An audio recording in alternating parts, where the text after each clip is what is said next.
他真的说要与本座洞房？是的。他低下头，双腿都在发抖，而上官慈却笑了。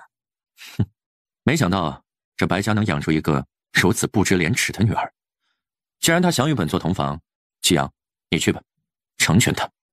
他想起前些日子在市方偶遇白青青的时候，他指着自己的鼻子臭骂自己是死太监的情景，就恨不得将白青青剁碎了丢出去喂狗。现在他落到自己手里，还想好？是啊，大人，这可是吏部侍郎家的。季阳慌了，这是闹哪样啊？他去？上官慈一笑，目光冷了下来。不然呢？我去。季阳，你觉得我行吗？他说这句话的时候，双手不自觉地握成了拳，额角的青筋也跟着暴起。白江那个老东西把这个女人送进来，不就是想看看她是不是真的不行吗？哼，既然这样，休要怪他不客气了。还不快去？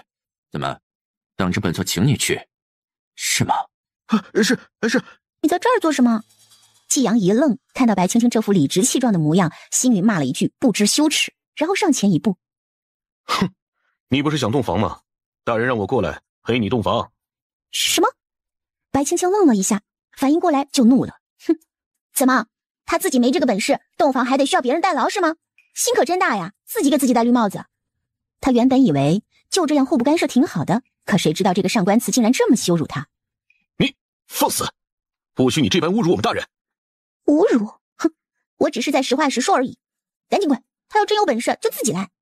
说着端起自己做的回锅肉就出门了，路过季阳身边的时候还吐了一口唾沫。呸，晦气！季阳完全想不到一个女人竟能说出如此不知廉耻的话。看着白青青的背影，他紧握双拳跟了上去。白小姐别这么着急走啊。说着他就进来了，将白青青往里面一推，啪的一声把门给关上。一进来他就解着自己的腰带，等他脱的只剩下里衣的时候，就再也脱不下去了，怒视着白青青骂道：你这个女人竟然这么不知廉耻的吗？这个女人还瞪着一双大眼睛看着他，竟然一点都不避嫌。哈，你跑到我房间里来脱衣服，反而骂我不知廉耻，你要脸吗你？白青青不屑地看了他一眼。就你那2两肉，老娘可没兴趣。就在季阳想动手时，白青青突然起身走向他身边，伸手在他屁股上拍了一把。还不错嘛。你不知廉耻。季阳头一次见到这样的女人，骂了一句就红着脸跑了。白青青望着季阳离开，咬紧了牙关。他原本想着就在这个小院子里跟上官慈谁也不打扰谁，可这上官慈欺人太甚，他忍不了这口气。白青青深呼了一口气，去厨房拿了根胡萝卜出去了。这个死太监住的地方也太大了吧，也不知贪了多少钱。白青青忍无可忍，仰天长啸：上官慈，你要是再不出来，我就把这儿给一把火点了。他实在是不想找了，也找不到啊。喊完这一声，发现还是一点动静都没有，气得他直接回去，从厨房取了火折子，抱着柴火找了一个离自己院子比较远的地方，把柴火靠近墙边。就在他掏出火折子的一刹那，飞来一块石头正好打在他手上，痛得他啊了一声，那火折子就掉在地上了。一回头，只见一身玄色长袍的上官慈就站在对面，左手附在身后，面无表情地看着他。白青青，你到底想做甚？上官慈觉得这小丫头看起来软软弱弱，实际上就是一头洪水猛兽，她实在是没有见过这么能闹腾的女娃娃。白青青一见到上官慈，立马乖巧的像只小兔子，委屈巴巴的蹭到上官慈身边。夫君，手痛。白青青觉得她现在这个年纪撒娇正好。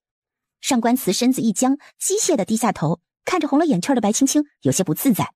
先前还是一口一个死太监的骂自己，如今又换了一副谄媚的模样，是有何居心？夫君您是大人吗？大人有大量，就不要与青青一般计较了吧。白青青眨了眨眼，她都这么说了，上官慈要是还计较，那就是小气。你这女人还真是不知廉耻。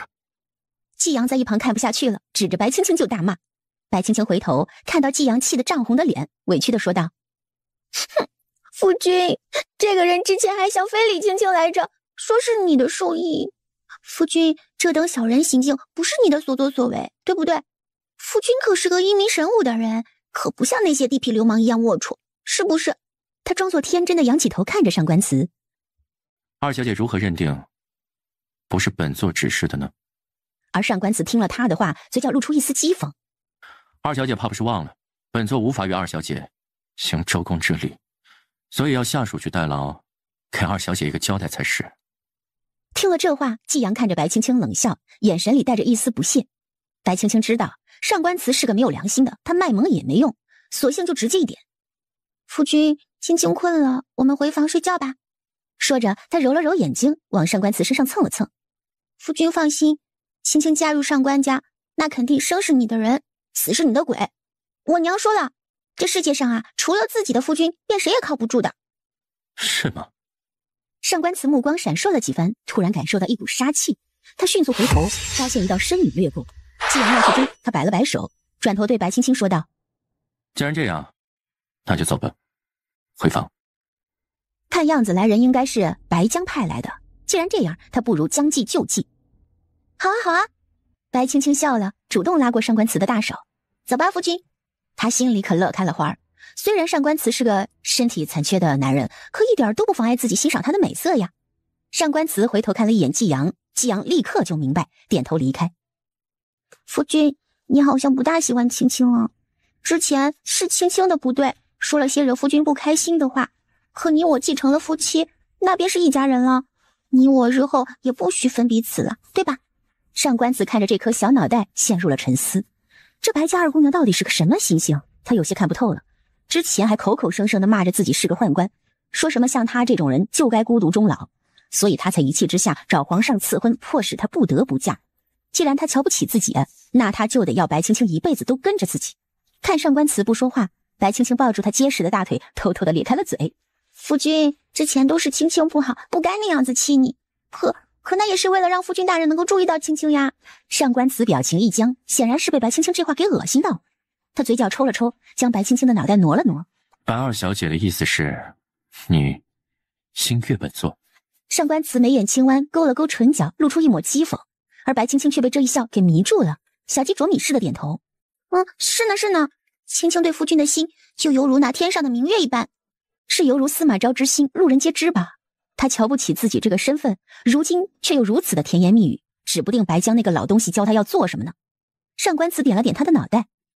二小姐这话说的不亏心吗？亏心？不亏，我说的就是真心话。老爷，今日传言属实，二小姐没有死，而且那上官慈领着二小姐回房了。白府一黑衣人蹲在地上，拱手说着。白江掸了掸自己的袖子，冷笑：哼，没死，算他命大。去给我盯着上官慈。黑衣人走后，白江坐回太师椅上，捋了捋自己的胡须，暗叹他这个孙女儿还真是命大，一碗断肠草下去人都没死。看来他想借机陷害上官慈是行不通了，那丫头肯定也会有所警觉，那就只能另想他法。夫君大人，你不去洗一下吗？我让人去给你换水。说着就要往外面走。不。上官慈冷冷的开口，他起身上前，直接溜到床榻上。可白青青却一副期待的模样看着上官慈。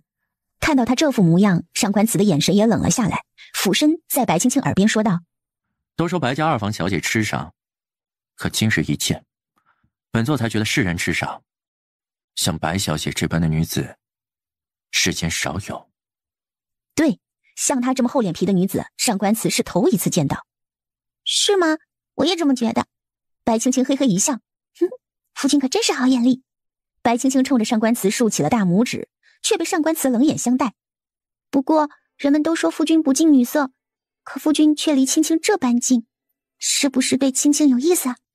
白青青凑过去小声说道：不要觉得不好意思嘛，我又不会笑话你。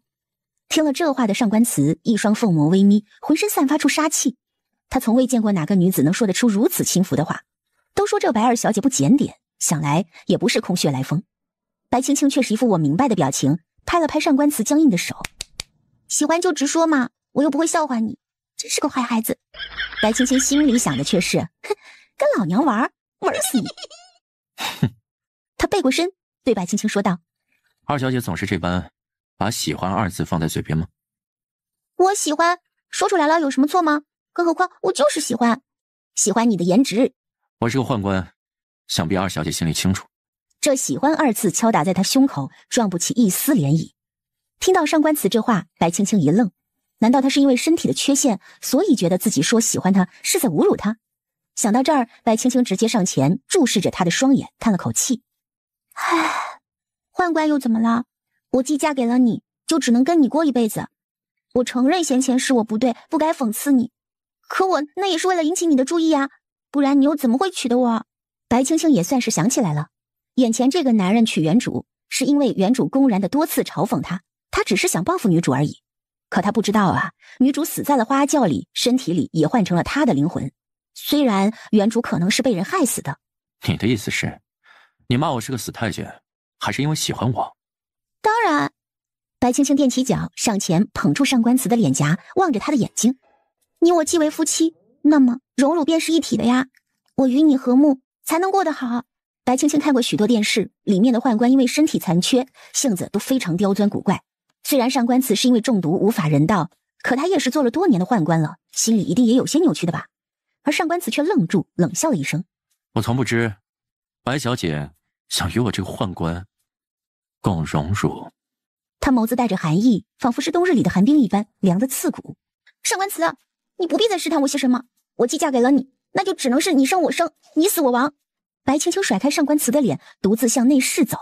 白青青扯过被子蒙住头，越想越气，起来冲着上官慈违心的大骂：上官慈，你这个王八蛋，我要是不图你这么个人，我图什么呀？图你有钱，我们白姚两家也是有钱的。说着他就掩面哭了起来。而上官慈被这么一骂，倒是对白青青刮目相待，看来这白二小姐还是懂得顺杆爬。哼，你们白姚两家还真没本座富裕。不是他吹，他家底儿还真的比他们家丰厚。白青青一愣，脱口说道：啊，你是有多贪啊？他祖父是吏部尚书，可是最不缺钱的一个职位了。他外祖父虽然是武将，可也是有点家底的。这两家加在一起都没他有钱，他是贪了多少呀？白青青咽了一口口水，盯着上官慈：夫君，咱们贪点就行了，可别没完没了的，到时候你要是进去了，这钱就得都充公了的。他上官慈是贪，可这都是皇上允许的，他大部分贪来的也都上交给了皇上，怎么可能会进去呢？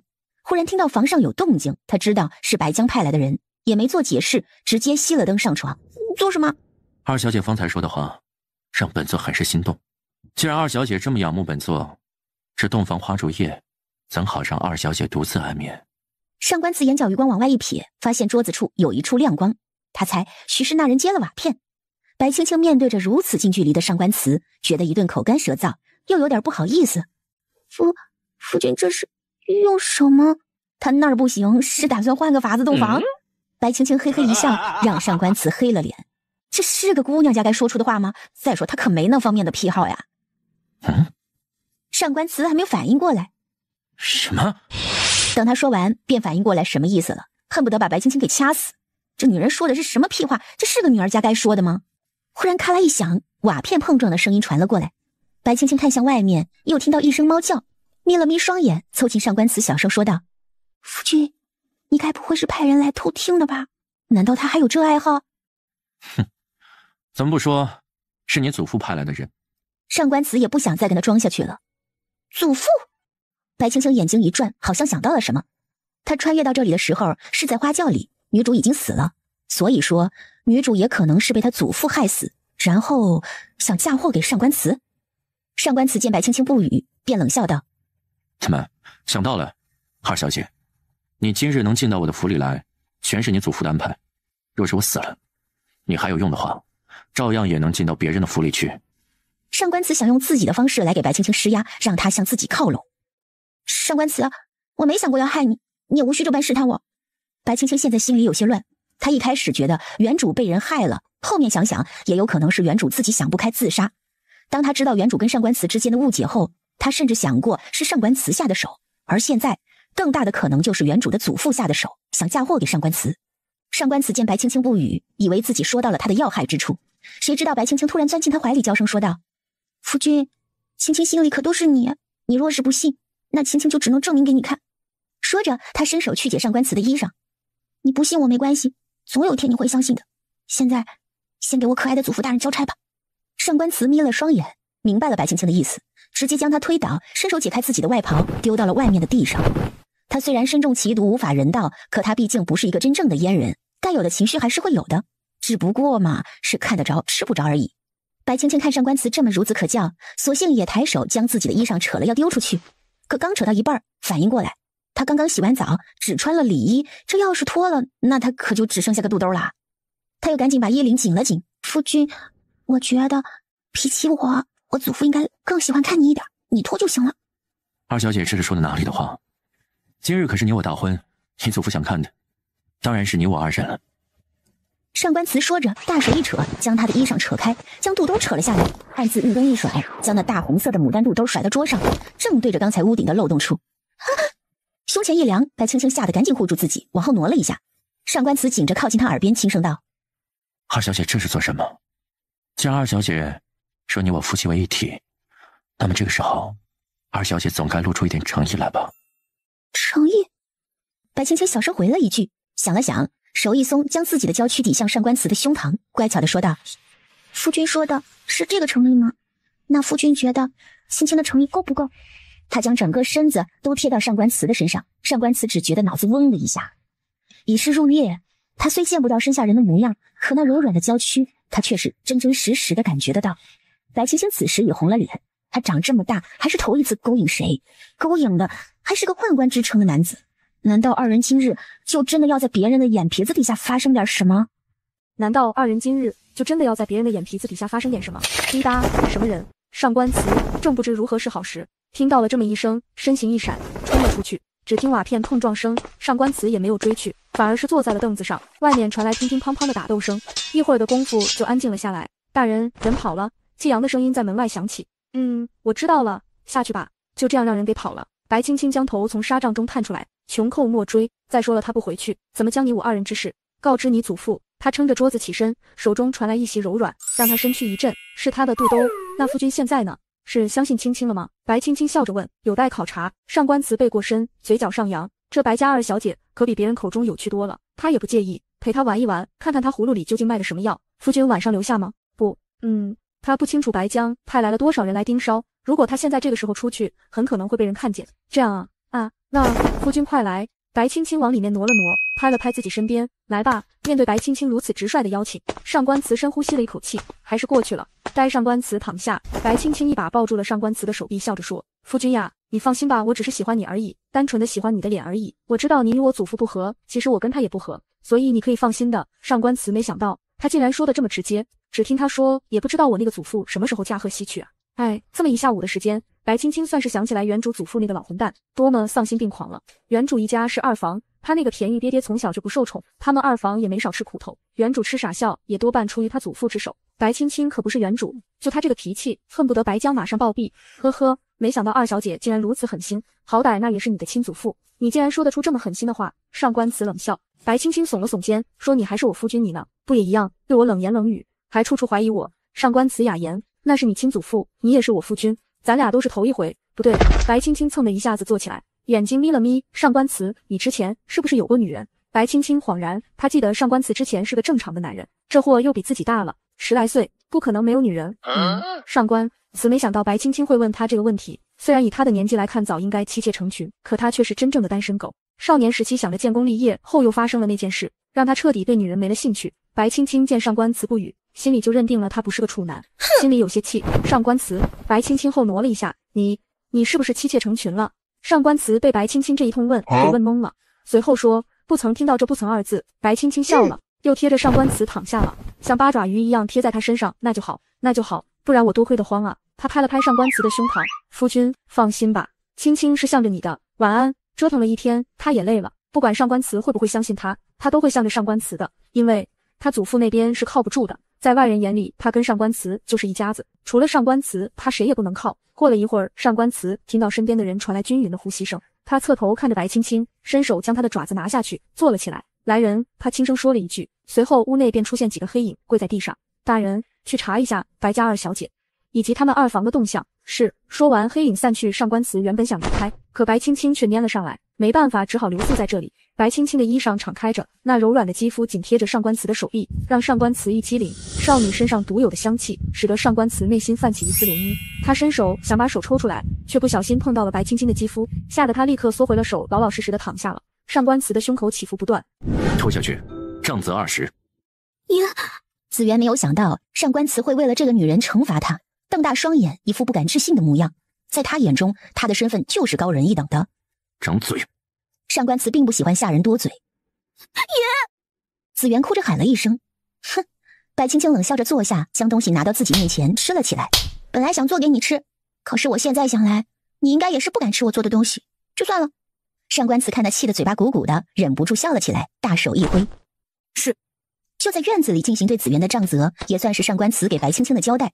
可白青青却听得心里烦躁，冲外面喊了一声等等，然后他就出去了。黑衣女子以为是白青青心软，想替紫园求情，忍不住说道：白姑娘，他想说这是他们爷的命令，要白青青别插手。谁知道白青青径直走到厨房，拿了一块抹布出来，伸手托住紫园的下巴，把抹布塞进他嘴里，嫌弃地说道：把嘴给我闭上，别吵着我吃饭。随后看着那黑衣女子，悠着点儿，别把手打疼了。紫园看着白青青的目光化为恨意，恨不得将白青青盯出个窟窿来。而那黑衣女子听了白青青的话，被白青青给折服了，笑着说道：姑娘放心的，不会手痛。说完，手中的杖子一落，打得紫园昏了过去。你这粥不错。白青青坐下来，跟着吃了起来。你不怕被毒死？我吃的是你方才吃的那碗，若是有毒，我们一起死。白青青不小心被呛了一下，咳了好一会儿才缓过来。她看着上官慈的粥碗，红了脸，小声说道：那是我吃过的。所以本座才确定没有下毒。白青青低下了头，不再说话，安静的吃饭。这上官慈不是有洁癖的吗？为什么会吃他吃过的东西？难道是对他有意思？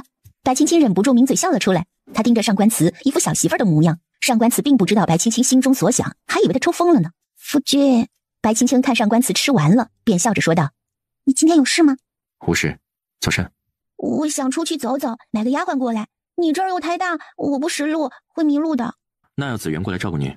上官慈还以为他要说什么呢。白青青挑眉看了一会儿上官慈，然后冲着外面喊道：小姐姐，你还是把他打死算了。一听这话，上官慈和那黑衣女子满脸黑线。他本来就看我不顺眼，你还让他伺候我？我怕死，我怕他哪天给我投毒。白青青一副你想谋害我的模样看着上官慈，更何况他还对你有别的心思，就算他不毒死我，我怕哪天忍不住会毒死他。说着，他狠狠地咬了一口饼。上官慈看他这模样也有些可爱，毕竟年纪小嘛，说话也任性了些。大人，要不我跟着白小姐吧。他觉得这白青青很有意思，所以想跟着她。而上官慈想的是他功夫好，侦查能力好，跟着白青青或许可以发现更多的蛛丝马迹，就答应了。四娘。白姑娘。四娘笑着跪在地上。之后四娘就是姑娘的人了，姑娘若有什么事尽管吩咐。四娘？我是被爷买进来的，排行老四，所以叫做四娘。白青青汗颜看了看上官慈，觉得真的符合这个人的起名设定啊。既然跟着我了，那你就是个有人疼有人爱的小宝贝了。你要是不嫌弃，以后就叫玄霜吧。玄霜，谢姑娘赐名。白青青直接过去拉住玄霜的手。哎呀，以后要是没别人了，你也不用动不动就跪，我不讲究的。他这话是说给上官慈听的。随后他想到了一件事儿，对上官慈说道：夫君，我能不能给你借点钱呢？我这初来乍到，身无分文，嫁妆又寒碜，委实1分钱也没有。上官慈从未见过哪个姑娘把自己穷说的这样理直气壮，长出一口气说道：你要买什么跟玄霜说，他会付钱。白青青一听便乐了。那限额吗？上官慈不明白他说的这话是什么意思，就是随便花的意思吗？白青青双眼眯了起来，讨好的看着上官慈。上官慈心里一阵唏嘘，又想着她还是个小丫头，在家里又不受宠，也就是买一些女儿家的金银首饰而已，花不了多少钱。随后便点头。夫君最好了。看上官慈答应，白青青心里就稳了，立马又对玄霜说道：小玄霜，走，咱们上街。是。哎，这附近有没有青楼啊？青楼？一听这话，玄霜红了脸。有的。这白姑娘想做什么呀？要上好的青楼有吗？有的，上京最出名的就是正东街的虚岁阁了，去那里面的人非官即贵，都是有钱人。那附近有没有小铺子之类的？基本上没有空铺，不过爷在那有3家铺子，还有……玄霜忽然住口，他看了看白青青愉悦的神情，才说道：白家跟姚家分别有1家店面。果然是你们爷最贪啊。那你们爷的铺子都是做什么的？2家是粮铺，还有1家空着呢。姑娘想做什么的话，可以跟爷说一声。我知道了。二人继续在街上逛着。你个老东西，在我的地盘要饭，还敢不上交税金？老子今天就打死你们！一个老不死，一个残废，打！给我往死里打！白青青听到这儿就不开心了，这里怎么算都不能算是他这个小乞丐的地盘，又听到挨打的是个老者，于心不忍。玄霜，去帮一把。是，姑娘。玄霜上前推开人群，3两下便将那些打人的小乞丐给制服。白青青上前看地上躺着一名老者和一个年轻的小伙子，二人脸上青一块紫一块的，嘴角还带着血，趴在地上喘气儿都费劲。白青青皱着眉头说道：“哪位大哥能搭把手，把这2人送往附近的医馆，便给他2两银子作为报酬。”姑娘，你可得说话算话啊！这个自然，我与你们同去。姑娘，玄霜叫住了白青青，想提醒她男女有别，却被白青青打断。玄霜，这是人命。听到这话，老者缓缓地睁开眼睛，看了看白青青，流下了2行清泪。老人家，您不必客气。白青青笑了笑，看向一旁的少年，只见那少年低着头，也不说话。老人家，您家人呢？哎，这家里呀，就剩下我们爷孙俩了，其余的呀，都饿死了。饿死了？白青青闻言看着玄霜，去年开始各个地区大旱，有不少人饿死了。白青青听了这话，没有说什么，换上笑脸对老人家开口：“老伯，您先歇着吧，明日我会来给您送一些药费。”谢谢小姐出手相助。他不吃，就是这么一句话，让玄霜留意起了他来。玄霜带着白青青来到了上官祠的2个铺面，看到这生意还不错，忍不住夸奖了一番。他开始将视线移到一旁关门的店铺，问玄霜：“为什么你们大人不做生意，也不将这间铺面兑出去啊？那样还能收点租金呢？”不清楚。爷当时买这间铺面的时候，是想给……玄霜似乎是想到了什么，立刻闭嘴了。没什么。白青青可不信，他想什么？爷当时是想给月华姑娘的，可月华姑娘不要。月华姑娘是谁啊？白姑娘不必在意月华姑娘，您当她是个花瓶就行了。也就是说，那个月华姑娘是你们爷想好的呗？姑娘，这话在我面前说说就行了，可千万别在爷和月华姑娘面前说啊。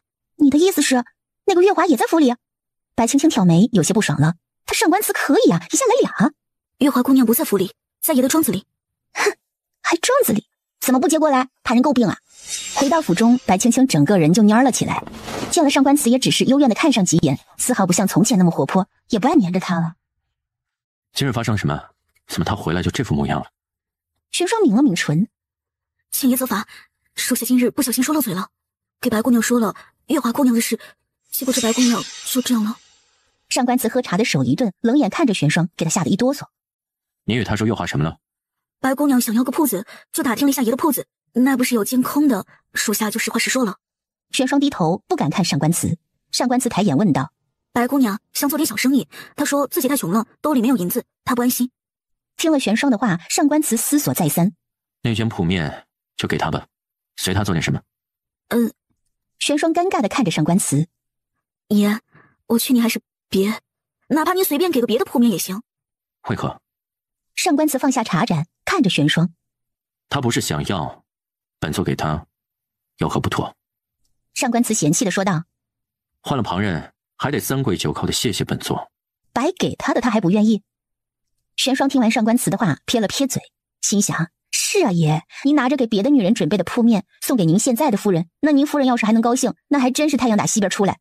你那是什么表情？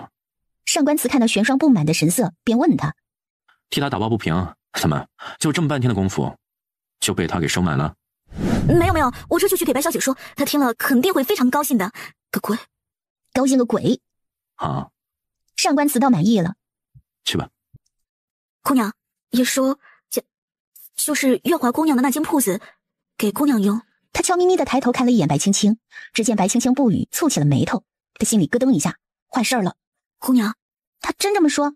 白青青抬头冷眼看着玄霜，是的。而白青青哼了一声，猛地起身推门就出去了。玄霜大惊：爷，您自求多福吧。上官祠。白青青来到主院，就见到上官祠在与手下商量着什么，冲了过去，到上官祠怀里，抱住他的腰身。上官祠见白青青冲过来，下意识就要抬手将人打出去。大人，我爱死你了！这白青青往上一窜，在上官祠脸上留下了一枚红色的口脂印。上官祠被白青青这一套操作给搞得愣住了，他看着白青青，半天没说出一句话来。一旁的张宁张大了嘴巴，不敢置信地看着二人，更不敢相信白青青居然在光天化日之下亲上了上官祠。他内心忍不住尖叫起来：大人，谢谢你，你对我可真好。谢我，你先起来。上官祠回过神，将白青青拎起来放到一旁，有些不自在。有事说事，不要动不动往我身上爬。大人，玄霜说那间铺子大人送与我了，可是真的？上官慈定了定神，既然这样，青青在此谢过大人。大人，店铺文书就拿出来吧，既然赠与青青了，那就是青青的东西了，文书也该给青青的吧。呵呵，他才不会因为这是上官慈曾经送给过别的女人，他就不要，有便宜不占是王八蛋。你倒是个聪明的，还知道来要文书。张宁，去拿。是。张宁看了一眼白青青，退下去了。白青青一笑，坐到上官慈对面。大人，青青想做点小东西售卖，到时候还要仰仗着大人呢。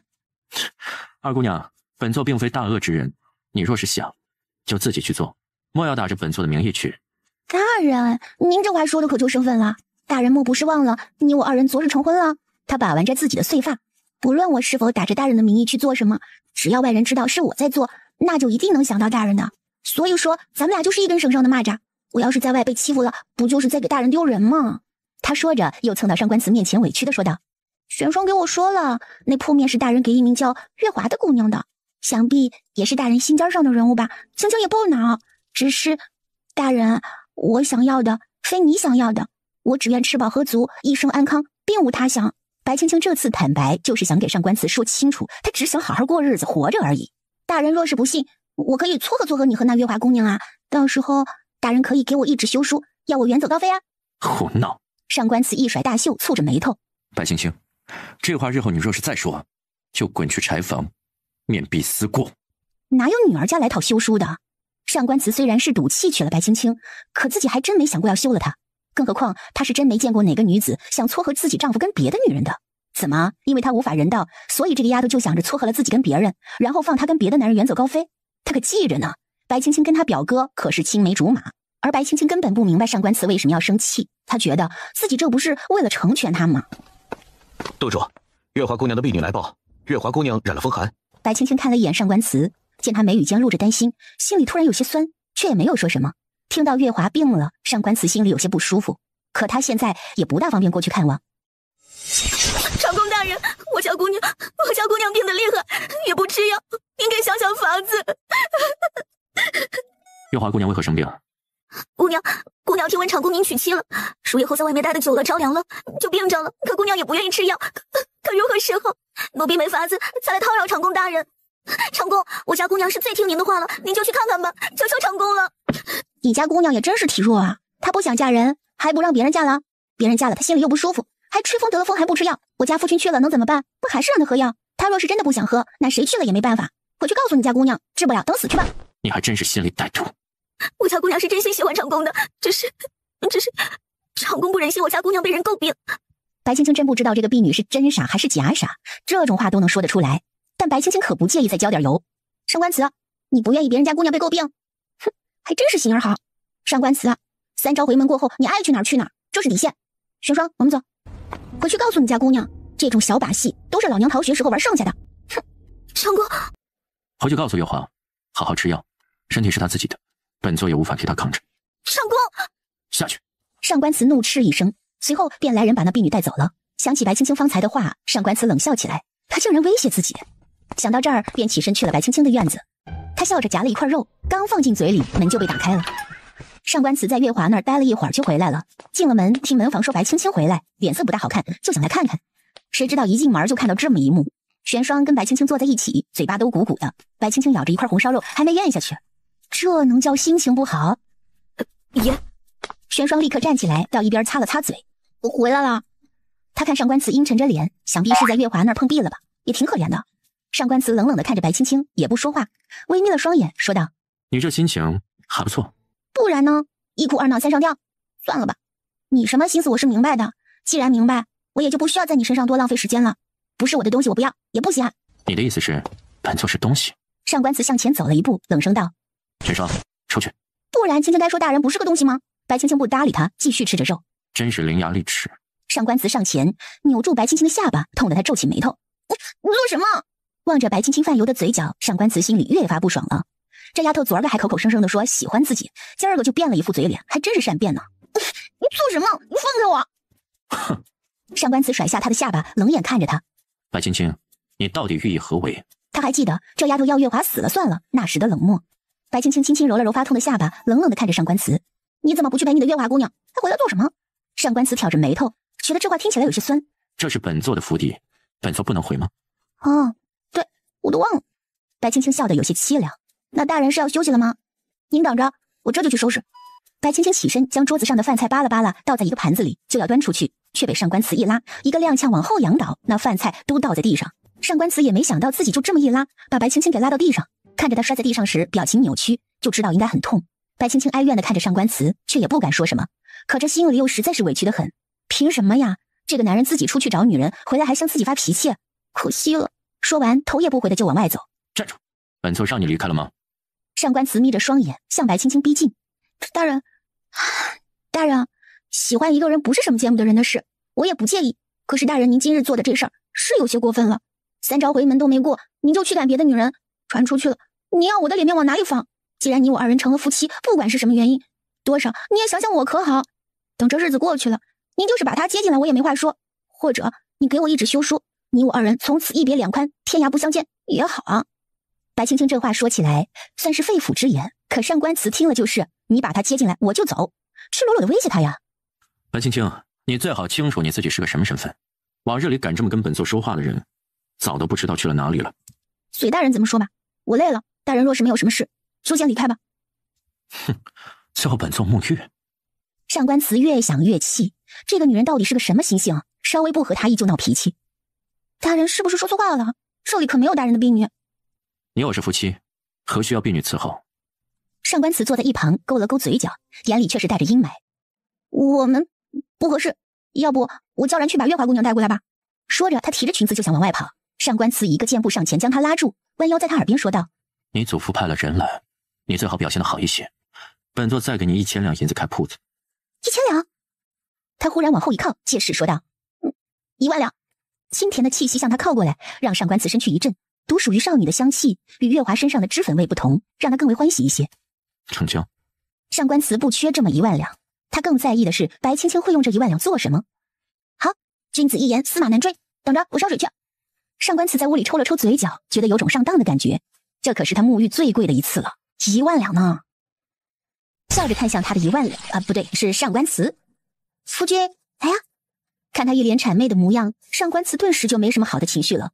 在他眼中，上官慈就是一个移动的金元宝。他笑着看向上官慈：大人，您脱吧，脱好了叫我。这上官慈生得白皙，可后背上却是伤痕累累，看得白青青有些心疼。他抚摸着上官慈的伤疤，指腹轻轻地摩挲着，最后还将脸贴上去。大人，很疼吧？上官慈身躯一震，他侧目却没看到身后的人，半晌之后才开口：不痛了。不痛了？是吗？大人，之后你有可能会喜欢青青吗？不可能。上官慈蹙着眉头，白青青叹了口气。上官慈说了不可能，而不是不会。这个男人啊，养眼，可是有毒啊。忽然外面传来滴滴答答的声音，白青青出去看了一眼，下雨了。他的意思是他祖父派来的人应该回去了吧。屋顶上漏了一滴雨水，正好砸在上官慈的浴桶里面。只听到一声猫叫，上官慈抬头的一瞬间，屋顶的瓦片被人复原了。哼，这猫应该是只公猫吧？夫人此话怎讲？叫的可真难听。白青青过去试了试水温，有点凉了，我让人来加点水吧。说着就往外跑，上官慈却一把将他扯过来，勾起了唇角。夫人说公猫叫的难听，那母猫呢？白青青笑着凑到上官慈耳边，喵。上官慈脑袋一热，这声喵叫的上官慈身体都跟着酥了。大人，这样可以吗？他的声音充满了诱惑，一双小手顺着水面滑了进去，抚摸着上官慈结实的胸膛。一双小手顺着水面滑了进去，抚摸着上官慈结实的胸膛。哗啦一声，上官慈的手探出水面，将白青青的小手捉了出来。他的呼吸逐渐加重，望着白青青的双眼也逐渐染上了一丝欲望的神色。上官慈忽然察觉到自己下身的异样，赶紧甩开白青青的手。出去吧。啊！白青青得意的笑了。大人不想听猫叫了吗？猫还会其他的叫法哦。看着白青青挑衅的眼神，上官慈暗自握紧了拳头。是吗？一会儿有你叫的时候。说着就做了一个要站起来的动作，吓得白青青赶紧转身跑开。看着白青青慌忙逃跑的模样，上官慈忍不住笑了出来。他起身擦干自己的身体，换了新的衣裳。出来的时候，看到白青青坐在床边，对绞着手指，小脸红扑扑的。白袄姑娘这是害臊了。白青青有些无语。哼，大人这么唤我，想必是来人已去。既然这样的话，劳烦大人起开，青青要去沐浴休息了。说着，他便起身往外面跑。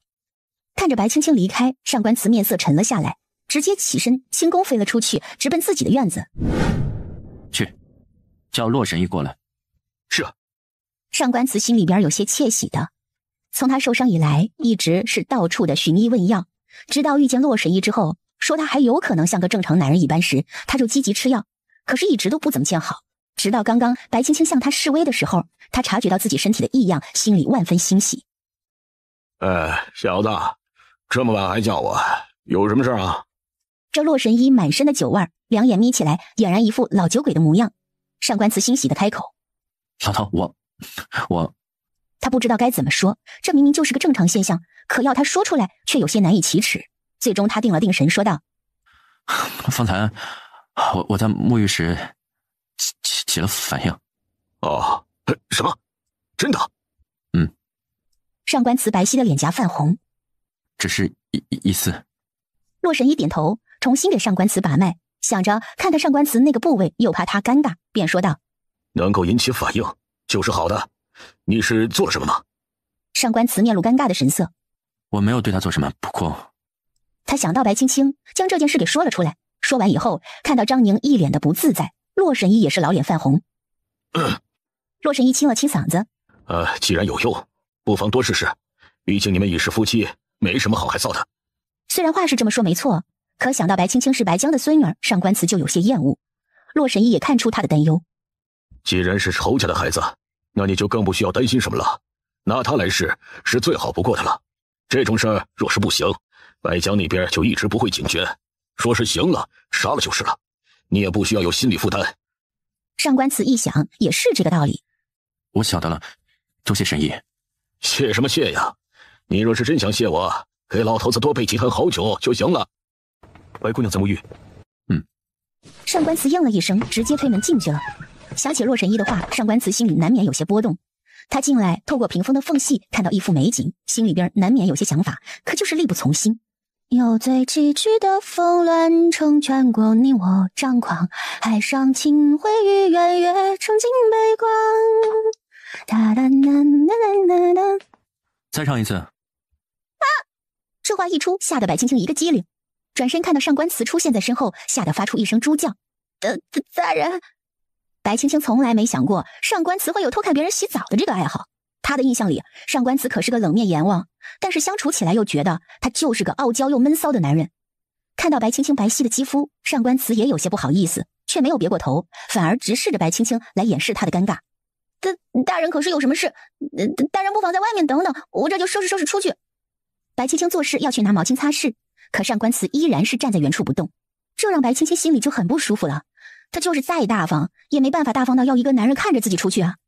上官慈觉得心里有一丝丝小火苗在窜动，觉得有些燥热。可他明明又做不了什么，这种既兴奋又懊恼的感觉让他心里很不舒服。他确实对白青青有想法，可身体却不争气，让他觉得耻辱。哪怕是月华都没能让他起了这般龌龊的想法。他发誓，这20多年来，他是头一次这样盯着一个女娃娃洗澡。白青青看他是不打算走了，索性一咬牙，扯过一旁架子上的外袍披上，然后从水里爬了出来，哀怨地看着上官慈：大人，您到底想做什么？这大半夜的不去睡觉，来这里做什么？你我结为夫妻，好来这里休息，有何不妥？那也没见大人您叫我去你的主院睡啊。白青青无奈地摇头，往内室走。上官慈在他身后望着那瘦弱的背影，抿了抿嘴，跟了上去。白青青倒是不怕跟上官慈一起睡，毕竟对方无法人伦，也不可能把他就地正法，他只是怕自己会忍不住对上官慈做些什么而已。白青青坐在床上，看着上官慈，有些不解。既然大人是来睡觉的，那就上来吧。他是无所谓的呀，反正有美男在侧，他开心还来不及呢，便拍了拍身旁的软榻，来吧。面对白青青如此直白的邀请，上官慈心里确实窝了火。他想，白青青定是知道他无法做什么，所以才这般明目张胆的挑衅自己。想到这儿，上官慈想拿白青青试身体的想法更加确定了。他走到白青青身边坐下，望着她：白大人啊！白青青还没说完，就被上官慈给摁在床上。她不可思议地看着上官慈，哼，大人，您这是想做什么？他知道上官慈做不了什么，却偏偏想去逗弄他，轻轻的抬腿勾住上官慈结实的腰身，努了努嘴，模样甚是可爱。白青青身上传来少女独有的芳香，让上官慈忍不住心猿意马。上官慈的目光炽热，看得白青青有些不自在。他松开了自己的腿，推了推上官慈。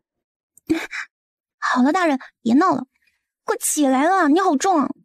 他伸出小拳头捶了上官慈几下，可白青青猫一样的力气砸在上官慈的胸口，倒是让他起了几分欲望。可身子确实是真的不争气，你要把我压死了，对你有什么好处？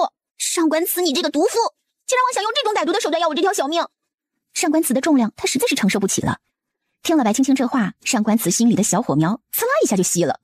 上官慈实在是说不出口，也没有办法跟白青青说，万一他将这个消息透露给白家，那就真的是会鸡犬不宁。他想来想去，纵然洛神医的话有道理，他也做不到。上官慈起身，冷冷地看了一眼白青青，看到她白嫩的小腿挂在床边的时候，将她的袍子给她往下拉了拉，警告她：二小姐最好在府里乖一些，别到处拈花惹草。纵然我无法与二小姐行夫妻之实，却不会由着二小姐胡来。白青青乐了，原来这货是怕自己给他戴绿帽子啊！大人这是哪里的话呀？青青生是大人的人，死是大人的鬼。大人放心吧，我对除了大人以外的男人没兴趣。白青青做出捧脸的模样。大人抱抱。上官慈连退好几步出去了，拐弯的时候砰的一下撞在桌上，白青青看着都疼。可上官慈似乎像是没知觉一般，慌忙出去了。白青青听着门被关上，露出了胜利的笑容。上官慈深吸了一口气，有些懊恼，自己怎么能这样就出来了。回到主院，他越发渴望那个答案，那个让他期待了好多年的答案。想到自己还有可能恢复身体，他便有些激动。张宁，属下在。张宁不知道从哪儿冒了出来，去找几个干净的女人过来。是。二人刚一落地，就被张宁给发现了。张宁看着手里拿着一根擀面杖，穿着礼衣的白青青，懵了。你这是做了什么？他看着玄霜，一脸的不明白，怎么带这个女人过来了？一听这话，白青青气不打一处来，我怎么就不能来了？玄霜，把他给我敲晕！哼！张宁冷笑，刚想说一句他敢，就被玄霜一记水切刀给敲晕了。白青青冲着玄霜竖起大拇指，然后拎着擀面杖就冲着上官慈的屋子去了。上官慈！他一推门进去，就看到上官慈与那些女子嬉戏，赤着上半身，几个女子也是衣衫不整的蒙着眼睛，在他面前搔首弄姿的。他好不容易能有些反应，被白青青这么一下给吓回去了。上官慈察觉到自己身体瞬间萎靡，气得发抖。这个白青青就是个祸害，就不该留着她。白青青丝毫没有察觉到自己这么一吼，给上官慈造成了多大的伤害。你来这里做什么？上官慈的语气重了些，侧脸看着白青青，目露凶光。白青青被他这个眼神给吓到了，后退了一步，看着自己的擀面杖，又壮着胆子上前。上官慈，你能不能稍微尊重我一下？我是你抬进门的妻子，新婚3日都不过，你就这样对我？尊重。上官慈手一扫，将桌上的茶具扫到了地上，碎了。他看着白青青，双眼微眯。我需要尊重你什么？你以为自己是个什么东西，值得本座尊重？他好不容易才有些感觉，就被这个不知天高地厚的女人给搅和了，杀了他的心都有。被上官慈这么一吼，白青青心里窝着火，他不能冲上官慈发火，因为打不过。夫人，这男人3妻4妾是常事儿，夫人怎可这般无理取闹呢？你被千人枕万人骑习惯了，可我却不想我的男人也被万人睡。话是露骨了点儿，可这话才能充分的表达白青青此刻的心情呢。那女子听了这话怒了，你胡说，奴家可是清白的身子，长公。她向上官慈靠了靠，我警告你，上官慈，最好要他离你远些，谁知道有没有什么花柳病之类的。果然，白青青说完这话，上官慈往后退了一步，脸上露出嫌恶的表情。你胡说，我清清白白的身子，怎么有那种肮脏的病症？你放屁！看你方才叫我一声夫人的份上，门在那儿。他将擀面杖一指门口，滚出去！他知道这事儿上官慈也不敢大声喧哗，所以变得猖狂起来。你凭什么要我们走？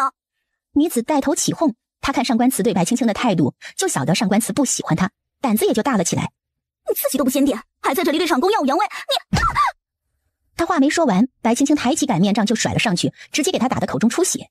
白青青冷眼说道：“我不检点，你哪个耳朵听到的？我费力帮你拔了。”白青青这举动倒是让上官慈刮目相看，他头一次见着哪个千金小姐下手这么狠的，直接把那女子的牙都给打掉了几颗。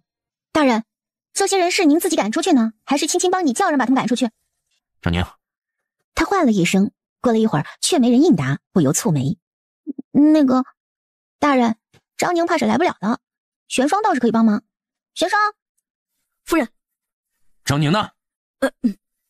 玄霜也不敢说实话，他不小心从屋顶上掉下来，摔晕过去了。爷，你有什么吩咐，我来也是一样的。摔晕了。上官慈冷笑，哼，你这是在开玩笑吗？张宁虽说功夫不是很好，可他的轻功绝对是1等1的，他会摔下屋顶。这些个哪儿来的，送哪儿去，对吧，大人？玄霜看了一眼上官慈，只见他冷哼一声，去了内室，将礼衣穿好，坐在一旁的榻上，算是默认了白青青的话。是。看了看他冷峻的面容，嫣然一笑，怂包一样靠着上官慈的大腿蹲下，委屈的说道：“大人，您别生气嘛。”生气？白二小姐是存心跟本座过不去是吧？大人为何要说这种话呀？大人，我们新婚不过3日，您竟然往家里带女人，还带这么多，难道我还不能有点情绪吗？哼，看来二小姐是没学过什么叫3从4德。上官慈捏起白青青的下巴，看着她楚楚动人的模样。男人3妻4妾本是常事，白二小姐只需遵循即可。大人，青青做不到啊。听到白青青这么说，上官慈心里也是一软，长出一口气。他觉得这丫头就是来克他的。他本就是想试验一下自己的身子，既然会有反应，那就慢慢来呗。他也不喜欢那些女人的触碰。白青青见他脸色稍微好转了一些，狗腿的给他捏着腿。大人，青青长得不好看吗？你要找外面的那些女人。上官慈一怔，低头看着白青青。白青青来的匆忙，是穿着礼衣冲进来的，领口也有些松散，露出里面白净的肌肤。上官慈看他委屈的模样，摇了摇头。起来吧，方才你打人的架势都哪里去了？那能一样啊？他往前挪了一步，坐到上官慈身边，只身窝进上官慈怀里，轻轻地揽住他腰肢。那些人是外人，还是要跟我抢大人的外人，我自然不会手下留情的。看白青青这般乖巧，上官慈有些无奈。他觉得到底还是个小姑娘，有些脾气也是正常的。反正他来日方长嘛。行了。上官慈僵硬地伸出手，拍了拍白青青的肩膀。好了，别撒娇了。他也知道白青青是在跟他撒娇，忍不住气笑了。大人，你是不是觉得青青没有那些女子，胖？上官慈疑惑了。为何这般说？那些女子都比青青这里大。说着，他还往上拖了拖。大人一定是看上她们比我胖了，所以才找他们的。他嘟起小嘴巴，气哄哄的。大人您放心，我以后会多吃一点，努力让她长胖一些。上官慈有种想吐血的冲动，他赶紧将白青青拖着身体的手给放好，又看着她认真的模样，忍住了骂她的冲动，耐心的说道：二小姐，以后可不能在外人面前这般，可懂？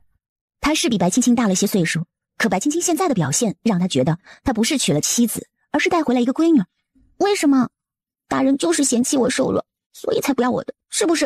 还去找女人？哼！面对白青青的胡搅蛮缠，上官慈是一点办法都没有。其实他是挺喜欢小孩子的。好了，不是这个原因。折腾了大半晚，上官慈也有些疲倦了。快回去休息吧。不要，我要跟大人一起睡。白青青死死地抱住上官慈的腰身，露出阴谋的笑容。而上官慈被白青青这么一碰，忍不住一哆嗦，想将她拍出去。刚抬手，就听白青青说道：大人，我不比他们瘦的，大人要是不信，你摸摸。说着，将自己的身子探过去，蹭了蹭上官慈的手臂。你看，也不是很小的。他现在这个身体确实是瘦了一点，但还有发展的余地。大人，摸摸。上官慈的手掌很大，足够将他握住。温热的手掌即使隔着衣料，他都能感受到这个男人的温度。上官慈呆愣愣地贴着白青青的小馒头，忍不住抓握了一下，手感很柔软，像棉花一样。他虽年纪不小，可之前一直忙于练兵，从未碰过女人。准确的说，白青青是他碰过的第一个异性，手上的力道忍不住加重了些。白青青痛得倒吸一口凉气，委屈的红着脸看着上官慈。大人，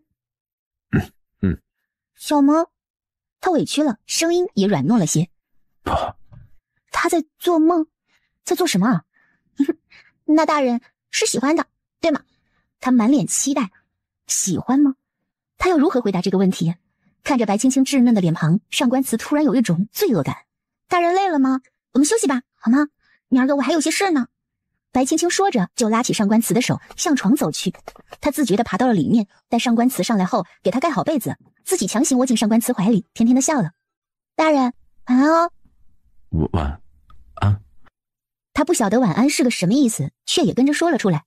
第二日，上官慈是白青青醒了，在他怀里乱动，才把他吵醒的。白青青又在他怀里腻歪了一会儿，然后才起来。听玄霜说了那个老人的底细，就决定去看看。他给上官慈做好了早饭，问上官慈要不要一起去，也好帮他看看人，但上官慈拒绝了。他不知道该怎么和现在的白青青相处。若是一开始自己便冷漠待他，那倒是无妨。可昨晚自己占了他便宜，就再也无法像往日那般了。他心里有一种罪恶感。虽然人们都说上官慈是一个心狠手辣的主，可实际上他却是一个最为和善的人。只是许多事他必须做得很绝，才能让人信服。白青青见上官慈拒绝，也不再强求。出门的一瞬间又冲了回去，一把抱住正在喝茶的上官慈，在他脸颊上印下一枚浅浅的唇印。大人，等我回来哦。说完就跑了。上官慈端茶的手抖了抖，待白青青走后，听到一声爽朗的笑。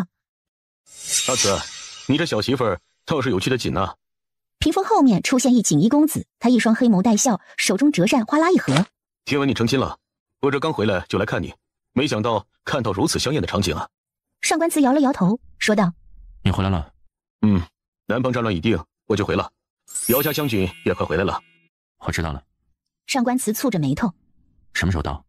我比他回来早半个月，大概再过10天半个月就到了。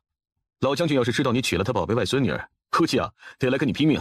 不过他对你倒是还不错。谁知道他是不是装的呢？上官慈目光深邃，也不知道在想些什么。阿青，回宫了，待我替皇上带个好。被上官慈叫做阿青的男子，正是当今皇上的嫡子慕容清，却并不是当今太子。原因是慕容清不喜欢做太子，喜欢领兵打仗。这慕容清笑了笑，没说别的，后又跟上官慈聊了一些家常，就离开了。一进去就看到张宁黑着一张脸，瞪了他一眼。也有客人，姑娘请回。明摆着是记仇了。那我去屋里等他。他在外面跑了大半天，也觉得有些累了，就躺在上官慈的床上睡了过去。上官慈听张宁说白青青来了，进了内室，才发现自己床上出了一个鼓包，便摇了摇头。他过去坐到了床边，看着白青青的睡颜，觉得她比刚来那一会儿圆润了些，看起来也没有那么刻薄了，不觉得唇角泛起一丝弧度。他想白青青只是小睡一会儿，估计过会儿就该醒了。他倒是有些期待白青青醒来看到自己坐在他旁边时的表情，可谁知白青青这一觉直接睡到虚时，这让上官慈等得很不耐烦。他头一次遇到这么能睡的姑娘。大人。白青青缓缓睁开眼睛，看到了上官慈，笑了。您来啦。他挪了挪，抱住上官慈的手臂蹭了蹭。现在什么时候了？大人饿吗？青青有些饿了。他还是睡得有些迷糊，打了个哈欠，睡眼朦胧地看着上官慈。好喜欢大人啊。他确实是喜欢上官慈，虽然看起来冷冷的，可他就是喜欢这种类型的男人。上官慈原本想抽出来的手一顿，愣住了。他的手紧紧地挨着白青青温暖的怀抱，一动也不敢动。他震惊地看着白青青。你怎么不穿衣裳？他碰到了一团柔软。白青青迷迷糊糊地说：穿衣裳不舒服呀。这2天相处下来，上官慈也摸清了白青青的性子，看他都不觉得不好意思，那自己是绝对不能露出不好意思的模样。反正他也不吃亏呀。大人，青青饿了。他声音有些沙哑，大概是睡得久了，嘴唇有点干，伸出舌头舔了舔干裂的唇瓣。这一举动惹得上官慈有些燥热。饿了就起来，准备吃饭去。上官慈没好气地说着，而白青青嘤咛了一声，坐了起来。上官慈紧着别过脸。二小姐，注意你的行为举止。大人真是的，明明昨夜就很喜欢，今日怎的还害羞了起来？还是说大人昨夜欢喜过了，今日就不喜欢了？大人也是个喜新厌旧的人。白青青嘴上表达着不满，心里却是乐开了花。昨夜上官慈的手就从未离开过他身上，虽然压得有些疼，他倒觉得是个不错的开始。住口！你说的都是些什么话？是个女儿家该说的话吗？上官慈忍不住吼了出来。诚然是他占了便宜，却也不能拿到明面上说呀。大人，你敢做就要敢当啊！明明昨夜你……上官慈紧着把他的嘴给堵上，免得他再说出什么惊世骇人的话来。他那些个暗卫的耳朵可是一个比一个尖，这么丢人的事儿，他不想别人知道。休要胡言乱语了啊，否则晚饭就不用吃了。上官慈呵斥着。白青青被上官慈松开，撇了撇嘴。好嘛，那大人是让厨子做了饭了吗？上尉。那大人是准备吃什么？不知。现在应该也不早了，就不用麻烦厨房了，我给大人做碗面吧。上官慈看了他一眼，不说话，算是默认，随后又忍不住提醒他：你先将衣裳跟本座穿好了再出去。好呀。白青青笑着将衣裳穿好。大人要一起去吗？不去。好吧，那我去了。说着一蹦一跳的出去了。看着白青青的背影，上官慈双眼眯了眯。如何？上口。没有他想象的难吃。对于上官慈的口是心非，白青青也不戳破他，想了想：大人，明日回门，你与我同去吗？你不希望我去？他这是什么意思啊？觉得自己丢人，不配？大人也知道，我们二房向来不受宠，爹爹和娘亲还有家弟都随了外祖父去征战未归，家里也没有人给我撑腰。大人去了也会受人白眼的吧？他挤出一丝笑，让上官慈看了有些心疼。白眼？本座给他们胆子，他们也不敢。上官慈冷笑起来。东西我让张宁备好了，明早给你看一下单子。白青青心里一暖，随后说道：不必看了，大人给的定都是记好的。好，是吗？上官慈笑了，心里却另有打算。第二天，白青青一早就被上官慈给拎起来。二人来到门口的时候，白青青看到了6个大筐，6个小筐摆放的整整齐齐的。姑娘，这是回门的礼单，您看一下。白青青接过单子一看，愣住了。这上面写着白菜1对，萝卜1对，西葫芦1对，青椒1对，鸡鸭鱼各1对。可能是怕白青青不识字，还在旁边画了图。白青青抽了抽嘴角，有些哭笑不得。怎么，昨日二小姐不是说本座给的都是极好的，怎么今日就是这样的神色？是有什么不满意的吗？二小姐若是不满意本座备的礼，那本座就再给二小姐加1对狗吧，还可以看家。不用了，大人这些都是顶好的了。反正他在白家也就是值这个价而已。看来二小姐确实不受欢迎啊。可能祖父他们根本就不觉得大人会陪着我一同来。大人，让人去叫门吧，既然来了，总归要进去的，不然像什么话啊？上官慈给了张宁一个眼神。上官大人，今日怎会来访？老夫有失远迎，恕罪恕罪呀。白青青挑着眉头，这老匹夫是看不见自己吗？居然问上官慈为什么会出现在这儿。祖父，今日孙女回门呢，大人陪着我一起回，也是情理之中的事。白江一愣，他这个孙女儿平时不声不响的草包一个，胆子又小，实在是让他喜欢不起来。没想到今日竟然敢直视他讲话。看着白江诧异的模样，上官慈也有几分奇怪，不知道这爷孙俩在打什么哑谜。上官大人，里面请。白江领着上官慈进了前厅，丝毫没管他这个孙女儿在屁股后面跟着。白青青看二人丝毫没有搭理他的样子，索性就不打算过去自讨没趣。他想着去看看李嬷嬷，也就是原主母亲陪嫁过来的教养嬷嬷，也是对原主除了父母以外最好的那个人了。他想起陪嫁的银票，就知道这个嬷嬷一定是将自己所有的家底都给了白青青。嬷嬷，嬷嬷！白青青推门进屋，被一股霉味给呛住了。怎么会这样呢？白青青喃喃自语了一声。她从院子里出来，正好遇上之前在他们院里做事的一个小丫头，上前将她拦住。小东西，李嬷嬷呢？二小姐。小桃听见白青青说李嬷嬷，吓得一哆嗦。她看了看四周无人。大小姐说嬷嬷做事老练，就带到了自己的院子里。小姐，去救救嬷嬷吧。说完，正脱开白青青的手就跑了，生怕别人看见她一样。救！白青青心里咯噔了一下。她清楚自己这个堂姐可不是什么省油的灯，大房一直看二房不顺眼的，叫李嬷嬷过去，肯定不会是看中李嬷嬷的能力这么简单。白青青暗自咬牙，却不能直接打上门，这事儿还得让上官慈帮忙，毕竟他们二房在白家从来就没有被当成主子看过。发生了什么事？大人如此高兴？白尚书说想叫你姐姐来府上陪你住些日子，怕你寂寞。白江这个老东西打的好主意，他一个宦官娶了他一个孙女了，若是还将白岩这个才女再送进他府中，这不是把他往风口浪尖上逼吗？是吗？那大人呢？大人是个什么意思啊？他虽然嘴上在撒娇，实际上一只小手却掐起了上官慈的手心儿。上官慈忍住了，没笑出来，脸上还是风轻云淡的。那二小姐的意思呢？本座也是觉得二小姐独自一人在我府上寂寞了些。他看白青青气鼓鼓的样子，忍不住想逗弄一番。寂寞？青青不觉得寂寞呀，这几天大人不是一直都在陪着青青吗？他羞涩一笑，丢给上官慈一个死鬼的眼神。白岩忍不住红了脸，她也是个大姑娘了，也清楚一些男女之事。上官慈本就生的一副好容貌，又是大权在握，难免会让一些女子有了想法，哪怕对方身体有缺陷，可她权力摆在那儿呢，就会有人惦记。青青，多大了，说话还没个分寸。你一人在上官府，难免会觉得生疏，要你严姐姐去陪陪你。他这话也算得上是命令了。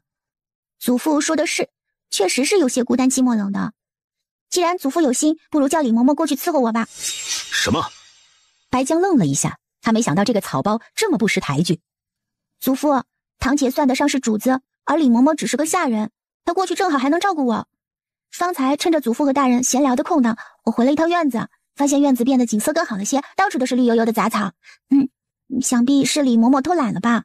我却没有见着李嬷嬷人影儿，不知她去了哪儿。大姐姐，你知道吗？白岩身躯一震，他看到白青青的眼神，忍不住有些害怕。我看妹妹走了，李嬷嬷年纪也大了，一个人在那儿多不方便，就要了她到我的院子里养老。妹妹不会介意吧？介意。那就麻烦姐姐，让人把嬷嬷带过来吧。时辰也不早了，大人也比较忙，我们就先回去。就劳烦大姐把嬷嬷带过来吧。李嬷嬷自从去了她院子，没少被她责罚，现在就是吊着一口气呢，怎么可能让白青青带走？妹妹，姐姐的厨艺也是极好的，去了也可以照顾你呢。他这话虽然是说给白青青的，可目光却一直在上官慈的身上流转。这一举动让白青青很不高兴。姐姐，我夫君纵使脸皮再厚，也禁不住姐姐这般盯着看呀。难不成我夫君脸上有花不成？他脸皮厚？上官慈挑着眉头，露出不满的表情来。妹妹，如今妹妹已经不是小孩子了，说话定当注意一番，不可胡言乱语。抱歉，上官大人，小妹淘气惯了，往日里叔叔婶婶也不在身边，只有个嬷嬷在，难免会有些调教不周，望大人见谅。嬷嬷的教导自然是极好的，不然姐姐又怎么会将嬷嬷带到自己的院里去？她可不是从前那个草包二小姐，反正她现在嫁给了上官慈，抱着这个大腿，白眼也不敢怎么样。上官慈看她犹如一只炸毛的猫一般，无奈的摇头。二小姐这脾气是不怎么好，不过却是个有自知之明的人，懂得反思，还是极好的。呵呵，白青青在心里给他了个白眼。大人，我要嬷嬷，铺子收益我们对半分。上官慈自然不会在意他那个还没有开张的小铺子的手艺，可他见白青青这么爱财的人，能分出一半的钱财来救一个人，要么就是真性情，要么就是那个人对他有用，还是极大的用处。二爸。什么？白青青直接喊了出来，随后又勉强一笑。大人，您真坏，臭男人，这是坐地起价了？是吗？本座觉得本座甚好。上官慈一双凤眸微微眯起，吓得白青青立马答应。是啊，大人甚好。哎呀，不就是晚上一起休息吗？我答应。他就怕上官慈一会儿给他来个1-9，上官慈恨不得将他掐死，说的都是些什么话呀？好了，就你淘气。上官慈抬手敲了敲他的额头，又看向白江。本座今日也叨扰多时，就不再做叨扰了。劳烦白尚书将内子的嬷嬷带过来，我们便回了。白岩听这话，立刻上前。莹儿现在就派人去将嬷嬷接过来。祖父放心。好。婴儿去将李嬷嬷给妹妹带过来。他看向婴儿的眼神目露凶光，婴儿会意之后便退下来。大人放心，嬷嬷一会儿就被带过来了。白岩上前挺起胸脯，冲着上官慈羞涩一笑，将自己美好的曲线展现在上官慈面前，却被白青青用自己的小身板又给挡住了。此时婴儿慌慌忙忙的跑进来，哭哭啼啼的。小姐，不好了！什么是慌慌张张的？成何体统？婴儿，发生什么了？怎么慌慌张张的？李嬷嬷呢？他见李嬷嬷没来，心里满意了。方才奴婢去带李嬷嬷过来，路过莲花池的时候，李嬷嬷突然就跳下去了，奴婢没有拦住。什么？白青青大惊，随后提着裙子就跑出去了。上官慈闻言，只是看了2眼婴儿，并不作声。怎么会跳进去呢？白岩捂住胸口，双眸泛起了泪花。大人，上官慈是一点面子都不给，冷眼看了他一眼，说道：要不是本座派人做的，大小姐这般委屈的盯着本座做什么？上官慈白了他一眼，然后出去寻白青青了。见2人都走了，白岩冷哼了一声：哼，处理干净了。小姐放心，干净着呢，本来就没剩下几口气，这一下去保证活不成了。婴儿笑了出来，小眼神还时不时地看着白江。做得好。哼，这青青似乎是变了个人一样，之后你得注意了。祖父放心，他现在不过就是仗着上官慈对他有些兴趣，才敢这般。等日后没有上官慈的宠幸，他绝对不干。白眼眼中闪过一丝狠毒，嘴角也微微翘起来。妍儿也跟去看看。老夫与你同去。嬷嬷你在哪儿？嬷嬷，我是青青啊！嬷嬷！白青青心里一丝酸涩，眼里也忍不住含泪。可她喊了好几遍，都没有人应答。最终，在一处拐弯的地方，她发现了一枚莲花扣。记忆里这就是李嬷嬷最喜爱的扣子样式。白青青一咬牙，直接跳进去了。上官慈赶来，正好就看到这一幕，他飞身上前，脚踏青莲，将白青青给驮起来。你是活腻了吗？就往里面跳！放手，嬷嬷还在里面，你放开我！他试图挣脱开上官慈的束缚，怎奈力气不如他。放你下去送死啊！上官慈嫌弃地看着他，你放手！他见自己挣脱不开，便张口咬上了上官慈的手臂。上官慈见疼，一把将他扛在肩膀上，伸出大手拍打在他的屁股上。张宁把人带走了。上官慈见白江他们过来，对白青青说了这么一句，将他放下，解了自己的外袍，把他给披上，带走了。白青青有些茫然，抬头看着上官慈，一下子忍不住哭了出来。上官慈抬头揉了揉他的头发，感叹他总归还是个孩子，或许自己也不该那般想他。妹妹，别难过了。李嬷嬷若是知道妹妹会这般难过，也一定会难过死的。欣欣，你也别太伤心了，祖父会让人打捞李嬷嬷的尸体的。下官御下不言，让大人见笑了。上官慈看了他一眼，并没有说什么。对你好点就蹬鼻子上脸，还敢跟本座动嘴，哼！听上官慈怒了，白江上前抬手就想给白青青一巴掌。混账东西！上官慈见白江的巴掌就要落下，抬手带起白青青往后退了一步，堪堪躲开白江这一巴掌。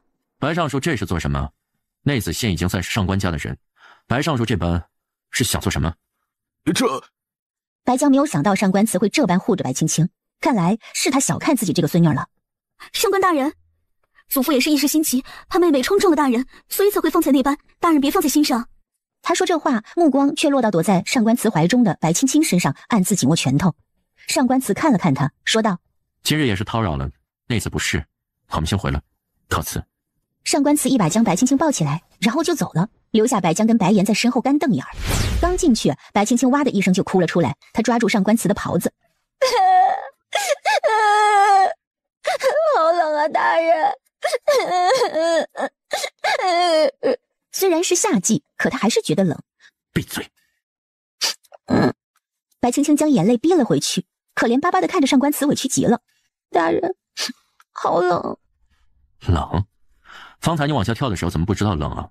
现在跟我说冷，是不是晚了点儿？大人，我错了。白青青得知李嬷嬷没事儿，也就放了心。她向上官慈身边蹭了蹭，头枕着上官慈的膝盖，戳了戳他的大腿。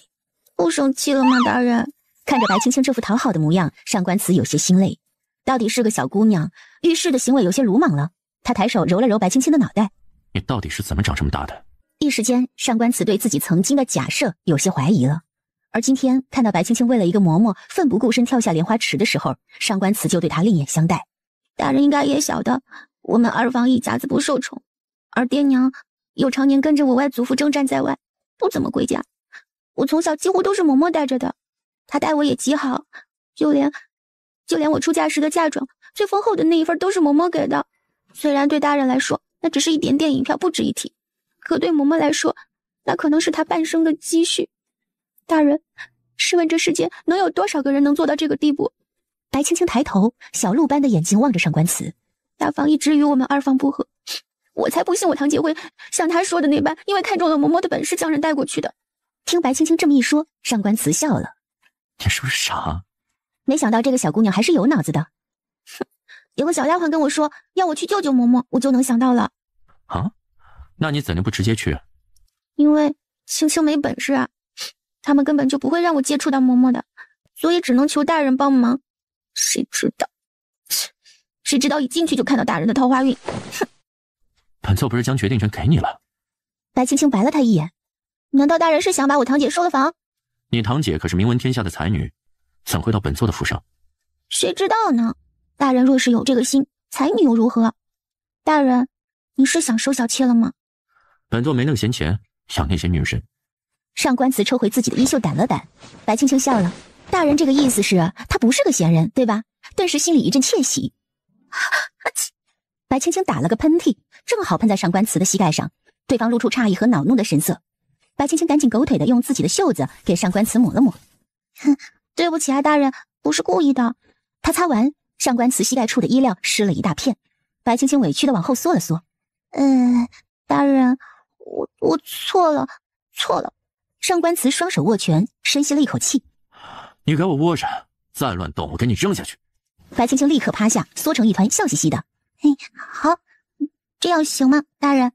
上官慈别过头，不再看他，他怕自己一个忍不住将白青青给踹下去。张宁，李嬷嬷在哪儿？我一会儿去看看她。我劝你还是别去了。为什么？大夫在医治呢，你去了也没用，就剩那么一口气了，能不能活过来还是个问题。你呀，还是别去给自己添堵了。张宁吃了白青青的饭菜，对他的态度也好了一些，索性就说了实话。他觉得一个人如果不会亲眼看着对方咽气儿，就不会多难过。什么？而听到这话的白青青将手里的碗筷全都掉在地上了。哎，你干嘛？你刚刚说的是什么意思？就是那个意思呀。我在外面听到他们说要带那个嬷嬷来的时候，就跟着那个丫鬟去了。那嬷嬷是被拖出来的，直接丢进池子里。说到这儿，你还得谢谢我呢。真的，那嬷嬷都臭了，身上流了脓血，要是患了寄阳，得给她往池子里埋埋。反正我带回来的时候还有一口气的。我觉得你还是不要去。哎，你去哪儿啊？张宁话没说完，就见白青青跑了出去。他放下碗筷，追上，一把揪住白青青的头发。白青青吃痛，向后一仰。这一幕正好被回来的上官慈瞧见。只见上官慈面色微沉，看着张宁：“你们在做什么？”爷，我们没做什么。张宁像是一个犯错的孩子一般，站在一旁低下头。大人，您去哪儿了？怎么，本座回来的不是时候？公然在他院子里嬉戏打闹，还有没有将他放在眼中啊？大人在说什么呢？你没看到是张宁拽我头发吗？大人，张宁说嬷嬷快死了，青青要去看她。他还是忍不住一头扎进上官慈怀里哭了出来。上官慈身体僵硬，他新换的衣裳又被白青青给弄脏了。原本有些伤心的白青青靠在上官慈怀里，却闻到了一丝脂粉味，便立即停止哭泣。他抬头看着上官慈，往后退了2步。大人，您出去见了那个相好的了？说什么呢？上官慈心里微颤，方才他确实是去见了月华。您身上有一股刺鼻的脂粉味。白青青失望地看了一眼上官慈，又转头看着张宁问：“张宁，嬷嬷在哪儿？”张宁，嬷嬷在哪儿？哦，在西院。上官慈见白青青走了，冷眼看了一眼张宁，随后跟了过去。他抬起袖子闻了闻，却没有闻到什么味道。他去月华那儿的时候，月华确实也往他肩膀上靠了一会儿。他忽然想起白青青嫌弃的模样，不觉蹙着眉头。等他路过翠玉亭的时候，发现白青青在那转圈，忍不住笑了出来。他知道白青青是迷路了。他在这儿转悠了一会儿，气得大骂：“上官慈，你这……我这个什么？这个超级无敌大好人！”他转头笑脸相迎，看到对方逼近，又往后退了2步。好人是吗？本座还是头一次听到这个称呼，感觉不错。往日里别人都喊他是大魔头、活阎王，还是头一次听到有人夸他是个好人的。那是啊，大人，您带我去看看李嬷嬷可以吗？青青很担心嬷嬷。上官慈忍不住蹙眉。往日里白青青一旦这般撒娇，都会过来靠近他，或者直接趴他怀里，而现在就只是因为他身上有月华的脂粉味，就离他这么远。他突然习惯了白青青在他身边腻歪，这并不是一件好事。跟本座过来。多谢大人。大人要不先回去休息吧。他走到小灶台前面开始生火烧水，可天柴的手却一直在发抖。方才他见到李嬷嬷露在外面的一双手，上面满是伤痕，甚至有的地方都露出森然的白骨来。他一块又一块的添着柴，目光却有些涣散，像是失神一般。上官慈见他这般模样，走过去不自觉地握住他的手，柔声说道：“放心，他不会死。”白青青缓过神，看了一眼上官慈，心里边有些复杂。最终他抽出了自己的手，点了点头：“多谢大人。”白青青很讨厌他身上属于别的女人的气味，看着自己空荡荡的手心儿，上官慈冷哼了一声：“不识抬举。”说完转身就离开了。学好了，大夫，他怎么样？白青青眼眶湿润了起来。嬷嬷的脸上应该是有疤痕的，已经被纱布给包裹成了一个粽子。那大夫却没有回头，只说道：“哎呀，不大妙，应该是受了刑的。老夫行医数十载，从未见过如此残忍的手段，就看他这几日能否挺过来吧。”听了大夫这话，白青青擦了擦眼角的泪水。白爷，这个丑老娘一定会报。大夫，还望您尽力。白青青不敢去看李嬷嬷，她怕自己忍不住。她还记得原主出嫁前一晚，李嬷嬷跟她说的是，上官大人虽是宦官，人确实不错的，小姐去了多跟大人亲近一番。或许李嬷嬷那个时候就知道自己不能再照顾白青青。白家那个吃人不吐骨头的地方，白青青能离开，李嬷嬷是打心眼里高兴的。想到这儿，白青青再也忍不住了，她跑了出去，跑到院外，眼泪顺着脸颊滚落。她扶着一旁的树，一抬头就看到对面的上官慈站在一旁的紫薇花前，换了一身黑色长袍，负手而立。大人，嬷嬷会不会死？她会不会死掉？白青青突如其来的举动将她撞得往后退了2步。上官慈抬手想去拍一拍白青青，却被自己这个想法给吓到了。白家的孩子进到他府里也才3天而已啊，自己对他究竟是什么想法呢？想到这儿，上官慈有些懊恼，直接把白青青给一把推开，还嫌恶的往后退了1步。不要动不动就抱过来，像什么样子？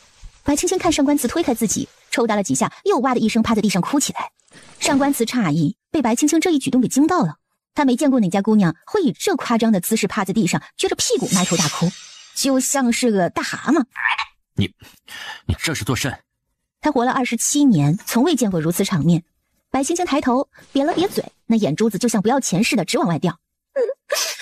我都没有嫌弃大人出去拈花惹草，大人竟然如此对我，我哭得这么伤心，你哄哄我又怎么了？一向面瘫的上官慈被他这一举动给气得瞪起了双眼。他看见那白色的锦帕上出现了几个乌漆麻黑的爪子印。起来。他深吸了一口气，硬生生的从嘴里挤出这么几个字来。我不要。白青青厚脸皮的赖在地上，仗着原主年纪小肆意妄为。他说着还打了个滚儿，一双大眼睛紧紧的盯着上官慈。你不哄我还要凶我救不起来。上官慈突然有些后悔自己当初意气用事，将白青青给强娶了回来。上官慈实在不想理这个癞蛤蟆一样脏兮兮的姑娘，转身就要走。他刚跨出去1步，白青青一个飞扑就抱住了上官慈的大腿根儿。上官慈被迫停下脚步，低头看了下去，正捂在他的那个地方。白青青也觉得手感有些不对啊，他缓缓抬头，就看到上官慈一双凤眸带着寒光盯着他。大人。他将手缩了回来，蹲在上官慈的腿边，委屈的抿着嘴巴不讲话。上官慈深吸了一口气，上官慈的暗卫在暗处瞧了这一幕，纷纷替白青青捏了把汗。之前有个女人还没碰到他们爷的一脚，就被一掌拍出去，然后死了。上官慈也是想给白青青一掌的，可是看他那怂样就忍住了。自己这一巴掌下去，估计他这小身板就散架了。我错了，大人。白青青戳了戳上官慈的小腿，下次还敢不是，下次不敢了。妈耶，说秃噜嘴了。你。上官慈气得举起手来，却迟迟没有落下。白青青像是一只小狗一样靠在上官慈的腿上哽咽着。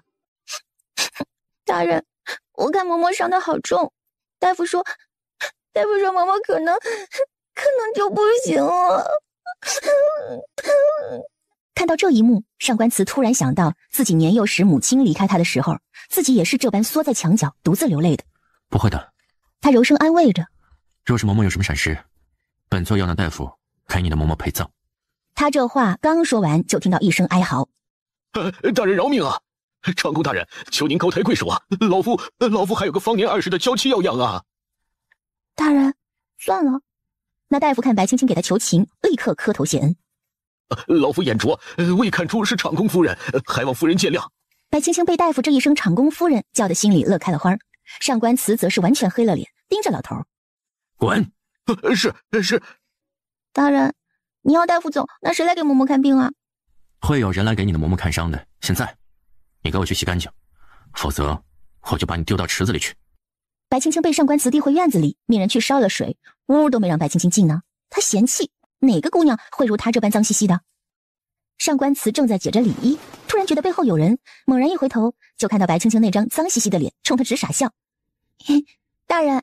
上官慈被吓得往后退了1步，腰身砰的一下就撞在浴桶上。白青青赶紧过去替他揉腰。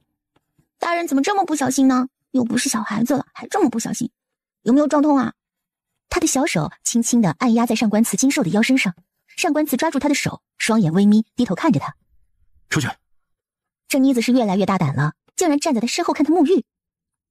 大人，痛。白青青面色露出疼痛之意，上官慈赶紧松手，又往后退了1步。出去！白青青冲过去抱住上官慈笑了。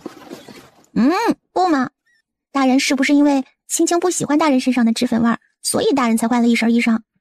他说完这话时，明显感觉到上官慈身体略微僵硬，他知道自己说对了。松手！上官慈有些懊恼，对于白青青揭穿他的行为很是不耐烦。不要，大人，你是心里有青青的，对吧？我心里也有大人呢，在这儿，是有大人的啊。是了，他在这个世界上唯一熟悉的就是上官慈，唯一的依靠也是上官慈。既然这个事实无法改变，那他就一定会将上官慈牢牢地抓在手里，绝对不会给别的女人一丝机会。看白青青的小手戳着他自己的胸口，对自己这番表白，上官慈忍不住将他推开，自己退了2步，转过身捂住了嘴。他不是没有与其他的女人接触过，可现在这心跳加速的感觉还是头一次。可对方又是个小了自己太多的小姑娘，他觉得有些羞耻。白青青在他身后偷偷地笑了出来。大人，这副纯情的模样真让人喜欢。大人，你就是我的天，我的地啊，就是我的唯一，何必总是这样远离我呢？我是真的，星月大人。二小姐晓得什么是欢喜吗？上官慈忍不住苦笑起来。短短3天，他在这小姑娘面前展露了太多别人看不到的一面。说到欢喜，他一个废人有什么资格说欢喜？若是曾经他还是那个威风凛凛的锦衣卫大都督，或许还有可能。可他现在就是个废人，拿什么说欢喜啊？二小姐这话，往后莫要再说了。上官慈掰开白青青的双手，目光暗淡起来。出去吧，本座要沐浴了。白青青心里有些酸涩，她不知道自己说的这些话是不是真的对上官慈造成了一些伤害，可她就是对上官慈有意思呀。大人，可是因为身体……上官慈猛然转身，目光阴寒，散发出杀意，盯着白青青，让白青青吓得后退一步，将后面的话给憋回去了。二小姐怎么不说了？她的声音像极了冬日里的寒潭般冰冷。看着他这般冰冷阴鸷的目光，白青青更加心疼上官慈。他缓过神，上前一步，在上官慈没有明白他想做什么的时候，捧起上官慈白皙的脸颊，踮起脚尖凑了上去。扑鼻而来的属于少女的独有香气，让上官慈目光有些涣散。当他清醒之时，面前放大无数倍的纤长睫毛，犹如蝴蝶轻轻扇着翅膀般颤动，柔软的唇瓣紧紧地贴着上官慈的薄唇。由于身高问题，白青青只坚持了一小会儿，就把脚放了下来。脏兮兮的小脸上透着红晕，看了一眼上官慈就把头低下了。大人，他不知道该说什么了，心里边又气。难道上官慈他不应该回应一下，就傻愣愣的站在那儿？被白青青的声音将思绪拉回现实，上官慈呆愣愣的看着他，一时间不知道该说什么好。他被眼前这个小东西非礼了。原来大人真的这般厌恶我，是青青自作多情了。白青青也有些失落。他母亲告诉过他，如果一个男人真的对你没兴趣，你再怎么做都是徒劳的。他叹了口气，转身离开。上官慈没有阻拦，他不知道该怎么面对白青青这个自己敌人的孙女儿。白青青每走一步，眼泪就掉一颗，将她乌漆抹黑的小脸变成了花的。大人很喜欢那位月华姑娘吗？上官慈愣了一下，没有回答。喜欢月华吗？是喜欢的吧。月华是他当初从战场上救下来的歌姬，与他也算是老相识了。自己也曾想过，等日子好了起来，就和月华成亲相守。可偏偏天公不作美，他出了意外，成了一个宦官，就再也不敢去笑想月华，毕竟那是一个似神女般的女人。白青青却苦笑了起来，看大人这模样，就是了。看到白青青苦笑的模样，上官慈心口处忍不住有一丝丝疼痛。既然这样，大人为何不娶她呢？白青青往回走了2步，看着上官慈，大人为何？与你无关。上官慈不想回答这个问题，或者说他心里早就有那么一个答案，他不配。与我无关，我知道了。说完，他转身离去。等他走到门口的时候，又对上官慈说道：大人，给青青一纸休书吧。您不是一直觉得我是祖父派来的，会对您不利吗？大人，青青愿意离开，好吗？他回头冲上官慈凄美一笑，而上官慈听到休书2字，目光竟有些闪躲。他清楚这东西对女子来说意味着什么，若是寻常人家还好，日后还可再嫁。可他呢，是个宦官，若是将白青青休了，他就只能找个尼姑庵出家，孤独终老。尽管他无此意，可世人都会觉得他一个宦官玩剩下的女人，谁敢要？看着白青青抿着嘴，将泪水憋在眼眶里，他终于还是心软了，长叹了口气，走过去伸手替他擦拭掉泪水，柔声道：二小姐日后莫要再说这小孩子心性的话，让人听了去该笑话了。可是大人您不喜欢我，还留我在身边做什么呢？不如让我退位让贤吧，你把月华姑娘接进来。退位让贤是你这么用的吗？说完就拉起他的手，走到浴桶旁边，将自己的手打湿，给白青青擦了擦脸，然后耐心地说道：二小姐日后可不许再躺在地上打滚了，若是给人家看去，该笑话了。他对白青青此时的态度，就像是个老父亲操心自己的女儿一般。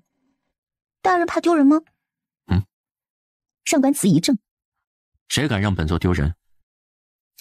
那青青就不怕笑话。我是大人的妻子，他们不敢要您丢人，自然也不敢笑话我的。青青说的有道理吧？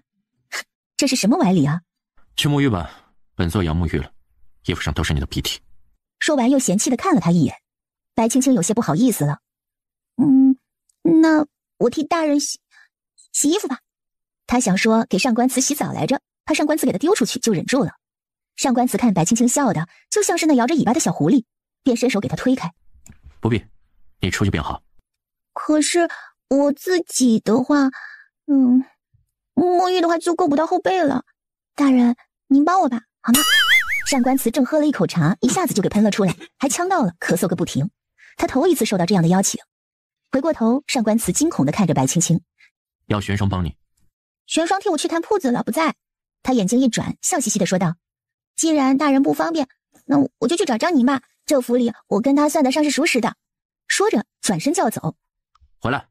上官慈几步上前将他给捞了回来，气得就说了一个你字。白青青摆出一副无辜的模样，上官慈又狠不下心呵斥他，心一横将他给捞回来，直接丢进浴桶。自己脱。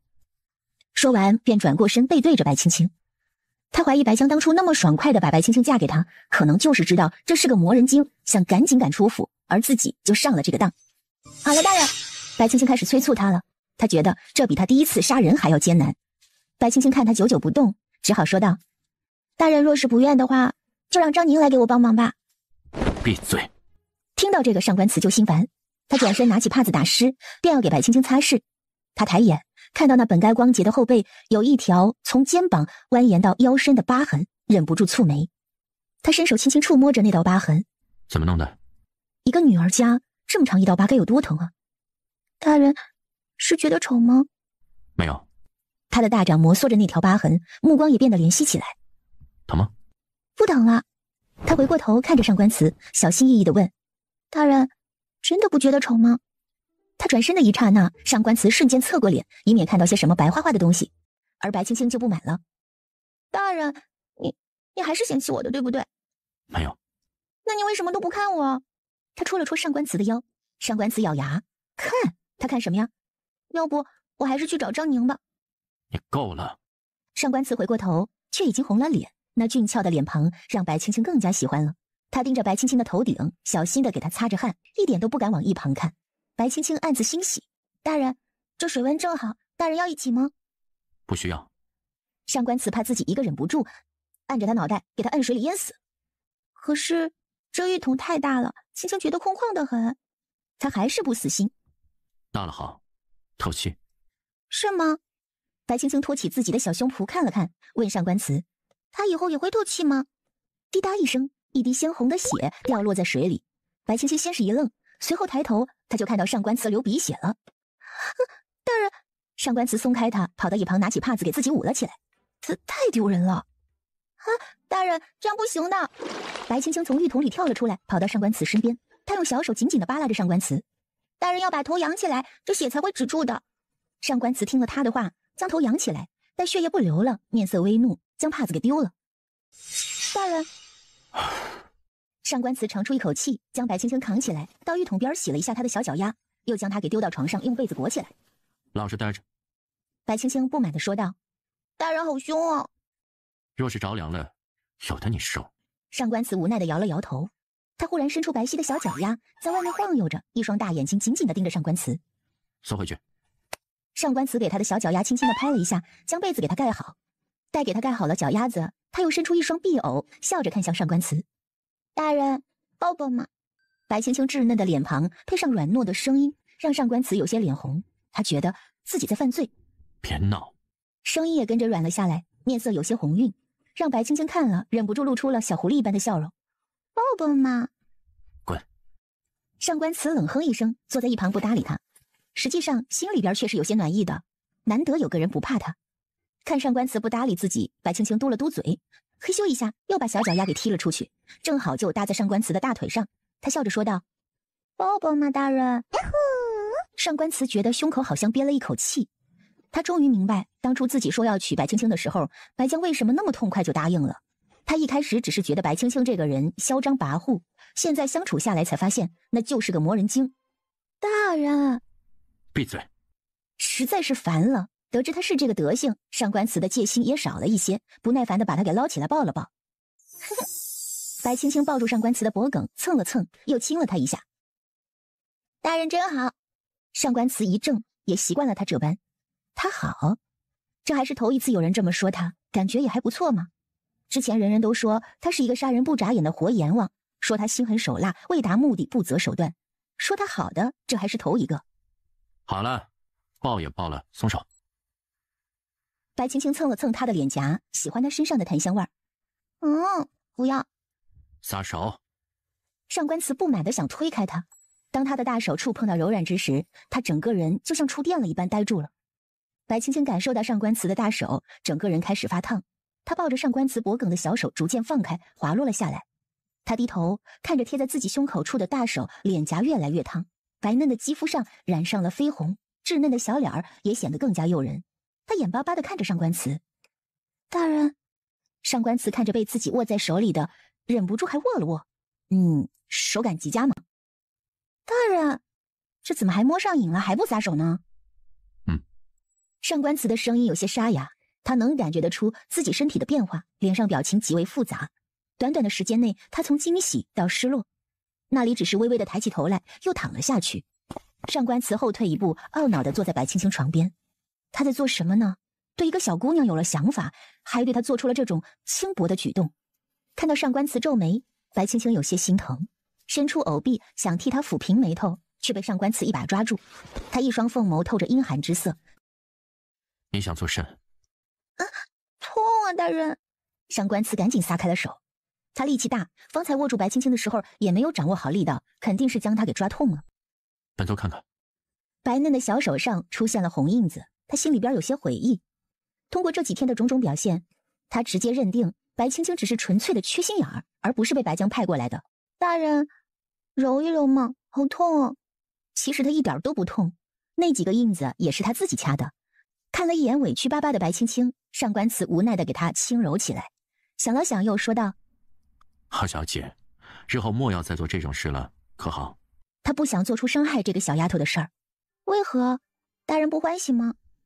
二小姐，本座不知道，若是被他人知晓，二小姐的脸恐怕就要丢光了，所以莫要在这边行事了。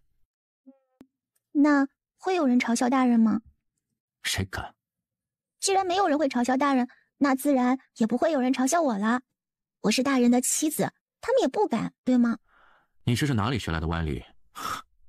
上官慈都被他给气笑了。哪里是歪理啊，这就是真理才对。反正我是大人的妻，他们笑话我就等于是笑话大人。好了，别评了，明日我便上朝，一下安分些。他怕自己一不在，这小东西就翻天了。白青青立马乖巧地凑过去，笑着说道：大人放心，我超乖的。才怪呢。看着白青青像一只摇着尾巴的小狐狸般望着自己，他就知道这家伙根本就不会乖的。大人明日几时回来呀？不清楚。确实不清楚，他休息了整整3日，还不知道有多少事等着处理呢。那大人要记得早点回来啊。他实在是不想听白青青废话了，只好应答。大人最好了。他跟上官慈腻歪了一会儿，便在他怀中睡过去了。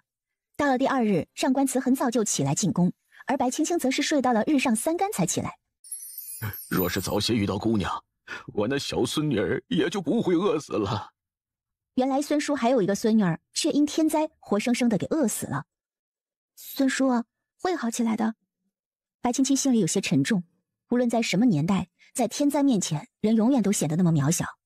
这也更加让他觉得银子是个好东西了。孙叔，是这样的，我呢打算做点小生意，但是我不方便出面，所以就想让您代劳，每个月我按月给您工钱，还有铺面除了本金后收益的5%，如何？孙叔一怔，却没想到这姑娘说话竟这般通透，给他月钱还有铺子收益，不就是想把利益最大化，好留住他吗？玄霜说孙叔会管账，我觉得这份差事也适合孙叔，您觉得呢？我们爷孙俩这条命都是姑娘的，姑娘想要我们做什么，只管吩咐便好。既然是这样，那就劳烦孙叔操心了。孙叔，您先看看，先前让您采办的一些东西都齐全了吗？啊，齐全了，姑娘。他大致看了一眼，说道：“这是卤料吗？”是的，这东西是我偶然间钻研出来的，您先看着。过2日我会让人来这边规整一下，到时候我们再考虑营业的事情。哦，好的。夫人，孙岩看着白青青，你成亲了？他见白青青未曾梳过夫人的发髻呀。妍儿。一旁孙叔呵斥了一声自己的孙子，给了他一个眼神。孙岩立刻向白青青道歉：“抱歉啊。”无妨，也是怪我，因我不会梳发髻，所以便一直未曾改发髻。他确实是不会，再者他跟上官慈也不会发生什么的吧。虽然他总是想着能有点火花，想到这儿他心里难免会有些失落。玄霜见白青青面色微白，呵斥着孙岩：“孙公子，我家夫人是否改夫人发髻，与您是无关的，日后也不要再说这些话了。”玄霜，人家也不是故意的，你无需这般。抱歉，是我孙儿鲁莽了。无妨的。白青青又跟孙叔他们爷俩聊了一下基本的运营方法。孙叔爷孙俩听着白青青的讲解，脸上的神色异常精彩。他看了看头上的太阳，已经是走向西山，想着上官慈也快回来，便打算回去了。看着白青青离开的背影，孙叔对孙岩说道：“妍儿啊，这等女子非池中之物，也并非你能驾驭得了的。”此时的孙叔已全然不像方才与白青青谈话时的卑微老者，俨然有一丝霸王之气。孙儿晓得了。孙岩恭敬地行了个礼。大人，上官慈正在跟属下商量着今天朝上说的案子，就听到一声欢快的声音。他先是一怔，随后抬头就看到一坨灰色的东西飞快朝自己飞奔过来。一旁上官慈的几个属下看到这一坨物体都愣住了，哪里来的飞球？他们看着这个灰色的飞球直接撞到他们都督怀里，露出一张惊世的容颜。大人，看到白青青，上官慈一时间没反应过来，他慌忙接住白青青：“你怎地来这里了？”“大人迟迟未归，我怕你出事便来了。”他这话说的犹如一块蜜糖，甜着上官慈的心。他的属下听了也纷纷露出笑意，对都督这个小妇人的印象也好了起来。夜深路重，快回吧。上官慈没有注意到一旁下属的神色，笑着对白青青说道：“我闲了3日，自然有许多公务积压，肯定会晚些的。”“那大人是不是也没有吃饭？”上官慈确实忙了一天，晚饭没吃，便点了点头。“也还不饿，好了，快回来。”“玄霜！”他叫了一声，对玄霜说道：“带二姑娘回府。”玄霜只好过来，要带白青青回去。白青青赶紧把望宁叫过来，让他把食盒递过来，交给上官慈。“大人，给您做了饭菜，都还热着呢，你要记得吃哦。”看着小巧的食盒，上官慈有些恍惚。这么多年来，还是头一次享受到这种待遇，深夜有人惦记的感觉真好。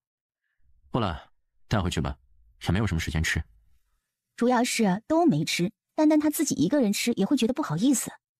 听上官慈说让他把食盒带回去，白青青有些不乐意了。他打量着上官慈，白了他一眼：“怎么，大人是觉得这东西有毒？大人是觉得这东西有毒？还是不如人家月华姑娘做的好吃？”“胡说什么？”上官慈皱眉说道。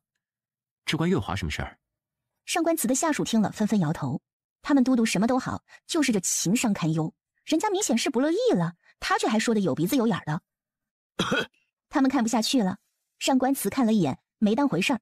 “日后莫要再来这里，忙完了我会回的。”他觉得别人知道了不好，毕竟他是个宦官，小丫头经常跑过来，他怕小丫头会受人家白眼。可这话在白青青听来就变了味儿，他怎么听都是上官慈在向着月华说话。白青青盯着上官慈不语，最后将手里的食盒递给望宁，忍不住酸了眼眶。难道他真的就不如月华吗？“督主，小夫人也是好心，您就留着吃了呗。”“快留下吧，再不留估计人都该哭了。”上官慈却冷哼了一声：“留什么留？哪里有这个闲工夫吃啊？”啪的一声，白青青将望宁手中的食盒打翻在地，吸了吸鼻子：“不吃就不吃，谁求着你吃了？饿死了正好，我好改嫁。玄霜，望宁，我们走，就让他去找他的月华姑娘去吧，两个人最好一起饿死拉倒。”白青青骂完，扭头就走。“白青青！”上官慈喝住他，冷冷地说道：“你心思怎地这般歹毒？月华与你何冤何仇？你要咒他死？”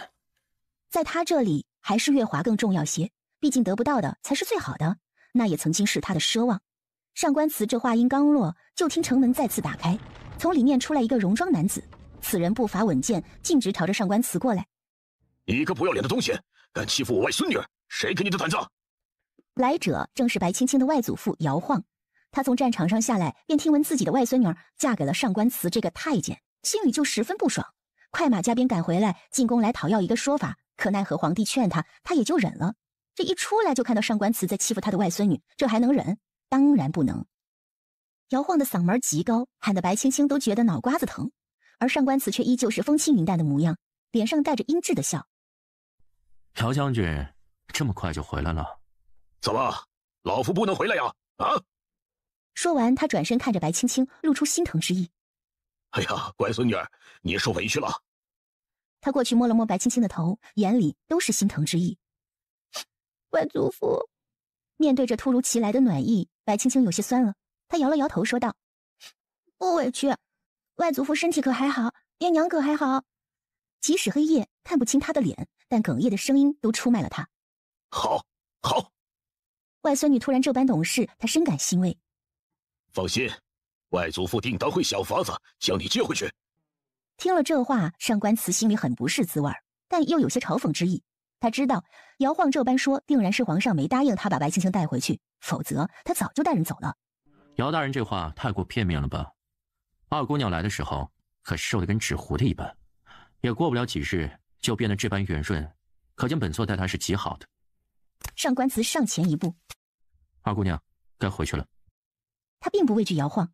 白青青看了一眼上官慈，对姚晃说道：“外祖父，今日晚了，明日青青回去看你，替我代爹娘一声好。”听着自己外孙女这般言语，姚晃更加坚信他一定是受了上官慈的逼迫，瞬间抽出腰间的佩剑，直指上官慈：“你若敢欺辱我家乖女，定当将你千刀万剐！”这一声怒吼，吼得上官慈耳根发麻。他欺辱？外祖父！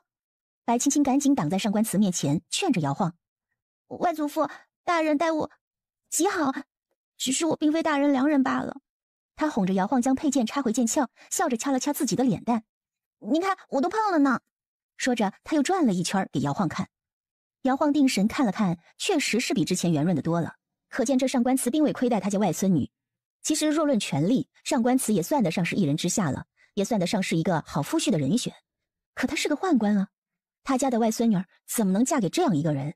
白江那个老混蛋，趁着自己和女婿在外征战，竟然把他的外孙女嫁给这样一个残缺的人。老东西，看他不参死他！乖女，他待你真的好，没有折磨你。姚晃还是不放心。白青青笑了，过去抱住上官慈的手臂，说道：“大人待我是极好的，好吃好喝的供着呢，还给钱花。上次大人还给了我1万两，还有一件铺面呢，对吧，大人？”他看向上官慈，暗自掐了他一把。上官慈低头看了他一眼，对方才他诅咒月华一事也消了气。外祖父，您年事已高，又出战刚回来，还是早点回去歇着吧。明日青青去看你。白青青过去，开始给姚晃顺毛。您放心，明儿个呀，我保准一早就过去。这可是你说的啊，乖女，明儿个呀，早点来，外祖父让你表哥给你订你最爱吃的点心。对于这个外孙女，姚晃是非常宠溺的，因为他一共有7个儿子，1个女儿，也就是白青青的娘。当初嫁给白振觉的时候，他就不怎么愿意，可耐不住女儿愿意啊，结果日子过得都不如外面要饭的。嫁出去的女儿泼出去的水，他再心疼也不能插手人家的家事儿。好在女婿还是疼女儿的，他也带着夫妻俩常年在外征战。就可怜这么一个小娃娃在白家受尽白眼。说到底，姚晃心里觉得亏欠了白青青的。若不是碍着两家的面子，他早就把白青青带在身边了。表哥，好。白青青对这个表哥是有点印象的，是一个生意奇才。正好他还有些事情想去请教一下。听他们祖孙2人谈得甚欢，上官慈有些不满了。他记得白青青的表哥姚苏瑜跟他可是青梅竹马，怎么这是打算明目张胆的去私会？那就这么说定了，你若是不去，外祖父就叫你表哥上门给你抬回去。姚晃哈哈大笑，白青青一尴尬，又是抬，好，定然去的。说着又跟姚晃寒暄了几句，目送他离开了。待看不见人影的时候，白青青说道：“玄霜、汪宁，我们回吧。明儿个他还想去找他的表哥讨教一下呢，毕竟他对这个世界的行情一概不知，也不知道该往什么方面去发展。”站住，本座饿了。他这么急着回去，难不成他要去收拾一下，明日去私会？白青青回头像看神经病一样看他。大人饿了，哼，那就饿着呗。说完扭头就走，一点面子都不给。白青青，上官慈吼了他一句，让一旁的下属纷纷不寒而栗。白青青掏了掏耳朵，说道：青青耳朵好用着呢，大人无需喊那么大声。你，他倒是胆子大了哈。大人饿了，去月华姑娘那儿啊，让她做顿饭不就行了吗？与我说这个做甚？说没有其他的事情，青青便告退了。明儿个我还得去我外祖父那儿呢。姑娘，爷爷都一天没吃饭了，要不您就跟爷爷一起去东厂，给大人做点吃食。你看爷他忙了一整天，到现在还饿着肚子，那脾气肯定是有点暴躁的，可能是饿久了才对您发脾气的。哼，做不了，还是去他的月华姑娘那里吃吧，我怕我一个不小心给你家爷毒死了。说完头也不回就往马车上走。反正他外祖父与父母都回来了，上官慈也不敢拿他怎么样，大不了就是和离，他走人呗，有什么了不起的？等他上了马车，刚坐下就被赶来的上官慈给按在木头板上。只听上官慈冷哼道：哼，才不过一日，你就长本事了是吧？敢跟本座这般说话？被突然按住的白青青有些懵，随着上官慈那张俊颜放大在他面前，他才缓过来。大人想做什么？这个情节是要亲亲了吗？他心里在激动地叫嚣着。你这么早回去做甚啊？不是大人您催我回府吗？我这不是随您的意吗？话是这么说，可是一想到他回去就会准备明天去见他的青梅竹马的表哥，上官慈就有种头上凉飕飕的感觉。大人放手吧，他手都痛了，估计红了吧，赶紧放手呗。白青青面带微笑地对他说着，可他却有一种只要自己一松手就再也抓不住他的感觉，手上的力道也逐渐加重了些，直到白青青呼出痛，他才反应过来松了手。与我去东厂。上官慈想自己看着他就没有功夫收拾了。东厂？怎么，大人是想把我送去东厂了？他委实觉得难受，明明自己对他那么好，可他心里哪怕只有月华，也不至于要把自己送到特务厂里吧。上官慈挑眉，觉得自己跟这个丫头说话已经没有办法用正常人的思路来沟通了，感觉到对方在颤抖，他耐下心说道：本座饿了，到东厂来做饭。做饭？白青青慌了，到东厂做饭，疯了吗？我可以说不吗？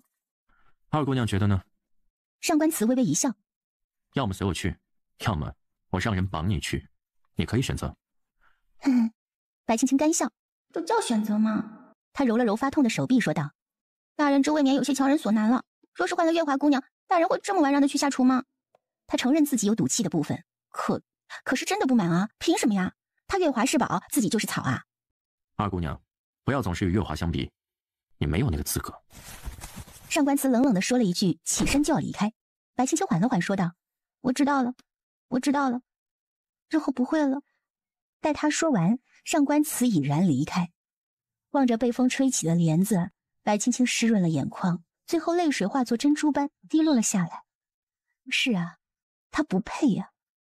原以为在这个世界遇到一个人便可以相守一生的，是他输了，他不该想的这般简单，更不该痴迷上官慈这张脸，以至于短短几天便丢了心。姑娘，过了一会儿，外面传来玄霜的声音，似乎带着担心的意味。白青青清了清嗓子，没事，走吧，我们回去。好。望着离去的马车，上官慈心里犹如蚂蚁攀爬般痒痒的，他下属见了更是连连摇头。督主，我们觉得吧，这小夫人还是不错的。您刚来第一天没回家，这么晚了还来给您送饭，已经是不错了。我家那婆娘这么多年了，我哪天下了差，不是回去给她做点吃食啊？是啊，督主，我看这小夫人对您也是极好的了。您倒好，偏偏提那个月华姑娘，肩不能扛，手不能提的，估计连猪都喂不好。一个较为年轻的下属小声吐槽了一句，他家里就是养猪的，自然讨老婆也要先会喂猪为准。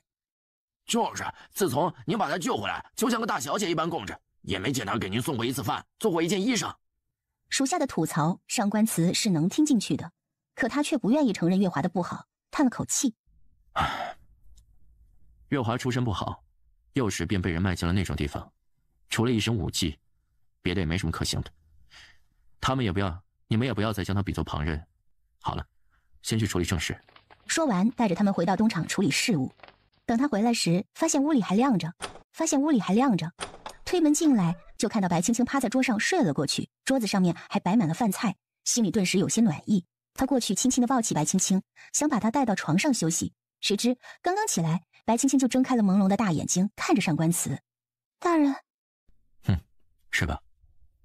看着他这模样，上官慈也只好大人不计小人过了。不了，您放我下来。上官慈将他放下，就看他过去端了饭菜要出去。出去做甚？我去把饭菜热一热，您多少吃点儿。看着白青青的身影消失在自己的视线内，上官慈不知该如何是好。明明之前还跟自己吵了一架，回来却又做了饭菜等着。想到这儿，他不由苦笑，真是个孩子。大人多少吃一些，想必也是一整天没有个油水了，也不宜吃大荤。这2道菜是我今儿个研究出来的，您尝尝。上官慈坐下吃了几口，发现味道不错，一连吃了2碗饭，喝了1碗汤。原本白青青不让他喝，有些凉的，他却执意喝了一些。毕竟是小丫头辛苦做的，多少他都会吃一点。等到吃完，伺候上官慈洗漱，2人上了床。白青青面朝里，没有再像从前那般窝进他怀里。后半夜下起了雷雨来，白青青觉得有些冷，便将自己缩成一团。上官慈察觉到之后，将他揽了过来。是吧？别乱动了，本座明日还要早起，你动来动去的，影响本座休息啊。好。第2日，上官慈醒来，发现身边的位置空荡荡的。他伸手探了探，已经凉了，说明人已经离开多时。就在他疑惑的时候，白青青手里拿着食盒进来。他眼下有些乌青，看来是没睡好。大人，怎么起得这么早？给大人做了一些吃食，若是不嫌弃，大人便带着吧，闲了就吃点，别饿着。他面无表情地将食盒放下，跟上官慈说道：大人，昨夜青青想了想，我还是搬回听雨轩吧，免得不方便。原本心里微微有些暖意的上官慈听了他这话，脸色立刻就变了。他蹙眉问他：哪里不方便？实际上上官慈也是被白青青磨得没有办法，所以才跟他住在一处。原本白青青若是说回去，他该高兴才是。可是白青青今日要去见他表哥，现在就急着跟自己撇清关系了。白青青自然不清楚上官慈心中所想，她只是觉得既然这个男人对自己没有想法，那就没必要再纠缠了。他心里被别人装得满满的，自己又何必找不自在呢？白青青觉得眼皮开始打架了，甩了甩头，好让自己清醒一些。上官慈见他这般，起身下床，将他抱起来放在床上。好好歇着吧。他并没有阻止白青青回听雨轩，却也没有答应。只要他不答应，白青青就回不去。白青青也没有再多说什么，安静的闭上眼睛睡了过去。上官慈看着食盒出神，过了许久才去洗漱穿戴，等穿戴好了，过来将食盒提走，以至于他这么多年来头一次上朝迟到了。待上官慈进来时，手里还提着一个食盒，让在场的所有人都有些不解。上官慈闭目不语，心里边却十分懊恼。一路上他有些出神，竟然不知自己将这食盒拎到了朝上。荣烨啊，你这手里提的为何物呀？荣烨是上官慈的小字。回陛下，内子替微臣准备的吃食，昨日比较忙，回得晚了。内子担忧微臣身体，所以今日特意做了吃食给微臣带着。说着，若有若无地给了皇上一个幽怨的眼神。皇上清了清嗓子，想到昨儿个拉他下棋下的久了，有些不好意思。如此甚好。看来这姚晃家的外孙女还是不错的嘛。上官慈，你还要不要脸了？你几时上朝，还让我外孙女给你做饭？我家乖女向来贪睡，你竟然要她起得这般早，就为了一顿饭？姚晃听外孙女起来给上官慈做饭，心里都心疼死了。那得多早就起来，昨天还回得那般晚。姚晃是个武将，说话自然粗鲁了些，不过皇上也不介意，因为他够忠心。其他官员听着姚晃骂上官慈，真的是大气都不敢出。有几个不嫌事儿大的，竟然举牌上前参了上官慈一本，说他强抢民女。几人为文官，均以白江为首，他们见白江没有阻止，纷纷上前弹劾上官慈，这让皇上十分不喜。而他们的理由却是上官慈是个宦官，强娶了吏部尚书的孙女儿。面对官员弹劾，又想到白青青今日会去见姚苏瑜，上官慈面色冷了下来。皇上见他露出不悦的神色，有些心疼，呵斥了下面的一些人。面对皇上的偏袒，他们也习以为常了，毕竟他们弹劾上官慈就没有成功过一次。哎呀，你说说你们呀，有事没事就吵，能吵出个什么来？人家孩子都没说什么，还给荣烨做了吃食，2个祖父也没说什么，你们倒是吵起来了。再者，荣烨也是为了朕才受的伤，怎么，你们这是在责备他救了朕？龙颜微怒，底下的人纷纷跪下。微臣不敢。你们不敢？不敢还吵得这般欢？行了行了，没事就退了吧，看着你们就心烦。说着就起身离开，对上官慈说道：“容颜啊，你来一下。”是。待皇上到了御花园，上官慈也跟着到了。快快快，将你这小媳妇做的菜给朕尝尝。听了皇上的话，上官慈一阵无语，但还是将食盒递过去。皇上不客气地吃了起来，对他说道：“味道不错，你是有口福了呀。”他可是听说这白江的孙女儿是干啥啥不行，吃啥啥不剩的，现在一想也是虚言了。上官慈苦笑，没有说别的。他有口福，他的口福可是在皇上肚子里呢。哎，站着干嘛？坐下来一起吃，还是那么拘束，跟你娘啊一点都不像。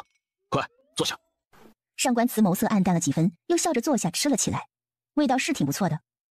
你大婚，朕无法过去，他日会补偿你的。陛下无需如此，也不过是逢场作戏罢了。上官慈拒绝了皇上想补偿他的想法。皇上看了看上官慈，又看了看这精心准备的食盒。朕晓得你为何娶她，朕也答应了。可是容叶呀，差不多就得了，别等到时将那真心人给伤走了，后悔莫及呀。例如他，上官慈一笑，也没接话。张宁被小太监领了过来，面色尴尬地看着上官慈，小声说道：“爷，白姑娘怎么了？”他有些不敢往下说了。说。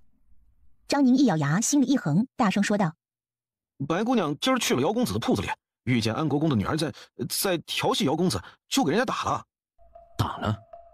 上官慈一愣，伸手揉着自己的太阳穴，却把张宁说的重点放在了白青青是为了姚苏雨打的人。这丫头还打架呀？上官慈黑着脸问张宁：“就因为这个？”“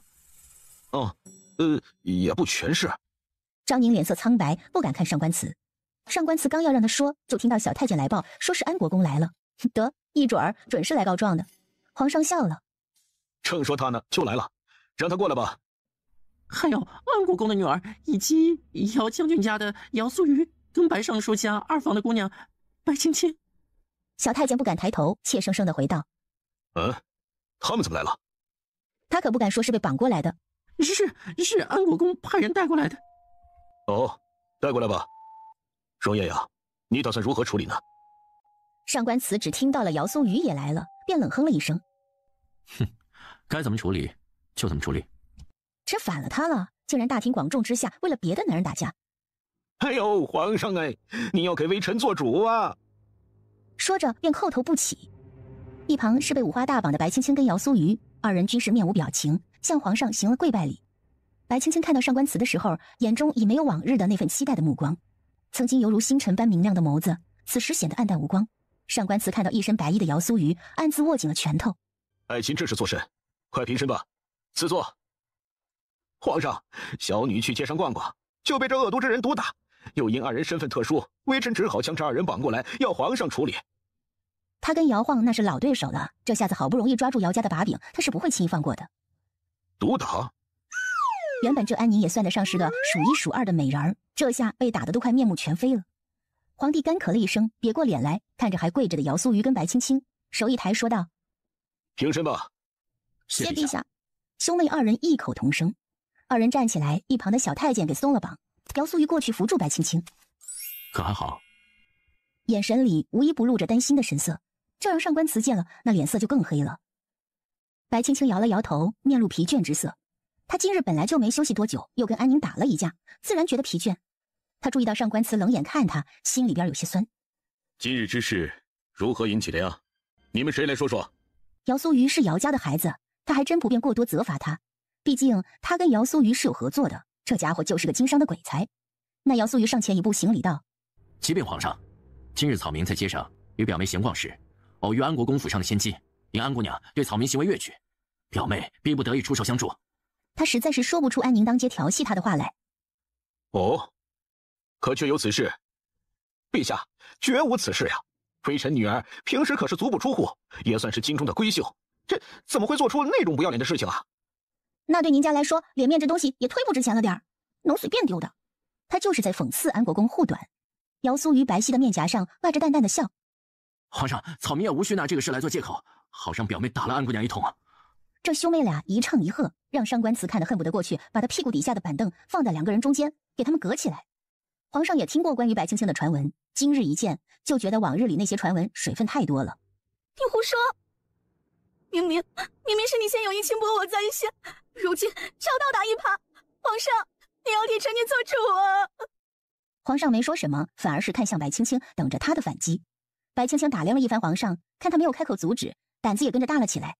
凭我表哥的家世、才华和样貌，要什么样的女子会没有？非要轻薄你，你长得好看啊！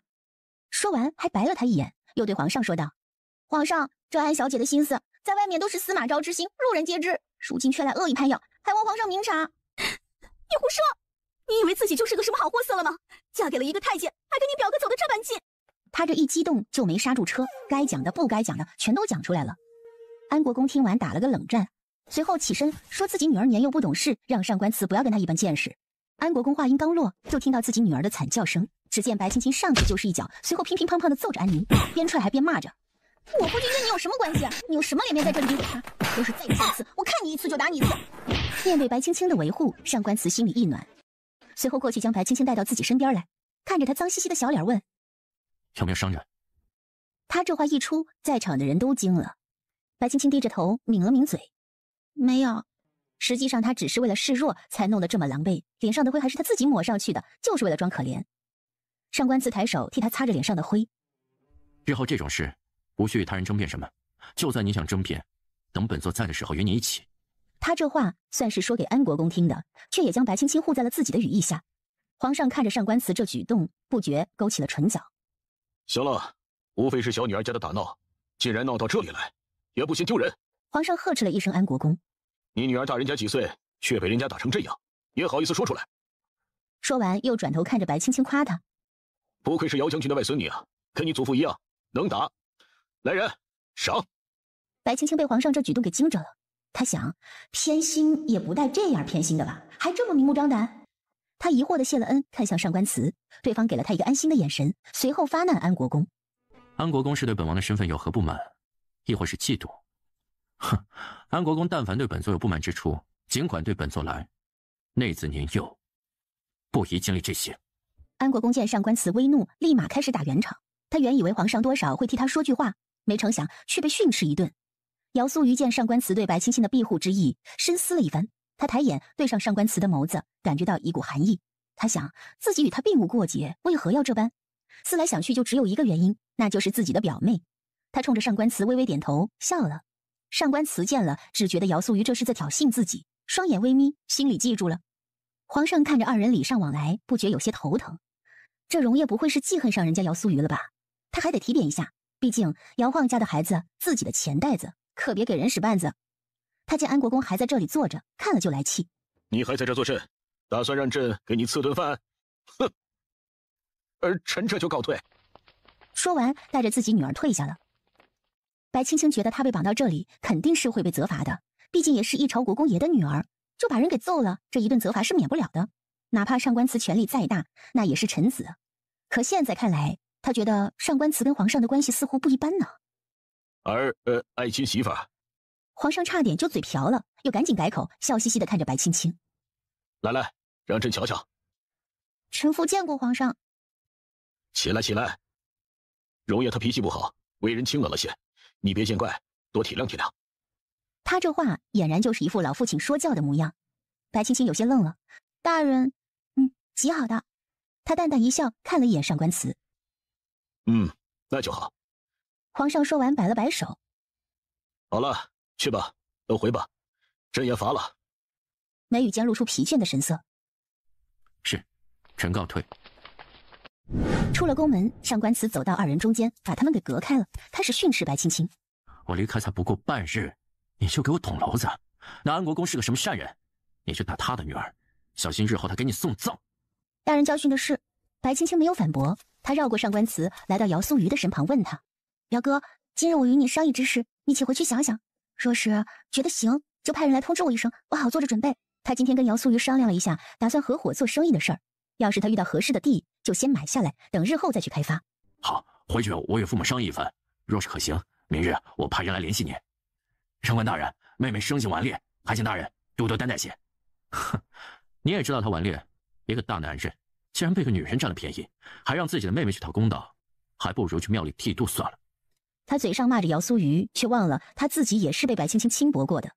待要分别之时，姚苏瑜对上官慈说，要白青青跟他一起坐马车，因为上官慈骑马，白青青又不会，所以白青青跟他一起走方便些。不必。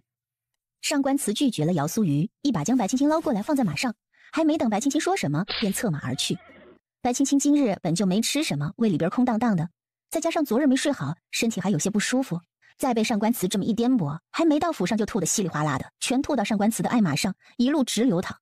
上官慈强忍着怒意，到了门口便将他丢在地上，嫌恶的让人把马领走去洗刷。白青青被这么摔了一下，直接就躺在地上，她实在是连起来的力气都没有了，胃里又很不舒服，再加上睡眠不足，她觉得自己脑子都快要炸开了。起来！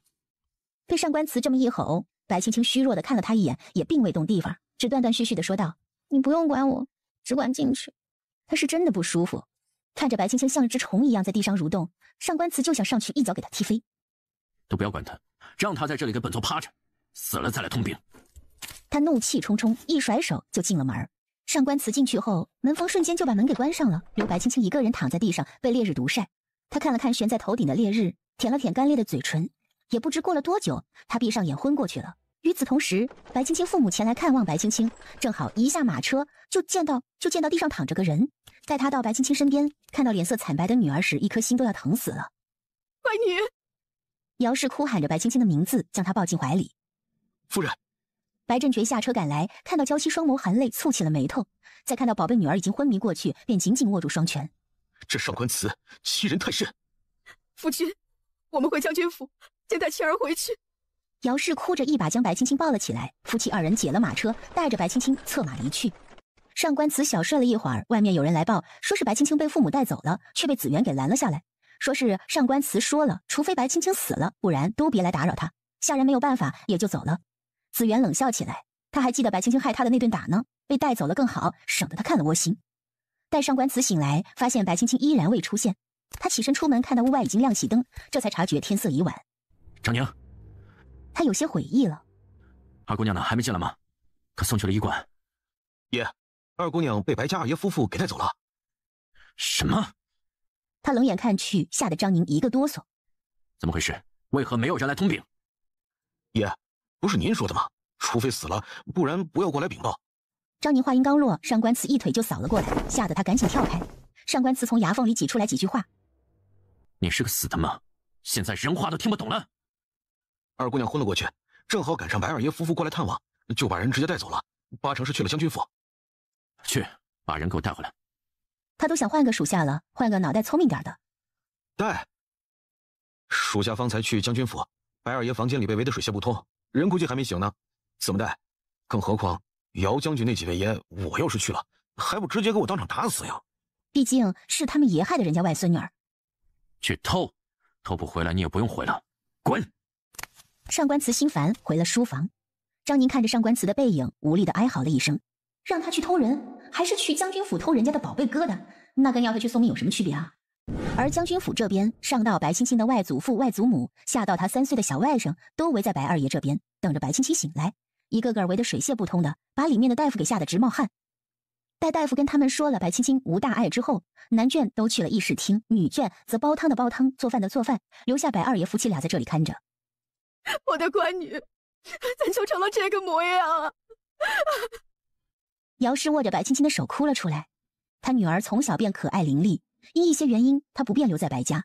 看在同为白家血脉，他才让白青青留下的。原以为他们会善待她，可谁知竟瘦成这副模样。姚氏不知道，在没去上官府之前，他瘦得跟狗一样。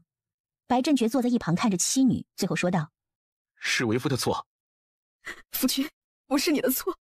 姚氏能理解他的苦楚，便劝着他：“我也不想逼迫你，可他们竟然趁着你我夫妻二人不在，将青儿嫁给了那样一个人，一个有着根却没有用的男人。”娘子放心，为夫懂得。他不会再心慈手软了。二爷、小姐，老爷叫您二位过去一趟。知道了。姚氏回了一声，对一旁的嬷嬷说道：“嬷嬷，劳烦你看顾青儿。小姐说的哪里话？您跟姑爷尽管去，老奴在这儿看着小姐。”好，走吧。老嬷嬷一心都在白青青的身上，根本没有注意到身后来人，只觉得脖梗一痛，两眼一黑，躺在地上了。还真是得来全不费工夫。张宁蒙着面上前将白青青用被子一卷，卷成个卷儿，扛着人就跑。待姚氏夫妇回来的时候，只见到地上躺着的嬷嬷。白振觉跑到床边，看到床上空荡荡的，心里大叫一声不好。直到季阳过来说月华病重，上官慈过去看了，他才一脸茫然。人走了，那他把白青青偷回来的意义在哪里？而且人好像还有些发烧。那这个怎么办？张宁指了指白青青，我是把人偷回来了，但是好像有点发烧，要不要叫个大夫？你别把人烧傻了。季阳看了一眼，还记恨着白青青之前嘲讽他呢，冷笑一声说道：叫什么大夫？谁没发过烧？又死不了。哎，走了走了，在这干嘛呢？别人见了还会说闲话的。说完，扯着张宁的袖子就走了。昏迷中的白青青不知是否做了噩梦，眉头紧锁，开始冒起冷汗。姚晃得知自己外孙女在家里失踪，大发雷霆，将几个儿孙劈头盖脸的一顿骂，说是这么多男人看不住一个小女娃娃。几个大男人被骂得不敢抬头。你们说，会是谁干的？盛文慈。几个儿子异口同声的说完，姚晃便站了起来。你们几个，挨个去上官祠那边探探，别打草惊蛇。他上官祠能悄无声息的过来偷人，他们就不能悄无声息的把人偷回来？是，父亲。几人退下之后，约着商量了一番，最后老大老二去上官府敲门大骂，老三老四老五从后院摸了进去，直奔上官祠的主院搜查。他们一进去就被上官祠的暗卫发现。听闻这个消息的张宁正在吃饭，赶紧把筷子丢下就过去了。到了主院，就见上官祠房门大开，子元被姚家四爷丢在地上，用软鞭抽打，打得皮开肉绽，惨叫连连。四爷，手下留情！张宁轻身过去，拉住姚家老四的软鞭，笑着说道：四爷这是在做甚呢？这是咱们上官府，下人若是有什么招待不周的，这边给您赔个不是。他低头看了一眼，子元现在只剩下出气的份儿了。我家外甥女儿在姚家好好的，你们把人偷来了，却不留一人看顾，她现在都烧得说胡话了，你们呢？这个贱人却用枕头捂住我外甥女的口鼻，好啊，好一个上官府！姚四爷一甩手便进了屋。三哥，青儿如何了？青儿是上来了，可现在这情况也不好移动，我弟去请大夫了，等大夫来了再说吧。我在这守着，你回去通知父亲跟妹子，要他们过来看看。是。姚四爷答应着出了门，看到张宁时冷笑了出来。上官府的人都是好样的，一个个下贱胚子，还能骑到我们姚家的宝贝闺女头上。姚四爷走后，张宁看了看自己血肉模糊的手，方才他接下那一鞭子的时候，手心就被打得皮开肉绽了。他又低头看着子元，抬脚就把人给踢出去了。这若是姚家人没发现白青青给子元害死，那他们上官府跟姚家的梁子算是结大了。他一路策马飞奔去叫上官祠，手上的鲜血也跟着流了一路。到了月华那儿，他直接闯了进去，却看到月华依偎在上官祠胸前，二人谈着心。回想到白青青，张宁有些不悦。爷，大胆，你是何人，竟敢擅闯？上官祠回头见张宁的手被鲜血染红，便问他怎么回事。爷，先回吧，姚家上门了。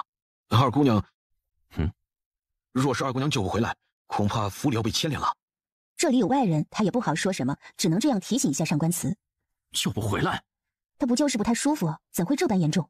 是不是那位姑娘想您成功了，特意要张护卫来给您说一声？也是，您来月华这够久了。一双美眸含情看着上官祠。大人，您日后若是有时间了，就来看看月华。他将白青青说的就像是在装病，等着上官祠回去看望一般，却忘了他自己也是在装病的。上官祠双眸微垂，谁也看不出来他在想些什么。最后还是张宁再次提醒他：爷，姚家上门了。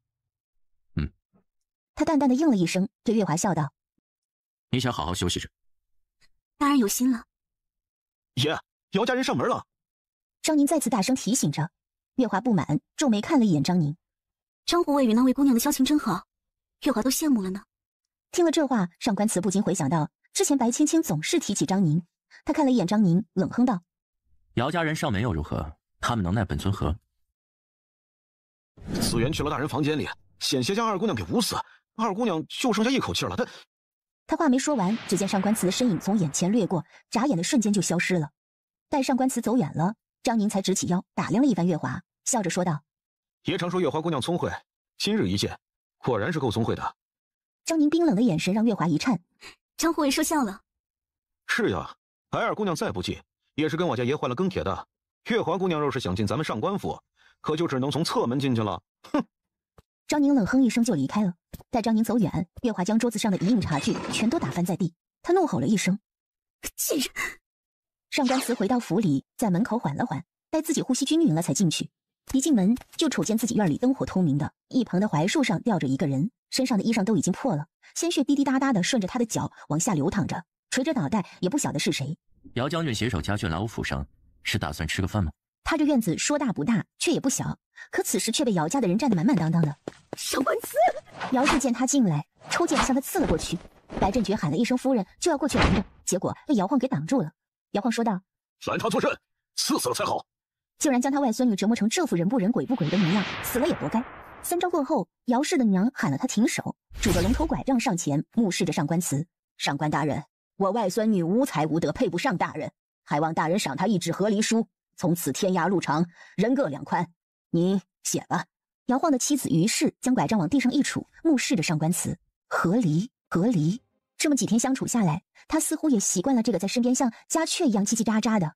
若是这样一个吵闹的小东西不见了，那这府里便会像曾经那般死寂了吧？和离？不可能。上官慈嘴角勾起了一丝轻蔑的笑。进了本座的嫡府，那就是本座的人。和离不可能，休书倒是有。上官慈，奸人！姚家众人听了这话，纷纷被点燃了怒火。这和离书和休书差别可大了。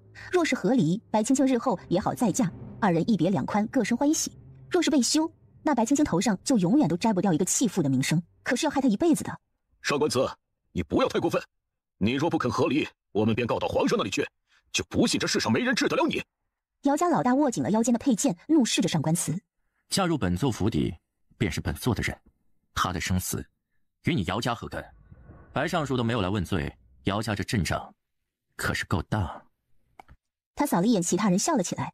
确实，嫁出去的女儿泼出去的水，更何况他们还是外祖家。双方正吵着，白青青在丫鬟的搀扶下出来了。她脸色苍白，每走一步都要喘口气。往日里活泼好动的小姑娘成了如今这副模样，上官慈见了，心里边也是堵得慌。他们也不过才半日不见而已。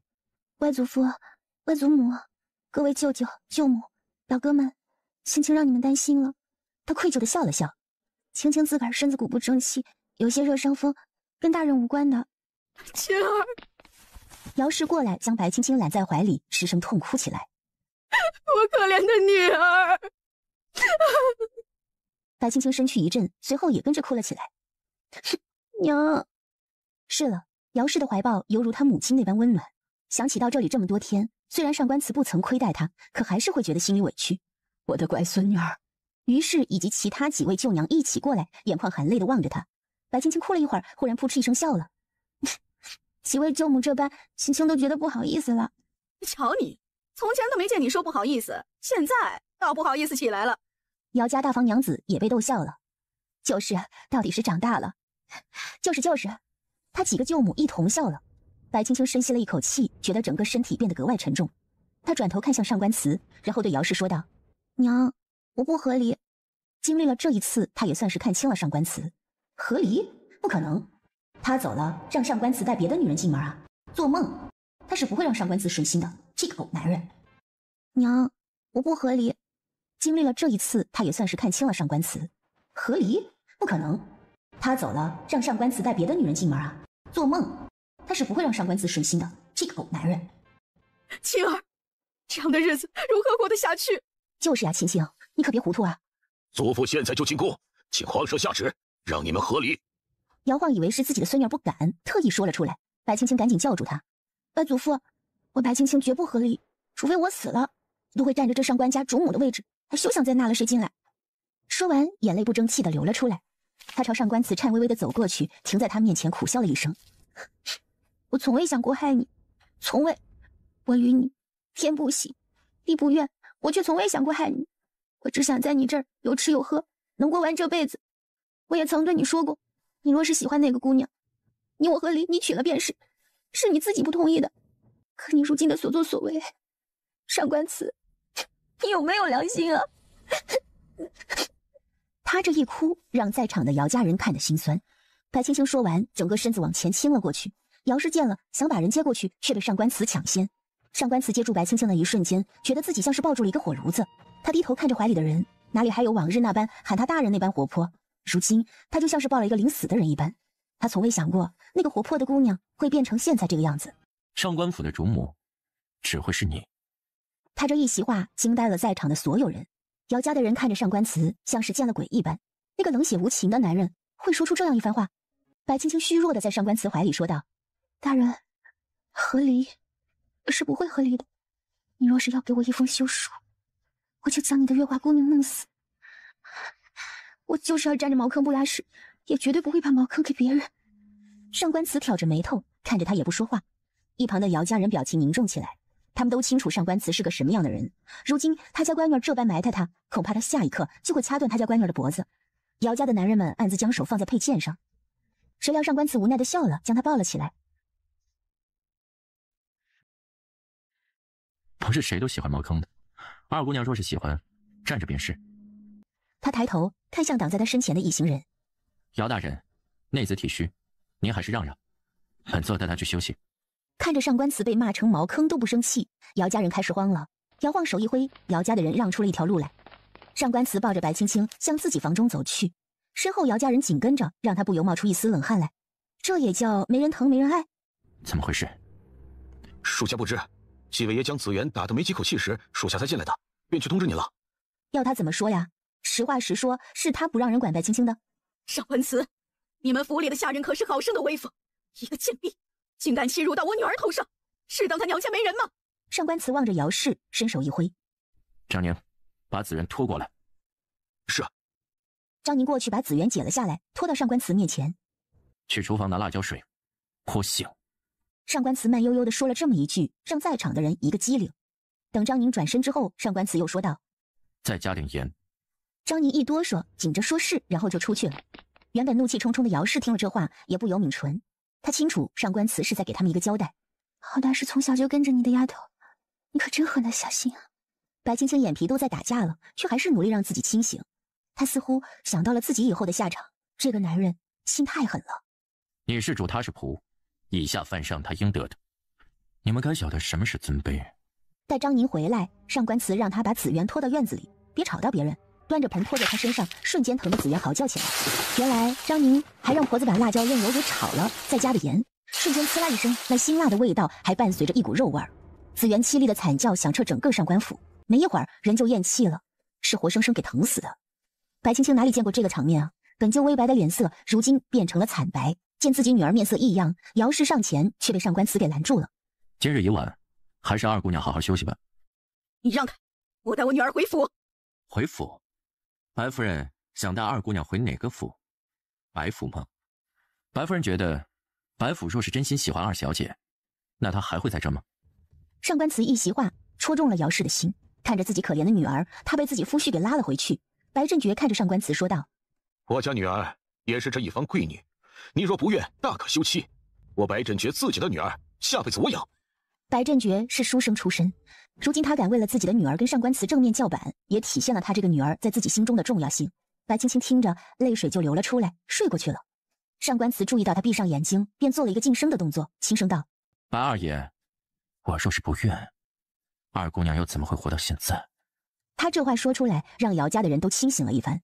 他上官慈是什么人？他要是不愿意的事儿，谁又能强迫他做？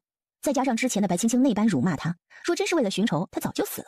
姚晃不明白上官慈这番寓意何为，可他知道这上官慈虽然心狠手辣，可从来都是有一说一的。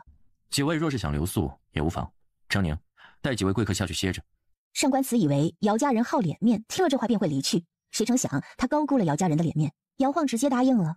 他见上官慈带外孙女倒还是不错，想着这几天人他是接不回去了，可至少也要照顾着。答应完，他见上官慈脸都快绿了，于是他高高兴兴地带着姚家上下30余口人在上官府住下。这日，白青青正与姚素瑜坐在亭子里商量着铺子的事情。上官慈回来就看到他们兄妹俩低着头，在一起小声叨叨着什么。姚家的几个儿媳妇还在一旁给他们出主意，这气就不打一处来。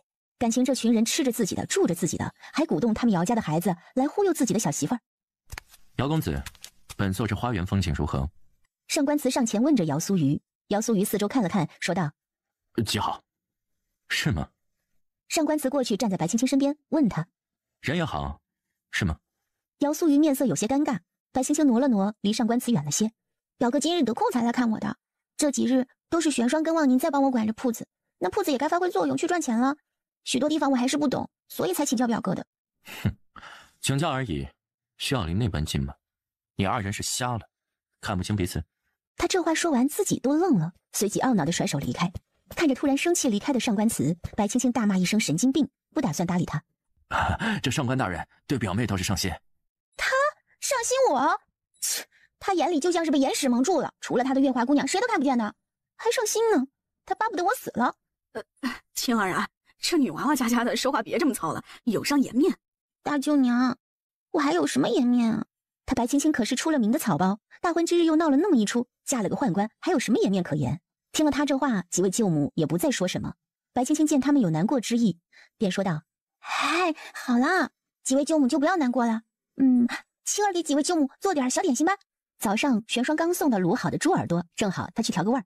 啊，好呢。”白青青带着姚素瑜进了大厨房，将卤好的猪耳朵切了一块，给姚素瑜尝了尝，味道如何？味道不错，但是不像是本地口味。姚素瑜疑惑地看了看他，青儿，你是从哪儿学来的？那不是瞎琢磨就出来了这个味道，我觉得还是不错，就想着试试。他当然没吃过了，这是白青青家祖传的卤料配方。这样啊，不过味道倒是不错，到时候我在店里也放一些，给你吆喝吆喝。谢谢表哥。白青青扑过去抱住姚素瑜晃了晃，姚素瑜宠溺地摸了摸他的头发。好了，别淘气。这一幕正好被赶来的上官慈瞧见，气得上官慈将手上的玉扳指都给捏成了粉末。哼，你们兄妹二人的感情还真是不错。上官慈冷哼一声，吓得白青青差点摔在地上，幸好姚素瑜及时扶住了他，望着上官慈黑掉的脸说道：“我与表哥也算得上是青梅竹马，感情自然是好的。”说完转过身开始去调蘸料。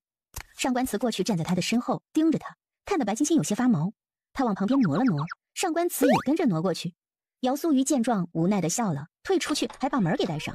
白青青听到之后心里边有些发慌，他这个表哥怎么就走了呢？他悄咪咪地看了一眼上官慈，往后挪了挪，就怕上官慈一个不顺心给他一掌拍死。你躲什么？上官慈勾起唇角，没做错事，你脸红什么呀？白青青立马跳开，他望着上官慈，仿佛是见鬼了一样。他想，上官慈是吃错药了吧，还是没吃药？怎的就成了这副登徒浪子的模样？这可跟那个杀人不眨眼的男人差距太大了呀！大人这是说的什么话呢？我这几日从未出过门，哪里会做什么坏事？自从上次自己把他比喻成茅坑之后，就一直不敢单独跟上官慈相处。他也不知道自己是哪里来的胆子，敢骂他是茅坑。在家里就不能做坏事了吗？他靠过去，发觉白青青愈发的圆润了，看上去很可爱。白青青感受着上官慈的视线，将嘴一抿：“大人，我错了。”他这副受气的模样让上官慈心情大好，便随口问他：“错在哪儿了？”“我不该把您比喻成粪坑。”白青青如实回答，却让上官慈被口水呛到，咳得脸都红了。他喘上气来之后，看着白青青恨不得上去给他拍出去。白青青抬头傻笑了一下，气得上官慈不想搭理他。怎么会有这么粗鄙的姑娘，还被他给娶了回来，真是造孽啊！白青青见他没有发作，又继续切着猪耳朵。近日来，他心情不大好，做什么都提不起兴趣，大致上也还是跟上官慈有关。他心里清楚，自己现在的行为就像个舔狗，可有时候就是忍不住啊，越想心越酸。他一边切，泪珠子就一边往下掉。怎么还哭上了？他也没说什么呀。没什么。白青青抬起袖子擦了擦，又继续切。他知道白青青的脾气愣，也不强求他多说什么，过去抬手替他抹了抹眼泪。哭什么？好吃好喝的养着你，瞧你现在圆润的，还在这里哭，别人不知道的还以为本座虐待你了。难道不是吗？白青青哭着哭着，抬手抓住上官慈的袖子，滋了一下，擦了擦鼻涕，看得上官慈双眼逐渐放大。你在做什么？上官慈叫了出来，一把扯回袖子，将外袍脱下来丢进了灶台。听见上官慈的怒吼，白青青又吸了吸鼻子往后退，无辜地说道：“忍不住了，不然就流出来了。”他一哭就爱流鼻涕，为了不流出来丢人，他宁愿得罪上官慈。看着他无辜的模样，上官慈忍了。这是造了什么孽，遇到这个小东西？大人，白青青想着自己的铺子马上就要正式营业，在那个地方日后还得需要上官慈照拂一二，也不宜跟他闹得太僵。他主动过去拉了拉上官慈的袖子：“大人生气了吗？”“生气？他还不能生气吗？”“没有。”马上就否定了。哦，白青青见他说没事，就当他是真没事儿，转身把切好的猪耳朵丢进盆里，再放上调好的酱汁搅拌。就在他要放辣椒的时候，上官慈提醒他：“本座不喜辣。”“那你别吃。”白青青嘴上这么说，手上却诚实的单独分出来一份，没有放辣。姚家的人几乎都在边关待过，所以他们喜辣。上官慈看他气呼呼的模样，嘴角扬了扬。白青青做好之后，上官慈端了他的那一份，带着白青青回到主院，让下人将其他的送去姚家那边。白青青纵然不愿意，也只能被他拖着走。味道还不错。哦，白青青心里有些膈应，虽然他是有点痴迷上官慈的美貌，可他还是膈应上官慈那样对自己。还在生闷气啊？上官慈这几日观察下来，觉得白青青是在跟他置气，气自己对他不闻不问，差点害他丢了性命。白青青却自嘲起来：“哪敢啊！青青知道自己几斤几两，不敢气。”是吗？他放下碗筷，想了想皇上那日跟他说过的话，叹了口气：“二姑娘，月华与本座曾有过救命之恩，诚然，本座与他也曾想过日后儿孙满堂，可本座现在并无那个本事与他儿孙满堂，本座亏欠他的。”上官慈低垂目光，想到自己这个没有用的身体，就觉得心里颤巍巍的。他自卑呀。听了上官慈这一席话，白青青思索了一番，他过去捧起上官慈的下巴，看着他的眼睛：“大人，若是曾经你我天各一方之时，哪怕你心系一条狗，青青都不会难过半分。可如今你是我的夫君啊，试问有哪个女人能受得了自己身边人心里全是他人？无心悦君，亦无法忍受。”他松开了手，后退了2步：“大人，你只记得亏欠那位月华姑娘，你可曾想过，我嫁于你，你却这般待我，最后难道不会亏欠于我吗？”上官慈抬眸看着白青青微微蹙起的柳叶眉，心里边有一丝丝触动。二姑娘，他给不了白青青什么承诺，至少在他身体还是这个模样的时候，他给不了。二姑娘，你还小，无需想那么多。你在这里吃喝用度都不会少你的，且安心吧。白青青苦笑了一声，应了他：“大人说什么便是什么吧。只求若有哪一日，大人若是想抬月华姑娘进来，便说一声，我给你们操办。”你胡说什么？他将白青青拉了过来，白青青顺势坐到他的腿上。二姑娘，你这个年纪该是玩乐的时候，别把什么事都往自己的身上揽着。你与月华不一样，你背后有整个姚家撑腰，还有本座。月华他只有本座，这个道理你可懂？懂？他懂什么？懂了，大人。上官慈知道白青青嘴上说的懂了，但实际上心里很不服气，但也没有戳破他。月华不会进门的，你就当她是个漂亮的摆件就行了。漂亮摆件？哼，我家的摆件可是都不吃不喝的。他有些不服气，难道他就丑了？上官慈拿他没有办法，这个脾气嘛，倒是真的像个大家小姐了。伸手揉了揉他的头发，说道：“那就当她是个会说话会吃饭的摆件。”白青青也懒得跟他分辨这些，反正他现在想的是赚钱，不管在哪个时代，钱都是最重要的。等他有钱了，找个理由就给上官慈休了。哼！想到这里，他便好奇地问上官慈：“大人，咱们国家有妻子给丈夫休书的先例吗？”他一脸认真的模样，让上官慈见了一愣，随即就黑了脸。没有。这是打算把他给休了，胆子可真够大的。哦，白青青嘟了嘟嘴，表示不满。啪的一声，上官慈抬手拍在他屁股上，喝了一句：“再想这些东西，本座就将你丢进护城河里喂鱼。”护城河里没有鱼。那就丢粪坑里。白青青惊讶地看向上官慈：“那我爬上来就进你被窝，臭死你！”说完，他自己扑哧一声先笑出来了。上官慈见他笑了，那眸子又像往日一样酷似繁星般明亮，他也跟着笑了起来。不知不觉，这个小东西已经成了他生活的一部分。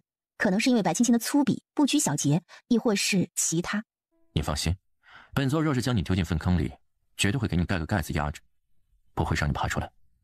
上官慈理了理白青青的头发，所以乖一点，别逼着本座把你丢进粪坑里。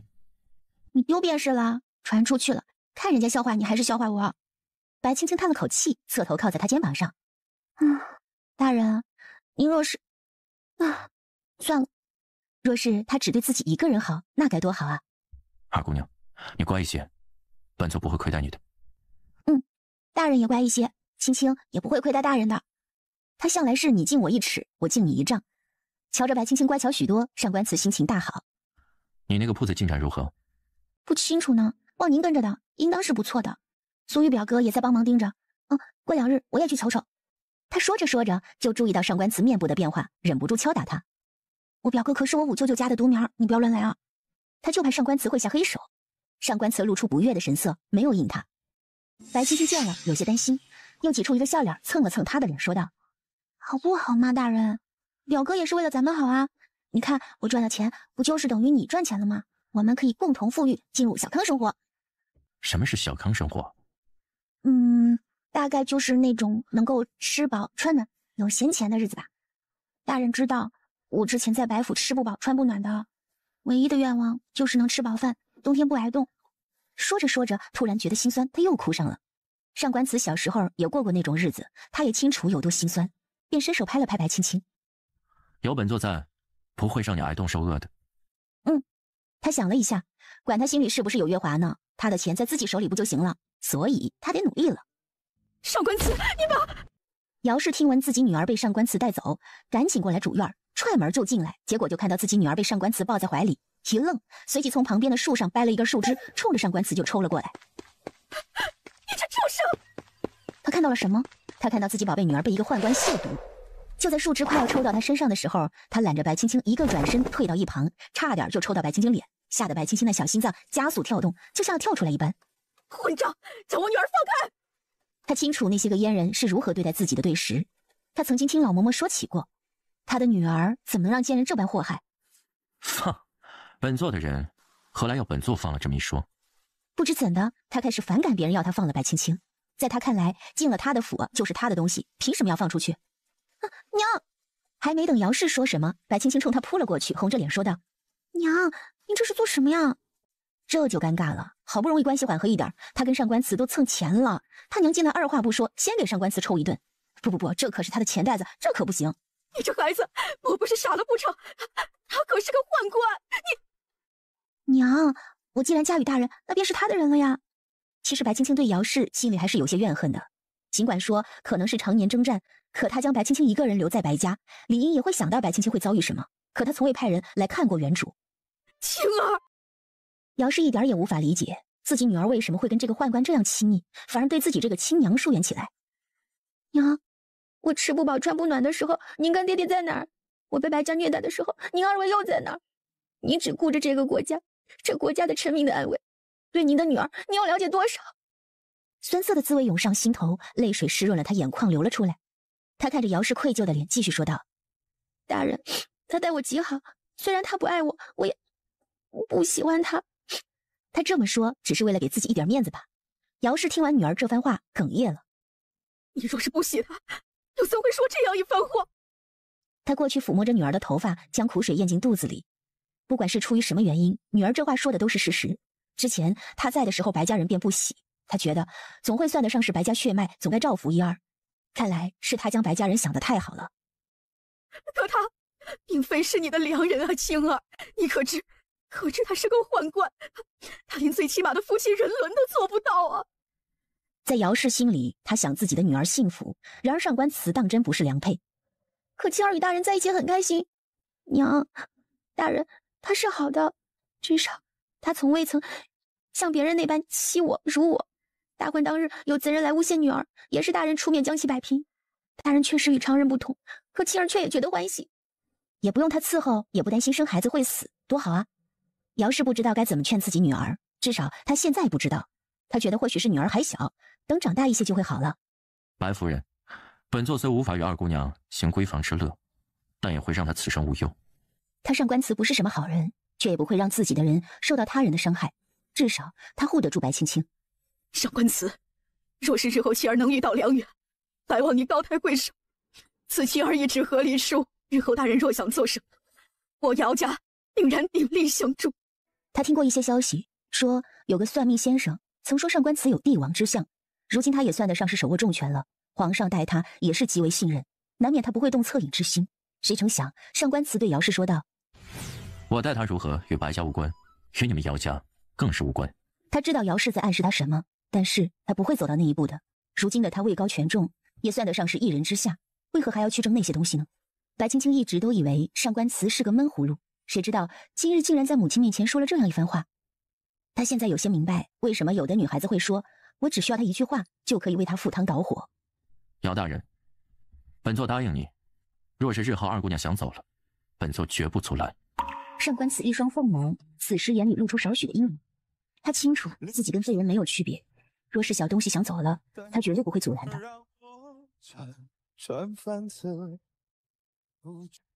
姚氏还没反应过来，白青青过去掐了他一把。哼，怎么我走了，是不是就没人拦着你娶那个姑娘了？上官慈，可把你美的！我告诉你，走是不可能，我不可能走的，我就要待在你的府里，吃你的，喝你的，睡你的，看你能拿我怎么样。他心里清楚，其实上官慈也是自卑的。胡说些什么？姚氏故作怒意地拍了他一下，上官慈也勾起了唇角。白青青暗自牵起上官慈的手晃了晃。大人，我娘呢也是因为担心我，你不会生她的气对吧？再怎么说，论这辈分，大人该唤她一声岳母呢。白青青俏皮地冲上官慈眨了眨眼，却换来对方一个白眼。姚氏倒是冷眼瞧着上官慈，似乎有意要他给自己下个跪。岳母就算了，下跪倒是无妨。好了，你身子刚好，休息一会儿吧。明日不是说还要去看你的铺子？气氛有些尴尬，他可不想给姚氏下跪叫岳母。他一个锦衣卫大都督，又是东厂之首，就连皇上都没跪过几次，跪姚氏。上官慈这么一说，他还真的觉得累了。看了看姚氏，抱着他蹭了蹭。娘，你就放心吧，大人待我真的极好。除了他心里头有别人之外，你呀。姚氏伸手点了点他的脑袋。那你先歇着吧，明日我与你祖父还有几位舅舅舅母和表哥，我们就回了。他有些不舍地看着白青青。娘也不能经常过来，人家知道了会说闲话。你若是得了空，就多回姚家看看娘。至少这几年，娘不会再出征。可他舍不得这个女儿，在自己身边没有多久，回来的时候她都出嫁了。好，娘你放心，只要有时间，我就会回去的。好，你歇着，娘走。还没等白青青回他，姚氏便出了门，将门带上，呜呜地跑回了房间，在自己夫君怀里哭了一通。待姚氏走了，白青青开始吧嗒吧嗒地掉眼泪。上官慈怕她哭坏，也是安慰了两句，就把她抱到床上，让她躺着，自己也合衣跟着躺下。白青青靠在他怀里，委屈巴巴地说道：“大人，日后我能去姚家看看我爹娘吗？”上官慈忍不住发笑：“你若是想去，带上玄霜，再带上几个下人，去就是了。本座府里没那么多规矩，你想做什么便去做，无需禀报于本座。”他给白青青的权利也是仅此于他了。多谢大人。得了便宜，他自然得卖个乖。不一会儿便睡过去了。大概申时，皇宫派了太监来报，说是明儿宫里皇后娘娘举办了赏花大会，给上官慈与白青青递了帖子。白青青睡得香，上官慈就没有告诉他，一直到他半夜醒了才跟他说的，吓得白青青差点从床上掉下来，他都急哭了。你也有怕的时候。上官慈却忍不住笑了。那日你在皇上面前对安国公家的千金动手时，怎么不见你怕？不过是个赏花会，瞧给你吓的。那不一样，当时只有大人和皇上，青青又没有打输，不算丢人。可这赏花宴，大人也是清楚的，哪里是去赏花的，不就是派他们去显摆的吗？大人也知道，我除了吃是什么都不行的。他有些不好意思了，确实，他唐诗300首都背不全呢。你会吃就行了。上官慈拍了拍他的手，打趣道：“不是也给本座下了帖子，本座与你同去便是，你只管吃，吃饱了再回，还能省下一顿饭。”白青青翻了个白眼，哼了一声，便不再搭理他。帖子已经接了，不管你是什么包，明日都得去了，还是早些歇着吧。说完，他转过身就睡了。白青青气得咬牙切齿，想着明天还想去跟苏雨表哥商量一下怎么赚钱，这下可好，泡汤了不说，还得丢人，真是越想越气。于是白青青在梦中又踢又踹，搞得上官慈半夜没睡。第二天起来的时候，眼下一片无情。待了一会儿，就见皇上跟上官慈一道过来。其他女子心里满是疑惑，这本是皇后娘娘举办的花会，未曾宴请男子，为何上官慈会来？而一向不喜欢喧闹的皇上也来了，莫非是要给皇上选妃子？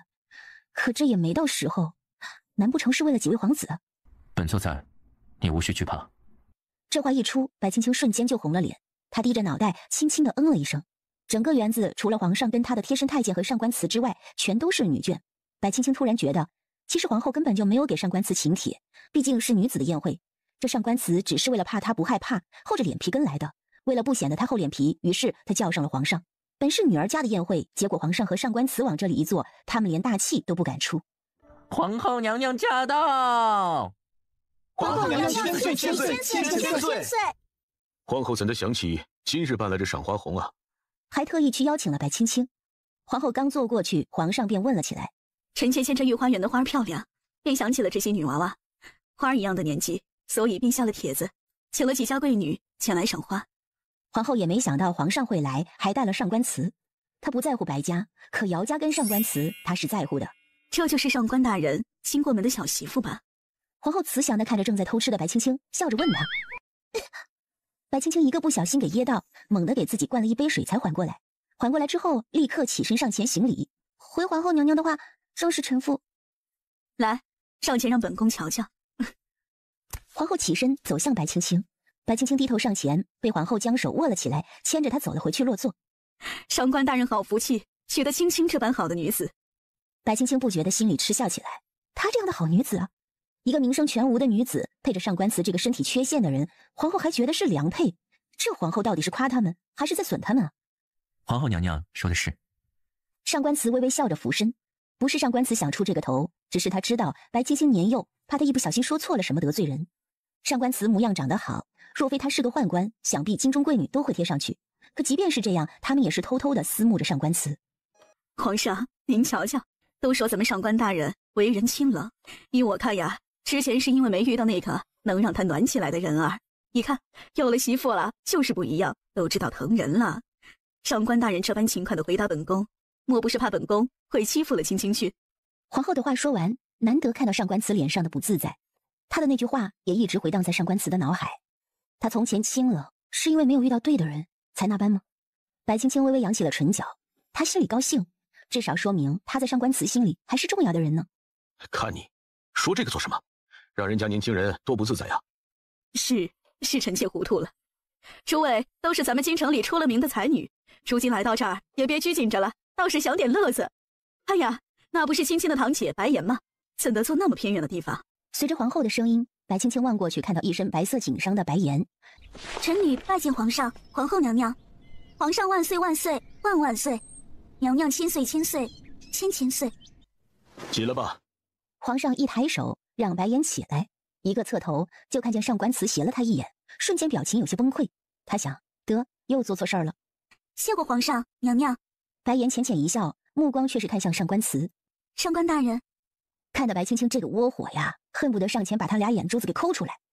上官慈冷哼一声，别过脸，正好就看到白青青面色沉重，捂着嘴巴，被人家瞥了一眼。上官慈觉得自己有点无辜，他也终于体会到，原来被冤枉是这个滋味。皇上看到上官慈挨了白眼，心情大好，忍不住大笑起来。一旁的人都感到疑惑，而皇后却误以为皇上是看到白颜才这般高兴的，心里便有了个想法。来，过来，你妹妹在这儿，想必你姐妹二人也是许久不见了，不如趁此机会叙叙旧。臣女遵命。白颜羞涩一笑，迈着轻盈的步子走了过去。路过上官慈身边的时候，轻抬眉眼，羞涩地看了一眼上官慈。看到这一幕的白青青心里好像是万马奔腾，若不是人多，肯定上去给她一顿爱的教育。妹妹，多日不见，可安好？她看似眉清目善，暗地里却掐起了白青青的手。白青青吃痛，咧了一下嘴，随后笑了。今日一直病着呢。随后她也用力地掐住白颜的手心。姐妹二人的小动作被皇后看在眼里，不觉得心中暗讽。行了，你姐妹二人若是想彼此了，多走动走动就是了。皇后拍了拍她二人的手，吓得二人赶紧松开对方，各退了一步。白青青假装笑了笑，白颜则更亲近皇后一些，向她靠过去，跟皇后说着家常。白青青看没自己什么事儿，便悄咪咪的打算回到上官慈身边。她觉得那个黄色的糕点不错，算是入口即化，很合她的口味。她回到上官慈身边坐下，冲上官慈撇了撇嘴，然后偷偷的靠过去。这哪里是赏花会啊，是皇后挑儿媳妇吧？你看看，都是这般年龄的女子。上官慈忍不住笑了，轻声说道：这你都瞧出来了，本事见长。也算是夸奖了他一番。白青青知道上官慈是在嘲笑他，哼了一声，便偷偷的掐了他一把。上官慈倒吸一口凉气，好气又好笑的看了他一眼，最后笑着摇了摇头，到底还是个孩子嘛。而这一幕被皇后的侄女孙玉茹看在眼中，底下她将自己绣着金线的帕子揉搓得满是皱纹。她心悦上官慈许久，之前也曾求过她姑母，她想要嫁给上官慈，可他们孙家是不会允许她嫁给一个宦官的，为此她也哭闹了许久。谁知竟被这白青青给捡了便宜去，她不甘心。瞧那上官慈疼爱她的模样，她就忍不住妒忌。若是换了自己那该多好，宦官又怎么了？自己喜欢不就行了？上官慈注意到了孙玉茹的目光，冷冷地扫了她一眼，却让孙玉茹开心万分。想必你们也无聊了，就在这里四处走走吧。皇后见上官慈跟白青青都来了，也就没有兴趣再招待这些人，随便找了个理由将他们都给打发了。白青青见众人都走了，偷偷往袖子里藏了几块点心，也准备走。上官慈见状，取了帕子将点心都包起来一并带走，看得白青青连连傻笑。上官慈宠溺一笑，被孙入愚都看在眼中。上官慈带白青青来到望雨亭赏莲花，可白青青呢，却一心都扑在点心上，三两下便将自己带的都吃没了，然后可怜巴巴地看向上官慈。大人，他悄咪咪地伸出小手，上官慈伸手拍了一下他的手心，一会儿再吃，吃太多了会积食。他这是肚子，吃那么多也不嫌撑得慌。可是我想吃嘛，这个很好吃的，大人不信的话，你给青青吃给你看。他蹭过去拉住他的袖子，好不好嘛？他是真的很想吃。看着他这馋猫的模样，上官慈无奈将帕子掏出来给了他一块。只许吃一块，不许多吃。你若是喜欢吃，事后我要人做了给你吃。就这样连哄带骗的只给白青青吃了一块。等他吃完，上官慈习惯性的抬手将他嘴角处的渣渣给抹掉。等他抹完，整个人和白青青四目相对时，目光泛起一丝涟漪。从何时开始，他竟这般宠溺白青青了，让他自己都觉得意外。随后上官慈抽回手，转身背对着白青青。大人，那莲蓬会不会很香啊？我娘之前总是才给我吃的。不许吃。上官慈青筋暴起，手也握成了拳头。然而白青青却故意装傻。吃什么？大人在说什么呀？青青听不懂。是吗？那便不懂吧。上官慈并不想搭理他了，话音刚落，就听到脚步声传来。上官慈，何家郡主。上官慈微微点头，白青青也跟着上官慈一起点头行礼。何家郡主。哼，白姑娘就是这般行礼的，还真是粗鄙。本郡主有事要与上官慈商量，你先退下吧。就像是在吩咐一个下人一般。见白青青不动，孙玉茹身旁的婢女便呵斥了一声：大胆！郡主的吩咐，你敢不照做？不知郡主要与我家夫人商讨何等要事，还需要我避开？说着，他宣誓主权一般跨上上官慈的手臂。孙玉茹见白青青的手搭在上官慈的手臂上，恨不得过去将他那只爪子给掰开。他死死地瞪着白青青，冷笑道：哼，草包就是草包，我与上官慈商量何事，与你何干？识相的赶紧给本郡主滚！青青，我们走。头都没回，拉着白青青就走了。出了望雨亭，路过孙入瑜身边的时候，孙玉茹竟伸出手，猛地推了一把白青青。呼啦一声，白青青就被孙玉茹推到池塘里。姑娘！玄霜大喊了一声。上官慈没有想到孙玉茹会这般大胆，在他眼皮子底下将白青青推进池子。回过神来，他瞬间跳进池塘，将白青青揽在怀里给捞了上来。青青。上官慈紧张地看着白青青。白青青一个没注意，被孙玉茹推进去了，呛了好几口水。他本来身子骨就弱，这一下脸色瞬间就苍白起来。见白青青似乎受到了惊吓，上官慈恨不得一掌将孙玉茹也拍进池塘里淹死算了。他脱下自己外袍，将白青青包裹起来，抱着她离去。玄霜瞪了一眼呆愣愣的孙玉茹，也追上前。看着离开的上官慈，孙玉茹委屈了：我不就是推了他一下，上官慈为什么那种眼神看着我？郡主啊，是那白青青不长眼没有躲开而已，郡主也是不小心崴了一下脚，才不小心将她给推进去的。就是的。孙玉茹想来自己就是这样没站稳而已。被上官慈抱着离开的白青青露出一颗小脑袋，对他说道：大人，你把我放下吧，我可以自己走的。上官慈这么个身份，在宫里抱着一个女人走，被人瞧见，日后肯定会成为谁家的笑柄。不必。然而上官慈依旧抱着他前行。你是本座的夫人，不管你与本座是否有夫妻之实，外人眼里你都是。如今赏花会上你满身是水的离开，你以为他们知晓了我会在背后给你穿小鞋？哼，他孙玉茹好大的胆子。皇上这边正跟皇后说着家常，就看到上官慈抱着一坨东西过来，还在往下滴水，便询问他：这是？上官慈笑了，犹如春风般和煦。何家郡主手滑了一下，将内子推进了池子里。内子近日身体一直不好，臣恐内子再感染风寒，先告退。说完，他看着皇上冷哼了一声。见上官慈走了，他回头看着皇后，冷笑道：哼，你这个好侄女也该管管了。今年年宴之前，她就不用出去走动了，在家里好好学学规矩。若是学不会，朕让李斯给她派几个教养嬷嬷过去。走。皇上。皇后喊了一声，只见对方越走越远，愤恨地握紧了拳头。叫何家过来见本宫。是。回到上官府的白青青泡在热水里，想着今天发生的这件事，觉得有些烦。她一个穿越女，被人家推到池子里，真是丢人。上官慈在一旁看着白青青面上的表情，从难过到愤怒，再到咬牙切齿，便觉得新奇。一个小姑娘家，居然会有这么多表情。在想什么？我在想，若是以后再遇到何家郡主该怎么办？实际上他想的是，不该就这样回来的，他应该也一个不小心给那何家郡主推水里边。要玄霜跟着你，若是见了，躲开便是。他不在，孙玉茹应当也不会刁难这小东西。哦，哎呀！白青青突然喊了出来。大人，我那点心是不是都湿了？他心心念念的点心呢？上官慈低着头，冷眼看了他一会儿，叹了口气出去了。等再回来的时候，白青青已经窝在被窝里。上官慈给了他一个小油纸包，只许吃1块。啊！他一时间没有反应过来，看着递过来的小纸包，白青青一笑，哼，谢谢大人。原来他也有这般疼人的时候啊。白青青接过油纸包，拆开一看，脸上表情就垮了，因为里面就只有1块。他便委屈巴巴地看着上官慈，大人，吃还是不吃？吃。他几乎是含泪吞下去的，就这1块，吃完就没了。看他这贪吃的模样，上官慈有些无奈。等回到府里，便听下人说上官慈回来就把自己关书房，脸色不大好。白青青去前院找到张宁，张宁支支吾吾半天，才跟他说是因为之前赏花会上官慈把白青青抱了回来，之后何家郡主就被关了禁闭，所以流言四起。在朝堂上，一些耿直的朝臣便纷纷上奏，参了上官慈一本，全都指责上官慈淫乱。白青青回到主院，这一路上都在想上官慈做了什么了，就成了淫乱。大人，他见上官慈趴在柱案上已经睡过去了，悄悄来到他身边，打量着他的睡颜，发现上官慈眉头紧皱，也不知是不是梦到什么不好的东西。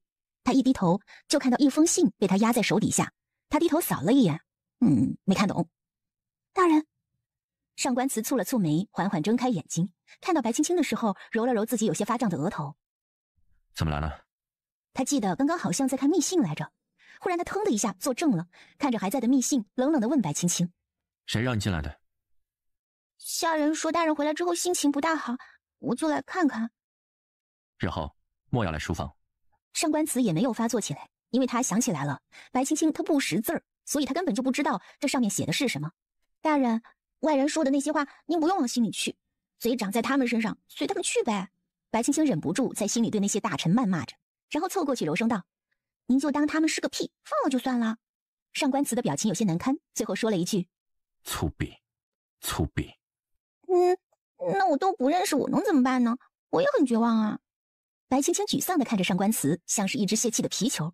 还好知道自己几斤几两，想来白家也不会对他多上心，不识字也算得上是情理之中吧。想到这儿，他觉得有必要送白青青去归学认个字。改日我让人送你去归学，好歹自己的名字会写了。好，白青青没有拒绝，因为他也想认字，也方便以后嘛，不然他大字都不识一个，怎么赚钱啊？好了，出去吧。上官慈将信放好，领着他出去了。二人到了院子里，白青青见他还是不大高兴的样子，索性给他说起了铺子的事儿。上官慈说他觉得开心就好。突然下人过来禀报，说是月华那儿有些不舒服，想让上官慈过去瞧一瞧。那婢女跪在地上，看上官慈一直都没说话，便忍不住悄悄抬头看了看上官慈的脸色。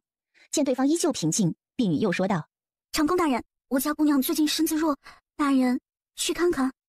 听完这话，白青青没说什么，转身就回房了。他知道只要上官慈想去，他再怎么拦也是没用的，与其拦着，还不如想怎么赚钱呢。他拿了纸笔，开始将自己的想法写下来，之后又做了一些简单的预算，又开始在脑子里歪歪各种成果。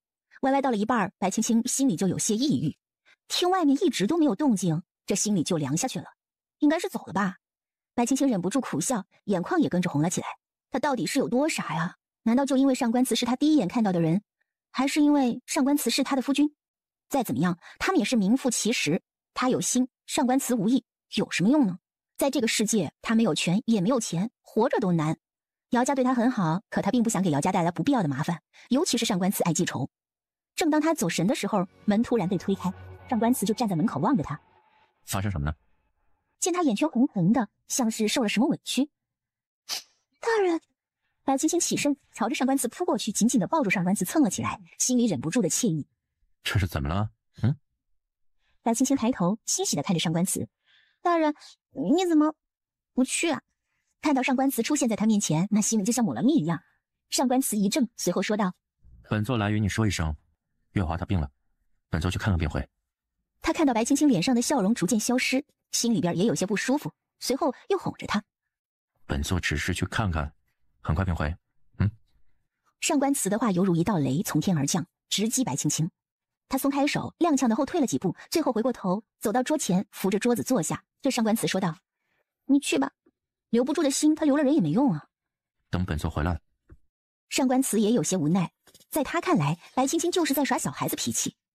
哼，是大人的家，大人想去哪儿便去哪儿，何须问我呢？既然大人要出门，你我便一同出去吧。铺子里还有些事，我想和苏玉表哥商量一番。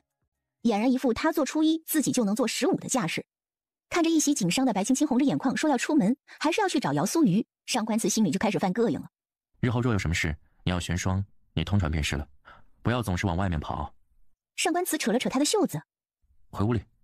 说他往外跑，他自己还不是跟人家说一声，就想眼巴巴的过去看人家。我想表哥了不行吗？我表哥近日身体抱恙，我去看看不行吗？大人，您家又不是住海边，怎么管得那么宽啊？他一甩手将自己袖子扯了回来，一路小跑着出去。他把上官慈反应过来，会挨打。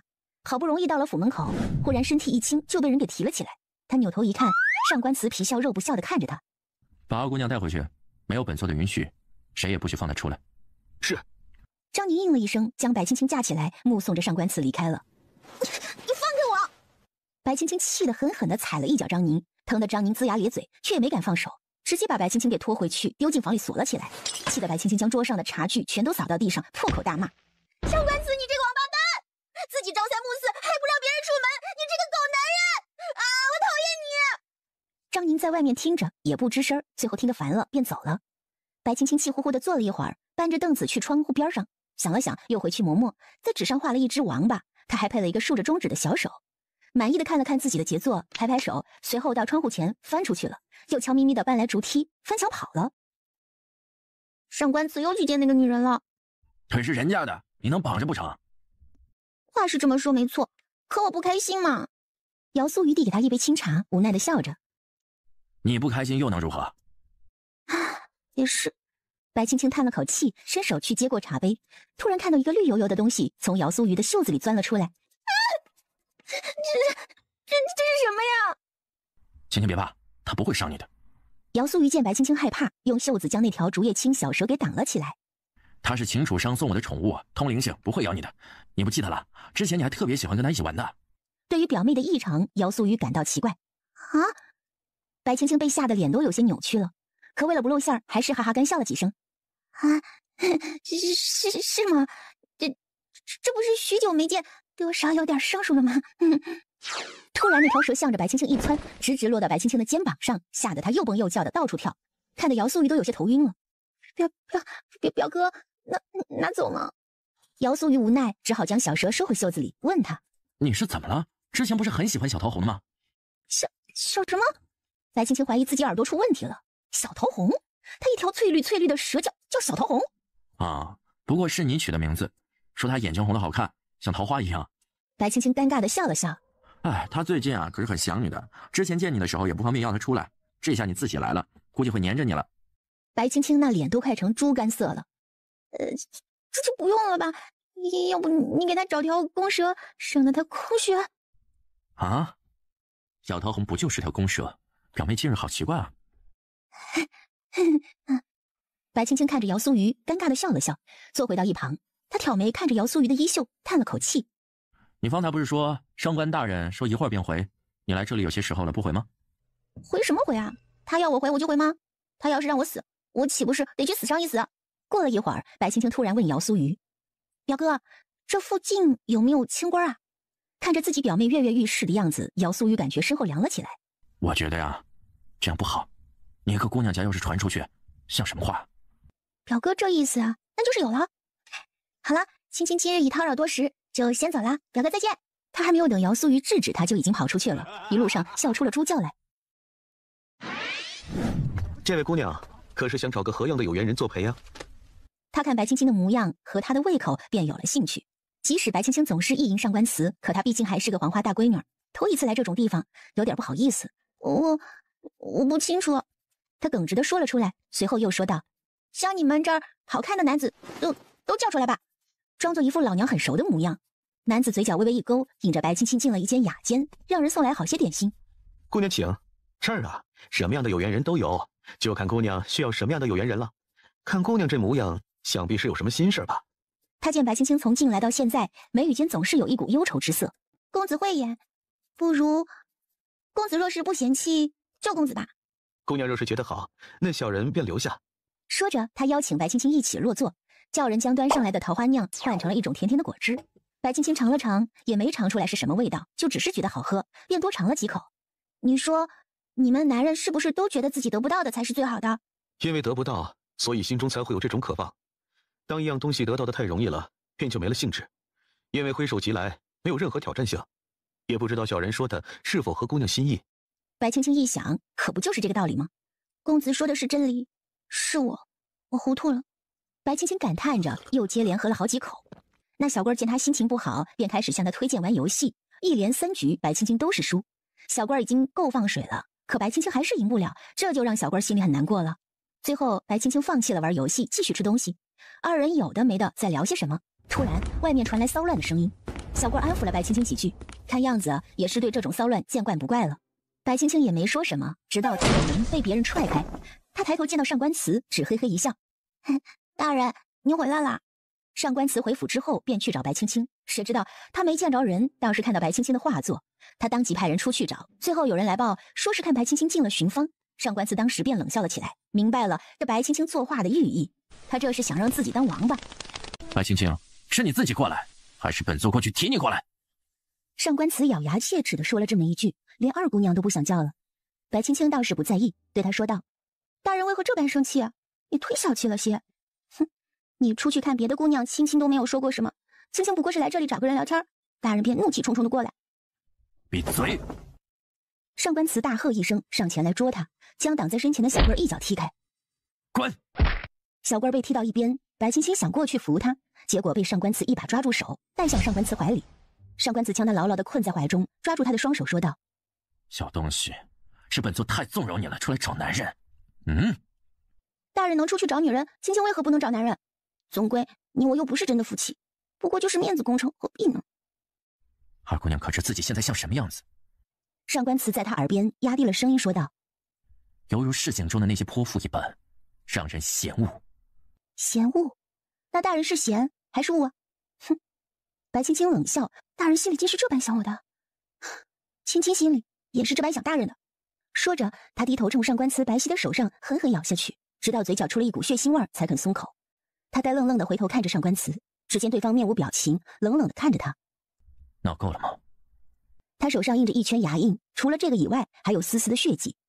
白青青舔了舔唇，低着头说道：“我没有呢。”回家吧。上官慈将他提起来带了出去，对身后的人说道：“处理干净。”一听这话，白青青一颤，问：“处理干净的意思是杀掉这个男人吗？”他回头看到跪在地上瑟瑟发抖的男人，口中喊着饶命，于心不忍。来这里的是我，找他的也是我，大人若是只处置他一个人，不公平。你以为你的处境会比他好吗？上官慈的表情逐渐变得狰狞起来。本座曾与你说过，若你安分，本座便好吃好喝的养着你；若是你做了什么对不起本座的事，那本座定然将你挫骨扬灰。听他说着这些，白青青有点害怕，她扯了扯唇角：“我并未做出什么出格的事情，只是找了个人聊聊而已。大人，你不也是去了那个月华姑娘的？”住口！这个下贱的东西有什么资格跟月华比？你又有什么资格跟本座比？他将白青青往地上一丢，掏出帕子嫌弃地擦了擦手，便吩咐属下把白青青押回去。到了上官府，白青青被丢进了柴房。上官慈吩咐下人要看好她，不许给饭吃，也不许给水喝。什么时候她认错了，便什么时候让她出来。头上的恶臭提醒着白青青，她今日得罪上官慈了。若是往日，上官慈绝对不会让她这般狼狈。白青青坐在草垛上，抱着双腿，她看着这个堆满杂物的小房间，有些害怕。从小，她就非常害怕这种狭小、东西又密集的地方。不知不觉，她头上的液体已经干涸，可还是没有人来放她出去。她觉得喉咙有些干痛，便起身在柴房里转悠了一圈，也没发现一滴水。走到门口，开始拍着门喊着：“来人！来人啊！”她喊了半天，外面一点动静都没有。越喊喉咙越渴，索性她也不喊了，重新坐回草垛上，呆愣愣地看着门，期待下一秒会有人推门而入。她看着外面一点点黑起来，在这里又没找到一点火星，便有些害怕。她爬起来，再次到门口拍打着木门，但还是没有人回答。到了晚上，她已然觉得有些饿了，肚子也开始咕噜噜直叫。她想，若是上官慈现在来，让她认个错，她肯定认。可是她等了也不知道多久，等的都睡过去了。等她再次睁开眼，外面天都已经亮了，也没有见有人来过的痕迹。此时的白青青又渴又饿，嘴唇也已经干裂开了。头上的东西经过一晚上的发酵，臭味更加浓郁，自己闻着都快要吐了。胃里的胃酸过多，让他忍不住开始呕吐起来。刚吐了没几下，就被开门进来的嬷嬷给撞见。那嬷嬷露出惊恐的神色，尖叫着跑开。白青青看着敞开的门，从地上爬起来，踉跄地跑出去。外面有一口存水的大缸，她将竹盖子丢到一边，拿起一旁的瓢，大口大口地喝着。喝了没几口，上官慈带着一群奴才过来，还有刚刚的那个婆子。那婆子指着白青青说道：“大人，方才奴婢亲眼见着姑娘在吐个不停，那模样就像是有了身孕一般呀！”他现在实在是没有什么力气去反驳他们。他靠着水缸，慢慢地滑到地上坐着，一脸平静地看着上官慈。他这话你信？他要是敢说信，那自己一定上去啪啪2巴掌给他，让他清醒清醒。杖毙！上官慈盯着白青青，声音犹如冬日里的寒风般凛冽。那婆子笑了，对白青青说道：“二姑娘，咱家老爷待您多好，您想要什么，老爷都给您拿来。可您怎能做出这等事来背叛老爷呢？”他不再继续说下去了，因为几个家奴来到了他面前，将他给架了起来。老爷，您这是做什么？拖下去。老爷，是白姑娘不检点，是白姑娘谁姓呀？他那个花字还没说出口，就已经被敲晕过去给拖走了。看着被拖走的婆子，白青青忍不住冷笑：“大人，这样的话您不会信的吧？”可谁知上官慈突然一个箭步上来，掐住白青青的脖子，双眼泛红的看着他。本座为何不信？你是个什么德行？你自己不清楚吗？啊！你与姚素玉青梅竹马，进祭室又频繁的上他那儿去，想必也是跟他商讨对策的吧？是商讨怎么来忽悠本座是吧？他这话吼出来，震得白青青耳朵嗡嗡作响。白青青被掐得透不过气，脸颊通红。他伸手掰着上官慈的手，发出细微的声音：“我没有。”没有，那你为何吐？上官慈听到婆子说这话的时候，差点一个没站稳跌倒在地上。他想起白青青给他画的那个王八，算是给了他警示。他对白青青也算是宠着了，这世间那么多女子，也只有他一人受着自己这般宠溺。可他呢，却跟别人有了私情，还怀了孩子。白青青只觉得自己现在进去的气多，呼出的气少，就连他视线也变得模糊起来。扒着上官慈的双手开始下滑到地上。上官慈见他快没气了，手一甩，将他丢到一旁。得到自由的白青青大口大口地呼吸着空气，他微微抬头，难过地看着上官慈，说不出一句话来。上官慈见他嘴角轻轻上扬，认定了那是在嘲笑他，自己没本事当了王八，却还宠着他。想到这儿，上官慈心里一通怒火就燃烧起来，上前提起白青青，摁着他的头塞进了水缸里，任凭他怎么挣扎扑腾。爷，二姑娘她会死的。张宁听闻这件事，赶来的时候就看到上官慈单手按着白青青的头在水缸里，而此时的白青青也已经不再挣扎了，死了。上官慈反应过来，将人拎了出来丢到地上，看他脸色苍白，一动不动。二姑娘，二姑娘！张宁过去喊了几声，白青青也没有回答他。他赶紧把白青青倒过来，放在一块石头上，将水给他憋出来。平日里他吃什么东西，总会给张宁和玄霜他们留一份，所以张宁跟他的感情算得上不错，二人也算是个朋友了。如今见白青青这个模样，张宁心里也不好受。上官慈见张宁这般担心白青青，便眯了眯双眼问他：“三顿，你对二姑娘这般上心，她的孩子是你的，她的孩子是你的。”孩子！张宁吓得跌坐在地上，随后立即跪了起来。大人明鉴，属下对二姑娘绝无半点非分之想。他额角的冷汗都滴了下来，这个罪名他可担不起，白青青更担不起。哼！上官慈冷笑，过去将白青青一把捞起，去找洛神医来。是。上官慈把白青青带回房间，叫下人烧了水，给白青青擦洗了一番。最终，他的目光落在白青青平坦的小腹上，忍不住伸手过去摩挲着。这里是有个生命存在吗？是别人的孩子。他忍不住手上的力道加重，按了下去。白青青迷迷糊糊之间，感觉有什么东西压在自己肚子上，很痛，便忍不住皱眉。爷，洛神医来了。张宁在外面喊了一声，上官慈回过神，将被子给白青青盖上。进来。这就是你娶回来的那丫头啊？模样长得不错呀。给她看看，看她是否怀孕了。上官慈闭上双眼，起身走到床边，负手而立。有孕？他接着将白青青的手腕扯了出来，给她把脉。那双灰蒙蒙的双眼眯了眯，松了口气，对上官慈说道：“哎，小慈子，这姑娘她……行了，我知道了。”上官慈手一扬，打断了洛神医的话：“今日之事，我不想再让其他人知晓。”行吧。洛神医见状也就不多说，便摇了摇头走了。门被关上之后，上官慈在床边站了许久，最后来到床边坐下，望着白青青，脸上露出愁容。本座对你不好吗？本座对你不好吗？为何要这般对待本座？他伸手用指腹点了点白青青的脸颊，最终痛苦地闭上了双眼。等白青青醒来的时候，已是深夜。他睁开眼睛，便看到上官慈坐在他旁边，双眼直勾勾地盯着他。想到之前上官慈差点禽兽到杀了他，他便忍不住往里面缩了缩。这一举动更是刺痛了上官慈的心。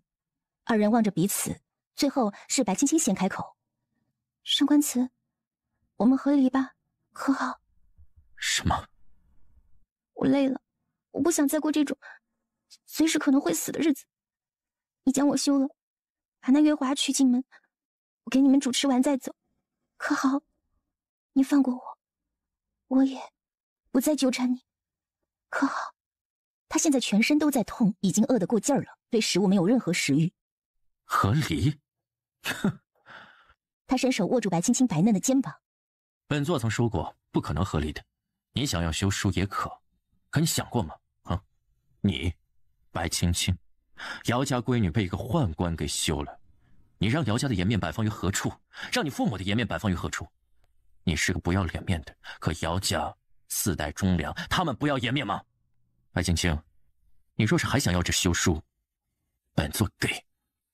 上官慈说的每一个字都犹如巨石一般压在他身上，让他喘不过气，也翻不了身。他什么都可以不在乎，可他不能不在乎他爹娘，不能不在乎姚家。从他穿越到这里那一刻起，他的所作所为都不是他自己可以决定的。他的身后是整个姚家，他不能让姚家百年忠良的名声因他被毁。二姑娘，休书还要吗？上官慈解着衣带问他。不要。他哭出了声来。真乖。上官慈很满意这个答复，换了衣裳与他同床。二姑娘啊，这人总不好太自私了，你说是吧？是。真是个乖孩子。上官慈伸手抚摸着他的头发，却让他害怕的一哆嗦。他伸手握住他纤细的腰肢，在他耳旁问他：“二姑娘，那姚苏瑜也是这般对你的吗？”哈！他的手开始向下滑，引起白青青一丝丝颤抖来。白青青害怕了，她害怕这样的上官慈，紧紧地抓住上官慈的手，哭得泣不成声。不，大人，我没有。大人，您是怎么了？为何一回来便是如此？他到底是做了什么，能让上官慈心性转变如此之大？上官慈感受到他的身体吓得在颤抖，内心暗自叹了口气，安稳地躺在另一旁。是吧？这一晚上，白青青都没有睡，上官慈也没有睡，两个人躺在一张床上，各怀心事，长叹了一晚上。姑娘，你怎的这般糊涂呀？玄霜含泪看着他，就算你想，也别让大人发现呀。我怎么了？白青青被玄霜问得有些纳闷，她不知道自己干什么了。姑娘，你与姚公子，你们糊涂啊！她一个黄花闺女儿说不出口那个事情。啊？她明白了。原来是因为昨日那婆子的那句话，他后来想了想，那婆子敢这么讲，很可能是受人指使，可这个人是谁，他却无从得知。玄霜正想开口劝白青青，就听到外面开了门。玄霜出去看了看，只见张宁带着清一色的1、2岁的小娃娃站在门口，排了一排，面色尴尬，对玄霜说道：“叫姑娘出来吧，挑一个。”啊！玄霜懵了，他不知道这是什么意思，只好进去叫了白青青出来。白青青出来一看，这一排小萝卜头怯生生地望着他。白青青问张宁：“这是做什么？”张宁挠了挠头，说道：“爷说让你在这群孩子里选一个留下。”啊！白青青抽着嘴角，不知道该说什么是好了，最后竟哈哈大笑起来，笑得她眼泪都快流出来。笑了好半天，她擦了擦眼角的泪水，对张宁说道：“去备马车，随我去宫门口等着大人出来。”说着，她上前抱起一个女娃娃，真可爱。走，随娘去接你爹下班。等马车停下，正好就看到上官慈出来。他将小女孩塞进张宁怀里，便向着上官慈跑过去。虽然那婆子冤枉他跟表哥不清不楚，虽然上官慈很生气，可他还是做出让步了。大人！白青青张开双臂，眼角含泪，奔向上官慈。上官慈今日大半天都是心不在焉的，唯独出了宫门见到白青青奔过来，他那双涣散的双瞳才重新有了光亮，聚焦在白青青身上。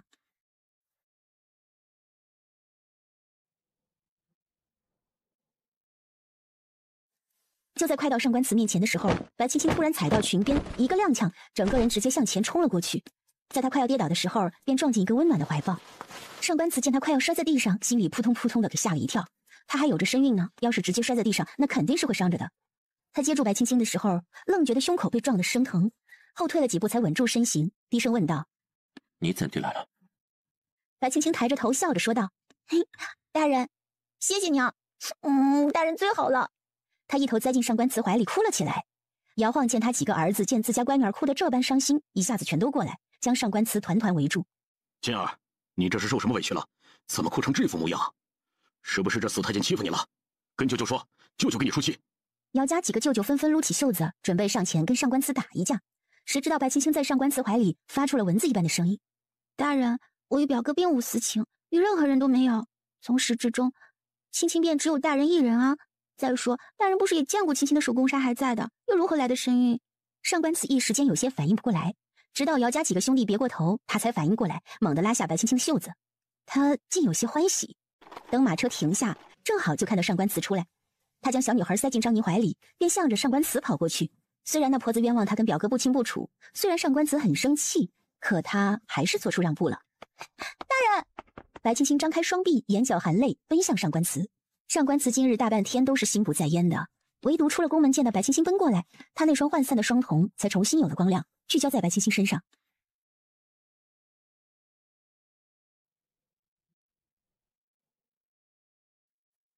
就在快到上官慈面前的时候，白青青突然踩到裙边，一个踉跄，整个人直接向前冲了过去。在他快要跌倒的时候，便撞进一个温暖的怀抱。上官慈见他快要摔在地上，心里扑通扑通的给吓了一跳。他还有着身孕呢，要是直接摔在地上，那肯定是会伤着的。他接住白青青的时候，愣觉得胸口被撞得生疼，后退了几步才稳住身形，低声问道：“你怎地来了？”白青青抬着头笑着说道：“嘿，大人，谢谢你啊，大人最好了。”他一头栽进上官慈怀里哭了起来。姚晃见他几个儿子见自家乖女儿哭得这般伤心，一下子全都过来，将上官慈团团围住。“金儿，你这是受什么委屈了？怎么哭成这副模样？是不是这死太监欺负你了？跟舅舅说，舅舅给你出气。”姚家几个舅舅纷纷撸起袖子，准备上前跟上官慈打一架。谁知道白青青在上官慈怀里发出了蚊子一般的声音：“大人，我与表哥并无私情，与任何人都没有。从始至终，青青便只有大人一人啊。再说，大人不是也见过青青的手工纱还在的，又如何来的身孕？”上官慈一时间有些反应不过来，直到姚家几个兄弟别过头，他才反应过来，猛地拉下白青青的袖子。他竟有些欢喜。是了，他见过，只是一时气糊涂给忘了。大人若是不信的话，今晚大人可……他可怜的眨着眼睛看着上官慈，对方捂住了他的嘴，生怕他说出什么惊天地的话来。上官慈面颊泛红，嘴角也微微上扬着。白青青有些不明白了，他这个是肯定呢，还是敷衍呢？上官慈心里也逐渐的暖了起来，他是恨透了白青青给自己戴绿帽子，可真的狠不下心去处理他，他只能把那个野种处理掉，却又怕他伤心，于是想给他一个孩子，等他有了牵绊之后再动手。可谁知今天就突然来了这么一出，让他有些不知所措。白青青扒开上官慈的手，认真的说道：“那就说好了，今晚……他再次被上官慈给捂着嘴，说不出话来。上官慈突然之间眉眼弯着，笑出了声。是他傻了，明明他姑娘家的身份还在，他竟然还能信，不是傻是什么？众人见上官慈笑得如此爽朗，纷纷小跑着离开了。他们觉得上官慈笑得如此开心，肯定没有什么好事，还是早些离开，以免惹祸上身。看着这副模样的上官慈，白青青有些心疼了。他明知道他身体缺陷，他们之间不可能有什么，却还是为了将就他而贬低自身，给他送来那么几个孩子，这也算是他的情分了。如果真的收养了个孩子，日后他们出门，上官慈是肯定会被人戳着脊梁骨笑话的。对了，我把咱家的闺女给带了过来。随后便冲着张宁大喊：“张宁，把孩子带过来！”他一到，白青青就把孩子接了过去，对孩子说道：“乖宝贝，这是你爹爹。他的外祖父和舅舅叫什么？他不太会论辈分呢。”胡闹！上官慈将孩子又塞给张宁，带走，哪来的带哪去。白青青话都没说完，张宁就跑了，留下茫然的几个人在那站着。上官慈，你最好给老夫一个解释。没什么可解释的。上官慈面色青冷，带着白青青走了。祖父舅舅们，拜拜。白青青阻止不了上官慈，只能跟姚晃他们告别。白青青坐好，等着上官慈给他道歉。可等了半天，对方也没这个意向，他便忍不住提醒：“大人，您是不是忘了什么事啊？”“什么？”“您冤枉了我，还饿了我一天一夜呢。”“所以你该跟我道歉的呀。不会，他就没有跟谁道歉过。算了算了，白青青也妥协了。就上官慈这个德行，让他道歉的确难了点儿。他正叹气，就听上官慈说道：“明日秋猎，想去吗？”秋猎，他记得以前在电视里看过，不就跟他们春游差不多？原本他是特别不喜欢春游的，可是如今这个时代，没手机也没电脑，能出个远门打猎都是奢侈的事情，肯定的回答上官慈：“去啊。”那还不早些歇着，明日一早便走。他话没说完，就见白青青跑了出去，也不知道是去干嘛了。大概过了半个时辰才回来，脸上还带着猥琐的笑。他跑到床边对上官慈说道：“大人，来，我们歇着。”面对这种直白的邀请，上官慈汗颜，却也过去了。入夜，白青青问他，在他心里谁会更重要一些？上官慈说这个问题并没有什么意义，所以拒绝回答。可架不住白青青在一旁碎碎念，直接点了他哑穴。这个问题却一直回荡在上官慈的脑海：谁更重要呢？他许久没有这般的控制不住情绪了，感受着身边人均匀的呼吸，他勾起了唇角。重要的人是谁？重要吗？不管是谁，在他身边的都是白青青。大人，望宁，去弄些醒酒汤过来。啊，是。望宁硬着往外跑，却被上官慈制止了。不用，你下去吧，不用伺候了。望宁担忧地看着白青青，见他点头，便说道：“奴婢告退。”大人今日怎么了？喝得这般多？上官慈摆了摆手，问白青青：“你可后悔嫁与本座？你可后悔嫁与本座？”看着上官慈眉间愁容，他笑着问他：“大人何出此言？原主会不会后悔？他不知道，至少他还没有太过后悔。”没什么，不早了，歇着吧。上官慈揉了揉太阳穴，露出疲倦的神色，又想到今日发生的种种，便觉得很累。白青青见他欲言又止的模样，也觉得不舒服了起来。大人，你我是夫妻，有什么不好说的呢？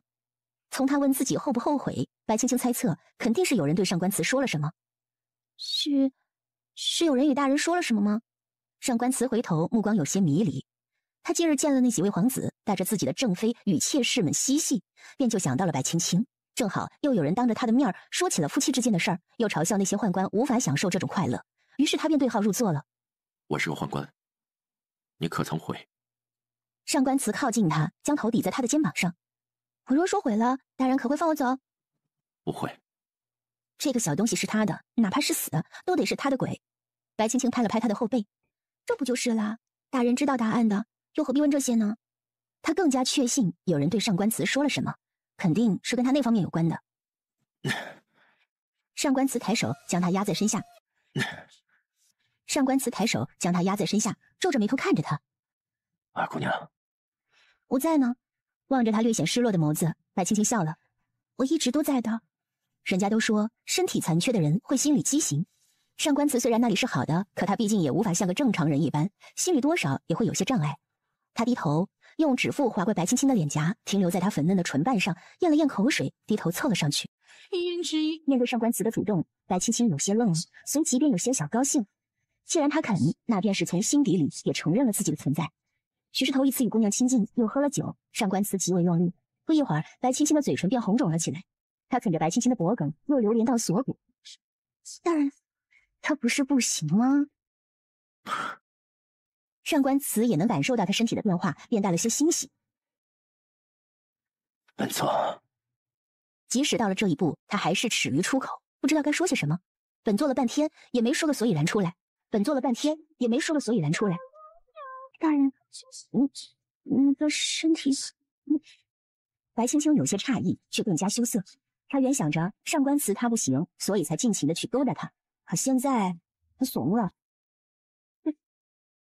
大人，我还没准备。看着白青青皱眉的模样，上官慈也有些心疼了。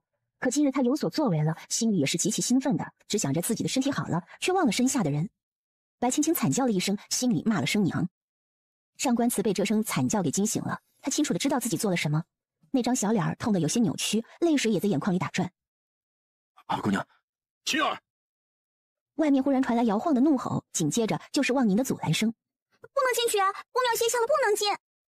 他好不容易才有所作为，却被这一声吼又给吓回去了，顿时又羞又气，便起身穿戴好出去了。听着外面的争吵叫骂，白青青的脸都红到了耳根处。他听见他外祖父问上官慈对他家闺女做了什么，他还真怕上官慈说老子睡他怎么了，结果上官慈只说了一句与你无关。他将手探到身下摸了摸，拿出来没有看到别的颜色，于是长出了一口气。还是这具身体太小了，所以才会那般痛吧。外面的争执声逐渐引来了许多人，看着越来越多的火把靠近，白青青便躺不住了，她只好穿上衣服出去。外祖父，白青青出门看见上官慈，有些羞涩，嘴角却忍不住上扬起来。她走到姚晃身旁，轻轻摇了摇他的袖子，撒娇地说道：外祖父，这夜深路重的，您怎么来了？方才祖父听见乖女你叫了一声，便赶了过来。来，要外祖父看看，是不是这贼人欺负你了？姚晃将白青青转了个圈，查看她是否受伤。白青青羞红了脸颊，强装镇定。没有，是青青看到了一只大老鼠，所以才……老鼠？上官慈挑着眉头看着他。哼，那老鼠还真是个大个儿的，对吧，二姑娘？对，大人说的对。得，白青青知道自己又得罪他了，只能顺毛。是这样吗？姚家大爷和二爷狐疑地看着上官慈，对方却冷哼了一声，不作答。是了，抱歉啊，打扰几位长辈歇息了。白青青行了礼，给他们道歉。哦，既然如此，那就散了吧。一袭明黄色的身影出现，众人纷纷下跪行礼。他将手一抬，说道：起来吧。这就是上官大人的小媳妇吧？模样可真俊俏，看这小红脸蛋，多可爱。高贵妃笑着走到白青青面前，执起她的小手。瞧瞧，这小手啊，可真是够细腻的。想来上官大人待她是极好的。姚老将军可是个有福气的人。姚晃嘴上说着是，心里却骂了句是个屁。高贵妃笑着将白青青牵到上官慈身边，又将白青青的手递给他，清了清嗓子，小声说道：容爷啊，有些事儿急不得的。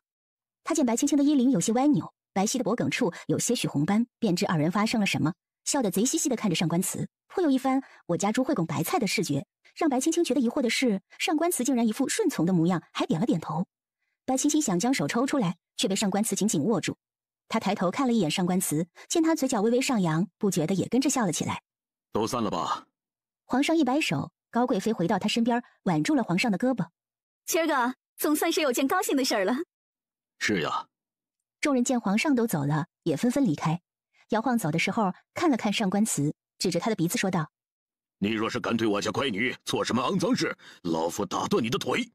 面对姚晃的狠话，上官慈依旧是面无表情的，只哼了一声，便拉着白青青进了帐篷。一进帐篷，就听到姚晃在外面叫骂，实在让白青青听不下去了，跟上官慈说道：我外祖父年纪大了，大人您就不能服个软，让让他吗？本座为何要让？这老匹夫，让他叫回去吧。他冷笑，眸子微微一眯。哼，有这本事，他进来动手。他说这话说的有些小孩子气了。白青青白了他一眼，准备出去劝他外祖父，谁成想上官慈却先他一步出去。姚将军年事已高，就莫要在这里动怒了，小心一口气没上来，走了。你上官慈，你歹毒！姚家大爷抽手就要揍他，却被老二给拦住。上官慈！白青青大喊了一声，跑了出来。你说的是什么屁话？我外祖父正值壮年，其实是暮年，棺材板子都扣半截了吧？姚晃心里感叹，不愧是他姚家的后辈儿，骂起上官慈来也是不怂的。上官慈啊！白青青喊了一声，最后露出祈求的目光。道歉嘛！他用最狠的语气说着最怂的话。上官大人，这姚老将军也算是长辈，于情于理，看在本皇子的面子上，给老将军赔个不是吧。来者是二皇子慕容涵，他一身白衣，像是仙境里的仙人，模样倒是随了他的母妃景贵妃，模样妖冶。他一双黑眸打量着白青青，心里委实有些嫉妒。对于慕容涵的目光，白青青有些不喜欢。上官慈则是直接挡在他身前，看着姚晃。老将军多注意身体。说完，拉着白青青就进了帐篷。姚晃见他们进去，有些发懵，便问自己两个儿子：你爹我刚刚没听错吧？他怀疑自己耳朵出了问题，这上官慈会这般轻易服软？没有。他两个儿子也纳闷，就连慕容涵都没有想到上官慈今日竟然如此给面子。可他不晓得，上官慈只是为了不想让他多看白青青而已。进了帐篷，白青青笑出了声来。他觉得上官慈实在是太可爱了，用最冷漠的语气说着最体贴的话。上官慈看他笑出来，也懒得管，便慵懒地斜靠在榻上，说道：明日秋猎，你离那慕容涵远点儿。慕容涵？我是女眷，怎会离他近了？他喝了一杯茶，一抬头便对上上官慈那双眸子。他呛着了。过来。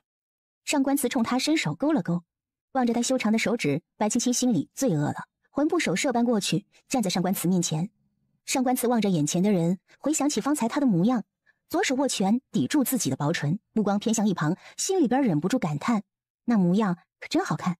当然，二人均红了脸，都知道彼此在想什么，却谁也没说明白，只是觉得越来越热了。夜深了，睡吧。上官慈开口，声音有些沙哑。他越过上官慈爬了进去，给自己盖好被子，随后伸出小手拍了拍一旁。大人。上官慈低头看着他满脸期待的模样，觉得十分不好意思，目光也有些躲闪起来，身体却十分诚实地进了他的被窝。烛光摇曳，映着二人的脸庞，白青青忍不住偷偷看了看上官慈，精致的五官仿佛是仙人雕刻出来的一般，看上去皮肤也比他更细腻些，忍不住便妒忌起来。大人，你的身体……他还是忍不住问起了这个尴尬的问题，也是出于好奇。既然上官慈身体没什么毛病，是不是代表以后他们感情到了一定地步就可以造娃了？听白青青说起这个，上官慈双眼逐渐睁大，随后又垮了下来。他还是不行，虽说是可以起来，但时间却不持久，这比他不行还要戳心。看着上官慈紧皱的眉头，白青青抿了抿嘴，有些自责，或许自己不该问这个问题的。睡吧。好。待白青青入睡，上官慈翻过身，长叹了口气。突然，望宁追着兔子拐弯之后，发出了一声尖叫。望宁！白青青喊了一声，跑过去，只见望宁吓得哇哇大哭，扑进他怀里。他扭头一看，就见一女子半裸酥胸，她身上的男子衣着算得上是完好，但还在驰骋。他也是头一次见到这个场面，一时间竟忘了跑。那女子似乎也是受到惊吓，大叫了起来，却也分不清她到底是受了惊吓还是快意上头。那男子倒是没有丝毫停下来的意思，他转头看到白青青的时候却停了下来。还真是狗屎运啊！此人正是慕容涵。上官慈昨夜刚告诫过他，就真遇到了，还是这种情况下遇到的。二皇子殿下，白青青干笑了一番，扭头拉着望宁就走。他跑了几步，突然觉得身后一阵劲风袭来，一回头就见慕容涵出现在他身后，大手一挥将二人拍了出去。白青青跟望宁同时飞了出去。白青青从地上爬了起来，去看一旁的望宁，把他护在身后，然后警惕地看着慕容涵。二皇子，他勉强的笑出来，带着望宁往后缩了几步。白姑娘。慕容涵走过来，嘴角上扬。跟着上官慈，真是委屈了姑娘。白姑娘这般害怕做什么？本皇子很可怕吗？二皇子说的话，臣妇不懂。不懂？方才白姑娘在一旁看的可是很起劲啊。怎么，本皇子的身体，白姑娘可满意？他看到眼前满脸惊恐的小人儿，突然来了兴趣。他想试试这样娇小的小东西该是什么滋味。二皇子说笑了，臣妇向来眼神就不好的。他只需要再退个100来步就好了。是吗？白姑娘若是再退，就别怪本皇子不客气了。他眯了眯眼，露出凶光，吓得白青青一个机灵。这里又没有外人，白姑娘可否与本皇子赏一下这周围的景致呢？二皇子说笑了，臣妇还有事，先退下了。说着，他扶了扶身就要走，刚转身就被慕容涵一个拉扯给拉过去，靠在他怀里。慕容涵在他耳边轻声道：“白姑娘这是想哪去了？”他能感受得到这个男人的危险性，这个时候也就只能指望着望宁了。可偏偏望宁被吓得动都不敢动。二皇子，臣妇是有夫之妇，二皇子还请自重。他声音微微颤抖着，挣扎了一番，却没有挣扎得了慕容涵的束缚。有夫之妇，有夫之妇，就他上官慈，一个太监，他能给你什么？他能给你快乐吗？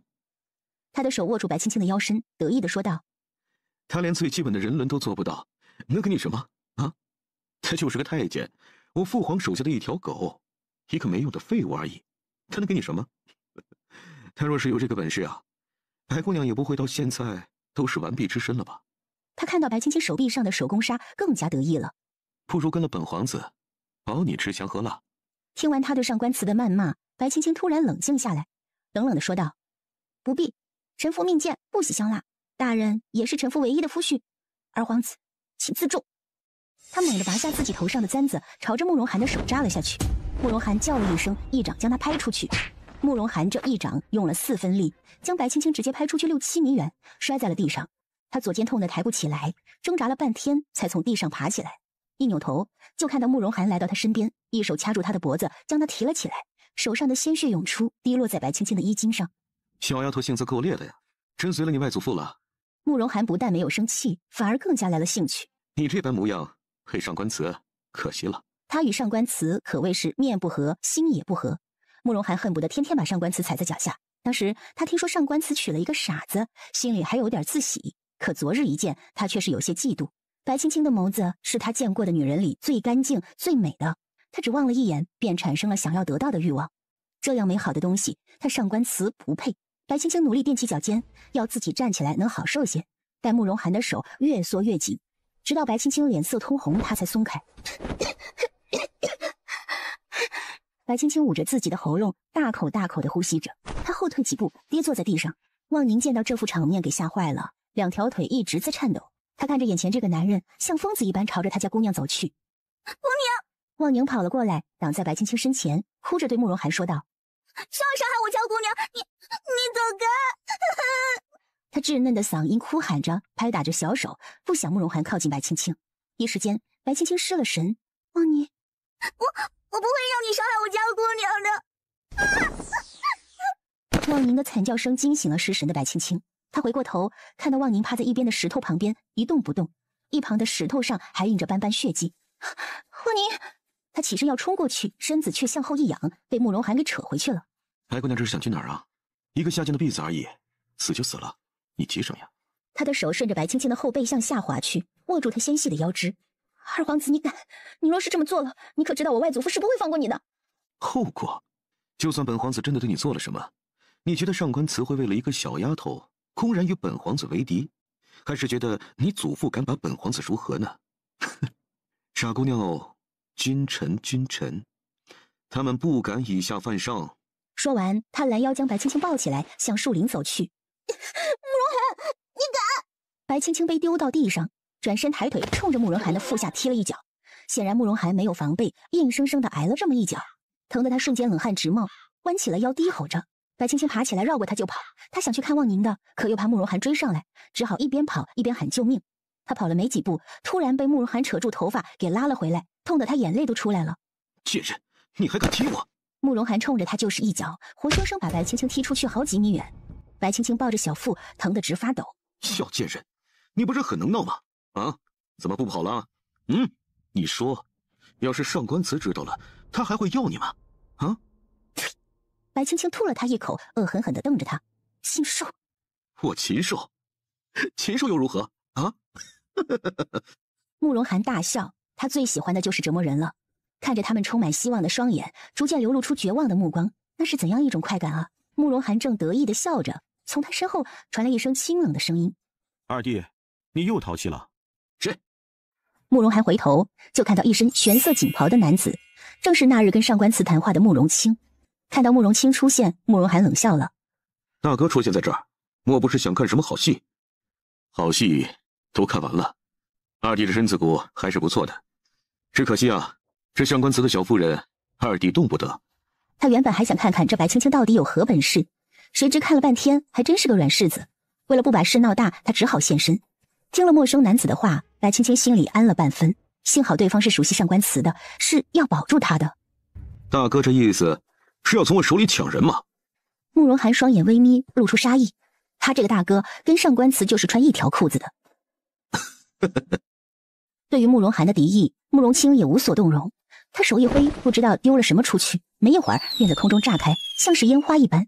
他笑着说道：“二弟还是想想，找个好的说辞跟父皇他们解释吧。”说完，他掠过慕容涵，走向了白青青。莫怕，他一会儿就来。这个他指的就是上官词。一瞬间，他觉得自己的情绪绷不住了，眼泪瞬间就出现在眼眶里打转。他轻轻地嗯了一声，声音就像是蚊子一样。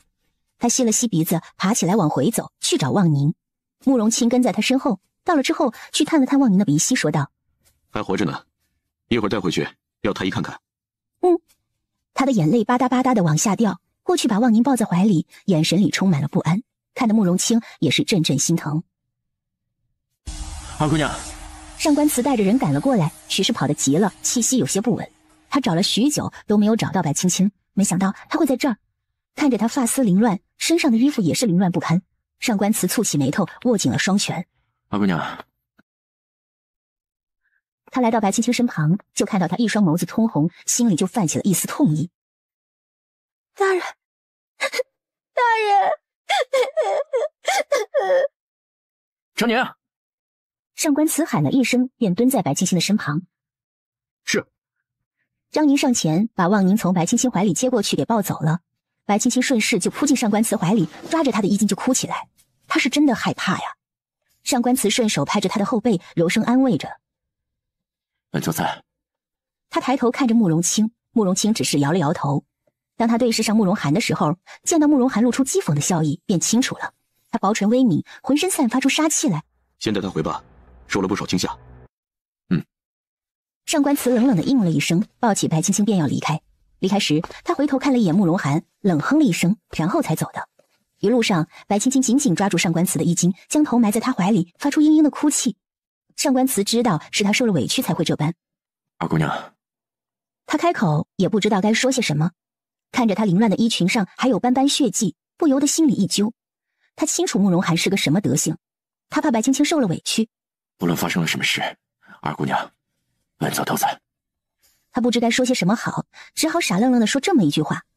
白青青抬起头，双眼通红地看着上官慈。可是，大人方才就不在。大人，我害怕。大人以后都带着我吧，可好？他明知道白青青这是被吓到了，说的胡话，却不知如何拒绝他。好。回到了营地，一群人围了上来，纷纷询问发生了什么。上官夫人不小心误入山林，遇到了野兽，幸好二皇子出手相助，才得以相救。去请太医来，给上官夫人和我二弟看看。哦，对了，还有那个小丫头，忠心护主，不小心伤到了，也给看看吧。他这一番放屁一般的说辞，将慕容涵一个禽兽说成了白青青的救命恩人。二皇子果然有我。一旁的朝臣们开始恭维慕容涵，而慕容涵则是一副谦谦君子的模样，受着朝臣们的恭维，语气寒暄着。上官慈淡淡看了一眼，转身一手抱着白青青，一手拦住赶来要给慕容涵看伤的太医，拎起了对方的领子，扯着去到他的帐篷。慕容涵握紧了拳头，只好回到自己的帐篷，等着其他的太医来给他看伤。不过他还是很得意的，看上官慈那表情，就知道他现在是敢怒不敢言。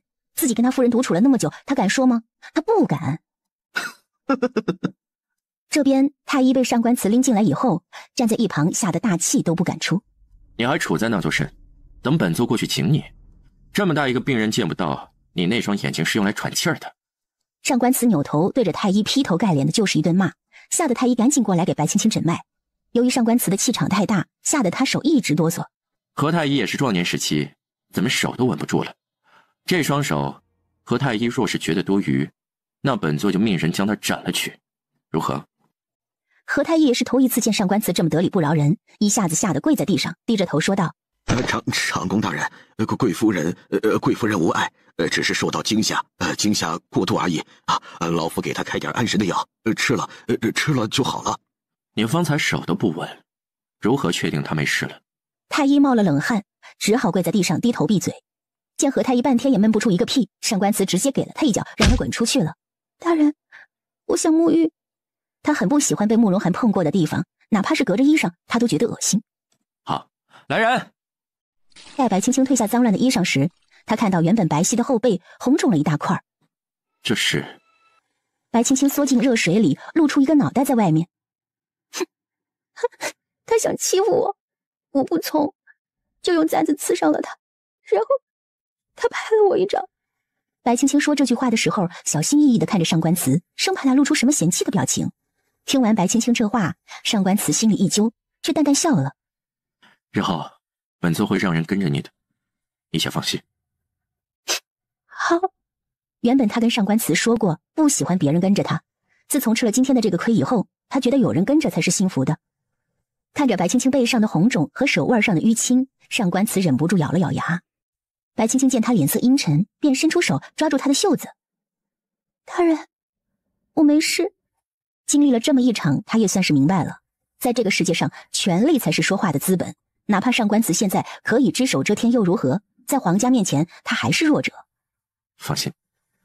上官慈拍了拍他的手，上前替他洗着头发，待将他梳洗干净，把他抱上榻，又去一旁的架子上取来活血化瘀的药油，给他揉搓着。今日之事，本座定会给你个交代。大人，不必了，青青没事，大人也无需因我去与他们交恶。他心里清楚，哪怕权力再大，上官慈也是臣子，哪能因为他去跟一个皇子斗？这不是他想看到的，因为斗不过呀。本来他现在位高权重，就已经有许多人看不惯了。若是再因他去与慕容涵交恶，那上官慈的处境便会更加危险。白青青这话一出，上官慈心里微微有些暖意，他清楚对方是在替他考虑。你无需担忧，替你寻回个场子，本座还是做得到的。本座见你身上带血，可是他伤着你了。他的睫毛微颤，犹如蝴蝶轻轻扇动着翅膀一般，目光里也带着些许怜惜和自责，看得白青青有些心疼。他不喜欢上官慈露出这种表情来，便伸手握住上官慈的手说道：未曾，是我扎伤了他会不会报复？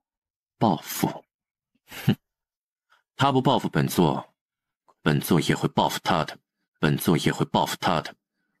大人，您不用说的这般直白吧？若是被别人听了去，听去了又何妨？本座不去。他这话说的理不直气也壮，倒是让白青青心里暖了起来。哦，对了，望您那边会没事吧？有太医在，不会有事的，放心吧。上官慈这话刚说完，便听到外面李斯的声音：皇上，贵妃娘娘，您慢点。慢什么慢？本宫胳膊腿就不是萝卜做的，哪那么容易断了？哎呦，这可怜的孩子呀，怎么才一天的功夫就成了这副虚弱的模样？他过去拉着白青青的手，轻轻地抚摸着。瞧瞧，这瘦的都没了，这小手都成干了。白青青抽了抽嘴角，心想哪有那么夸张，才一天而已啊。他想起来行礼，却被高贵妃给摁下了。都伤成这样了，就不用动了。多谢娘娘，还好。他声音有些沙哑，听上去有些难受，这让高贵妃心里就更加不舒服了，幽怨地瞥了一眼皇上。皇上在一旁咳嗽了一声，说道：二皇子说在林子里偶然遇见你，被凶兽追逐，救下了你，伤得如何呀？白青青藏在被子里的另外一只手紧紧地握成拳头，却还是笑着开口：回皇上无碍，倒是二皇子，无缘让二皇子受到牵连，是臣妇的错。高贵妃跟皇上心里都明镜似的，知道这丫头是受了委屈的，却也感叹她是个能忍的，一下子就更满意了。此次劳二皇子出手相救了，他日微臣必定送二皇子一份大礼，表示感谢。说完，他嘴角微微上扬，看着皇上：内子此次可谓是性命堪忧，多亏了二皇子。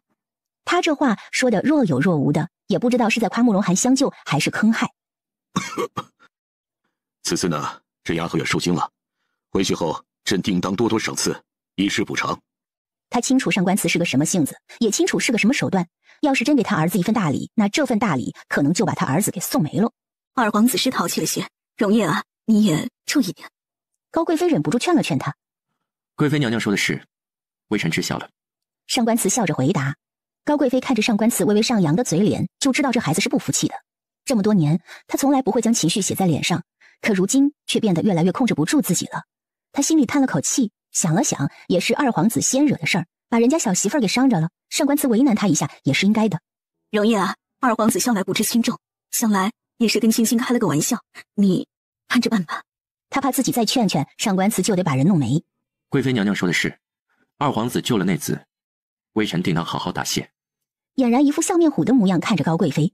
高贵妃尴尬地看了看皇上，只见皇上面色尴尬的摇头，示意他不要再管。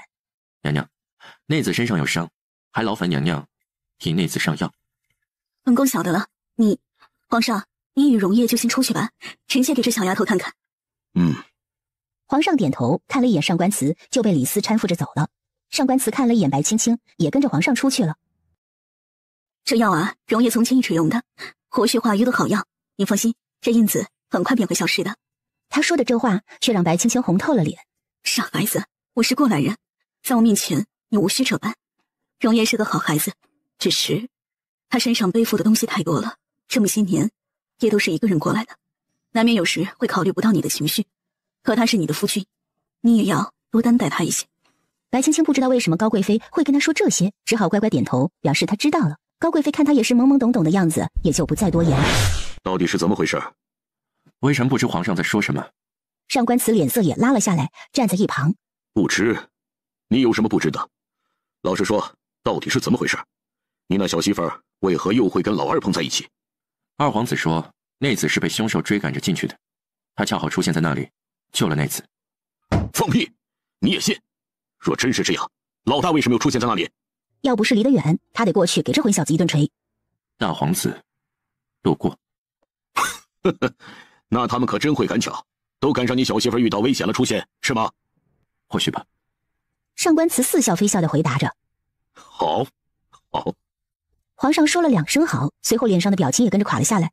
容叶呀，老二他手下留情啊。他清楚上官慈是一个有仇必报的性格，前几年他一个妃子当众给他难堪，结果那妃子直接就疯掉。皇上，二皇子救了内子，微臣定然会万分感谢。他抬头，一双凤眸对上皇上的视线，露出寒光。皇上，二皇子年纪也不小了，也该出宫立父了。他这一句话算是将慕容涵能登皇位的机会直接给砍了一刀，几乎是没有可能了，除非他逼宫。皇上眸子低垂，想了想。李斯，回宫后便传旨，二皇子德才兼备，胸有地宫，特赐贤王封号，赐府地封地，待其3年后前往封地。站在一旁的李斯依旧是淡淡的笑着回答：是，奴才记着了，皇上放心。你看，可还满意？皇上的安排定然是极好的，贤王也会感激皇上对他的关怀。只是，这封地要赐予何处？皇上脑瓜子有点疼，李斯见他皱眉，便上前给他揉着。皇上啊，您要保重龙体啊！南平那边常年旱灾，民不聊生，确实是心里不好受。可皇上也要注意自己的龙体呀。李斯这话看似说起来无心，可听者有意。既然是贤王，那便要他去南平吧，好歹也做出点东西来，造福一方百姓嘛。是，奴才遵旨。李斯抬头冲上官慈淡淡一笑，上官慈也承他这个情，便跟着附和。贤王日后定会造福一方百姓。皇上看着这二人一唱一和，呵了一声，他心里有些无奈，却也无可奈何。他清楚自己这个二儿子是个什么性情，他这个儿子与上官慈斗了不是1年2年了，能有机会搞垮对方，就绝对不会留情。想必也是老二想要报复容叶，才会对白青青下手的。也幸好姚家父子被他派去做了其他事，不然这要是被姚家知道，他这二儿子肯定当时就没了。上官慈见皇上面带疲倦之意，便行了礼退下。等他回来时，正巧高贵妃从里面出来。人已经睡下了，须是吓到了，有些睡得不安稳。多谢娘娘。他见白青青趴着便睡过去了，小手还紧紧地抓着被子，模样看起来好似做了噩梦一般，睡得很不安稳。二姑娘，没事了。连续说了几次，才见白青青面色好了些。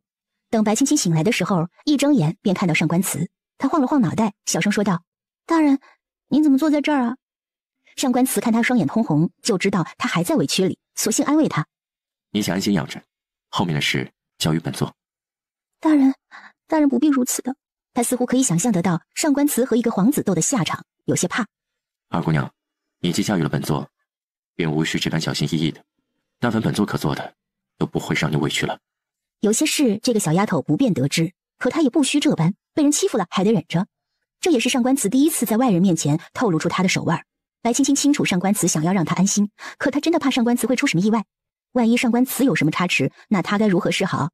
今日这个亏她必须得吃。看着白青青忍让的模样，上官慈似乎见到了曾经的自己也曾这般唯唯诺诺过，为了生计不得不向别人低头，甚至像条狗一样摇尾乞怜。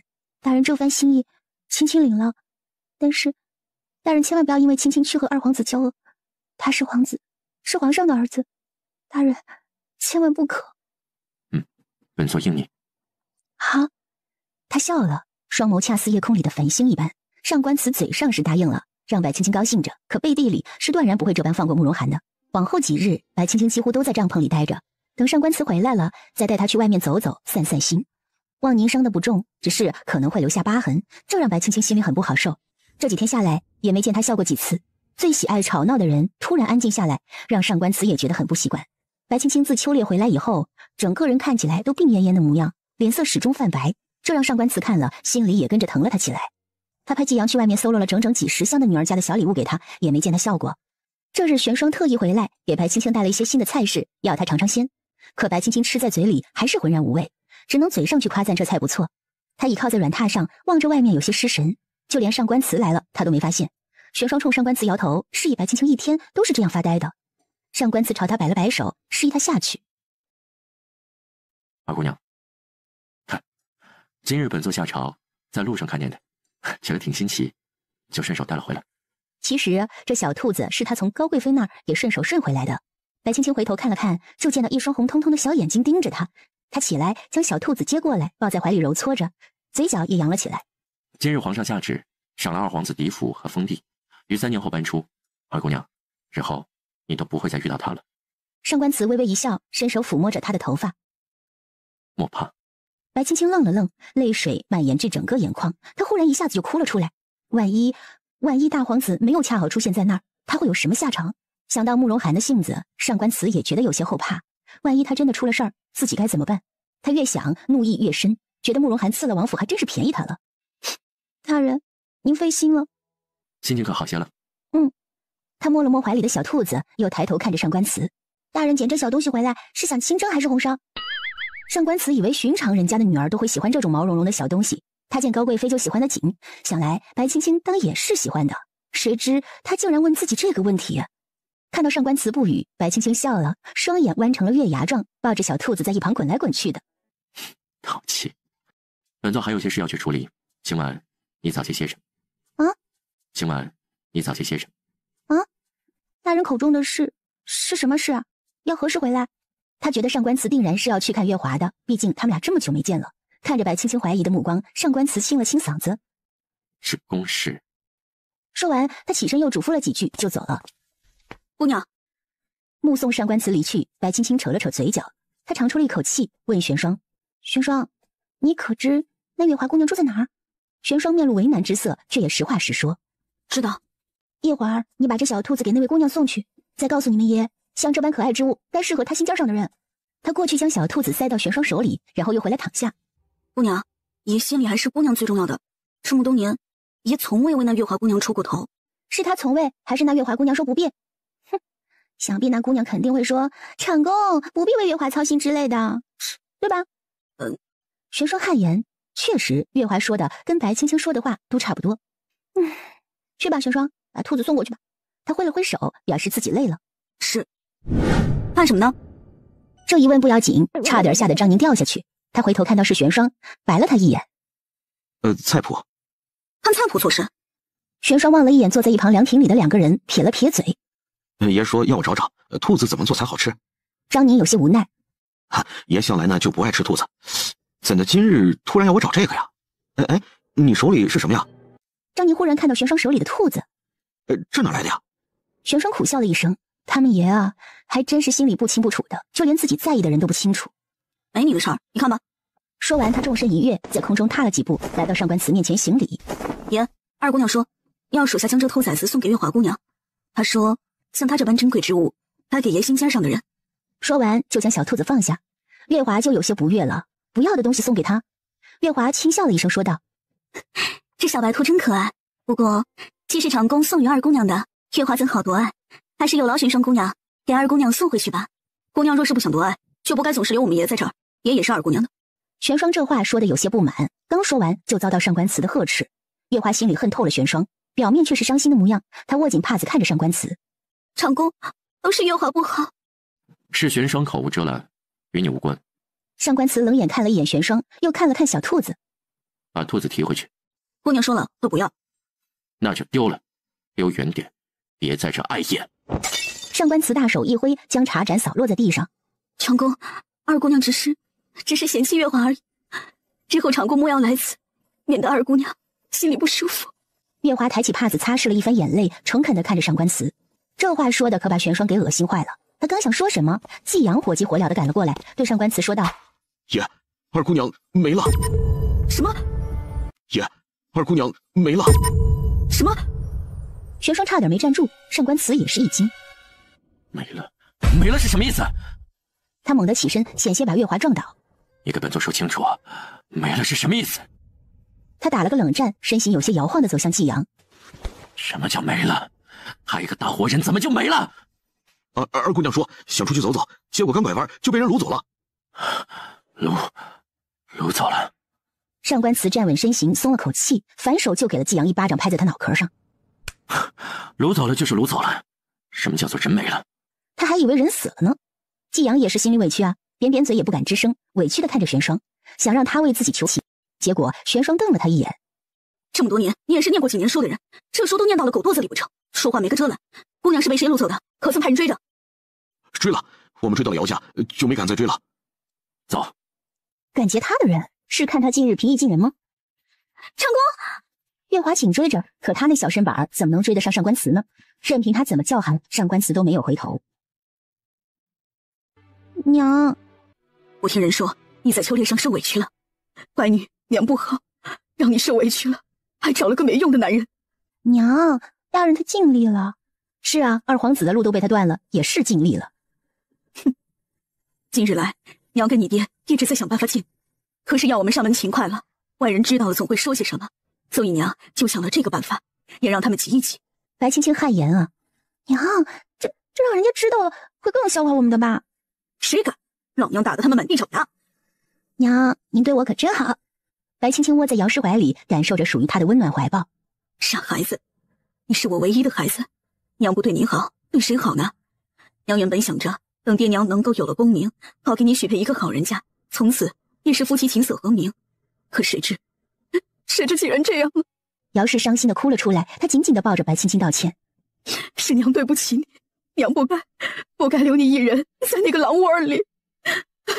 白青青心里也泛起一丝难过，她心里清楚啊，留她独自一人在白家也是迫不得已的。起初她也怪过姚氏，可后来想想，若是换了她，未必能做到像姚氏这般果断。国家嘛，国家稳定才会有小家，这是姚氏的大爱。娘，青儿过得很好，大人他什么地方都会让着我，府里上下对我也是尊敬有加。只是，娘，你说他为什么就不喜欢青儿呢？白青青轻声呢喃着，这可给姚氏吓了一跳。青儿，你听娘说，上官慈绝非是你的良配，你可懂？他是个宦官，最起码的夫妻之间的人伦，他都做不到啊。白青青想了想，还是将上官慈有些反应的事儿给瞒了下来。娘，我不在乎啊。你看，像你女儿这般，也算得上是数一数二了。不管是容貌还是家世，我也算得上是有头有脸的人物。可他怎么就不喜欢我呢？他就连一个歌姬都比不过。这么些日子以来，他跟上官慈之间坦诚相待也不知多少次了。除了那条界限二人还未曾逾越以外，还有什么是和夫妻有区别的呢？上官慈对他也是极为宠溺，可就是不喜欢他呀。看着女儿沮丧的模样，姚氏有些不知所措。他清楚上官慈的为人，这个年纪轻轻便手握重权的男人，他野心很大，大的姚氏不敢相信。青儿，或许你们是无缘，是否无缘也是本座说了算。上官慈在姚氏话音刚落，便推门而入，略微喘息着。他看着白青青，看到对方红了眼睛，便皱起了眉头。不知白夫人何时喜欢做起了劫人这档子勾当？姚氏刚要跟他吵，就被白青青拦住了。白青青起身朝上官慈行礼。回大人的话，我娘她只是想我了，一时间有些高兴坏了，所以才这般行事。想你？不能去你府上看吗？把你带过来是什么意思？上官慈过来将白青青带了过去。日后白夫人若是想看内子，托人来下拜帖即可，无需这般大费周章。说完，拉着白青青就往外走。他心里气，很气，不是气姚氏将白青青掳来，而是气白青青方才对他生疏的态度。上官慈，姚氏在后面追着，被赶来的白振觉给挡住了。看着白青青被上官慈带走，他转身给了自己夫君一拳，瞬间就哭了。你干嘛拦着我？白振觉忍痛说道：夫人呐，青儿是嫁出去了的女儿，人家夫婿想带走，你不能阻拦呐。白振觉也是心疼女儿，可他却不能出面。我的女儿，我为什么不能拦？这女儿嫁的是什么好人家？你们白家都是一群什么东西，将我家闺女害成现在这个模样？听到这话，上官慈停住脚步，手握成拳。白青青能感受到他现在情绪极度不稳，便挣脱开他的手，转身对姚氏说道：娘，您不用担心，女儿过得很好的。他不想让上官慈怨恨上姚家。姚氏听完女儿说的话，看向女儿，无声落泪。他看到女儿带着恳求的目光看向自己时，心都在滴血了。最后，姚氏摆了摆手，在白振觉的搀扶下回了屋。马车里，白青青坐在一旁，眼神空洞地盯着车帘。你不想与本座说些什么吗？大人公事处理完了，想必仍然是累了，大人便早些回去歇息吧。说完，又继续盯着车帘。上官慈被气得不轻，他一把将白青青扯过去，伸手掐住她的下巴，让她看着自己，一字一句地说道：“你又在闹什么脾气？本座待你还不够好吗？”“不敢。”“不敢？那你现在的这副态度是在做什么？”上官慈看他半死不活的模样，觉得有些心烦。“我累了，大人不累吗？公事繁忙，大人应当也是累了的。”上官慈一怔，随后放开了他。只见他白皙的小脸上浮现出红红的印记，微微蹙眉，伸手过去摩挲了几下。“疼吗？”“不疼。”见白青青笑，上官慈便有些不懂了。“大人近日公务繁忙，青青一直在您身边，也是拖累您。不如青青还是搬回原来的院子吧，也省得大人每日起那么早，打扰到我休息。他这是要跟自己分房睡。”“不必，本王不忙，也不累。”上官慈拉他过去，想将他抱在怀里，却被白青青给推开。“大人身上的脂粉味，大人自己闻不到吗？”他在好意的提醒上官慈，他骗了自己。上官慈面露尴尬之色，顺手将外袍褪下，放在一边，冲他伸手：“来。”这架势像极了看自己的孩子。白青青也是一个见好就收的人，见上官慈做出让步，便靠了过去。“大人这差事够忙碌的，还能忙出一身香粉味来，真是不容易啊。”上官慈知道自己的谎话穿帮，也是觉得有些不好意思，便说道：“他近日身子不舒爽，所以我身子就舒爽了吗？不舒爽找大夫不就是了？大人会瞧病吗？怎的不见大人与我相看一番？大人一去他就好了，大人可真是神医。”虽还坐在上官慈的腿上，他的身子却偏离了许多，倚靠在一旁的车框上叹了口气。上官慈自身心里也清楚，月华只是想让他过去而已。也曾几时，月华的语句里也透露出想到他身边伺候的意愿，但他都回绝了。有白青青在，他不会让月华进府给他难堪的。“你这酸味儿也够大的了。”上官慈给他顺了顺毛：“还是个小丫头，怎的这般能吃醋？这要是长大了……”上官慈眸子一颤，突然住口了。若是长大了，他还会留在自己身边吗？他现在是因为年纪小，自己对他还不错，所以才会留在自己身边。可若是他长大了，明白事理了，会不会就离开了？他之前没有想过这个问题，一时间也没有想过自己会这般看重白青青。怎的，大人是嫌我酸了？正好，我也嫌弃大人身上脂粉味重，不如咱们俩和离吧，从此白青青对上上官慈带着怒意的眼神，红唇上被上官慈给咬了一口。上官慈前2天听他的属下扯皮时，说起了闺房之乐，每次他下属的婆娘絮絮叨叨时，他们都会这般。今日这一事，上官慈觉得这法子也是挺好用的。白青青觉得有些喘不过气，便伸手捶了捶上官慈，却被上官慈直接抓了过去，给按在怀里。白青青一路上都在跟上官慈做斗争，可惜一次都没有成功过。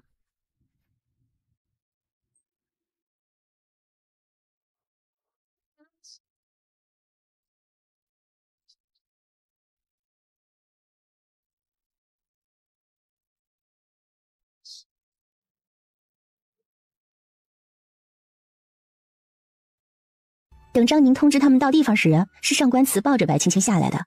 他将脸埋在上官慈怀里，外人也见不到他是什么表情，看上去就像是睡着了。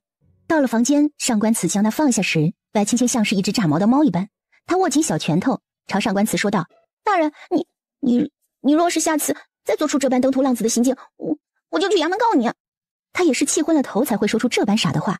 上官慈抬手摸了一下白青青被咬破的嘴唇，邪魅一笑：“你去府衙告本座？什么理由？什么罪名？”我，他慌乱间看到上官慈的下嘴唇上顶着一抹红，似乎是鲜血，下意识就把头低下了。上官慈走向他，他就往后退，逐渐把他逼退到床边上。上官慈看着白青青，眉眼都跟着弯了起来。“二姑娘，我是你的夫君，这种事衙门是不会管的，哪怕是你告到了皇上的面前，都没用。”不觉间，他觉得有些燥热，看白青青的模样也觉得更加可口了。他上前托起白青青的脸颊，看到那一双恰似春水一般的眸子泛起薄雾，心里有些不忍，抬头替白青青拭去泪珠，柔声问他：“哭什么？就这般委屈吗？”不由得心里一痛，大人也是这般对那位月华姑娘的吗？在这里待得越久，他对上官慈就越放不下，尤其是秋烈时知道他的身体还有恢复的可能性之后，就更放不下了。看着白青青委屈的模样，过了好一会儿，上官慈竟然笑了出来，甚至连眼泪花都笑出来了。你笑什么？白青青气得都哭了，边哭边问他笑什么，最后气得上前抬手捶他，捶了几下，上官慈伸手一揽，将他带到床榻上，随手将纱帐落下。白青青吸了吸鼻子，看着他，显然不明白他要做什么。上官慈望着他说道：“从未。”一句从未让白青青心里泛起一丝甜意，可还是会觉得委屈。他不喜欢上官慈心里装着别人，或许这就是人家说的感情里女孩子总是卑微的那一个吧。你做什么？他看上官慈的手向他袭来，声音都变得软软糯糯的。做什么？问得好。二姑娘想本座做甚啊？白青青的脸都红到了耳根子。大人，您保重身子。他好意的提醒了一下上官慈，主要是怕一会儿他觉得难堪。上官慈也明白，只是他不想把这块肉一直放着。本座自有分寸。说罢，伸手去解了白青青的裙子。虽然他此时还做不到，可总有法子去做他想做的事。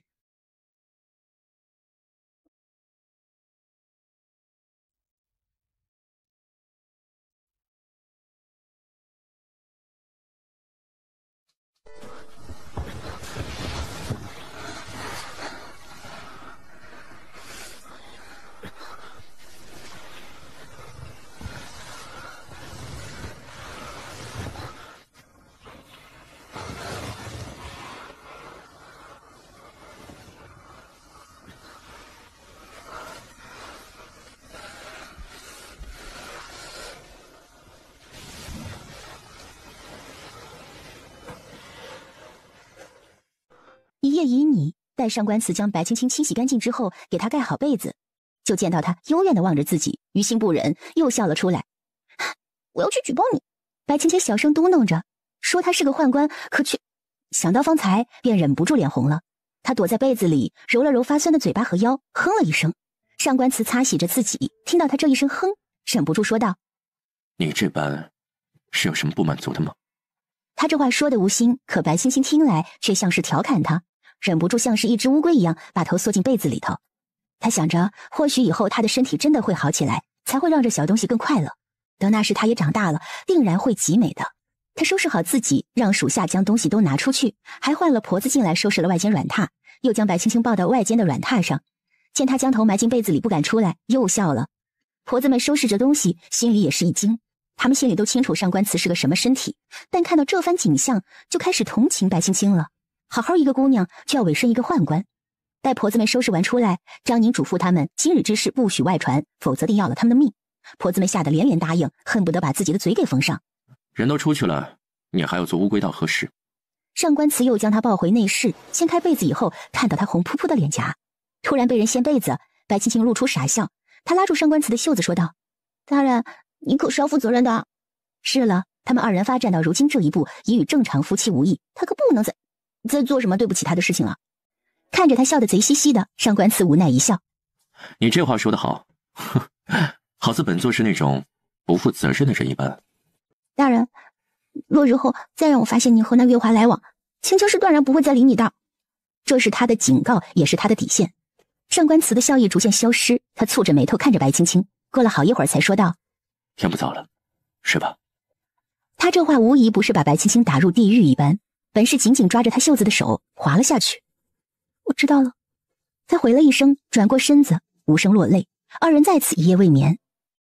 啊，姑娘，这是咱铺子呀，从开到现在的所有账目，请您过目。好。白青青接过账本开始看起来，他看不懂的字就问孙叔，这样大概断断续续看了1个多时辰才看完。看完以后，白青青心里大惊。他们这段日子里，卤煮赚了2000两，其他的一些菜品1500两左右，那就是3500两的样子，收益嘛倒是挺可观的。白青青欣喜了一会儿，然后看着孙叔：“孙叔，过几日我再给您送几个菜谱过来，你们试着做做。你再看看附近哪里有铺面合适，再租下来。”哎，好的，姑娘。孙叔应着，又跟白青青学了一会儿字，因为上次他觉得白青青写的字简便，也就跟白青青学了起来。他又教了孙叔一些简单的计算，好用于做账。这一忙就忙到上官慈下朝的时间了。孙叔看外面天色已晚，问白青青是否需要吃完饭再回去，正好也趁着空档给他讲讲他之前说的乘法口诀是个什么东西。白青青答应了，就在账房里等着孙叔来送菜。等候的空档，他将乘法口诀都写出来在纸上，想着一会儿方便给孙叔学。刚写了没一会儿，门就被推开了。他见到黑着脸的上官慈进来，将手里的披风往旁一丢，说道：“我不是跟你说过不用出来了吗？白青青愣了一下，随后笑了：“大人管得真是宽敞，我不来这里还能去哪儿？每天在府上等着大人回来吗？而且大人还不一定会回来呢。”他把东西放好，走下榻来，过去捡起上官慈的披风。大人怎么得空来了？昨夜过后，上官慈的那席话是深深的伤到了他的心。他一时之间不知道该如何面对上官慈。见白青青与他有些生分的模样，上官慈也不知道该如何是好。他不知道白青青为何要这般，明明昨日二人还……他过去拉过白青青的小手，挤出来一个微笑。二姑娘，是有谁让你心里堵得慌了？与本座说，本座替你做主。他见上官慈如此的讨好自己，一时心里有些酸涩。谁能让他这般呢？不就是他上官慈吗？没有，是我自己觉得闷了些，想着还有个铺子，所以才来这里看看。怎么说也是我自己的铺子，总该上心的不是？总不可能一直把玄烧放在这里。听了白青青的解释，上官慈松了口气。他还以为白青青不愿意与他做那些个事儿呢。玄霜在这儿就在这了，总归他是你的人，你想他在哪儿，他就该在哪儿。上官慈拉住他的手说道：“与本座回家吧，你不在，府上总是冷冷清清的。”先前府上也是这副模样的，可他自从习惯了白青青的闹哄，突然安静下来，又会觉得不习惯。坐了一会儿，就忍不住迈开双腿过来找他。他想着来了就先去训斥他一顿，哪有女子往外跑，这一跑就是一天的，像什么话呀？可他到了，看到白青青的时候又舍不得了，又怕是白青青介意昨晚的事，所以向他服个软儿。听着上官慈这般说，白青青心里也有些不好受。二姑娘，上官慈看他不搭理自己，便伸手握住他的小手。白青青抬头看着他：“大人，帮我回去吧。”他只是想试试看上官慈会不会这样做。上官慈愣了一会儿，随后将自己的披风从白青青手里接过来给他披上，然后将他拦腰抱起来往外走，边走边说：“日后可不许再这般淘气了。”他不是不愿意抱着白青青，只是不愿意被别人知道而已，尤其是那些视他为眼中钉的人，他怕白青青会遇到危险。大人是喜欢像月华那样听话的人吗？他总是不由自主地将月华带进来，就像是长在他心底的一根刺，扎得他生疼。上官慈的脚步突然停住，愣了一下：“你无需总是将月华提出来，二姑娘，你与他不同。”白青青还以为上官慈是说在他心里自己与月华的地位不同，有些高兴地问他：“那在大人心里是不是青青更重要些？”上官慈听着他这小孩子气的话，忍不住笑了。他说了一句让白青青心碎的话：“你与月华不同，月华是一孤女，本座定会多护她一些的。而你身后还有整个姚家替你撑着，总归是被护在羽翼下，不会受到什么伤害。”白青青脸上的笑容逐渐消失，原本上扬的嘴角也逐渐垮下来。是吗？他闭着眼睛，不想让眼泪流出来。原来是这样。上官慈察觉他声音不对，便问他：“怎么了？”“没什么，大人把我放下来吧。”“没事，不沉。”上官慈看着一旁低头的婆子，还有周围的摆件，心里对白青青的这个铺子也有了兴趣。“娘娘，菜来了。”孙岩端着菜高兴地出来，就看到一个陌生男子出现在院里。“啊，孙大哥！”白青青也有些尴尬，她挣扎着从上官慈怀里下来，看到孙岩手里的菜，说道：“孙大哥，你将他们都包起来吧，我带回去吃。”孙岩打量了一下上官慈，当注视到上官慈双眼时，被那阴寒的目光给吓得一激灵。他从未见过如此可怕的眼神。“好。”“他是谁？”上官慈见到有外男，心里便有些不舒爽了。白青青也没回头，只说道：“那是孙叔的孙子。”他觉得上官慈应该不会介意什么。他想起孙岩方才来时的喜悦，还叫白青青姑娘叫得那般亲切，这心里愈发不舒爽了。“日后有什么事，让玄霜来一趟就行了。已为人父，还是少露面的好。”他不喜欢自己的东西被别人盯在眼中。大人是想让我像月华姑娘那样做大人圈养的金丝雀吗？大人欢喜时过去看一眼，不欢喜时看都不看，每日等着大人下朝，忙完了过来瞟我一眼。面对白青青的追问，上官慈有些怒意。他不过是让他不出门而已，为什么总是能扯到月华的头上？“二姑娘，你见过谁家的媳妇儿总是在外面抛头露面？你嫁与本座，你的荣辱与本座都是一体的。你在外面丢人，丢的是本座的人。”“我丢人？我靠着自己自食其力的活着，我有什么可丢人的？再丢人还能比一个歌姬丢？”他话没说完，脸上就被上官慈重重的赏了一巴掌，将他的头打得侧了过去。一旁婆子见到，吓得纷纷缩在一起。而这一幕恰好就被出来的孙岩看见，他握着石盒的手紧紧地缩了起来。上官慈不可思议地看着自己挥出去的手，再看看白青青白皙的脸颊上印着红色的手掌印，几乎占据了他半张脸，嘴角处还渗出一丝猩红，看上去很严重。“你言语之间要注意分寸。”他虽然心疼，可道理还是要同他讲的。月华虽是歌姬出身，可他救过本座的命。二姑娘，日后这般诋毁的话，就莫要再说了。他别过头，等着白青青向他哭诉委屈，好有个台阶下。可等了半天，白青青都没有说话。再次抬头的时候，他见白青青双眸含泪，失望地望着自己。上官子，我们和离吧。什么？先前是我错了，是我以为只要我真心待你，迟早有一天你会感动，且知道我的心意，也会一心一意待我。可现在我却明白了，其实在你心里，我也不过就是个玩物罢了。你想要的时候就将我揽在身边，不需要的时候就将我踢开，跑去别的女人那儿。是我太高看自己了。他长出一口气，苦笑了一声，等着上官慈的回答。待白青青说完，上官慈都没有什么表示。过了一会儿，他才说道：“本座曾告诉过二姑娘的爹娘，和离书没有，休书倒是有的。”他以为只要他这么说，白青青就会退缩。可白青青到底是不在乎他给的是和离书还是休书？那就休书吧。他说着，就让孙岩去屋里取来纸笔，就在这儿写吧，请快写。他的半边脸颊已经肿了起来，有些麻木，暂时感觉不到太痛。而上官慈听了这话，气得差点吐出一口血来。孙岩很快将纸笔取来，递到上官慈的面前，却被上官慈用袖子一下给打翻在地。他看着白青青，连说了几个好字，过去将白青青扛起来就往外面走。孙岩见状，想过去阻拦，却被提旗们拦住了。眼看着白青青被人给扛走，上官慈扛着白青青一路策马回府，到了府里就将白青青带回了屋，吩咐谁也不许前去打扰。到了屋里，白青青被甩到软榻上，上官慈冷笑着问他是不是自己对他太宽容了，所以他蹬鼻子上脸都快骑到他头上了。面对上官慈的质问，白青青用沉默回答了他：“你以为你不说话，本座就拿你没有办法了吗？”他气的是白青青在那么多下人面前让他写休书。大人，我只是想要一封休书而已。他只是想离开而已。上官慈上前捏住他的下巴：“你以为本座不敢吗？”青青觉得大人是敢的。看着白青青的笑颜，上官慈胸口有些发闷。你就这般容不下月华吗？若大人非要这么说，那便如大人这般所说，我容不下他。我堂堂姚家贵女，他一个歌姬，凭什么让我容得下？凭什么让我看得起？是了，如今这个局面，上官慈是不会信他的。与其逆来顺受，还不如让他对自己心生厌恶，放他离去。你，月华的身份就是他的耻辱，哪怕自己不在意，可月华却是放不下的。如今被白青青这么一比较，若是月华知道，恐怕活都活不下去了。大人这就受不住了吗？才几句话而已，还都是实话，就受不住了吗？白青青，你可知被本座休弃后你会有什么后果？他应当是小，还不懂事，不知道被休是什么后果。后果？大人，你我之间并无夫妻之实，哪怕你休了我，我依然可以再嫁。如果是有人因为这个嫌弃他，那他只会说那些男人没眼光。上官慈的目光都冷了起来，他这是在嘲讽自己是个废人吗？二姑娘若是这么想，就觉得自己还可以再嫁，那真是本座怎能如你所愿？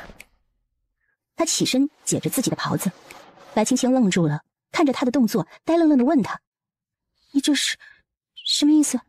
难道他不应该一气之下给自己一封休书吗？”可他明白过来时，已为时已晚。他终于能明白为什么电视里那些宫女宁愿老死都不愿意给太监做对食了。上官慈虽然还不能如他所愿，可折磨他还是能做到的。白青青痛得全身都在发抖，哭着喊着求着上官慈，却都没有用。他看到上官慈原本白皙的手指上带着星辰点点的时候，心便如同死水一般。他颤抖地看着上官慈，还有一旁洁白的床布上那些许红晕，他害怕地抖个不停。他看着此时的上官慈，就如同是地狱里爬出来的魔鬼在向他微笑。他见到自己手上那一抹红消失时，眸子里的光都跟着暗淡了。最后当上官慈离开时，白青青犹如死尸一般躺在床上。还是玄霜回来时找他，才发现他满身都是斑驳的痕迹，赤裸着躺在软榻上，眼角处都是泪痕，眼神空洞，望着床头。姑娘！玄霜一下子哭了出来，他跑过去拉起一旁的衣衫给白青青盖着，又用被子给她裹得严严实实的，声音都有些颤抖。姑娘，你没事吧？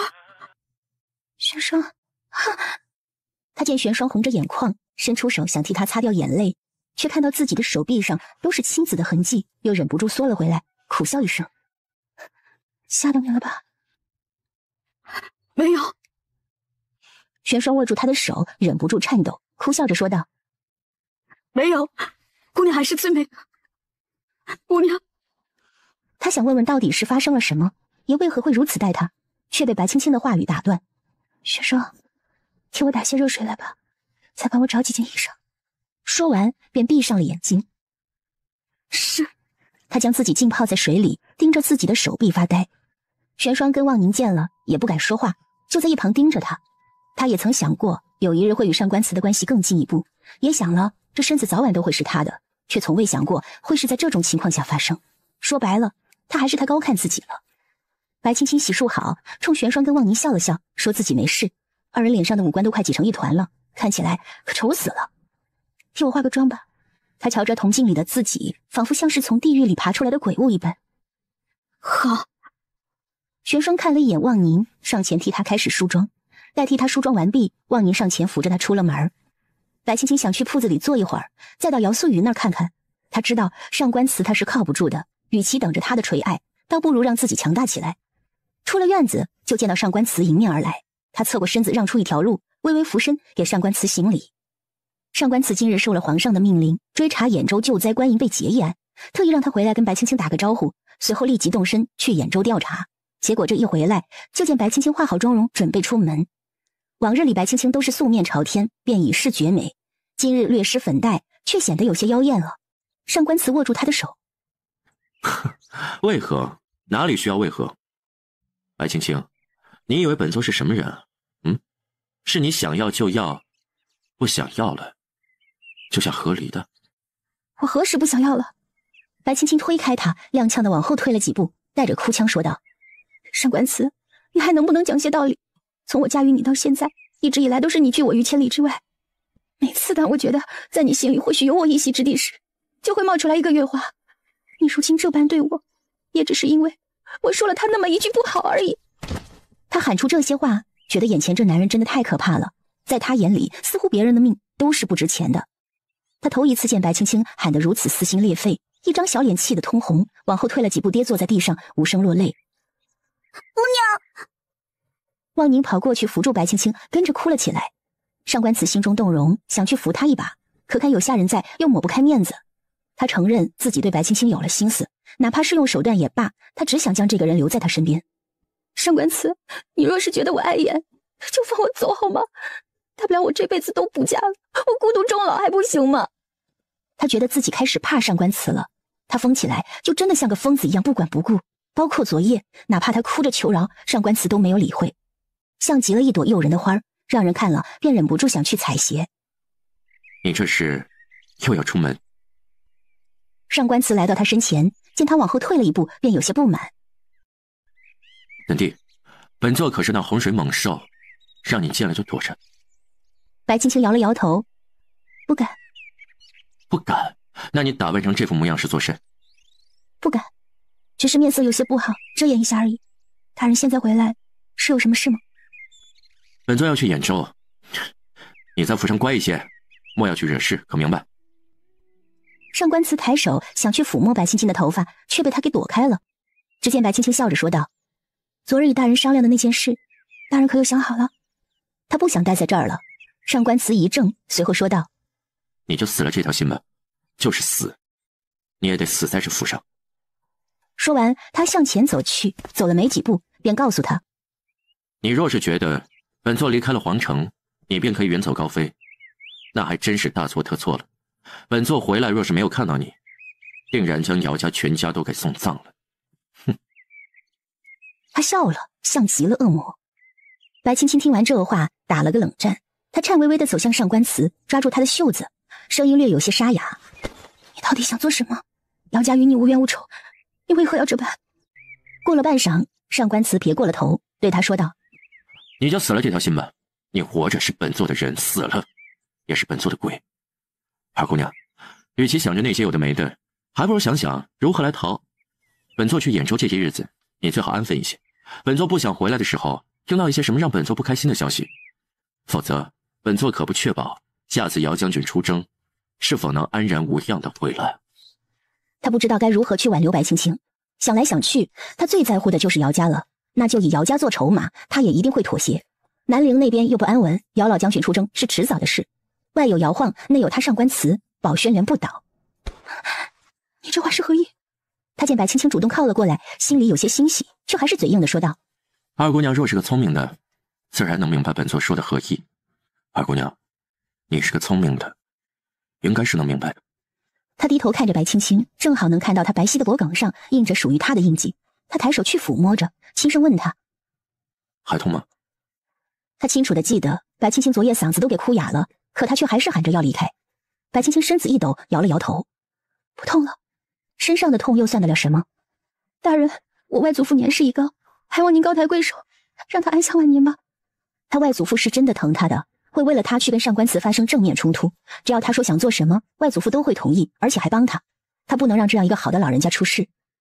我会乖乖的等大人回来，或者你若是想要接月华姑娘进来也无妨，我可以回姚家，或者回哪里都可以，求您了，不要动姚家。他还是忍不住，眼泪哗哗的落了下来。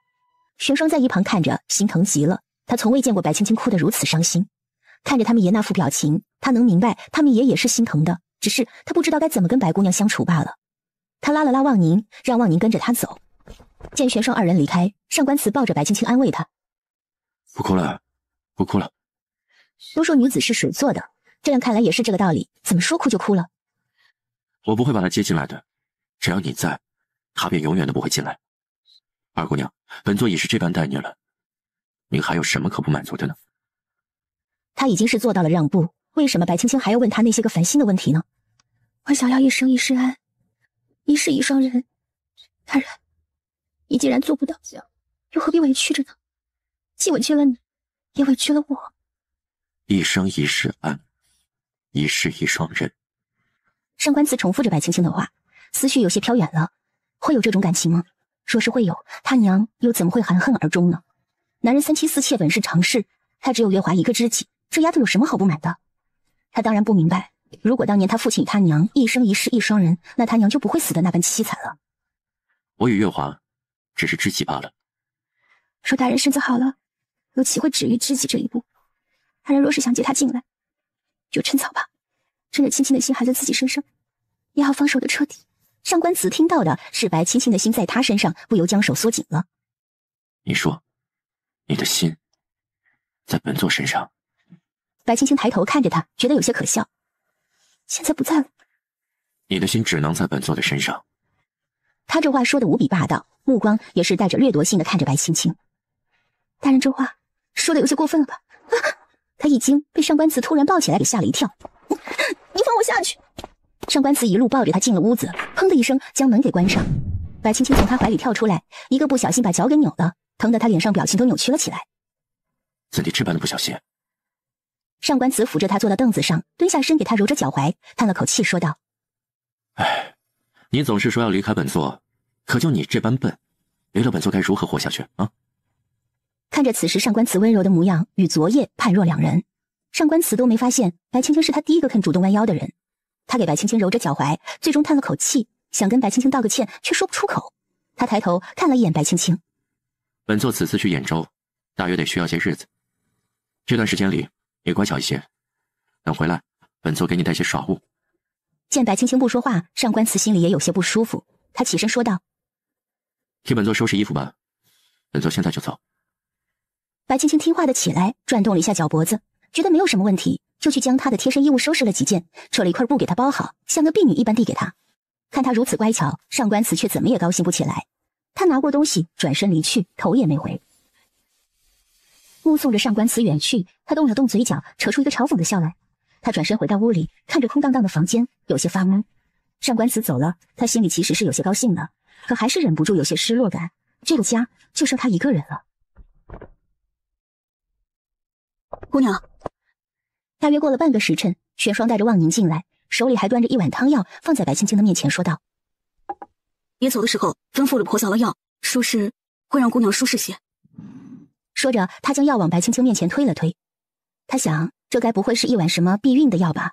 不是他看不起自己的这身体，是他觉得就上官慈那个身板，若是行的话，就不会那般折磨他了。他虽然觉得可笑，却还是端过来喝光，苦得他脸都拧到一块儿。玄霜，去收拾收拾，我们准备出去。可是他想提醒一下白青青，上官慈说过不许他出门的，可看到白青青的眼神，便立刻说道：“是。你去找牙婆过来，挑几个伶俐的丫头进来，就放在你手底下调教着。”是。玄霜觉得纳闷，怎么就突然要买下人了？白青青觉得，既然他不能和离，那么绝对也不会让上官慈舒服的。他坐着上官慈妻子的位置，那么就不能白白给浪费。月华姑娘的住处你知道的，对吧？是的。玄霜有种不好的预感。好，但那些丫头都来了，我们去看看那个月华姑娘。说着，他便起来，走，我们去铺子里看看，总不能把铺子给荒废了。是。可是银子可以买粮食呀。望宁怯生生地看着白青青。太平年间银子就是救命的，如今颗粒无收，粮食一粒都没有，银子有何用？能吃吗？孙叔的意思是什么呢？姑娘，老孙是个粗人，想着这段日子姑娘也给了一些钱了，想回乡下买些地种，不管什么时候，只要有地在，就有粮食。他看着白青青，见对方不说话，以为是自己说错了，袖子里的手慢慢握了起来。孙叔说的对，孙叔想在哪里买地？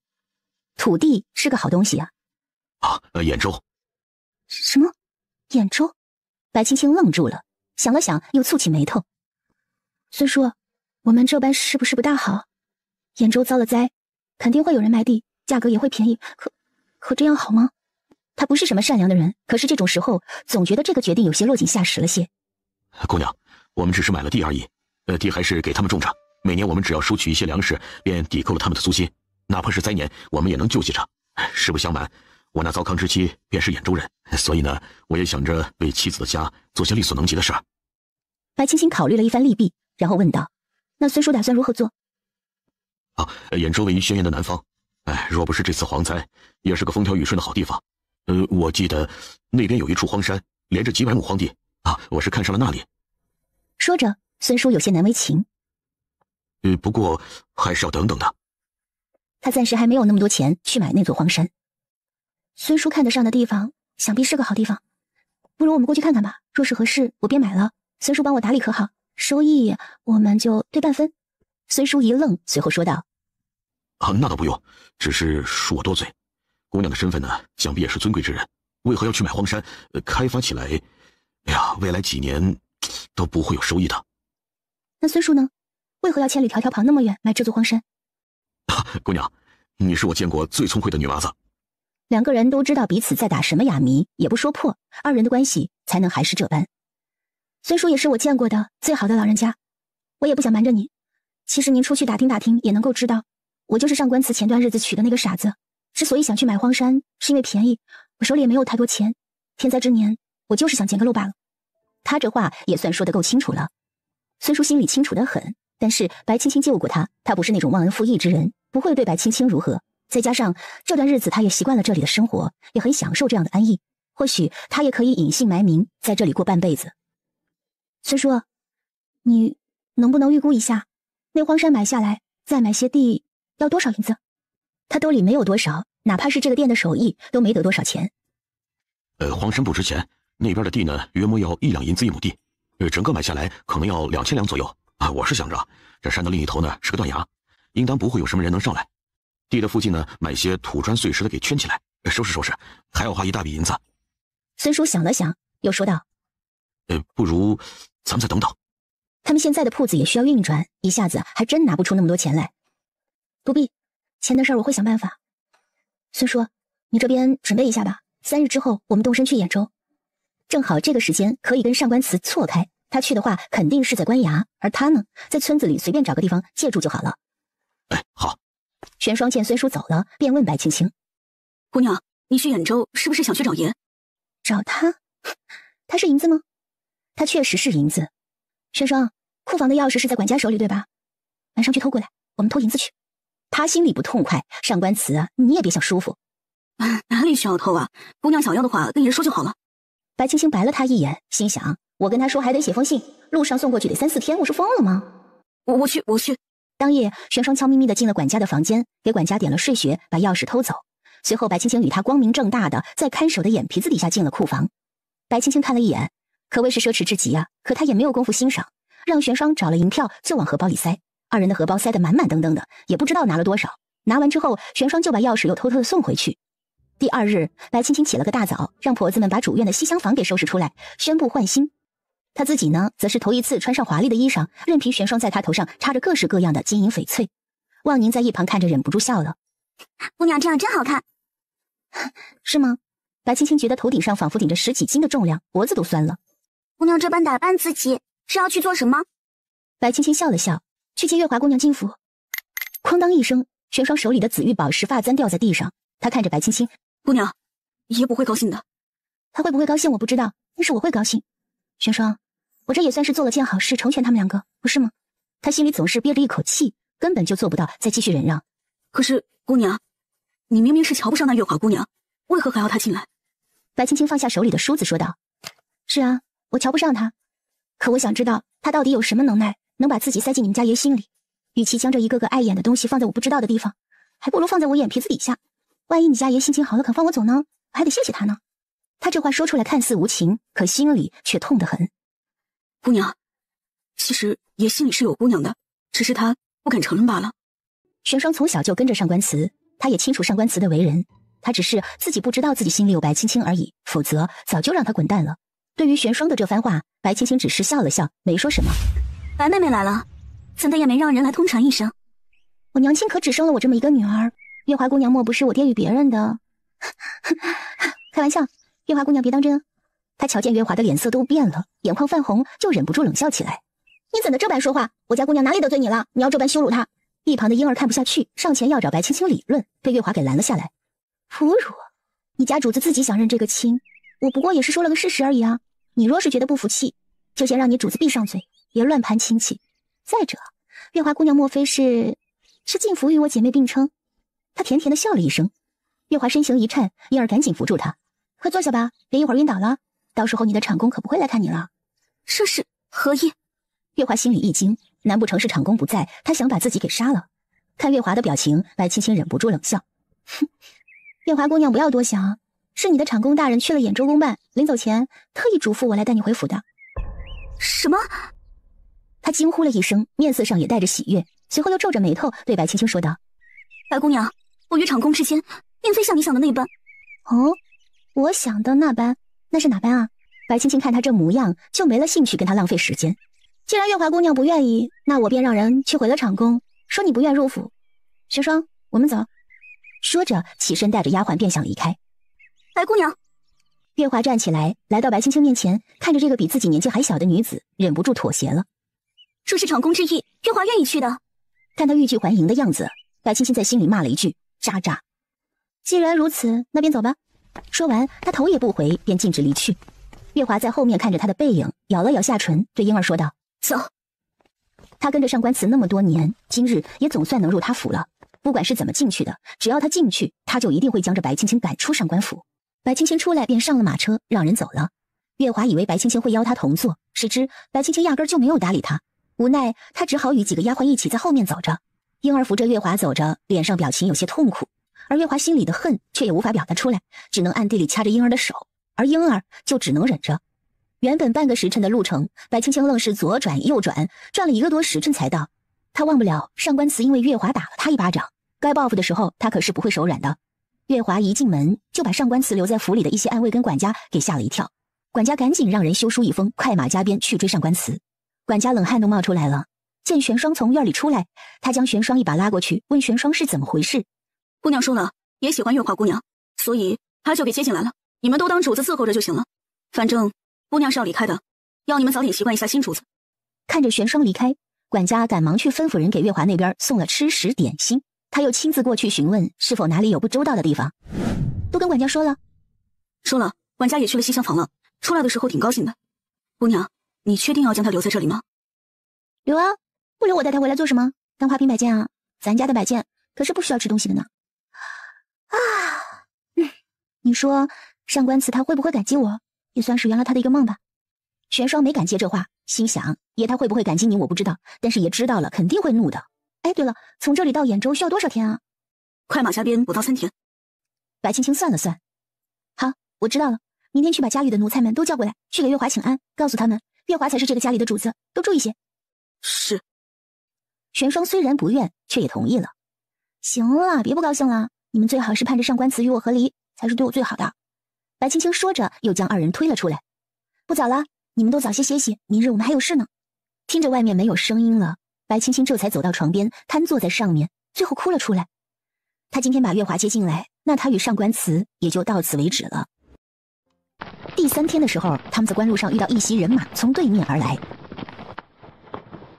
而对面腾起而来时掀起的一阵尘灰，正好起了一阵风，掀起马车的帘子。白青青向外看了一眼，便看到一抹熟悉的身影蹙眉策马而过，是上官慈。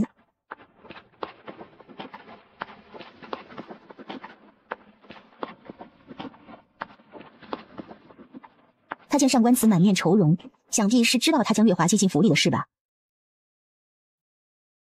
他脸上露出微笑，心里却觉得十分苦涩。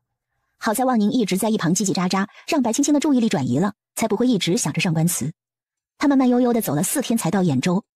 一进村子，发现几乎家家闭门，整个村子里连一声狗叫都没有。大嫂，是这样的，我有些事要在这儿借住一段日子。他话都没说完，只见李寡妇朝他抱歉地笑了笑。对不住了，孩子快2天都没吃饭了，孩子饿得很。说着还抹了抹眼泪。孙叔，去将车里的米都拿下来，熬了粥给这位嫂子。他看到孩子哭的嗓子都哑了，肯定是哭了很久，忍不住有些心疼。米。李寡妇微微颤抖起来，咚的一声就跪在白青青面前，哭着说道：姑娘，求求您了，救救孩子吧，求求您了。他也已经很久没有吃过米了，一直靠着一些野菜根活着，可今日野菜根都没有了，再这样下去，他母子就真的要饿死。哎，大嫂您别这样，轩双，你去帮着熬粥。白青青把李寡妇扶起来，只觉得李寡妇双臂硌得慌。她扶着李寡妇坐到一旁，安慰她说道：大嫂您别急啊，我已经让人去熬粥了。她蹙着眉头，只是听孙叔那么一说，她还没觉得怎么样。可如今来了一看，这村子里的人剩下的都没几个了，年轻的都出去逃荒，年纪大的基本上也饿死，剩下的妇孺也只能在这儿等死。说是上官慈来这边赈灾了，可他到了这里看到的却是民不聊生。他那般匆忙的回去，也定是怕自己负了月华去吧。望宁，你去把我们带来的粮食让玄双留下咱们几个人3天的量，其余的都带到李正家，让李正熬了给村里人分一分。他待个几天就走，也不需要那么多粮食。好，我知道了，姑娘。大嫂，我听说上面来人赈灾了，怎么这里还是这般呢？上面是派了几位大人，可这附近受灾的村子太多了，官爷也管不过来。再者，他们带来的都是银子，也未必能到我们手里。就算到了，这银子有何用？李寡妇这话说的有道理，这个时候这些银子跟石头就没什么差别。白青青跟李寡妇又聊了一会儿，玄双他们端着粥进来了，让李寡妇给孩子喂了一点米糊。吃饱的孩子闹了一会儿便睡过去了，他们又让李寡妇把剩下的粥都喝了。吃了一顿饱饭，李寡妇跪下哭着给白青青道谢，看得她心里有些不舒服。李寡妇将房间收拾出2间给白青青他们住着。刚收拾完，李正就带着人过来，进来几个模样憨厚的年轻人，一进来就冲着白青青跪下。谢谢小姑娘救命之恩，谢谢小姑娘。白青青也是头一次遇到这个场景，一时间不知道该怎么办，看了一眼孙叔，孙叔忙过去把他们都扶起来说道：呀，你们的年纪啊都比我家姑娘大，你们这般不是折她寿命吗？啊，快起来吧，都是穷苦人出来的，我家姑娘也能体会你们的苦楚。想必李正也都和你们说了，要是你们来是帮忙做长工的，除了银子还管饭。孙叔是想在这里找一批能够看家护院的人，而且够忠心。他们这一次不过是举手之劳而已，救的却是他们的命，这笔买卖很划算。啊，知道。姑娘，听说您是买了那边的荒山啊？是啊，怎么有什么问题吗？不，没有问题，只是……那汉子脸红了起来，慢慢吞吞地说道：姑娘，那儿离我家近，我家有几亩地也在那儿，不如姑娘把我一起给买了吧，我给姑娘做牛做马。他家里穷，目前家里还有个老母亲，他知道今天在这儿的这几个人肯定都是大富大贵的，若是能依附他们，那自己跟老母亲可能还有活下去的希望，主要是他们管饭呀。白青青被这个架势给吓到了，他还从来没有买过男人，哪怕是个仆人。孙叔见白青青像是吓到，忙上前一步挡在白青青的身前。这个呢，等日后再说啊。今儿找你们来呀，是想让你们帮着把那边的荒地先给清理了，再叫上几个汉子，看哪里能买到粮，尽管去买，钱呀我们来出。孙叔想带白青青去看看荒地，明日就让他回去。灾年慌乱，他在这儿也不够安全，到时候自己再派人过来收拾就好了。等到什么时候建成了，他再过来看看就行。话说到这里，就全由孙叔去处理。为何这里的草这么多都没人吃呢？白青青问了一句，孙叔却笑了。这个草不能吃的，吃了会坏肚子，不然他们怎么可能还在呢？这话说的白青青脸红，有点不好意思。对了，昨日托几位大哥去买米，可买到了？买到了。不过买的是糙米，金米太贵了，要10两银子1斤呢。这糙米才5两银子，少了一半呢，姑娘给的银子，我们也不能浪费您的银子，不是？那汉子挠了挠头，又继续干活。这一点倒是让白青青刮目相看。他是有买下这个汉子的想法，让他在这里看着也不错，毕竟是土生土长的当地人，很多东西肯定比他熟悉啊。姑娘啊，大致就是这个模样了。到时候我找人把这收拾干净，姑娘再来看看。哈，姑娘出来的日子够久了，该回了。他是怕上官祠发现人没了，会派人来捉拿。白青青倒是不以为然，他想要再等等。这个时候估计上官祠还没到家呢，也不知道他将月华接回了府里，他等等再回。若是上官祠找来，那么也得过个几天才能到，还不急。孙叔，我再待几天，等回去了可就没这么闲了。他这话另有所指，孙叔也能听得出来，就不再多说什么。第二天一大早，白青青被一阵叫喊声给吵醒，他爬了起来，穿好衣裳，推门出去，就看到一群提旗将村民压在院子里。白青青心里咯噔了一下，只说了句完了，压着心里的诧异走了出去。一出门就见上官祠黑着脸站在对面，他眼下带着些许乌青，似乎是有些日子没休息好了。为了不尴尬，白青青主动上前打了招呼。他没想到上官祠会来得这么快，如果真的算的话，那上官祠就是还没到府上啊。今天天气真好，好巧啊，大人。他从上官祠身边路过，想跑路。上官祠见他穿着一身粗布衣裳，梳着2个小发髻走出来，活脱脱就像是一个乡下的小姑娘，面色看上去比之前好多了。他接到府里人来的消息，说是白青青把月华接了回去，便立刻将这边的事丢给手下处理，自己快马加鞭赶回去。结果在路上偶遇到几辆马车，一开始他还没有注意，后来到了驿馆的时候，他的属下与他说，之前过去的那伙人好像是他们之前在白青青铺子里见到过的那个掌柜。这一说不要紧，上官祠就急了。这里都是难民，万一难民看到他们一个个白白胖胖，肯定会抓住他们换粮食。如果他们拿不出粮食，那就只能等死了。上官祠担心白青青会出事，赶紧点头回追。可是兖州那么大，他只能一个地方一个地方的找，直到到了天水镇上，听说有人在这里买了荒山荒地，上官祠才追了过来。他记得白青青曾经说过，只要自己有钱就会买地买房，万一拆迁那他就富有了。虽然他并不懂拆迁是什么意思，可还是追了过来。好巧，你不该跟本座解释一下，你为什么会出现在这里？上官祠走到他面前，伸手拉住他的手，无奈地说道：“你将月华接进府了。如何？大人高兴吧？大人心心念念的人进了府，心里一定会高兴吧？”说着，他转了个圈，抽回自己的手，背对着上官祠，露出一丝不舍的表情。既然大人高兴了，那便写个休书吧。从此你我2人天涯路远，互不相识。我祝大人和月华姑娘琴瑟和鸣。在场的村民听了，纷纷露出惊恐的模样。要知道，在这个社会，被休可是一件耻辱的事。一般被休的女子，大部分都去投了河。见她在那么多人面前讨要休书，上官祠简直被气得要吐血。若不是他身体的原因，可能会与月华一起，可他心里清楚，月华也是厌恶他这个身体的。之所以待月华好，那是因为月华曾经救过他的命。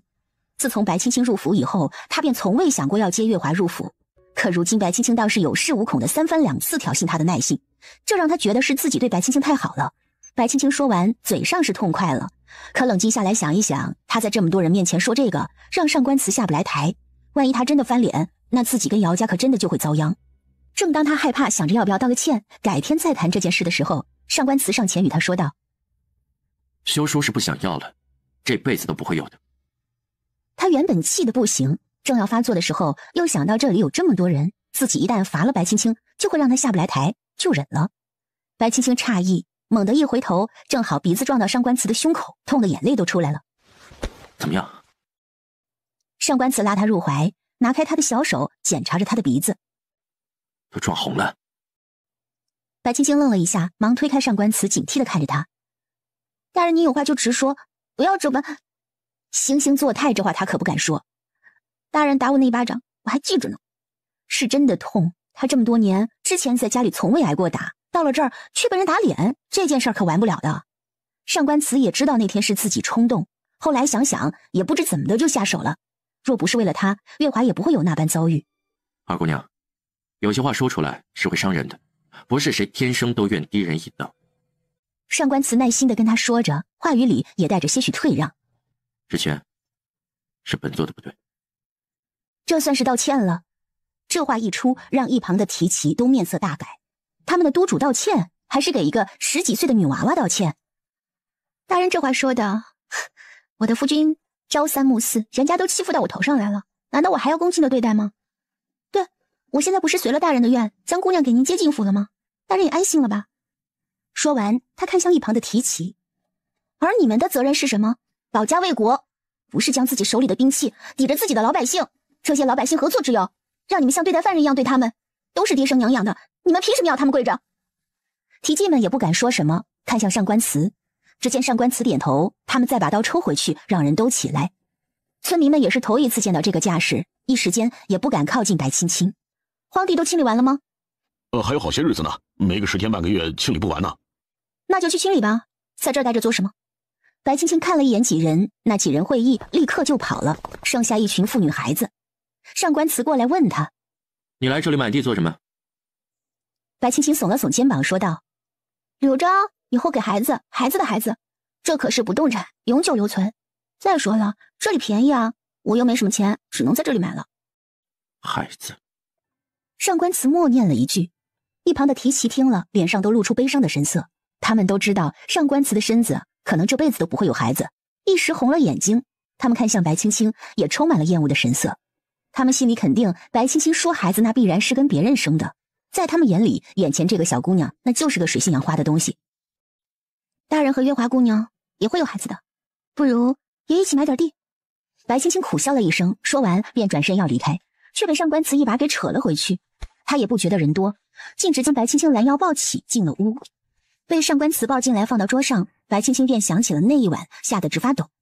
他看向上官慈的目光都变得小心翼翼的。上官慈见他如此，蹙起了眉头，安慰他说道：“我怕人都不会在那边带你。”他知道自己给白青青带来不好的回忆，事后也自责过，可他向来就不懂得如何去爱谁。白青青的目光看向一旁时，一时间二人都沉默，不知该如何是好。他突然有点心虚了，拿了上官慈那么多银票，也不知道上官慈现在是否知道了。他悄咪咪的侧脸看着上官慈，发现对方正盯着自己，瞬间扭回了脸。要是他知道自己偷拿他的票子，会不会把他掐死呀？上官慈见他偷偷的看自己，便忍不住笑了起来。你是做什么坏事了？瞧你心虚的模样。白青青见上官慈还能和颜悦色的与自己讲话，便猜测他还不知道自己将他的票子带走了。没做什么。白青青深呼了一口气，从桌子上爬下来想溜走，却被上官慈抓起来，又放回到桌子上。上官慈看着他，凤眸轻转，随后定格在他身上。你这是从哪划来的这衣裳？粗木麻衣，你穿得惯啊？他摸了摸料子，有些滑手。白青青拍了拍自己，对他说道：“大人是过惯了锦衣玉食的生活而已，穷苦人家衣服能蔽体就不错了，哪里还管得了舒服不舒服？”他不知道上官慈曾受过多少苦，还以为他生来就是这般是个人上人。上官慈一想到自己的过去，便长出了一口气。本座穿什么都是一样的，只是……他停顿了一下，随后又懊恼地补了一句：“没什么。”他想说是怕他会穿得不舒服，可话到嘴边却怎么也说不出来。他上官慈何时会这般关心过谁？看上官慈有些不悦，白青青也没上前答话，二人就这样僵持着，直到上官慈开口让他回去。我的地在这儿，我不回。我的地在这儿，我不回。他跳下来就往外跑，被上官慈薅着领子给拉回来。上官慈拉住他的手，柔声道：“回去吧，这里不安全。”他的声音听上去有些疲倦，这些日子根本就没怎么休息过。我不回去，或者你给我休书，我立刻就走，保证不会出现在你面前。不可能，别做梦了，二姑娘，这儿的天还亮着呢。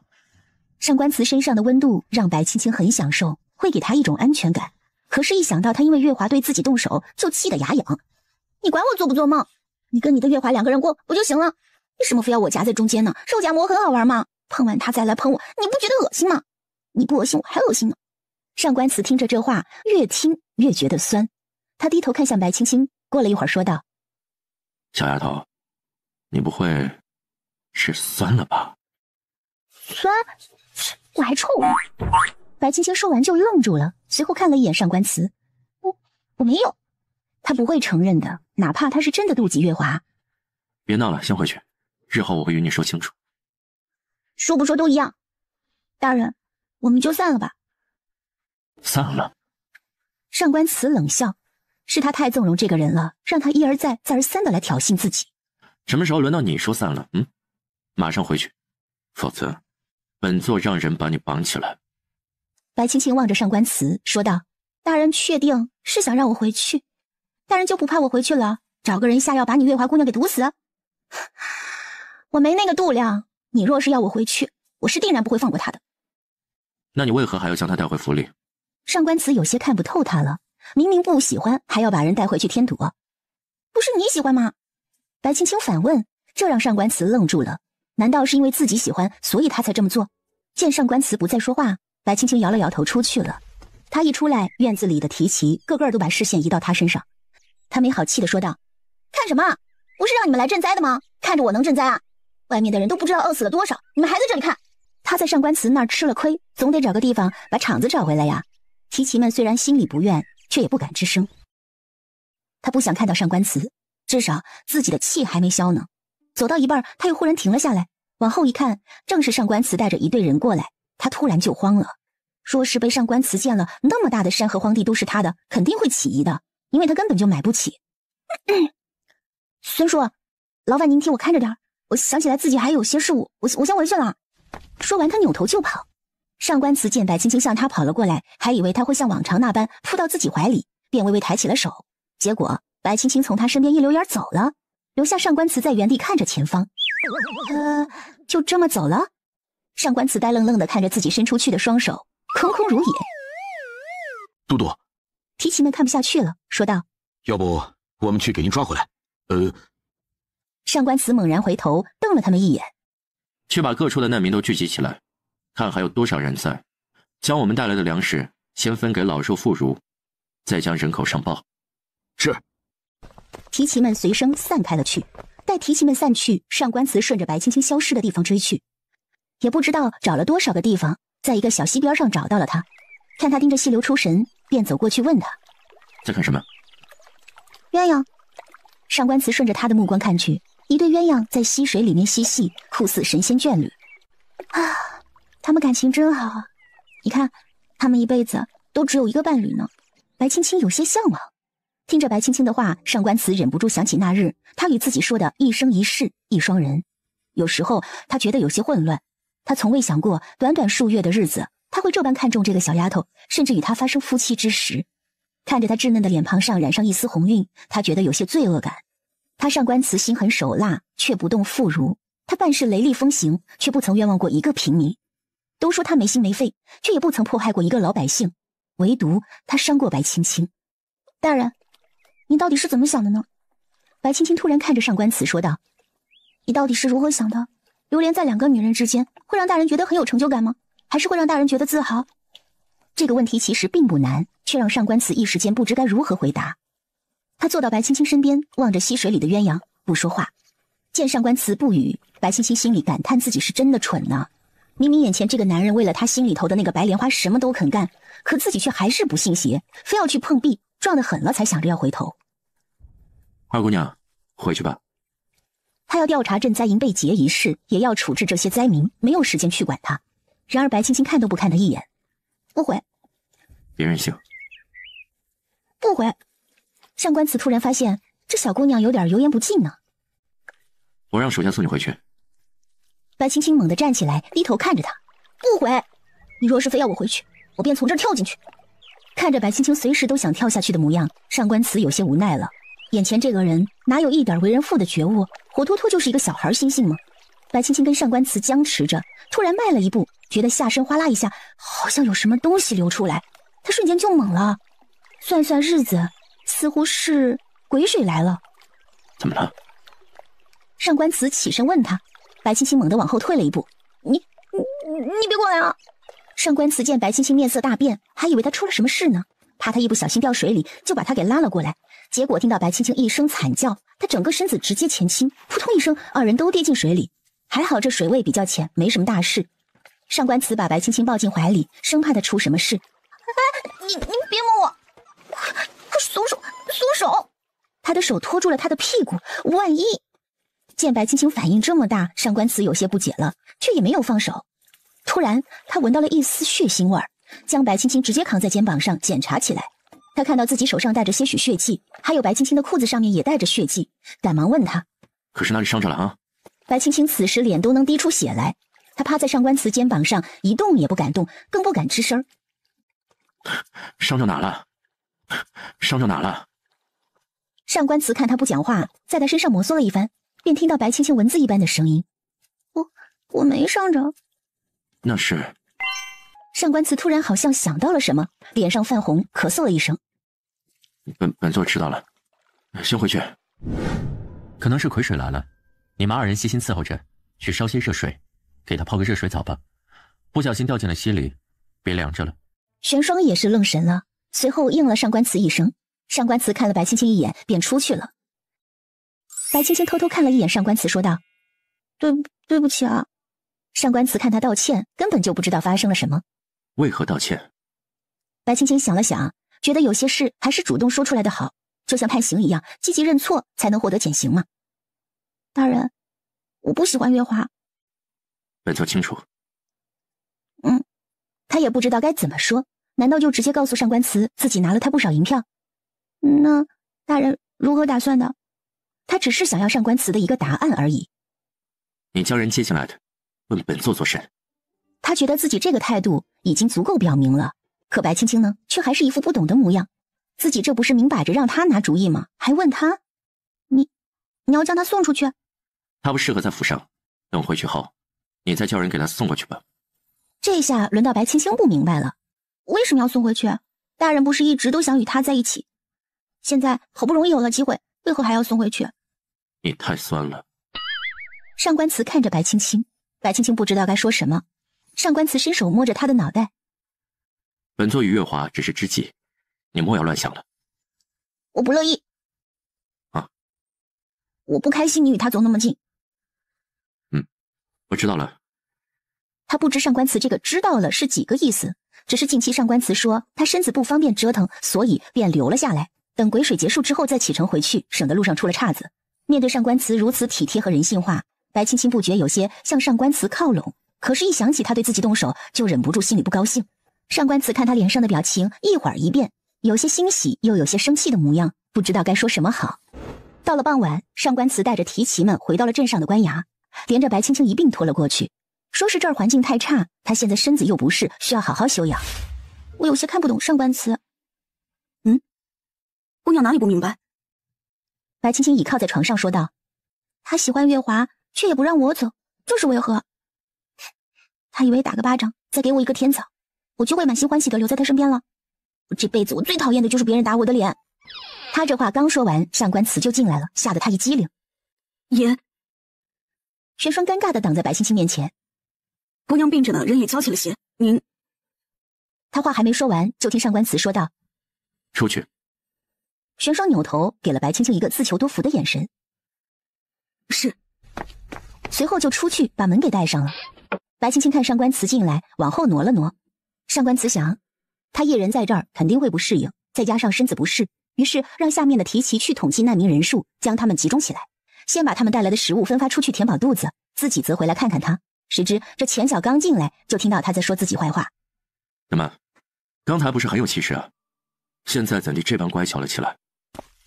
上官慈走过来，坐到他身边，哼了一声：“本座就不应该对你好，小东西没良心。”大人所谓的良心，便是你因为别的女人打我一顿，我还要对大人感恩戴德吗？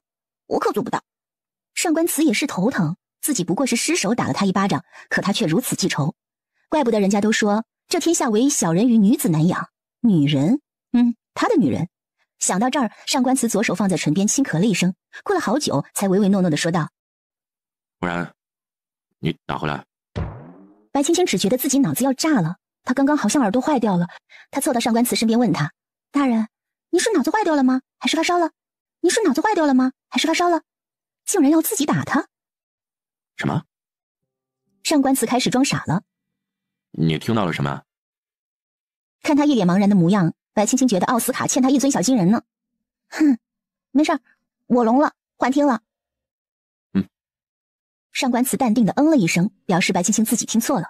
实际上他心里也跟着慌了起来，嘴就是不受控制的说秃噜嘴。这白青青要是反应快点打了过来，他也不能说什么，主要是非常丢人。白青青也懒得与他争辩，身子还不舒服呢，总觉得胸口像是闷着一口气，想发脾气。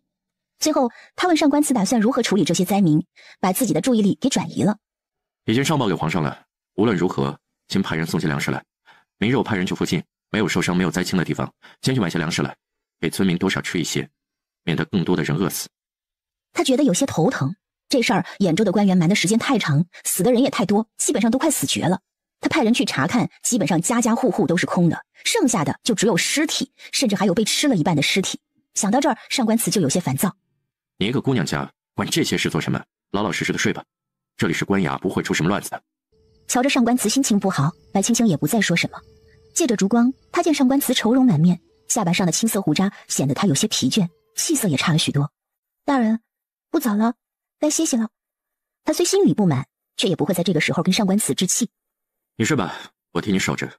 他知道白青青经历客栈那么件事，定然是不敢安稳去睡的，自己也不是很累，还要想着怎样安抚难民，索性就守夜想想法子吧。一路上见到那么多人流离失所，尸横遍野，他心里也堵得慌。见上官慈做到这个份上，白青青也有些舍不得。仔细想想，他虽然在感情上总是摇来摇去，可对自己是真的很好了。他暗自叹了口气，嘲笑自己一点骨气都没有。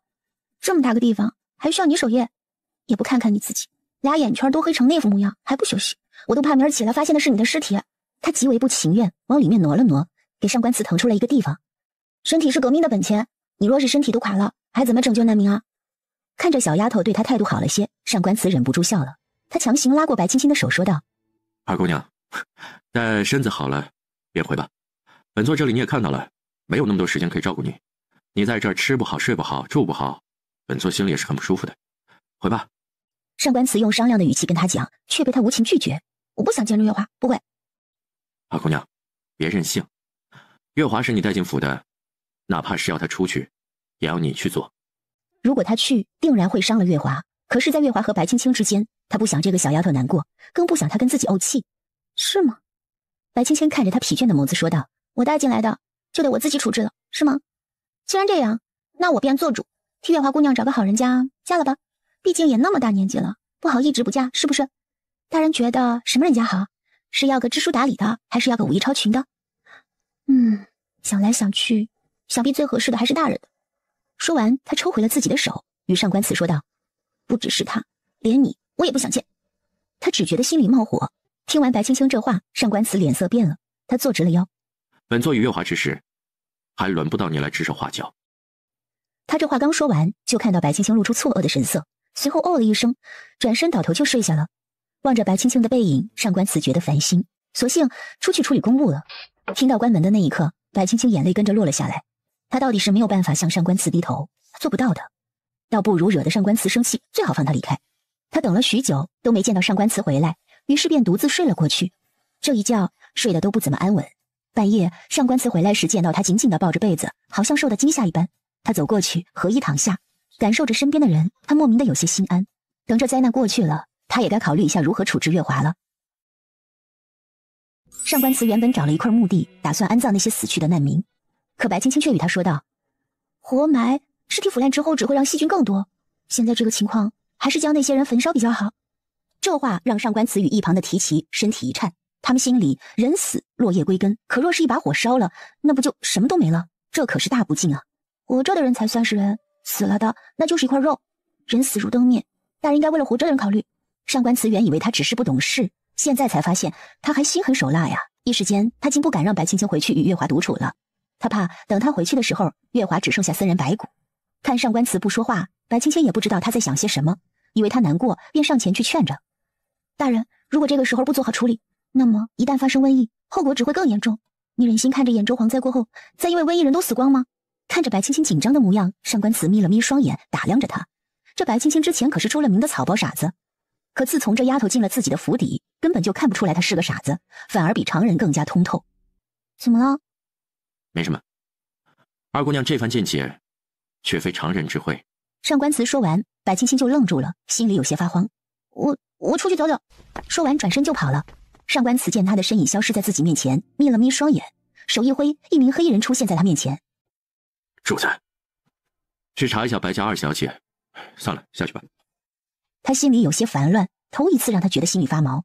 如果眼前的白青青是别人伪装，那么又是谁会精心去伪装成一个傻子呢？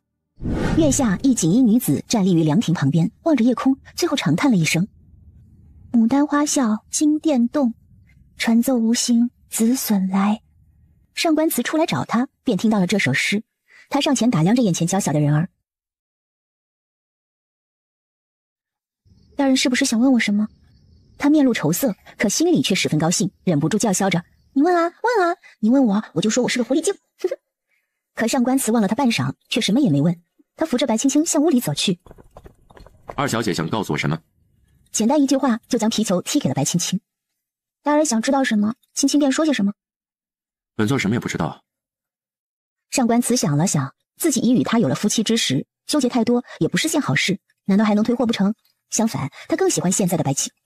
喜欢他？想到此处，上官慈突然就愣住了。他看着白青青，借着月光能看到他那双晶亮的眸子，眼巴巴地望着自己。也就是你，对吗？是谁或者不是谁很重要吗？他不知道该怎么回答这个问题。若是日后你想与本座说些什么了，再说吧。夜已深，先回屋歇着吧。白青青看着上官慈，不知如何是好，只能任由他拖着回到房间。到了屋里，二人再次沉默了。本座觉得你说的有道理。他也权衡了一下利弊，可这毕竟是有违道德伦理之事，所以还是要从长计议的。他走过去，替上官慈宽了衣裳，说道：“若大人觉得不好，明日大可问一下乡亲们的决定。百姓也是惜命的，但凡是他们做了决定，到了皇上那儿，大人也好说一些。”白青青话刚说完，上官慈便握住了他的手，给他吓了一跳。大人，他有些害怕上官慈了。看到白青青小心翼翼的目光，上官慈心里一惊。他从前可不是这般的，难道是因为那次对他动手，让他心里怕了？二小姐，以前是本座不对。这也算是给白青青道歉了。听到他说自己不对，白青青不知该怎么回答他。他扯了扯嘴角，露出一个微笑，将自己的手抽了回去。大人在说什么？我听不懂。他在意的哪里是上官慈打他，他是介意上官慈为了别的女人对他动手。对于白青青的不领情，上官慈也没有着恼，只是觉得他有些任性。可以想，可能也是因为年纪小，不懂得隐藏自己，所以情绪都写在脸上了。或许等他长大一些便好了。二姑娘，明日本座便不能陪你了，本座要去追查赈灾银一事，便没时间管你了。你在这里乖一些，等事后，本座会将月华送出去的。对于上官慈这番话，白青青有些错愕，她甚至觉得自己听错了。先歇息吧，明日本座会起得早，你继续睡，不妨。知道了，大人。那您都被安置好了？是的。爷连夜让人又送来了米面，兴许能撑上一阵子。皇上那边说是给拨了粮来，却也不知道了这里还能剩下多少。不管剩了多少，都是粮食。有了这些粮，人就能活下去。哦，对了，咱们带来的那个油锅炸的面放哪儿了？就在官衙内放着呢。你去叫人取来，留下一些都送到祠堂去。咱们这几个人少吃一点也不会怎么样，大不了我们就回去，照样吃饱喝足。我这就去。望宁说完，迈着小腿就跑回去找人帮忙了。白青青耀玄霜带着他去了祠堂。到了祠堂，就见到许多人都蜷缩在地上，一旁有2口大锅，估计是用来熬粥的。人们的脸上都流露出沧桑与悲痛来。他看到这里都是女人和孩子，还有老人，男人一个都没有，便让玄霜过去问一问。玄霜打听了一番回来，说道：“说是被提刑们带走了。”白青青思虑了一番，听外面传来一阵动静，他望过去，见望宁跟着一名提骑进来，赶着马车来了。姑娘，这位大哥帮我牵了马。他抬起头，就见那少年勾起嘴角，牵着马车走过来，对他说道：“都说都督娶了个美人，可总算见着了。小嫂子好，我是少卿，易少卿。”少年露出小虎牙，嘿嘿一笑。眼前这少年看似犹如一张白纸般干净，实际上却是个在墨汁里浸泡的透透的黑纸。白青青冲他笑了笑，道了谢，让他帮忙把马车上的东西都拿下来。你们放心吃吧，这东西都是干净的。谢谢。几个妇女上前与白青青道谢，还擦了擦眼泪。看他们吃得香，白青青也露出了笑脸来。二姑娘，一道急切的声音传了过来，只见一身黑袍的上官慈大步过来，见他没事，方才安心。走到白青青身边，拉住她说道：“不是与你说过了吗？让你安心待着，这么乱的时候出来做什么？”上官慈听属下说白青青出来了，就将手里的事情交代给亲信，便赶了过来。我带了些吃的来，给这里的难民。这东西放的久，我来的时候带的又多，想着暂时用不到，就给他们带过来。大不了我回京城也不会饿着的。可他们却不一样，没有粮食会死的。白青青这一番话打动了在场的难民，就连上官慈也不好再责备他了，只长长出了口气，说道：“回去歇着吧，你身子不爽，就少出来走动。”我知道。他不想跟上官慈产生不必要的冲突，见他过来让自己回去，那自己便回去。他将吃的都留给难民，自己那里也没什么吃食了。出来的久了，他也该回去了。再说孙叔这里收拾荒地的人也需要吃饭，他不回去筹备粮食，怎么让这些人给他干活呢？想到这儿，便对上官慈说道：“大人，我想回去了，不如你派人送我回去吧。”晚些，本座带你回。上官慈脸上的表情有些不自在，与他说这话的时候都不敢看他的眼睛。白青青冷笑一声，忍着没哭出来，问上官慈：“大人是怕我会对月华姑娘不利？”“放心吧，我不会的。”白青青抽回自己的手，转身离开了。玄霜看了一眼上官慈，带着望宁追上去。“姑娘！”上官慈看着白青青离去，挥手让玉少卿跟上去。“姑娘，怎么了？”“怎么了？哼，他先前可是日夜盼着让我走的，如今知道月华在他府上了，便不想让我回去。哼，他真是有种。”白青青这话几乎是喊出来的，差点将跟在他们身后的玉少卿给吓得脚一抖，摔倒在地上。玉少卿没想到他们督主的小媳妇这么彪悍，竟然当街会骂他们督主有种。一时间，玉少卿对白青青也来了兴趣。白青青面色阴沉的回到官邸后，便让玄霜收拾东西准备回去。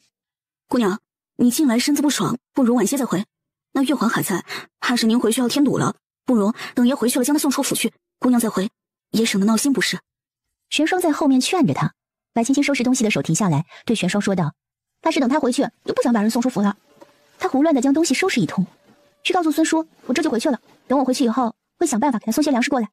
玄霜见白青青是真的生气，也不敢耽搁，跑去通知了。玉少卿站在门口，看见他们已经把东西收拾完了，乐呵呵的上前问：“小嫂子，这是要回去了？”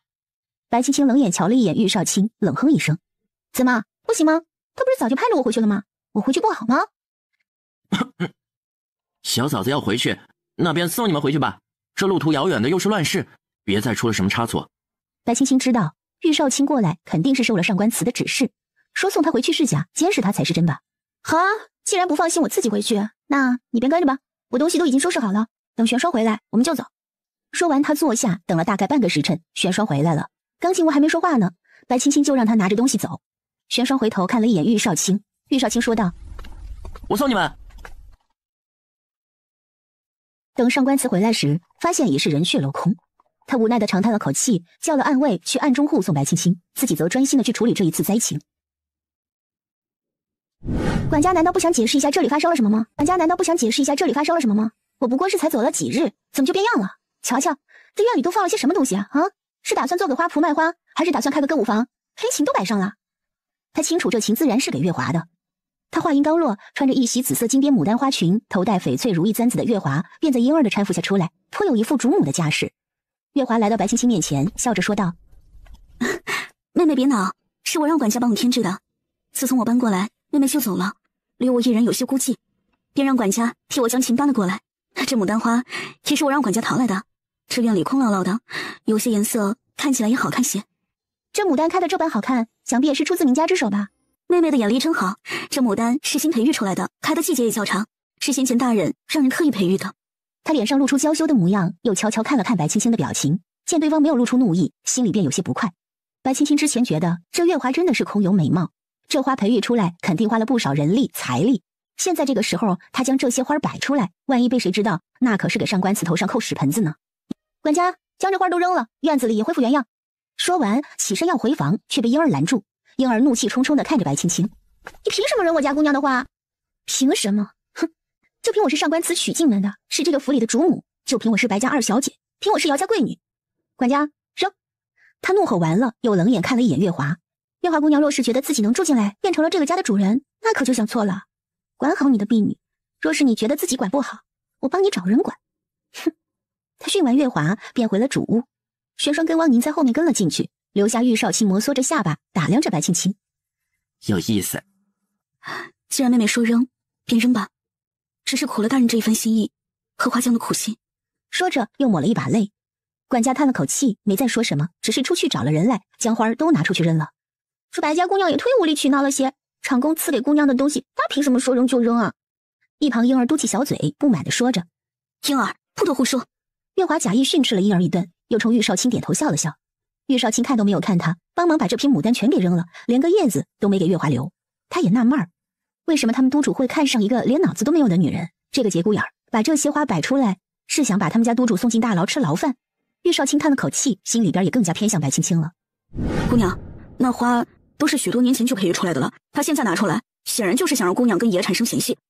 你觉得我跟你们爷的关系还能比现在更差吗？你以为我不知道他什么心思？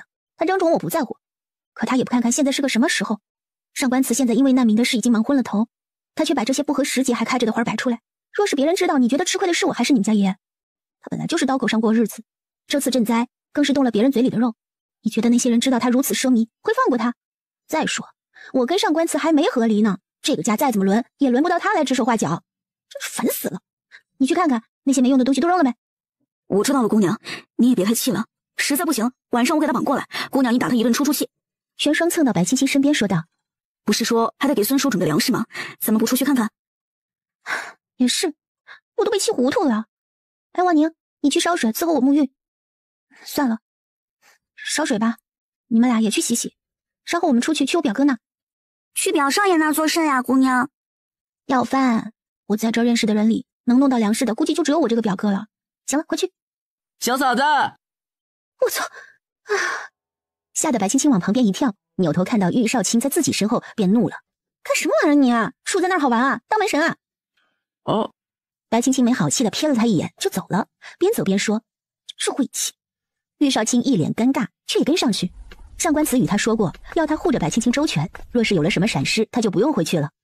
表哥，青儿。玉少卿倒是一愣，他从未见过如此干净的男人。表哥，今日前来。白青青打算直奔主题，谁知姚素瑜说道：“我知道。”啊，表哥知道？白青青不知道该说什么了，顿了顿。表哥知道我是来要饭的。姚素瑜笑了出来，负手而立。你我从小一起长大，你想什么我怎么不知？我听闻你随着上官大人去了雍州，便知道你回来就一定会来找我。粮我已经备好，只是青儿，这粮也是不多，最多够难民撑过半月的。半个月后，我也实在是义无他法。多谢表哥。白青青也没有多说别的，只是对姚素瑜充满了感激之情。白青青与姚素瑜寒暄了一会儿，便找人拖着回到府里，连夜让人将粮食伪装好，护送到兖州。这一天也算是忙过去了，收拾一番，打算好好休息。结果刚刚躺下，就听有人来报，说是月华不舒服。不舒服就去找大夫，跟我说有什么用？我又不是上官慈，能让他立马就好转？那人见白青青不想搭理月华，在门口待了一会儿便走了。第二日就见月华房门紧闭，白青青也没有多注意，想着出去看看哪里有粮食或者是种子，去买了种上，好歹熬过去今年，明年也不会挨饿了。结果他刚出去没多久，就听有人来报，说月华姑娘酒思成疾，想让他寻上官慈回来。这下白青青彻底怒了，他直接回府找了一辆马车，将月华丢进马车送往兖州。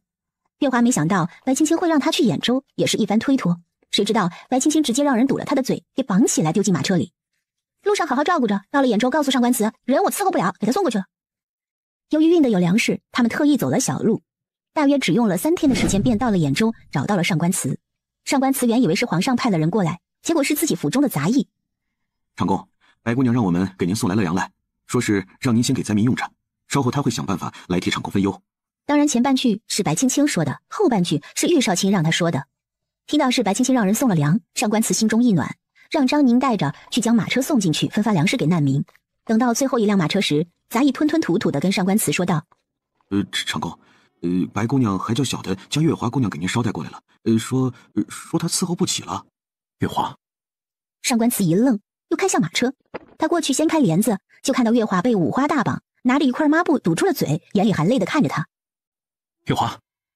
他上前将月华抬了出来，又把绳子解开，扫了一眼杂役，怒斥：谁让你这么做的？长公。他也想跟上官慈温存一会儿，可奈何人有3急，他已经憋了太久了，只好推开上官慈。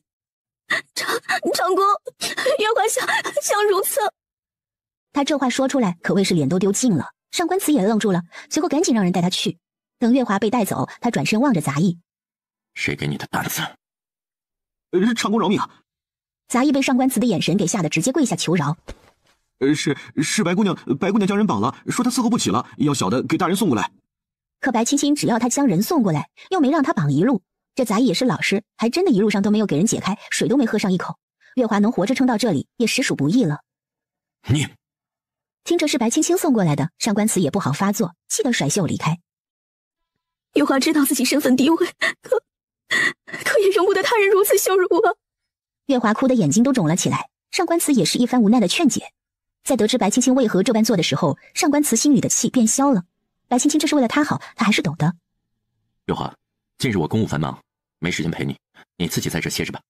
他从前宠着月华，是因为他知趣还救过自己。可近些年来，他发现月华愈发刁钻了，背后总是会做一些小动作来吸引自己的注意。他都清楚，念着过去的情分，他也不好说什么。只是这件事，他觉得白青青没有做错。走在路上的上官慈抬头看着天空，忍不住勾起嘴角。虽然他气，可心里还是想着自己的。而实际上，白青青想的是，万一上官慈被抄家，他也得受连累啊。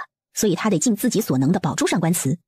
白青青将月华送走以后，觉得整个人都神清气爽起来，出门开始搜罗各种种子，让姚素玉也帮忙着留一些好种植成熟快的东西。大约过了半个月，白青青就有些坐不住了，因为上官慈还没回来。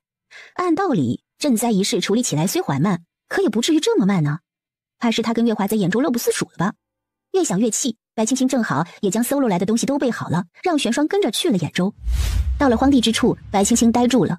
原本荒凉的地方都看不见了，被青石砌成了墙给挡住，里面是什么样子他根本看不到。姑娘这次来可是带了什么好东西啊？一些种子能在这个时节种下的，马上也快冬天了，看什么东西能在下雪之前收了的，赶紧种下啊！我还带了一些麦种，抽空让人种了，来年就不用挨饿了。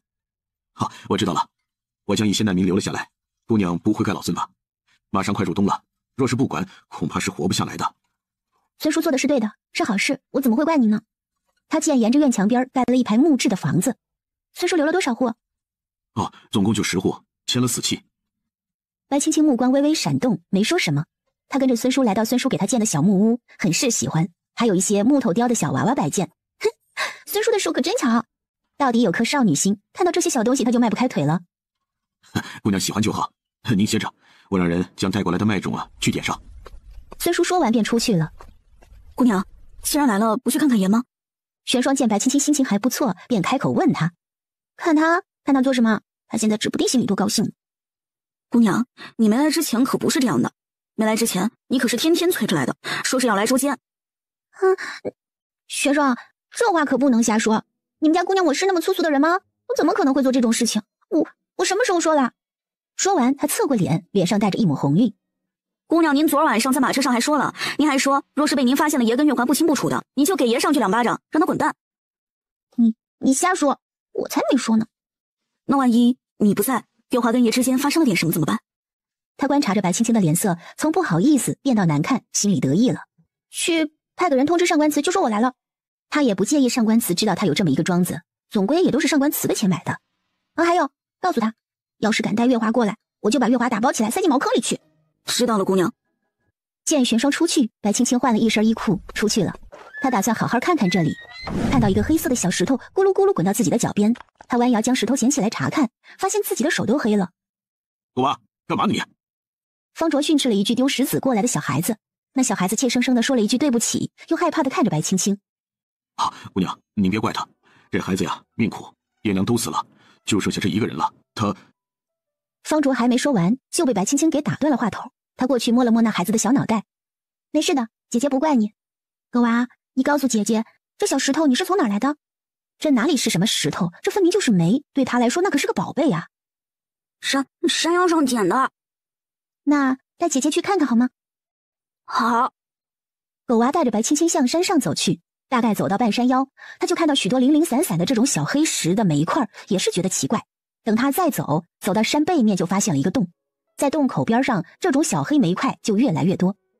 他不确定这洞里会有什么，也不敢进去，就拿了一些煤块便回去了。下了山回到屋里，他见上官慈坐在那儿，手里还拿着茶盏。上官慈见他进来，放下手中的茶盏，过去将他揽进怀里，柔声道：“姑娘。”他声音有些颤抖，听起来似乎是有些欣喜的，抱着白青青的双手愈发紧了，勒得白青青差点一口气没上来。他这是想勒死自己吗？上官慈将他抱起来放到软榻上，说道：“这些日子没见，的确是越来越大，都是嫁了人的女子，怎地还如同那孩童般任性？”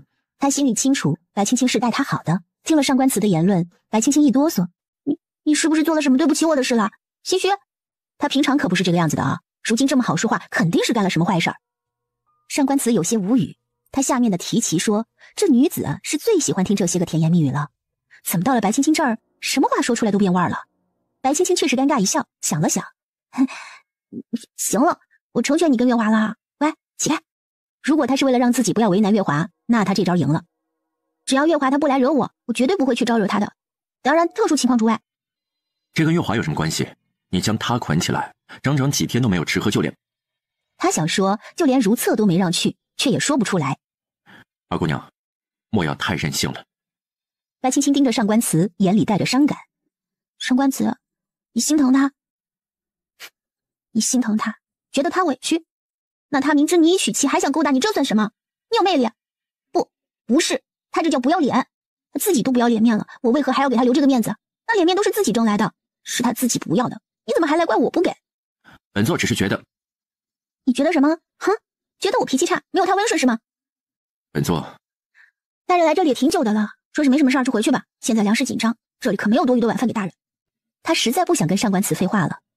上官慈一连几句话都没说出来，看着白青青一副炸毛的模样，叹了口气。二姑娘，莫要任性。他也知道话是这么说没错，可他又能如何呢？任性？对啊，我就是任性。我不仅任性，我还无理取闹呢。说完，他扯着上官慈就往外面拽。这里不欢迎你，麻烦你离开。感情他到这儿来是想给月华找回场子啊。往日里是他对上官慈太好了吧？看着白青青拉扯着自己往外走，他有些无奈，一把将他拉住。闻闻，本座身上没有别的味道。我闻你妹！你以为我是狗吗？我闻。没有月华身上的胭脂味儿，可是谁知道是不是他来的时候换了衣裳？上官慈忍不住笑了出来，摸了摸他的头，觉得一段日子不见，他好像长高了。本座许你一世繁华，一世心之所愿。你在放屁吗，大人？若是曾经他是信的，可如今上官慈再说这个，他可不敢信。粗俗！月华他不容易，你莫要与他争执，本座也不会亏待于你，你便安心做你的督主夫人。他想，他这番话也算是给了白青青一个交代了。我觉得月华比我更想要坐这个位置，我现在已经没有在你身边的兴趣了。胡闹！不知怎的，这段日子没有和白青青在一起，他总觉得心里空落落。在知道白青青的所作所为以后，他更加满意了，就连看白青青的眼神都柔和了许多。二姑娘你还小，很多事你以后便会知道了。他望着上官慈一双凤眸，轻轻抬手抚摸着他的脸颊。你看，你叫他时从来都是叫名字，因我成亲以后，你从未唤过我的名字。上官慈，这就是差距啊，在你心里重要的还是月华。他笑得苦涩，心里也有些妒忌。见上官慈不语，白青青心里更加难受了。你放开我！白青青挣扎着想让上官慈放开，却突然被这人给抱起来放到床榻上。你干嘛？看着放大无数倍的巨年，他红了脸。青青。面对上官慈突如其来的唤他名字，他有些反应不过来了。还是幻听了吗？这上官慈方才叫他什么？白青青一时间有些无法接受，待了好一会儿，他推了推上官慈，板着脸说道：你是不是没吃药？有病吧？突然来的柔情让白青青有些不知所措，她悄咪咪的侧眼偷着瞧了一眼上官慈，见他嘴角微微上扬，认真的盯着自己后，又迅速回过头，捂着自己的脸颊拍了拍。白青青，你在想什么？你眼前这个人就是个大猪蹄子。你这些日子你们是不是住在一起的？官衙没有多余的空房，所以你们俩就睡一起去了是吗？上官慈，怎么你身体好了就开始作妖了是吗？他一下子就忍不住哭了起来，看着上官慈也是越看越厌恶。谁知上官慈见白青青这一副痛心疾首的模样，反而笑了。月华睡在我的房间，我睡在偏房。凭什么你睡偏房，你就不能把他赶走送回去？马都杀了，给难民吃了，没有多余的马车送他回去。到的赈灾粮少得可怜，根本就不够难民的吃喝。什么？为什么还会不够？皇上给了多少？国库匮乏又接连战事，能拿出来那些银子都已经是好事了。就算是赈灾粮，你可知这次护送赈灾粮的是谁？谁？慕容涵。慕容涵与上官慈本就不对付，这次更是会落井下石。他又不傻，自然不会在粮食上做手脚。他只不过是将大部分的粮食分给了别的地方，而我这里只有5担。那能用多久啊？上官慈只是笑了笑，并未说什么。他拉着白青青的手说道：“有你，本座安心。有你，本座安心。”每次见到白青青，他心里总是有种安心的感觉。瞧着这个小东西咋着呼呼的，可他却愈发的喜欢。世人都以为他上官慈一人之下权力滔天，可谁也不清楚，他也会有噩梦睡不着的时候，也会有心烦意乱的时候。可眼前这人儿就像是一味良药。你这算什么？这话是什么意思？上官慈要怎么跟他解释这个问题呢？本座，他本坐了半天，也没说个所以然出来。白青青哼了一声，嫌弃的绕过他：“我累了，你回吧。”实际上他小脸通红，忍不住偷笑了出来。他来这里好些个月份了，今日是头一次见着上官慈吃瘪，觉得是真爽啊。上官慈见他这副模样，也是无奈摇头，过去坐到床边说道：“本座有些日子没吃上一顿饱饭，你这儿倒是过得安稳。”他进来的时候便打量了一番这里，虽然人烟稀少，却也安静。这里的难民个个脸上都是带笑，看样子过得很是舒心。月华呢？不给你做饭啊？他的手艺没你好。他其实是想说月华不会，可又怕白青青发怒，于是借机夸了夸他。白青青瞥了他一眼，说道：“哼，少来，是你舍不得他十指沾水吧？”白青青挪了挪，出去穿上鞋子，没好气的说道：“等着。”等他做好端进来的时候，就见上官慈斜靠着眯着了，面容上带着愁色，看上去憔悴了许多，似乎也比之前瘦了些，看得白青青都红了眼圈。这才多久啊，就这副模样，也不知道他吃了多少苦。他将面放下，走到上官慈身边，抬手摸了摸他青涩的胡渣。上官慈睁开眼，看到白青青面露愁色，便伸手摩挲着她白嫩的脸颊。怎么了？只听白青青极不情愿地说道：“你的手擦我脸了。”不知道是不是许多事都要他亲力亲为，手掌变得粗糙，摩挲着他的脸，就好像被猫舔了一口那般。越发矫情了。上官慈有些不满白青青对他的嫌弃，换了个地方摸着。白青青看他放在自己腰上的手，没好气的给拍开，红着脸躲到一旁。你先吃饭吧，一会儿面坨了就不好吃了。上官慈坐到桌子前面笑了。很香。他到这里来就没吃过一顿像样的饭菜，每天都是和难民一起吃，确实有些倒胃口。白青青见他吃得香，便问了一句：“好吃吗？”上官慈把口中的食物吞咽下去之后说道：“很好吃。”“喜欢吗？”“喜欢。”“喜欢吃我做的饭菜吗？”“喜欢。”“喜欢我吗？”“喜欢。”上官慈的瞳孔微缩，熬成清奇不可置信的模样盯着白青青，猛地转过头，紧握着拳头。白青青嘿嘿傻笑，看着上官慈耳根子都红了，有些阴谋得逞的意味。我知道了，喜欢就直说嘛，我又不会笑话你，多大个事儿一样。他上官慈居然栽到自己小媳妇手里了。哎呦，好像看到某个人脸红了哎。他也是初生牛犊不怕虎，顶风作案，在这个时候还去刺激上官慈。上官慈笑了，他转过身看着白青青冲他招手。过来。白青青往后退了一步说道：“不去，你要我过去我就过去，那我岂不是很没面子？”青青，这声音充满了磁性，听得白青青忍不住脸红。要么你自己过来，要么本座捉你过来，你自己选。哼，他嘴上很不愿意，却也迈着脚步过去，坐到上官慈旁边的凳子上。左明爷。上官慈没有听懂他在说什么。做什么？上官慈身子向前倾过去，将下巴抵在白青青的肩膀上，懒散地问他：“你可知，被本座喜欢人是要付出代价的？”什么代价？他看了一眼上官慈，心里忍不住呐喊，离得太近了。本座，不喜你与其他男子接触。他想起之前与姚素玉一起时，那孙子总是动不动就摸他脑袋，心里很不爽。尤其是姚素玉。我也不喜欢你与女子接触，尤其是月华。月华与旁人不同。姚素玉还是我表哥，我亲表哥。他听上官慈语气里有些难为情，就知道他舍不得，还是他自己想多了。算了，就这样吧。他觉得有些身心俱疲了。青青。上官慈叫了他一声。本座会处理好与月华之间的事。上前拉住白青青的手。乖一些。那等你处理好了再说吧。他勾了勾嘴角，给了上官慈一个笑。不早啦，抓紧回去吧。今日不忙，事情快处理完了。待过些日子，本座需回京复命，这里的事自然也是交给地方官员处置后续。我觉得我应该会挺忙的，不知道想忙吧？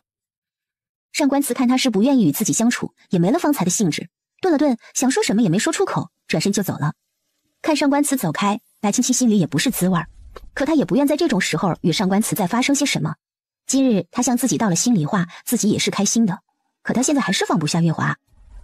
姑娘，玄霜进来见白青青不高兴，便问他：“跟爷吵架了？”“没有。”“玄霜，去给我表哥修书一封，让他过来。”“啊，好。”他知道白青青不识字，也不爱写，索性就去找了笔墨纸砚，给姚苏雨写了一封家书，让人带走。到了深夜，白青青翻来覆去的，怎么也睡不着。他人在这里，心里想上官慈便多了一分。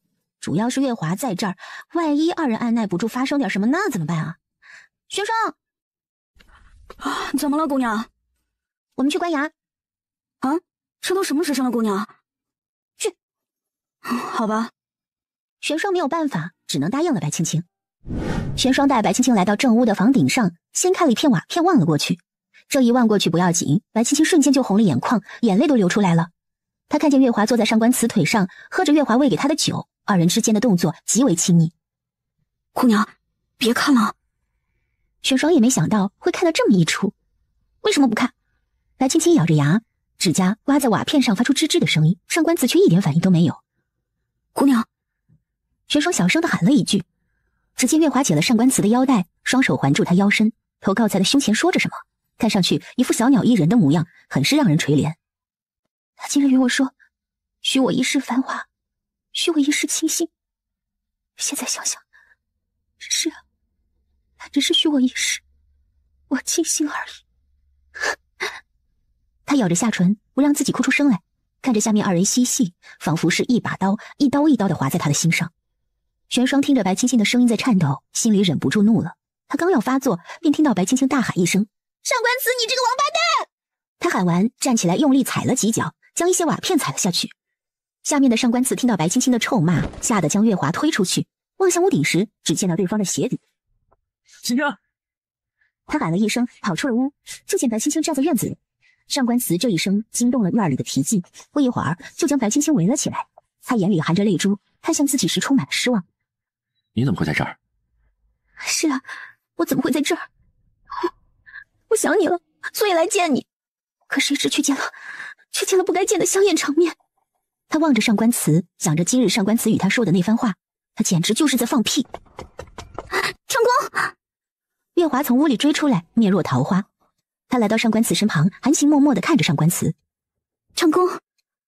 若不是这白青青，他早就与上官慈。上官慈看了一眼张宁，见对方微微摇头之后，目光微垂，随后来到白青青身边，柔声道：“你与本座回房，本座同你解释。”好，他想说解释什么，有什么好解释来着？可看这里这么多人，也不好让上官慈下不来台，便答应了，跟着上官慈来到偏房。成功！月华在身后想追上来，却被玄霜抬手给拦住。我家爷跟我家夫人谈话，月华姑娘就不必过去听着了吧。雪霜姑娘，你让一让，我去和白妹妹解释一番，别生了什么误会。说是因为月华让成功跟妹妹闹了不愉快，那就真的是大罪过了。他话音刚落，就听到白青青在房门口大喊：“那你就滚出去！”月华闻声望过去，便看到房门被关上了。你瞧，我家小夫人不喜欢与你说话。玄霜在一旁有些幸灾乐祸。月华淡淡一笑，转身离开回屋了。上官慈拉着白青青坐到一旁，看她双眼通红，心里有些不舍，抬起手替她擦拭着泪水。平日见你都是大大咧咧不在乎的样子，现在今日这般的小心眼了。小心眼？你希望我有多大的心眼？看见你跟别的女人鬼混在一起，我是不是还得给你们俩垫个炮仗，给你们俩庆祝一番？慕容涵派了人来监视，本座也没办法，只能出此下策。我在屋里也有一会儿了，还从未见人来过。上官慈，你这个借口未免太烂了。白青青越想越气，四周看了看，似乎没什么能够得心应手的凶器。上官慈有些头疼。一开始他收到密信，说是慕容涵派人来监视他，他想着那便一不做二不休，给慕容涵一个参他一本的理由，所以他才去找月华演戏。谁知道慕容涵的人没等到，却等到了白青青，这让上官慈有些烦躁。今天好不容易和白青青关系缓和些，又闹了这么一出。我与月华今日只是逢场作戏。做戏？怎的不见你和我做戏？上官慈，我就不甘心你。对于这个问题，上官慈不知道怎么与他解释其中的利害关系。现在上官慈最大的弱点就是白青青了，若是被慕容涵知晓，那一定会对白青青下手。他不想白青青深陷危险当中，所以他去找了月华。你我之间不需要做戏。他上前拉住白青青的手。本座是不允许有弱点存在的，可你就是本座最大的弱点。若是你出了什么事，本座不想。他深情地望着白青青。本座不想你出事。看他如此的神色，白青青虽心里不满，却没有方才那般生气了。你我之间并非只有一个月华，你曾经待我极好，可如今算了，就这样看着办吧。如今如何？上官慈握着白青青的双手，回想到方才他看自己的模样，忍不住心里有些痛。你爱做什么就做什么，我也该做什么就做什么，你我二人互不干涉，如何？他想抽出自己的手，可上官慈就是不让步。他抽了半天都没抽出去，忍不住踢了上官慈一脚。你放手！不如何？本座不想利用你，所以他瞧着上官慈吞吞吐吐的，半天也没个所以然出来，愈发来气。你还是不是个男人？都说你上官慈是个冷血的人，可实际上却是个多情的。我都已经够退让了，你还想让我怎么样？要不咱们往回退退，倒个带，我不嫁给你了还不行吗？听白青青说不嫁了，上官慈手上的力道加重了些，眉头紧锁。不行。他娘说，若是遇到一个能让他动心的姑娘，哪怕就是锁，也要锁在身边。所以白青青若是敢跑，他就会让姚家陪葬。你……白青青话没说完，就听见外面吵了起来。上官慈松开他的手出去查看，说是外面闹了贼人，不小心闯入月华的房间，挟持了月华。白青青就站在门口，望着上官慈的背影，目光闪烁。忽然肩膀上一沉，让他整个人瞬间就呆住了。小娘子，可愿意随我走一走？这声音犹如鬼魅一般出现在白青青身后，揽住了他的腰。上官慈，这小妇人我便带走了哟。话音刚落，白青青身子一轻，就被人给扛了起来。上官慈听见有人喊他，回头一看，便见到一黑衣人扛着白青青出来。哟，上官慈啊，好久不见呐，甚是想念。男子嘴角上扬，张狂地笑着说道：这才多久不见，你都娶媳妇了？不过你娶媳妇有什么用呢？啊，当摆件吗？此人叫叶良，与上官慈是个老对手了，为人放荡不羁，最喜欢的就是给上官慈使绊子。叶良！上官慈直接拔剑指着他：把人放下，让你滚！那你是让我放这个人呢，还是放那个人呢？叶良此次前来，就是受人所托，要从上官慈手中拿到此次跟赈灾银两丢失有关的涉案官员的名单，不拿到手他是不会走的。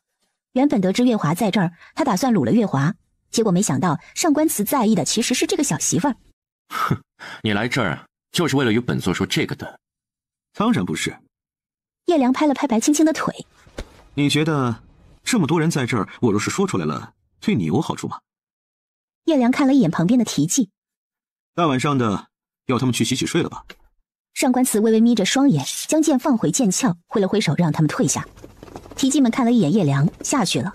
等提记们走了以后，便只剩下上官慈与白青青、叶良和自己的手下以及被挟持的月华。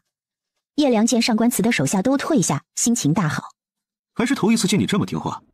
他刚说完，就觉得自己屁股上一痛，有什么东西扎进他屁股里了。白青青被叶良丢了出去，摔在地上。可有伤着？白青青揉着自己摔痛的手肘。你还是劝他赶紧去找个大夫吧，到时候若是有了什么毛病，我可不负责。他只是觉得气血上头，快吐了，没忍住就拔下头上的玉簪给插了一下。白青青看了一眼直挺挺插在叶良屁股上的玉簪，忍不住抖了抖。上官慈伸手遮住他的眼睛，有些不满。别乱看。少主。叶良的下属是见不到叶良身后的情况，可他看叶良神色不对，便叫了一声。没事。叶良感受着玉簪，咬牙切齿地回了自己下属一句，又看向白青青。死女人，你死定了！上官慈抽剑指着叶良。要你的人把月华放了。他都不需要威胁他，歪头看着他屁股上的玉簪就足以羞辱他了。王伯，放人。是。被放开的月华哭着向上官慈跑了过来，想直扑上官慈怀里。白青青在身后见到，往后退了一步。上官慈察觉到白青青这个小动作后，不着痕迹地躲开了月华的扑怀。月华扑空，不可思议地看着上官慈。成功！他过来抱住上官慈的手臂。月华好怕，好怕再也见不到成功了。他哭着紧紧地抱着上官慈不撒手。白青青见状，嘴角动了动，始终没说出什么来。好了，没事了。上官慈瞧月华哭得伤心，便安慰了一番，让白青青和月华先进屋。月华紧跟在白青青身后，让白青青有些反感，想与她拉开一点距离，结果只听到月华突然哎呀一声，她只觉得自己好像被谁给推了一把，身体向前一倾，便看到叶良瞬间移身过来，将她拉了过去，双眼瞬间瞪得溜圆。上官慈方才想去拉白青青，却见王柏向月华冲了过去，他起身替月华挡了一下，便眼睁睁地看着白青青被叶良拉了过去。白青青嘴角扯了半天，扯出一个很难看的笑容。又见面了。哼，你这是算是落到本少主的手里了是吧？妹妹，长公，您救救白妹妹！叶良见叶良的手在白青青腰上，上官慈便想将那只手给砍下来，煲汤喂狗。上官慈，小爷改主意了，东西小爷不要了，要这个女人。王伯。他大笑一声，将白青青重新扛了起来，转身轻身跃起，跳了几步上了屋顶跑了。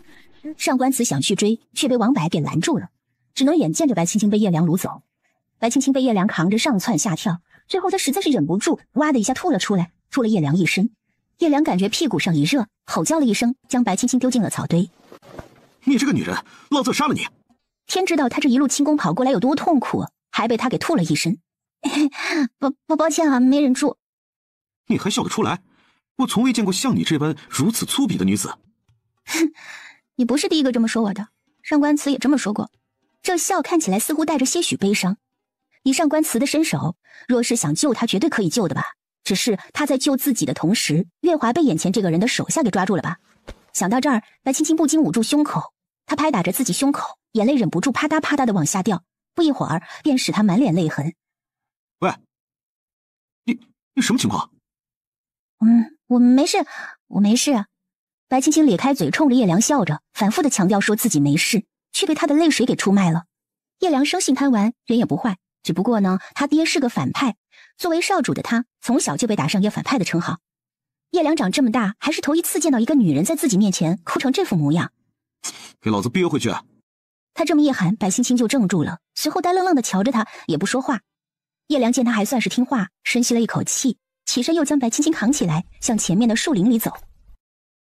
少主，人带来了。扔进来，你们出去。是。手往前一送，将他丢进了池子里，扑通一声，溅起的水花正好泼了叶良一脸。叶良咬紧牙关，缓缓扭头看着四人。让你们丢他进来，不是让你们将他丢进这天池里喷本少爷一脸水的。四人见自己会错意，立马跪在叶良面前磕头。属下该死。滚！是。这几个人纷纷往地上一躺，竟真的滚出去了，看得叶良忍不住骂了句娘。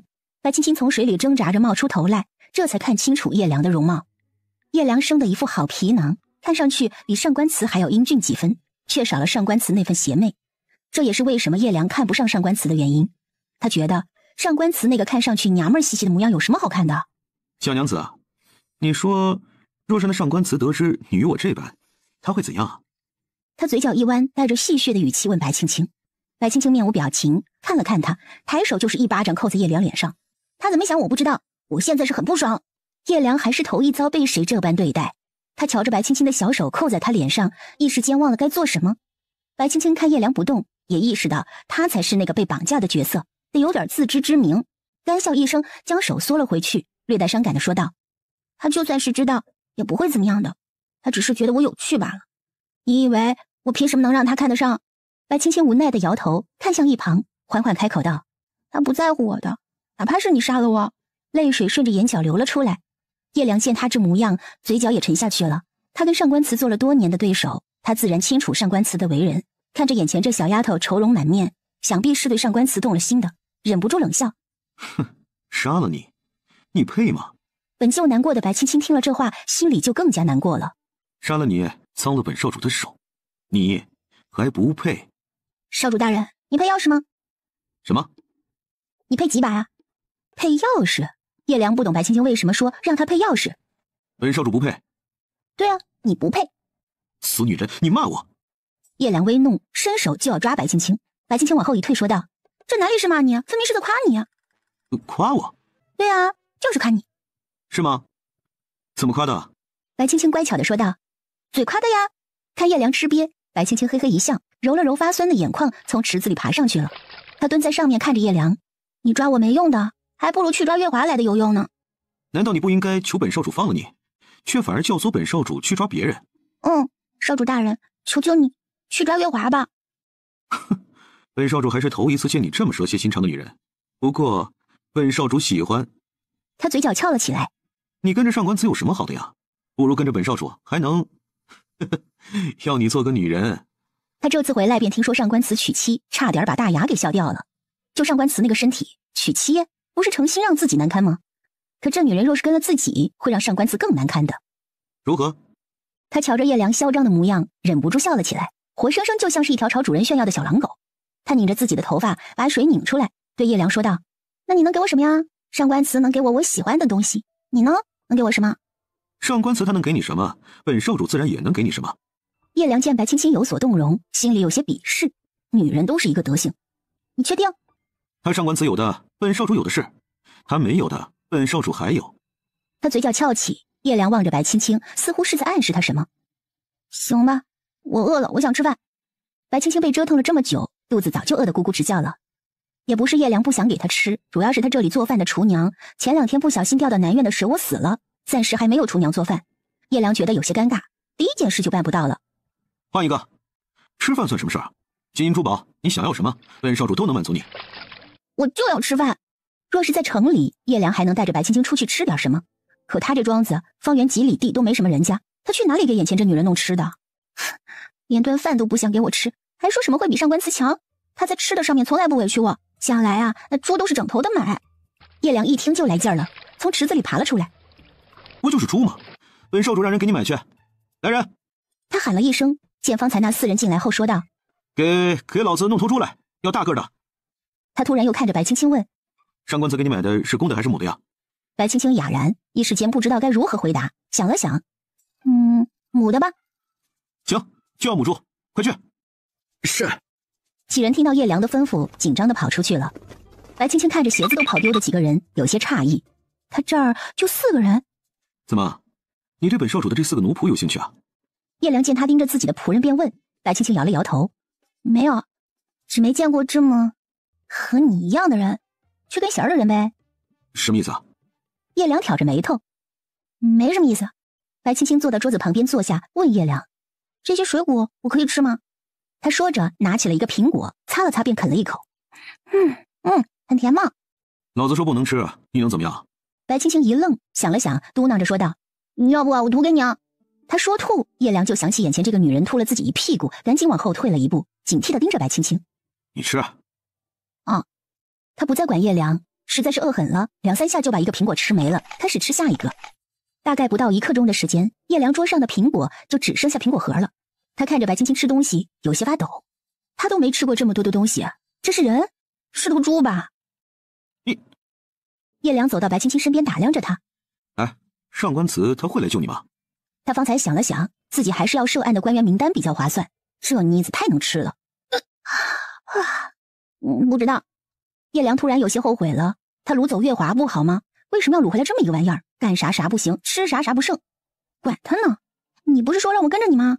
你放心好了，我有一个作为人质的觉悟，说是上官慈来救我了，我绝对会大声呼救，让他来救我的。叶良觉得自己好像带了个什么不得了的东西回来，他觉得气血有些上头，得找个地方歇息歇息。想到这儿，叶良出去了。半夜，叶良被一声尖叫给惊醒，瞬间爬起来，拿起一旁的外衣向外走。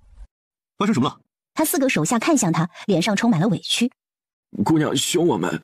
叶良看着白青青冷哼了一声，问他：老子是不是给你脸了？老子是不是给你脸了？在我的地盘凶我的人。他这几个奴才脑子都不怎么灵光，可却是最得他心的。白青青听了这话，没生气，反而无奈地看着叶良。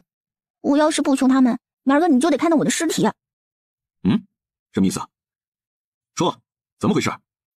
帮姑娘杀猪，猪死了，姑娘不高兴。你怎么那么多事儿啊？帮你杀个猪你都不愿意啊？女人就是麻烦。白青青抽了抽嘴角说道：呵呵，你问问他们是用什么杀猪的。叶良看向他几个下属，只听他下属说道：奴才找了点鹤顶红，给他吃完了，没多久就死了，姑娘听了就不高兴了。听完属下这些话，叶良无话可说，脸色有些难看，随后挥了挥手，让自己下属将这死猪带走。处理干净了，记住，不许偷吃，谁敢偷吃我打死谁。是。看着手下离去，叶良深呼吸了一口气。白青青尴尬地看了一眼叶良，我说少主大人啊，您是从哪个犄角旮旯怀了这么几个人才的？叶良冷冷地看了他一眼，随后说道：有些人呢，天生如此，不是所有人出来便是聪明伶俐的。你可知他们4人为何会在这里？叶良的神色仿佛是想起了一些陈年往事般，还带着些许哀伤。为什么？他们在我年幼时便被我父亲买了回来。你可知是买回来做什么？我要是知道还用问你呢。叶良清了清嗓子。他们是被我爹买来做食物的。他的目光望向远方，不自觉地蹙起了眉头。那时我爹养了一匹白狼，日日需要吃生肉，尤其是喜欢人肉。人肉？真的会有人甘愿卖掉自己的孩子吗？他们就是被卖来的，因为吃傻，所以他们爹娘都不想养，觉得浪费粮食。我记得那年他们爹娘拖着他们过来的时候，是用一口大缸拖过来的，就像是准备好的食物一般。他们吃傻，可心眼却不坏。那时我贪玩想去拔狼毛，惹怒了白狼，危机时刻是他们几个替我被白狼咬了几口。那以后我就跟我爹要了他们来，养在了这里。听了叶良这些话，白青青有所触动，他站起来看了看叶良，觉得这人也不坏嘛。行了，睡吧。叶良心情有些不大好，或许是想到了什么往事，他匆匆离开了。第二天，白青青起来开门出去时，发现叶良4个下属就站在门口，见他出来，冲他嘿嘿一笑。姑娘早。几个人看起来憨憨的。早啊。几人一笑，闪到了一边，露出来一头活的小猪崽儿。那给姑娘。原来是他们怕白青青不高兴，连夜又赶去镇子上买猪，结果找不到卖猪的商贩，就去人家里抓了一只猪崽子回来，还不忘留了银子。白青青心里有些感动，几个心智不全的人大晚上出去，万一遇到危险怎么办？白青青吸了吸鼻子说道：以后晚上就不许出去了，知道吗？知道。几个人还是嘿嘿的笑着，然后白青青心里就泛酸了。他过去看了看小猪崽儿，也还是下不去手宰了。你倒是胆子大，一般姑娘早就吓得哭成泪人了，你可倒好，能吃能睡的。他回头见叶良换了一身黑色锦衣过来，我哭了你就会放过我吗？叶良一怔，当然不会。那不就是了，既然你不会，那我为什么还要哭啊？哼。4人见叶良起来了，跟他请了安便走了。白青青问叶良，你难道不打算给上官慈送个信什么的，告诉他我在哪里，好让他来赎我呀？上官慈迟早会找到这里的，我为什么还要浪费人力去送信呢？这里不过就是我的一个庄子，又不是多秘密的地方。以上官慈的本事，吵到这里来是迟早的事儿。白青青不知道该说什么了，他不明白这家伙到底是想做些什么。叶良打量着小猪仔，笑了。这玩意儿你会杀？不会，像这种残忍的事，我这个弱女子怎么会做？还得是您这位英明神武的少主来做才好啊！呸！方才说残忍，后面就让老子动手。你一个反派还在乎杀猪这种小事残不残忍？残忍啊，但是总要填饱肚子不是？你说我一个女孩子，我怎么好去做这种杀生的事儿？他瞧叶良不满，便吸了吸鼻子，装作可怜的模样。上官慈当时可是亲自替我杀猪的，处理的还很干净呢。老子给你杀！白青青看着这一人一猪离开，忍不住想笑。他原以为这会是一个什么大恶人，没想到却是一个小憨憨。我都没有听到猪叫，怎么就杀好了？你怎么做到的？他看着猪的尸体，诧异地问叶良：为什么他不叫啊？叶良瞧白青青惊讶的小模样，心情大好。本少主给他喂了些蒙汗药，又绑了他的嘴，你当然听不到什么声音了。如何？是不是比那上官慈强了些许？他一脸得意地望着白青青，像是个在求夸奖的孩子。叶少主很棒了。那是。叶良心里美滋滋的，终于能强过上官慈了。白青青看着猪，你干嘛？猪这么可爱，不红烧了多可惜啊！白青青陶醉地看着这只猪，小宝贝，你放心，我绝对会把你做得香喷喷的。叶良打量着白青青，头发都是乱糟糟的，身上的衣裳也是乱成团，一点也提不起兴趣。他就没见过这么邋遢的女人，越看心里越烦，索性出去了。白青青见叶良出去，也没多想，煮肉的空档，他又去焖了一些米饭，等红烧肉做好，米饭也差不多了，准备吃饭的时候，就见叶良怀里抱着一团红色的布料走了进来。把这个换上，看你穿得破破烂烂的，像什么样子？说完还嫌弃地看了他一眼。你先放那儿吧，等我吃完就换。对了，我能在你的池子里洗个澡吗？叶良突然脸就红了起来。就一次啊。看叶良这害羞小媳妇儿的模样，白青青心里忍不住犯嘀咕，随后又问他：“你该不会是小便在这里面吧？”啊！叶良一怔，随后怒道：“死女人，你怎么那么恶心的？亏得上官祠不要你！”叶良这话就像是一根刺扎进白青青的心里，他抬头看着叶良：“你嘴巴这么毒，肯定是个单身狗吧？”单身狗？你骂本少主是狗？狗是谁我就骂谁呗。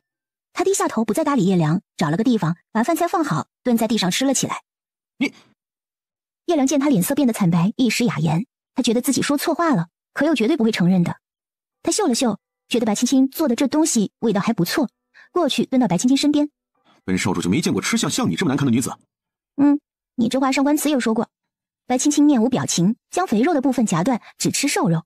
叶良见白青青这一举动，蹙起眉头，去找了个碗，打了点饭，蹲到白青青身边，将白青青夹下来的肥肉放到自己碗里戳了戳，随后说道：“看你这样，也是个富贵人家的女儿吧？”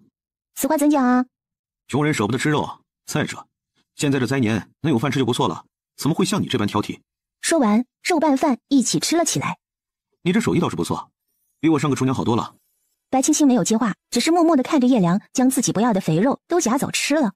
他有点看不懂叶良，瞧他这模样，也不像是个穷苦人家，没想到竟会如此节俭，吃他不要的东西。他瞧叶良吃得起劲儿，也不好意思说什么。喂，你打算什么时候放我离开啊？离开？为什么放你离开？你觉得和你想要的东西相比，上官祠会在意我吗？他要是在意我，就不会让你这样轻而易举地将我带走了。所以我对你来说并没有什么用处，还浪费粮食呢。放我回去呗。叶良放下碗筷，看着白青青。有没有用是本少主说的算。说完，他起身出去了。白青青看着他的背影，苦笑了一声，起身将东西收拾了，抱起叶良给他带的衣裳，跑回了天池殿里清洗了起来。刚想出去，就见叶良推门进来，与他说道：“臭婆娘！”叶良抬眼看到白青青一身红衣，脸上带着些许红晕，忍不住愣住了。怎么了？喂，你这有没有什么洗头发之类的东西啊？我觉得都油了。叶良眨了眨眼，回过神之后转过身说道：“晚点让人拿给你。”那你来做什么呀？没什么。没什么。他觉得这人嫁给上官祠又不受宠，在家里应该是经常被欺负吧。看他吃饭都是蹲在地上，动作非常娴熟，应该生活条件也不好。自己既然把他掳来了，那也不能委屈了他，就想过来带他出去走走。谁知就遇到他刚出狱的模样，还真可爱呢。气氛一下子尴尬起来，二人都不知道该说些什么了。最后还是叶良打破了这个尴尬的局面。你在这里也是浪费时间，与本少主出去走走。还没等白青青拒绝，就扯过他的手腕，装作凶狠地说道：“你若敢跑，本少主便把你的胳膊扯下来。”白青青看着小孩子气的叶良，不知道说什么来反驳他，任由他拉着自己出去，左拐右拐的被叶良带到一处竹林。出入竹林，叶良带他避开了一些机关，边走边跟他说不要想逃跑之类的话。这里处处都是机关，只要他逃跑，下场就只有死路一条。怎么样，这景色可比那上官祠的府邸好多了吧？白青青打量了一番，没什么差别嘛。不过你这里安静，哪是个难得的好地方？哼！叶良冷笑了一声：“你就在这儿待着吧。”说完转身就走了。他越想越气，自己带他来这么一处好地方，竟然还不感激。看着叶良离开，白青青一时间不知道该怎么办了。他瞧了瞧四周，转身进了竹屋。里面的装饰极为简单，比起叶良的庄子，那简直就是一个天上一个地下。他实在是太累了，从昨夜就一直提心吊胆的，一直到现在他都心有余悸。白青青的眼皮开始打架，之后便沉了下去。也不知过了多久，白青青觉得脸上有些痒，伸手挠了挠，迷迷糊糊之间，感觉好像有什么东西在舔她的脸。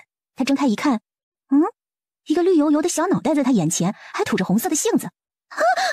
她尖叫一声，猛然坐起来，整个人缩到床角处，大口大口的喘气。待她看清眼前的物件时，整个人差点哭出来。小桃红！小桃红听到白青青叫她，便嘶嘶的吐了吐杏子。随后他转过身，背对着白青青，露出了背上绑着的一个信筒。白青青看他身上绑着信筒，再也管不上他害不害怕了，直接过去将小桃红抱过来，拆开信筒，拿出了一张纸条，上面写了一行娟秀的简体字：“亲亲无媚，莫怕。”是姚素瑜。小桃红又冲他嘶嘶的吐着信子。白青青反应过来后，赶紧爬起来。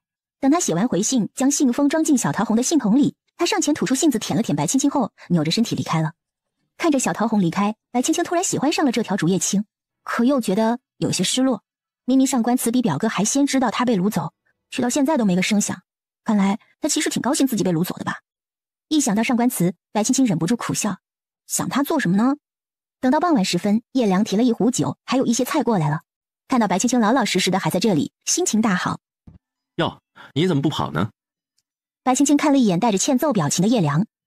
我也想啊，可是这里我人生地不熟，我能跑哪儿去啊？估计还没出去呢就已经死了。白青青看了一眼叶良手里的酒菜，给我的。叶良一挑眉头，你哪只眼睛看出来是给你的了？2只眼啊。叶良从来没有见过像眼前人这般脸皮厚的女子，一时间不知道该怎么回答。他将手里的东西递过去，还不忘说道：不许蹲在地上吃。他真是怕了这种一点礼仪都不讲的女子，吃相太难看了。啊，白青青也算是摸透了叶良，就是个死傲娇，可是呢，心眼却不坏。好咸啊！他转头看着叶良，你是不是想齁死我啊？我的天哪，这是放了多少盐？叶良面色尴尬，这东西是他做的，头一次下厨，俨然不晓得该怎么做。很咸。他看着白青青猛地给自己灌了一口酒，忍不住咽了咽口水。白青青委屈地看了看叶良，你哪里买来的？厨子是手断了吗？放这么多盐。哦，外面买的，外面买的。叶良看向一旁说道：哎呀，这绝对是新来的厨子，可能对做菜还不太了解。白青青叹了口气，扒拉几口米饭，居然还是夹生的。白青青放下筷子，端起酒杯又喝了几口。还好，这酒没什么问题，就当减肥了呗，饿一顿反正也不会死。再说小桃红已经回去搬救兵了，兴许表哥他们很快就会来救自己了。叶良见他都没怎么吃，这心里就有些不快，过去夹起来尝了一口，脸瞬间就黑了。白青青见他脸黑，便说道：你也觉得这东西难吃吧？下次不要去这家店了，把银子给我就好了，我给你做吃的啊，我绝对会比他们做的好吃。谁知白青青说完这话，叶良冷哼一声，端起饭菜出去就倒进水里，连盘子都给丢了。白青青以为叶良是觉得自己的前辈店家白白坑了，心里不舒坦，过去安慰了几句，谁知道话才刚说到一半，叶良甩手就走了。白青青在后面挨了好几声，叶良都没搭理他。白青青觉得有些莫名其妙，不过叶良不在这里，他倒是觉得自在了许多。许是喝多了酒的缘故，他很快便睡了过去。等再次醒来时，是被冻醒的。转眼间看到有一个黑影站在床边，吓得他尖叫了一声。那黑影一个踉跄，差点摔倒，随后出现叶良的声音：死婆娘，你喊什么喊？差点给他吓死了。叶良，你怎么在这儿？这是本少主的地方，本少主为何不能在这儿？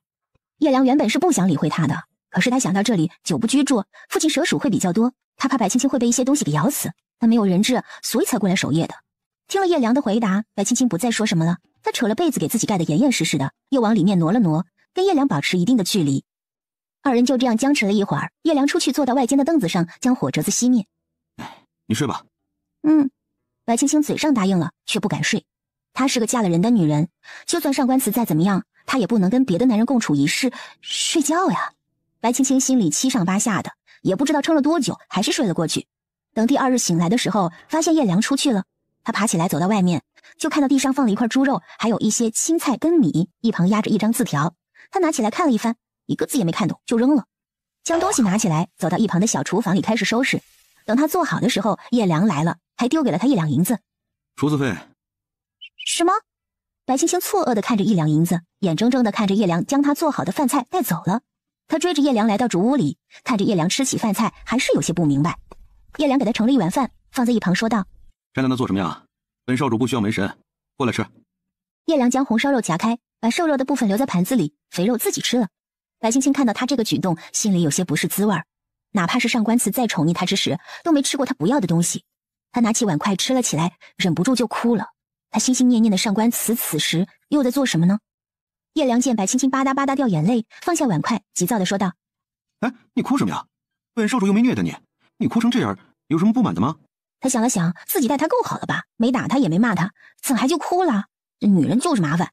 白青青扑哧一声笑了出来，擦了擦眼泪：没有，只是想起了一些事。说完，他大口大口地吃着饭，要保持体力才行。叶良看白青青一会儿哭一会儿笑，也搞不清楚这个女人在想什么，只是看她哭的时候，这心里有些堵得慌。吃完饭，叶良跟白青青待了一会儿就走了。到了夜里，又过来替他守在外面。二人也没有多说话，白青青也不再问叶良什么时候放了他，他只想稳住叶良，好让自己多留在这里几天，等着姚素玉带人来救他。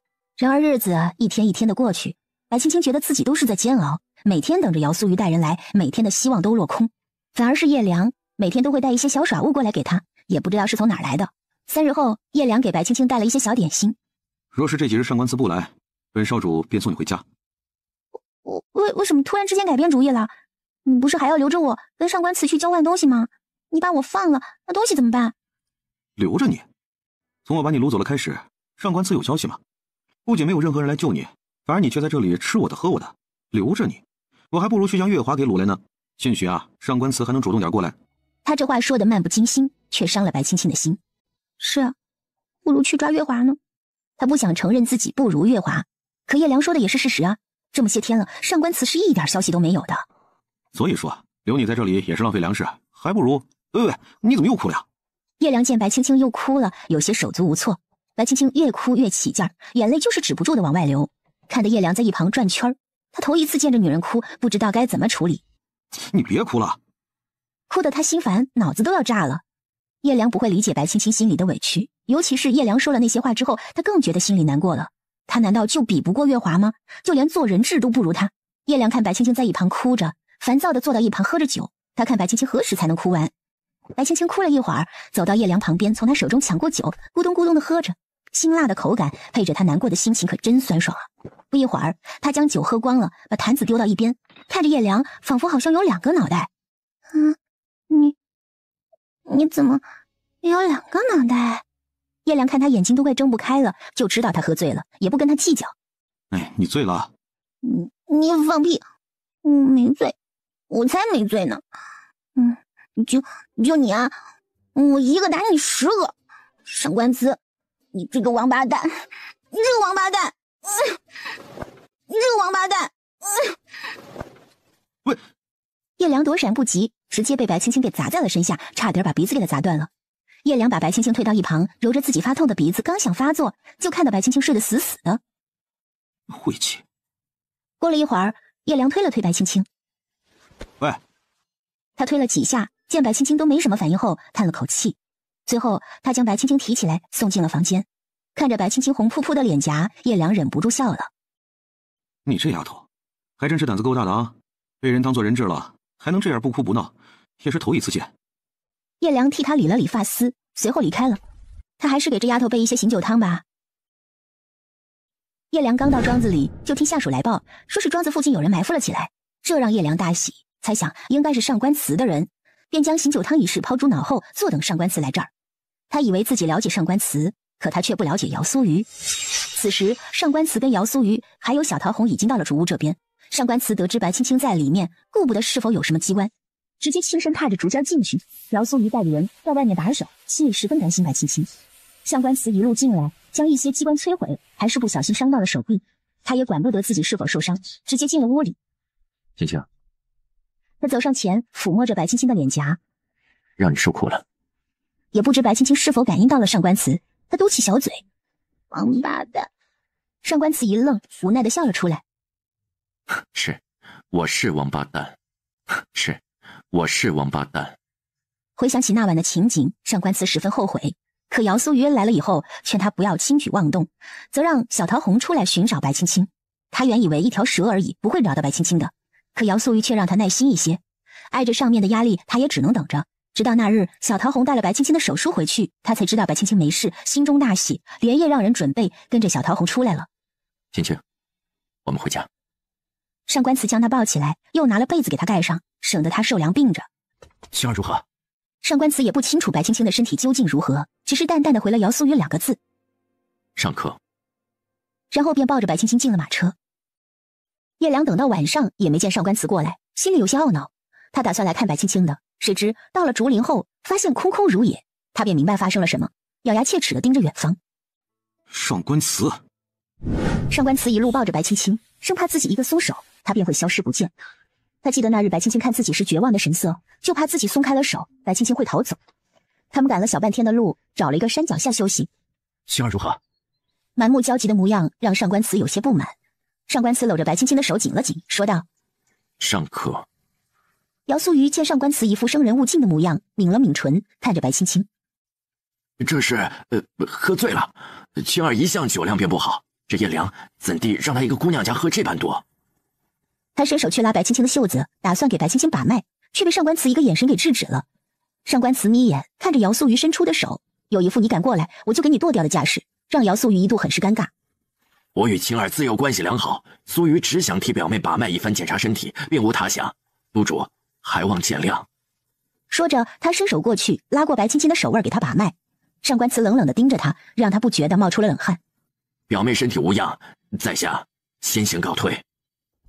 哼！见姚素瑜出去，上官慈冷哼了一声，抬手替白青青捋了捋鬓角的碎发，忍不住嘴角上扬起来。他将白青青又向自己怀里靠拢了一些，生怕将人再次弄丢了。他们休息了一会儿，便开始赶路。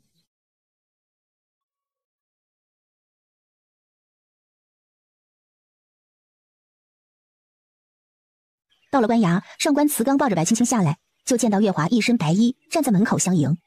他见上官慈将白青青带了回来，躲在袖子里的手紧了紧，立刻上前，声音也有些哽咽：“白妹妹可是无碍，若是妹妹出了什么事，月华真的是死不足惜。”他这话看似是在关心白青青，实际上是想告诉上官慈，白青青被一个男人掳走了几日，难保不会发生些什么意外。上官慈只是看了一眼月华，什么也没说，便抱着白青青进去了。月华姑娘有心了。哪里？若不是月华走路没走稳，白妹妹也不会被那贼人掳走。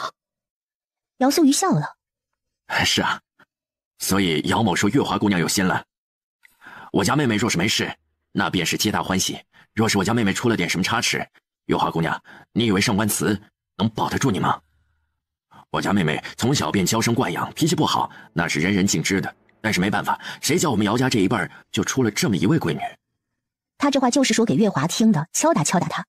姚素瑜见月华脸色泛白，说道：“姑娘还是进去吧，别一会儿晕倒在了这里，可没人抬你进去。”说完，手一甩进去了。月华望着姚素瑜消失的身影，忍不住咬紧下唇，心里愈发的恨毒了白青青。她不就是比自己出身好了些吗？还有哪里比得上自己的？姑娘，婴儿扶你进去吧。月华瞪了一眼婴儿，提着裙裾进去了。他来到上官慈的房前，咚的一声跪下，这一举动将婴儿吓了一跳，他赶紧哭喊：“姑娘，您这是做什么呀？怎能这般作践自己？”婴儿的哭喊声惹来了提旗的围观。不一会儿，上官慈便出来了，看到月华跪在门口，蹙眉问他：“你这是要做甚？”长公，是月华该死，让白妹妹身陷危险之中。若不是月华，妹妹也不会被贼人掳了去。月华说着便哭了出来。你若是真的觉得自己该死，大可去自我了结了，无需在这里说这些。他这话说出来就变味儿了。姚素瑜，本座的人，还轮不到你来指手画脚。上官慈虽然心疼白青青，可也容不得姚素瑜在这里训斥月华。上官大人，月华姑娘虽是你的人，可青儿也是我姚家贵女，这件事还望您给姚家一个交代。交代？你要什么交代？上官慈斜眼看了一眼姚素瑜，姚素瑜只淡淡一笑：“该是什么样的交代，便是什么样的交代。想必上官大人心里清楚。”论实权，姚家不如上官慈，可在他妹妹这件事上，姚素瑜绝对不会让步的。上官慈打量了一眼姚素瑜，让婴儿将月华扶了起来。长公，是月华不对，月华不该摔倒的。月华见上官慈替他说了话，心里甜了起来，看来长公还是更加在意他的。月华这话刚说完，就听屋里传来一个声音：“既然月华姑娘都这般觉得了，那就将你推我的那双手给砍了吧。”白青青扶着门框站在那儿，盯着月华冷笑起来。没想到月华姑娘是这般有自知之明的。青儿，姚素瑜见白青青出来，立马上前扶住了她，关心地问：“等你起来了，身体怎么样？”“多谢表哥相救之恩，我之前醉酒休息了这么久，已经没事了。”他是真的感激姚素瑜的，若不是他，自己还指不定什么时候才能回来。姚素瑜叹了口气，揉了揉他的脑袋：“我不是与你说过，你我兄妹二人之间，莫要说这些客套话。见你平安，为兄的心就放下了。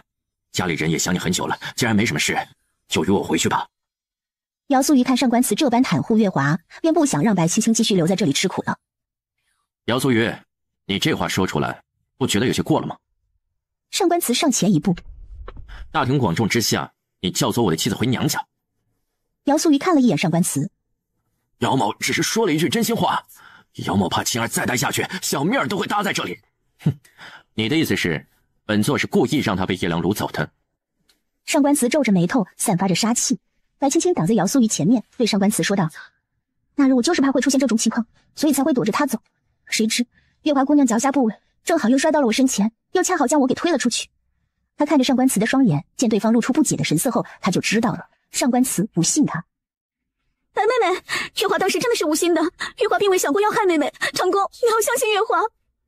他扒拉住上官慈的手臂，哭着说道：“我跟随了长公这么些年，长公定然是知道我的为人的，月华真的没有。”上官慈瞧着姚苏怡的手搭在白青青的手臂上，握紧了拳头。本座相信你。多谢长公。月华笑了，他看着白青青，抱歉地说道：“那日月华真的是无心的，若是妹妹觉得月华是有意为之，那妹妹便责罚月华好了。”他闭上眼睛，一副准备好要被处罚的模样。白青青没有理会他，他瞧着上官慈，与其对视过后，觉得胸口发闷，有些生疼。他苦笑了一声，眼泪忍不住流了出来，强颜欢笑：“责罚？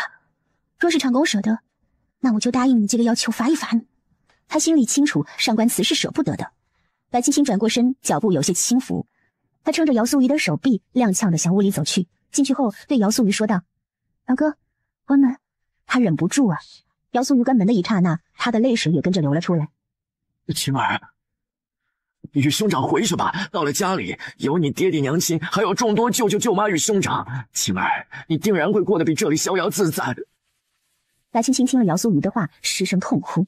姚素瑜将她抱在怀里，拍着她的后背安慰着：“哭吧，哭出来吧，将所有的委屈都哭出来，哥哥散。”白青青哭得上气不接下气。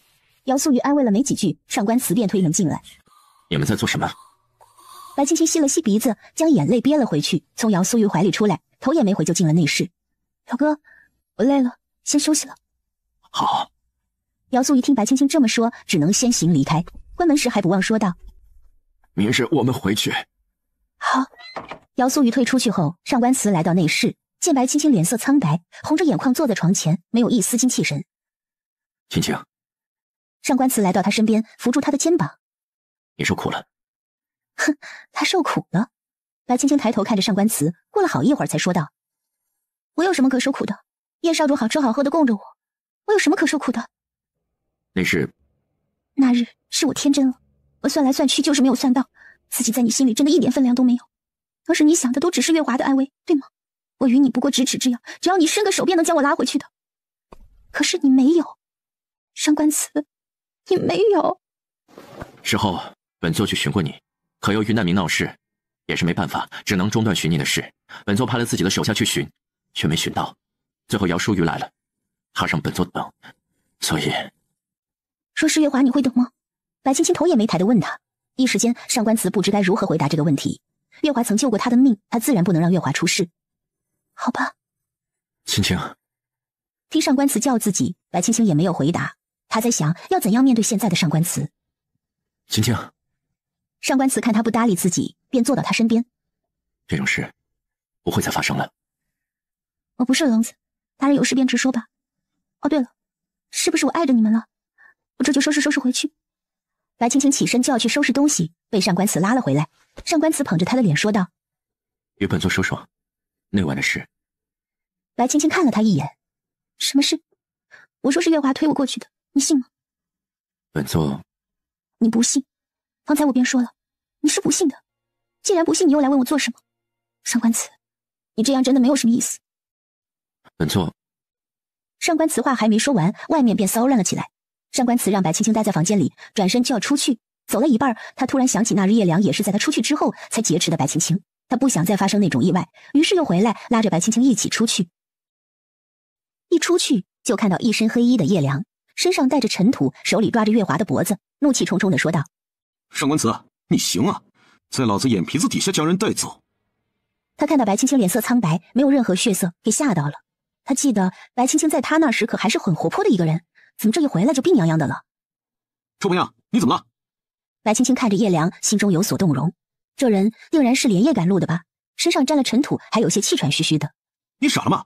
老子跟你说话，你听不见吗？”叶良看他不讲话，心里愈发的烦躁。上官慈上前一步，挡在白青青的身边，看着叶良：“将月华放了，本座放你走。”他清楚叶良此人心不坏，也只是不务正业，游手好闲而已。“谁管你啊！乞丐，我问那小姑娘呢，关你屁事？”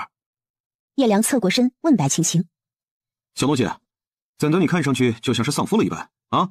脸色这么差。”他故意在气上官慈：“我很好。”对于叶良的关心，不管他是虚情还是假意，白青青都很感激的。他从上官慈身后出来，看着月华惊恐的模样，冷笑了起来。叶良握着月华脖子的手一紧，月华立马露出痛苦的神情。怎么样，要不要赌一局啊？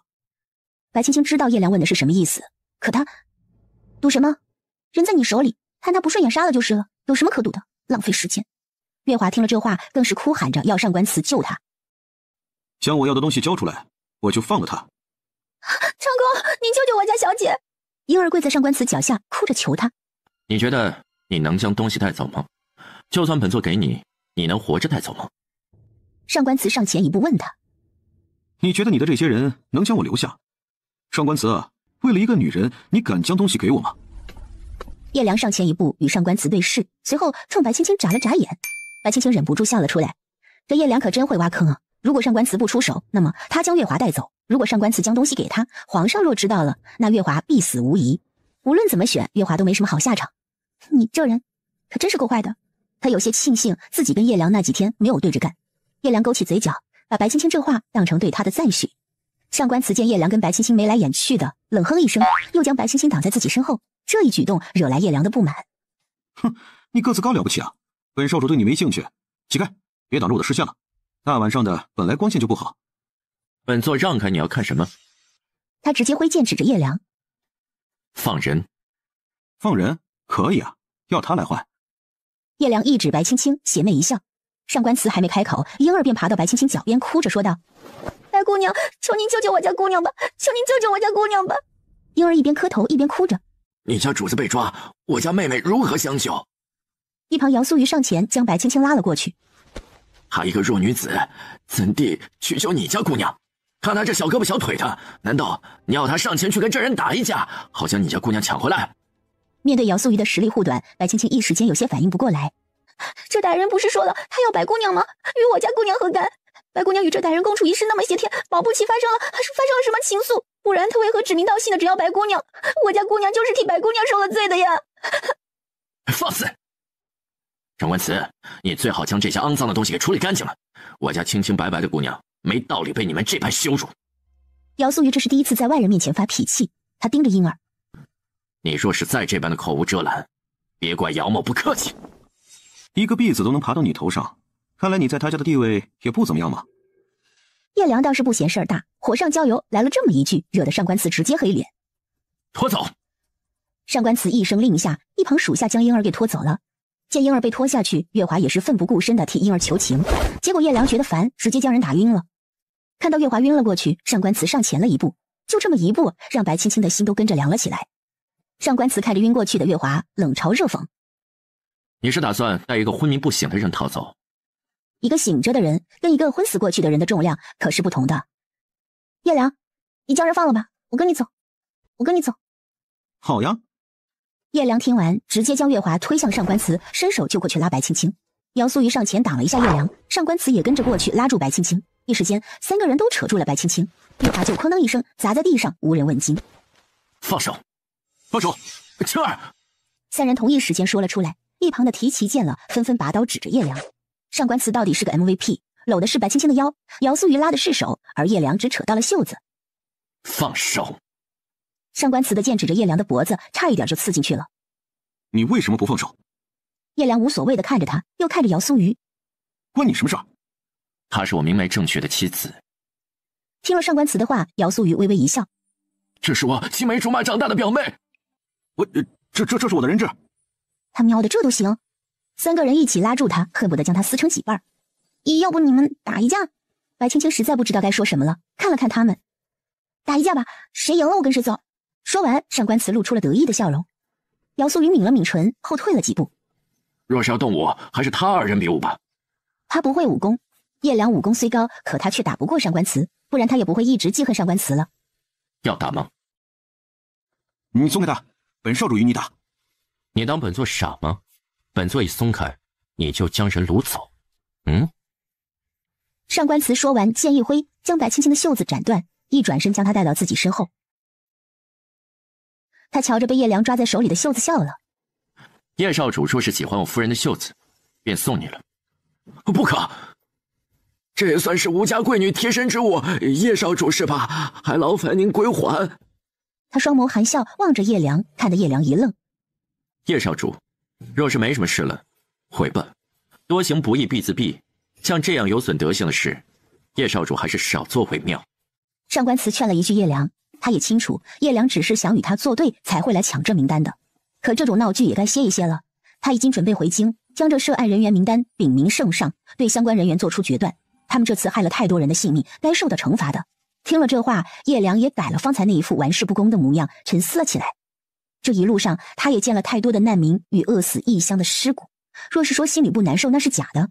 权衡利弊，他也不该这么做的。可是，他看了一会儿上官慈，说道：“把这个女人给我，这件事儿就此了结。”听到这里，白青青心里一紧，双手交握在一起，露出紧张的神色。哼，一份名单而已，给你又如何？说完，他从怀里掏出来一个信封，甩向叶良，转身看了一眼白青青，温柔的笑了。本座不会将你交出去的。说完，一把将他拦腰抱起，向房里走去，边走边说道：“姚素玉，找人将月华送回房。”喂，叶良并没有接名单，对他来说，这东西本就是可有可无的，他只是想要让上官慈做个抉择而已。姚素玉见上官慈将门给关上了，摇了摇手里的扇子，对叶良说道：“姚某告退。”说着转身离开。至于地上的月华，他也没有管。走到一半，他突然转身问叶良：“不如，你将这女人给带走，找个深山老林，就给埋了吧。”你想借刀杀人？没有，姚某是明着跟你说的，你意下如何？瞧你一副文人的模样，心地怎么这般的黑啊？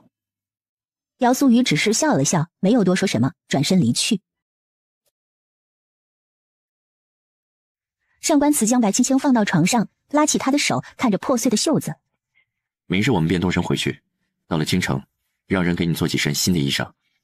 看他嘴角带着弧度，白青青有些不知所措。她不清楚这个男人到底在想些什么。原本以为他会救月华，谁知他就让月华躺在地上了。你不去看看月华？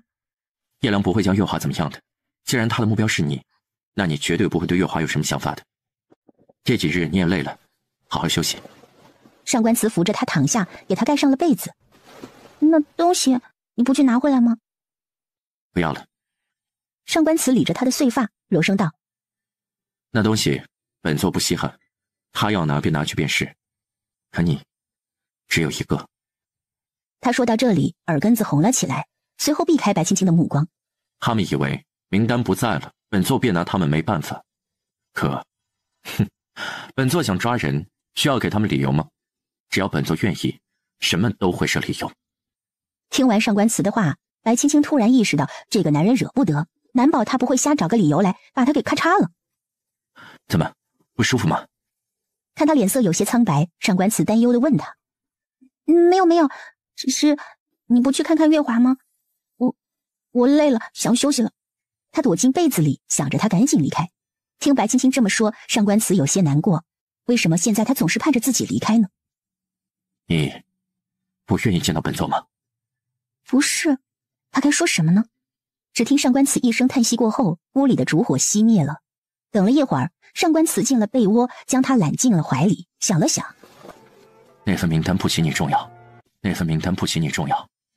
名单没了，本座总有法子惩戒他们。可若是你没了，本座就再也找不到了。他想着，他这般说，白青青应该是能明白他的心意吧。可他等了许久，都没听白青青说话，也不好意思去问。两个人就这样僵持着，直到上官慈听见白青青均匀的呼吸声后，无奈地摇了摇头，睡了。而外面，叶良看着地上的月华，气不打一处来。烦死了。他将月华提起来，轻身来到屋顶上，他找了个地方坐下，盯着上官慈的房间，直到月亮渐渐隐匿而去时，他才开始闭目养神。会变得温柔，是透彻懂了，爱情是流动的，不由人的，何必激动着有力？相信你只是怕伤害我，不是骗我，很爱过谁会是。第二天，白青青醒来时觉得身上凉飕飕的，直到见到一旁的上官慈赤着上身，才猛地坐起来。你，他掀开被子看了看自己，松了口气，就听头上传来上官慈的声音：“昨日你在本座身上扒来扒去的，将本座的衣裳都给扒没了。”他一脸幽怨地看着白青青，好似受了什么委屈一般。啊！白青青脸都快绿了，她瞥见上官慈肩膀上都是抓痕，一下子红了脸。他干了什么？难道他昨日梦游把上官慈给吃干抹净了？可他为什么都不记得了呢？上官慈瞧他一脸茫然，忍不住笑了。其实昨日是他将他扒了个干净，只不过找不到什么好的借口，所以便这么说了。我……白青青心里十分懊恼，甚至有点想哭。他什么时候变成了这般饥不择食了？好了，本座晓得你不是故意的。他坐起来看着白青青，一缕长发垂了下来，挡在二人之间，伸起手捧着白青青的脸，认真道：“我们回家吧。”他昨夜想了许久，尤其是叶良的出现，让他莫名的有一种紧张感。要知道，他横行霸道这么多年，从未有过这种感觉。看着白青青，他承认白青青是他见过的女子里最美的那个，就像是一朵含苞待放的花朵，让人忍不住想去采摘。这样娇嫩的花儿，他不想被谁多看上一眼。昨夜他也想了一番关于月华的事，确实，他心里更在意的是白青青。白青青低下头问他：“是我们回家，还是我们带着月华一起回家？”上官慈目光闪烁了一番，说道：“月华她一人无法。”青青，他话还没说完，白青青从床上滚了下去，鞋子都没穿就往外跑。到了门口，他打开门，大骂了一声：“上官慈，你这个王八蛋！”这一声叫骂惊醒了在屋顶的叶良。他见着白青青穿了一件藕荷色绣着白牡丹的肚兜站在门口，一下子脸就红了。谁知下一秒，他又见着赤着上半身的上官慈将那小丫头给扯了过去，砰的一声把门关上。叶良脑子里顿时出现了一些画面，立刻轻身跃下，直奔上官慈的房间过去。放手！白青青被上官慈按在桌子上，动都动不了。上官慈被他方才的举动给吓到了，这丫头就这样出去，被别人看见了怎么办？你……话音刚落，上官慈只听哐啷一声，见门板飞了进来，他赶紧扯着白青青起来，将她丢到床上，放下纱帐遮挡。转身，只见叶良进来问他：“你在做什么？”“你来做什么？”上官慈气得脸都快黑了。上官慈啊，她还是个小丫头，你这么做是不是有些过了呀？啊，人家不愿意就算了，你何必强求呢？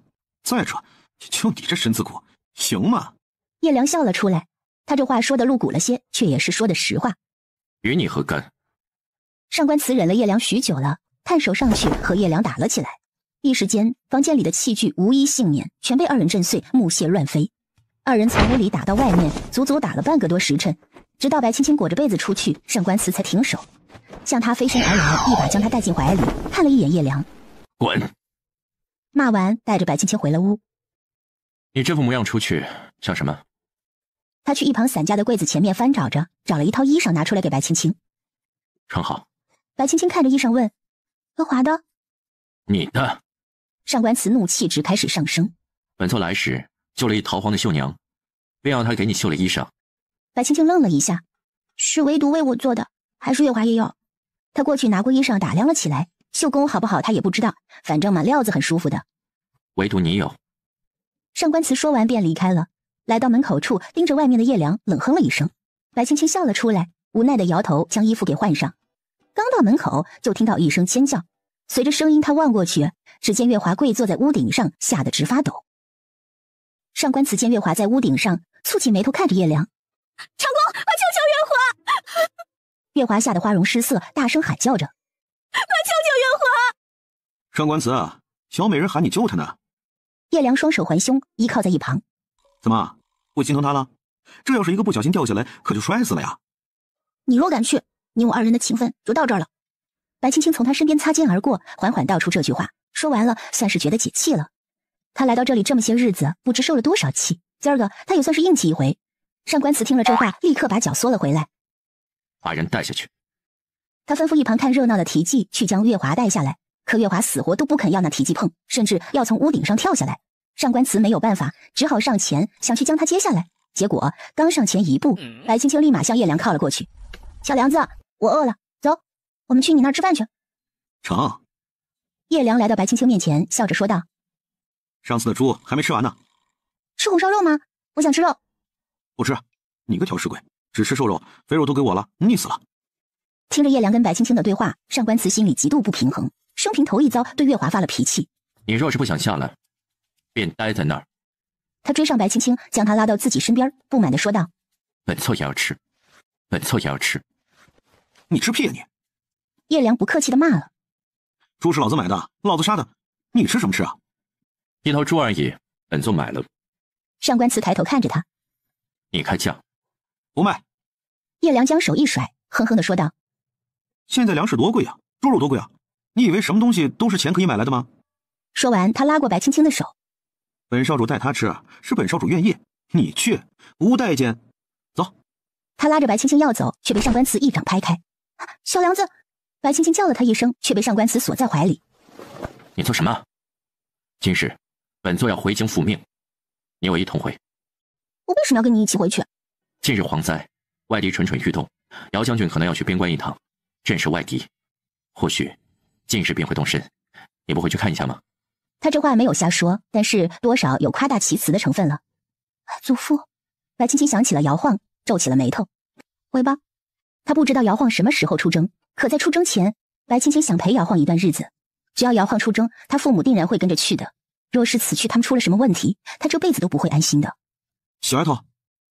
叶良不懂他为什么突然要跟上官慈回去了，这死太监有什么好的？白青青看了看叶良，一笑：“叶良，谢谢你，我知道你心地不坏。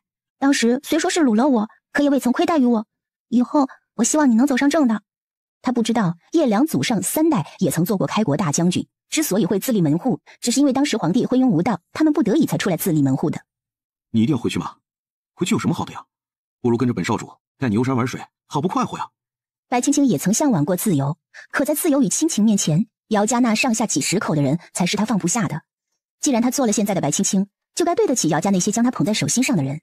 若是有机会，我倒是真想去看看这大好河山。他垂下眼眸，转过身：“上官慈，我们回吧。但是我不想看见月华。你也晓得，我是个睚眦必报的人。不管你信不信那日他害我的事，只要他跟着，我定然不会放过他。”“长公，救救月华！”月华在屋顶上根本就听不清楚他们在说什么，只是一个劲儿的让上官慈救他。虽然曾经的白青青与他不对付，可是自从他们成婚以来，白青青几乎是一心扑在自己身上，他看得到的倒是月华愈发的任性了。上官慈给下属使了个眼色，那人直接将月华夹着带了下来。月华落地的一刹那，哭着向上官慈跑了过来，一边哭一边喊着：“长公！”快到上官慈怀里时，上官慈一侧身便闪开了。他看着月华说道：“今日你也受到了惊吓，便在此处安养些日子吧。”他话音刚落，就见白青青向一旁走去，迎面过来了姚苏瑜。“表哥，我们回家吧。”姚苏瑜看了一眼上官慈，见对方没说什么，便答应了。“好，外祖父若是知道您想回家，定然会高兴。”路上，白青青向上官慈问了玄霜的情况。他说，玄霜近日一直在他的庄子上忙碌着。玄霜与他说，他家姑娘一定会回来，他要在姑娘回来之前将庄子收拾好，才是对得起他家姑娘。听上官慈这样说，白青青心里满意了。玄霜是懂他的。走到半路，他突然觉得有些不适，开始反胃。上官慈赶紧叫停马车。白青青从马车里跑下来，到一旁呕吐了起来，看得一行随行的人都愣住了。上官慈的提骑们纷纷看向他，给了他同情的眼神。难道他们督主头发变色了？姚素瑜看向上官慈的时候也有些同情，不过他想，反正上官慈不能生育，若是他表妹有了，那上官慈还是捡了个便宜的。反正生孩子他也帮不上忙，捡现成的不是挺好的吗？可他怎么觉得一旁的提骑目光有些不善？他看了看提骑们的视线都聚集在他身上。这姚某未曾帮忙。他跟表妹可是清白的。滚！上官慈骂了一声，随后又想起那日他与白青青，难道……一时间上官慈不知道该用什么表情来面对白青青了。他瞧着眼前人儿的小身板，最终将视线落在他平坦的腹部，眼神里逐渐有了期待。小丫头，你怎么了？叶良不知道从哪里冒了出来，来到白青青身边，递给他一个水壶。谢谢啊，可能这几天累到了吧，觉得不大舒服。叶良想说带他去看看大夫，结果话还没说完，上官慈就过来把人抱走了。他只能眼巴巴地看着，无法反驳。白青青被上官慈小心翼翼地放到马车上，奇怪地问他：“你做什么？”上官慈满眼都露着柔情，小心翼翼地递给他一盘水果。你多吃些。啊！面对突如其来转性的上官慈，白青青一时间不知道该说什么了。这个人明明一开始是讨厌他的。你好好歇着，若是哪里不舒服，与本座说。上官慈扶着他靠着，又替他盖了一层薄被。姚素瑜跟上马车见到这一幕，也是一脸茫然。他没想到平时那个冷面阎王也有这般柔情的时候啊。表哥，我们多久能到？白青青找了个借口跟姚素瑜搭讪。姚素瑜看了看上官词，想了想说道：大约10天半月吧。就现在这个速度，10天半个月能到就不错了。啊，不是，来的时候不也是才3、5日，怎能回去就要这些时日了？姚素瑜不知道该怎么说，反正方才他们上来了，马车的速度就变慢了。走得慢一些，省得你不舒服。所以马车现在走得跟爬一样，是为了让他舒服点儿。可他这几天本就不舒服，又在这狭小的空间一直待着，时间久了会更不舒服呀。面对上官词的好心，白青青又不知道该怎么拒绝，索性就由着他了。这一路上可把他给折腾坏了，没有怎么进食，颠簸了一路，胃也不舒服，吐了好多次。每次他下去，提鸡们的脸色就变得怪异起来，还用一种同情的目光看着上官词，让白青青觉得莫名其妙。原本几日的路程，他们一行人愣是走了半月有余。途中，皇上曾派人半路来询问，上官词找了个理由给搪塞过去了。等到京城的时候，白青青下了马车，第一件事就是想吃肉。他这一路上吃的全都是干粮，他觉得自己都快成干粮了。站在上官府门口，吧唧了2下嘴。我想吃肉，简直要哭出来了。他现在就是想吃肉。青儿是要去你的馆子里面吃，还是回姚家？我让阿娘给你做乳猪蹄。姚素瑜上前问着，他还是想找个没人的地方，问问白青青到底是怎么一回事。这一路上，上官词手下的提旗就差没把他瞪个窟窿眼出来，让他很是委屈。他也做不到啊。白青青想了想，去我那吃。他大手一挥，转身就要跑。上官词给他一把薅了回来，耐心的给他讲解。你待着，本座让人去买回来给你。本座让人去买回来给你。不，他脑袋摇晃的跟拨浪鼓一样。你买回来浪费时间，我自己去。上官词回来先要去进宫复命的，根本就没有时间去陪白青青。他瞧了瞧，最后将目光落在姚素瑜身上。带他去。姚素瑜面部有些僵硬，他看上官词变脸之快，有些反应不过来。他这是气恨上自己了。他挤出一丝笑容，上前扶着白青青。走吧，哥哥带你去。他特意咬中了哥哥2字的读音，就是为了提醒这些人他是白青青的哥哥。你回家吗？回。上官词笑了，露出一口白牙，这让一旁的提鸡们大跌眼镜。他们许久没有见到督主笑得这般开心了。哦，那你注意安全啊。他还是放心不下这个人。等他说完，叶良便凑了过来，与他说道：哎，本少主也饿了。那一起啊。他对叶良的印象还是不错的，而且多个朋友多条路。他本来就是臭名远扬的，人人避而远之。如果能有叶良这样一个朋友，倒也不错。上官词原想过去将叶良赶走，可想了想时间，索性就由他们去了。皇上刚打开信封，上官词便提醒地说道：皇上，切勿动怒。皇上见上官词关心他，乐呵呵地答应了。谁知等他看了信件时，原本上扬的嘴角垮了下来，脸色也越来越难看。皇上，李斯怕皇上动怒，上前劝着：您保重龙体呀。保重，保重，要朕怎么保重？这几个逆子！他猛地起身，将桌案上的东西全都扫到地上。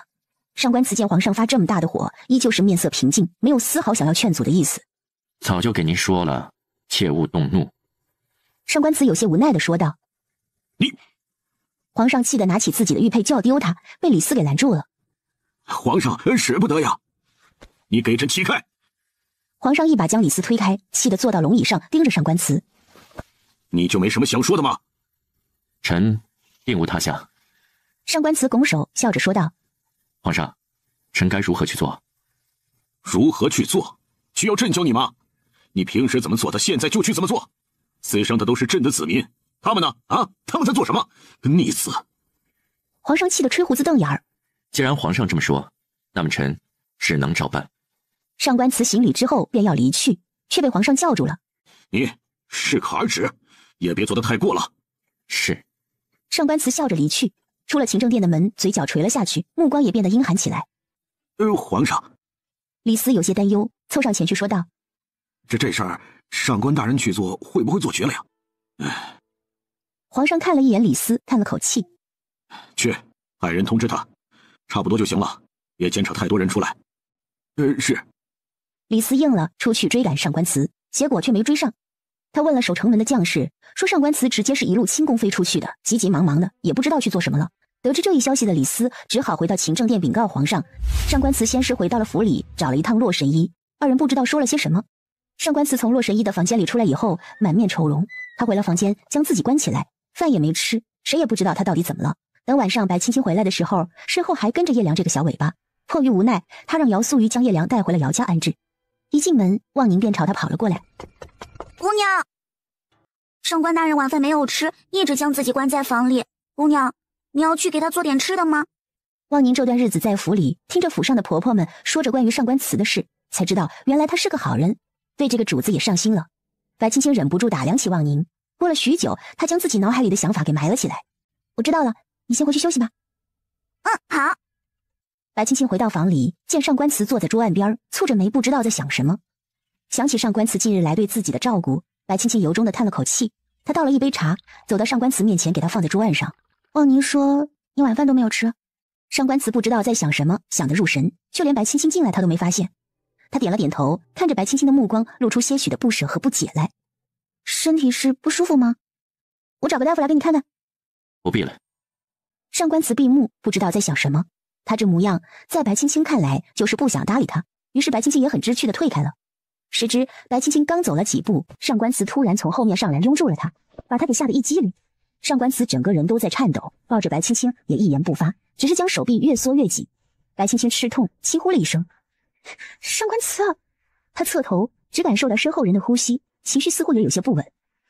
你怎么了？究竟是发生什么了，能让上官慈的情绪波动这么大？大人，他轻轻笑了一声，拍了拍他的手。但凡是他能忍的，都不会是现在这个样子。究竟是发生了什么，能让上官慈这样一个情绪自律的人变得手足无措？他不知道该怎么跟白青青说，甚至不知道该如何开口。他的手无意间碰到他平坦的小腹，忍不住摩挲起来，最后握成了拳头。没事，只要你还在府上，便没什么事。啊？对于上官慈说的这些话，白青青觉得莫名其妙。没事了，今儿折腾了一天，你也累了吧？我让人进来伺候你沐浴。说罢，他松开白青青出去了。白青青看着上官慈的身影消失在自己面前，也不明白究竟发生了什么。夜已深，他简单的洗了一番，便让人将东西撤下去。又等了大概2个时辰，也没见上官慈进来，心想他该不会是出了什么事儿吧？他看书房还亮着，便走了过去。刚推开门，便闻到了一股刺鼻的酒味儿。他伸手捂住自己的鼻子进来，发现满地的酒坛子，上官慈还在举着酒杯喝着小酒。你这是把府里的酒都搬过来了吗？上官慈此时已然有些脑子不清醒了，他看着白青青都是晃来晃去。他眼神迷离的看了一会儿白青青，说道：“你来做什么？都什么时辰了？明日你还要上朝呢，喝这么多酒干什么？”他上前把酒坛子抢了过来，这是他头一次见上官慈如此模样，就像是一个沉迷于酒肉的废人。拿来。上官慈伸出手，虚晃的抓了一下，抓空了。看他这副模样，白青青不觉得红了眼眶。你这是做什么？怎么？难道是月华没跟着回来，所以你于心不忍？月华。上官慈有些头疼，他揉着自己发痛的脑袋问：“月华呢？”哼，果然是为了月华吗？他不由得哭了出来，将酒洒了上官慈一脸，随后将坛子摔了出去。你给我清醒一点！他整个人气得都在发抖。既然他舍不得，又为什么不把人带回来？现在做这副模样给谁看啊？被泼了一脸酒的上官慈晃了晃头，抹了一把脸，他最终将视线定焦在白青青身上，有些发懵。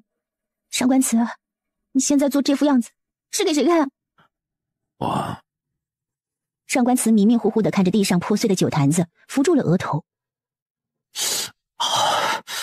他觉得头都快炸了。青青。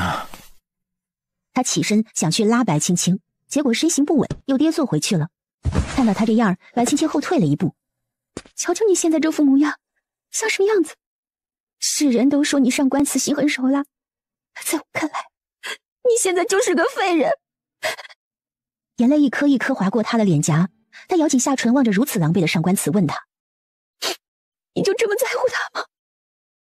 在乎啊。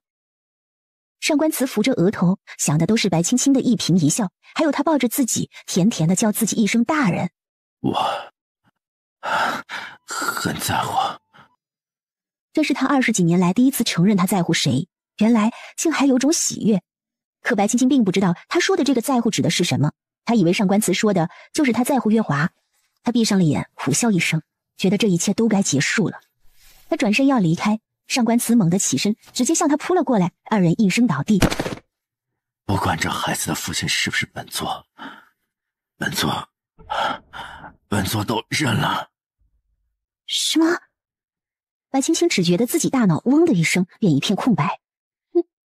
你认什么了？还有，孩子又是怎么一回事？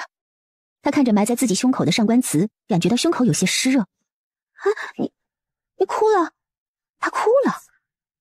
白青青，不管这孩子是谁的，本座认了。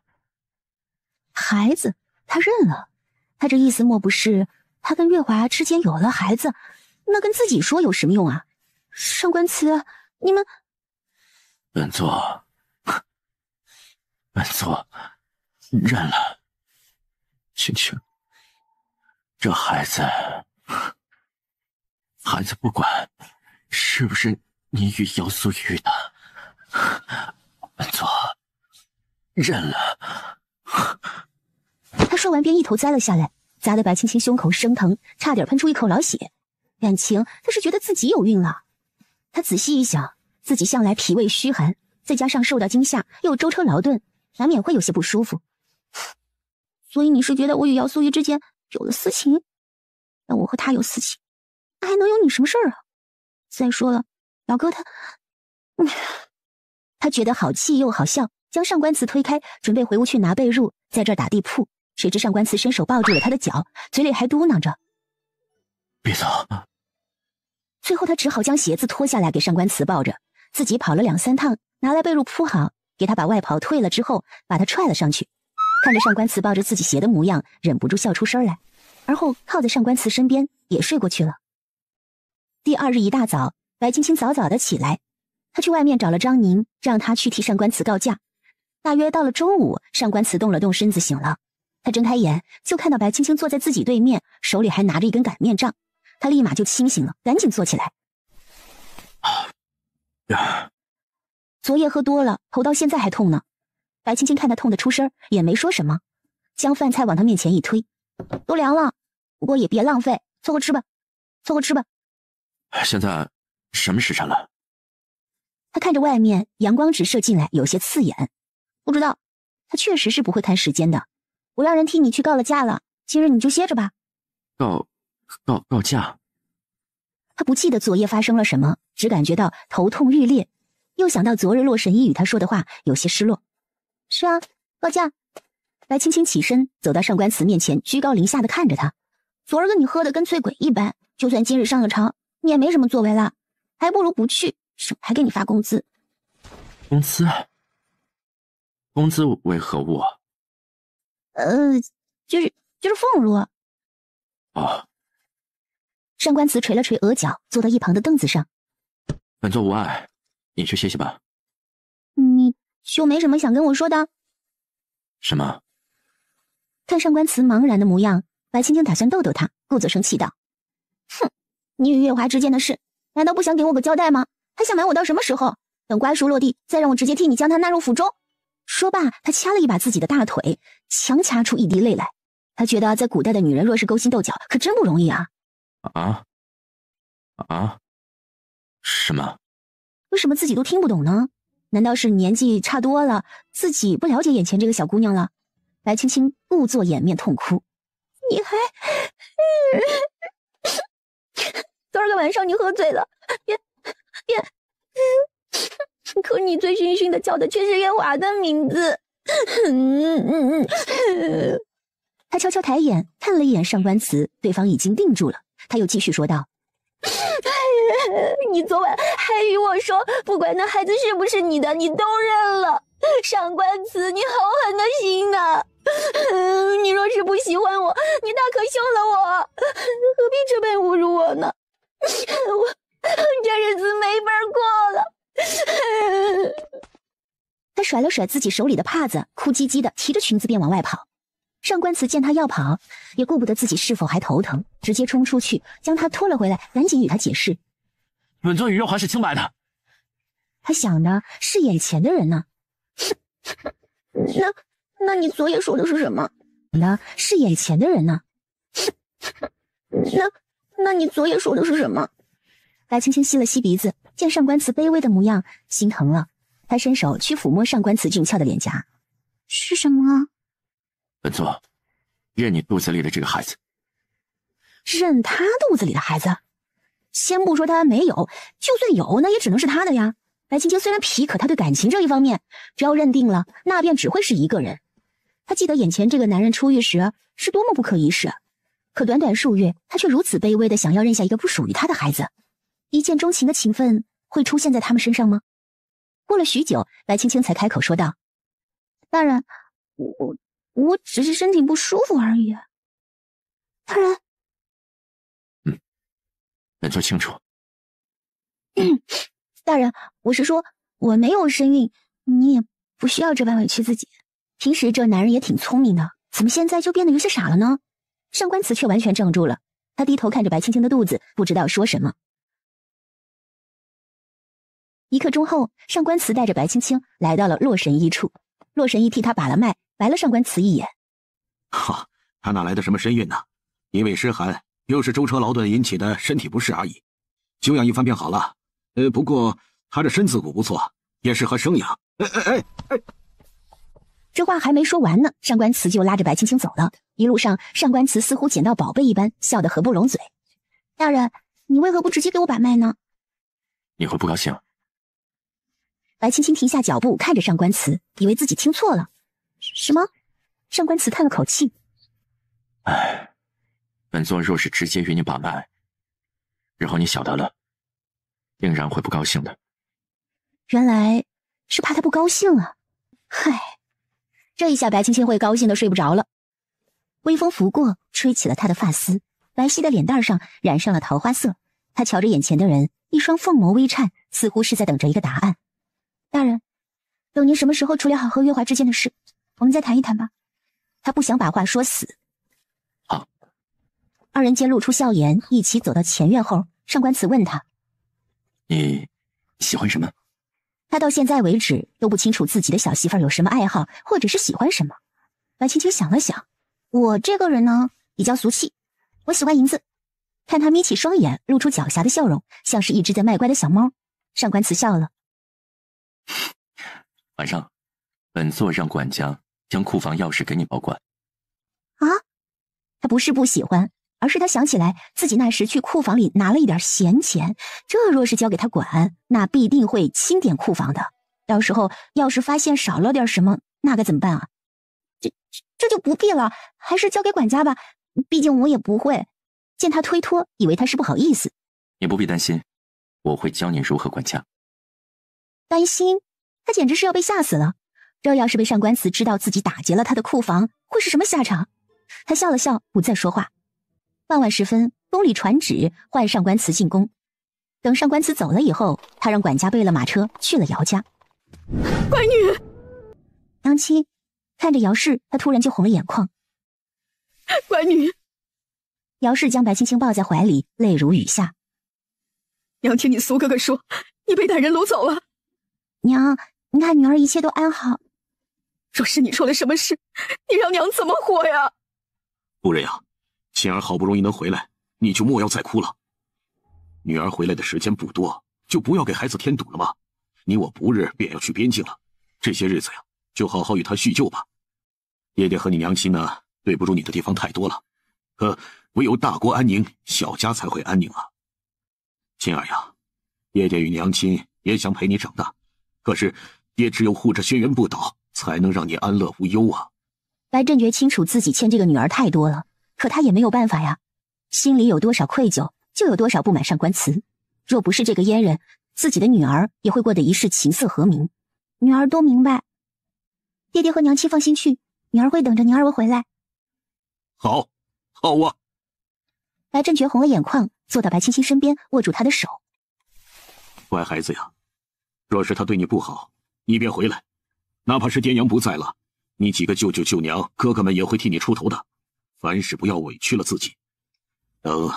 等这次父亲若还能回来，定会进宫禀明圣上，让他赐你和离书。听到和离书，白青青眼眸垂了下去。先不说他若和离对自己的名声有什么损失，这姚家脸面上也会挂不住的吧。虽然他们不在意，可自己却不能让疼爱他的这群人蒙羞。爹爹，大人他待我极好的，除了月华，上官慈对他确实已经算是很好了。哼，他若真的待你极好，又怎会让你被歹人掳走？若非叶少侠相救，你，唉，叶少侠，你就不要替上官慈开脱了。昨夜苏玉带叶少侠回来时，便已然将情况说明，我们都知道了。白振觉握了握拳头。他一个阉人，倒是对女人有不少的想法。那月华是个什么好胚子呀？啊，一个军妓也敢欺辱到我女儿的头上。爹爹，表哥他是怎么与你们说的？你表哥只是叙述了一番，你也莫怪。白振觉看女儿脸色不好，以为她生气了。其实昨夜姚素玉带叶良回来，便想了个借口，说他是白青青的救命恩人。可这个谎话一出，就得圆回来呀。结果三言两语下来，叶良就成了那个从恶霸手中救回白青青的侠义之士。叶良也是没想到，他活了20几年，还做了一次英雄。姚家上下都把叶良当作救命恩人一般对待，赶紧给安排了上好的客房招待。而白青青差点一口气没上来。爹爹，那位少侠此时在何处？你几位舅娘觉得那少侠不错，现在在花园里拉着他说话呢。哎，青儿。白振觉话音刚落，白青青便冲了出去。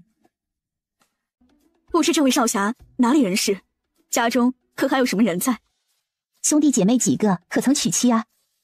叶良双眼眯成一条缝，一手接过大娘子递来的茶盏，一手又接着二娘子递过的点心，像极了一个乖宝宝。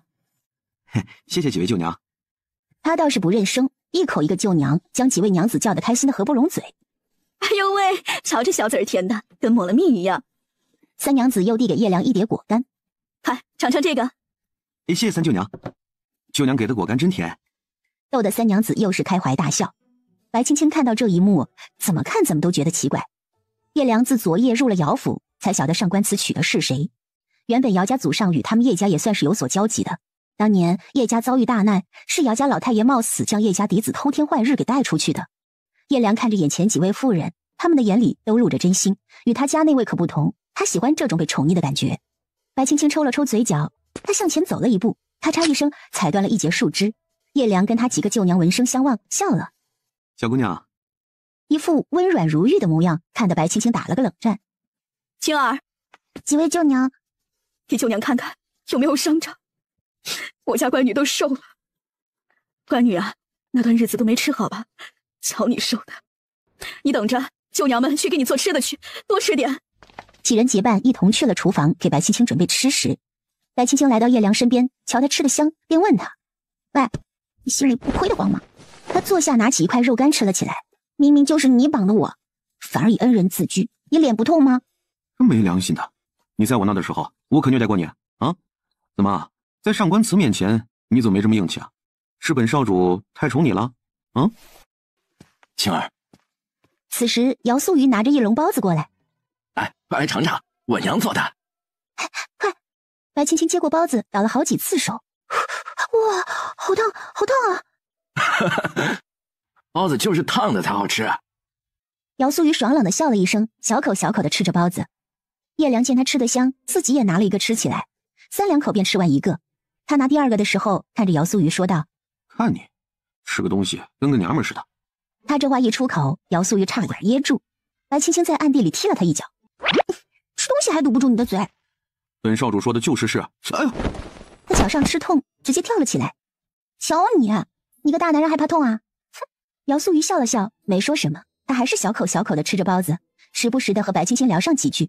大约过了1个时辰左右，姚家几个儿媳妇便做好了一桌子菜，一大家子加上叶良一个外人吃完了这顿饭。叶良被白家几个孙子拉去切磋了，白青青则跟着何氏来到房里，听姚晃与姚家的几位长辈讨论关于这一次前去边境之事。父亲，此行去边关，粮草可足？姚家三爷问着自己的父亲，他最担心的就是今年蝗灾一事，国运气损，到时他父亲的粮草都会被克口，马上便入冬了，这要是没有足够的粮草，恐怕又是难熬。姚晃沉思了一番，错开了这个话题。马上入冬了，家里的炭火可备好了。他前些日子见了皇上给他们备的军需，着实是不想让孩子们担心，所以干脆不谈这个问题吧。姚家大爷叹了口气：“都已经让人备着了，柴房放了部分，别院的酥鱼也备好了，反正够家里用的。他们的对话让白青青想到了自己的庄子，不知道那边炭火备了没，还有就是那座山怎么会有煤块呢？就算是煤矿，那也应该在地下吧。青儿那边我们也给预备出来了。他突然警醒，瞧着他四舅舅，随后连忙推辞：四舅舅，青儿不要，若是府里有多余的炭火，便给外祖父带去吧。边关偏远，想必冬日会非常寒冷的，外祖父比青儿更需要这些炭火。再说了，我如今住在上官府里，再怎么样他们也不会亏着我炭火的。他这一句我如今住在上官府里，惹得诸位长辈神色黯淡，纷纷叹了口气。都怪舅舅，若是四舅舅当年在京，是无论如何都不会让你嫁到上官慈府上的。四舅舅，这不是你的错，人家都说两个人能走到一起便是缘分，我与上官慈可能是孽缘吧。原主要不是骂上官慈骂得狠了，上官慈也不会搭理他的呀。这算哪门子缘分？他是什么身份他不清楚吗？他就是诚心想祸害我们姚家。姚家三爷怒斥了一声：这个阉人，丧尽天良！不知怎的，姚家三爷的这句阉人让白青青心里很不是滋味。上官慈，他将库房的钥匙给了我，虽然还没有拿到手上，可他此时说出来的话，或许会让上官慈的人缘好一些。什么？他库房的钥匙？所以他待我还是不错的，众位长辈也无需担忧，青儿已不是孩童了，晓得自己在做什么。我出来的时间够久了，也该回了。外祖父何日启程？青儿来送。姚晃看着自己懂事的外孙女笑了。祖父走的时候，便托人告知你。好，白青青应着，随后下人来报，说是上官慈来接他。他笑着与长辈们告了别，回去了。一路上，上官慈都与他说着今日他发现的新奇事，倒是让白青青有些意外。上官慈不善言辞，可今日的话却格外多。到了府上，二人洗漱一番便歇下了。往日里，上官慈正常上朝，他则跟着管家学着如何管家。3个月后，上官慈今日下朝的时间格外的早。他回来见了白青青，嘴角扯了扯，露出一个有些难看的笑。大人，可是有什么心事？天渐渐冷了，上官慈身上带着些许凉意，一双镶嵌着金边的靴子带着灰尘，想来也是匆忙赶回来的。上官慈见白青青笑靥如花的面颊，沉思了一番，过了许久才开口：姚将军他们已经出发去前往边关了。什么？何时？此时应已出城了。白青青脚下一个踉跄，差点摔倒在地上，好在上官慈手急将他扶住，紧张地安慰他：姚将军此去想必不会待太久，青青。大人，你带我去好吗？看着他泪如雨下，上官慈也是心如刀绞，索性抱着他牵了马，策马而去。入桥间，杀气荡，风起五月的战场。千军万马儿都身闯，一身是胆好儿。但是这你的笑活着怎没人来人唱，这人去人心里是胭脂藏。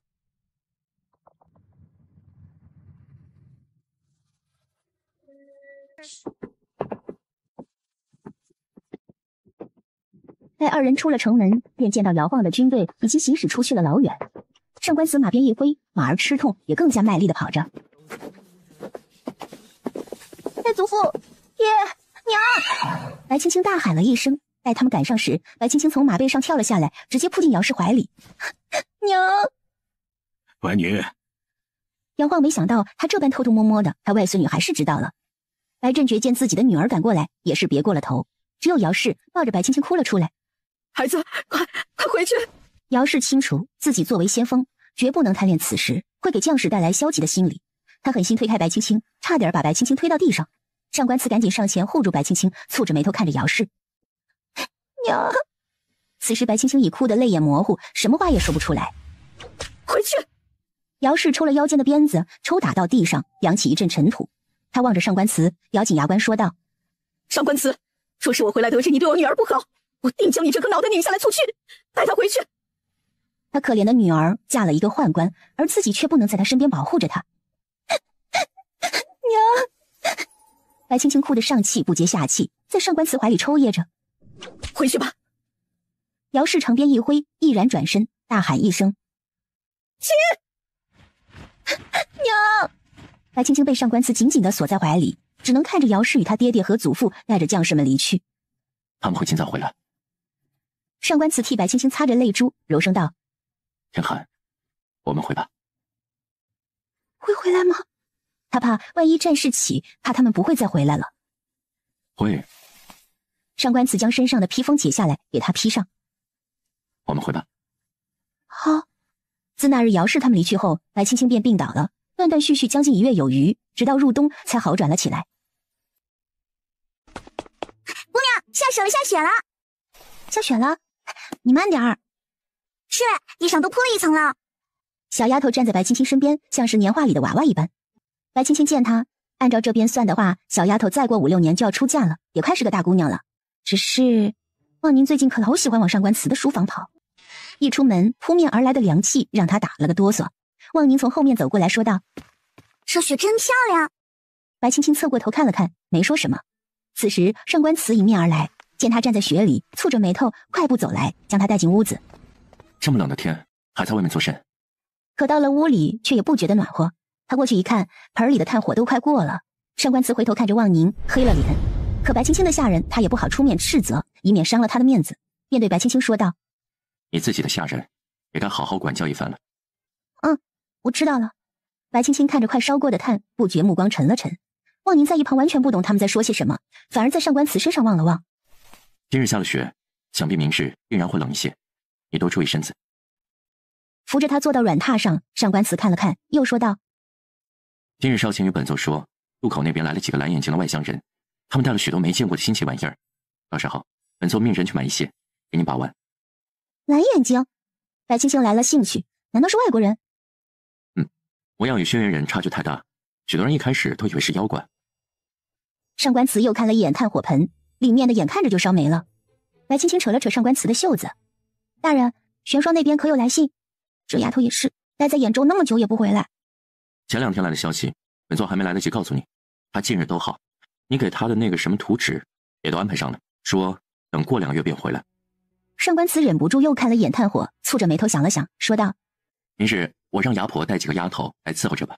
你这玄霜不在，总得有个充用的人在。”好。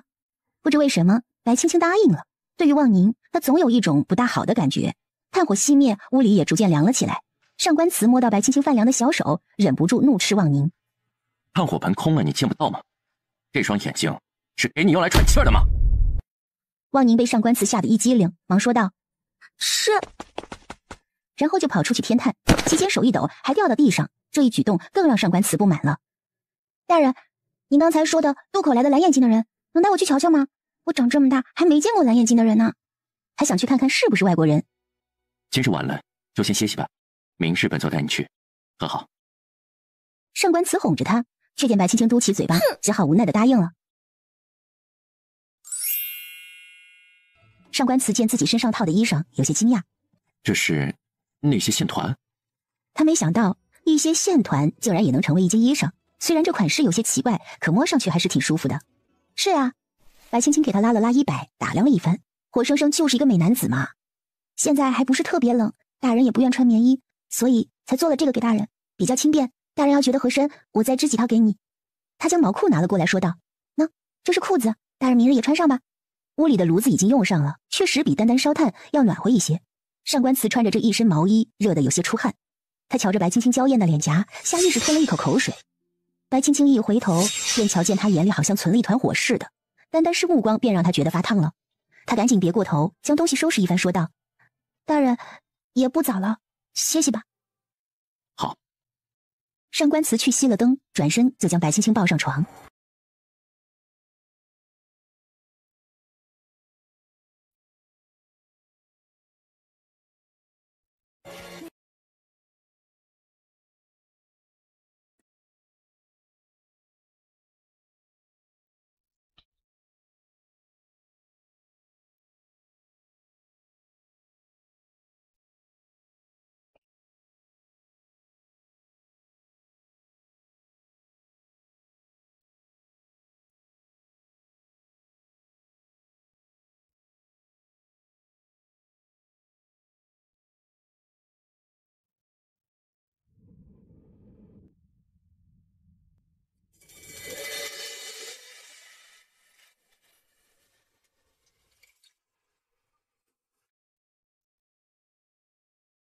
一夜已拟，白青青昏睡过去之前，还在小声说道：“大人，明日上朝记得穿上毛衣毛裤，还有斗篷，也给大人做好了。”好。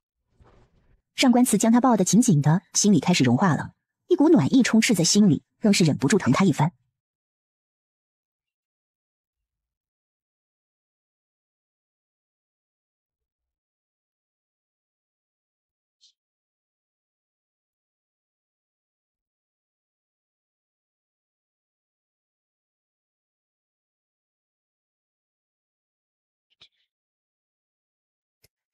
第二日，上官慈起来的时候，白青青还在睡着。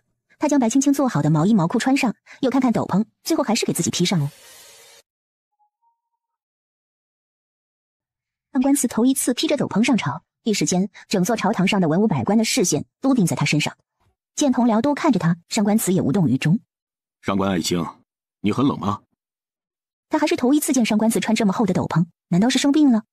近日化雪，满朝的大臣们一个个都冻得哆嗦，就连他都是强撑着面子镇定，实际上冻得腿都在打哆嗦了。而上官慈此时却有点冒汗。回皇上，臣不冷。他拱手道：“此乃内子心血，臣不舍。”他这话一出，让在场的大臣纷纷将目光移到白江和姚家大爷以及姚家三爷的身上，露出可怜的眼神来。一旁大理寺少卿打趣道：“外界传言说上官大人与白大人家的孙女不和，看来并不尽然呐。瞧这做工，定然是费了心血的，也难怪上官大人舍不得放起来。呵呵，哎呀，白大人就没这个好福气了。”安国公嗤之以鼻，他还记恨着上官慈与白青青将他女儿给打了这件事。看来姚大人也没这个福气了呀，果然是嫁出去的女儿泼出去的水了。言外之意就是白青青忘本，只顾着上官慈。姚家几位爷斜睨了一眼安国公，说道：“安国公若是羡慕，大可将闺女给嫁了。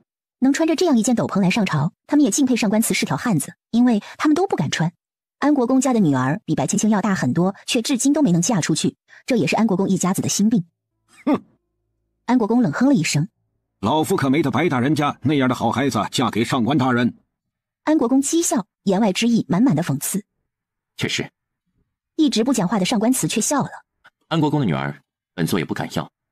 本座内子也不是安国公家的女娃娃可比的。”朝堂上一下子炸开了锅，他们觉得上官慈说这句话可是将白家、姚家还有安国公都恶心了一遍。姚家倒是脸皮厚无所谓，这白江的老脸可就挂不住了。虽然也是他自己把孙女送进去的，可当时也只是想借这个孙女扳倒上官慈，谁知道不但没成功，反而还让上官慈跟姚家走得近了。行了，一大早上的正事没说几件，就在这里吵来吵去的，朕的脑子里都是你们嗡嗡嗡的声音，烦不烦呀？皇上看不下去了，怒斥了一声，看了看上官慈，说道：“你也是，知道上朝还穿成这样，人家都冻着呢，就你自个儿穿的暖和，这不是诚心气人吗？”上官慈淡淡的看了一眼皇上，慢吞吞的说道：“臣体弱，怕冷。”呸！在场的大臣恨不得一口痰吐他脸上，就他还体弱。皇上听了这话都忍不住给他翻个白眼，拍了拍桌案说道：“有事起奏，无事就退了吧。”他实在是太冷了，都在打战。皇上见没人说话，索性说了一句：“退朝。”然后赶紧就走了。大臣们也是冻得直哆嗦，个个行礼后全退下。出了大殿，姚家几位爷便靠向上官慈，贴耳与他说道：“上官慈，我警告你，你若是敢动我家乖女，老子跟你拼命！”哼，父亲这次归来，定会奏明圣上，让青儿与你和离。姚家二爷凑到上官慈右耳边说道：“哼，你最好是老实些。”姚家三爷在上官慈身后盯着那病地脸有些出神，他想他家乖女何时刺绣都绣得这么美了？果然还是上官慈高攀了的。上官慈被他三人夹在中间，面色上也露出一丝尴尬之色。三个糙汉子围着他，还贴在耳边碎语，怎么看都很不好。他一直就好奇，若是他们知道自己与他们乖女有了夫妻之时，会是什么表情？可为了白青青的名声，他也不能说出来，毕竟世人眼中他就是一个宦官，若是自己说了，那别人会怎么看白青青啊？没有和离，休书也没有。上官慈快速几步与三人拉开一些距离，姚家三位爷看上官慈跑开，又撵上去，上官慈又加快脚步，几个人就这样你追我赶的出了宫门，一路上惹了不少人观看。他们一路上追着上官慈进了家门，上官慈忍无可忍了：“本座到家了。”他几乎是咬牙切齿的说完这句话，可姚家那几位爷却丝毫都不在乎。“到呗，我们正好去看看我们家乖女，怎么不能进呢？”话音刚落，姚家大爷就坐在地上望着上官慈，一副你看着办的模样。好歹这几个都是白青青的舅舅，上官慈也不好将他们踹出去。深呼吸一口气，笑着说道：“那便进来吃个便饭再走吧。”早这样不就好了？姚家大爷从地上起来，兄弟几个大摇大摆的进去了。三位舅舅，他来的比较急，进了厅里都是气喘吁吁的。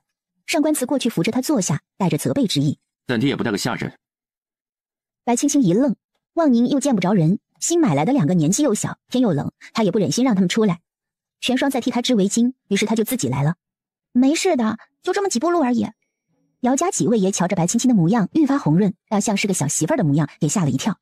可他们见上官慈对他也算是好的了，心里又不舒服了。青儿，最近天冷了，你身子可好？一切都好，几位舅舅舅娘，外祖母可还好？还有外祖父与我爹娘，好些日子都没来消息了，他们可还好？姚家大爷面色动容，随后笑着说道：“哈哈，没事没事，都好着呢，好着呢。”他暗地里手却握成了拳头。都好着呢，好着呢。他暗地里手却握成了拳头，因为上官慈挡着，白青青也没看清他的表情。那便在这吃了晚饭再走吧，正好我也有样东西想给外祖母，劳烦几位舅舅帮忙捎带一下。好嘞，你看要带什么，一会儿给我们拿着就行。姚家二爷爽快地答应了，随后说道：“不知道我们的乖女要给我们吃什么呀？”白青青笑了笑：“近日无聊，我呢研究了一样东西，正好几位舅舅来，我们尝尝。他是让人做了鸳鸯锅，反正冬天没事儿，他也不用上班又不干活，就光琢磨吃了。我去让人端过来，几位舅舅先歇着。”他起来就要出去，却被上官慈给摁下。府里的下人呢？雨天路滑，你去摔着怎么办？看上官慈紧张的模样，白青青红了小脸，小声说道：“我没事的。”上官慈没说话，看了他一会儿。玄霜不是回来了吗？怎么不跟着你？玄霜在帮我弄东西呢。他起来悄悄地后退了几步，笑着说道：“你们在这儿等着吧，我去让人将东西都搬过来，还要调一些酱料呢。”说完冲姚家几位爷点了点头，出去了。几位舅舅都尝一尝，这是新鲜的羊肉。他夹了一片，在沸腾的锅子里涮了几秒，拿出来时肉已经熟了。这锅子温度高，烫一会儿就好了，也不需要太长的时间，不然肉老了口感就不好了。几人看了看，纷纷动起筷子，照着白青青说的去做。这味道不错，有时淡了些，若是再来点辣子，那就更美味了。外女啊，你这小脑袋是怎么研究出来这么个东西的呀？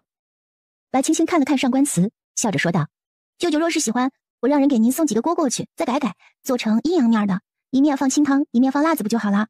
他之所以没有做鸳鸯锅，是想着他和上官慈都不喜辣，就没做。姚家三位爷真的是大口吃肉，大口喝酒。相比姚家的三位爷，上官慈吃饭就文静多了。白青青替他涮了些肉，又舀了几个鱼丸，放到肉酱里给他蘸了一番。大人，您尝尝。上官慈会心一笑，在他坐下的一刹那，伸出手握住他的小手。白青青看了他一眼，嘴角微微翘起。看着面前三人吃得起劲，上官慈又让下人去抬了几坛酒过来。这3个人一见酒，瞬间夸了一番上官慈。上官慈也觉得，或许他可以贿赂一番姚家人。他心里这么打算着，也想出了一系列的计划。当夜派人送姚家三位爷回去的时候，又给他们带了几坛好酒，还带了许多蜜饯点心回去，装了整整一马车。白青青在门口看着他3个舅舅搂着上官慈，拍着他后背，嘴里喊着兄弟，瞠目结舌。上官慈却面带微笑，将他们3人送上马车，再让玉少卿跟着去。看着马车走了，上官慈笑着走到他旁边，环住他的肩膀：“走吧。”你们都说了什么？你不会让玉少卿把我几个舅舅给灭口吧？你和姚家平日里可是水火不容，怎么今日偏心情这般好，也挑了那么多东西，还让人给他们送回去？本座想了一番，本座与姚家并无仇怨，再加上现在你是我的人，我与姚家或许也可以礼尚往来一番。说白了，他是想讨好姚家一番，省得他们日日想着小丫头跟自己和离。听了上官慈这话，白青青心里微喜，随即又担心了起来。大人若是如此明目张胆的与我外祖家交好，岂不是会落人把柄？上官慈之所以能像现在这般逍遥，一是因为他这个宦官的身份，二是因为他属于皇上，不与任何官宦世家有牵扯。可一旦他与姚家交好，那一定会更加成为别人的眼中钉。本座娶了你，就算不与姚家交好，他们眼里我跟姚家如今都是一根绳上的蚂蚱，与其让他们胡乱猜想，不如随了他们的意，好让他们悬着的心早早落地。白青青白了他一眼，在他腰上的软肉上掐了一把，看他倒吸一口凉气，说道：“我在与你说正经的，你在说些什么？”这人感觉他越来越不正经了，与一开始那个冷冰块相比，变得太坏，蔫儿坏蔫儿坏的。他掐这一下也没用力，只是上官慈故意装作疼的模样，骗他给自己揉揉。二人回到房里，见到玄霜还是专心的在那儿摆弄那些线团，上官慈咳嗽了一声，让玄霜回过神来，过来行礼。外面天都黑了。玄霜没明白，只应了一声。上官慈见他丝毫没有离去的意思，不悦地蹙起眉头。你该滚了。爷，我滚了。姑娘，我明个再来。上官慈挑眉看了一眼玄霜的背影，冷哼一声。明个儿要他滚回兖州去。白天黏着就算了，晚上还想黏着？你对他那么凶做什么？白青青觉得好笑，他又突然想起给外祖母的开身忘了。哎呀一声，上官慈还以为他碰到哪儿了，几步便来到他身旁，紧张地看着他的手。没有伤着。也不知道是怎的，上官慈对他开始小心翼翼起来，从最初的正眼都不会瞧他，到现在处处紧张，这让白青青很不适应。我没事。白青青红着脸抽出小手，光顾着看你灌醉我3个舅舅了，给外祖母织的衣裳都忘记带了。都怪你。上官慈也是无辜，却成功接盘。本座的错，正好明日要下人送些东西过去，不如本座陪你回一趟姚家。明日大人不用上朝吗？明日休沐。哦，既然是这样，大人就陪我回一趟姚家吧。啊，还有，他拉起上官慈的袖子晃了晃。玄霜在跟着我学织毛衣，你就不要让他回兖州了，不然我娘家里那么些个舅舅、舅娘、表哥，我一个人不得累死呀。一张樱桃小口，一张一合的说着话，上官慈望着出神了，突然转过身，左手握拳抵在嘴边，红了脸。真可爱。大人。白青青看他转身，还以为自己说错什么话了。姚家缺的是锅碗瓢盆吗？小笨蛋。一说起这个，他就想起来上官慈跟他回门的时候给白家带的东西，咳嗽了一声。那这次就带点锅碗瓢盆的，别带白菜鸡鸭了。他这次可是回姚家，他脸上可挂不住的。上官慈一怔，回头看着他，好半晌才直言：姚家缺的是钱。他刮了刮白青青的鼻子。可是送钱不好吧？这不是明目张胆的贿赂我外祖父吗？不行，若是被别人知道，他们肯定又会给我外祖父穿小鞋了。白青青连忙摆手拒绝。上官慈内心叹了一声，觉得他这个小媳妇儿脑子也不是一直很好使的。银子倒是不必了，别的东西还是要的。他总得拿点像样的东西去吧？那大人想带着什么？不管带什么，都明日再说。今夜先歇着吧。他看着白青青的目光好似一团火，白青青与他对视后立马侧过脸来，二人也不是第一次了，自然能明白对方在想什么。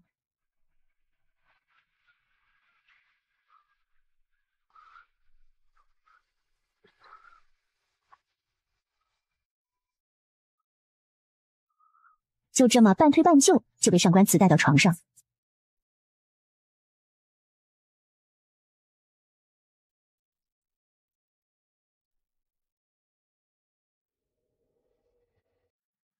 世人都说牡丹花下死，做鬼也风流。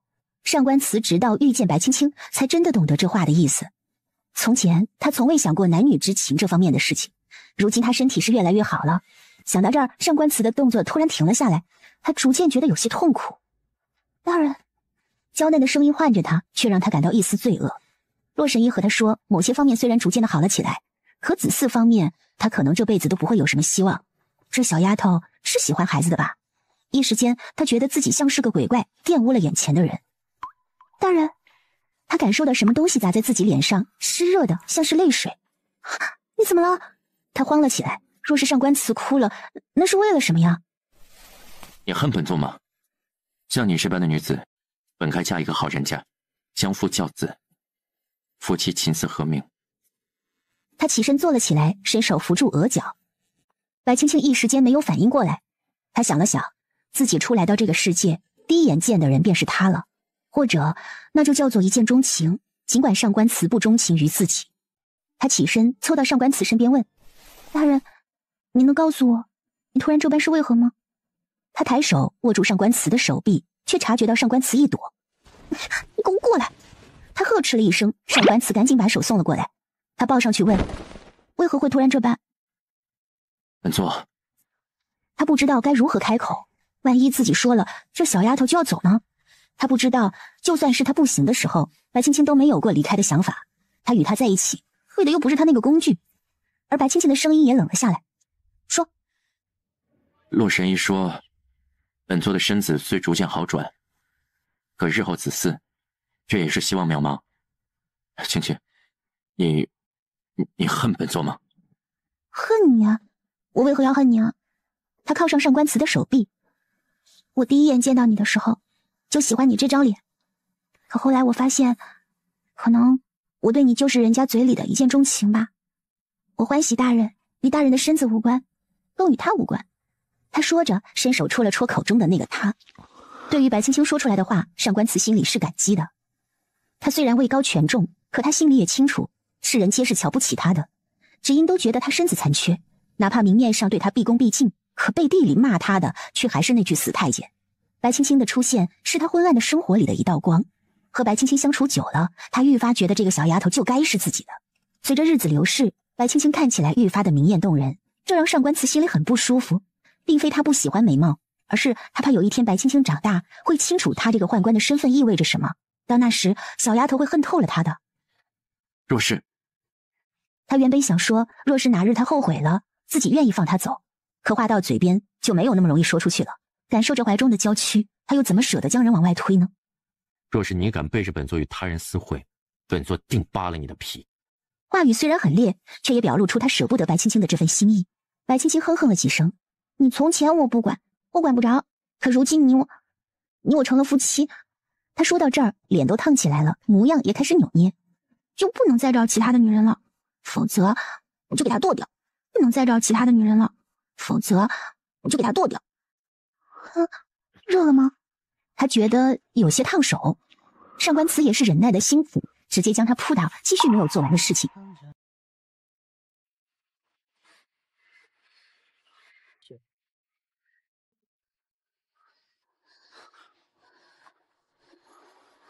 就在寻动了手。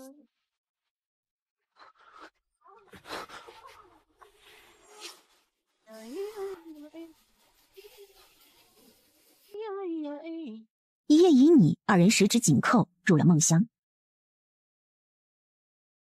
第二日，上官慈早早的便起来，找了管家安排给姚家要带的东西。他看时间差不多了，才去叫白青青起来。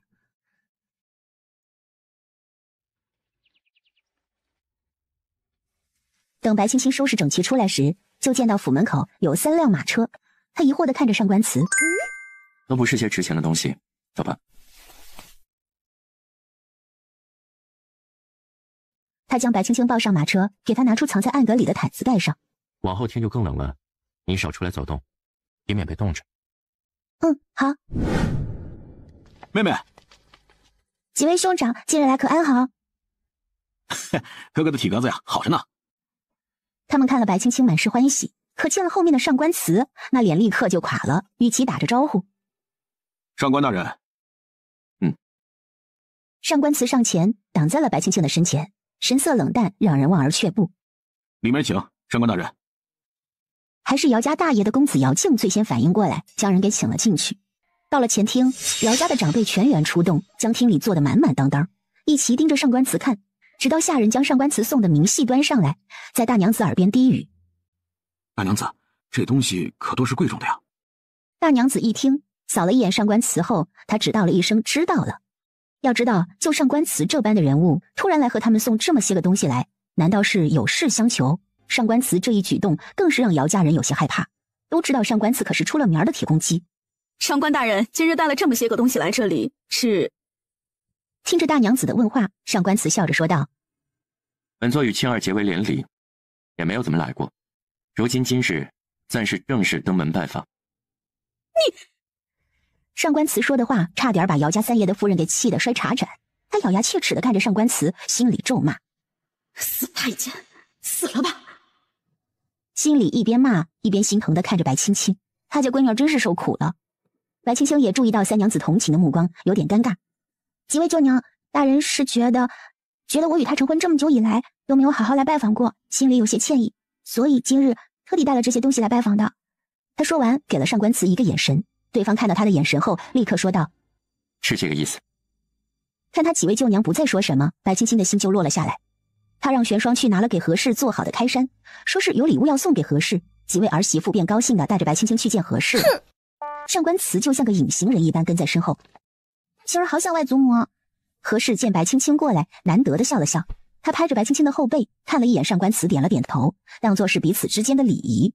何氏见搬进来一个铁疙瘩，疑惑的看着白青青。白青青笑着说道：“这是炉子，用来取暖的。天儿太冷了，所以大人便琢磨出了这个东西来给妻儿取暖。”他嫣然一笑，面若桃花，望向上官慈与他对视的那一刹那，对方瞳孔中只倒映出了他一人的模样。何氏看了一眼上官慈，一双眼里带着不明的情愫。他瞧着上官慈望着他家的乖女儿，心里感叹了一声。曾几何时，他与姚将军也是这般的。他打量着上官慈，若是这人是个身子完整的人，或许也算得上是良配，可他始终都是个不完整的。他不能让自己家的乖女儿受这个罪。何氏看着白青青，一举一动看起来稳重多了，更有种以为人妇的模样。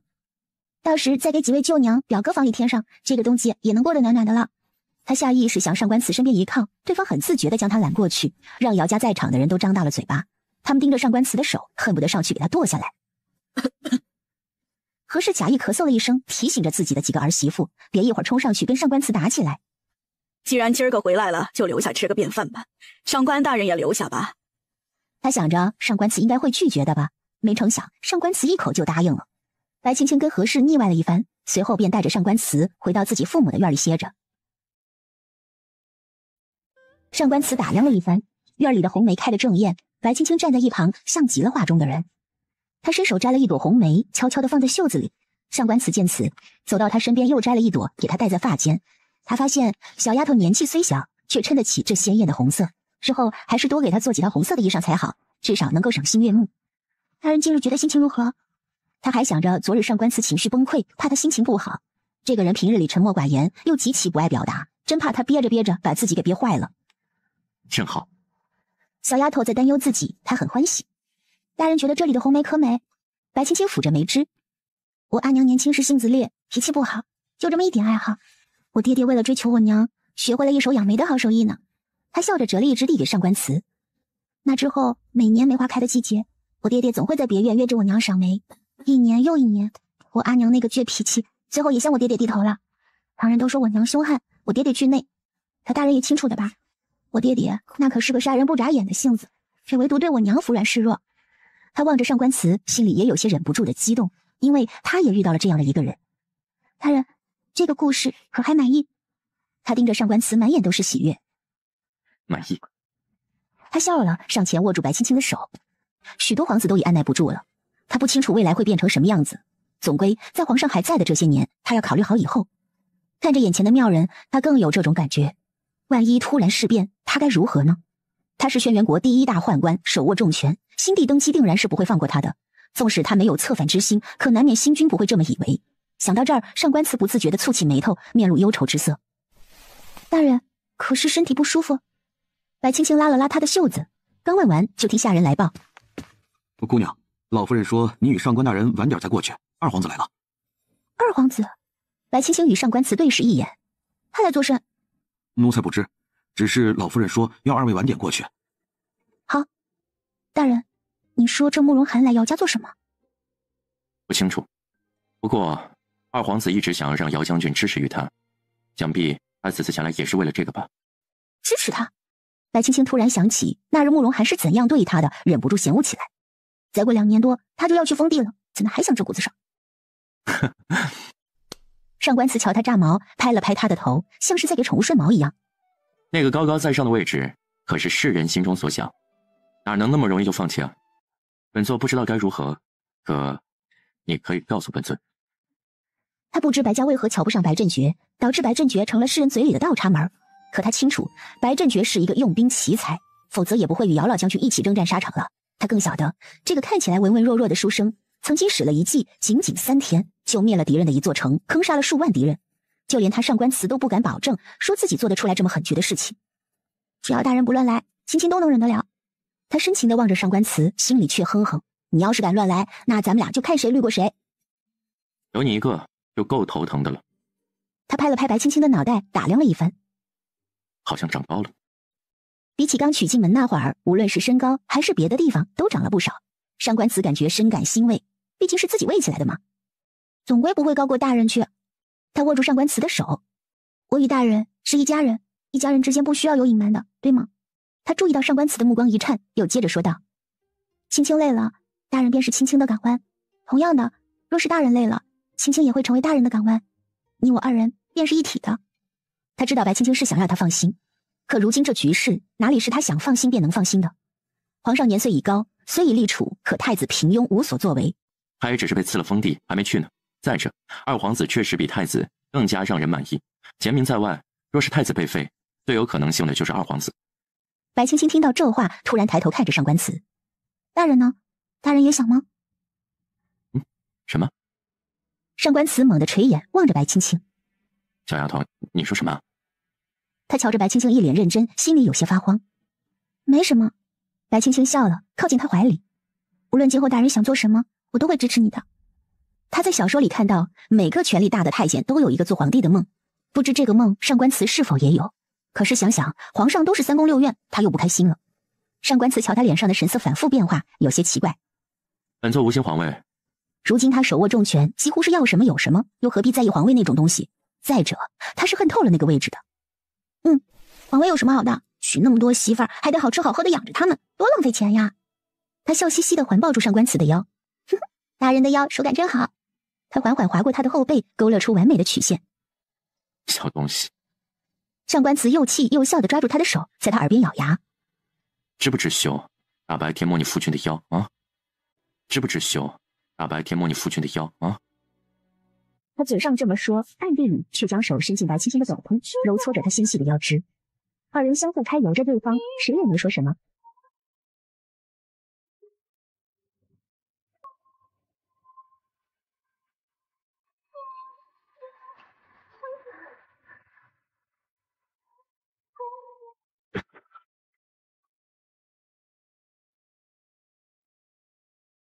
直到下人来通禀说二皇子走了，何事让他去吃饭，他们才松开彼此，前去正厅。外祖母、几位舅娘、表哥们，他一进门便挨个打招呼，看了一眼，几个舅舅都不在，也不知去了哪儿。舅舅们呢？他这一问不要紧，上官慈目光却开始躲闪起来了。只听何氏说道：你这丫头都呆糊涂了不成？今日你几个舅舅上朝去，还没回来呢。啊！白青青一愣，瞪大眼睛看着上官慈，只见对方站得笔直，丝毫没有被戳穿的尴尬。他不闻府外事，就连上官慈上朝的日子也不记得。可是他真的没有想到上官慈会忽悠他。青青年幼，自然不会理会这些琐事。他说完这话，让姚家的儿媳妇们在心里鄙视了他一番。知道我们乖女儿年幼，还敢强娶，真是不要脸。好了，落座吧。何氏原本打算让上官慈上座的，谁知道他竟然随着白青青坐在了小贝的位置。何氏与其他人对视一眼，谁也没有说话。旁边的白青青还是忍不住问了出来：外祖母，二皇子来家里做什么？何氏点头，就听他几个表哥你一言我一语的说了起来。祖父在外征战，二皇子美名其曰是来拜访，实则是来打探姚家的动向。对，就算他被封王，还有2年呢，这2年内他怎么会甘心？他说的那几句话，这字里行间的意思呀，都是想让姚家支持他。几个表哥说完，白青青脸色沉了下去。支持慕容涵？他不敢说姚家会支持，保不齐会架不住二皇子施压。青儿，看他不说话，离他最近的姚宁喊了他几声。想什么呢？姚宁这一举动被上官慈看在眼中，他暗戳戳的告诉自己，那是白青青的表哥，不是外人。没什么。夫人，二皇子又来了。什么？他来做什么？二皇子说他的玉佩好似丢在这里了，来寻一寻。下人话音刚落，便听到慕容涵的声音响了起来。老夫人，本皇子的玉佩似乎是落下了，过来寻一寻。慕容涵刚出了姚府，便听门房说上官慈今儿个带了好些东西来府上。若不是上官慈，他也不至于被封王，几乎是断绝了他的前路。他倒要看看上官慈来这儿是想做甚。哟，上官大人也在啊。慕容涵装作意外地问，目光最终落在白青青的身上。数月不见，他出落得更加美艳了。上官慈上前一步，挡在白青青的身前，点了点头，示意自己行礼了。本座携内子来看看他外祖母。原来如此。慕容涵笑了，又对何氏说道：不知老夫人可否派人与本皇子搜索一番呀？何氏看向大儿媳，冲他点头。去吧，让府里的人都给寻寻。是娘。不知道二皇子的玉佩为何模样？一块紫玉，雕成了一杆翠竹。臣妇明白。说完一挥手，带着下人去找了。韩心中有愧，平白烦扰了老夫人用饭，不如这样，为了表示韩的歉意，请诸位公子与本皇子府上一叙。慕容涵上前一步拱手道，何氏摆了摆手，二皇子言重了，本该如此，何须愧疚？让他姚家的子孙去他府上，真的是怕别人嘴里的闲话不够多吗？见何氏拒绝，慕容涵没再强求，他静静地打量起上官词，只见对方视若无物，压根没将他放在眼中。二殿下，先随老身去前院歇着吧，等他们找到了，便给二皇子送来。说着，何氏起身，外祖母。白青青上前担忧地看着他，青儿啊，今儿个府上有事儿，你与上官大人先回吧，来日外祖母也去你家串门。何氏也知晓慕容涵曾经对白青青做过什么，再加上他方才看白青青的眼神，让何氏有些担忧。他家乖女儿的模样是越来越美，难免会遭人惦记。比起慕容涵，何氏更偏向上官慈，至少上官慈很烈，是很在明面上的。对于慕容涵这种笑面虎，何氏不喜。白青青见到几位表哥在给他使眼色，立马就答应了。外祖母，那您老人家要注意身体，有时间了就来府中坐坐，我派人来接你。他抬着头，鼻子有些发酸地看着何氏。好，好。何氏拍了拍他的手，又看向上官慈，带回去吧，天冷了，青儿身子骨弱，就让他少出来吧。你是他夫君，就该多上点心。是。上官慈低头冲何氏行了个礼，晚辈会好好照顾青青的。他低头，只因为何氏是白青青的外祖母，论理他是该行礼的，这也算是他上官慈对白青青的尊重，对姚家的尊重。快去吧。何氏将白青青的手放到上官慈的手里。回吧。白青青吸了吸鼻子，靠向上官慈，面色有些难过。他看了一眼慕容涵，暗自握紧了拳头。要不是这个瘟神，他也不会连顿饭都吃不上就回去了。老板，二皇子告辞。慕容涵倒是看了几眼白青青的背影，嘴角勾起一个弧度。老夫人这外孙女倒是天真烂漫呀。慕容涵突然来了这么一句，让姚家人都不明白是什么意思。日后若是想要出来，要玄霜跟着。啊？为何呀？玄霜功夫好，离慕容涵远点。就算你不说，我也不想离他近，恶心。上官慈一听这话就笑了。是恶心。尤其是他看小丫头的眼神，若是换了别人，他定会要她狗命。二人回到府里，简单的吃了些饭菜，便歇息了。玄霜，你替我找几个人吧。找人？什么人？姑娘要做什么？找几个手巧的女人，要她们过来给我做一批棉衣出来。姑娘做棉衣做甚？今年蝗灾，皇上拨款备节，如今又入冬了。大人说我外祖父走的时候，皇上也没有多余的粮草，想必过冬的物资也没有多少的。你到铺子里去找孙爷拿钱，找人给我做一批棉衣，给我外祖父送过去。好。傍晚，上官慈派人来传话，说他会晚些回来，让白青青先吃饭，不用等他。白青青突然带了话，就让玄霜叫了玄清与望宁来吃饭。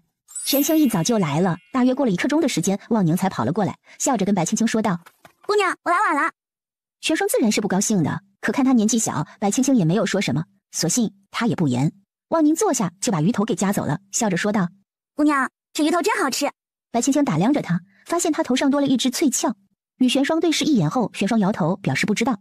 他瞧这东西也像是个贵重的，不像望宁能买得起。若是旁人所赠，那整个府上8成。想到这里，他心里咯噔了一下，又细细的看了看，长出了一口气。上官慈不爱这些花花绿绿的东西啊。望宁，这些时日你是越发的懒散了。姑娘不是说天冷了，要我们好好休息的吗？一听这话，望宁一怔，他天真的看着白青青，如果不是眼里带着些许不屑，白青青都信以为真了。望宁，你是我买回来的，无论何时，我想你都能记得自己的本分。望宁脸色有些难堪，也不再说什么，只顾着吃饭。他心里不甘啊，明明他比自己也大不了多少，为什么自己就不能成为人上人呢？尤其是这段时日，他出去与那人在外面吃吃喝喝，更是明白有钱人的好处，他更加渴望那种高高在上的生活了。这顿饭主仆4人吃得格外静谧，除了咀嚼食物的声音，再也没有其他的声音了。吃完饭，白青青让望宁留下收拾，自己带着玄霜和玄清去了厨房，打算给上官慈做点小食之类的，省得他晚上回来饿。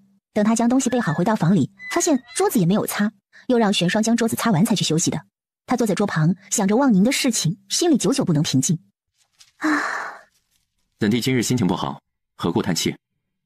上官慈回来，掸了掸身上的雪花。见上官慈回来，白青青露出笑颜，跑过去抱住上官慈。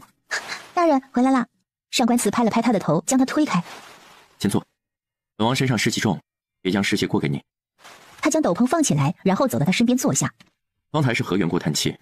白青青想了想，还是把忘宁的反常之举告诉了上官慈。说完，他又补了一句：“你说会不会是我想多了？他怕上官慈会一不做二不休，直接把忘宁给咔嚓了什么的。”上官慈沉思了一会儿，说道：“别想了，我会派人盯着他的。”他看着桌上放了几样小菜，笑了：“下次就不必这么费心了。”这有什么可费心的？他起身将煮盖子拿掉，露出一碗白粥：“赶紧吃吧，不然都要凉了。”好。上官慈拿起筷子夹了几口小菜。你是做菜的手艺，哪怕是宫里的厨子，都未必比得上。他也是爱屋及乌，白青青会的确实都是宫里厨子们不会的，所以他才会觉得好吃些。白青青望了望外面，借着烛光看到外面一片银白之色，蹙起了眉头。这雪下的虽然不大，可也有些日子了。我今儿个买了一批布，打算给边关的将士们做些衣裳，用的都是我的钱。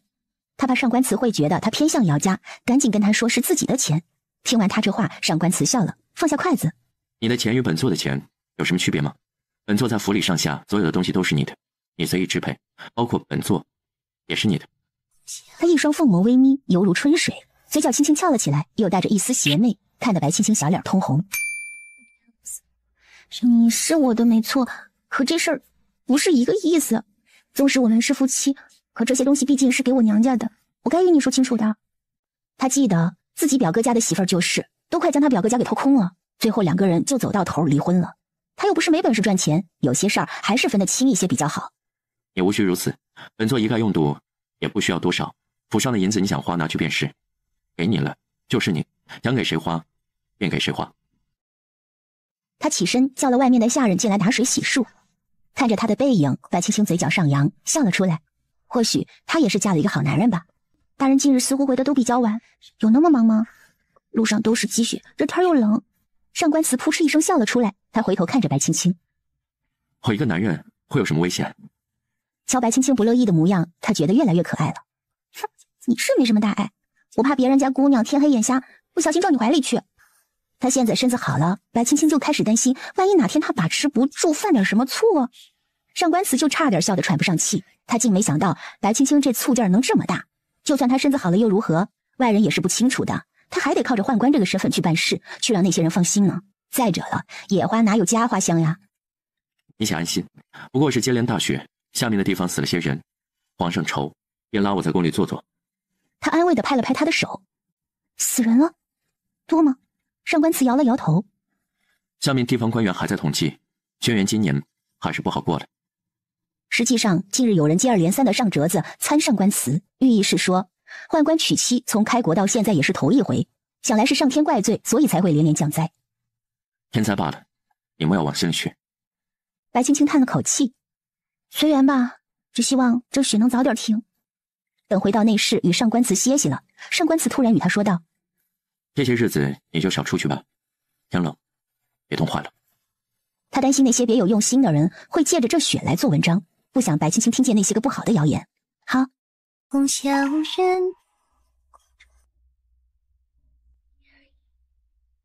流萤流锁，生辉把，清风吹，万家灯火连清香月增高，星光如终将错去悲美酒饮，相对色，让我今世是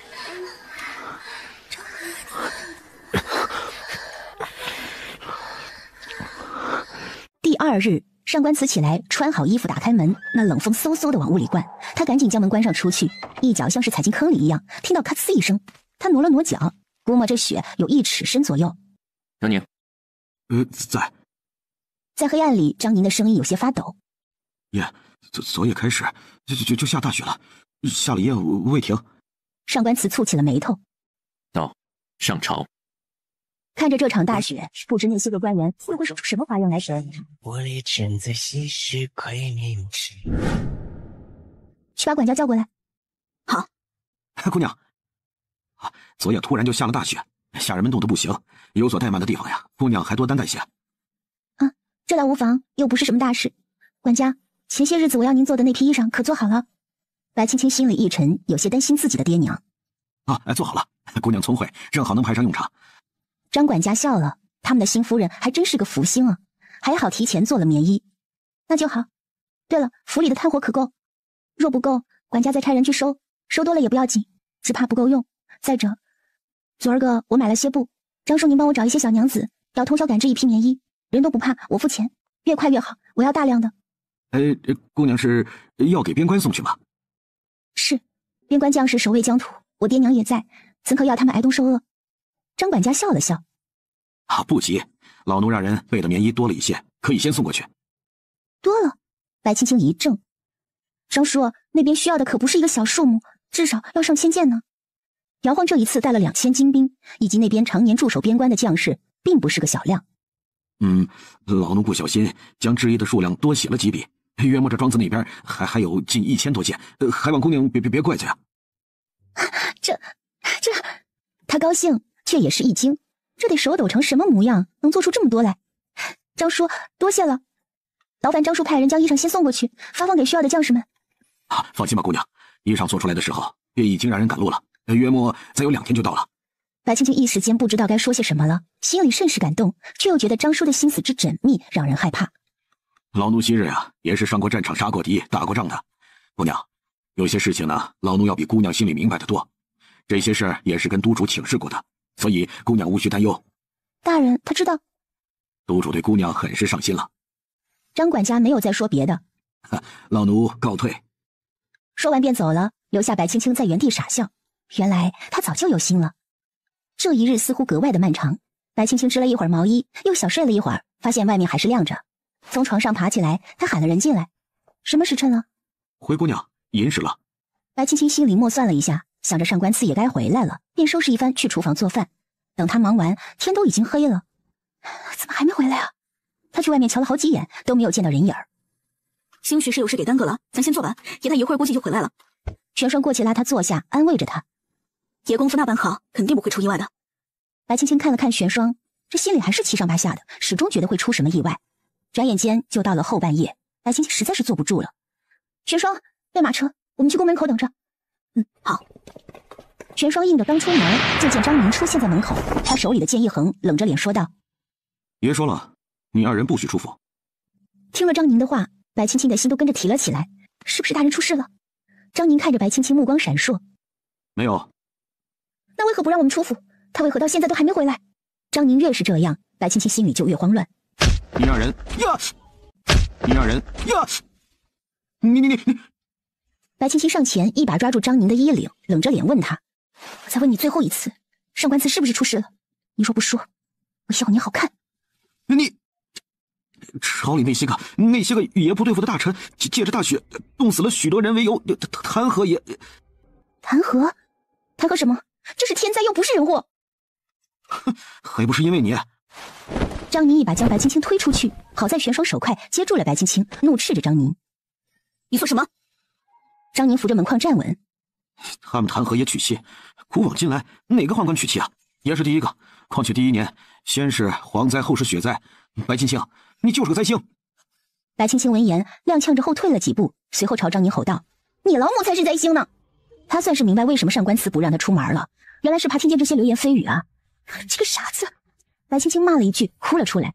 骂了几声，他又让玄霜背着马车，拿了一样东西便去到姚家。外祖母，这是发生了什么？怎么还哭上来？来，快起来！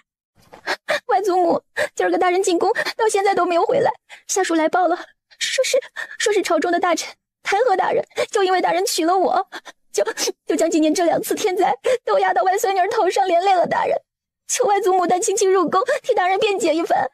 他清楚有些人不满上官词，也就借着这个由头打压上官词。去看看老大他们回来没？大爷他们没回呢，先前下人来报过了。外祖母，青青知道这个样子，就把姚家推了进去。可外祖母求您了，您送我进去便成可好？青儿，这消息你是如何知晓的？大人的替身护卫说的。他如何告诉你的？我逼他说的。那护卫可还与你说了什么？他说大人不让我出门。这不就是了，他是个男人，什么事是他不能扛的，这事儿就算是你去了也帮不了他什么，只会给他添乱。再者，现在是什么情况了？可现在……白青青也是糊涂了。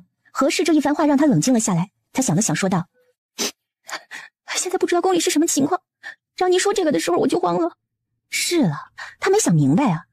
青儿，现在宫里情况不明，你若贸然进宫，恐怕也只是添乱，帮不到上官慈。季兰，你去差人到宫里打听打听，到底是什么情况了。何时挥手让白青青起来，再去幼儿园里给青儿朝起仙姑娘时的衣裳换上，别受了凉。是，老夫人。小小姐别担心，奴婢这就去差人打听。看到白青青点头，她才离开。等季姑姑拿了她之前的衣裳过来给她更换时，吓得突然把衣裳掉在地上，一双眼睛瞪得溜圆，指着白青青的手臂。小小姐，你这是……她清楚那些个太监折磨人的手段，小小姐如今花儿一样的年纪，就要受着非人的折磨。白青青看了一眼自己的手臂，也明白季姑姑为何会这般惊讶地看着自己。她将掉在地上的衣裳捡起来，让玄霜帮着穿上，对季姑姑说道：“姑姑，并非你想的那般。”季兰，发生何事？季兰赶紧过去附在何氏耳边说了几句话。这个畜生，要他去死！他大好的外孙女儿就被这样一个阉人给毁了。白青青过去跪到他脚边：“外祖母，并非是外祖母想的那般。”他不知道该怎么办，可到了现在这个节骨眼上，他也只能实话实说。大人他身子与常人无异。他都说到这个份上了，想来说的已经够清楚了吧？无异个屁！何氏骂了一句之后，突然就清醒了。你说什么？大人他与常人无异，还请外祖母保守秘密。你也知道，大人如今这个位置，可谓是别人的眼中钉、肉中刺。若是那些人再晓得他身子无碍，定然不会放过他的。何氏看着跪在自己下方的白青青，过了许久才抬起手来。起来吧。待白青青起来后，何氏略显疲倦。你与我说清楚，这是怎么回事？白青青见何氏有些生气，也不敢保留，就将他与上官慈之间的事情说了。等他说完，宫里打探的人也回来了。那人称几个朝臣抓住了这个机会，便不打算放过上官慈，联合青天剑一起设了套，称让上官慈接受这场雪的洗礼，便可去除灾祸。而这方法就是让上官慈穿着单衣，站在雪中12个时辰即可。什么12个时辰？12个时辰，那人都得冻死了！这是什么鬼法子？哪个缺德的东西想出来的？他家祖坟冒青烟了吗？行了，别哭了。秀兰，去立我的牌子，我们进宫。一路上，大娘子抓着白青青问个究竟。她将带出的荷包给二人看了看，里面是一张字条，上面写了一行娟秀的字：天作之合。那日我听丫鬟们说，金岩寺里的慧空师傅最为灵验，我便去了，想着也寻个好签。没想到竟然真的见着了，他给了我这个。白青青那日想的是怎么样回去，那慧空大师却告诉他说：“施主，缘来缘去，何必自扰？”他当时不明白，也便去求了个姻缘。谁知那慧空大师直接写了这张纸给他。这也是你的缘分了。大娘子的话打断了白青青的思绪。慧空大师可是百年难遇的，他的话就连皇上都信。有了他这张纸条，上官慈也算是有了个免死金牌。只是看他能不能撑到咱们到了。大娘子将白青青搂在怀里，柔声说道：“我家乖女如今也是大人了，许多事都是没法子的。既然你选了这个男人，那就得有跟他同甘共苦的准备。女人这一生，幼是从父，嫁是从夫，夫死从子。怀女，你选了这样一个男人，值得吗？你可清楚他是个什么身份？皇上年纪大了，难免身体会出些问题，到时上官慈无论如何都不会被置身事外的。新帝登基，也不会允许有上官慈这样不受控制的人存在。”白青青想着，回了大娘子的话：“大舅娘，青青晓得，大人他虽然在世人口中十恶不赦，杀人不眨眼，可他待青青是真的好。你们也晓得我在白家过的是什么样的日子。若非大人，恐怕青青早已不在了。大舅娘，青青心悦大人。”你……大娘子与何氏对视一眼，纷纷叹了口气。她清楚地看到台子上的人只穿着单薄的中衣，被绑在柱子上。大人，泪水从她眼眶夺眶而出，想冲上去之时，被李斯死死地拉住。白姑娘，你得先去见过皇上，才能去看上官大人。白青青回头看她，几个喘息之间将泪水给擦干净了。她忍着不去看上官慈，劳烦公公通禀。她的斗篷下，一双手指甲深深地嵌入肉里，泛起了一丝丝血迹。皇上，荣叶家的小媳妇来了。皇上转眼看向白青青，一双老眼里露出一丝金光来，他挥了挥手：“哦，让她去吧。声音里带着些许沙哑，还叹了口气。皇上准了。慢点儿。李斯的话还没说完，白青青就朝着中央的人奔过去。他从未觉得路像今日这般漫长，只觉得近在咫尺的人却怎么也够不到。让白二小姐深夜入宫，难道是为了上官大人？一旁的安国公冷笑了一声：“哼，也是，虽然是被强娶的，可若是上官慈死了，他以后这日子呀也不好过。虽然是个太监，可也比当个寡妇好呀。你放屁！”姚家大爷骂了一声，若不是有皇上在，他能过去给这老小子撕喽。皇上没说什么，只听着朝臣们你一言我一语的辩论着。他看着台上的人，脑海里浮现出一副绝美的容颜，与上官慈有着几分相似。可为了国运，他也只能如此。白青青累得呼哧呼哧的，爬台子的时候也不知道究竟摔了多少个跟头。等他爬上来时，见上官慈眉头紧蹙，脸色有些发紫，他哭着喊了一声：“大人！”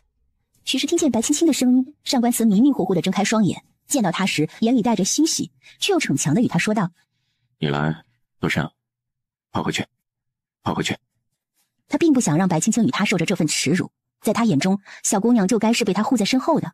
他并不想让白青青见着他狼狈的模样。白青青二话没说，将自己的斗篷解了下来，一甩手就给上官慈披上。温热的气息将上官慈整个人包裹起来，逐渐让他恢复了意识。他看见面前的人，额间发丝都已经湿透了，贴在脸上，冲他笑着：“大人。”他瞧见自己身上的斗篷晃动了几下，快给自己穿上。我不冷。他伸出小手给上官慈搓着手，好让他暖和些。我都听说了。上官慈身体一僵，目光微微闪烁起来。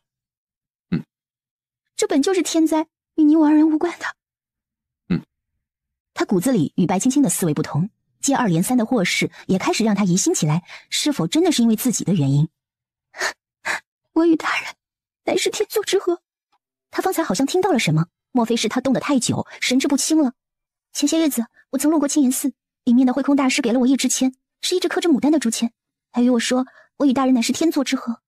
他上前，在众目睽睽之下抱住上官慈的腰身，靠在他胸膛与他说道：“既是天作之合，那这次雪灾与大人娶我，便无干系。”天作之合，天作之合。上官慈重复着这句话，目光有些呆滞。是，大人你要相信，你娶了我，绝对是你这辈子最幸运的事了。他抬起头笑了，说了一句“大人等我”，然后便转身向着皇上走去。我列身在东，微风人生杀。臣妇白青青见过皇上。他这一头磕下去，看得姚家几个男人都心疼死了。皇上看了看他：“起来吧，这么晚了，你来这做什么呀？听李斯说，你还将你外祖母给请来了。”他不懂这小丫头想做什么，可心里也是有些高兴的。是，臣妇没有告密，无法深夜进宫，请出外祖母也是无奈之举，还请皇上恕罪。哦，你来这里所为何事呀？臣妇为自己夫君而来。听了他这话，有不少朝臣都忍不住笑了出来。哟，姚家的女儿果然比其他女儿家性格爽朗的啊！姚家三位爷却没有出声与他争吵，他们看着跪在地上的白青青，有些心疼，又有些不解。他们不理解何氏为何会与白青青同来，难道何氏不明白，这样一来，他们姚家与上官慈就是一条绳上的蚂蚱了吗？一荣俱荣，一损俱损。回皇上，臣妇在府上迟迟未等到夫君归家，便心中十分担忧，只好进宫来寻。可不知我夫君所犯何罪，为何要这般待他？这样冷的天，却要他穿得这么单薄，站在大雪之中。他不能说自己打探到了消息，那样只会将上官慈推向深渊。皇上看了看白青青，心里笑了，这也是个聪明的。白姑娘若是不知，微臣来告诉你，我朝素来没有宦官娶妻的道理。上官大人破了戒，迎来了天罚，接二连三的祸事便是惩罚。只要让上官大人在雪中待上几个时辰，让这场大雪清洗去他身上的污浊，便可国泰民安。今天见的监正大人笑着回答白青青：“不知这位大人如何得知此祸事为我夫君之过？”白青青侧脸看了对方一眼，心里默默记住这张讨厌的脸。白小姐这一口一个夫君，叫的可真贴切呀。坊间传闻啊，白小姐是被强迫下嫁，可如今看来，这白小姐算是妥协了。不知是哪位官员站在人群后说了这样一番话。谣言止于智者，鞋子是否合脚，只有穿过才知道。皇上听了这话，觉得糙了点，却也中听。监正大人说，这场灾难源于我夫君，您可有证据？那又如何就断定这非天灾，乃是上苍动怒？白青青抿嘴一笑：“天意吗？我与上官大人结为夫妇已半年有余，为何这天意来得这般晚？”哼，青天剑坚正不想与他争论，索性就说了一句：“妇人之见。”我本就是妇人，我的见识可不就是妇人之见。他说完这话，一个小太监小跑着到了面前，跪在地上说道：“皇上，姚家老夫人与姚大将军的夫人到了。”去请。皇上的手一挥，也想着姚家人能想出个法子来，可想来想去，姚家最擅长的不就是死不承认吗？不知是何原因，那外动着的可是我的外孙女婿上官慈。何氏虽然心里极其不情愿，可事已成真，他总不好要自己的宝贝孙女守寡呀。他这句宝贝孙女婿可恶心了在场不少官员，若非看着何氏这一身一品诰命夫人的官服，他们恨不得上去踩两脚。看来老夫人对上官慈倒是满意呀。皇上笑了起来，满意？满意个屁！要不是不能退货，当他何氏不想让自己外孙女把上官慈给踹了？孩子之间的事儿，他们二人开心便好了。至于其他的，老身不想。另外，老身这有一样东西，还望皇上过目再做决断。他看了一眼大娘子，大娘子将袖里的锦囊拖出，双手奉上。皇上看了一眼锦囊，接过去将里面的宣纸取出来，闻到了一股檀香味儿。他瞧见锦囊边缘处绣着一朵紫莲，有些诧异。这是青岩寺慧空师傅的锦囊。我家亲儿不才，那日得空去了青岩寺，偶然见了慧空大师，求的一签，皇上不妨看看，这签的寓意应当算是好的。慧空大师。一旁的安国公愣住了，其他朝臣们也开始窃窃私语起来。哼，慧空大师会见这么一个小娃娃呀？老夫可是去了青岩寺无数次了，都没见到慧空大师的影子。言外之意不就是说白青青在说谎吗？皇上看到宣纸上的字迹，突然哈哈大笑，他起身说道：“去，快给上官慈送往。”大臣们都还没有明白怎么回事，白江冲青天剑的监正大人使了个眼色，只瞧见他立即上前跪在地上：“皇上，这大雪洗礼还未完成，不可呀！上官慈是天罚，若不罚他，上苍便会罚整个轩辕呐！皇上三思呀！”哼！皇上冷哼了一声：“李斯，去放人。”他紧握着手里的锦囊与宣纸，看着那只刻着牡丹花的竹签，思绪有些飘离。牡丹花中之王，慧空大师是在暗示什么吗？白青青听到皇上说放人的一刹那，泪水夺眶而出。他望着上官慈与其对视一笑，泪花里映着的都是他的能量。自己从未见过如此狼狈的上官慈，可就因这一件，让他觉得上官慈也是个需要疼的人。大人，看着上官慈离自己越来越近，他的情绪终究是绷不住了。当上官慈赤脚出现在他面前的时候，他差点晕过去。原来那些人不仅让上官慈穿的单薄，连鞋子都没给他穿，他们是想借此机会将上官慈搞垮。而搞垮一个人最好的法子，就是让他的身体成为一个废物。上官慈撑着身体走到白青青面前，第一件事就是将斗篷重新披到他身上，声音沙哑的与他说道：“别冻着了。”他说完这句话，白青青已经哭得说不出话来。他左顾右盼的，像是在找着什么，可找来找去都没找到他为上官慈做的那双鹿皮绒的靴子。姚家三爷退下自己的披风过来，扔到上官慈脚下，把上官慈推了上去，自己则过去扛着他。三舅舅，白青青投去感激的目光，走到上官慈身边，刚要解开自己的斗篷，就见一袭黑色镶着银边的披风披在上官慈的身上。姚家大爷过来说道：“也是堂堂7尺男儿，宁死在战场上，也不能死在自己国家的土地上。也是堂堂7尺男儿，宁死在战场上，也不能死在自己国家的土地上。”白青青一双眼睛已经哭得肿了起来。对于姚家的宠溺，他是打心底里感激的。他也清楚，今日自己这般作为会给姚家带来多大的灾难。从此，2皇子党、3皇子党便都会与姚家为敌，姚家的路便更是不好走了。皇上，青天剑的监正大人向皇上爬了过去。今日血之洗礼，不能就如此作罢了呀！有关国运呐，皇上啊！任凭他怎么喊，皇上都没打算瞧他一眼，只是吩咐李斯将宣纸上娟秀的字体给读出来。慧空大师之言，天作之合。天作之合，这简单的4个字打破了在场许多人的幻想。他们呆愣愣地看着上官慈与白青青，最后将视线停在白江的身上。他们都觉得是白江给他们摆了一道。白江此时心里也是恨透了白青青的。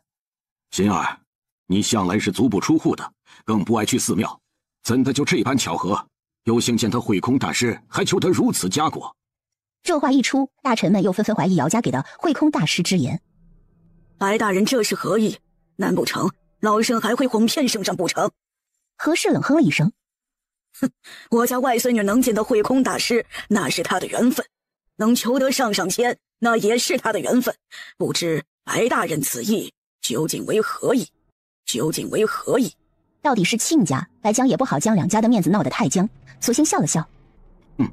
老夫只是说了自己心中所想，老嫂子何必这般介意呢？事关尊严，怎能不在意？白青青冷笑起来，看着白江说道：“这些年祖父从来未曾管过青青，哪怕是青青喜欢去寺庙祈福这种事，祖父都不曾知晓。若是祖父不信这是慧空大师所言，大可请来慧空大师当面对质。”白江见自己孙女儿胸有成竹的模样，心里有些发慌。若是白青青说的一切都是真的，那么他们今日所做的一切都是白费。不仅如此，还得罪了上官慈，得不偿失。哼！安国公冷笑起来：“你怕是知道慧空大师有多么难见，竟然还说出这种话来，不是存心让我们难堪吗？”见着了上官慈没事，白青青紧绷的最后一根弦砰的一下断裂开来，她身影晃动，目光也开始涣散起来，最终整个人眼前一黑就倒下去了。青青，上官慈想去接，奈何他身子虚弱，被姚家大爷给拉了回去。姚家大爷接住白青青说道：“皇上，我们家孩子体弱，今儿也是跟他们折腾了一晚上了，皇上该歇息了。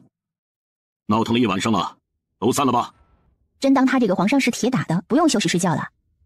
皇上，听皇上的意思，不再追究。策划今日之事的朝臣们不愿意了，他们熬了一个晚上，就这个结果。待上官慈恢复过来，不知会用什么手段对付他们，想想就后怕。皇上只是看了一眼他们便离开了。同朝为官，得饶人处且饶人。何氏乃是轩辕4大世家之首的江南何家的嫡女，何家经商富甲天下，就连皇上都对其颇为看重。何氏的话一出，其余的人也不敢多言，纷纷行礼退下。毕竟他们的下面多少与何家都有生意上的往来。上官慈，许久没有被人直呼其名，上官慈一时间有些不适应。老夫人，哼，我家乖女那手工纱去哪儿了？去哪儿了？这不明摆着的事吗？还问他去哪儿了？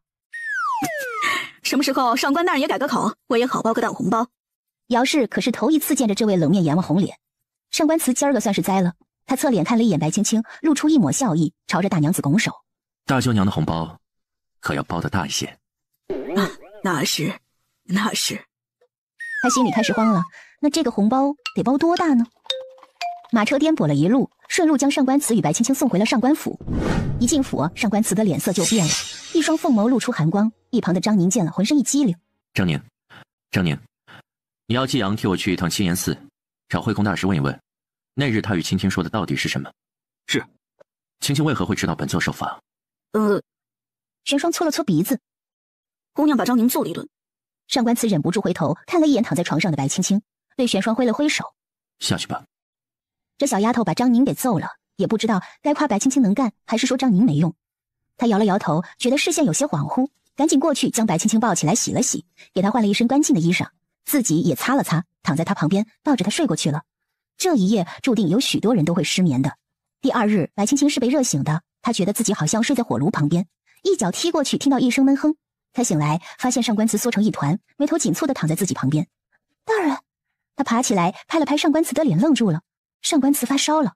大人，她扯开嗓子一喊，发现自己嗓子也哑了。姑娘，出什么事了？玄霜，请大夫，赶紧请大夫，大人他发烧了。姑娘别急，我这就去。玄霜说着跑了出去。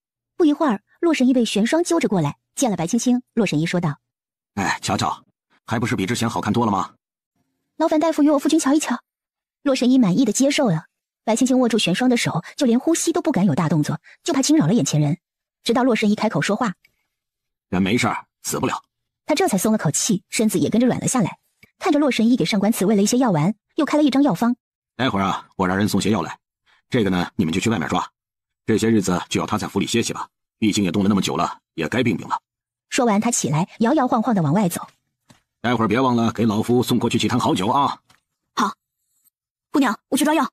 白青青坐到上官慈身边，了一声，给他盖得严严实实的。大人，你若是成了傻子，我就改嫁。他越想越难过，便哭了出来。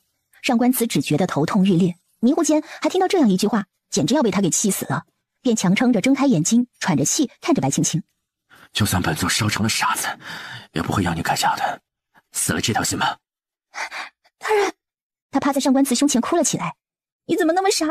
就那么听他们的话，让他们绑你吗？再不济你跑还不行吗？”傻丫头，我若是跑了，你你怎么办？啊？他上官慈从前是一人吃饱全家不饿，可自从成亲以来，他承担的是一个家。他并非不能挣脱，可事关白青青与他的声誉，他宁愿熬过去息事宁人。乖，这几日约莫都会没什么精神，若是府上来人拜会，都会拒绝。若是有谁下帖子，就推掉。你若不晓得怎么办，便要张叔给推了。好。我睡一会儿，你去忙吧。上官慈强忍着困意，与他说完这些，便闭上了眼睛。姑娘，玄清进来给他请安，手里还端着一碟糕点。管家说姑娘昨儿都没吃上什么，先吃点垫垫肚子。你放在那儿吧。他现在也没什么胃口，突然想到了一件事，他朝玄清招手：“玄清，过来。”姑娘，你去替我做件事。白青青在他耳边低语了一会儿，明白了吗？明白了，姑娘，我这就去。看着玄清出去，他长出一口气，起身给上官慈擦擦汗，又去拿了一杯温水，用指腹沾了沾，在他唇上抹了抹。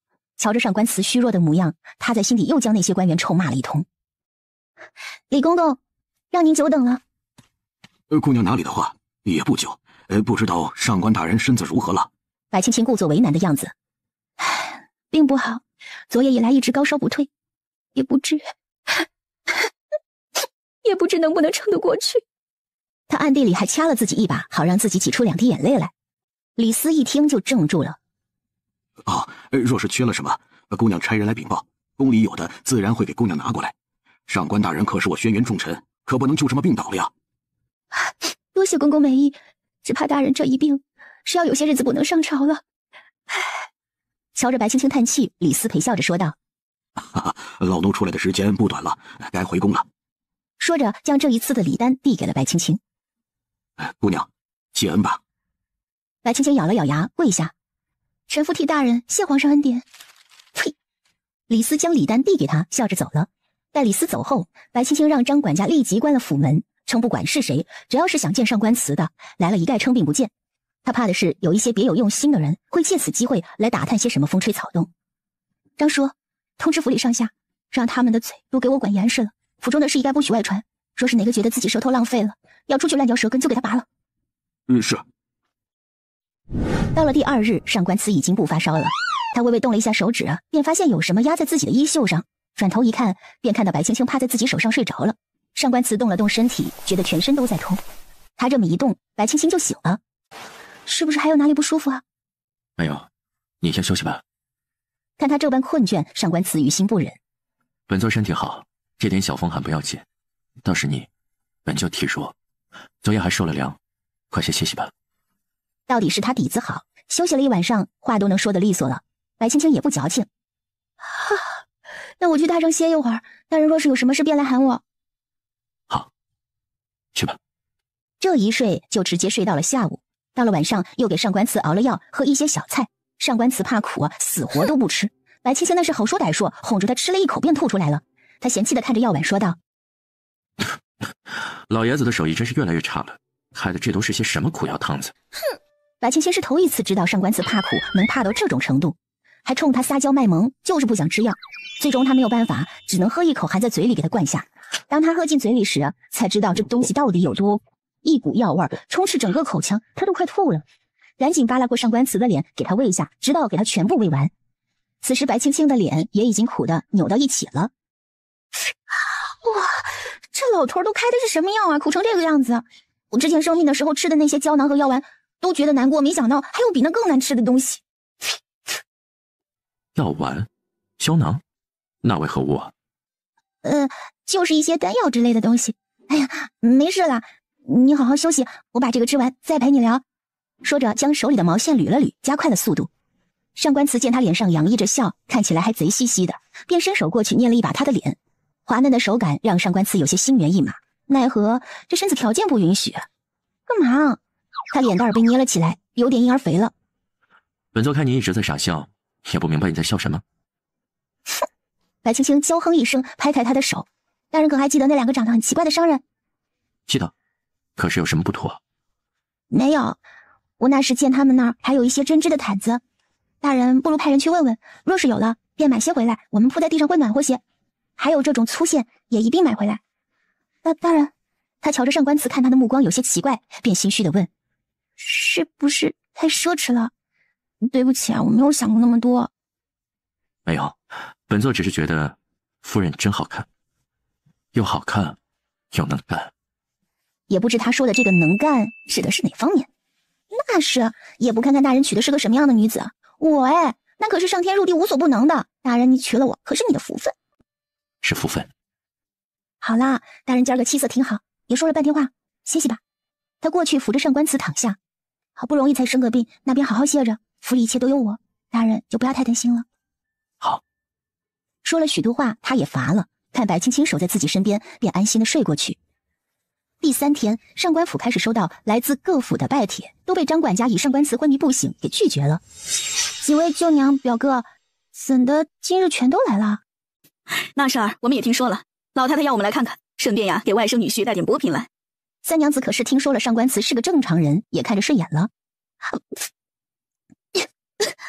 白青青刚喝到嘴里的茶便喷了出来。外甥女婿？谁？上官祠？瞧瞧，给这妮子激动成什么模样了？怪不得那一日我见了这丫头，觉得有些不一样了。原来啊，是这个原因。是啊，既然好了，就是皆大欢喜。上官大人年纪也不小了，青儿既然是喜欢着，也该为上官家开枝散叶了。这开枝散叶一说出来，白青青立即红着脸娇嗔了一句：“四舅娘！”惹得他几个舅娘和表哥一顿大笑。白青青又瞪了一眼上官祠，只见对方极为宠溺的看着自己，也就作罢。咱们都是一家人，也就不和你们兜圈子了。青儿既然嫁给了上官大人，你二人也圆了房，不管上官大人是否愿意承认，你都是姚家的外甥女婿。加上那夜之事，你与姚家就是一根绳上的蚂蚱了，一荣俱荣，一损俱损。想必也有许多人都登门吧。姚家也是如此，只是希望日后上官大人做什么决断前，多想想青儿，或许还有你们的孩子。上官大人是聪明人，自然能明白我在说什么的。无论你做什么，姚家会在你身后，而我们几个人的家族也会在你身后。可我们都希望这个决定会是正确的。本座定当护青青周全。那就好。大娘子笑了，青儿身后是姚家，护着青儿也就是要护着姚家了，这个答案她已经满足。好了，咱们不说这个了。三娘子起身走到上官祠面前。前些日子呢，大嫂嫂回去与我们说了，上官大人说这改口的红包得大些，我们几个人都是俗人，也就准备了一些。青儿带上来。他看了看自己的儿子姚军。是。姚军笑着抬上来一个箱子，打开盖子后发现里面满满的都是金银首饰。一点心意，还望上官大人别介意。他胸有成竹地看着上官祠，心里忍不住窃喜。上官祠无奈地笑了，最后一拱手：“三舅娘。”差点给白青青吓得从软榻上掉下来。哎，他得意地应着坐了回去。哎，瞧瞧上官大人与我们青儿多般配。四娘子说着，又掏出一沓地契递给上官祠。微微薄礼，不成敬意。四舅娘。嘿，四娘子也应了，很爽啊。接着便是大娘子与二娘子分别给了一些铺面与银票，再后来就是白青青的表哥们分别给了一些长命锁、文玩字画之类的，有一些是给小孩子用的。上官祠也一一叫了过去。这一圈下来，上官祠感叹：这些人是哪里来的这么些个东西？从哪儿掏出来的？看上官祠挨个叫了一遍，白青青忍不住嘴角上扬。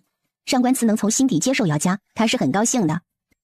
只是一家人了，就是不一样。往日里见得心惊胆战的，如今也被上官大人叫声一声舅娘，我这出去啊，都得横着走。四舅娘，白青青娇嗔了一声，脸红得跟苹果似的。她瞧着上官祠闷着头，也是一副大红脸，不由觉得有些尴尬起来。瞧瞧这脸皮薄的，还不能说说了。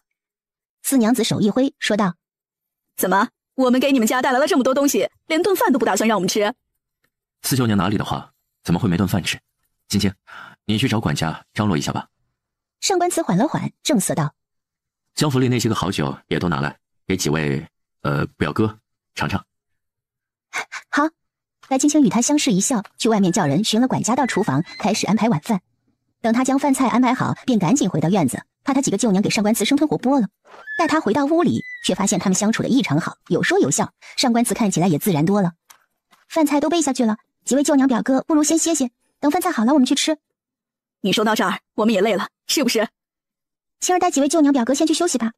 他看了一眼上官祠，带着10几位娘家人去了祥兰院歇息。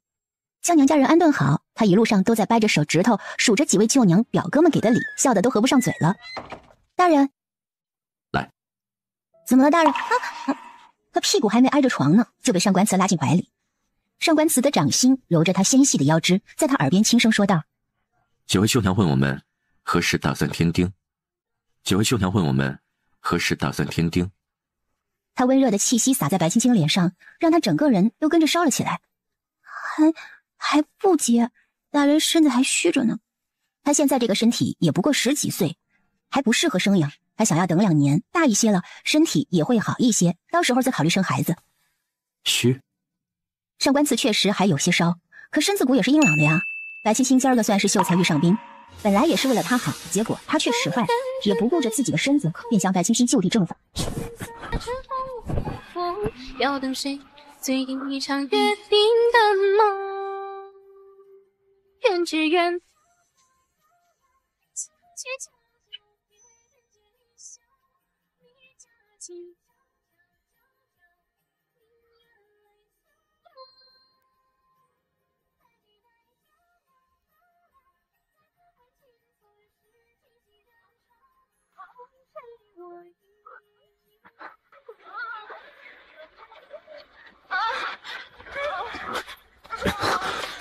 之后，白青青哀怨地看着神清气爽的上官慈，忍不住嘟囔了几句：“清瘦。”上官慈穿戴整齐后，看坐在床上眼神幽怨的白青青，笑着说道：“青青怎的看上去委屈了？”登徒子，自己还病着呢，这么闹腾也不知道节制一些，这丫是想要他的命吧？上官慈笑了笑，没有反驳，他去拿了新的衣裙递给白青青。为夫在床上躺了这些个时日，辛苦夫人了。上官慈一口一个夫人，叫得白青青有些飘了。他白了上官慈一眼，嘴角翘着说道：“就你理由多，还不快将衣裳给我？这都什么时候了？一会儿舅娘他们都该来了。”他可不想被几位长辈撞上，那多尴尬呀！上官慈叫人打了水替他擦洗着，随后给他穿上衣裳。越发出落了。他是见着白青青一步步到现在，从一开始那个瘦不拉几的小丫头，到如今这副勾人夺魄的模样，愈发的觉得自己当初没有听洛老的话是对的。若是将他给杀了，那自己可就真的是孤家寡人了。白青青抬手将他的手拍到一旁，拉了拉自己的领子，想将那些痕迹盖住，却发觉根本就盖不住。上官慈，他叫了一声，就看见上官慈老实的站在一旁，背着手看着他。他气鼓鼓的将衣裳穿好，下床的时候腿一软，若不是上官慈接住他，他就要跌倒在地上了。夫人小心些，一会儿为夫扶着你，外面积雪路滑，当心摔着。他声音充满了磁性，白青青一张小脸都拧到一起了。他在想，上官慈绝对是故意的，这么冷的天还给他挑一件露脖子的衣裳。他瞧着外面天色也不早了，只能硬着头皮裹了一件斗篷，跟着上官慈出去。姚家的几位看到他们二人到了，纷纷笑了。几位长辈开始打趣他二人，更是让上官慈都忍不住红起了脸来。原因是瞧见白青青一瘸一拐的进来，白青青没办法，就只能扯谎说是自己摔了一跤。几个人都是过来人，也都清楚发生了什么。就他那几个傻表哥担忧的过去问他有没有事。哎，青青这是怎么了？是病了吗？姚军看他脸色不好，便问：“是啊，哪里不舒服吗？”“没有，就是有点热。”他暗地里踩了一脚上官慈。热了？热你还披着斗篷啊？莫不是要悟出痱子来？快，将这斗篷给放起来吧，待会儿出去再穿。姚军上前想替他接过斗篷，却被他拒绝了。不了，表哥，我没事，我冷死了。姚军奇怪的看了一眼白青青，也没说什么，反正他想做什么就随着他喽。他回头倒是见自己母亲露出了姨母般的笑。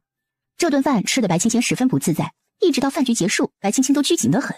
直到将他们送出去时，白青青要玄霜去帮忙拿来几件织好的开衫，让他们帮着带回去给几位舅娘。姚家几个小子见了分外眼红，可怜巴巴的盯着白青青，被他们盯得受不了了，立马答应了给他们织。待将人送走，上官慈立马说道：“明儿个要管家找几个绣娘来，你教会他们织。你家表哥那么多，你得知道什么时候，岂不是累死？”他是心疼自家媳妇儿的。哈，白青青是想着房里那些个好东西都快笑成个傻子了。大人，那些个好东西让管家入库吧。怎么不再看看了？瞧你喜欢就宝贝一晚吧，明天再入库。对白青青他还是了解一些的，就是个小财迷。好啊。回到屋里，白青青叫玄霜去熬了药来给上官慈喝了，自己则跟玄霜一起织开衫。上官慈死死地盯着玄霜，玄霜每织一针都颤一下。对了，青青，你若是有时间，也给高贵妃织上一件。白青青一直不懂上官慈与高贵妃之间是什么关系啊？那高贵妃喜欢什么颜色？我再看看有没有线。月白色。月白色。你怎么对高贵妃这般了解？上官慈没想到他会问这个，突然间不知道该怎么回答他。有些时候，许多事他都不想小丫头知道，毕竟那些陈年往事总是伴随着危险的。看到上官慈犹豫，白青青的怒火一下子被点燃了。玄霜见状，干笑着2声跑了出去，顺便将门给带上。你该不会与高贵妃还有过一段旧情吧？她那年纪可比你大呢。他这话还没说完，只见上官慈的脸就黑了起来，死死地盯着他。你，白青青怕了，他这眼神似乎就像是想将他处决一般。青青。他看着眼前的人，心里越来越酸。方才2人还是幸福甜蜜，转眼间他便会对自己动手。白青青什么也没说，只动了动嘴角，却始终说不出一句话来。他不喜欢自己。青青。上官慈看白青青神色木讷，意识到自己方才没有控制好情绪，便上前抱住她，带着歉意地说道：抱歉，本座方才。他不知道该怎么说了。是我太天真了。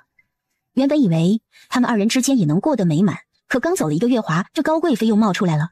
上官慈她可是个宦官，跟皇上的女人有染。青青，并非你想的那般。现在还不是告诉他的时候，知道的多反而对他没有好处，只会害了他。等时机到了，本座自然会告诉你。等时机到了，你的枕边人连不一定都有谁了。我累了，你放手吧。他最讨厌的是欺骗和隐瞒，到现在为止，他真的一点都不了解上官慈，包括他的过去。上官慈不懂白青青为什么突然之间转性，方才还很开心的模样，转眼间就冷了脸。别闹。他声音很轻柔，也是很耐心的与白青青讲话。许是阴差阳错吧，白青青把别闹听成了别恼，一下子就哭了出来。别恼，我怎能不恼？先前有月华，如今月华不在，又出来一个高贵妃，那可是皇上的女人。他忽然明白了，许是小丫头以为自己许高贵妃。想到这儿，上官慈白了他一眼。你都在想些什么东西？高贵妃看起来年轻，实际上那年纪都能给本座做娘了。再者，那是皇上的女人，我是皇上的臣子，我与她之间怎么有可能啊？傻子！啊！可你也从未要我给别人做过东西，哪怕是皇上都没有，为何单独要给高贵妃？高贵妃是皇上的枕边人，还与皇上是少年情分，无论何时，她都是能在皇上耳边说上话的人。你与她交好，自然不会吃亏。是吗？不然。原来是误会。那你怎知道她喜欢什么颜色？你没见高贵妃时常穿的都是那颜色的衣裳，本座在宫里这么多年，自然也是清楚的。是这样吗？他狐疑地看着上官慈，上官慈低头在他耳边轻声道：本座与你同房时，可还是童子之身。不要脸！白青青推开他，到一旁整理着自己的衣裳。打算何时给高贵妃？是我进宫还是你？怎么给啊？让人带过去便是。白青青哼了一声，将仅有的月牙白毛线找了出来，正好够织一件开衫。现在就剩下这些了，过些时日，你若有时间，再带着我去一趟渡口吧，万一还能遇到那2人呢？怎么？我脸上有什么吗？白青青说话间，看着上官慈一直盯着他。笑靥如花，大概形容的便是夫人吧。徐氏情人眼里出西施吧，他眼里呀，谁也比不过这张略带稚嫩的小脸儿。上官慈说完，白青青笑了，就说你嘴甜，也不知你是着了什么魔，先前也没见你会这般的花言巧语。嘴上虽然这样说，可他心里还是高兴的。从前也未曾遇见你。上官慈望着他，眼里带着无限的温柔，就看着他一针一针的挑着，不一会儿便有了个雏形，于是好奇地问他：你哪里学来的这个东西啊？白青青一怔，随口说道：那还不是因为白家不喜欢我，自然也不会给我什么好的东西，总得自己想法子活着不是？绣花不也是一针一线的？我手笨，学不来那个，就琢磨出来了这个东西啊。他的小心脏都快跳出来了，就怕上官慈察觉出什么问题。上官慈心口一疼，过去从身后将他抱起来放到软榻上。地上凉，在这治。白青青呆愣愣地看着上官慈，露出一个笑容。好，那对了，大人，你派人去渡口看看那2人是否来了，看他们还有些什么新奇的玩意儿。好，你先歇着，本座去书房。歇了有些日子，许多事都落下了，若是累了就歇歇，这个不急。好，大人也是，大病初愈，也不要强求自己。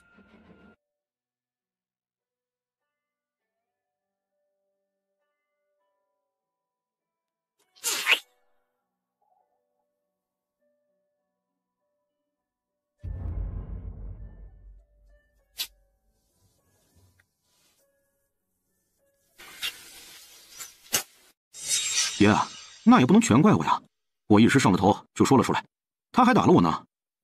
上官慈白了他一眼，你也好意思讲出来？被一个小妇人打得怒了，传出去不怕丢人？他想说小姑娘来着，可细来想想，那早就是他的人了，哪还是个小姑娘？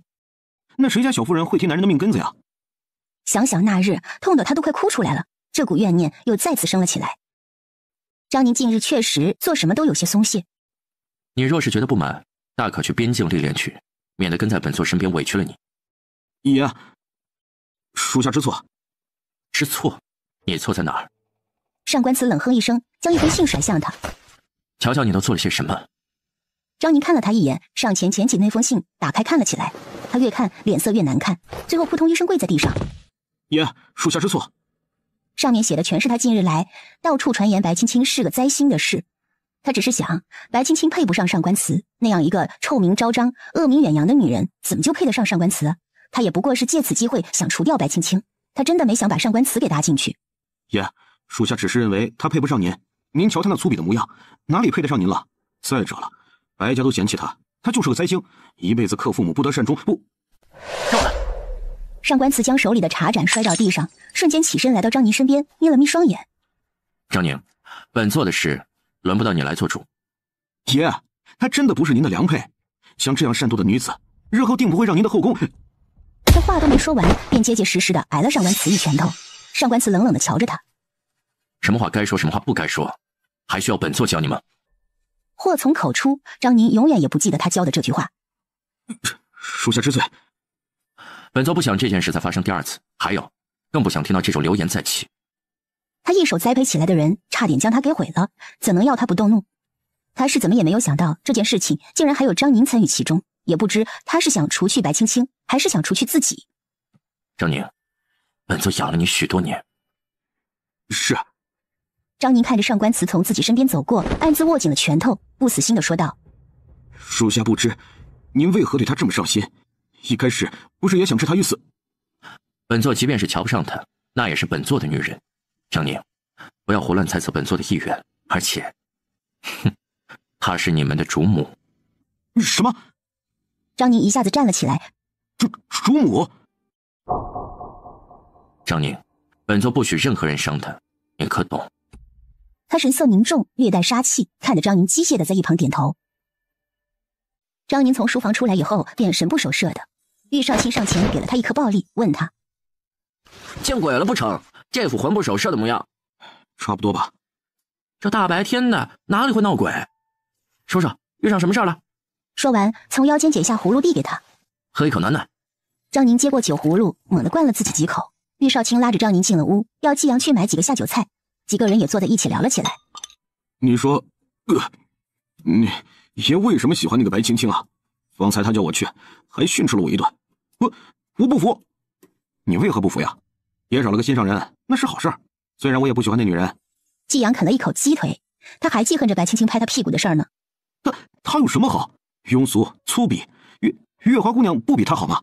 张宁在眼中那些日子，没少看见月华偷偷落泪，也询问过几次。起初不说，后来才与他说是因为白青青。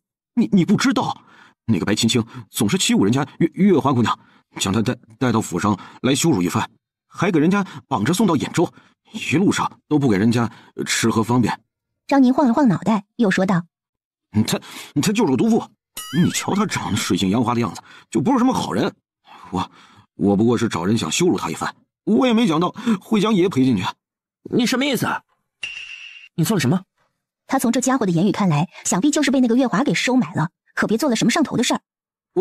我只是给他扣上灾星的帽子，我真没打算把爷赔进去啊！张宁的话说到一半，便挨了玉少卿一拳头，整个人飞出去撞到门框上。玉少卿上前又是一脚将他踹到外面，摔到雪地里。从他的言语间，玉少卿就猜到了上官慈为何这次会蒙难，恨不得将张宁给撕了。你这是歧视！你不知道月华姑娘有多好，兖州她还叫侍女去给外面的人送饭送菜呢。白青青呢？她不知道在哪吃香喝辣的呢。季阳愣了一下，咬住鸡腿，过去一把拦腰抱住玉少卿，一开口，鸡腿就掉了。别鸡腿啊！他的心都在跟着滴血了。别激动啊，少卿。昌娘，你脑袋是被驴给踢了吗？你知不知道爷在外面冻了几个时辰？那月华是什么人？一个风月场所出来的妓子，他的话你都信？你脑子呢？给我吃了吗？哎，这怎么了？哎呦，快拦着点啊！拦着点！众人纷纷着急，却谁也拦不住，只能跑去找了管家，告诉上官慈。陆主，玉少卿和张宁二人打起来了，拦不住啊。上官慈看着他问：“为何？”管家摇了摇头，示意自己不知道。实际上是看白青青在这里，他不好说出口。都是年轻人，打一架不碍事的，等他们打完了再问就是了。姑娘这想法当真是奇特啊。白青青笑着摇头，不语。去看看。上官慈说着，跟张管家出去了。白青青看了看他的背影，想了想，也随着去了。他白青青哪比得上月华姑娘？他比不上月华？你说我比不上月华？我哪里比不上？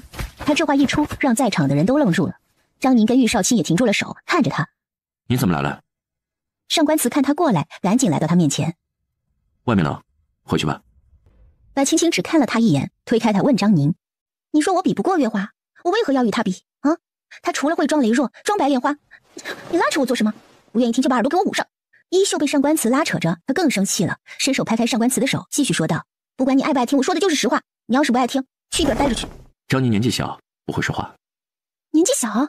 你像他这么大的时候也是这样吗？府里的娃娃都比他懂事。白青青虽然嘴上说着，心里却是难过的。张宁曾经也帮过自己，如今却这样，他有些不懂了。上官慈被白青青一顿训斥，咳嗽了一声，没说别的。你出言喊什么呀？哪有个女人的样子？泼妇！张宁！张管家呵斥了他一声。泼妇！白青青笑了，他过去朝着张宁胯下又是一脚，抬手又给了他一拳头，正中眼眶。还没等张宁说什么，他上去又是一拳，打到了他另外一只眼睛，提着他的领子问他：“我就是泼妇怎么了？你说我不如月华，我堂堂姚家贵女还会不如一个歌姬吗？”张宁被他打得有些反应不过来，觉得身上哪里都痛，缓了好一会儿，他一把推开白青青：“你哪里如他了？我还以为你只是年纪小不懂事，性子顽劣一些，可你都做了些什么呀？自从你与爷成亲以来，爷受了多少嘲讽和白眼，你知道吗？月华姑娘跟了爷那么些年，一直尽心尽力的照顾爷，你却那般对她。”想起月华说的那些，他都不好意思说出口。我哪般对他啊？你竟然还将他绑起来，还不许他吃喝方便。你可知你这么做，他在路上差点被人侵犯。若不是那日我见他看那车夫的神色不对问他这辈子都不会说出来。你就是个毒妇。他想起那日月华与他说这些的时候，还口口声声要他别告诉上官慈，怕让他二人产生嫌隙。原本张宁也是不大待见月华的，可那段日子与他相处起来，他发现月华真的是个心善的女子。而这个白青青却是披着羊皮的狼。什么？你说月华路上？他忽然看向白青青，蹙起了眉头。他想起那些日子，月华总是吞吞吐吐的，想必也是想与他说这事儿吧。你看我做什么？难道会是我受益的吗？本座不是那个意思。张宁，我原本也真的是将你当做朋友，在这里我无依无靠，也是你对我还算得上是好一些。可如今你说这些，可有证据？你说他险些被侵犯，他当时可是被捆绑起来的。若那车夫想做什么，不是手到擒来吗？还会有险些这种事情存在？你们男人要是想做什么，哪怕他不被绑着，你们都能得逞。你若不信，就问问你们爷。哼！他说完，扭头就走，留下上官慈等人在原地干瞪眼。上官慈将这件事情想了一遍，叫人都散了。他将张宁叫到房间里，说道：“你将前因后果说清楚。”他突然也转过弯来了。我……可白青青打了他2顿，他实在是不想相信白青青。说，我不想知道你还有什么事瞒着本座。否则，你就去冲州陪着月华吧。本座身边不需要你这等一心二用之人。爷，张宁跪下，哭着说道：“我说。”等张宁说完整个事件的经过，让上官慈心里有些不舒服。他自以为清楚月华的脾气秉性，殊不知有句话还叫做知人知面不知心。他真的不想将月华想成那样的人。这件事就此为止。张宁，有时候看一个人需要用心，而不是用眼睛。本座一直以为季阳是没眼睛。可你却也是这副德行，你去忘忧谷吧，2年后再回来。上官慈叹了口气，看了他一眼。生死有命。等张宁反应过来的时候，上官慈已经离开了。他呆愣愣地坐在一旁，问玉少卿：“爷说要我去忘忧谷。”啊，你也该去那儿。他便是从忘忧谷出来的，清楚那里有多么凶险，也正是如此，才能让他活得更加积极。你去之前跟白姑娘道个歉，我与她相处的时日不多。却也清楚他的为人，还有你在兖州看到的月华给那些难民的食物，大部分也是白姑娘派人送去的。话说至此，你自己想吧。玉少卿说完也走了，季阳看了看，也跟着出去了。张宁感到一阵头痛，他伸手揉搓着自己的额角，觉得很不舒服。自从他从兖州回来，便时常头痛，还是用了月华给他的安神香才有所好转。想到这儿，他又去找了带回来的安神香点燃，看着缕缕青烟飘出，他觉得有些困，走到床上躺了起来休息。这边上官慈回来之后，推门想进屋，却发现门被锁上了，苦笑一声，敲着门：“青青，外面可冷得很，就把门打开吧。”他上官慈居然被自己媳妇儿关在门外了，里面没有人说话，他就又说了一句：“夫人，外面可是冷得很。”还假装咳嗽了2声。大概过了1刻钟的时间，门才被打开。他看到白青青眼眶红红的，可是觉得委屈了。你是不是也是觉得是我让车夫要欺辱他的？怎么这么问？你方才的眼神告诉我是。青儿，我是这样的，你说你没做，本座便信你。可是你心里不信。上官慈，我看不懂你。为何这般说？的眼神告诉我，你想月华了。你想我？他的话还没说出口，就被上官慈低下的头也抵住了嘴。上官慈在他嘴上咬了一口，瞪了他一眼。那你现在能看到本座的眼神里有什么？他看到他的眼睛里都是自己的影子。你放手！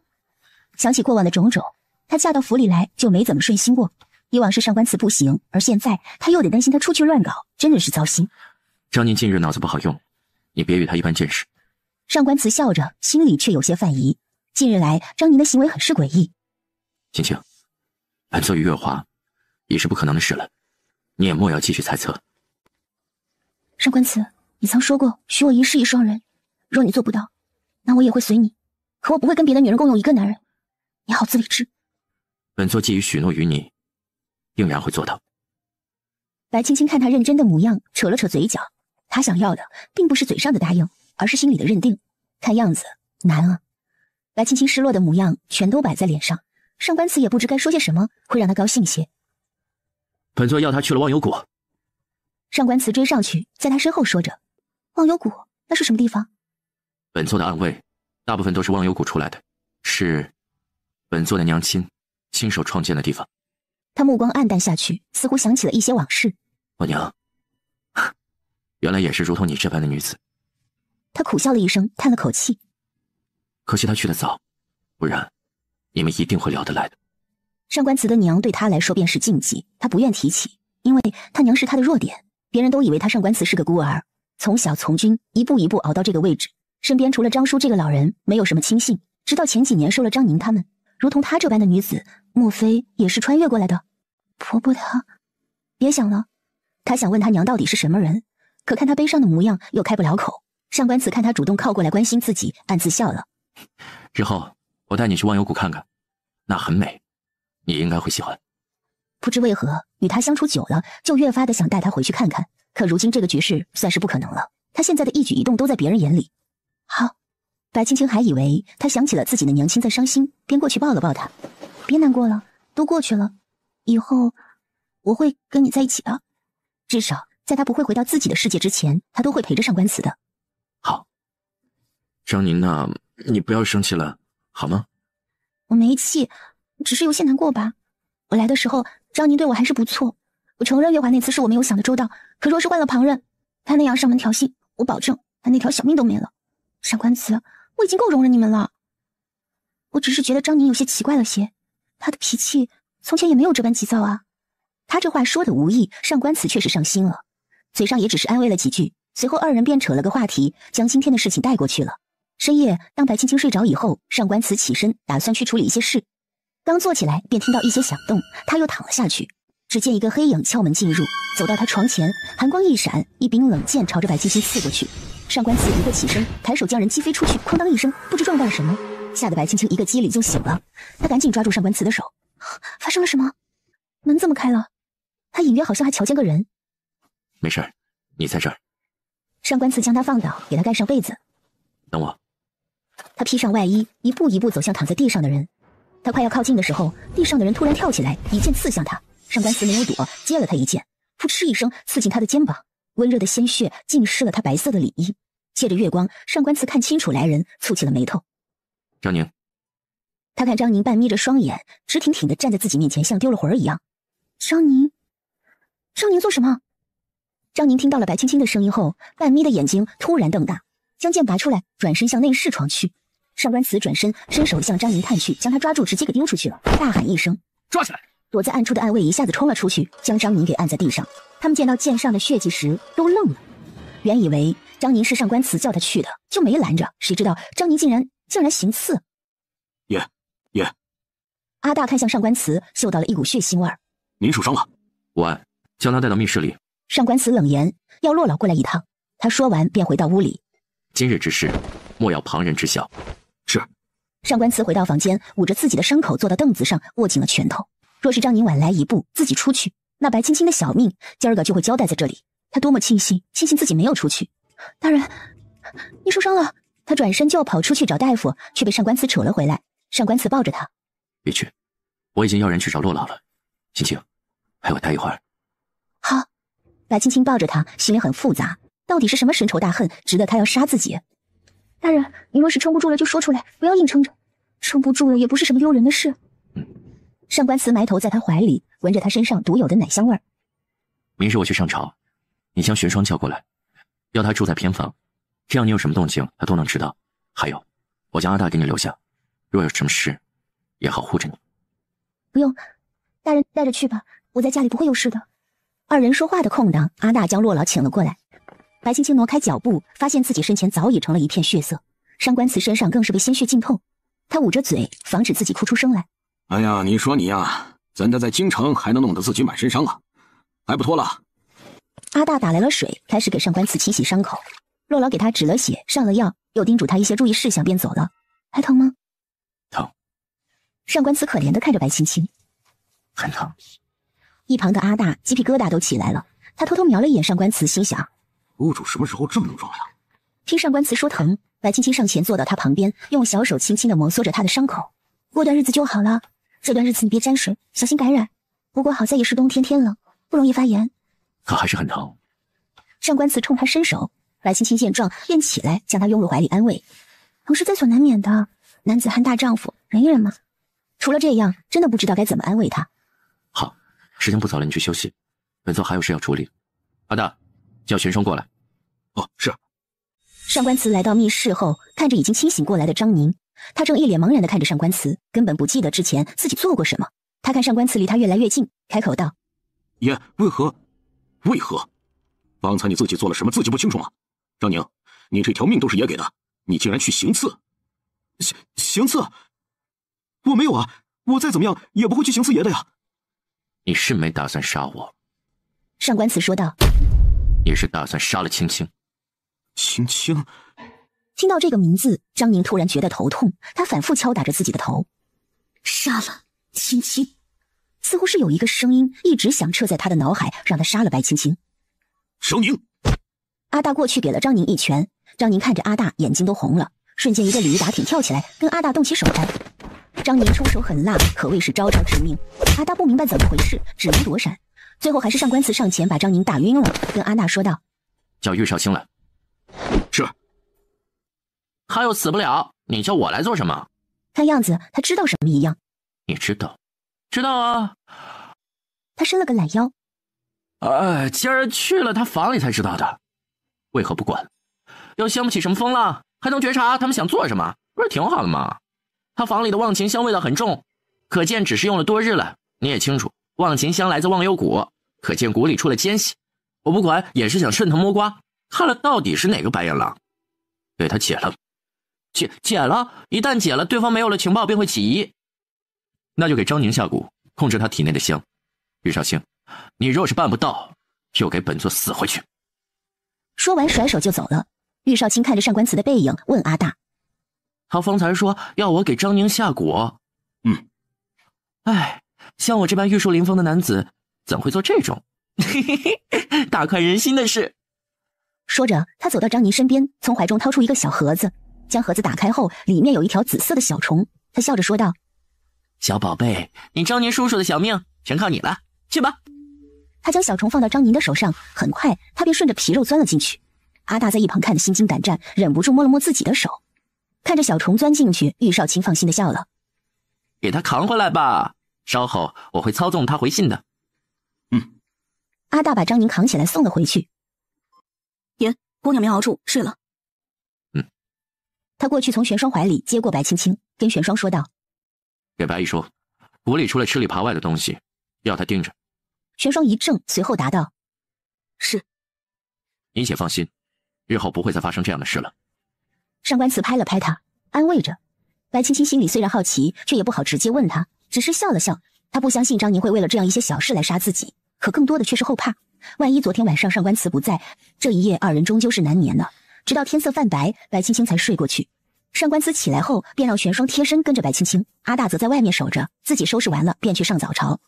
听他们在下面吵闹，皇上觉得头都快大了，他忍不住把目光移到上官慈身上，期待着能得到一个回应。上官慈在感受到皇上目光时，立刻转过了头来，这让皇上瞪了他一眼，注意到他额角的汗珠。上官爱卿啊，你是身体不适吗？回皇上，臣昨夜遇刺，受了些伤，故而身体弱了些，无碍。啊，遇刺？在哪里遇刺？皇上急了。臣府中，所幸无大碍。他说着看了一旁的朝臣们一眼，瞧着他们哆哆嗦嗦的模样，说道：“故而内子给臣多做了几件衣裳，穿的多了，热得冒汗。”这话一出，可谓是得罪了不少人。他们看着上官慈，恨不得上去给他几巴掌。这个不要脸的东西还炫耀！回去告诉青儿，给舅舅我也做一套，还有他爹妈外祖父那儿。好，回头会让人送到府上。不知上官大人说的是什么样的衣服？一名跟上官慈关系还算不错的武将上前问他。上官慈掀开自己的披风，露出一件玄色的外衫。这个……那武将也不客气，直接上手去摸了摸，温热的手感让他一下子便喜欢上了。他偏过身去问：“大人，这衣裳贵夫人卖吗？”他可喜欢了。不卖。他原本打算说滚，想来都是同僚，也不大好说，只能换个词。那这是用什么做的呀？摸起来软趴趴的，这里面好像还是蓬松的东西啊。鸭毛。鸭毛怎么能做衣裳呢？怎么做呀？回头我让我家婆娘去大人府上跟贵夫人学学，可行啊？上官慈本来想拒绝的，可他又想到白青青在这里没个能说得上话的好朋友，又想到这男人的婆娘也是一个耿直的性子，再加上二人关系也还好，便同意了。若是有时间，提前打个招呼便是。哎，好嘞。武将开心的回到了自己的位子，皇上却哀怨的看着上官慈，他有好东西都不会想着自己了。大人，这衣裳贵夫人卖吗？他可喜欢了。不卖。他原本打算说滚，想来都是同僚，也不大好说，只能换个词。那这是用什么做的呀？摸起来软趴趴的，这里面好像还是蓬松的东西啊。鸭毛。鸭毛怎么能做衣裳呢？怎么做呀？回头我让我家婆娘去大人府上跟贵夫人学学，可行啊？上官慈本来想拒绝的，可他又想到白青青在这里没个能说得上话的好朋友，又想到这男人的婆娘也是一个耿直的性子，再加上二人关系也还好，便同意了。若是有时间，提前打个招呼便是。哎，好嘞。武将开心的回到了自己的位子，皇上却哀怨的看着上官慈，他有好东西都不会想着自己了，越想越烦，再加上几个文臣一直吵吵闹闹，更是让他头疼。一拍桌子怒道：“你们一个个的光知道嘴上谈兵，灾民日益增多，也没见你们有什么法子应对。这大雪还不知道要下到什么时候。总之，你们去给朕想办法。若是想不出办法，都给朕滚蛋！退了。”说完，瞪了一眼上官慈，气呼呼的离开了。到了府里，管家说白青青出去了，还让人带了些米菜，说是要去布施的。上官慈询问了他布施的地点，便寻找过去。青青。白青青回头看到上官慈，也笑了。大人，他想做一些力所能及的事，为了这些难民，也为了上官慈能博一个好名声。上官慈来到他身边，看了看难民，只见他们个个畏畏缩缩的，生怕他将他们驱赶。毕竟他们东厂的名声可不怎么样啊。大家不要怕，我家夫君他只是面相凶了些。都过来排好队，把碗拿好，咱们喝一顿暖暖的粥。他过去拿起勺子搅拌着，撒了一些盐进去。都过来吧。他这话说完，还是没有人敢动。他瞧着上官慈站在那儿，就像是个炸弹，无奈的将上官慈拉到一旁，叮嘱他：“你就站在这儿，做个守门员就行了。”守门员？你们都不上前吗？是都不饿吗？他清楚难民都是怕这些提起的，便故意说道：“既然你们不饿，那我就将粥都带回去了，到时候你们就只能挨饿受冻。”他说完，一个少年走到他面前，小心翼翼地看了一眼上官慈，说道：“姑娘，我饿。”他很饿。白青青冲他一笑，接过他的碗，给他盛了满满的一碗白米粥，又让玄霜给他拿了一些小菜。不过还有，那边还有馍馍和肉汤。谢谢。看着他脏兮兮的小手，上官慈嫌弃的蹙眉。白青青却是笑了，接过来把外面的糖皮儿用清水洗掉，放进自己嘴里。真甜。明日姐姐带糖来给你吃，可好？哎，好。走吧。上官慈拉过他的手，走到了没有人的地方，掏出帕子给他擦着。快把那糖吐出来，回头别吃坏了肚子。都已经化了。白青青冲他做了个鬼脸，大不了就是拉肚子呗，就当减肥。胡闹！日后不许在外乱吃东西，否则本座断然不会要你再出门。军阀！哼！白青青哼了一声，跑向前面，转身又冲他做了个鬼脸。那孩子舍不得吃的宝贝都给我，你还嫌弃？上官慈却无奈的笑了。你若是想吃糖了，叫管家出去买便是。那纸糖上都是泥，你还下得去嘴？他是有很严重的洁癖的。你就是不食人间烟火久了，不知道人间疾苦。哼！上官慈嘴角勾起了一个弧度。怎么，本座要你出去捡垃圾吃，你去吗？不吃。白青青气呼呼地跑到他身边，用小拳头捶了他一下。你才吃垃圾呢！袁怀贤，明日便不来了，高贵妃那的东西也该准备出来了。上官慈拉过他的手，又擦了擦。谢谢。少年看上去有几分贵气，他看着白青青的笑颜，走到一旁蹲着吃了起来。白青青也没想到，他不过是为了自己与上官慈做的一次善举，在将来却换了上官慈一条命。看着少年从白青青手里取来了食物，其他的难民也跟着上前讨要。看着蹲在墙角的难民，白青青靠向了上官慈。大人，你看，他们与我们一样，都是有血有肉的人，不过就是我们会投胎而已，才过得比他们好一些。你看，他们也不求别的，只不过就是一顿饱饭而已。白青青说着，望向上官慈。国不安，民难安。国不安，民难安。蹲在一旁的少年看着白青青，一张略带稚嫩的小脸上还带了一丝妩媚。他冲男子笑的时候，那双大眼睛弯成了月牙状，满眼都是那男子。他们夫妻许是非常恩爱的吧？白青青那番话深深地刺激了蹲在一旁的少年，他忍不住多看了两眼，心里有些苦涩。那样如明月一般的女子，他是配不上的。夫人的话颇有深意，不过日后莫要再说了。上官慈不想他被谁注意到，以防那些个有心之人惦记。好，他走的时候，几个小孩子跑过来抱住他的大腿，从怀中掏出2块已经化掉的糖，小声说道：“姐姐吃。明日早上来，到中午我就回了，下午吃大概也得7、8天呢。反正也不急嘛，高贵妃又不指望着这一件衣裳过冬。”好，下月便过年了，我们去宫里过年。上官慈还没有想好该怎么跟他解释，心里也清楚，到时候白青青知道了，心里定然会吃惊或是不解。可出于信任，他还是说了出来：“宫里啊？为何去宫里啊？”到时本座会与你说。他还是没有想好要怎么说。好。回到府上，骆老过来给他换药时，发现他穿的衣裳，便吵着白青青给他也做上一套。白青青看他救了上官慈的份上，就答应了。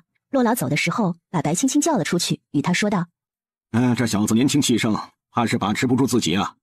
可他如今伤着呢呀，你也注意些，往后的日子还长着呢，不急于这一时。”骆老这番话给白青青闹了个大红脸，但他还是点头应了。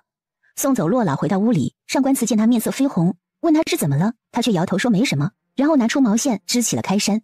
由于心不在焉的，织错了好几处都没发现。翻山越岭还去见你，我们在找寻爱存在的痕迹，岁月在我脸上写下了字迹，回忆不变的就是爱你，稚嫩的脸庞经历多少点滴，我们记得青春划过的轨迹，走过春夏秋冬的季节更替，爱像一粒如影随形，你说未来需要爱，爱上没在怀充满精彩。第2日上朝的时候，白青青在外施粥的事情便在朝堂里传开了，皇上自然是满意的。他瞧着下面低着头的一行人问：“不知各位爱卿觉得上官夫人此举如何呀？”当然是大善。大皇子慕容清站了出来，他才回来不久，也听说了前段日子那件荒唐事，心里替上官慈感到惋惜。一个小女娃娃都懂得道理，你们一个个却只会在这面前哭穷。昨儿与你们说的法子，可有人想出来了？他这话一出，朝堂瞬间安静了下来，一个个只顾着低着头，看得他又是一肚子火。这要你们何用啊？有何用？气得皇上在那儿吹胡子瞪眼，一只肉乎乎的手点了半天，甩手就走了。散朝后，不少朝臣都回家，开始在府邸门口支起了棚子布施。断断续续几天下去，京城的难民便更多了起来。一时间，不少人开始对白青青谩骂，说若不是他带头干这个事儿，也就不会有那么多难民来了。上官慈带他到了渡口，那兄弟二人见了白青青，欢快的上前打招呼，却被上官慈给挡住了。上官慈冷眼瞧着那兄弟二人，走神。那兄弟二人没有明白这是什么意思，用着蹩脚的官话说着：“先。”白青青明白了，戳了戳上官慈，笑着过去打了招呼。看他们此次带了不少东西，有线，有毛毯，还有一些摆件。他过去与二人交谈着，将上官慈晾在一旁，让他很是不满。最后白青青得知，他们兄弟二人来这里是为了换一些字画、刺绣还有瓷器回去倒卖赚差价的。聊到这里，他突然有了一个大胆的想法，和他们做生意。他和这二人说，要他们多留一段日子，自己会给他们搜了一批古玩字画等东西，让他们带回去。最后白青青付了钱，拿东西走的时候，那二人又说道：“美丽的小姐，你与其他女子都不一样。”是吗？是的。听他们聊到这儿，上官慈不耐烦地拉过白青青，冷哼一声就走了。到了马车上，上官慈还是黑着脸问他：“与他们说这么多话做甚？”大人，不说话怎么谈生意啊？本座不会谈吗？可是，大人，你自从去了就没给人家一个好脸色，怎么谈也不讲话，就像谁欠你的一样。你还有理？你见了谁家的姑娘像你这样与男子说话？他很不喜欢白青青和其他男子走那么近。你和月华曾经不比这还近？哼，亏我还想了办法帮那些难民，你倒好，先出谋发顿火。他心里也委屈啊，他这一路上想的都是难民，想替他分忧，可他却给自己摆脸色。看他生气，上官慈又忍不住想去哄一哄，以免晚上自己睡外面。白青青看了他一眼，随即说道：“哼，你没听那兄弟两个说，他们来这里是为了换一些东西回去吗？他们能把轩辕的东西带回去卖，那我们为什么不把他们的东西放在轩辕卖呢？”我想和他们做生意，将他们手里的东西都收过来，然后我们再卖给他们一些瓷器、字画、刺绣之类的。那些东西能做什么？上官慈也见了，大多数他觉得根本就没用，比如这个毛线，也不是所有人都像白青青一样会用。毛线可以织毛衣，毯子可以做地毯，那质量不错，耐用性极好。毛衣也不是谁都会织。谁说让他们织毛衣啦？我可以找人，我教他们啊，然后再弄一个工厂作坊，专门织毛衣卖成衣，这样就算是妇女也可以有自己的一份事业，比如说现在的难民。再者，这个利润高，可以卖一些给达官贵人家的夫人和小妾。一个个荷包都鼓得很，也不会在意这么10几两银子，主要就是图个乐趣，不是吗？他俏皮的眨了眨眼。这生意若是做得好了，我们便可以引进他们那边的东西，也能促进一下经济发展，给国家做点贡献嘛。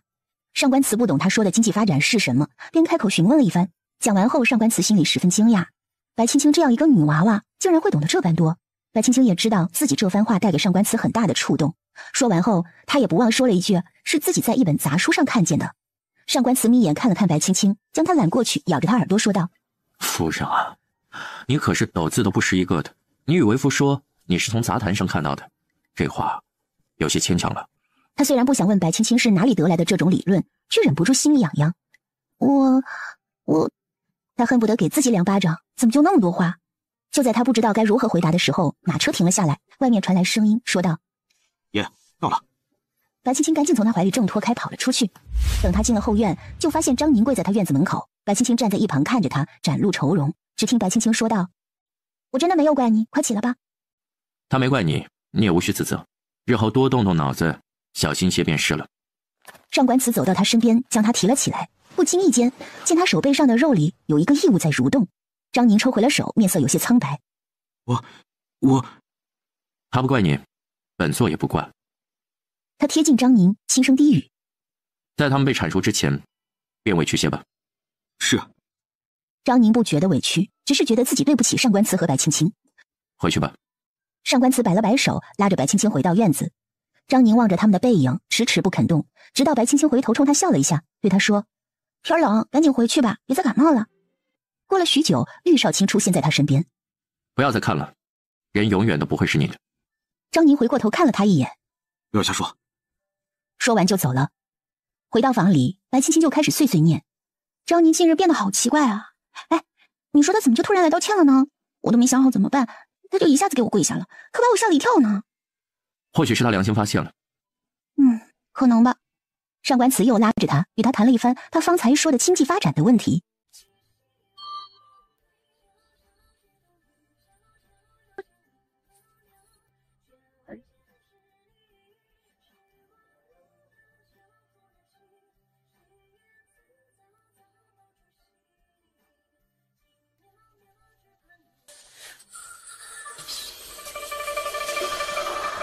你不回去，来我这儿做甚？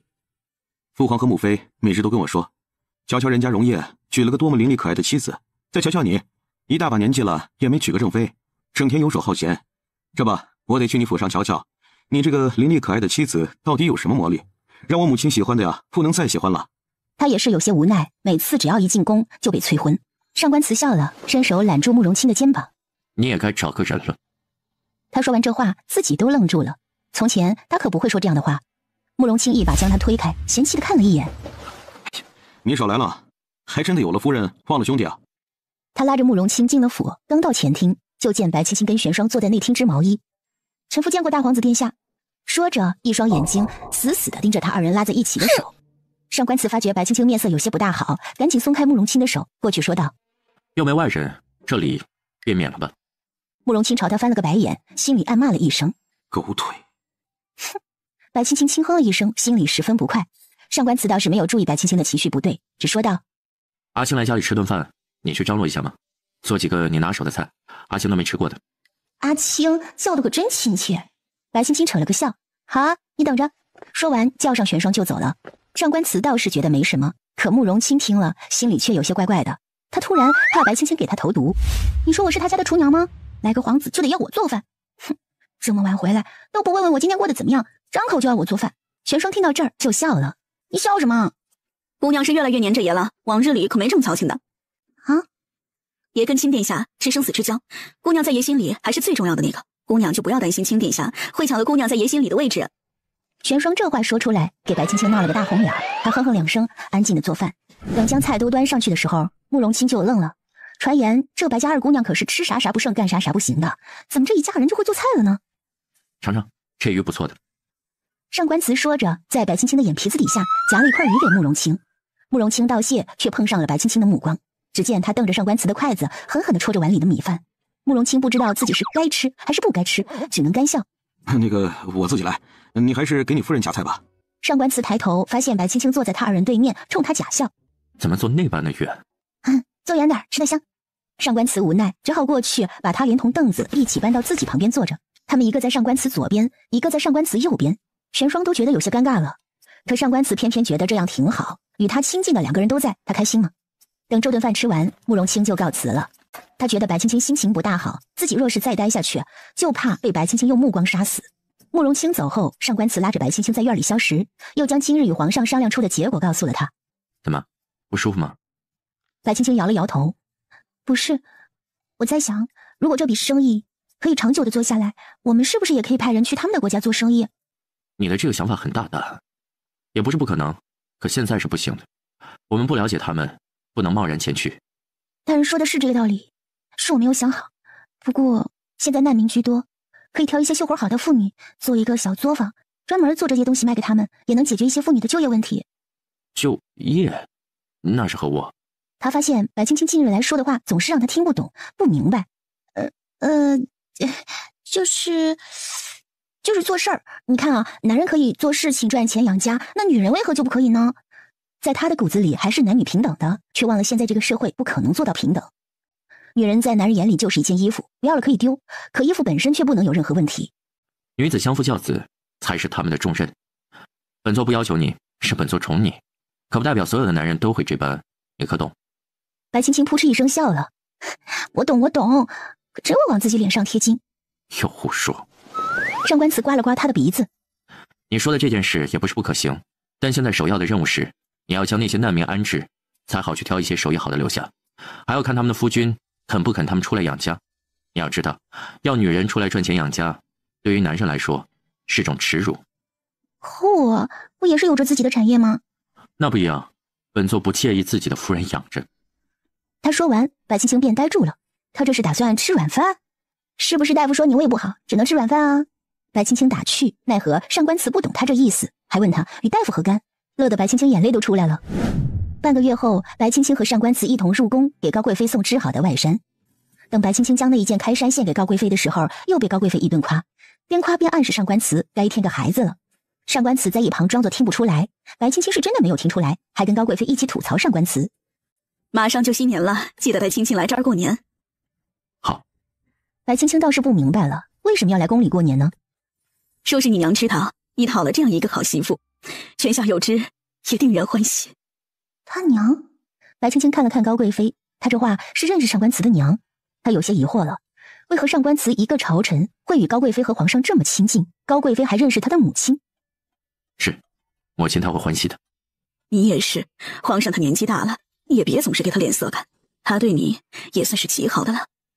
这么多皇子里面，也就是你，他最放心不下的了，也单单对你最为宠溺。他年纪越来越大了，容颜，别让他太操心。这么多皇子里面，皇子啊！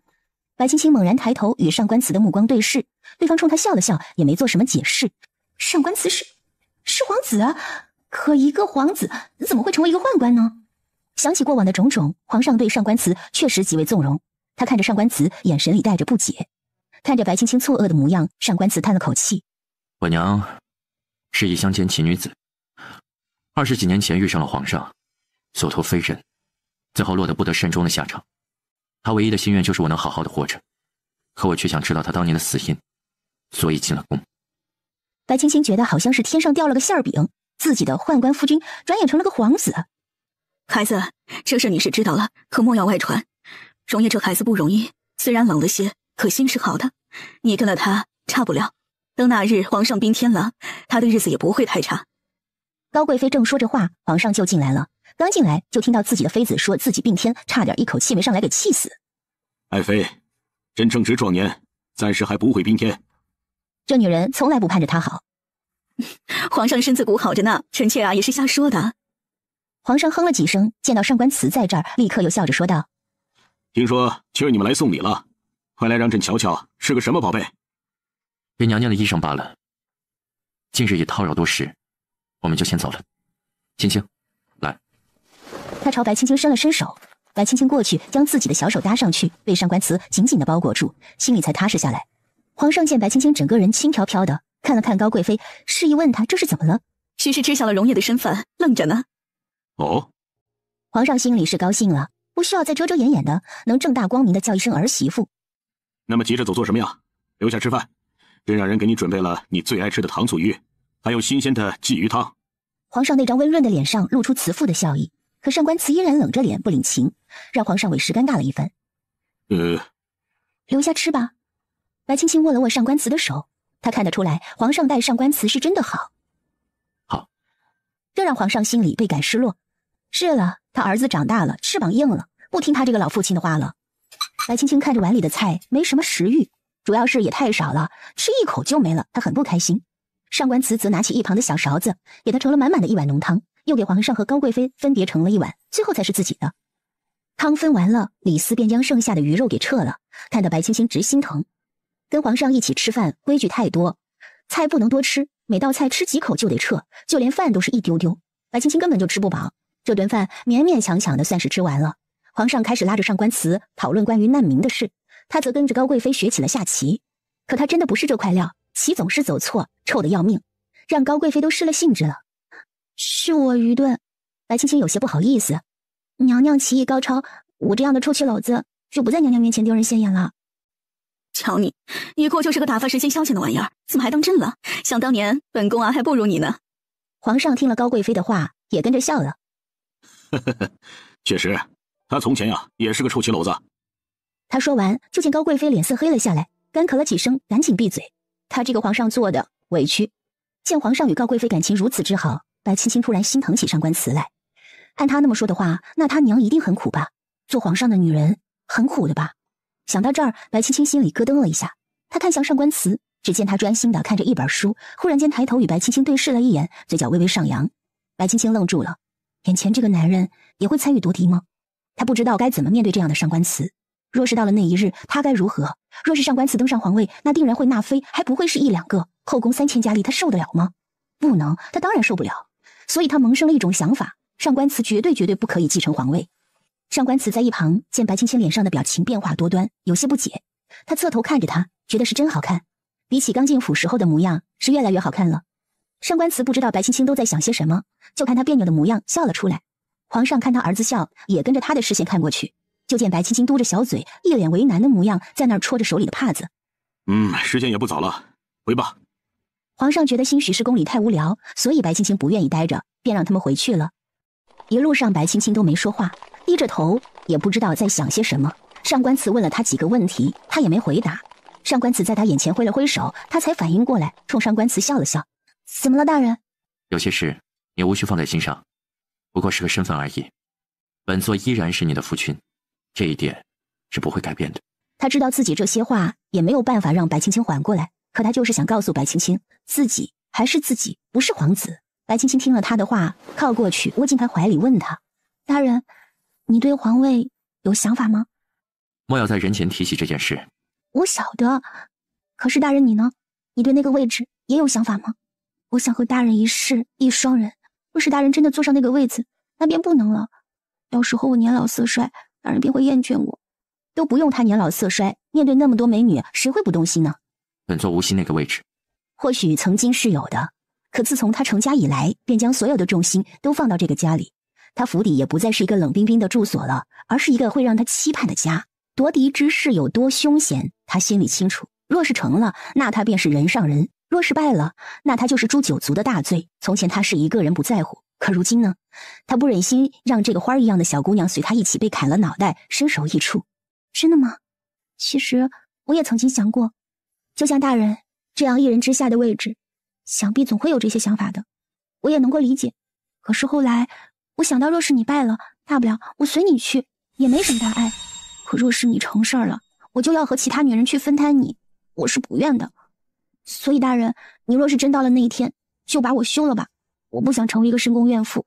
他这一番话深深地震撼到上官慈，尤其是那一句大不了我随你去了，深深地触及到他内心。到底是一种什么样的期盼，能让一个人随另外一个人去呢？他娘走的时候，皇上也只是看了一眼便走了，让人给他娘厚葬，修了个陵园，就算完事儿。我不会。是的，他不会坐上那个位置，更不会让小丫头像他娘那般到死都没能和那个男人相守，更不会要他的孩子和自己一样从小便受尽屈辱的活着。真的吗？他清楚那个位置对男人来说多有吸引力，他不怕上官慈有野心，就怕上官慈会骗他。上官慈搓了搓他的脸颊。我娘与皇上算是露水情缘而已，直到我娘生了我，皇上都没说将我娘带进宫，也是我娘自己不愿，说不愿与那些女人勾心斗角。可她后来还是走了。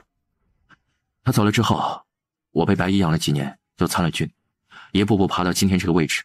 这一路我看多了后宫妇人的勾心斗角，她们狠起来连自己的孩子都不会放过。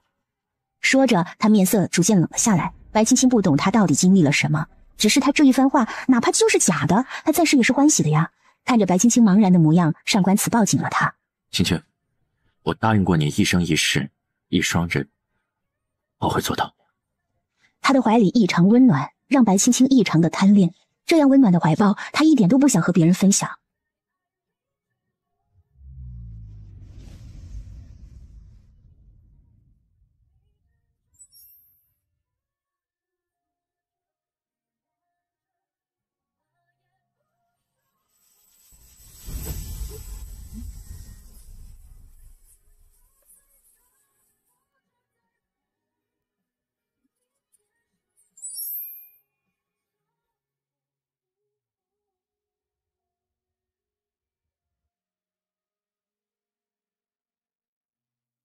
回到府中，白青青有些不大舒服，便去睡了。上官慈去到书房，不知跟玉少卿说了些什么。玉少卿出来之后，表情异常凝重，似乎是有什么不好的事情发生。白青青醒来的时候，满头大汗。她做了个噩梦，梦到上官慈做了皇帝，反手就把他打入冷宫，还纳了许多嫔妃。最后，上官慈把他拖出冷宫，指着他骂他是个妖妇，下令让人将他烧死。上官慈对他算是没有什么秘密了，可他呢？他的来历就是他的软肋，他不敢告诉上官慈，怕上官慈会骂他是个妖怪，随后将他杀掉。姑娘，你怎么了？玄清，给我倒杯水。哦，好的，姑娘。督主。上官慈应了一声，就看到白青青脸色苍白，三步并作两步来到他身边。可是哪里不舒服？没什么，做了个噩梦而已。既是噩梦，就不要乱想了。上官慈替他理了理额角的碎发。还有半个月就是新年了，我可能会忙碌一阵子，你也要照顾好自己。他说完又看着玄清，看好你们姑娘，若有了闪失，本座……好了，你就不要吓唬他了，还是个孩子呢。他说着靠在上官慈的肩膀处问他，要忙多久啊？晚上归家吗？归。好，那你去忙吧，我歇一会儿就出去走走。他推了上官慈一把，笑了笑，看着上官慈的脸庞，白青青心里有些心虚。他不知道该如何跟上官慈解释自己的身份，或者说一旦上官慈知道了他并非是曾经的白青青，只是一缕孤魂，那他还会对自己这么好吗？等出了院子以后，便遇到了玉少卿，手里提着一个浑身湿漉漉的人进来。怎么处置这个丫头，就看你了。白青青愣了一下，上前将人翻过来查看，正是望宁。此时他面色青紫，已经昏迷不醒了。望宁，白青青叫了几声，又让玄清去找了大夫过来，让玉少卿帮忙把人给抬进屋里放好。这是怎么回事？人这种东西都是贱皮子的，你越是对他好，他就越会蹬鼻子上脸。今儿我出去就在城西的河里给他捞上来了，至于是什么人下的手，你就不便知道了。不过小嫂子，我还是劝你杀了他。玉少卿说话点到为止，他看白青青的神色有些不大好，就没有再继续往下说。白青青知道望宁这些日子有些不对劲儿，却也没有怎么细想。今日来发生的事，以及今天知道上官慈身份，这些事压得他有些喘不过气。他会死吗？现在不会死，等他醒了之后，就不知道会不会死了。等大夫来后，白青青赶紧让大夫给望宁诊治。大夫让人先去熬了一些姜汤给望宁灌进去，又开了药，说把药灌进去再看。若是能熬过今晚，那便没什么大碍；若熬不过去，那就是命了。最后跟玄清去拿了银子才走的。白青青呆呆地坐在那儿，看着望宁，最后闭上双眼，一滴泪落下，没进他的衣领中。玉少卿见状，起身出去了。他出了院子，亲身上了屋顶，一路踏着白雪出了府。他追上那个大夫，叮嘱他说：“今日之事不可乱说。”那大夫也是连忙点头答应。可玉少卿觉得，只要是活人，嘴总是会有说秃噜嘴的时候，随意跟了那大夫几条街，最后抽剑一挥，给那大夫抹了脖子。等他再回到府中时，就听到人说望宁没了，连夜卷了个铺盖卷给抬出去埋掉。他心里觉得疑惑，便来到主院，就看见上官慈与白青青站在一起，望着月亮，不知道说什么。等他凑近了问：“怎么我一回来就听到人没了？”上官慈看了他一眼：“去书房等我。”“行吧，行吧。”“回屋吧，外面冷。”上官慈扶着白青青进了屋，他低头就看到自己怀里的白青青的头顶，感觉到怀里的人在颤抖，便伸手去抱住他。“放心吧，我已经让人安排好了，日后若是你想见他，我便带你去。”“大人，你是不是早就知道了？”上官慈沉默了一会儿才说道：“先前玉少卿跟我提过几句，我便让人跟着了。你也不要太难过，这种事都是常见的，谁家里的下人还没几个吃里扒外的呢？”可我不明白，他待望宁不薄，从他来到府里开始，自己待他就很不错的。每个人的想法不同，做的事也会不同，你没有办法去约束每一个人都按你的想法来，对吗？这是他的选择，跟你待他好与不好没有关系。大人会如何处置望宁？你想我怎么处置他？若是可以，大人便留他一条性命吧。他能做的也就只有这样，给他求个情了。可上官慈将他抱到床上，为他褪去鞋袜和外衣，让他躺好。我去就来，你先睡。好。他看着上官慈出去后，目光有些黯淡，随即扯过被子将头给蒙了起来。上官慈出来以后，就看到玄霜站在门口。好好看着。是。我列阵在东，会逢人生杀。上官慈来到书房后，带着玉少卿走到桌案后面，伸手挪动了一下花瓶，一间密室的门就被打开了。他带着玉少卿进去后，只走了大概200米，又在右手边的墙上用力一摁，另一间密室的门也打开了。他们拐弯进去后，又走了半个时辰左右，来到一处空地。上官慈过去一拍石凳，那石凳旁边的地面便凹陷下去，露出一条密道。玉少卿忍不住翻了个白眼。都说狡兔3窟，他们爷上辈子是个狐狸转世投胎的吧？他跟着上官慈进去后，又走了大概半个时辰，才上了地面。这是一处乱葬岗，一上来就看到一堆一堆的坟包，给玉少卿吓得直接跳起来，抓住上官慈的手。你这是撒手！上官慈嫌恶的给他手拍掉，带他去了一旁的树林，见到一行黑衣人拖着一个麻袋站在那儿等他。路主，人还活着吗？是。杀了吧。上官慈说完转身就走了，他的小媳妇还在家里等着他呢。黑衣人听了这个命令，一行8个人纷纷抽刀捅进麻袋，白刀子进，红刀子出，一连每个人捅了3刀，随后将麻袋打开，将里面的人拖进了树林深处，丢了进去。他们回头的时候，不远处纷纷探出绿色的光芒，几人瞬间施展轻功快速离开。只听身后不断的传来狼嚎。不是爷，您大老远的带我过来，一路上一句话都不说，到了这儿就是为了通知他们将人给杀了？玉少卿觉得这不是多此一举吗？不忠之人配活着吗？之所以之前留着他的性命，是觉得他若能及时悔改，这事儿也就算了。可他竟然不知悔改，若不是你一直盯着他，恐怕他早就将那毒药投入青青的饮食中了。上官慈说到这里，目露凶光。本座先前没想过动太子，谁想到他竟然将手伸到了本座的府里。看来太子近日是闲着了，去给他找点事儿做吧，免得他一天到晚惦记着本座的府里，还有皇后那边。你去通知白姨，让他准备一下，让宫里的那人给皇后也添个毒。是。玉少卿望着上官慈的背影，觉得他变了许多。宫里的那枚棋子他从来没用过，而如今单单只是皇后他们动了白青青，他就想动那枚棋子了。爷，你变了。上官慈停住急行的脚步，站在原处停留了一会儿，又再度迈开步伐。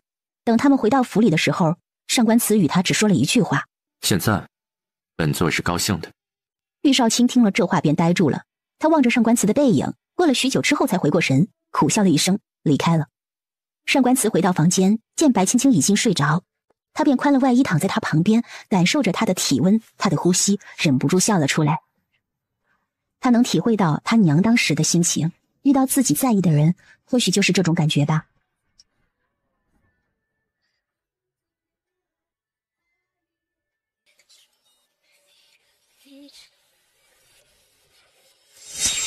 姑娘，往年咱们府里呢也没个女主人，今年都是随意的走个过场。如今年不同了，您看老奴这般安排可好？他说着将册子递给白青青，白青青有些尴尬，玄霜替他接过去读了起来。新年时分，下人拜礼，夫人当给予赏赐，各府需要相赠的节礼名单如下。玄霜看了几眼，姚家和白家都在名单上，还多了几家文臣的名字以及几个武将的名字，纷纷给白青青报了一遍。照书安排就好，至于打赏的，改成8分的银颗子吧，再额外给2两银子。今年大家伙都不容易，也算是府中的一点心意了。嘿，好嘞，老奴这就去张罗去。嘿，好嘞，老奴这就去张罗去。哎，姑娘，大年30那天晚上，府里的下人会去给您行礼，到时候啊，您将准备好的东西给他们就是了。好。白青青看管家离开，拉着玄霜说道：管家为何突然要与我说这个啊？许是姑娘这个称呼叫得厌烦了，该改口了。正赶上新年，就算是连改口费一并给了。改口费？哎，叫姑娘叫了许久，说是突然改口夫人，她还有些不习惯。夫人？白青青茫然了一番，笑出来了。原来是因为这个。姑娘跟爷的感情好，我们做属下的看了也高兴。这府里早该有个主母赛了，省得冷冷清清的。往年的上官府，哪怕是新年也没什么烟火气。玄霜记得每年他都和阿大他们几个出去偷吃东街李记家的烤鸡，等他们吃完闹完回来，还不见上官慈的身影。今年应该会很早就见到他们爷的身影了。对于玄霜的这句话，白青青也只是笑笑，没有太在意。他如今还会在意什么身份吗？不管别人称他为什么，他跟上官慈的关系都不会改变的。一转眼便到了除夕，晚上高贵妃派人来接他进宫。今儿个除夕宫里设宴，上官慈也去参加了，他则被高贵妃留在云相宫里等待。林渊伸出手，开始在他手心上画着云嫔娘娘的寝宫。云嫔是哪位？他还没问完，就听见不远处传来一声声娇喘。他惊恐的和林渊对视，就看到林渊脸上也同样是惊恐的模样。那声音愈演愈烈，二人的心脏快速跳动着，好像随时都会跳出来一样。今日宫宴，各宫主子都不在，许是哪个宫里的宫女和侍卫在偷腥吧。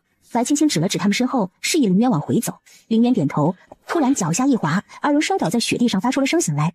假山后的声音瞬间停止了，白青青拉着林渊，二人爬起来就往回跑。待假山后的人出来时，露出一张美丽的容颜。那女人看上去也就20来岁，她躲在一个男人身后，紧张地抓住他的袖子，害怕地问：我们的事会不会露馅了？那二人是谁？绝不能要他们说出去。这里离高贵妃的寝宫最近了，那二人绝对是高贵妃手下的婢女。太子殿下，您可要处理掉他们啊！正是当今皇后的嫡子慕容简。高贵妃素来与我母后不和，如今她是不能留了。那女人哆嗦了一下，靠在他背上小声的说道：“他认受殿下登上王位，莫要忘了云儿才好。”你且放心，本座若是登基，定不会忘了你。父皇那儿你还得替我盯着。那是。太子殿下，方才殿下还没尽兴，不如……不必了。慕容简一把推开他。马上宫宴也快结束了，本宫也该回去了。日后有时间再来吧，与你共度春宵。他脸上虽带着笑，心里却已厌倦。他推开怀里的女人，转身便走了。一路上，他看着脚印走，径直来到了高贵妃的云祥宫宫门口。他冷眼瞧着里面，最终定格在一张明艳的小脸上，一颦一笑都让他觉得那就是他魂牵梦绕的女子。不知道是哪家的女子，他没有见过，也不曾听说过高贵妃娘家里有年纪小未出阁的女子呀。慕容简在门口驻足观望了许久，最终转身离去。白青青用眼角的余光打量了一下宫门，见那人走了，便松了口气。林渊，你晓得那人是谁吗？林渊伸出食指冲他比划了一番。大皇子。他看这是个一，那就理解为大皇子了。他说完，林渊冲他竖起了大拇指来，表示他说对了。可白青青的心却悬了起来，遇到一对野鸳鸯，才回来没一会儿，太子就路过。那方才的野鸳鸯莫非……他不敢再往下想了，他自己想到了什么不该想的。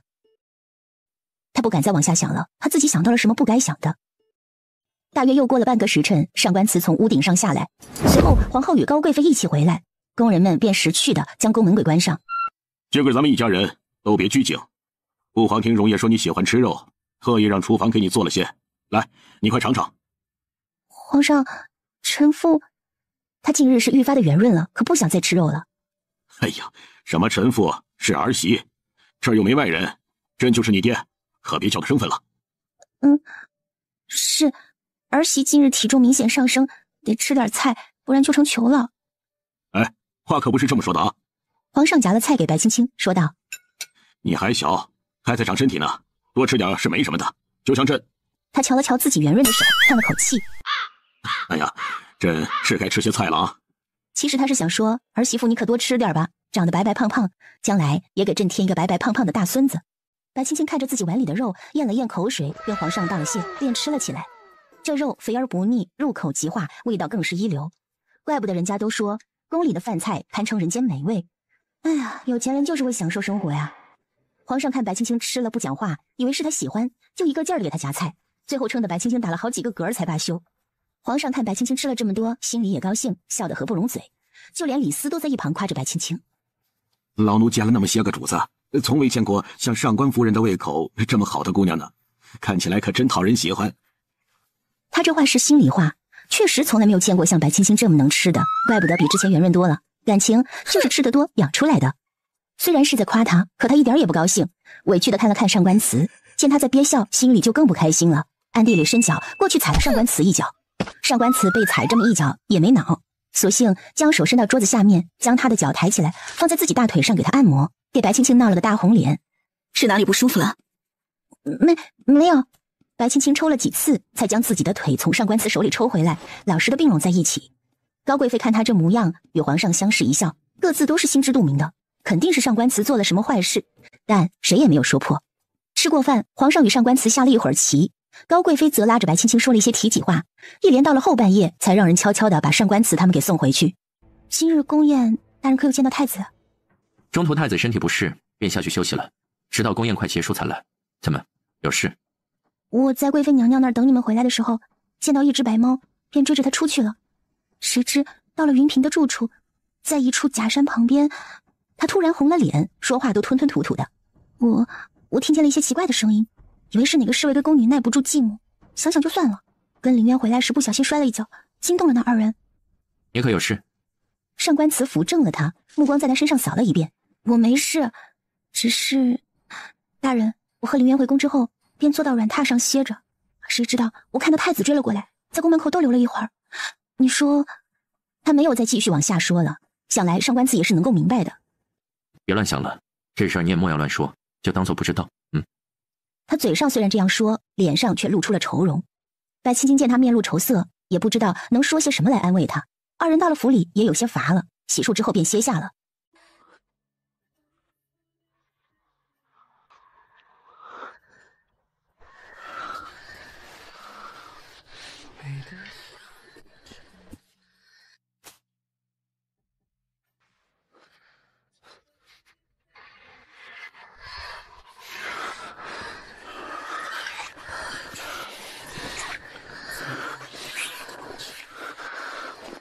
因除夕宫里给了假，所以上官祠第二天起的也晚。等他们起来时，外面都挂上了红灯笼。按道理，昨天下人们该来拜见白青青的，偏偏给耽搁。于是今日他们起来之后，管家便让他们到了前厅，自己带着府中的一干下人前来请安。也是今天，上官祠让府里上下所有人都改口叫白青青夫人。她一张小脸泛起一丝桃花色，垂下眼睑，嘴角含笑，忽然侧脸和上官祠对视了一番，露出浅浅的梨涡。下人们都领了赏赐，全都站到一排。上官祠看了他一眼，让他说几句话，表示。今年如往年不同了，以后大家的日子也会过得更加红火起来。你们是上官府的奴仆，跟了大人多年，也算是家仆了。若是上官府好了，你们才会更好；若是上官府败了，你们的下场也就只有流放。我不希望家里出来一个吃里扒外的东西，在背后使坏。你们签的也都是死契，想必都清楚。若是你们犯了错，即便是我将你们打死了，那也是情理之中合法的。所以，他站起来向他们走了一步。我话都说到这个份上，大家也都能明白吧？如今他在下人眼中的身份不同，有些话就该说出来敲打他们一番，省得日后麻烦。清楚。下人听到白青青说将他们打死的时候，个个脸色都变了。也都别紧张，大家都和和气气的，日子才是好过。都下去忙吧。白青青说完，坐回椅子上，看着下人们都走了，才松了一口气。倒是有份主母的架势了。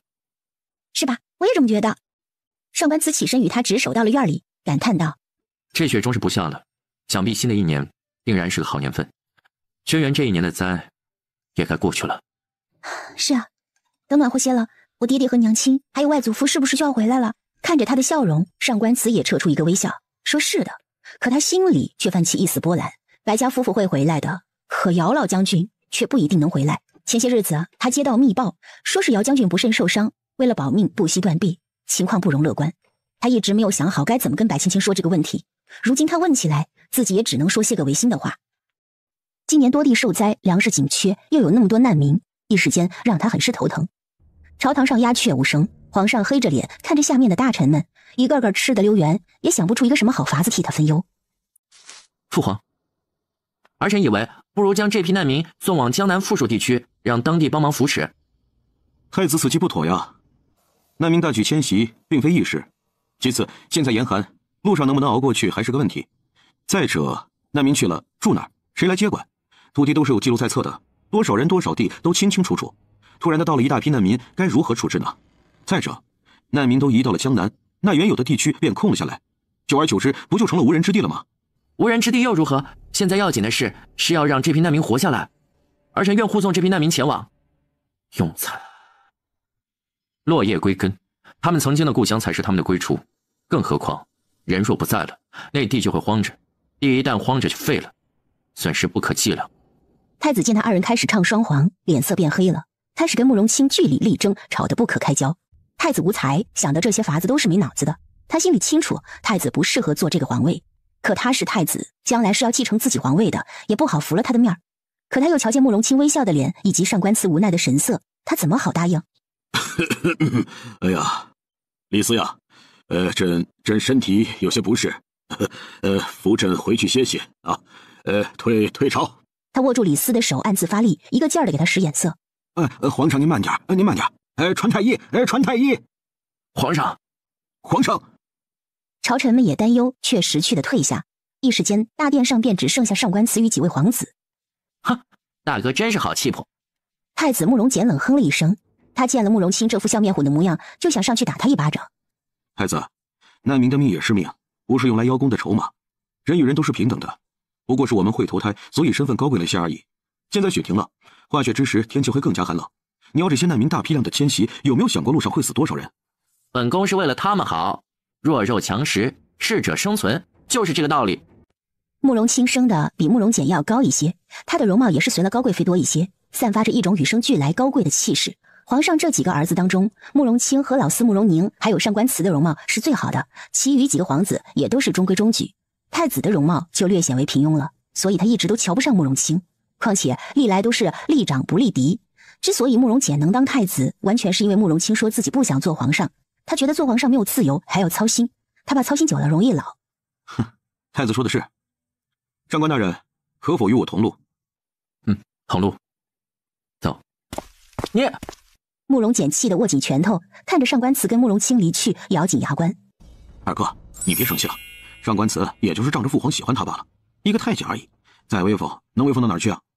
一旁五皇子慕容谦安慰着：“哼，也是。听说他还娶了媳妇儿，是姚家的外孙女，真不知道姚家是怎么想的。”慕容谦已是有了封地的王爷，若非此次新年，他也不会被召回京。对于京城的消息也是有所迟缓的。他不清楚白青青嫁给上官慈，完全就是慕容简一手促成的。他冷哼了一声，也没搭理慕容谦，便离开了。慕容谦看着慕容简离开，握紧双手，眼里带了些许怒火。真是个蠢材，他竟然想去将难民送走，送他……那个字他给咽回去了。娶她什么？上官慈不怀好意的笑了。你何时变得如此粗俗了？他的手搭在慕容清的肩膀上，邪魅一笑。怎么，我们风度翩翩的清殿下，如今也是这般的暴躁了？暴躁？哼！若他不是我兄弟，我早就教育他了。还真以为做了太子就无法无天了呢？没人管得了他了。慕容清说着，便冷笑起来。哼！瞧瞧他这些年都做了些什么事儿？身为太子，一件人事都没做好。此次灾情严重，我听说下面居然还有人给他送礼，送的都是什么礼啊？都是民脂民膏。他越说越觉得气愤。他这个弟弟因着是皇后的第一胎得子，便异常宝贝。你这个弟弟看来是愈发的容不下你。阿青，早做打算吧。我知道，父皇年纪大了，我不想他难过而已。倒是你啊，何时肯回来认祖归宗啊？难道你想等白青青产子之后，还是与你一同姓上官啊，而不是姓慕容？爹知道了呀，心里会难受的。说到这里，上官慈脸上的神色暗淡了下来。过了许久，他才说道：“我们上官家就只剩下我一个了，我的孩子定然也是姓上官的。”他不清楚自己的娘亲来自哪里，只记得小时候他娘会跟他说起一个叫魔都的地方，是一个不夜城。他娘走了，上官家就只剩下他。若他的孩子不姓上官，那上官家就真的绝后了。再者，我若是认祖归宗进了宗庙了，你觉得皇上的脸面还能挂得住吗？他笑了笑，继续说道：“名字，一个称呼而已，我想他不会在意的。他若是不在意，无人的时候便不会叫你容叶，而是叫你阿慈了。容叶，慕容叶，你当真不……”慕容清的话还没说完，就被上官慈给打断。上官慈说道：“我还有些事，便先走了，我们日后再聚。”他说完，加快脚步离去，留下慕容清一个人在原地驻足，观望着他的背影。上官慈一路快速的走着，不觉得红了眼眶。他依稀记得母亲死的时候那种绝望的模样。他答应过母亲不恨这个男人，却做不到原谅他。他的孩子也只能跟他姓上官。大人可是哪里不舒服？关上门的一刹那，上官慈回转过身子，紧紧的抱住他，将头埋在他的颈间。过了许久，才问他：“青青，你会离开我吗？”他很怕白青青有一天也会离开他，他怕白青青现在与他在一起，完全是因为年纪小不懂事，才会选择留在他身边。我会一直在你身边的，明天、大后天会一直都在。大人，你是我的夫君，便是我的一切。上官府就是我的家呀，我不在你身边，我还能去哪儿呢？我心心念念的人是你呀。大人，你这是怎么了？怎么突然说这样的话？上官慈深吸一口气，调整了一下情绪，松开他说道：“没什么，只是今日想起了一些往事，心里总会有些落差。”他勉强的笑了笑，模样让白青青看起来很担心。虚宫里又出什么事了吗？没有。他看着外面的积雪，心里总是有一种慌乱的感觉。看上官慈有些失魂落魄的模样，白青青心里担心极了。大人，今日时间还早，不如你陪我去一趟白家吧。论理说，我们也该去看看的，省得落了别人口舌。好，需要带些什么过去？你要管家去准备。无需带什么回去，左右到时候会路过街上，买些点心过去就是了。对他来说，此次前去也不过就是去走个过场而已。毕竟他如今嫁了人，他是无所谓外面的人怎么说他，可他不希望上官慈与他一起被别人当作饭后闲话。好，总归是出去一趟，不如要管家备些节礼。我们再去姚家一趟，省得走第二趟了。天冷，你也少出去走动，免得给冻着了。好。上官慈给白青青盖上了从大卫他们手中买来的毛毯，笑着说道：“夫人今日比昨日更美了。”自从他让下人改口叫白青青夫人以后，自己叫的也更加顺口了，嘴巴也比往日里甜了不知道多少，动不动就要夸赏他一番，逗得白青青都不好意思了。大人从前也不是这般的，怎的就学来那些个让人听了羞耻的话？你我夫妻之间，说一些也无妨。人家都说情人眼里出西施，白青青想这话应该是对的，不然上官慈也不会变得如今这般油嘴滑舌了。不是说祖父备好了酒菜等我和大人吗？怎么带我来了姐姐的院子？他伸手握了握上官慈的手。上官慈听白青青这么说，便蹙起了眉头。这白江今日3番5次的暗示他，可以将白岩也送进府里给他，他都装作听不懂给拒绝了。怎料今日他竟然准备这一出，他暗自冲白青青摇了摇头，示意他没什么，见机行事即可。上官大人！一下扑向上官慈，结果上官慈往后一退，他便扑进了雪堆里。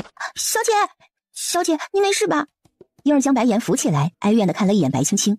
二小姐，我家小姐今日身子不爽，身子也虚了些，你怎么不让上官大人扶一下我家小姐？婴儿，别胡说。抱歉，妹妹，婴儿平时被我宠惯了，说话有些不晓得轻重，你别见怪。他看到白青青那只被上官慈握在手心里的手，咬了咬下唇。我也觉得是姐姐平时太宠这丫头了，让她不知道什么是主仆尊卑。姐姐身子不爽，还不在里面休息出来做甚？祖父不是说给我们安排了酒菜吗？怎么就将我们带到姐姐的院子里了？祖父是安排了席面，是在我这里。妹妹也是知道的，姐姐的小厨房做的东西味道极佳，妹妹曾经不是很喜欢的吗？所以这次姐姐呢，也让小厨房给你做了许多你喜欢吃的点心和菜肴。白青青想了想，原主确实是喜欢来她这里蹭吃，可并不是因为喜欢吃，而是因为她这里每次剩菜剩饭都多，能让她捡上一口填饱肚子。真是难得，姐姐还知道我喜欢吃什么。妹妹可是经常来我这里吃点心，我怎么会不清楚妹妹喜欢吃什么呢？祖父说估摸着你今日该来了，所以我一大早就让人备下了。走，跟姐姐到屋里尝尝吧。既然祖父不在，我们就回了。大人身上还有伤呢，不好在外久坐。妹妹出嫁也有大半年了，嘴巴也被大人养刁了些，往日里的东西早就不喜欢了。姐姐日后也不要再做，省得浪费。他看着白青青，心里冷笑，不就是嫁了个宦官吗？有什么了不起的？等事成之后，她还会是一国之母呢。是妹妹不喜欢姐姐做的点心了吗？白岩走向白青青，露出伤心的神色。他向前拉着白青青的手，暗地里用劲。妹妹曾经不是说最喜欢姐姐做的点心了吗？啊，妹妹如今想吃什么点心，大可告诉姐姐，姐姐做给你吃。不必了，姐姐这双巧手还是好好的保护着，用来绣花吧。妹妹如今的嘴被大人养刁了，只喜欢吃大人府中的菜。他说完抬头，正好对上上官慈的目光。二人相视一笑，谁也没有再多说什么。可他还记得今日要做的事，记得白江的吩咐，所以无论如何，他都要将二人留下，便笑着上前说道：妹妹，这是哪里的话？只要是妹妹喜欢，姐姐做什么都可以的。姐姐真的不必如此，我们还要去我外祖父那儿，就不多叨扰了。若是祖父问起来，姐姐代我与大人向祖父问好。白岩看他们要走，赶紧上前阻拦：妹妹别走。姐姐还有事吗？今日白岩多次要他们留下，肯定没憋什么好屁。若是祖父知道妹妹和上官大人回来，连个饭都没吃上就走了，定然会怪罪我的。怪罪？哼，今日也不是什么特殊的日子，有何可怪罪的？再者，本座来白府，白尚书不出来也就罢了，要你一个未出阁的女子来招待，算是什么礼仪？是他瞧不起我上官慈，还是他太看得起白大姑娘了？哼，夫人，我们走。上官大人，上官大人！白岩在二人身后紧紧地追着，一路小跑，不慎又滑倒。可上官慈和白青青头也不回，就像身后有瘟疫一般，快速离去了。小姐啊！婴儿上前想要扶起白岩，却被白岩反手就是一巴掌。你个蠢货，你就不会拦着他们两个吗？他几乎要被气死了。原本他祖父为太子筹谋未来，太子也许诺会给他后位，可到现在却迟迟不肯娶她为妃，白家就着急了。正好上官慈他们来，他就想了一出计，谁知道这二人根本不肯多在他这里停留。贱人！出了白府，白青青一双大眼睛弯成了月牙，哼，真是解气。大人有没有看到白岩那张脸啊，气得都快拧到一起了？看到了，我夫人比他好看得紧。还顺道夸了他一句，大人竟然学会油嘴滑舌了。这算什么油嘴滑舌？只想要我的夫人更开心而已。他笑了，薄唇微微翘起，一张俊美无愁的容颜让白青青越看越沉迷，最后忍不住上去捏了一把，才说道：大人说的也是，这些个甜言蜜语确实能让人开心。是的。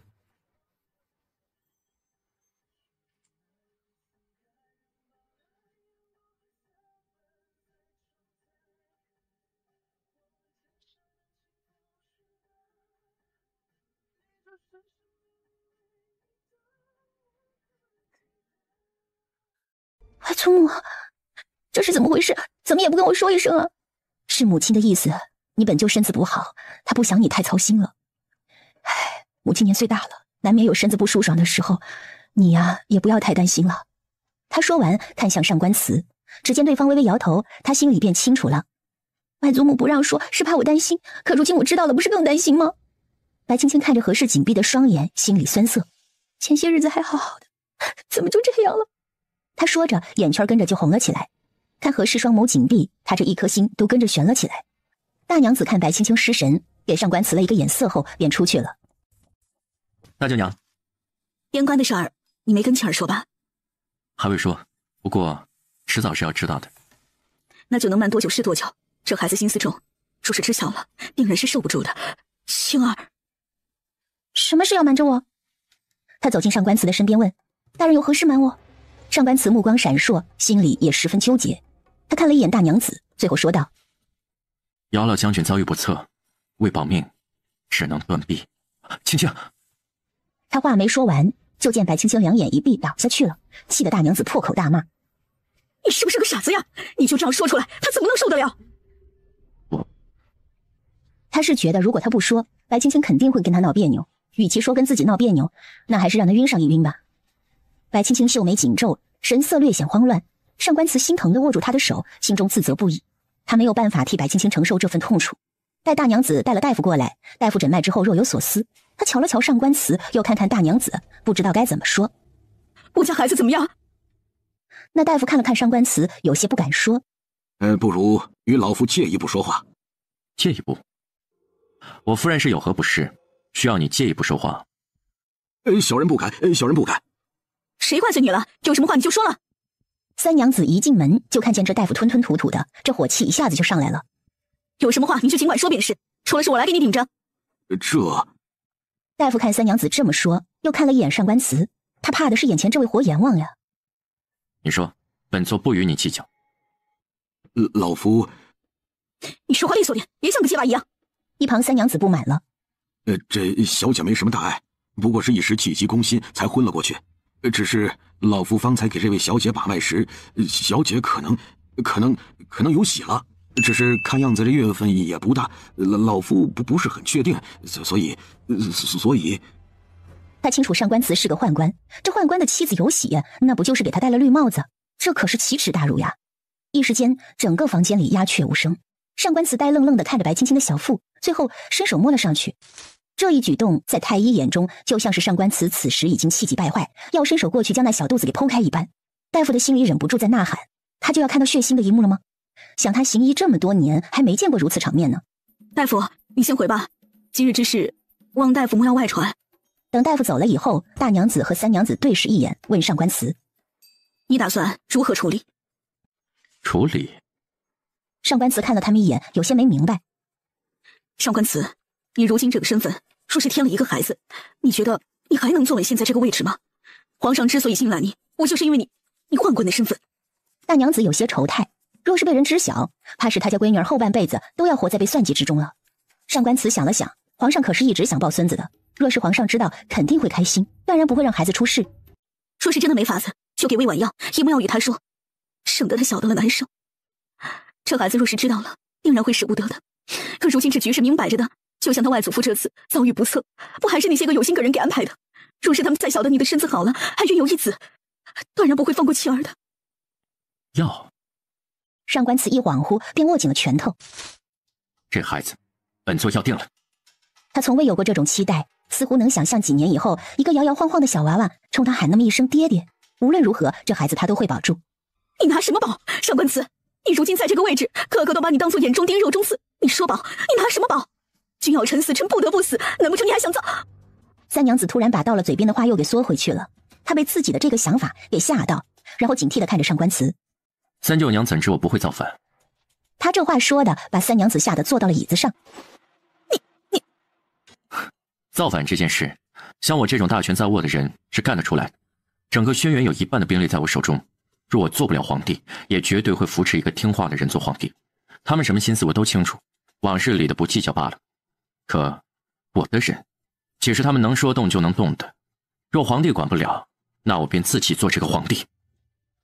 他这一番话震惊了姚家的两个儿媳妇，他们二人望着上官辞带笑的侧颜，觉得有一种无形的压力使他们喘不过气来。上官辞，这话你说说也就行了，反正这月份还不大，先瞒着吧。他娘那儿，是你派人去告诉一声，还是我派人去？这事儿总不好瞒着那边。那就劳烦大舅妈了。他此时心里高兴着呢，才没那个心思去找人到边关通传。大娘子鼻孔里喷出一口气来，瞧着上官慈那痴痴的模样，心里是又气又笑。也好，说的他外祖父那儿情况不大妙，所以老太太就病上头了。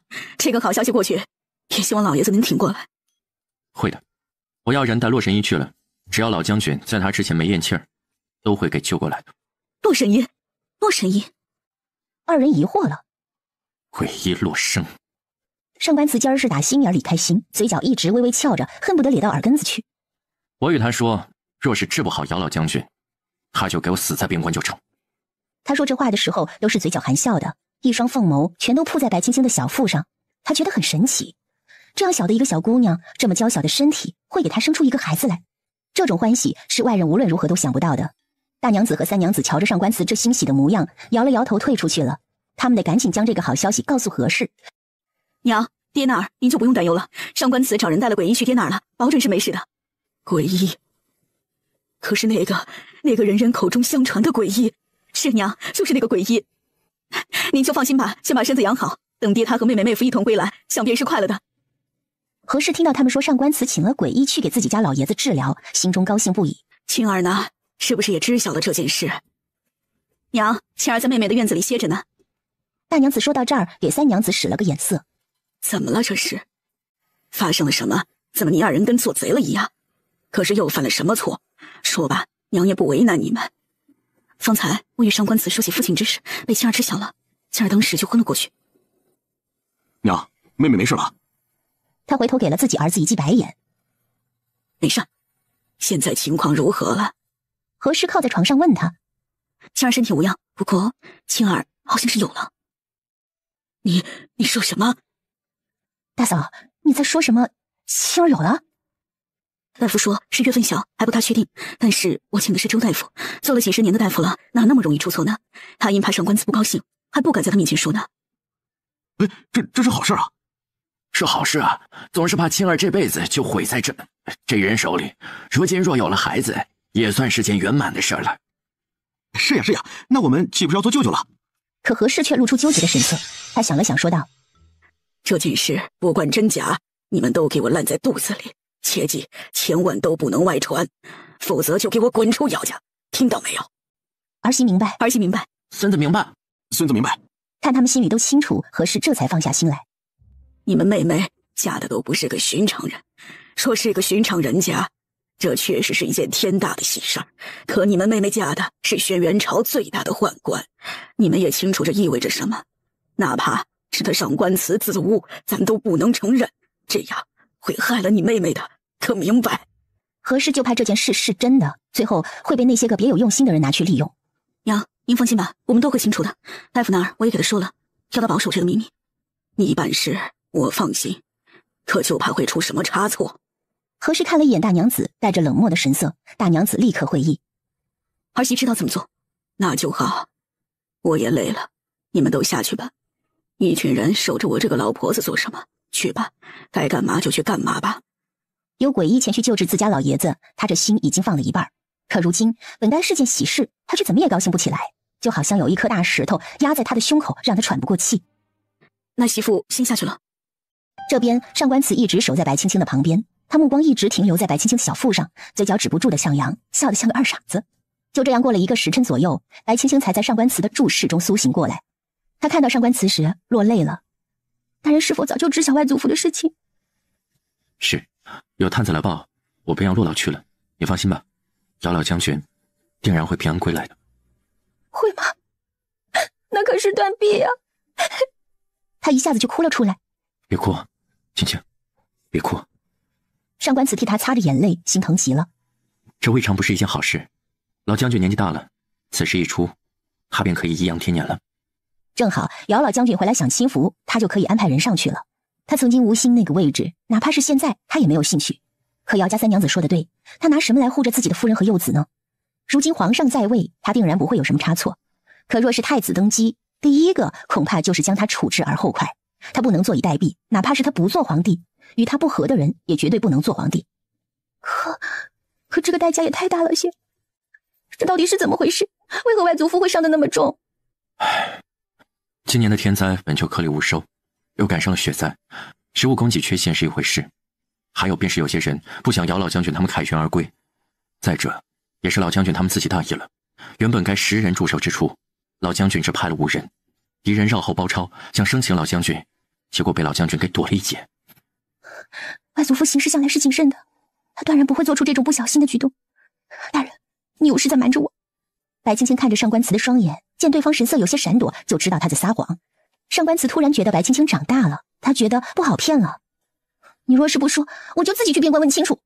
他说着挣扎着坐了起来，就要下床。上官慈见状，赶紧将人给拦住。你先别激动，当心身子。我又没什么事，你快告诉我，到底是出了什么事？为何突然就这样了？你就放心吧，有洛神医在，姚老将军不会出什么事的，就不要乱想了。此次之事，怕是查不到什么线索和破绽的。你的意思是，这次的事件是人为的，还是轩辕的人干的？此次前去，姚老将军是主帅，爹娘是副帅，可监军却是太子的人。后来我让人去查过，处理得很干净，没什么破绽。我要洛老去的同时，还派了忘忧谷的人一起去，他们会保护好老将军的。估计再过2天，老将军受伤之事便会传回京城，到时候皇上一定会要老将军回来。具体的情况，我们也只能等老将军回来才知道了。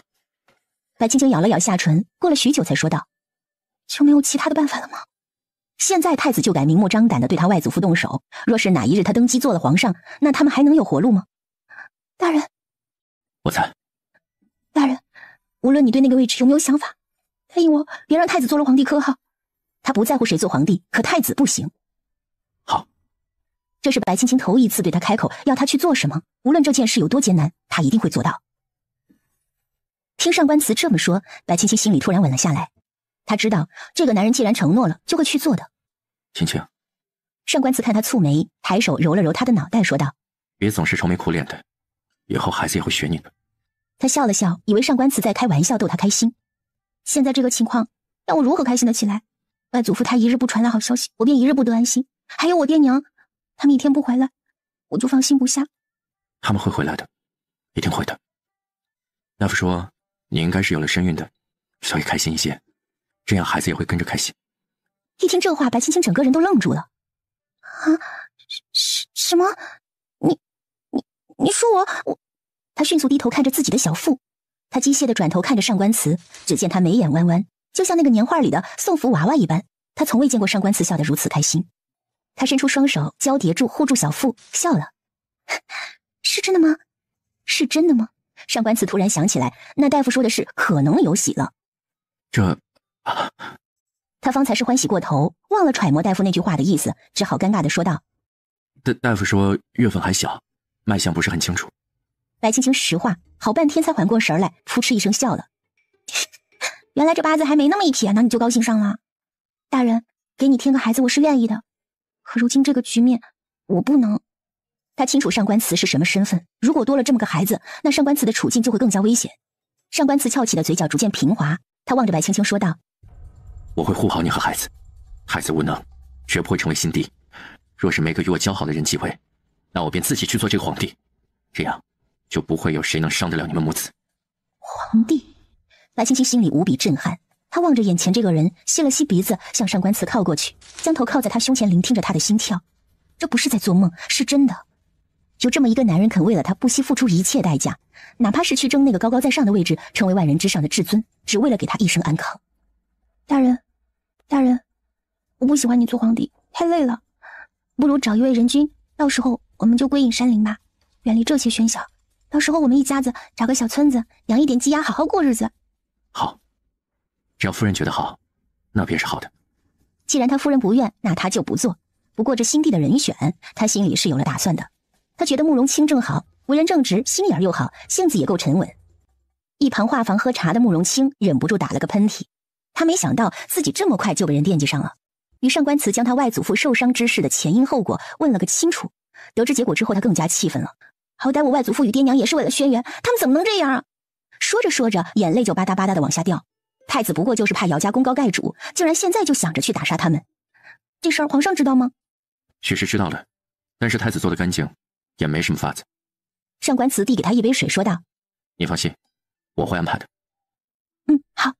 二人聊了一会儿，上官慈便扶着白青青来到合适的屋子，看外祖母。孩子，外祖母知晓你是个聪慧的，可如今这局势，这孩子生出来也是受苦，趁着月份小，就将他剁了吧，省得他出来了被人算计。何氏也是深思熟虑的，如今上官慈这个身份委实尴尬，比起要自己家的宝贝外孙女守寡丧命，他宁愿把这个孩子给舍掉。听了何氏这话，白青青红了眼眶。孩子，你是个聪明的，你明白什么时候做什么样的事儿，对吗？老夫人，这孩子本我留定了，老夫人也莫要操心了，好好照顾自己的身体才是。想必老将军回来时也不愿见您这样病殃殃的样子。他实在是喊不出这一声外祖母。再者，何氏还在怂恿自己的妻子剁掉自己孩子，他怎么能没有怨气？你护，你怕是不知道自己是个什么身份，你拿什么护着他们母子？这件事儿一旦被人知道，上官慈你是要被砍头的，你这是欺君罔上。砍不了，我自然有自己的法子，老夫人就不用操心了，照顾好自己便是。时候不早了，我和青青就先回去了。你，何氏见他冥顽不灵，便怒了。你想没想过这会带来多大的灾难？这个孩子的出现能叫你我二人两家覆灭呀！万祖母，大人说了会护着我跟孩子的，皇上那边你也不用担心，都会好的。时间不早了，外祖母早些休息吧。老夫人，我自有我的法子护着他们，你也早些休息。这天晚上，上官慈失眠了。第二日休沐，他来到慕容清的府邸，直接翻墙进去，吓得府兵还以为是有人要行刺。慕容清被他盯得有些瘆得慌，忍不住咳嗽了一声，问他：“你这大清早的是有何事啊？”上官慈反复地打量着慕容清，笑了：“阿青，啊，哦，什么事儿？你说，只要我能做到的，必然替你办妥。”上官慈心中大悦，这才是他的好兄弟吗？阿青，你说，我要你做皇帝。啊？这什么？我要你做皇帝。为何呀？我想活着。他双眼里流露出伤感，让慕容清看得心中一颤。你也想活着？慕容清暗自握紧拳头，他反复地斟酌这句话。确实，他母亲受宠，他又是皇上第一个儿子，从小就被皇帝当作储君养的。直到后来皇后诞下幼子，他母亲不想他过那种明争暗斗的日子，才让他放弃皇位。可今日上官慈这一句我想活着，你也想活着，深深地刺痛了他的心。如果太子继位，一定不会放过他的，毕竟他生来就比太子耀眼，到时候皇后也不会放过他的母妃。阿青，你懂我的对吗？对。慕容清目光有些闪烁，他瞧着上官慈捂住的模样，心里微颤。你会答应我的，对吗？上官慈从怀中掏出一封信来，这东西你瞧瞧。慕容清接过上官慈手里的信，打开一看，还没看完，就给气得将信撕了，破口大骂：“哈，他慕容简是疯了吗？怎么做出这等蠢事来？”那信上写的是太子与后宫嫔妃私通之事。年夜饭那天晚上，娘娘把青青接入宫中，不知哪来的一只白猫被她瞧见了，就追着白猫一路跑到了云嫔那儿，结果就撞见了太子他们苟合。好在我夫人聪明，扭头就跑了。不过后来太子一路追赶，估计也瞧见了他。以太子那个性子，绝对是不会放过他的。云嫔也是其中的一个而已。皇上年纪大了，就算去了后宫，也只是到你母妃那儿或者皇后宫中，其他的妃子就像摆件一样摆在那儿。听闻去年选妃大多数都是太子推荐的，8成也是他给自己准备的吧。行了，这些肮脏事就别在父皇面前说了，省得他老人家这心里过不去这个坎儿。太子无才无德，这个皇位，我是没兴趣，不如再瞧瞧其他几个弟弟吧。阿青，我只信得过你，只有你做了皇帝，我才安心。可我，阿青，你做了皇帝，我才安心。慕容清与上官慈从小一起在军中摸爬滚打，这么多年的情谊，无论是谁都无法将他们分割的。那也得父皇答应才是啊。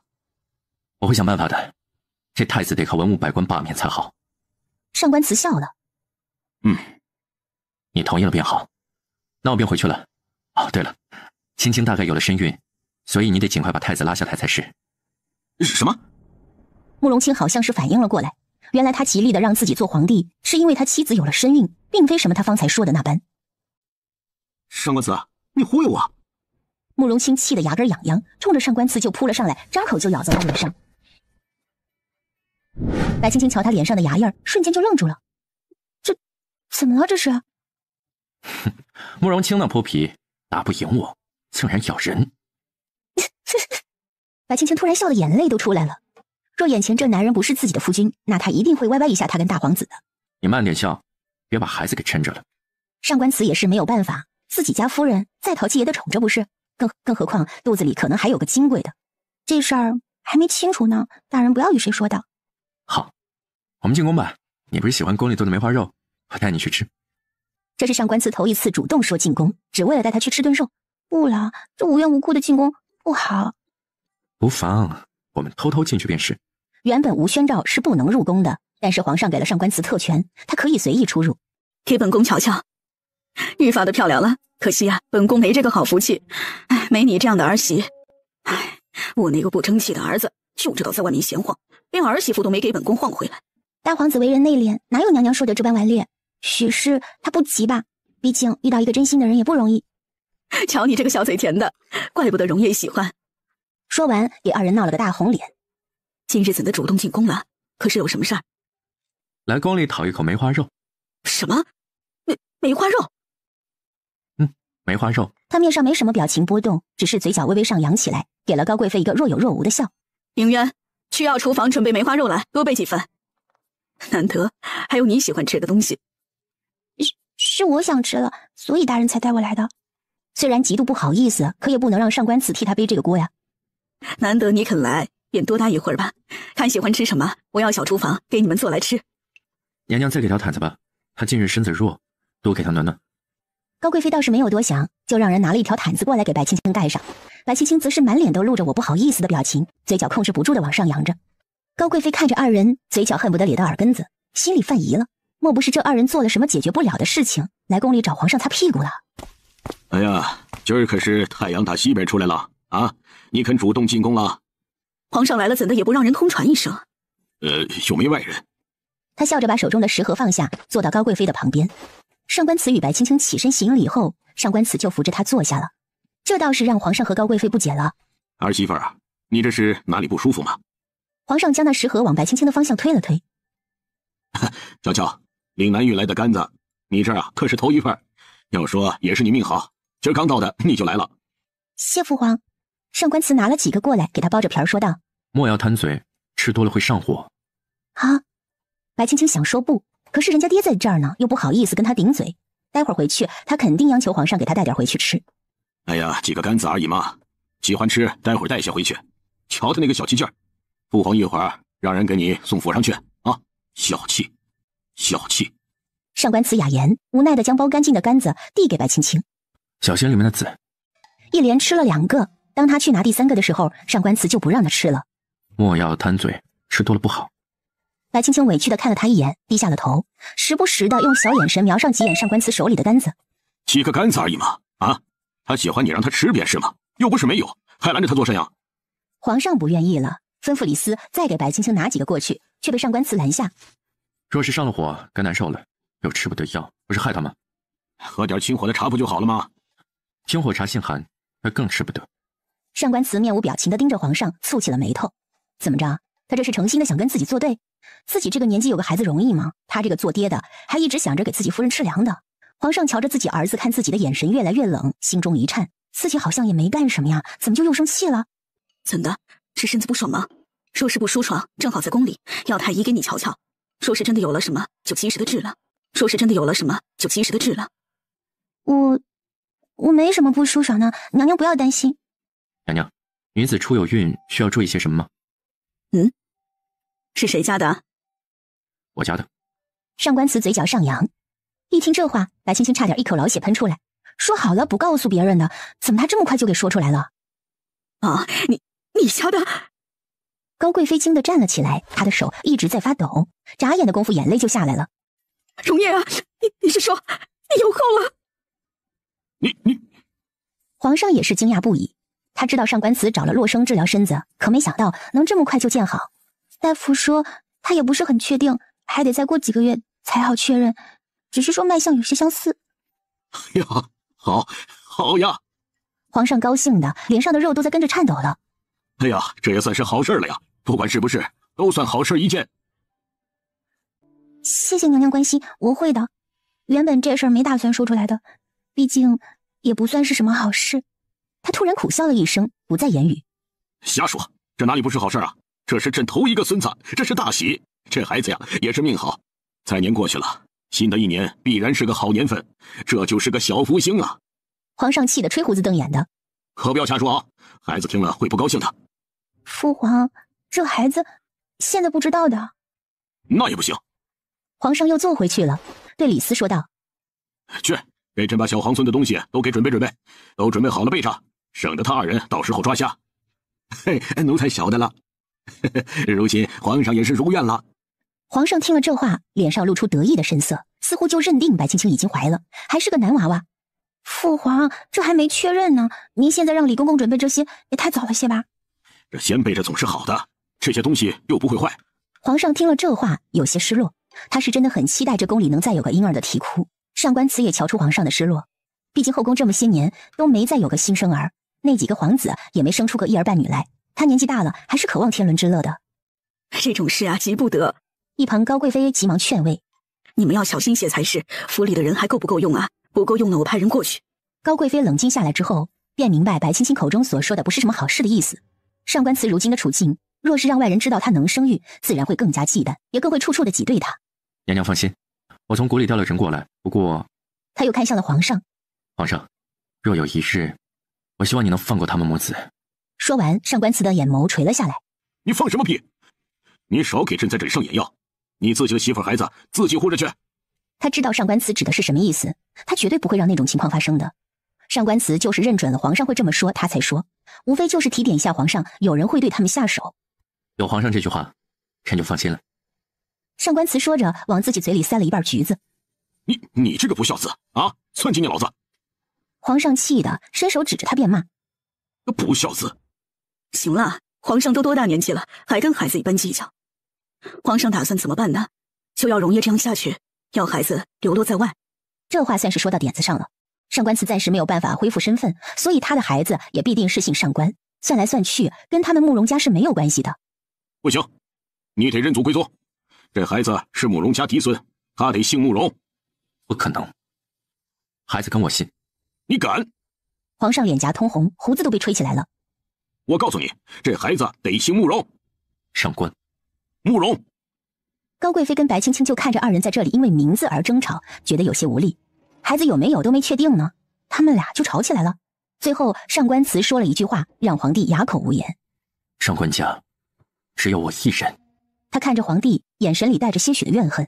皇帝本想再反驳几句的，可听了上官慈这话以后，张了张嘴，什么也没说出来。过了半晌，他才红着眼圈说道：“这头一胎若是男孩，跟你姓上官，日后再生几胎姓慕容。”他知道自己对不起上官慈他娘，这也是他能做的最大的让步了。看二人如此，白青青靠到上官慈身边，握住他的手，笑着说道：“父皇都让步了，大人你也让一步吧，大不了我们多生几个。”就是，这有什么的？到时候让他们两个多生几个就是了，生他5、6、7、8个的。白青青差点被高贵妃这话给吓死，还5、6、7、8个，当他是母猪下崽呢。皇上面色讪讪，抿了抿嘴，问上官慈：“就这样，行不行？你给句话呀！行不行？你给句话呀！啊，不吱声算是怎么回事？”瞧着他一副老母鸡护崽子的模样，怎么他一个皇上还能抢他家的鸡蛋不成？那便如此。上官慈这也算是退让了，皇上心里极为开心。他开始跟李斯在一旁琢磨着孩子将来要叫什么名字好，一边说还一边吐槽：“得有个秀气的名字呀，省得将来跟这不孝子一样，就知道气朕。”李斯在一旁陪笑着说道：“皇上嘴上是这么说的，可这心里不是还很高兴吗？哪次上官大人进宫啊，都属您最高兴了，这饭呢都得多吃2碗。”李斯是皇上身边的老人了，算是从小陪着皇上长大，自然也清楚皇上的脾气秉性，说话也都是挑着皇上喜欢的说。这个老东西，就你会说话。皇上高兴的劲儿一过，自然也就冷静下来。哎呀，不如朕找个机会将你身子好了的事公布了，否则怕孩子以后也会被人诟病啊。那可不必，这事能瞒多久是多久。若是被那些人知道了，肯定是要失眠了。再者，我不想他们母子天天被人惦记着。他们之所以对我才不会太在意，不就是因着我这个宦官的身份？若是他们知晓了我身子无碍，不知道又会想着什么肮脏的法子出来对付我。我倒是不要紧，可青青不行。他是真的有了，你又不能瞒一辈子不是？这些事儿呢，还是早些打算的好。确实。那你打算怎么办呀？皇上看他漫不经心的模样，都觉得着急。然而上官慈却淡淡说道：“怎么办？能怎么办？来一个杀一个，来2个杀1双，谁让他们不开眼来寻死？我若是不成全了他们，岂不是对不起他们？”哎，你看着办吧，若是办不了，朕替你办了。他这么说，完全是出于一个父亲的私心，更是出于对上官慈母亲的愧疚。这第一个孩子姓上官，他一定要保这孩子平安的。有皇上这句话，臣就放心了。他一直愁找不到什么理由处理太子，既然皇上都这么发话，若是不把握好这个机会，那他岂不是对不起皇上？他们在宫里待了2个时辰，宫里便开始传开了，说是上官慈向高贵妃靠拢了之类的话，这话自然也就传到皇后耳朵。只听闻当夜皇后宫里扔出不少瓷器片。7日之后，姚将军被人护送回来，他从马车里下来，都是被人搀扶着的，走路也都是摇摇晃晃，那右臂处也是空荡荡的。怎么了这是？可是谁给你小话听了？不是的。对了，外祖父回来了，怎么也不休息休息？我听说这大门槛都快被那些人给踩破了，他们也真是的，外祖父是受了伤回来养伤的，怎么就不让人休息啊？唉，都是急于打探消息罢了，都盼着能从你外祖父嘴里得到点什么有价值的消息，哪里是要来看你外祖父的？也不知等了多久，最终还是姚晃说自己身体不适，那些人才肯离去的。姚晃回了屋，瞧见自己这满屋里的亲人，笑了出来，他终于活着回来了。外祖父，外祖父！几个孙子们见了他的断臂，纷纷流出了眼泪来。男子汉大丈夫，哭什么哭？我还没死呢，等我死了再哭。外祖父，外女啊，外祖父没事儿。我听你大舅娘来信说，你都是要当娘的人了，怎么还这么爱哭呀？都还不一定呢，晴儿哭一哭怎么了？他看着摇晃空荡荡的袖子，泣不成声。怎么就这样了？杀千刀的都是些什么东西啊？心儿莫要如此，别动了气啊。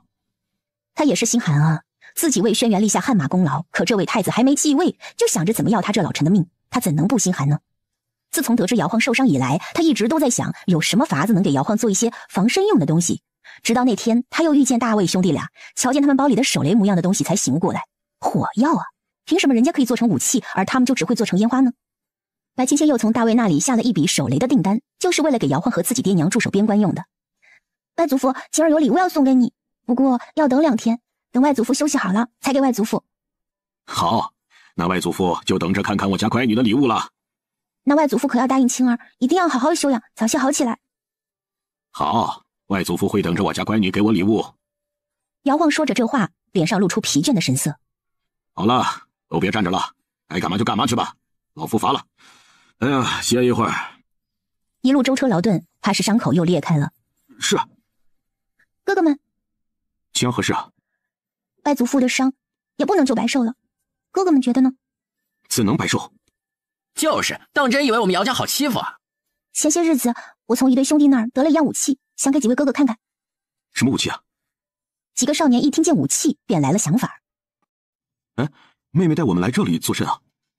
白青青淡淡一笑，玄霜，这个。他将手雷小心翼翼地交给玄霜，一会儿把这个拉开，丢到远处，要丢得越远越好，明白吗？把吃奶的劲儿都使出来，晚上给你吃肉。是夫人，你想吃肉了吧？他接过白青青手里的东西，按照他的吩咐将环儿给拉开，瞬间使出全力丢了出去。落地的一刹那，只听一声巨响，震得他们耳朵嗡嗡直响。他们呆愣愣地看着原地被炸出的一个坑，姚金不可思议地说道：“这是什么呀？好妹妹，你快告诉哥哥，这是什么呀？就是，妹妹，快说这是什么呀？哥哥去给你买面人糖去。”一旁姚宁也跟着附和：“这东西是我从一对兄弟手里买来的，原来是想着去野外打个野鸡什么的，没想到它威力这么大呀！”白青青俨然一副小白兔的模样，大眼睛眨巴眨巴，可怜地看着他们。一旁的玄霜嘴角抽了抽，心里感叹白青青真是多变。最可气的是，他这几个哥哥居然还相信了，摆出一副心疼的模样，摸了摸他的脑袋。玄霜在一旁看得都快吐出来了。有了这东西，日后出征倒是方便了许多，也是一番利器啊。这东西我们也可以做，方子我那儿有，就是过程比较凶险，要注意的事项极多，怕是制作不易。好，这倒是一件好事，一定要告诉外祖父，让他高兴高兴。姚家四房嫡子姚兴说着：“这事儿先问问外祖父和几位舅舅的意思吧，过2日我让人把方子送过来。”他打了个哈欠，眼泪都快出来了。我有些乏了，哥哥们，我们也回吧。回来的路上碰到一伙人扯着一姑娘就往马车里拖，一旁的老汉死死拉住那姑娘，嘴里喊着使不得。白青青一手拿着包子，一手拿着2串糖葫芦，左右开吃看热闹，怂恿姚静：“静哥哥，你要不要上前去来个英雄救美？说不定还能给我混个小子回来呢。”吃着还堵上你的嘴。姚静敲了一下他的脑袋，玄霜赶紧挡在白青青身前：“姚少爷，这可使不得，我家夫人有孕在身，你可别吓着她了。”上官慈说了，若是白青青有哪里不适，就给她打发到忘忧谷去历练几年。怎的愈发娇气了？女娃娃嘛，娇气些正常的。你们有没有什么想法？有的话咱们就上去，没有的话咱们就回家。白青青看他们都默不作声，便问：“都没想法吗？那咱们走吧。”瞧那姑娘哭得撕心裂肺，让这几位少年看着心里极为的不舒服。姚兴先开口说道：“总归是瞧见了，也不好坐视不理。”他上前喊了一句：“住手！你是个什么东西啊？敢坏我们的好事！光天化日之下，你们强抢民女，便是碍了小爷的眼。识相的，赶紧放人，赶紧滚！”哟吼，哪来的臭小子，竟然敢坏我们永宁侯府的事儿！我告诉你，这2人欠了我们侯府银子，今儿个他们还不起，就拿他们闺女来抵着。春香楼我们可是都给他挂了名儿的。哥哥，春香楼是何处？这名字起的倒是不错，是做菜的馆子吗？春香楼是妓馆。他这个妹妹怎么好像什么都忘了一样呢？哦，妓馆啊！姚家几位少年脸上就挂不住了，谁家女娃娃将妓馆2字说得这般痛快？哼，既然知道我们是谁家的家奴了，那便滚开，别碍事儿。说完，他扯着那女子就要走，那女子一把拉住姚兴的袖子：“公子，救救我！求你救救我！”他晓得眼前这少年，他曾有幸目睹过这少年策马奔腾的模样，那是刻在他心里的印记。哟吼，还知道求救了呀？哼，今天谁也救不了你，撒手！说完，他一巴掌打到那女子的脸上，让她的脸迅速红肿起来。永宁侯府是属于太子那一党的，姚家也不好因为这么一件事与他们撕破脸。再者，这是这父女俩欠人家钱，又不占道理。公子，求求公子，救救我家闺女，救救我家闺女！老汉我病了，闺女没法子，才去他们那儿借了钱。我们只借了5两银子，他们却要我们还500两，我们还不起。住手！姚兴冲着永宁侯府的下人喊了一句：“这老汉说的可是真的？”“真的如何？假的又如何？你想替他们还也行啊，一口价5000两，你给银子，人带走。”5000两。白青青自从学会算账以来，对银子就变得特别敏感，尤其是想要动他的银子的时候。他推开面前的哥哥走上前，问着那伙人：“他不过也是与你们借了5两银子而已，你们竟然要还5000两？怎么，狮子大开口也不带你们这么开的？合着你们永宁侯府的银子就那么值钱？还是说他会自己下崽儿，能变得这么多？”“哼，咱们永宁侯府的银子就是这么值钱，要么你们给银子，人我给你们，要么就趁早滚蛋，别在这碍眼。”“放肆！你可知我家夫人是谁？”“我管你是谁，欠债还钱天经地义，怎么的？你们还想赖账不成？”“靖哥哥，永宁侯府和我家夫君谁的官大？”姚静一愣，想了想，说道：“论理，永宁侯是1品侯，你家夫君也是1品，也差不多。可这永宁侯到底也是个侯爷，算起来啊，是人家更胜一筹。不过你家夫君更能和稀泥一些。”“啊，呵呵，说他夫君更能和稀泥，那不就是说他夫君更厉害一些？既然是更厉害，那就不怕了。哪怕你们是永宁侯府的下人，也不带这么办事的。他欠你5两银子，我们还你10两。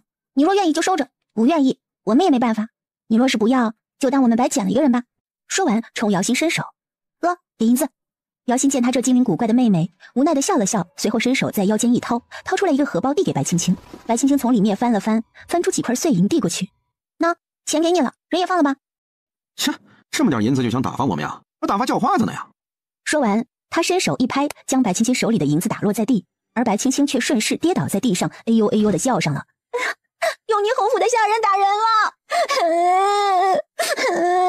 那几个家仆一时间没有反应过来，等他们反应过来之后，才发现自己被耍了，便更加愤怒，抬脚就要踹向白青青，吓得玄霜赶紧飞身过去，一脚将那人踢出数米远。与其他几个人动起手来，白青青则是趴在地上看戏。等玄霜把那些人打倒在地之后，才把他扶起来，担忧地望着他：“夫人，可有摔着？”白青青委屈地说道：“玄霜，我肚子疼。”“肚子疼？”玄霜给吓坏了，真的以为他摔着孩子，赶紧跟姚兴说这边要他们自己处理。然后他带着白青青回到上官府，在路上，阿大从一旁闪了过来，玄霜让他进宫去将这件事情通禀给上官慈。原本就不怎么高兴的皇上听到这个消息，脸色立马就变了。他瞪了一眼永宁侯，恨不得将他给踢出去。回朝，上官慈留下。上官慈蹙起眉头，不知皇上这么做是为何。你家媳妇儿与宁国侯府的下人发生了争执，被他们推理吧。你快回去瞧瞧，若是没什么事，就来个人给朕说一声。上官慈听完，立马转身就跑。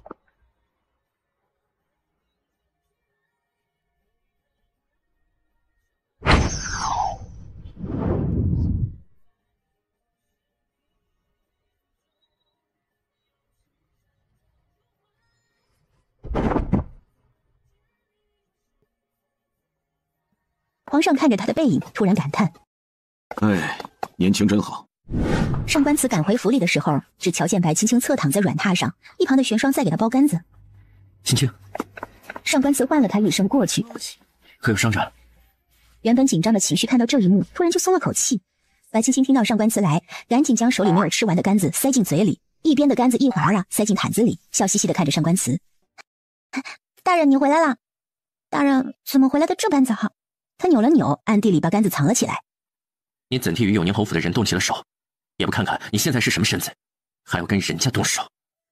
他气得气息不稳，原本怕他伤着，结果回来一看，他嬉皮笑脸的不说，还在这里吃杆子。他瞧了一眼一旁箩筐里的皮儿，足足有2寸高。夫人，上官慈笑了，那俊美无愁的脸让白青青有些窒息。玄霜起身站到一旁，瞧着上官慈在发怒的边缘，有些哆嗦。完了完了，他在纵容他家夫人。哎呀，玄霜，你去瞧瞧小厨房里炖的鸡汤是不是快好了？夫人，我去给你看鸡汤。然后3步并作2步的跑出去了。上官慈笑着坐到白青青的旁边，他坐下的一瞬间，脸黑了。白青青听到扑哧一声，有一股液体从上官慈身下流了出来，他的杆子被上官慈给做裂了。白青青觉得自己的心都跟着裂开了，却还要强忍着心痛，挤出一丝笑容面对上官慈。夫人，为夫好像是与你说过，莫要贪醉，若是起了火，就有的你受了，对吧？是，可也没什么东西可以吃了。我最近总是饿，又不能一直吃肉。你看我这个肚子都肥了1圈了。他拍了拍自己的肚子，确实是圆润了些。瞧着他俏皮的模样，上官慈心里的火气也消了一半，耐心的跟他说道：“你有了身孕，自然会圆润一些，这是在所难免的，也不要忧心。”不一样的，大人，大夫说了，月份小还不确定，我是不会胖的。所以说，这不是我们的崽，这是脂肪。上官慈并不懂他说的脂肪是个什么意思，看他快哭，这才哄着他：“不爱的，就算是脂肪，也是你自己吃出来的，自己身上的脂肪，都是自己的东西，就别嫌弃了。”那给你，你拿去啊！他实在是受不了了。如今自己正是一个花一样的年纪，却养了一身膘，这要是再有了个崽儿，那他得胖成个什么样啊？青青，别任性。为何与永宁侯府的人动手？我从姚家回来，路上饿了，就去吃了个饭，吃完了准备回来，就看到一群人强抢民女，我就那么路见不平，把刀相助了一下子，然后他嫌弃我给的银子少，就要动手。你给他们银子做甚？他们说那姑娘欠了他们银子，要将她卖到妓馆去。我瞧那姑娘模样长得挺漂亮的，便想着抢回来给我几个哥哥做嫂嫂，岂不美哉？可是他们也太黑了，开口就要5000两。你给了？没有，我跟新表哥要了10两银子，结果对方就要打我。然后呢？你几个哥哥在做甚？几个大男人就在一旁看着你挨打。我几个哥哥总不好过去和永宁侯府正面发生冲突吧？上官慈敲了他一下，说道：“你以为不动手，永宁侯府那边就会善罢甘休吗？你当真以为你那几个哥哥在这京城是什么无名鼠辈吗？姚家的几位公子，个个出挑文武双全，真当永宁侯府的下人都是有眼无珠，认不出他们。”上官慈是气姚家的几个小子，一个个脑子怎么就转不过来呢？明摆着就是想对付他们而已。大人的意思是，他们是故意的？那父女俩和永宁侯府是一伙的？是不是一伙的我不清楚，但是永宁侯府此举绝对是故意的。是不是一伙的我不清楚，但是永宁侯府此举绝对是故意的。既然能在那赶上，你们的行踪就早被人家了如指掌。白青青看了一眼上官慈，想了想今日这事儿，突然又想到自己带了几个哥哥去郊外试验手雷的事情，若是也被永宁侯府的人知晓，那会有什么后果呢？上官慈见他面色发白，顿时紧张了起来。怎么，可是哪里不舒服？看着上官慈焦急的模样，便说道：“没什么。”你说，我猜。上官慈握住他的手，反复揉搓，让他的手暖了些。白青青深吸了一口气，大人可还记得大卫兄弟二人？得知外祖父受伤之后，我联系了他们，从他们手中买了一样武器，今日就是去给几个哥哥试试效果。若是被永宁侯府的人晓得，怕他们也是会去找那二人的。到时候我怕那二人会妥协，那样的话，属于姚家的功绩不就成了永宁侯府的了？我来处理。不过，你何时与那二人见面的？就是大人上朝的时候，我闲来无事就去他们那儿晃了晃嘛，看有没有什么新奇的东西。聊着聊着，就聊到他们一路漂洋过海来到轩辕，我就好奇啊，那路上不会有水贼什么的吗？他们就说他们带了防身的东西，我就问啊，是什么东西呢？他们就说了是什么什么。他描述的有声有色，而上官慈心里想的却是他背着自己去和别的男人见面。大人，他瞧着上官慈有些走神，伸手在他眼前晃了晃。大人，他心里有些不爽了。下次莫要多管闲事，每个人都有自己的造化，那对妇女该如何那是他们的命，万一你出什么事，你要我该如何？一听说白青青出事，心里一颤，立马从宫里出来，这一路上大气儿都不敢喘，瞧见人没事才松了口气。你若出事了，我该如何？这话白青青听了，心都跟着颤抖起来。她从前也听过情话，却都没有上官慈说的这么好听。她知道眼前这个男人是真的用心在爱着自己的。大人，我知道了，你放心，若是再遇到，我保证躲得远远的。上官慈揽住他的肩头，细细的琢磨今日这件事儿，不由冷笑。这几个姚家的小子，就是心里明镜儿似的，今儿个白青青来出头不会有事，所以才怂恿他做这个出头鸟。他摩挲着自己拇指的扳指，微微用力，那扳指出现了裂痕，几个小贝居然算计到他头上。白青青也反应了过来，姚静他们不过是自己没办法出手，而他有上官慈护着，所以才让他做这个出头鸟的，心里一下子就有些不舒服了。他以为哥哥们是真的疼爱他。大人，我这么做会不会给你惹麻烦啊？不会。上官慈摸了摸他的小腹。我会找永宁侯的麻烦。对不起啊，大人。他也清楚是自己冲动了。无妨。过了半晌，他瞧着白青青的精神也不大好，想着他应该也是明白过味儿来，心里难受，便想法子逗他开心，却依然无果。等他睡下后，上官慈领着玄霜让阿大留在府中看守，他们去到姚家。进了姚家，直奔后院，将姚静拖出来就是一顿毒打。姚家还没有反应过来时，将姚静打得鼻青脸肿，一点都看不出原先的模样了。你这是做甚啊？姚静的母亲抱着鼻青脸肿的姚静，心疼地哭了出来。上官慈，我儿与你无冤无仇，你凭什么这么欺负他？上官慈，老夫还没死呢，轮不到你来这里撒野。被惊醒的姚晃来到姚静的院里，怒气冲冲地拔剑指着上官慈。姚家的几位爷也是上前挡在老父亲身前。上官慈，你想做甚？吾儿与你有何仇？你竟然下此毒手，心思歹毒。本座心思歹毒，怎歹毒得过他？上官慈将手一甩，有什么事冲着本座来就是。他们今日怂恿青青去碰瓷永宁侯府的下人，不就是看着永宁侯府的人不敢动本座，所以你们让他上前去碰瓷？哼，还真都是一群好哥哥。如今他怀有身孕，若真出了什么闪失，你们谁来担这个责任？谁来？上官慈今儿是真的动怒了，他夫人的家里人居然算计他的夫人。他这话一出，姚家几位长辈纷纷看着姚静他们几个晚辈。上官慈说的可是真的？永宁侯府的人一早就盯上了姚家，若今日我们出手，那明日定会有麻烦。再者，那妇女也是青儿想救的，她去再合适不过。他话没说完，就被他娘一巴掌给扇了过去。你个混小子，自己妹妹都算计上了。原以为会有人拦着，结果却是几乎全家都把姚静给揍了一顿。半刻钟后，姚静躺在地上一动不动，何时看不过去，让人给抬进屋子叫了大夫。其他几个晚辈见状，纷纷躲进姚静的房间里守着姚静。只见他咧嘴笑了：“嘿，看吧，上官慈啊，算是栽在青儿手里了，你们也放心了吧？好家伙，这顿打给我挨的，哎呀！”他早就知道被人跟踪了，不过是将计就计。他出此下策，就是想看看上官慈对他妹妹的心意，结果差点被打死。哎呀，估计啊，你这得躺个10天半个月了。四房家的姚白也感叹：“静哥还是疼青儿的，明知道咱们几个爹娘最疼妹妹，还敢这么干？”哎，就这么一个妹妹，当然要宠着了。也不看她小时候过的是个什么日子呀。白家那个狼窝，哎。上官慈瞧着他们方才打姚静的时候，可真没手软，甚至让他都觉得头皮发麻。这么一家子人，若是像揍姚庆这样揍他，那他可也是扛不住的。今日之事是老夫错怪你了。无妨，本座倒是无所谓，可青青心里定然会难受些日子的。毕竟他把你们姚家的人当做自家人，与白家是不同的。你们如今这么算计，他定然是伤了心的。与其跟本座在这里说这些，不如想想怎么能让他再相信你们吧。上官慈说完，便领着玄霜走了。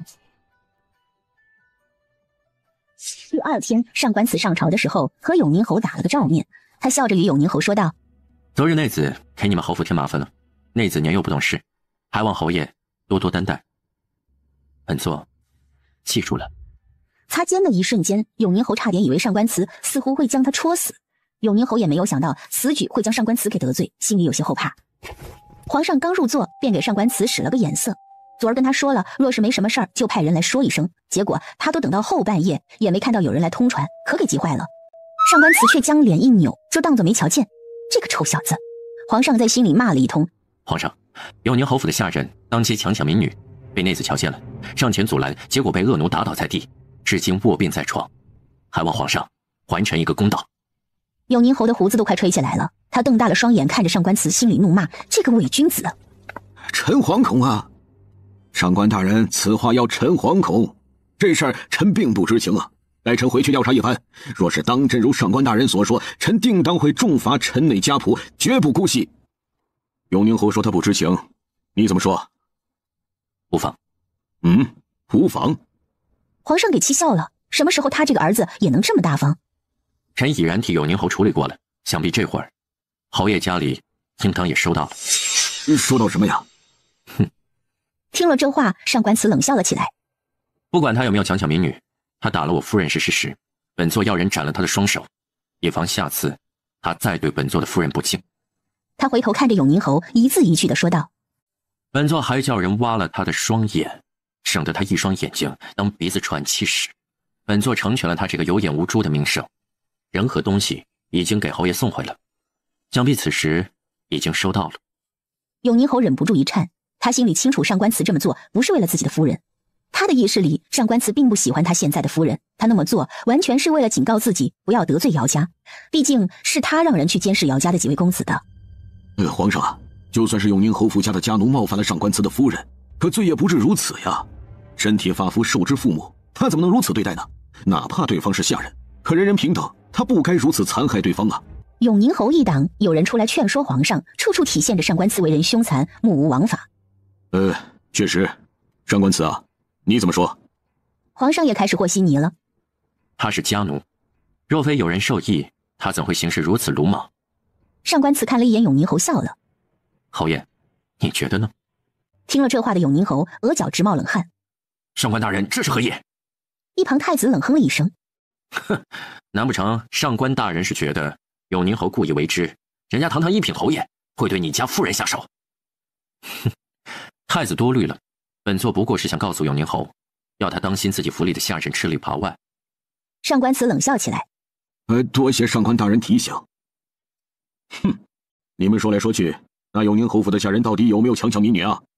怎么还扯到你夫人身上去了？皇上也不想让别人的目光多注意白青青，赶紧将话题给岔开。这谁知道呢？自然还是要永宁侯调查完了之后才知晓，对吗？既然还没调查完，就表明一切都没个所以然，上官大人就将人断了手，此举恐怕不妥吧？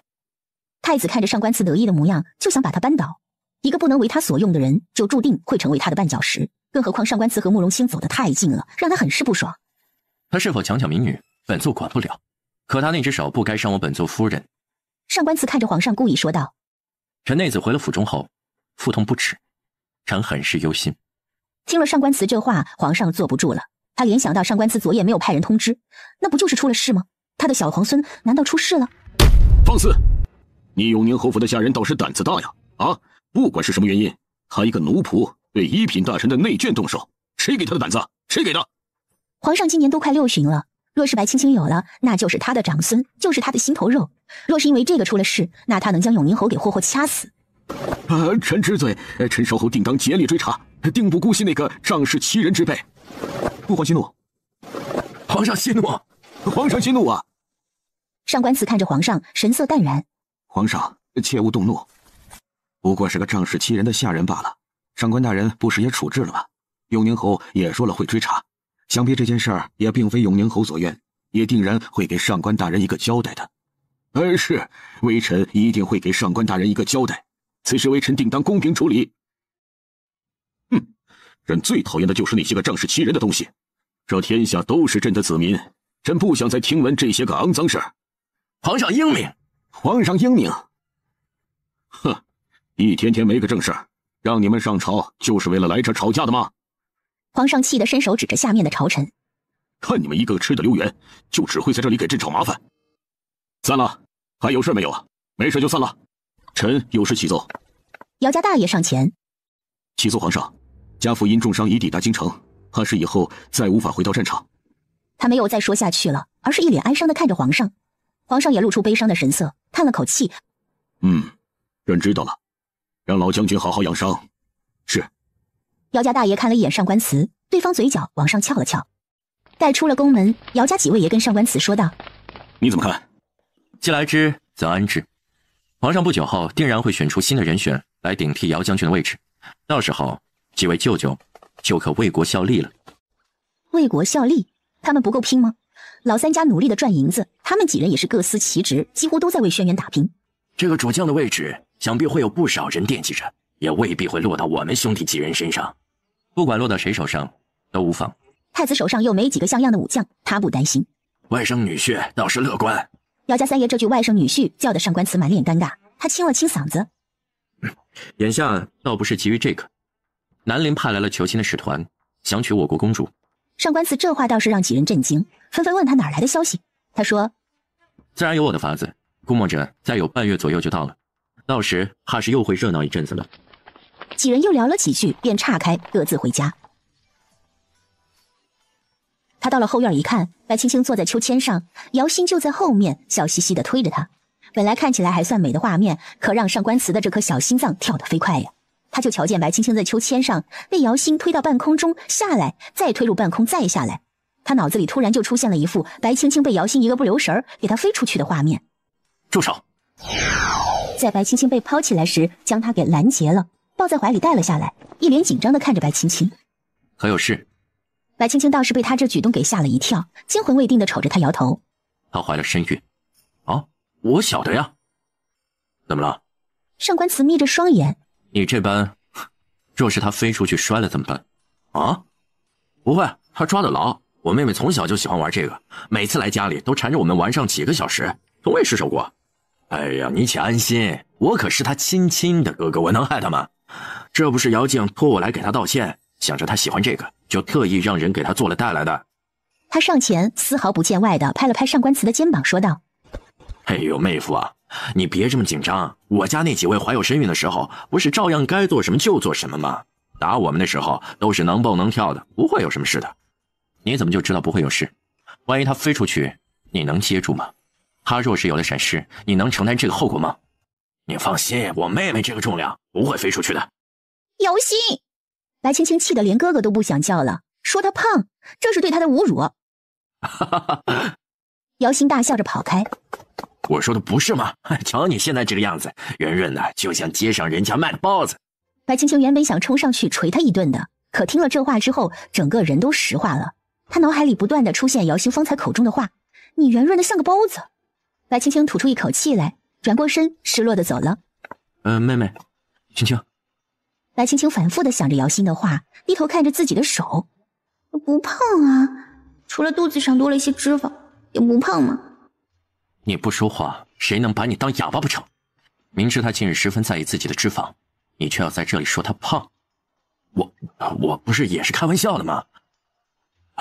我去给我妹妹道歉去。妹妹说着便跑向了屋子。妹妹，你看，哥哥给你带了甜甜的麦芽糖。白青青看着他手里的东西，仿佛看到一坨白花花的脂肪。妹妹，他看白青青撇了撇嘴，模样似乎要哭，给吓坏了。哥，把这坨肉拿走。肉？这是糖，不是肉。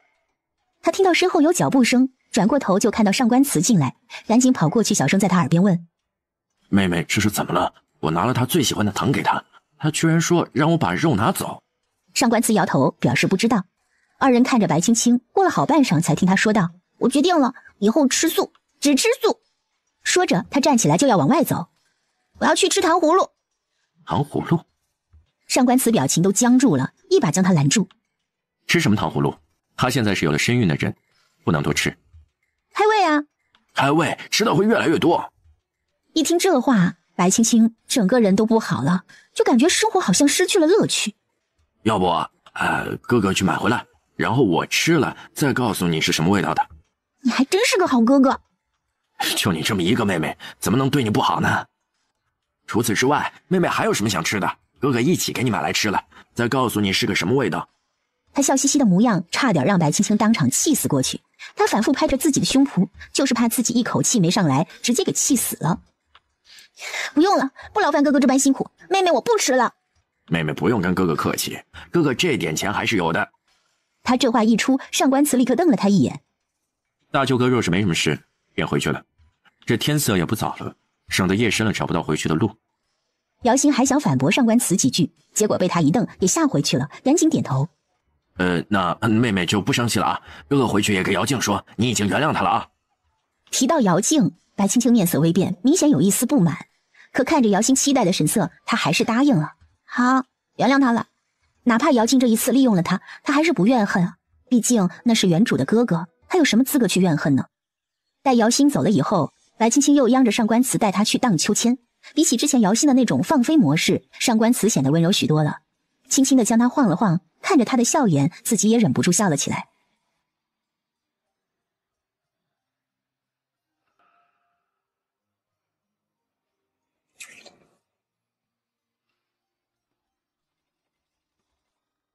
大约过了半月有余，骆老过来给白青青诊脉之后，与上官慈说道：这前3个月小心些，切勿房事。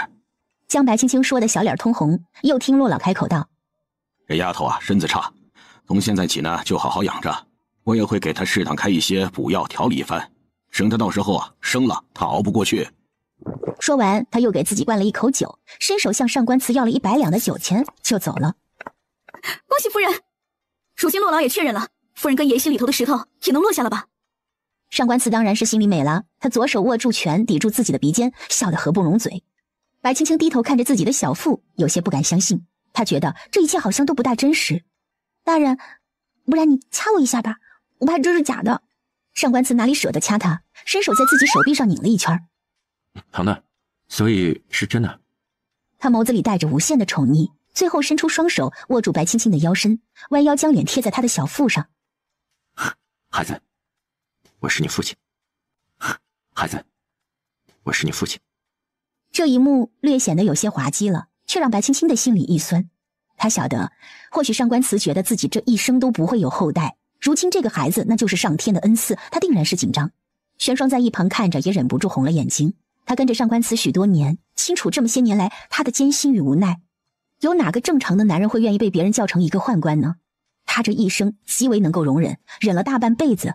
自从娶了白青青，才好像真的活着一般。上官慈埋头在他小腹间落下了一颗泪来。青青，多谢，谢谢你，还留在我的身边，给我照亮了前路。谢谢你，肯为我生儿育女，陪我度过余生。初为人父的喜悦让他失去了理智。从他母亲死后，他就再也没有落过泪了。他是从心底里感激着白青青肯为他做的这一切。我与大人之间就不必说什么谢了，只是大人以后可不能再做什么伤我心的事了。他指的就是月华。不会，不会。上官慈也知道之前是自己让他受了委屈，也亏得他性子好不计较。你可记住今儿自己说的这话，否则我就不让孩子认你。二人这话说的让一旁的玄霜觉得酸，他撇了撇嘴表示自己的不满，轻声退出去把门给带上了。白青青突然叹了口气，不是的，如今真的有了这孩子，大人日后的路还是要难走了。那些人若是知晓了，定然会刁难你，日后我们母子更是会成为大人的拖累。你放心，我心里有数。就算为了这个孩子和白青青，他也会先一步筹划。这孩子是皇上的嫡孙，皇上自然也会护好他的。3年过去了，来年必定是祥瑞之年，这孩子是个有福气的，会调试好。确实，只要皇上喜欢他就是了。他也想到了，应该好好讨好皇上，只要皇上喜欢这孩子，那谁说什么都是白费。只不过还是要委屈你一段时间了，等月份大了就莫要出去走动了。以免发生什么不测。大人放心，我都明白的。那这个消息要告诉皇上和贵妃吗？你想告诉他们吗？那便找个合适的机会进宫了再说吧，总归是要靠着皇上与贵妃娘娘的。他心里也不愿意去算计谁，可是为了孩子，他不得不筹谋了。南陵来和亲？不是才与我们发生过战争吗？怎么就来和亲了？听说是南陵此次也遭遇大灾，且与老将军他们相持了那么久，想必也是没什么精力了。南陵想来不如咱们血缘父祖，他们来和亲也是意料之中的事儿。南陵来和亲，他回来那么晚作甚？难不成还想娶个南陵公主啊？南陵公主来和亲，若是嫁与我，那不就是等于轩辕直接向南陵宣战？要他们的公主嫁给一个宦官，这可是明目张胆的打脸呢。你这意思是你有这样的想法？南陵公主来和亲，自然会选一位有权有势的皇子。如今这局面，表面上最光鲜的不就是太子了？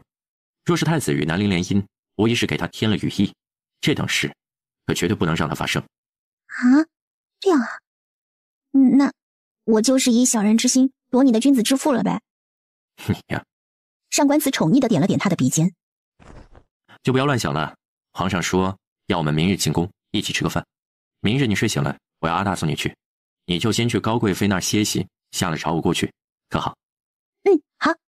二人又腻歪了一会儿，吃过晚饭就回房歇息了。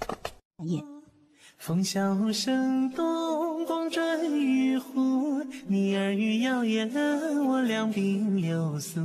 深回盘古，清风吹拂，万家灯火亮。上官慈亲自伺候白青青沐浴之后，将她的头发一点点擦干，给她掖好被角，自己才钻进去，占了极少的地方，生怕一个不小心碰着她。面对上官慈的小心翼翼，白青青忍不住笑了。你不必如此啊，她如今也就那么一丢丢大，又不会有什么事的。若是月份大了，还是这个床就小了。放心，明日我就再找人打一个大一些的床。好，让大人费心了。夫人总是叫我大人，不会觉得陌生吗？他伸手抱住白青青还纤细的腰身。夫人何时也唤我一声夫君？夫君，你的手是不是从衣裳里拿出去？洛神医说了，前几个月要注意些的。我摸一摸孩子。被抓包的上官慈丝毫不觉得不好意思，反而直接将手附在他的小腹上，轻轻地抚摸着。哼，夫君，孩子只有豆粒大小，你这样再怎么揉搓，也揉搓不出来他的，你也不会感觉得到。白青青觉得这人是越来越不懂得脸面这两个词的含义了。好歹，总归也算得上是闺房之乐吧。上官慈抚摸着他柔软的肌肤，总是会有些想法的，可是又想到洛神医的话，便十分难过。最终他起身去外面坐了半个时辰，当他再进来的时候，白青青已经睡得很香甜了。他将人揽进怀里，小心地替他掖好被角，将脸埋进他的脖颈，闻着他身上独有的清香。他从未觉得像今日这般过得充实。这个孩子的到来改变了许多事，也就更加将他和白青青的关系拉近了。还有姚家，这个孩子就像是个纽带，互相连接着他们彼此。他突然想到，当年有了他的存在时，皇上是否也像他这般喜悦？想了想，就把这个想法给否决了。皇上有那么多子嗣，又怎会单独为他喜悦呢？他回想起年幼时自己母亲与他说过的一席话，他问母亲为何给他取名叫上官慈，母亲摸了摸他的头说与世长辞。后来他想过，大概是母亲并不想他活得太久吧。如果没有自己的话，母亲那样的女人一定会过得很好很好的。想到这儿，他不由得心里一痛，搂着白青青的手又紧了紧。愿夫妻安好。见过云嫔娘娘。放肆！你这算是什么礼？难道你爹娘没教养过你如何行礼吗？见了我们娘娘，那得跪下。你若是不懂，那便找个地方跪上1-2个时辰，好好学学。白青青没有回话，云嫔也没说让她起来，她就这样半屈膝地站着，听着云嫔的宫女教导她什么是规矩。这样僵持了1刻钟左右，她突然身子一歪，摔在一旁的雪地上。夫人，玄清赶紧过去扶着她，玄霜也凑了过来。可是有哪里不舒服？夫人，您是哪家的夫人呢？进宫作甚？白青青觉得自己一双腿都麻木了。进宫作甚与娘娘无关。娘娘若是觉得我规矩没学好，大可向高贵妃娘娘那里去诉说，没道理找个下人在这里辱没我。哼，倒是伶牙俐齿的，喝夜冲撞妃嫔，就是高贵妃也难保你。来人，给本宫掌嘴，教教她规矩。谁敢？见过贵妃娘娘。见过姐姐。哼，我娘可没给我生出个妹妹来，还是别叫得这么亲热了。说完，他一把拍在慕容清的肩头。还愣着做什么？还不快去把人给扶起来！平白无故挨打的慕容清无奈地走到白青青旁边，将她抱了起来，剑眉拧到一处。怎么都湿了？雪是坐久了，雪被融化了。青儿，你先带着丫头去我那儿，换身干净的衣裳，别让她冻着了。孩儿明白。慕容清看了一眼云平，便走了。云平瞧着人被慕容清带走，心里极度不愿。若是姐姐没什么事儿，妹妹便告退了。站住！高贵妃叫住了她，笑着走到她旁边，伸手捏住她的下巴。你是觉得本宫的人不懂规矩，还是觉得本宫不会教人？既然云嫔那么在意规矩，那就在这里给本宫跪好了，好好学习规矩。姐姐，妹妹并不知道孩子是姐姐的人，也不知晓是大皇子的人，还请姐姐原谅。这么冷的天要她跪在这儿，那她这双腿岂不是要废掉？原谅？你是个什么身份，值得我来原谅？若是我不赶到，你是不是准备要她跪上几个时辰？云嫔，你可真是好大的胆子！来人，伺候云嫔学规矩。云嫔娘娘，请。咱家是个粗人，万一碰着娘娘就不好了，所以娘娘还是自行的学吧。我并未犯什么错，姐姐怎可无缘无故的罚我？我要叫皇上来评评理。皇上，高贵妃笑了。好，就冲你这话，本宫不罚你，到时候看皇上会如何安慰你。回宫。高贵妃率人离去之后，云嫔踉跄着后退了一步，胸口起伏不断。哼，等那天到了，本宫要这个老女人死。娘娘，您别气了，等皇上来了，咱们找皇上说理去。哼，走。母妃。娘娘，白青青也想行礼的，奈何手中东西太多，只能捧起来拜了拜高贵妃，把高贵妃给逗笑了。瞧你，摸不成容叶都不给你吃东西啊！她总是要约束我一番，许多东西都不能吃，可我最近又爱饿。娘娘这里点心好吃，就忍不住多吃了些。娘娘不会怪我吧？哪里会怪你呢？我最喜欢能吃的孩子，可偏偏我这个儿子就是挑嘴，什么东西都只吃几口就不吃了。那我以后是不是也要找个像她这般能吃的女娃娃做媳妇啊？那你也得能讨到媳妇再说。如今南陵要来和亲，想必会在几个皇子里挑个合适的。你有没有什么想法？没有，也不清楚是哪位公主。再说，南陵能有什么好公主啊？得宠的会被派来和亲吗？不清楚是哪位公主。南陵一共就那么3位皇子4位公主，你方才都说了，得宠的不回来，那不就剩下那个下人生的2公主了？我告诉你啊，我不管你用什么法子，都得给本宫寻个儿媳妇回来，否则你也就不要进宫来见本宫了。慕容清汗颜，方才还说着南陵公主，怎么一眨眼就扯到她身上了？再说了，这媳妇儿哪里就是好找的？哼，没出息。后来可有找过大夫看看？有，大夫说这几个月要我注意些，我身子弱，得补补。高贵妃一听，眼睛都笑弯了，看得慕容清还以为她母妃癫痫了。好孩子，说是缺了什么，你尽管来找我，别客气。不管怎样，这个孩子要护住了，知道吗？娘娘放心吧，等月份再大些，我就不出门了，免得惹出什么乱子。孩子？谁的孩子？你说谁的孩子？你的。可巧，他这话刚说出来，就被一旁来替云嫔送东西的宫女给听见了。那宫女进来行完礼，将手里的东西双手奉上。贵妃娘娘，我家娘娘方才多有冒犯，还请娘娘见谅，特意要奴婢来给这位姑娘送了些小玩意儿，赔个不是。东西我们收了，回头告诉你家娘娘，莫要再为难我们家孩子了。那宫女连忙应着，被打发了出去。云祥宫里的几人还不晓得自己已被算计上了。出了云祥宫，他赶紧跑到云嫔的宫里，将他听到的消息告诉云嫔。娘娘，你姑娘怀了大皇子的孩子。行了，也没外人，你就不用站着伺候了，坐下来一起吃吧。皇上摆了摆手，让李斯坐在自己旁边。那老奴就借了上官夫人的福气，也蹭一蹭这吃食了。公公哪里话？公公若是要这么说，我都不好意思动筷子了。他晓得李斯在皇上心中的位置。瞧瞧，这小嘴真甜，快尝尝，看合不合胃口。若是喜欢了，日后要小厨房做了给你送去。多谢娘娘。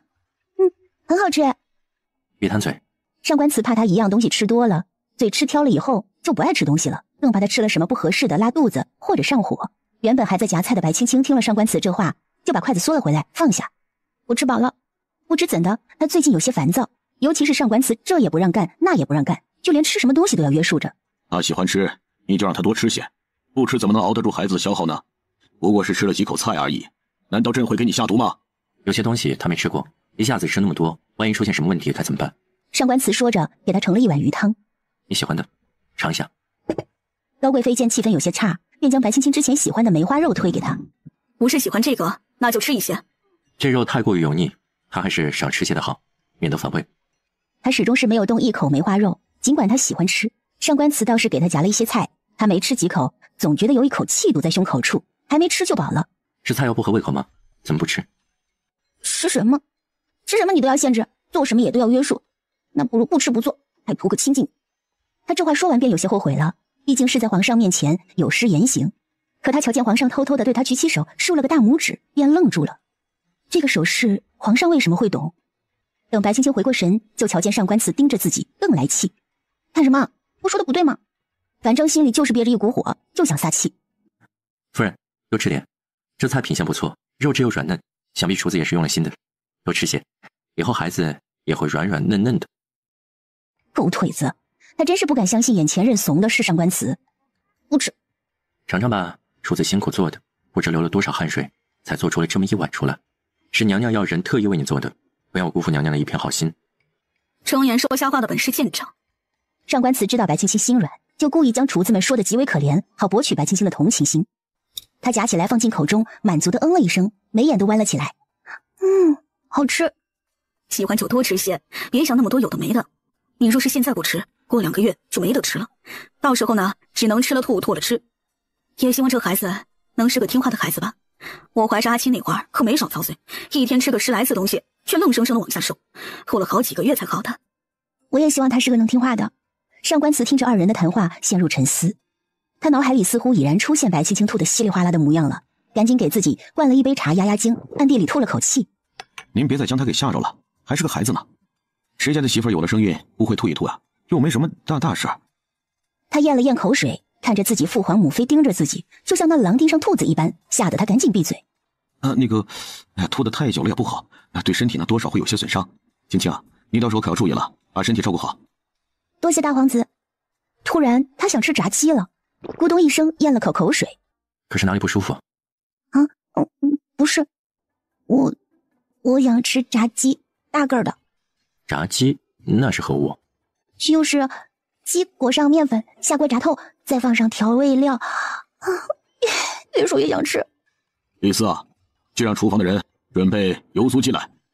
他望着白青青，神色有些恍惚，看着眼前这个女娃娃，思绪也有些飘离了。是。皇上看着白青青看了许久，开口道：“儿媳妇啊，你随朕来，其余的人在这等着。”说完起身往外走。白青青瞧着，也准备跟过去，却又被上官慈给拦住了。有什么事不能在这里说？不该你知道的事儿就不要多嘴。皇上也是头一次露出严肃的神色，他冷眼看着上官慈。朕做事儿还轮不到你来质问。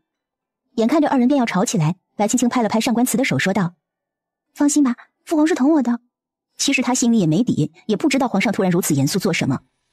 朕不想问你是谁，从何处来，朕只想问你是否认识这个人。当他递给白青青的时候，吓得白青青往后退了一步。那照片还是一张彩色的照片，边角有一些磨损，看得出来是收藏着常年摩挲导致的。可那照片上的人，那张美艳的容颜，不正是大明星上官灵吗？上官灵，皇上，这是……你认识灵儿？皇上见他的反应，瞬间激动了起来，一双老眼通红，泛着泪光。你认识灵儿？他想说不认识，可看着皇上这般，又不忍心伤他，而且他能问自己那番话，想必自己瞒是瞒不住的。我认识。他还好吗？皇上握住白青青的双肩，摇晃着她。还好吗？皇上，不怪我。他不知道该说什么，看样子皇上应该也清楚自己不是曾经的白青青。怪你什么呀？你与灵儿相识，想必是来自一处吧？阿玉我说，那是个人人平等的地方。说这话的时候，皇上眼神里充满了向往。青青不知皇上对那里了解多少，只是上官灵在我们那个时代是一个很出名的女子。哦，多么出名？在我们那儿，她的职业叫做明星。似乎就像是一个万众瞩目的角色。她人漂亮，演技好，有很多粉丝，男女老少都喜欢她。只是她曾经失踪了7年，或许是那时她来了这儿与皇上相遇了吧。是，灵儿与朕待了7年，便撒手人寰了。提起爱人的消失，他心里也是无比痛苦的。原以为他回去的时候一人仍在，可没想到却见到一座新坟。想必是时机到了，他回去了吧。他复出以后写了一本书，翻拍成了电视剧，想必那书中的主人公便是他与皇上吧。他记得那电视剧的结局是男女主角幸福的生活在一起，还有一个可爱的儿子。或许那就是上官词的期许吧。电视剧，那结局呢？结局是他与心爱的男子长相厮守，还有一个可爱的儿子，二人一直相伴到老，带着一对孙子孙女一起过得悠然自得。是了，他编了一个结局，他是想要皇上保住自己和上官词的孩子。是吗？除此之外还有吗？书的结局有一句话，他写的是若有来世，愿与君重逢。这句话确实是在的，他没有说谎。与君重逢。皇上踉跄了几步，闭上双眼。过了许久，他睁开眼看着白青青。你肚子里的孩子，无论用什么方法手段，都必须给朕保住，明白了吗？皇上，我叫什么皇上呀？叫爹。爹，我……你什么你？怕什么呀？你爹是皇上，你有什么好怕的？天下都是朕的，你怕什么呀？大人那儿会有麻烦的。哼，朕给他的权力还不够大吗？麻烦，清理了就是了。啊！白青青瞬间被吓到了。皇上，这……你不用担心，他会做得干干净净的。灵儿的愿望，朕会实现的。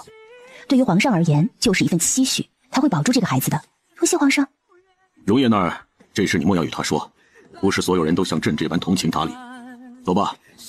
当他推开门的一刹那，瞧着外面的银装素裹，阳光明媚，觉得自己都年轻了许多。时隔多年，他爱的那女子依然活着，哪怕自己见不到、碰不到，只要知道她还活着，那就是幸福的。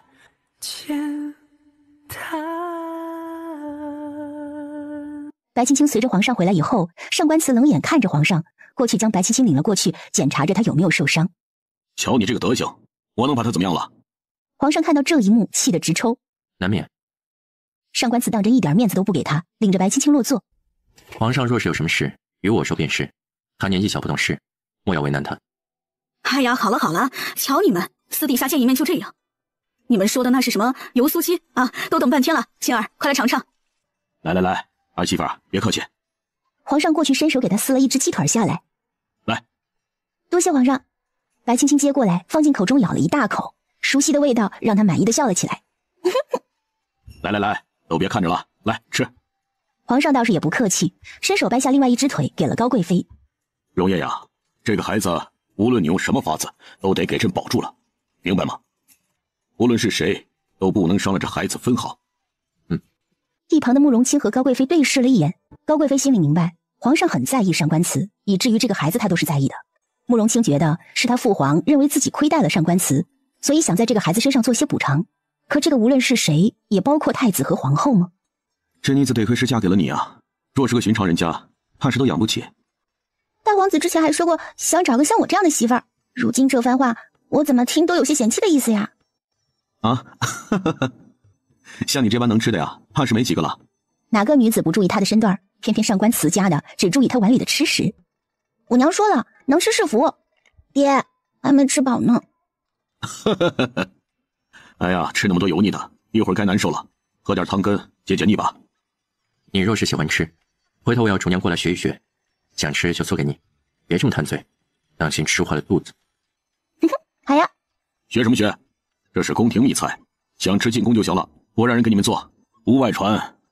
确实，容颜，这么多年来，父皇可从来没让人做过这道菜，即便是宫宴上都没有，反而青青今日想吃就有了，想必也是不易制作呀。他好奇的是，为什么白青青说的炸鸡，皇上就能明白是什么呢？既然是不外传，那就算了。若是有时间，大人带着我来蹭吃蹭喝就好了。好。就是嘛，回去学还要时间，想吃了就来，别让人给你做。皇上看着上官词的目光也慈祥了许多。容叶呀，没事多来宫里走走，也老了。他正视着皇上，瞧见他两鬓斑白，心里也有一丝颤抖。好。皇上欣慰的笑了。今日这时间呀，也不早了，回吧。孩儿告退。儿媳告退。臣告退。上官词心里还是没有办法原谅皇上当年的所作所为，而皇上心里是有些难过的，但却什么也没说。这世上谁都有不得已的时候，身为一国之君的他，更是有许多的不得已，很多事都没办法去左右，就像他和上官灵一样。出了云祥宫，三人慢悠悠地走着消食，白青青就将今日云嫔想罚他的事儿给说了一遍。云嫔，上官慈看了一眼慕容清，对方立马就明白了过来，阻止他说道：“父皇年纪大了，怕是受不了这个打击了。”哼，比起欺辱，我想皇上更愿意受这个打击一些。7日后，南陵和亲使团会到达轩辕，到时想必会热闹一番了。热闹？什么热闹？是会有什么花灯会什么的吗？比这个更加热闹，到时候我带你去看。慕容清一阵恶寒，有这么个坏心眼的弟弟，可怎么办呢？你可别带坏了他。突然，白青青腰间的金布掉到地上，正好慕容清就在他左边，便弯腰替他捡了起来。白青青笑着道谢，而这一幕正巧被云嫔瞧见，他心中就更加确定这女子和慕容清关系非同一般。大皇子，上官大人。云嫔娘娘。白青青在一旁俯了俯身，也跟云嫔打了个招呼。嫔妾还以为是谁家的姑娘，长得这般水灵，原来是大皇子的人。云嫔上前褪下自己的镯子给白青青戴上。难怪大皇子不愿娶裴大人的女儿，原来是有这等佳人在。他慕容清的人。他瞧了瞧上官慈与慕容清，见二人都没解释，他也就没说话。云嫔娘娘说笑了，若是没什么事儿，我们就先走了。说完，扶着白青青离开，上官慈跟在二人身后。白青青并不知道，就这么一个举动，让他成了别人眼里的目标。到了一处没人的地方，慕容清才放开白青青，蹙着眉头问上官慈：“近日可是发生了什么？”“没什么异样。”“为何云嫔会觉得青青是我的人？比起我，你这个已经成家的人，不是更好的猜测对象吗？他竟然直接说青青是我的人。若不是近日有个什么风吹草动，那就是我母妃宫中多了些老鼠。”“你派人盯着吧，或许不是呢。稍后让人给娘娘带个信儿吧。”“既然他们这么觉得，不如二位到我府上一叙。”慕容清来了兴趣，想着将计就计，看对方到底想做什么。青青与你同归，我从密道里接她，看看他们到底想做些什么。好，那么跟我走吧，弟妹。慕容清倒是乐意，毕竟叫一声弟妹就能占个上官慈的便宜，何乐而不为呢？上官慈白了他一眼：“你先随他去，我稍后去接你。”“好，那你快点哦。”吃饱了，他就有些犯困，想睡觉了。好。青青啊，你怎么就瞧上容叶了呢？大哥应该去问他为何看上了我，哪里有那么多为什么？不过是两个人看对眼了而已。能入他眼的人可不多，我听闻为了你，他都将月华留在兖州了。大哥的消息倒是灵通啊。大哥，你是要替那月华姑娘打抱不平吗？哼，非也非也，我只是想知道你用了什么法子。他对容叶有救命之恩，容叶待他可是好得紧，怎么就突然间把人留在兖州了？他若是不把月华留在兖州，那我就会留在兖州。我若留在兖州，我爹娘晓得了，定然不会放过月华。与其说是他为了我放弃月华，不如说是为了保住月华的命。哼，真是个通透的人儿。青青，我来了。他手里拎着一个汤婆子，递给白青青。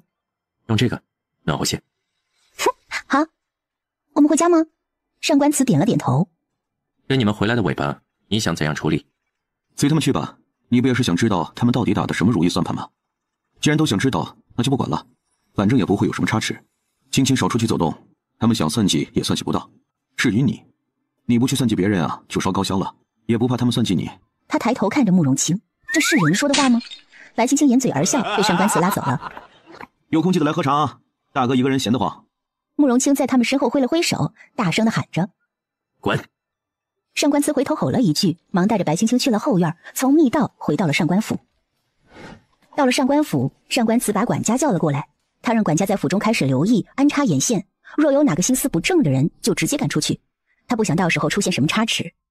上官慈让玄清烧了热水过来，他亲自伺候着白青青泡了脚，空档还跟他聊着有的没的。白青青就想起了慕容清问他的话，一时好奇，便问上官慈：“喂，你当初为何就放了月华姑娘在兖州呢？”上官慈给他洗脚的手一顿，抬头望着他：“怎么突然问这个？”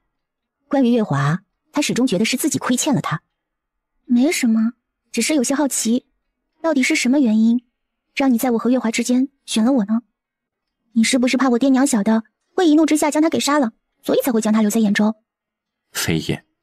上官慈替他擦着脚，想了想说道：“或许曾经我与月华之间也有过期许，可那时的我终究是给不了他什么的。你也知晓我的身份，皇上也不会允许我娶一个歌姬。可能从前也会有男女之情的想法，可后来我……”他目光微微闪烁，随后开口：“便没有那个想法了。我养着他是为了感谢他的救命之恩，于我而言，若没了他，也就没有了现在的我。”他说着起身，坐到白青青身旁，将她揽进怀里，继续说道：“你可能无法想象当时的情况有多么危险。我当真就半只脚踏入了鬼门关，是他将我拉出来的，这份恩情莫齿难忘。于是乎，他就成了我的责任。他不是不讲道理的人，上官慈这么说也肯定有他的道理。想来当时的情况也一定很凶险的。若是没有我，你是不是还准备将他抬进府？他瞧见白青青危险的眯了眯眼，将手放到他腰间摩挲着他的软肉。夫君，是吗？不是。不是？哼，那样最好。他低头抚摸着自己的小腹，笑了。夫君，你可别忘了，你是孩子的父亲。我本就是孩子的父亲。是啊，我若是愿意，你就是孩子的父亲；若是你负了我，那谁是孩子的父亲，可就说不准了呢。休要胡言，你且放心吧，为夫会照顾好你们母子的，一定不会做出什么对不起你的事。我信你。上官慈这个人看似冷漠无情，实则傲娇到了极点，他也相信那等龌龊事他干不出来。上官慈看着怀里的人，嘴角微微上扬，他怀里抱的可是他的一切呀。只是替你等黑暗转一夜，你是天上的空交界，花坠落瞬间不是离别，换来整个世界只想你了解。此时的慕容简有些醉意，出来透透气，便又瞧见那日在高贵妃宫里的女子，一时间有些失神。姑娘是，即便是一只畜生，他也是一条命。若是挡了你的路，你让他些便是了。我没什么大不了的，何必给他一脚呢？他从前也养过一只猫，出去玩的时候无意间挡了别人的车库，结果那户人就将猫给压死了，让他伤心好久。慕容简头一次遇到一个姑娘这样与他说话，便觉得有些新鲜。他挡了本公子的路，本公子还不能将他踢开。慕容简见白青青如此不把自己放在眼中，还来了兴致，直接追上前去。本公子问你话，你为何不回我？还从来没有哪个女人敢这样对他，倒是有趣。你问我，我就要回你吗？慕容简听到这句话，突然不知道该说些什么。他见白青青抬腿要走，便想伸手拦住她，被白青青一躲，也躲开了。此时林渊正抱着一碟子吃食过来，看到慕容简在这里，连忙下跪行礼。慕容简一看是林渊，也就将手缩了回来。他想起来了，云嫔前2日与他说过，慕容清有一女子深得他和高贵妃的喜爱不说，还有了孩子，想必说的就是这人吧。他暗自握紧了拳头，有些不服气，凭什么他看上的就都是慕容清的？白青青看到林渊下跪，也就意识到这人身份不简单。林渊，帮我去拿些药，再烧些温水过来，这猫受伤了。林渊看了一眼慕容简，见对方点头之后才起来，就要将店门关上，谁知慕容简竟然抵住了门，随后推门进来了。你想做什么？本公子有些醉酒，所以出来转转，可外面实在是冷，就来暖暖。他看着白青青的模样，忍不住有些动心。尽管他清楚眼前的人是慕容清的人，还有了慕容清的孩子，可他依然想要得到。既然你不舒服，那便留在这里吧。说完，他跨出门口，刚出去就被慕容简给拉住。外面风大，姑娘不如进来一起躲一躲吧。你放手！你为男子，自古以来男女有别，还望公子自重。哼，慕容清的女人果然性子跟她一样的让人讨厌。太子殿下，你这般说，我不懂为何意。卿殿下为人正直，而且对任何人都极为尊重，莫非殿下是在夸奖我？哼，倒是伶牙俐齿，难怪慕容清与高贵妃都欢喜你。多谢太子夸奖。太子若没有什么事，我就先走了，劳烦太子爷松一下手。也不晓得阿大有没有注意到太子这儿，希望他能快点去通知上官慈过来。你想去哪儿？想去找慕容清？慕容简冷笑起来。慕容清有什么好的啊？他虽是大皇子，可本宫却是太子，将来就是皇上，跟着本宫不比跟着慕容清好吗？他伸手便向着白青青的脸颊上碰，那猫突然伸出爪子挠了他一下，痛得慕容简瞬间缩回了手，手上还冒着血珠。你混账，竟然伤了本宫！慕容简瞬间变色，抬手就朝着那只猫打了过来。白青青趁着太子松手，马上跑了出去。慕容简见他跑了，怒意横生，追了出去。一出来，白青青四下张望着，希望能看到阿大的身影，可这偌大的宫殿里没有一个他熟悉的影子。把那畜生交给本宫。看着慕容简一步一步的逼近，他心里愈发的慌张了。太子，他只是一只畜生，伤你也是无心的，许是他受到了什么惊吓才会这般的。哼，你都说了，他就是一只畜生，伤了本宫他就得死。说着就要过去抢白青青怀里的猫，白青青往后一躲，脚下一滑，一下子摔在地上。看来你是不打算将这畜生交给本宫们。慕容简走到白青青面前，就往她怀里探过去。突然，不远处传来一声怒斥：“逆子！”慕容简回头，就瞧见皇上与李斯疾步前来，一旁还有上官慈、慕容清。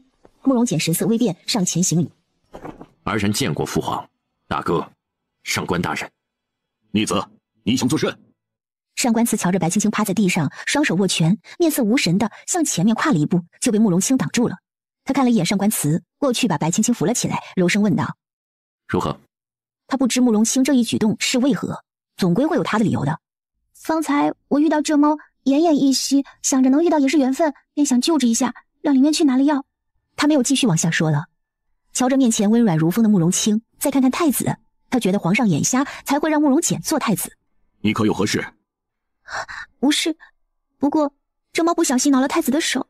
他露出伤神的模样，看着皇上。这猫也是救过青青的，还望皇上饶他一命。太子，可有此事？他瞧着皇上对着女子的喜爱，一时间也只能硬着头皮说是不小心。太子，方才你是想做甚？这位姑娘摔了，本宫想扶她起来。他隐约感觉到一股无形的压力，他瞧着上官慈的脸色不对，也不知是为何。看着自己两个儿子之间的气氛逐渐凝重起来，皇上暗自叹了口气。先带她去高贵妃那儿换一套衣裳吧，小小的糟成什么样子了？他说完便带着李斯要回去，路过上官慈身边时说道：“那猫也算是个功臣，他要是愿意，你们就养着吧。”他这话说得够明显了吧？太子若是再不懂，那他还真的一点办法都没有了。他虽然不喜太子，可终究还是自己的儿子呀，自己亲历的太子，总不至于因为这么一件事情就废了他。也希望自己这个儿子能对太子手下留情。慕容清是想着，既然太子误会，那就让他误会着，看他能掀起什么风浪。他也想顺藤摸瓜，看看他在宫里的眼线有多少，瞎掉的又有多少。走吧。慕容清笑嘻嘻地扶着白青青走到上官慈的身边，给了他一个眼神。等几人走远之后，上官慈才把白青青抱起来。阿大进不去，所以只能找了小太监传话。小太监传话要先传给李斯，李斯再禀报皇上。皇上突然震怒，他们还没有反应过来，就被皇上叫着一起出来。到了外面才清楚发生了什么。没事的，这小东西可帮了我大忙。大人，找个大夫给他瞧瞧吧。你放心，今日之事我会。不用，想必那日跟踪我和大哥回去的人就是太子的人吧？可太子是皇后的儿子，皇后是见过我的，太子又怎么会有不认识我的道理呢？就算他不认识，难道皇后娘娘不会说吗？就怕皇后根本就不知道他见过你。太子大了，皇后难免会有管不着的时候。皇后更不知道太子与云嫔私通了，若是她知道了，那肯定是要气死的。云嫔私通？白青青愣住了，难道那日是太子跟云嫔？可云嫔是皇上的妃子啊，这太子还得叫云嫔一声娘娘呢，这怎么就……父皇年纪大了，宫里年轻美貌的妃子多了去了，有的父皇甚至都没见过，总会有那些个耐不住寂寞的。更何况云嫔若跟了太子，等太子登基时心情好的话，也会给他一个好的归处，不是？难道等太子登基后，宫里皇上的这些嫔妃就要处死吗？我还是要安顿啊。做先皇的妃嫔哪有做献皇的妃嫔好呀？可云嫔算他半个娘，他怎好去收了云嫔做妃子？不是让人戳他脊梁骨吗？想必太子也是许了云嫔什么好处的，否则云嫔为何要冒着诛九族的罪与他私通？不过到最后，太子会不会兑现承诺，就无从可知了。你们不用回去吗？你们回不回去都无所谓。南陵此次来京是要将他们最受宠的公主嫁过来，可想而知，他们的目标一定就是太子。再说了，里面哪有外面清静啊？我们若是现在回去，定会有人旁敲侧击的想知道我们与皇上出来到底发生了什么。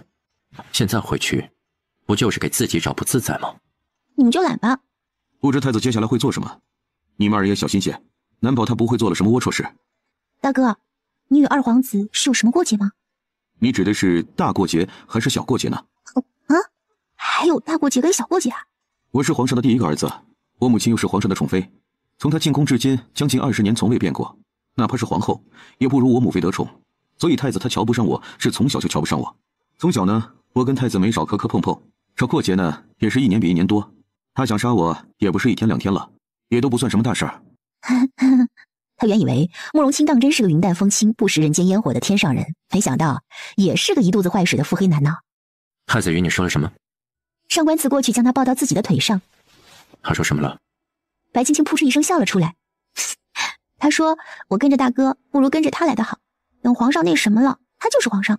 他正好抬头就瞧见上官慈阴沉的脸，一双凤眸都快眯上了。跟着他好配。他想配钥匙呗。没想到是打的这个主意啊！如是这样，那他肯定是不会善罢甘休的。倘若他不告诉皇后，那就有意思了。慕容清与上官慈对视一眼，二人不知用眼神交流了什么。只见上官慈面色有些难看，慕容清哈哈地笑了2声。白青青看他二人用眼神交流，有些不解。你们这是有心灵感应？放心吧，弟妹，大哥会照顾你的。不过这段日子就得委屈弟妹跟我混在一起了。大哥的意思是？太子既然这么以为，我若是不顺了他的心，多不好呀。大哥想如何让太子顺心？今日你与我一同回府，再叫荣业从密道来接你。我倒是想看看太子想做什么。他心里有个猜想，却不敢就这样承认，只好将计就计。太子早晚都会晓得你是我的夫人，可我又是个宦官。你与阿青走得近一些，若再有了身孕，你猜太子会如何？会如何？白青青沉思一番，突然双眼瞪得溜圆，不可思议地看着上官慈。莫不是？他想到了什么？他给上官慈戴了绿帽子，奈何对方是皇子，上官慈没办法，只能认栽。然后太子会找各种理由挑拨上官慈与慕容清反目，让上官慈替他铲除异己。想到了什么？抢你，脸色都变了。上官慈摩挲着他的小脸蛋笑了。你放心，无事。你们的脑洞可真大。可他心疼的还是上官慈，若这事儿被捅出去，那他肯定是要受人非议的。看到白青青皱成苦瓜一样的小脸蛋，上官慈笑了。什么大风大浪是我没见过的，你也要看太子有没有这个脑子能想到这个层面。不过这未必是一件坏事。他想了想，若是真的世人都以为这孩子是慕容清的，或许孩子还能安稳落地呢。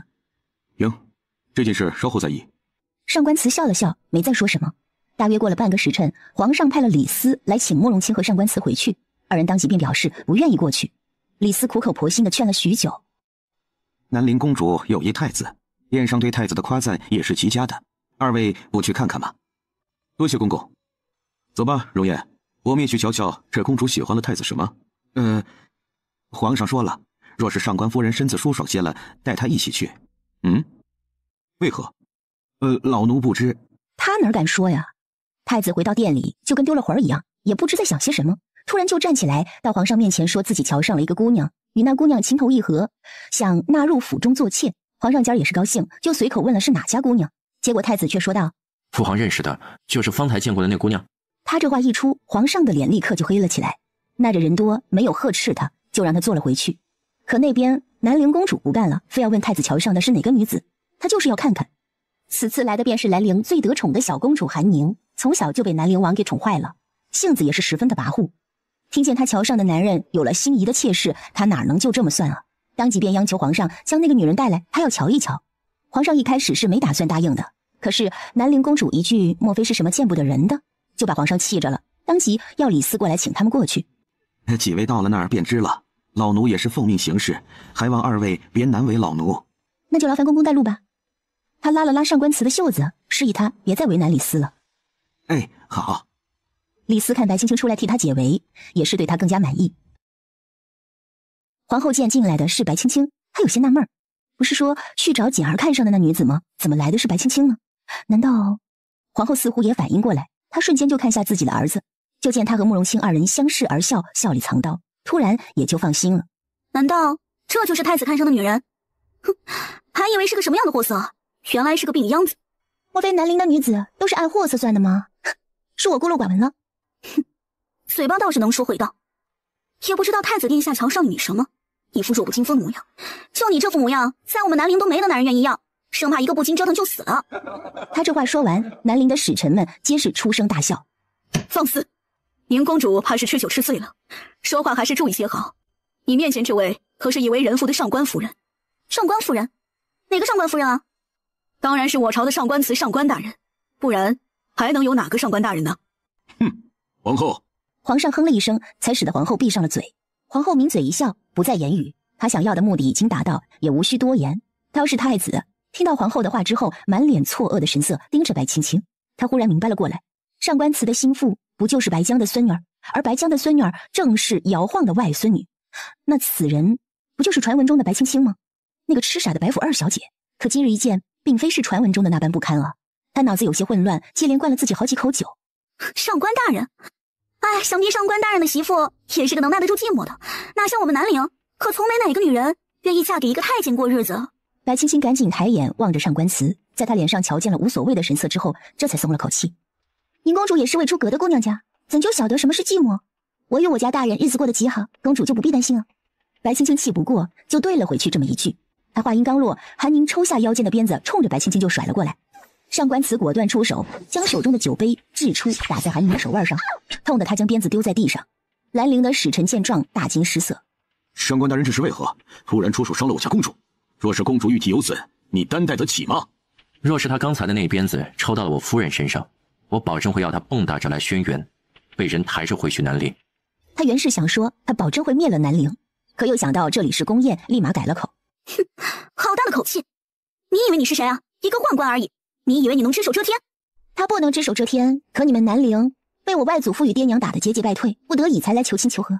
公主还是要明白自己现在是个什么身份，不过是个被派来和亲的东西，有什么资格在我们轩辕的土地上大呼小叫的？而和亲的公主向来不会有什么好下场的，即便是人前受人尊重，可人后呢，她依然是被瞧不起的。这韩宁如果嫁了进来，太子绝不会让她诞下一个孩子，别说是孩子了，哪怕是个蛋都不会让她生出来。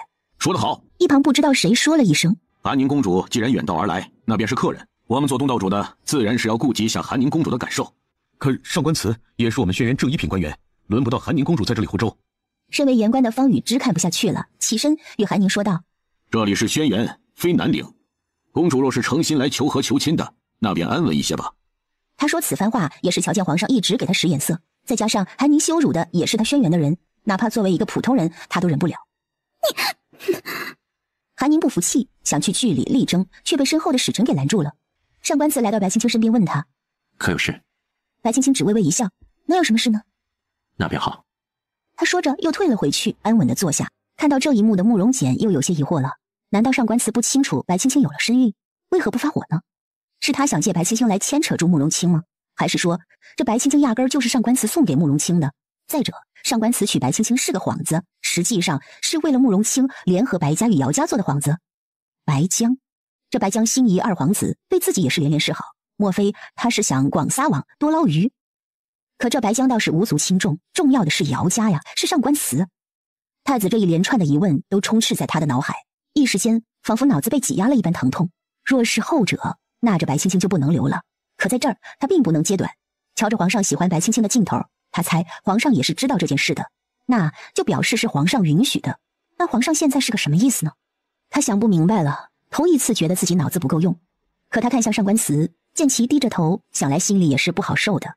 尽管他是个宦官，可曾经也是个男人呢，就这样要他的女人给他戴绿帽子，他心甘情愿。无论怎么样，慕容简都觉得上官慈心里会有芥蒂，只要人心里有了不满，他就可以将其扩大，使其为己所用。就在慕容简想了些法子，得意洋洋之时，上官慈在一旁低头想着方才韩宁说的那一句：你就是太子想娶的女人。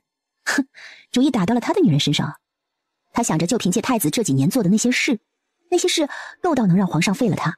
仔细想了想，想着哪几件事加在一起能让皇上动怒废掉他，想来想去也没什么太大的过失，那要不还是杀了他吧。这想来想去啊，这个结果是最合适的。于是他抬头看了一眼慕容简，见他正在盯着自己，还一副愁容，那眼神里还有些许的可怜。他在可怜自己吗？连个正妻都没有，连个蛋都没有的男人，他可怜自己？上官慈眉宇间流露出一丝怒意，可在慕容简的眼中，上官慈是蹙起了眉头，仿佛更加难过了。若不是这里人多，慕容简可能都会直接过去安慰上官慈。慕容清在一旁看着二人眉目传情，不觉得咬了咬下唇。难道容叶是想揍慕容简？他若是想揍慕容简的话，那么自己就去帮一把，等上官慈动手的时候，自己给他递个刀。不行，那就是谋杀了吧。反正也是想要他下位的，就算是谋杀，也算是个正常的经过嘛。慕容清瞧着上官慈和慕容简对视，自己则在一旁在心里盘算着该如何把慕容简干掉。白青青看着他们三个男人在一旁眉目传情，忍不住干呕了一声，引得一旁的韩宁几位姑娘相望。韩宁冷笑着看着他，上官夫人莫不是肚子不舒服，怎的就干呕上了？还好上官大人是那样的身子，不然还以为上官夫人怀了呢。我不过是一时身子不适罢了，求公主说的，似乎对运势这等事很是了解。公主还未出阁，这等话就不要挂在嘴边了，省得不知道的还以为公主以为人母了呢。她虽然不在意自己被别人怎么诟病，但是谁也不能议论上官慈。她的男人她都没舍得说上几句，凭什么让外人来说？我与大人乃是情投意合，虽然大人身体欠佳，却极为疼我的，公主呢也无需替我担忧。既然是来和亲的，不如公主就好好看看在座的，有哪位好儿郎能入得了公主的眼，好好挑上一番，这才是公主要做的。你，本公主的事轮不到你插手。公主多虑了，我并非是想插手公主的事，而是怕公主误了自己的终身大事，毁上一辈子啊。轩辕并非南陵，公主还是收敛一些自己的脾气比较好。有了皇上对自己孩子的宠爱，她白青青怕什么呢？真不好意思啊，公主，青青年纪小，不懂事，若是说错了什么，公主勿要见怪。一旁的皇上笑了，他瞧着白青青的机灵劲儿，也放了心。原以为白青青年幼不懂事，怕她说话就止不住会惹出什么麻烦，结果这妮子就碍着自己年幼，用自己年纪小不懂事这个茬儿就给圆了过去，还真是个鬼机灵。皇上，这时间也不早了，不如要大家一晌歌舞就散了去吧。高贵妃瞧着白青青脸色愈发难看，期间几次忍着没让自己呕出声来，心疼得很，才开口道：也是。皇上一抬手，便上来一群穿着靓丽的女子。今日天色不早了，南陵公主长途跋涉到了轩辕，想必也是一路辛劳，赏一赏我们轩辕的歌舞，便去驿馆里歇息吧。至于和亲之事，我们以后再议。若是南陵公主真的嫁了进来，难保她不会通过和亲从内瓦解轩辕，更何况自己的这几个儿子都是野心勃勃的，一旦和南陵联姻，就一定会借助南陵的势力，到时候又是乱成了一锅粥。她如今老了，想要个安稳的日子了。我爹娘回来了，夫君，我们去姚家吧。不容明示，我们一早再去。爹娘回来定然也是身体乏累了，再加上你今日也是累了一天了，明天再去吧。我倒是不觉得累，我与爹娘也许久未见，不是很像他们的，就怕爹娘累了。不如我们先去，若是爹娘歇下了，我们再回来。瞧他欢喜的模样，上官慈倒是不忍心让他失落。张叔，去备马车吧。哎，好，老奴这就去办。张叔弯腰下去之后，白青青贴上了上官慈的身前。夫君待我是最好的了。我若是不待你好，谁还能待你好？此时的上官慈眸子里都是温柔的颜色。等管家备好马车，上官慈又小心翼翼地将白青青抱了上去。从暗匣里又取出一床软垫给她铺上。你先躺下。白青青也没客气，躺好之后，上官慈又给她盖了一床厚厚的毛毯。现在也已算是春天了，天气没那么冷，大人给我盖这么多，也不怕把我给热出痱子来。春捂秋病，尤其是现在这个季节，天气反复无常，还是多盖一些的好，免得受了凉，病了。说着，他给白青青倒了一杯温水，开始给她拨着杆子。爹爹，娘亲！白青青瞬间红了眼眶，朝着二人奔了过去。关羽，我的孩子，委屈你了。娘，您和爹爹可还好？可有受伤？要知道，当时他得知外祖父受伤的时候，整个人都快疯掉了。你可好？女儿很好。他抹了抹自己眼角的泪珠，又替姚氏擦拭着泪水。娘都瘦了，女儿给娘送去的那些粮食，娘可有收到？收到了。若不是你送去的那些个粮食，还是我和你爹爹没被敌人杀死，就已经饿死了。那就好，那就好。他看着身后的上官慈，这粮食是夫君为爹娘背下的，并非是女儿的功劳。他的话说着，上官慈上前将他从姚氏怀里拉了出去。只要你二人活着，青青才会高兴。他瞧着方才白真觉抱着白青青的手，就很不舒服。哼，臭小子，叫爹。他也是高兴的，能让上官慈叫他一声爹，说出去也气派了许多。最主要的是，他要挫一挫上官慈的锐气。先前这厮可没少给他找麻烦呀。当初我改口时，大舅娘他们可给了我好些个东西，不知岳父大人能给得了什么呢？我给你个屁呀！你娶了我女儿，叫我一声爹，委屈你了呀？不委屈，爹，您要是早这么说，不就行了？上官慈眯着眼睛笑了起来。我看你这般分明就是不满，也行。你若是不满呢，我也不强人所难。要不你就……爹，这有什么不满的呢？您是青青的父亲，自然也算得上是我的父亲了。爹，这都过去多久了？都大半年了，怎么你一回来就想着要我和离？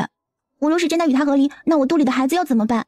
这孩子出生就没了爹爹，受人白眼一辈子吗？孩子？哪来的孩子？谁的孩子？他看着自己面前面容略带娇羞的女儿，俨然是一副小妇人的模样，一下子心里似乎是沉了一块石头。他的女儿有了孩子。孙子！白真觉抬脚过去就是一脚，被上官慈给躲开了。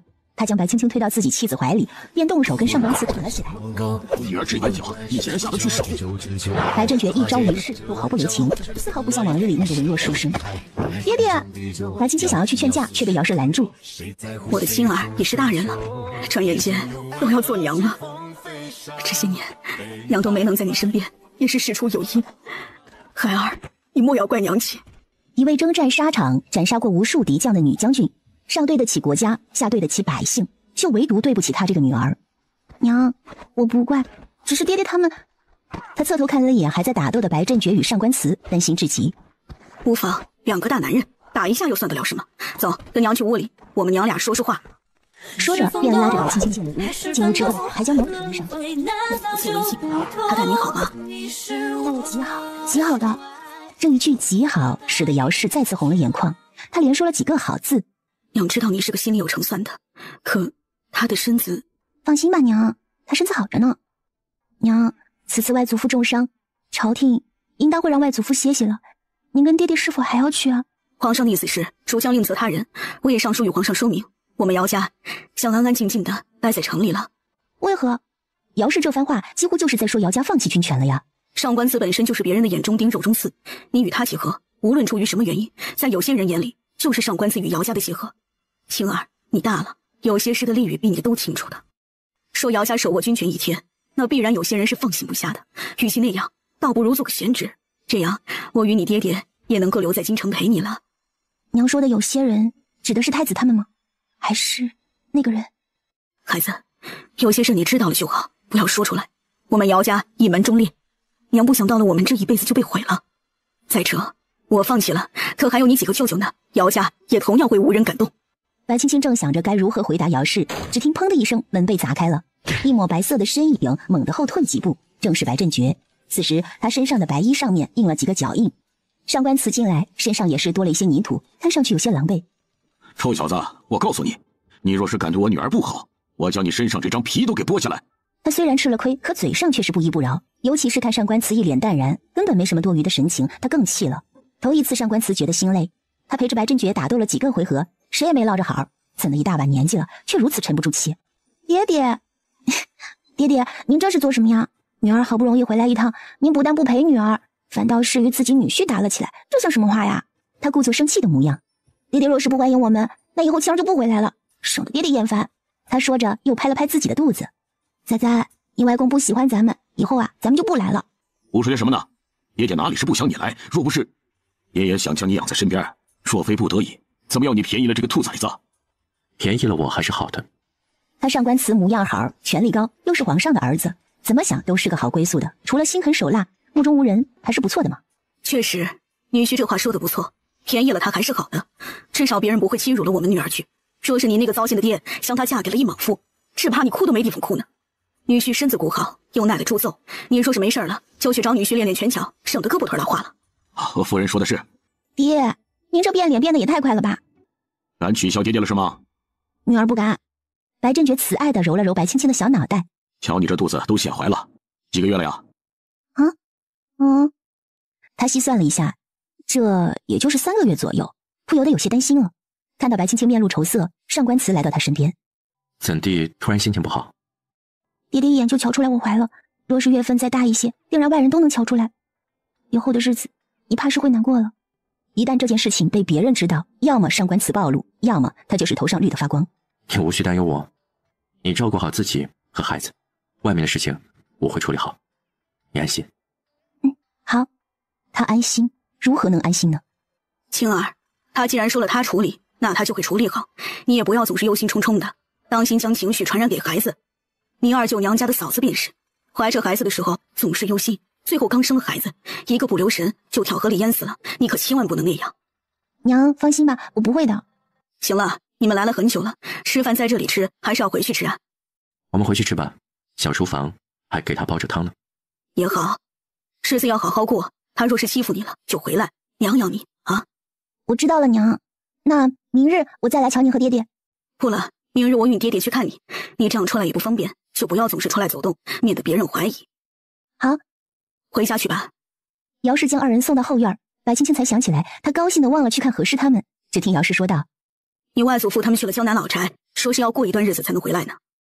江南，他记得何氏的母家是在江南，这江南可是个好地方。若是有机会，他也想要去江南定居，不过还是要看上官祠这边是否能去。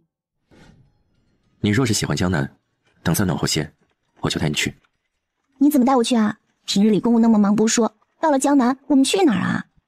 我娘是江南苏州人士。苏州，与他现实里的名字一样。记得上官灵就是苏州人。我在江南有宅邸，也有生意，我们去了就去那儿多待一段日子，也要你散散心。姚氏的那番话他还是记在心里的，他不想白青青生了孩子便自尽。白青青知道上官祠富有，可他怎么觉得哪儿都有他的势力呢？你不愿意吗？不是，既然娘是江南人士，那你有没有想法去江南定居啊？等我们孩子大了，便要他留在京城，你我二人回到江南水乡，做一对平凡夫妻。他搂紧了白青青，许多事情并非是他不愿，只是如今这个世道不能罢了。当今之计是要如何把太子拉下位来，让慕容亲坐上那个位置，不然等太子一登基，那么第一个就会对他下手，到时候他的妻儿又该如何？想到这儿，上官祠更加坚定了要将太子拉下位的信念。半月后，正是3月初，皇上可怜百姓，发放了许多种子前往轩辕各地种植。为何要多种植这个？这也是我偶然得来的，还不知晓是否可以生长。再者，现在兖州的土地地质都比较差，怕是粮食都不好种，种这个还是有风险的。毕竟3年刚过，手里的粮食都所剩无几，紧着种一些粮食才是紧要的。可白青青有他的打算，一来是相比较小麦、水稻、土豆的成熟期比较短，而且产量高，更能解决温饱。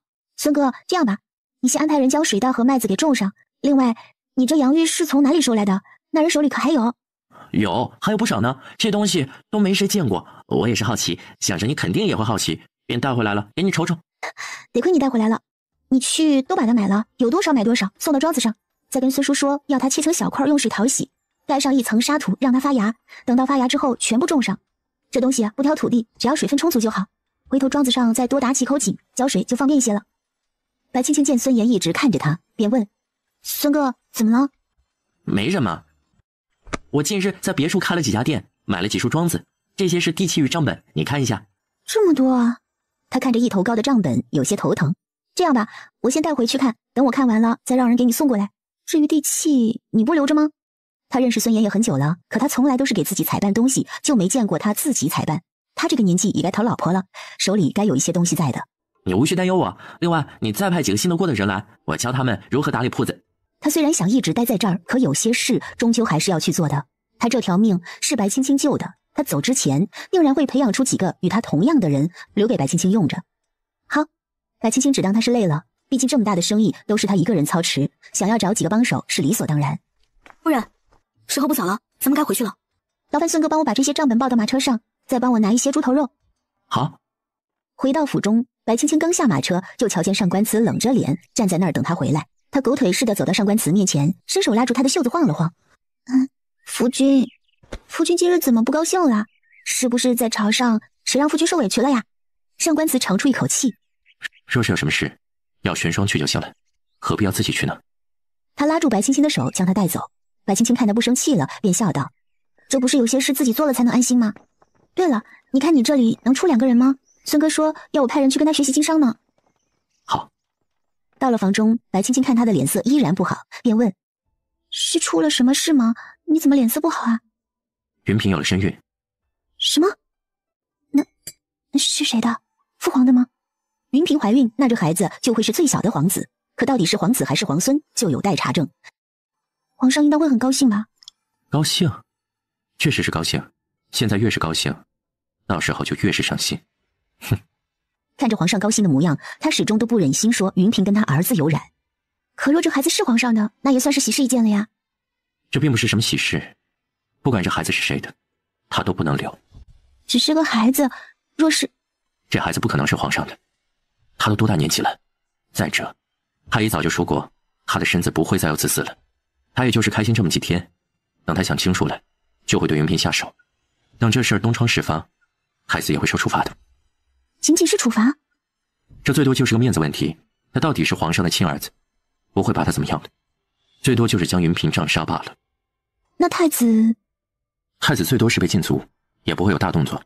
到底是亲封的太子，再者，云嫔不过是个女人罢了，皇上不会为了一个女人就对太子下手的，最多就是德行有失罢了。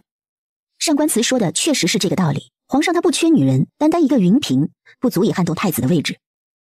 就是可惜了那个孩子了。可惜什么呢？就算皇上不处理，太子也不会要那个孩子出生的。一个前朝弃妃生的孩子，他是不会承认的。再者，这个孩子就是他的污点，会成为他一辈子的耻辱。耻辱？白青青心里一痛，不自觉地护住了自己的肚子。自从有了这孩子以后，她逐渐变得小心翼翼，变得极为敏感。只要上官慈他们说了些什么，她就会往自己身上带入。怎么了？上官慈见他许久未出声，转头看他，就发现他双手护着自己的小腹发呆。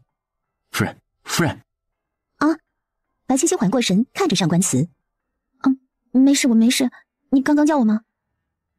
是有哪里不舒服吗？最近看你总是魂不守舍的。没事，可能是有些乏累了。他揉了揉微微发痛的额角，笑了。我扶你去歇歇。本来现在身子就重，没事就少出去走动。你若是觉得无聊，我就喊些人进来，给你唱个曲儿。那倒不用了，只是觉得最近自己很奇怪，到了这个时候就觉得有些乏，想睡一会儿呢，又睡不着，总感觉有些浑浑噩噩的。他这句话无心，上官慈却留意了起来。他最近确实变懒散了许多，精神也萎靡了些，食欲更是不如从前了。你歇会儿，我去书房看看，让他们给你煲点汤。好。对了，他眼皮子已经开始打架了。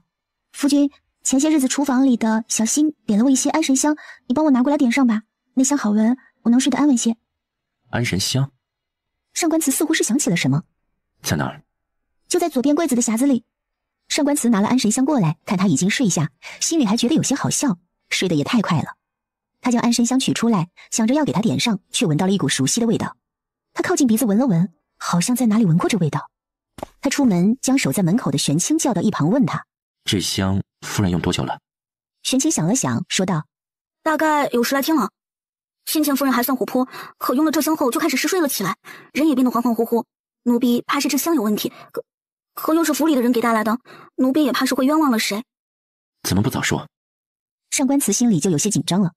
就那个小新过来书房见我。是。大人，我来了。上官慈忍不住蹙眉，这话语间这般轻佻，丝毫不像个下人所言。进来。是。小新推开门进去之后，将门给带上。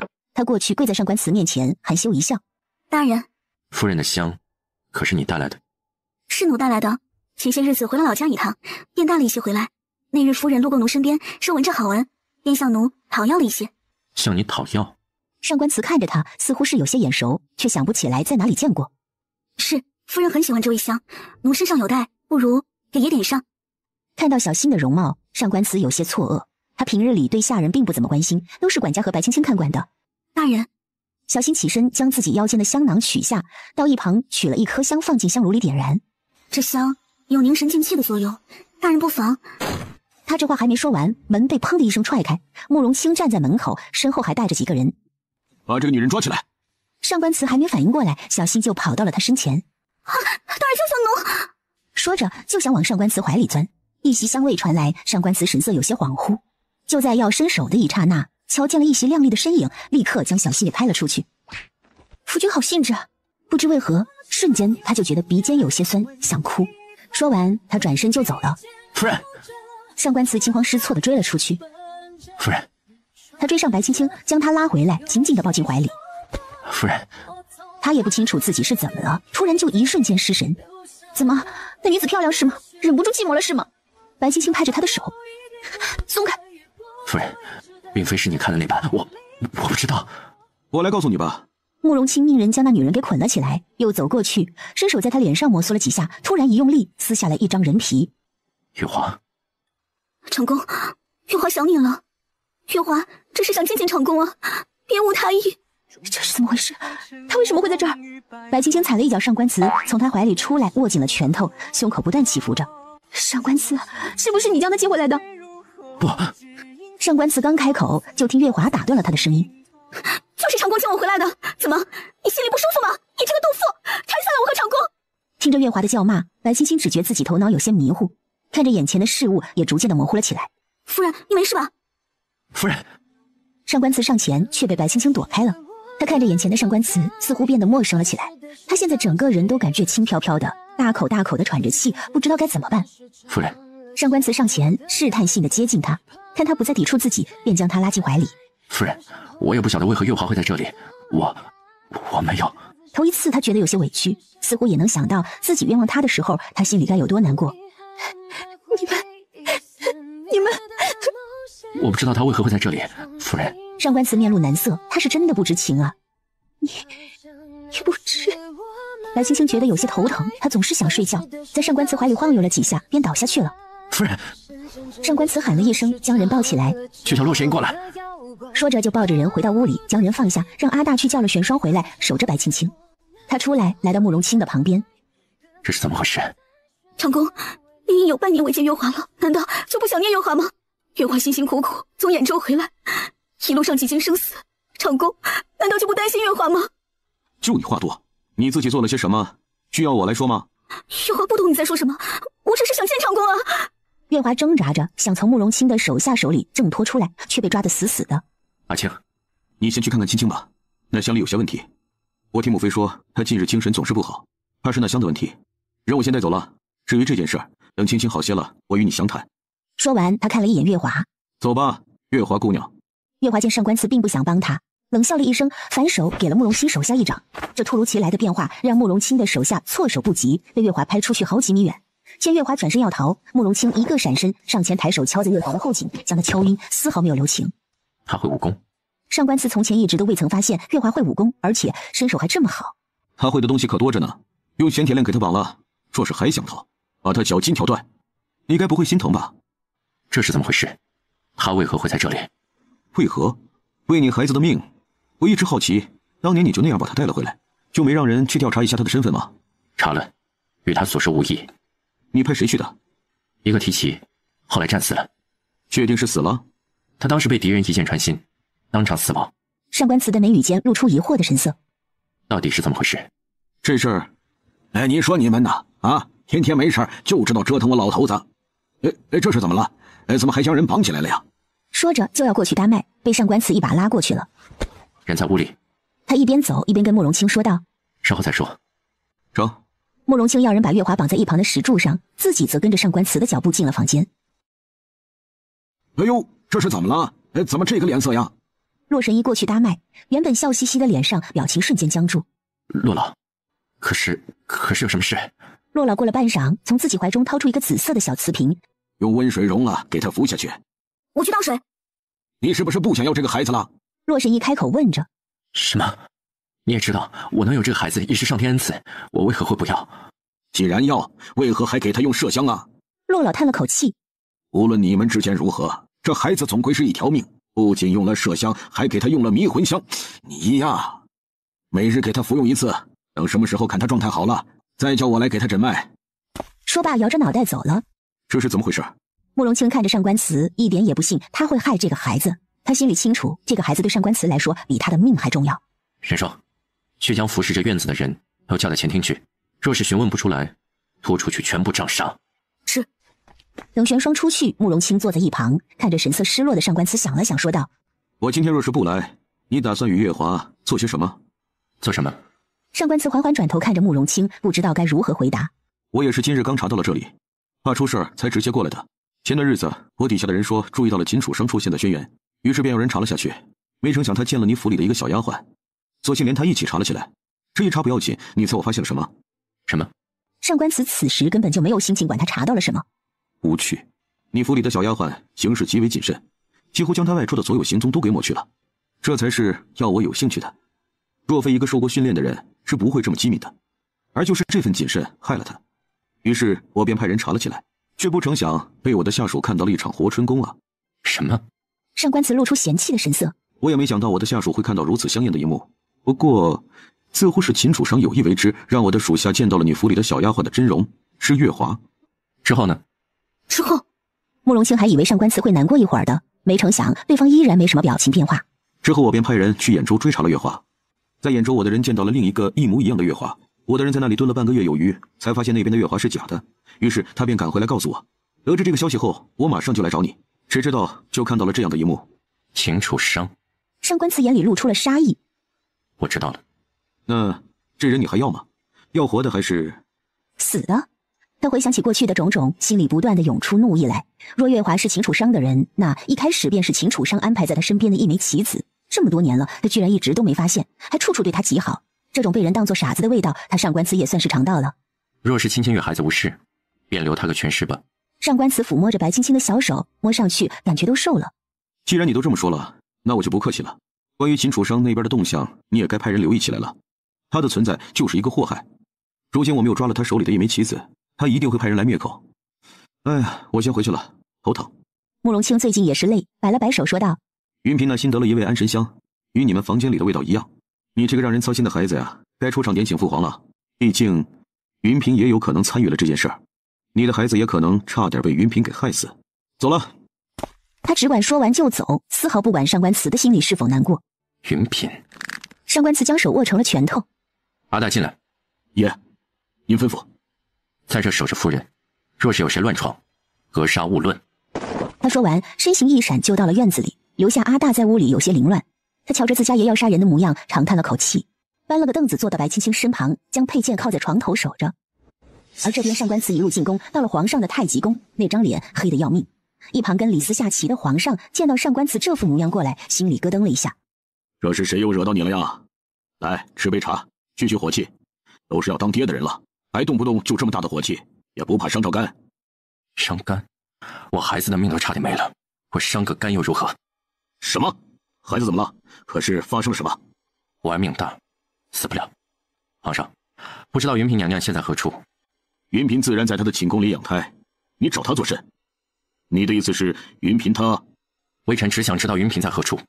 他站起身走到皇上面前，继续开口：微臣今日家中偶遇一故人，是秦楚商的属下，他差点害得微臣妻离子散。不凑巧的是，这位故人与云嫔娘娘有着说不清道不明的干系。事情到了这个地步，他上官慈就会睁眼说瞎话了。哪怕月华与云嫔没有半点干系，他都会说出来一点关系的。秦楚商的父亲秦阳是轩辕第一魔教的教主，当年他娘就是因为被秦阳重伤后体内内伤久久不愈，后来不治而亡的。他跟秦楚商从小便是敌人，如今秦楚商竟敢伤他妻儿，那他就是找死。容叶呀！皇上看着上官慈脸上的神色逐渐变得冰冷，浑身也跟着散发出些许寒意。他有些心疼，这是他最小的儿子，却是受苦最多的儿子。明明他就是皇上，拥有全天下，可唯独不能叫眼前人一声孩子。皇上，这孩子是我的第一个孩子，可能也是我唯一的孩子。无论是谁，只要敢动这孩子，我都会要他下去，跟他的祖先团聚。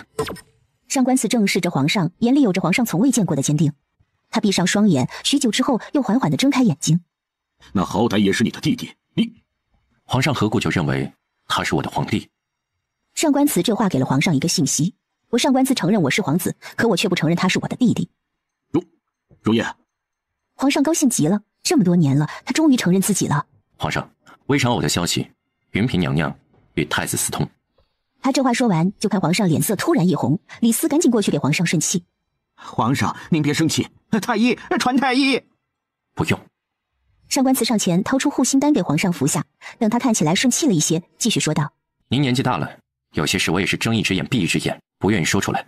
可这件事，我不希望您被蒙在鼓里，给自己的孙子做父亲。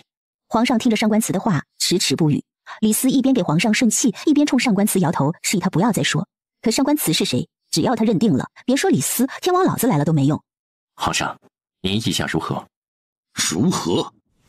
你说如何？如何？逆子，逆子啊！他骂了两声，突然猛烈咳嗽起来。李斯吓得赶紧过去给他顺气。皇上，您息怒，您息怒呀！息怒！皇上扭头将怒火撒到了李斯的身上。你这个没根的东西，你赌什么？他骂完，李斯整个人都僵住了。他跟了皇上这么多年，从小就伺候他，这是他头一次这样骂自己，说是不伤心是假的。可李斯还是挤出来一丝笑容。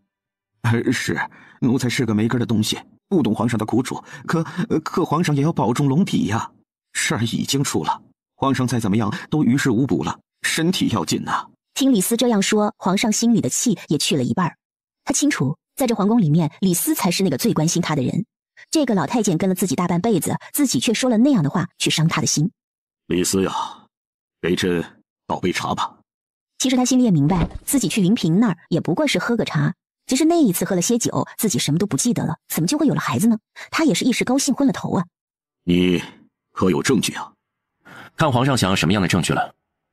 皇上想要什么样的证据，臣都会为皇上拿出的。皇上看了他一眼，给朕滚！你这话说的与放屁有什么区别？混淆皇室血脉是诛九族的大罪。荣烨呀，这话可不能乱说，罪名也不能乱扣的呀。臣从来不会给谁扣那莫须有的罪名。向来是我说他有罪，他就有罪。你的证据呢？皇上是想看云嫔娘娘的证据，还是想看太子殿下的证据？皇上是想看太子与云嫔的证据，还是想看太子与秦楚商的证据？逆子，你给我闭嘴！皇上好不容易缓过来一口气儿，差点又让上官子给他气回去。李公公，给皇上来杯菊花茶，败败火气。你个逆子呀！皇上恨不得上去咬他2口，直恨得牙根痒。皇上想如何处理？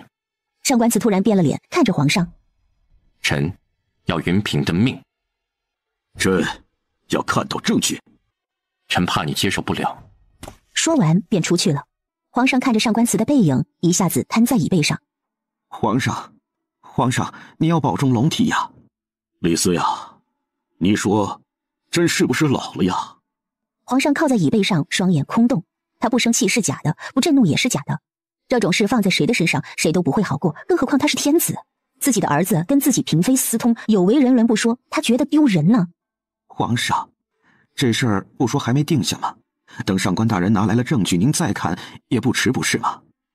李斯呀，你不是不清楚荣烨，他若是没把握的事是不会说出来的。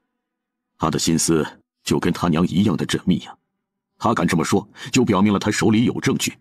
你说朕该如何呀？是昭告天下将云嫔诛了9族，还是将太子废了，亦或是朕当作不知情呢？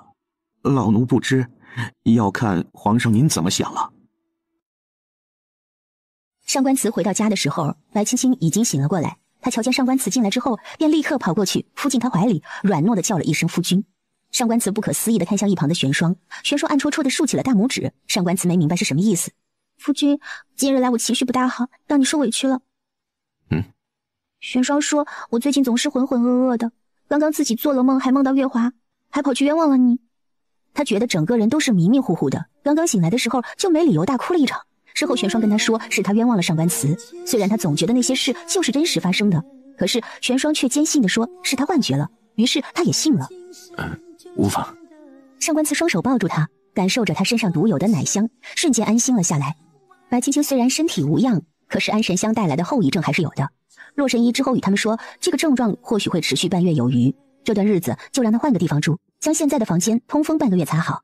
白青青总觉得自己近日里有些健忘，她靠在上官慈怀里说道：我近日总觉得自己心情很差，我又会想起我娘说的那个女子，那女子的情形在我们那儿叫做产后抑郁症，是一个非常严重的病症，我怕是我也会有了那样的病症。没事的，你只是最近累了一些，不是得了病。上官慈心疼他，却也不能告诉他原因。过2天我去宫里告假，我带你去一处地方游玩几天可好？去哪儿？老将军他们不是去了江南吗？我们也去看看吧。你不是说喜欢江南？现在天气回暖了，路上越往南越暖和，也不会吃不消了。好，那等你有了时间我们就去。等我2天，这2天我们去爹娘那住吧，正好白天有人陪你。我将手上的事处理好，就带你去，可好？上官慈声音轻柔，嘴角带笑。我带你出去走走，看看外面的山水。好，那我们要收拾一下吗？去爹娘那儿吗？白青青心里有些憧憬了，她近日里不知为何这心里边总是发慌，上官慈不在的时候就会害怕。你看需要带些什么？要玄霜带你去收拾收拾，我去找管家备马车。上官慈拍了拍白青青的后背，去吧。看着她小心翼翼的模样，上官慈暗自里握着拳头，咬了咬牙，转身去找了张管家。督主，夫人可还好？不太好。等我忙完这件事，我会带她出去走走，到时候府里就要张叔您照顾了。哎呀，督主这是说的哪里话？这几个人的家庭背景都写在上面了，还有他们的死期。上官慈接过来瞄了一眼，上面写的都是正经的农家身份，可背地里又有谁知道他们究竟是谁安插在自己这里的棋子呢？不知我们犯了何错，大人您要这般待我们？何错？哼，你们做过什么心里清楚，就不许我多言了吧？奴才们真的不知自己做了什么，让大人您这般动怒呀？好，是吗？你们是我买进府签了死期的下人，你们的命都是我的。我若要你们死，需要理由吗？郑叔，既然他们不愿承认，那么就拖出去杀了吧。你几个被绑着的人说不出话，他们也没想到会暴露。他们在府里待了这么多年，竟然折在了这一步。我们是大人的家奴，大人若是要奴才们死，奴才们没有意义。是啊，你们差点害得本座妻离子散，那么本座也定当要你们也体会体会这份苦楚。不过，你们或许是体会不到了，毕竟你们死了，就不会看到你们的妻子死得有多么凄惨。他露出一抹阴极的笑容，他们怎么也不会想到，上官祠竟然连他们的孩子都不放过，一时间个个都慌了神。我娘子什么也不知道，一切都是我做的，与我娘子没有半点干系，没有。你在说什么呀？一旁的几人恨不得将他给杀了。他们所做的一切，难道今天就要功亏一篑吗？我说，大人，我说，您放过我的妻子吧。他话音刚落，远处飞来一支利箭，直入他的后脑勺，随后几支箭又将其余几人射死。追！上官祠怒了，居然在他的眼皮子底下杀人。几抹黑影窜了出去，上官祠看着尸首，过了一会儿对张叔说道：张叔，将尸体处理干净，至于这些人，遣散出去吧。从国里派些人手来。是，督主。你去哪儿了？累了便睡会儿吧，到了我叫你。他搂着白青青，流露出不舍的目光，然后听到白青青说道：我记得我是见到月华了，可是玄少妃说我是做梦，阿大跟玄清他们也这么说。可这个梦好真实啊！上官祠整个身体都僵住了，他挤出一丝笑来。你真是最近睡糊涂了，他不是在眼中吗？怎么会在这里？他决定就当这件事情没有发生过，就只当是白青青做了个梦。是吗？他最近是真的累了，可能真的就是个梦吧。夫君，我歇一会儿，到了你就叫我。是吧？他轻轻地抚摸着白青青的后背，等他睡熟之后，将人抱进怀里，看着他泛白的脸庞，忍不住有些自责。他近日里只忙着想如何扳倒太子，却没怎么注意白青青的身体，就连屋里的香味都没怎么注意。如果一开始他就可以注意到的话，就不会是现在这一步了。可想想，如果不发生这件事，月华就会一直留在府里。若是等到青青生产时，月华再动什么手脚，那就真的是回天乏术了。想到这儿，上官祠双眼逐渐变得深邃。他现在的对手不只是太子，还有秦楚商这个魔教少主。这么些年来，他与秦楚商互相算计，谁也没有落得好处。如今他敢伤自己的妻子，那么自己也绝对会折断他的羽翼。表哥，你不要总是叹气嘛，我这不是已经没事了吗？你这是怎么了？看你魂不守舍的。小桃红从姚素瑜的袖子里爬出来，扭着小身子来到白青青的面前，爬到她的肚子上，用小尾巴不停地蹭着她的肚皮。你喜欢他们，小桃红？你以后若是有了孩子，就可以守着我的孩子了。他看小桃红的双眼反光，忍不住使坏。可惜啊，你是条公蛇，只会配种不会产蛋，又没什么本事，哎，讨不到老婆喽。小桃红听了这话，不满地吐着信子，用小尾巴尖儿敲打着白青青的肚子，表示自己的不满。你给我老实些，若是随了秦楚商，我就将你炖了。他没想到秦楚商会对他妹妹下手，这么些年秦楚商做了些什么，他心里是清楚的。可是他竟然差点害了自己妹妹的命。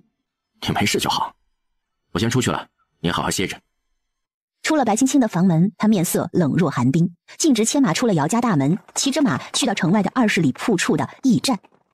进了驿站，他径直上了2楼，进到天字1号房，一进门猛地被人拉过去拥进怀里。那男子抱住他纤细的腰身，笑道：苏瑜，你来了。苏瑜，你来了。此人正是上官祠他们嘴里的秦楚商。这秦楚商一身黑衣，玉冠束发，五官极为俊俏。你开始对上官祠下手了，对吗？我对他下手不是意料之中的事吗？他对我也不是1次2次下黑手了，我对付他一下也是情理之中的事，不是吗？秦楚商感到怀里的人情绪有些不对，便问他：怎么，我对付上官祠你不愿意吗？苏瑜啊，你不会是喜欢上他了吧？说着，秦楚商将他抱得更紧了些。秦楚商，姚素瑜将他推开，突然从袖口里拿出了一把匕首，抵着秦楚商的脖子。为何对我妹妹下手？他目光露出阴寒之色，将匕首又对了对，直抵着秦楚商的喉管。你要对我下手？那你为何要对我妹妹下手？你可知她怀了身孕？你竟然想要她1尸2命？你觉得，若是别人晓得了你妹妹怀上了上官祠的种，她能活多久？我不过是为了要她更好的解脱而已。我给月华的那味香，会要她在幻觉中死去，也不会痛苦。你非但不感激我，还要杀我。秦楚商冷笑起来，一把扯开了他的手，坐到一旁，冷言道：怎么，你今日来这里，就是为了来质问我？苏瑜，你这样真让我伤心啊。秦楚商，青青性子温和，与世无争，你莫要太过分了。哼，我若是想杀他，他还会活到现在吗？苏雨，你明知道我心里有你，你却来这般质问我，你可知我心里有多痛？秦楚商露出悲伤的神色，似乎姚苏瑜的一举一动都在他的伤口上撒盐。那你最好记住今日的话，我不希望日后你的事把青青扯进去。秦楚商，若是你胆敢伤了我家一人，你我的缘分到此为止。你若是还念及你我之间的情分，就不要再对我家人出手了。无论青儿嫁与了谁，她都是我姚素雨的妹妹。秦楚商，你若再敢对她下手，你我恩断义绝。姚素瑜说这话的时候，眼神里露出一丝不舍。他说完扭头就走了。当姚素瑜走了以后，暗处出现了一女子，她走向秦楚商问道：少主，需要我去将姚素瑜处理？他这话没说完，就被秦楚商一巴掌打到一旁。秦楚商盯着他冷冷地说道：若是姚素瑜掉了一根头发，我都要你全家陪葬，滚！是。那女人捂着右脸退了出去，关上门的一刹那，露出了恨意来。请殿下。哼，姚公子。慕容清笑着回礼，又瞧见他手里的蜜饯，笑了。姚公子好这口。青儿在姚家，他喜欢这个，顺路买一些给他尝尝。他刚说完，不知哪来了一支暗箭。慕容清一个小心刚出口，将姚素瑜拉过来的时候，那箭就直直地插进姚素瑜的肩膀，噗嗤一声，喷了慕容清一脸的血。姚素瑜顺势倒在慕容清的怀里，他看着被刺穿的肩膀，咬了咬牙，最后疼晕过去了。姚素瑜，姚素瑜！慕容清喊了他几声，他都没有任何反应。主子。慕容清的手下围了过来，将他们团团围住。慕容清看他伤势有些严重，便将他抱起来进了一处客栈。去找大夫。他将姚素瑜的外袍退下，将她的里衣解开。原本该是光洁的胸膛，此时却围了一圈洗白的棉布。慕容清以为是姚素瑜有什么暗伤，棉布是用来包裹伤口的，就没管那么多。谁知等他想伸手去解开的时候，小桃红突然窜了出来，就要咬他。还好他躲得快，不然就一命呜呼了。慕容清看着小桃红往后退了几步，可瞧着姚素瑜的伤口不断流血，他就试着去跟这条守着姚素瑜的蛇沟通。我只是想救他，你看他流那么多的血，若是不尽快上药止血，他恐怕撑不到大夫救治，就失血过多死了。他盯着小桃红，只见他回头看了看姚素瑜，挪开了。这蛇可真是通人性啊！慕容清深吸了一口气，看他没下口，就壮着胆子去解开姚素瑜身上的棉布。啊！他突然大叫了一声，跑开了。此时慕容清满面通红，瞧着姚素瑜那裸露出的丰腴，一下子脑子就像那烧开的水壶似的冒泡了。他怎么在他印象里，这姚素瑜一直都是男儿身，嗓音这些年也都是男儿音，可这身体怎么就成了女儿身了呢？不，莫不是这姚素瑜乃是阴阳同体啊？如果是这样的话，那就能说得通了。慕容清冷静下来，走到姚素瑜面前，看了看她的身下，要不试试看？他正想着要不要过去摸一摸，门突然就被打开了，他的手下带着一位大夫过来。主子，大夫来了，出去。慕容清扯过自己的外袍，挡住了姚素瑜，冷眼瞧了他们一眼。是妾生，大夫看些相关的药即可，余下的我来处理，药箱留下，去烧热水来。这……那大夫看了一眼身旁的人，似乎有些懵，火急火燎的把他找过来，现在又说不需要他了，还不快去！是。慕容清以为姚素瑜是一个双性人，为了保护他这个秘密，所以不想让大夫给他诊治。素瑜，忍一忍。猛地一发力，将断剑扯了出来。姚素瑜活生生的被痛醒了，发出一声尖叫。他满头大汗，满脸苍白的看到慕容清的重影，有气无力的开口道：亲殿下。这一声亲殿下，姚素瑜没有刻意的伪装自己的声音，正是柔柔的女声，喊得慕容清起了一身的鸡皮疙瘩。素瑜。慕容清脸上的神情几乎是扭曲的，他发誓，他长这么大头一次做这种登徒子的事。你忍忍啊，我给你上药。慕容清将他放下，过去看了看大夫的药箱子，都是一些没什么效果的清创药，气得慕容清差点将那药箱扔出去。没办法，他将自己珍藏许久的续命丹拿了出来，看着姚素瑜惨白的脸，在做思想斗争。这续命丹他就只有这么一颗，是他母妃的母家从一位高人手中得到的，为的是将来以备不时之需。若是今天给了姚素瑜，那以后万一出了什么事，他该如何呢？可眼下又没有更好的法子了，这些质量不好的药上了也是白上，反而会影响伤口。若是回他府里去取，那来回又是浪费时间。若是他叫人带回去，怕路上也会出什么意外。姚素爷，你欠我一条命啊！慕容清笑了，将续命丹碾碎，给姚素瑜吞水服下。待下人将新衣裳取来之后，慕容清又红着脸给姚素瑜换上。素瑜，我送你回姚府。不，姚素雨此时只觉得肩膀像是断了一样疼，丝毫没有力气说话。他看着慕容清小声道：请陛下，我不会。此时的姚素雨长发散开，俨然是一副女儿家的模样，声音微小，嗓音如蜜，这声轻殿下喊得慕容清红了脸。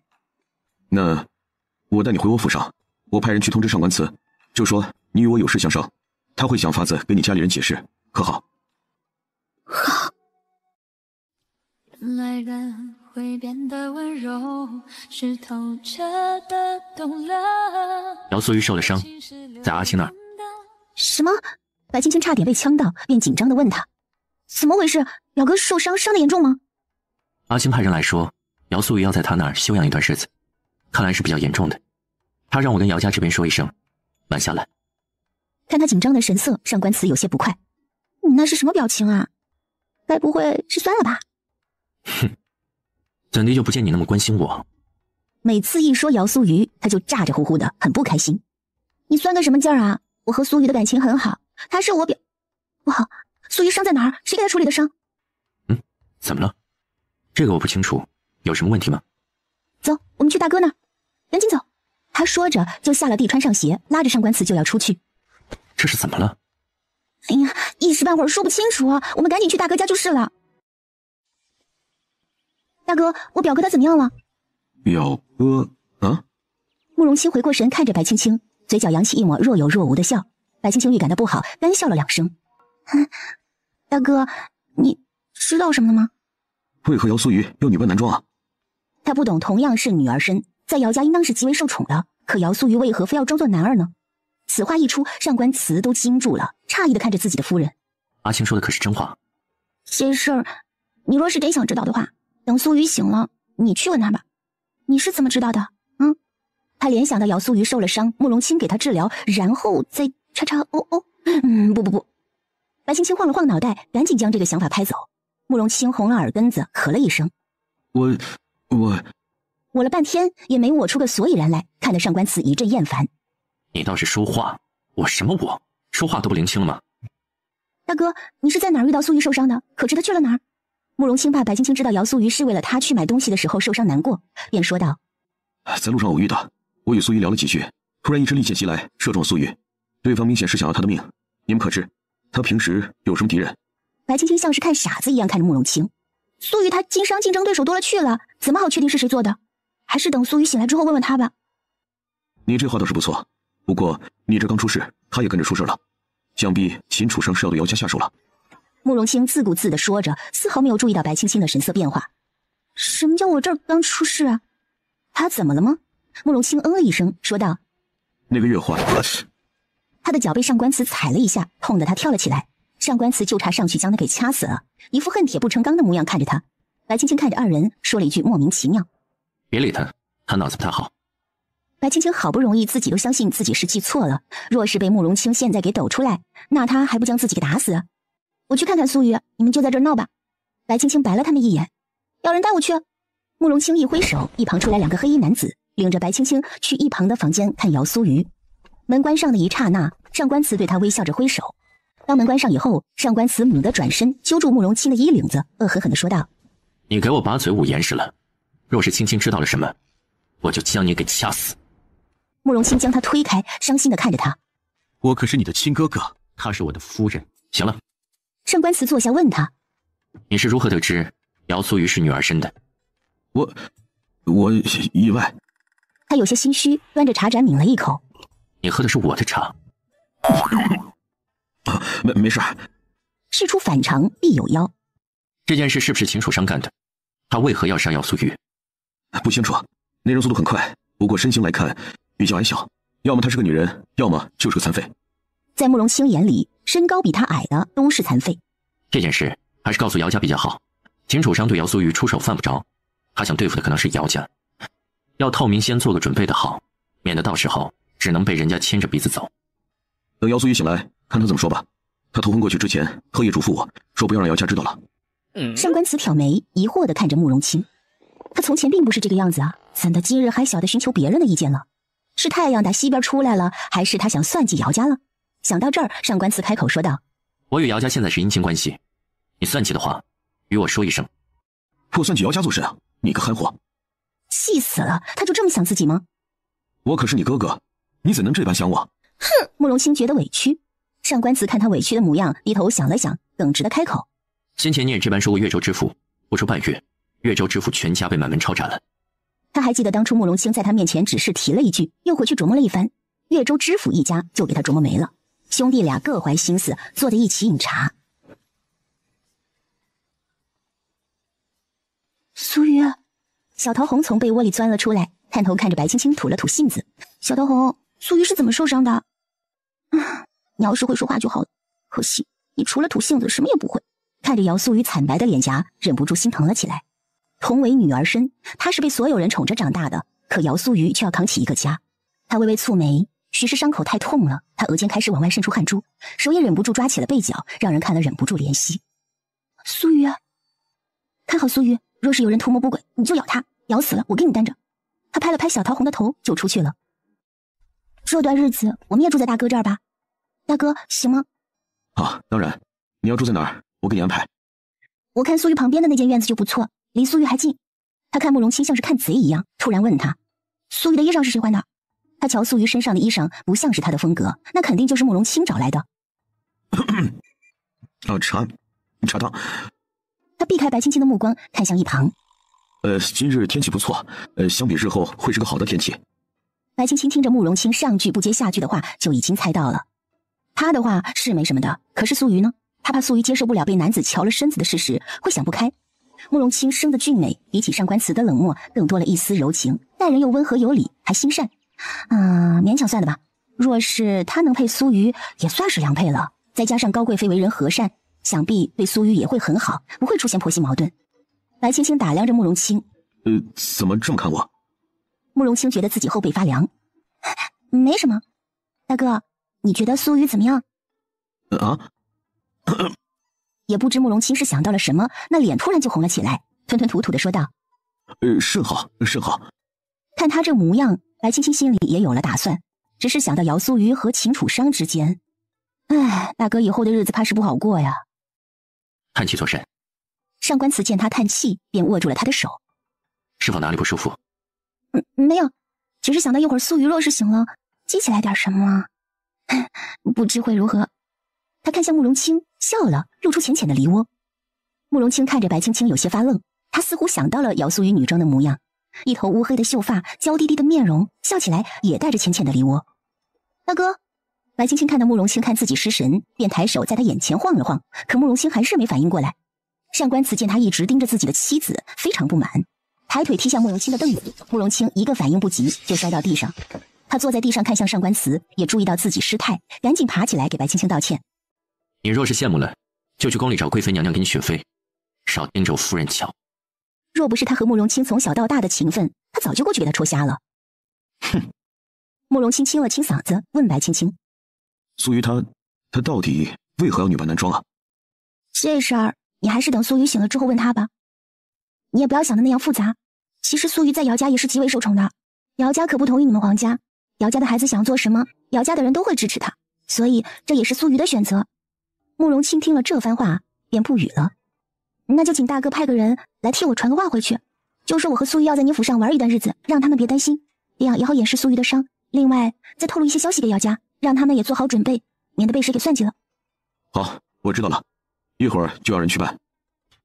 我带你们过去休息吧。另外，我有一些事情要与容叶商量。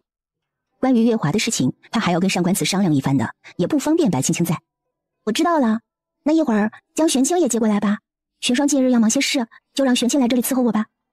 好，我先送你过去歇着，等玄清来了，我再跟阿青去处理事情。若是困了便睡，我在这里守着你。上官慈替他盖好被子，摸了摸他的脸颊。睡吧，我等玄清来了后再走。好。白青青甜甜一笑，闭上了双眼。自从没有那安神香，他睡得总是不安稳。上官慈跟他说那香闻多了不好，他也就不再要求了，不觉得便陷入了沉睡。月华到现在也没说什么，念在你与他的旧情，我也没动刑。一会儿你去瞧瞧，看想问些什么便问了。问完之后，他怕是也活不久了。上官慈面上依旧没什么表情，他的手放在白青青小腹的位置上，反复摩挲着。过了许久，才对慕容清开口：阿青，我我希望登上皇位的是你。若这是你希望的，那这个皇帝我便做了。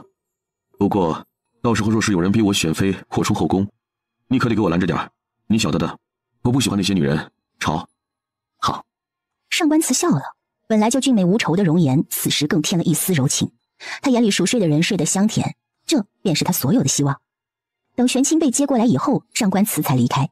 离开时还反复的嘱咐玄清，若是有什么事，一定要去找他。月华蓬头垢面，他见到上官慈以后，立马整理了一番自己的头发，却怎么整理也无法将打结的头发理顺。他气得将打结的发丝扯断了许多。长公，为何要对我的妻儿下手？我跟了你许多年，若非他，你的身子好了，为你生儿育女的人便是我。我跟了你许多年啊，长公。你是跟了我很多年，我也曾对你有过期许。你我的相遇，就在你们的计划之中吧。上官慈这一席话，让月华露出惊讶的模样。他小口微起，张张合合了好几次，也没说出来什么。看他这样，上官慈心里便清楚。我曾也想过将你纳入府中，是你自己拒绝了。月华，你还记得吗？那时的你与我说，你想与叶良人一起生儿育女，可那时的我无法忍道。你这话就是在说给我听，你嫌弃我是个废人。他越说越激动，最后是慕容清扯住他的手，才让他冷静下来。他深吸了一口气，说道：你陷害过青青，念在你我的情分，我也是睁一只眼闭一只眼。可如今，月华，你晓得我最讨厌的就是别人利用我，而你却触碰到了我的底线。我，长公，月华晓得自己错了，月华也是蒙了先知才会这般的，您就原谅月华吧，月华一定会改的，长公。你和秦楚商是什么关系？为何替他做事？还要做些什么？你都替他做了什么？月华，告诉我。听到上官慈这一系列的提问，月华瘫软在地上。这些年来自己替秦楚商做的事，绝对不能让他知道。他若是知道，那自己就真的只有死路一条了。你不肯说？月华只是想与你在一起，你信吗？上官慈沉默了一会儿，转身便离开了。阿青，杀了吧。杀了。慕容清看向上官慈，只看到对方的背影。杀了吧，这句话让月华彻底崩溃了。他从未想过上官慈会杀他，还将这句话说得那么干脆。长空！月华从地上爬起来，用力地摇晃着笼子，身上的铁链和牢笼碰撞着，发出叮叮当当的声响。他的哭喊声响彻了整个地牢，听上去有些瘆人。荣叶最讨厌的就是旁人骗他了，你做了让他最厌烦的事情。他握了握自己的折扇，摇摇头。突然，咔啦一声，将折扇打开后往后一挥，一枚银针从扇骨中飞出，直中月华的眉心，留下一抹红。月华满脸错愕的神色，身子也逐渐软了下去。当他倒地的时候，眼角滑落了一滴眼泪。扔到城外后山去吧，再年刚过，想必那里的狼崽子个个都饿着呢。是。慕容清出来以后，就看到上官慈站在一棵枯树前面，不晓得在想些什么。有些事情过去了就过去了，你不要难过了。上官慈疑惑地回头，他正在想自己身边是否还有秦楚商的眼线，就听到慕容清这样一句话：什么？慕容清瞧他丝毫没有伤心的模样，就知道是自己想多了。哦，没事。我将府里的人都换成了忘忧谷的人，不晓得秦楚商从何时便在我的身边安插了眼线，安插了多少也不清楚。谷里也出现了老鼠，要白衣才着。若是跟月华一起安插在你的身边，那就有些年头了。不过你不是也在他身边插了眼线吗？我只是没想到秦楚商会跟太子同流合污，甚至想着与南陵联手对付轩辕。他说着握紧了折扇。这些年来他们在边境屡屡挑衅，也该是时候将他们一网打尽了。秦阳老了，自然会有死的那一天。至于秦楚商，他必须死。若非他父亲，自己娘亲也不会死了。慕容清能明白上官慈的心情，没再多说什么。我让人去姚家传口信，你去陪着青青吧。提到自己的妻子，上官慈的眼神逐渐温柔起来。多主。玄清上前行礼。夫人今日睡的时间较久，但是没有出现做梦的情况，这是不是就说夫人在好转了？洛神医不是说只要她不在梦魇住，就是好的。这些日子我们会住在这儿，只有你一人，多尽点心，不会亏待你的。多主放心，玄清这条命都是夫人给的，玄清绝不会背叛夫人的。他心里清楚，若没有白青青，自己怕是早就死了。你下去吧。上官慈打发走了玄清，自己守在白青青的身旁。大约到了申时，白青青才缓缓地醒过来。夫君，醒了。上官慈也有些疲惫，他甩了甩头，过去扶他起来，拿了个软垫让他靠着。吃的还习惯吗？还好。白青青瞧他有些疲倦的模样，便往里面挪了挪，拍了拍自己的身边。来，上来。上官慈也没有推辞，他用头贴着白青青的小腹，看着这圆滚滚的小肚子，忍不住嘿嘿笑了起来。傻笑什么？是越发的憨了。上官慈摸着他的肚子感叹，再过几个月就瓜熟落地了。我突然觉得这一切都不真实，甚至有时候会觉得这一切都只是一场梦。梦醒了，你就不在了。他近日总觉得身边的一切都是虚幻的，有一种患得患失的感觉。他这话是无心的，可白青青却是听进去了。若是他回到了现代，那上官慈和孩子怎么办呢？想到这儿便忍不住紧张起来，用手抓紧了被角。不会的，我会陪着你的，也会陪着孩子的，我们一家人会一直在一起的。他拉住上官慈的手，放在自己的小腹上。你看，他在，我也在，再过些日子他就会动了，你也能感受到他确确实实的存在。夫君，既来之则安之，有些不存在的事情就不要去想了，免得徒增烦恼。上官慈觉得有些乏累，换了一个舒服的姿势，在白青青怀里睡了过去。大约过了半个时辰，玄清进来说姚素雨醒了。白青青将上官慈放下，轻身的从他身上跨过去，穿上鞋，又回头给他掖好被角，才跟着玄清出去。来到姚素瑜这边，就瞧见慕容清已经坐在一旁给姚素瑜喂药了。姚素瑜的脸一红，往后边靠了靠。青儿，表姐。白青青瞥了一眼慕容清，见对方不敢瞧自己，心里暗骂了一声怂货。他坐到一旁的椅子上，问姚素瑜：“素瑜，可是你生意上与谁有了摩擦？可知是何人要伤你？”看白青青关心自己的模样，姚素瑜无比的内疚。你放心，我做生意你还不知道吗？向来为人和善的，这事儿还是不简单。我也不晓得是谁做的，慢慢查吧。他心里有了人选，却也不愿意相信。慕容清看了一眼姚素瑜，并没有揭穿他。他将身子转过去，继续给姚素瑜喂药。既然是这样，你以后也小心些。我让大人给你带2个人在身边吧，也好有个保障。或许家里的哥哥们闲着的那么多，你就叫他们跟着去，正好也学学怎么打理生意，省得以后坐吃山空。妹妹下了人，就成了管家婆了。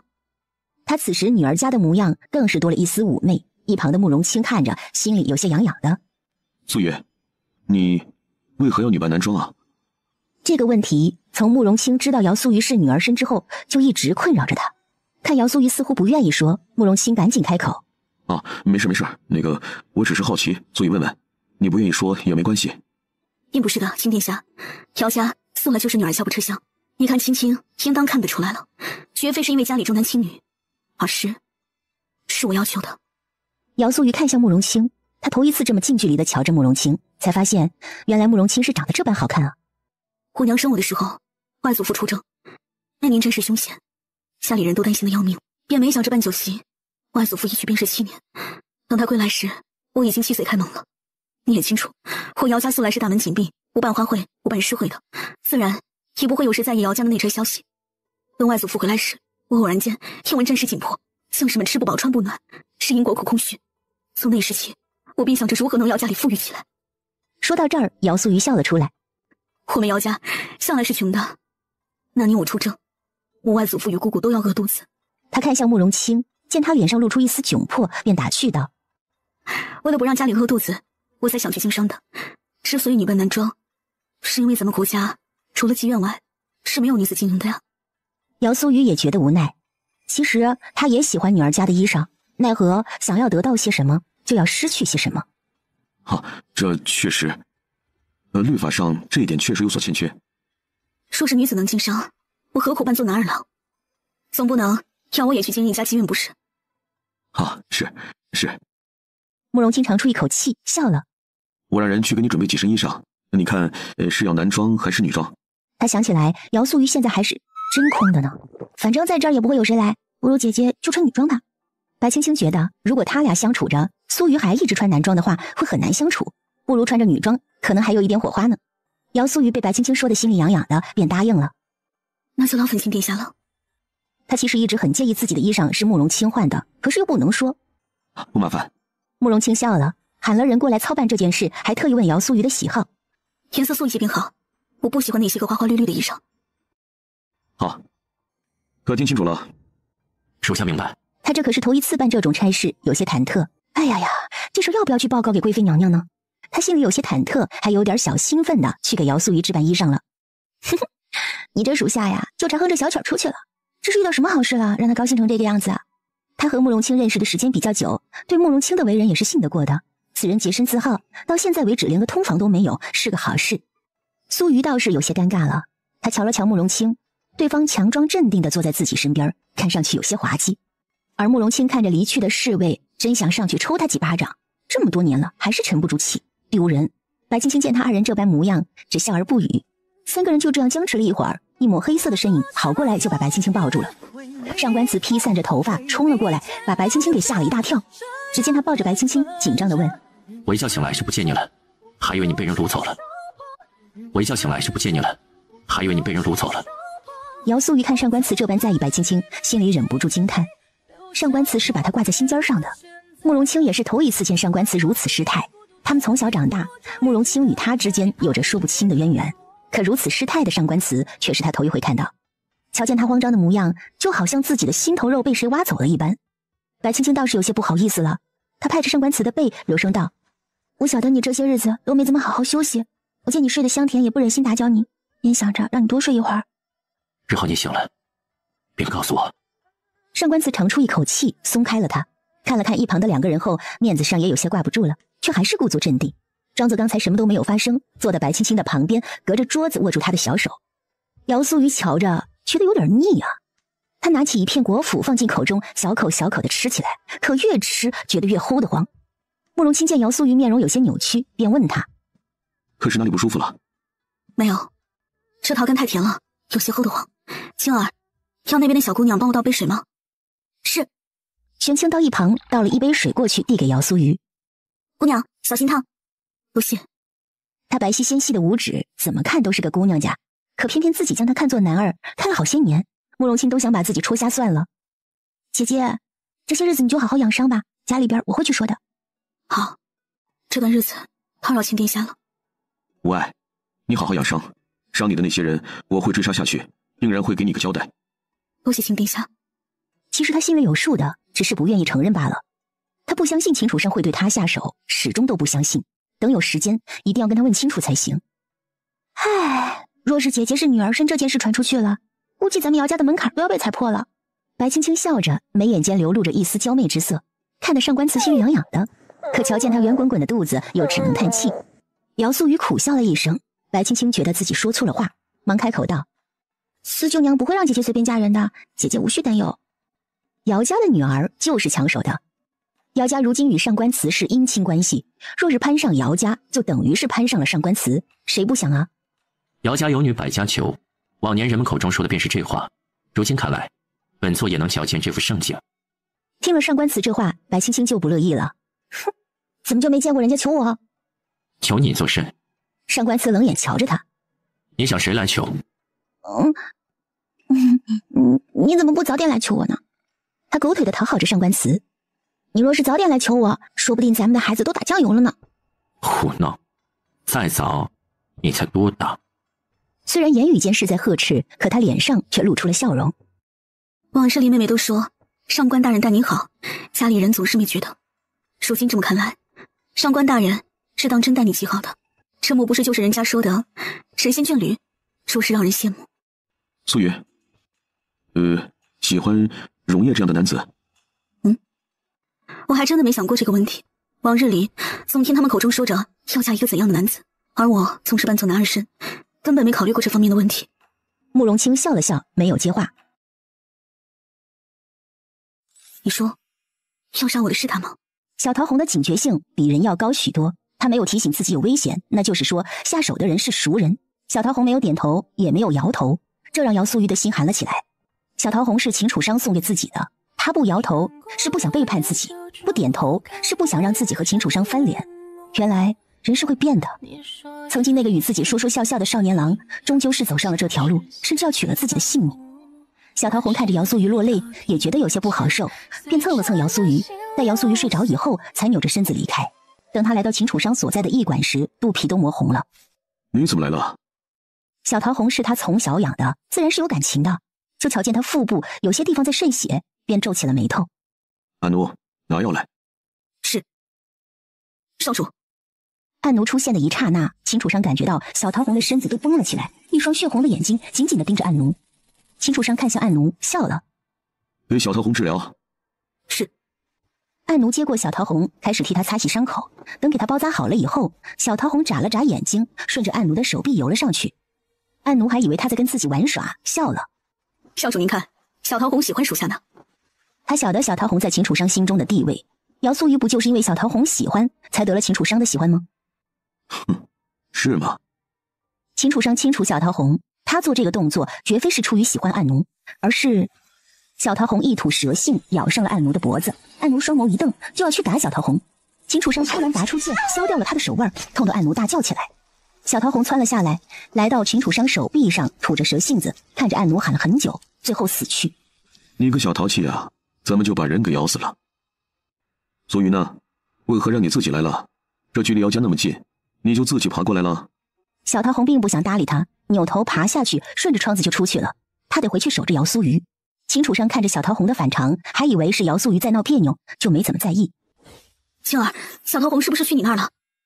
我醒来就发现她不见了，也不晓得去了哪里。姐姐放心吧，她没事，在我那儿做春天的美梦呢。你的伤可好些了？还好，多亏了新殿下赐的药，舒心已经不渗血了。他也感叹慕容清给他的药效果是真的好，仅仅是1个晚上便不再渗血了。好，无妨，待伤口好了，我去我母妃那儿拿一些凝香膏给你去吧。凝香膏不必，新殿下，凝香膏极为贵重，使不得。再者，这伤又没人瞧得见，不碍事的。他晓得凝香膏是个好东西，是西域进贡来的贡品，也就只有皇后与高贵妃2人各得了2盒，他怎么好意思要？无妨，我那儿也有。你怎么会有？我与西域有生意上的往来。我怎么不知道？白青青觉得自己好像被蒙在鼓里，她到现在都不知道上官祠到底有多少家产。既然有，那便给姐姐拿一些吧。待会儿你给我好好说道你究竟有哪些产业。好的，夫人。对于白青青的刨根问底，上官慈是乐在其中。他愿意白青青管着自己问这问那，会让他有一种成就感，被自己的夫人当成崇拜的对象，是骄傲的感觉。我妹妹从小就财迷，大人莫怪。他是怕上官慈会讨厌白青青问这问那，却不知道他压根就是乐在其中的。不怪。上官慈除了对白青青柔情似水，对别人从来都是能少说就少说。主子，娘娘差人来说要主子进宫一趟，还有上官大人与上官夫人和还有姚姑娘。他还是没有从姚素玉的男儿身份转换过来。姚素玉看向慕容清，见慕容清神色诧异，便知道不是他说的，想必是他去宫里要了几名侍女，引起了高贵妃的怀疑，他派人来查看的吧。贵妃娘娘如何知晓我府中的事？慕容清有些不满了。只见一粉衣侍女上前，不卑不亢地说道：是奴婢回了信儿。谁让你擅自做主的？奴婢来伺候小主子，是要对小主子负责。再者，奴婢说的是实话，小主子确实是带了女子回家。本王带了谁回来，与你何干？慕容清甩手将面前的碗筷全部扫到地上，这是他头一次动怒。那宫女后退了一步，依然是不卑不亢的。奴婢也是替贵妃娘娘担忧陛下。这是母妃的意思，还是你的意思？母妃向来不爱管自己，怎么会派人来监视自己呢？奴婢是娘娘的婢子，当然要替娘娘分忧。贵妃娘娘一直想抱孙子，殿下也该努力一番，免得娘娘苦等。这位姑娘，想必你是误会了，我与亲殿下并非姑娘想的那般。是不是这般关系，奴婢会评判，姑娘就不用操心了。他觉得贵妃娘娘肯让他来这里就是恩赐，他一定得好好表现才是。至于眼前的女子，还不一定能坐上亲王妃的位置，就算做了王妃又如何？只要自己在贵妃娘娘眼里有一席之位，眼前人又算得上什么？好大的口气啊！贵妃娘娘为人和善，怎么会养出你这么刁钻的奴才呢？粉衣婢女看了一眼白青青，这人他晓得，他家表哥可是给他说了，这白家二小姐多么的不检点。宫里边还流传他这孩子都是慕容清的。想到这儿，他从心底里是瞧不起白青青的，便冷言嘲讽道：我们家殿下的事儿与白姑娘无关。你这话说的，确实你家亲殿下与我无关，可另一当事人是我家姐姐，你说与我是否有关？你也不用摆出那副模样来给我瞧，我也瞧不上你。再不济，你是个婢子，我是一品朝臣的夫人，你见了我就得跪着，去到外面跪着去，让太阳晒一晒你这一身的阴阳怪气。奴婢是贵妃娘娘钦派来的，还轮不到你来责罚。宫中人有宫中人的傲气，比起寻常家的女子，身份还不如宫里的婢女呢。哼，是吗？他抚摸着自己的肚子说道。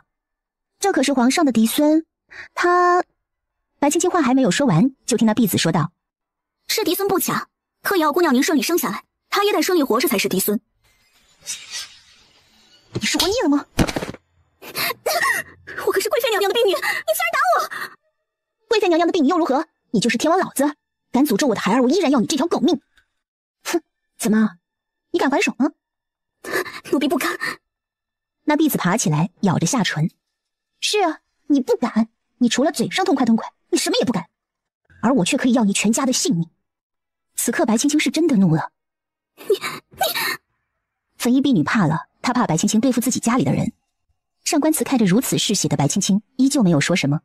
以往的白青青聪明伶俐，适合做她身后的小女人，现在的白青青才是那个适合跟她并肩的女人。我道歉，奴婢知错。知错？你认错了，我就得原谅你吗？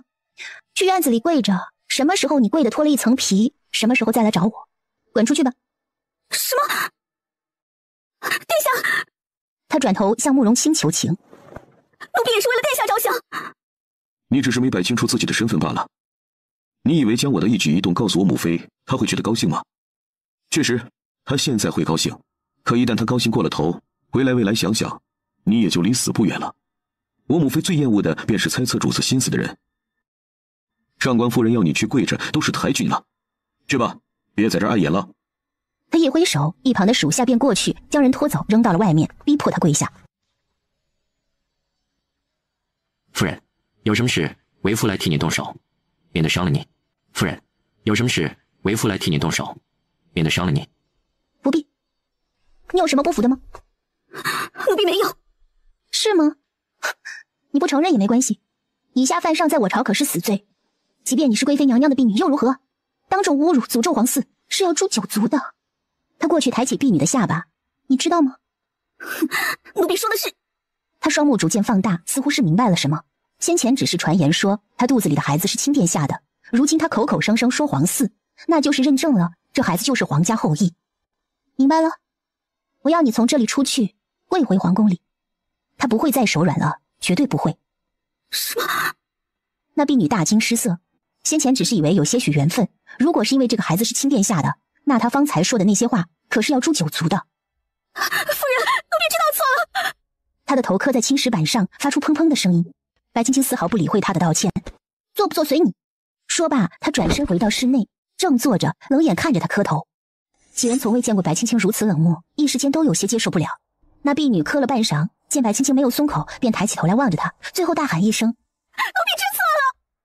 随后起身冲向了一旁的石柱上。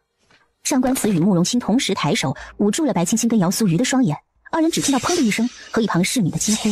白青青知道那人自尽了。清理干净。慕容清面色淡然，他说完这话，一旁出来几名黑衣人，迅速将那女子拖走，又将地面洗刷干净之后，二人才将手放下。地上除了有水迹之外，没有丝毫的痕迹。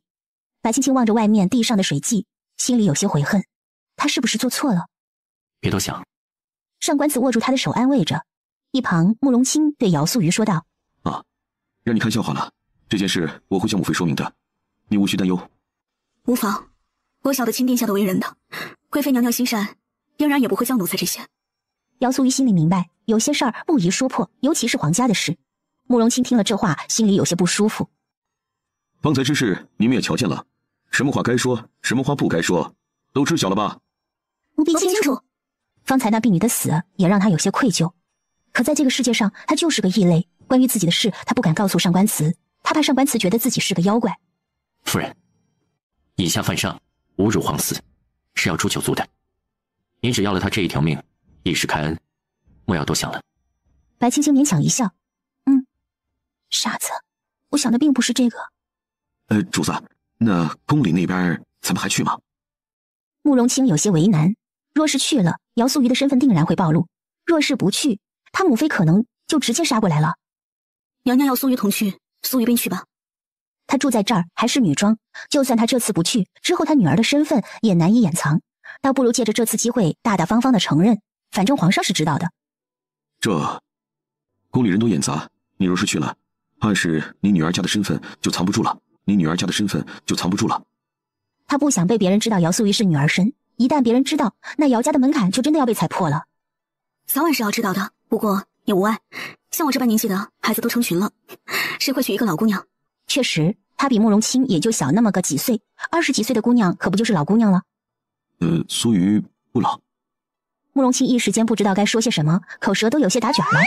白青青看到这样的慕容清，又看了看姚素瑜，这两人若是结合，那他该叫慕容清姐夫呢，还是叫姚素瑜嫂嫂呢？那姐姐要换回男装，还是女装过去？女装吧，即使我男装去了，女儿身这件事儿也不会保守太久，倒不如大方一些。既然这样，那我们回去换身衣裳，与姐姐和大哥会合。怎么了这是？高贵妃瞧着白青青的小脸刷白，心疼了。快让人躺下。娘娘，我没事的。白青青躺在软榻上，觉得有些疲倦，她笑了笑，便睡过去了。怎么会虚弱成这样？慕妃，苏瑜见过贵妃娘娘。苏瑜，高贵妃看着眼前身姿高挑的人，站在他家儿子身旁，倒显得有种神仙眷侣的感觉。只是这苏瑜是哪个苏瑜？慕妃，是姚家的苏瑜。什么？姚家的苏瑜？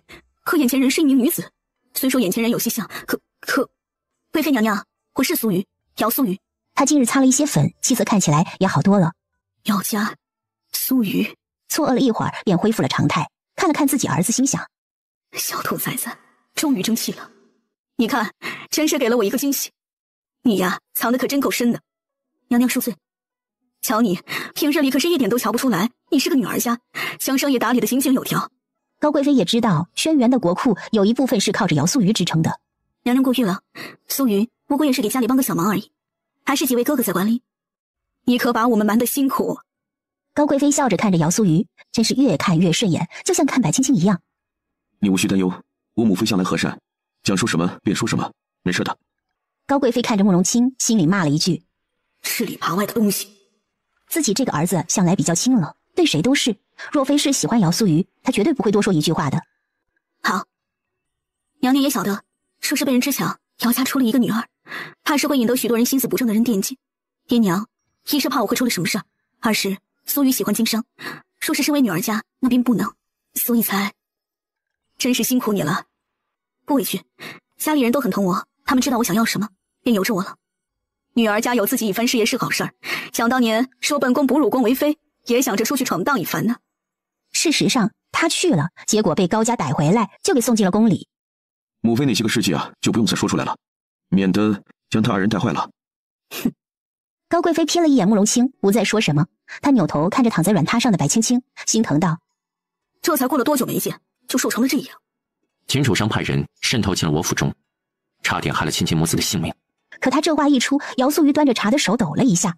上官慈望过去，只见他露出痛苦的神色。慕容清也注意到了，他以为是姚素瑜在担忧白青青，便开口道：青儿无碍，你不必太过担忧。他除了担心，还有伤心。秦楚商，就秦阳那个畜生生的小畜生。我知道了，我会通知我母家留意他们的。高贵妃脸上闪过一丝恨意，让姚素瑜没有看懂。姚素瑜清楚高贵妃母家的背景强大，突然有些担心秦楚商。吓到你了吗？看姚素瑜走神，高贵妃笑了：无碍的，不过是有些过节罢了。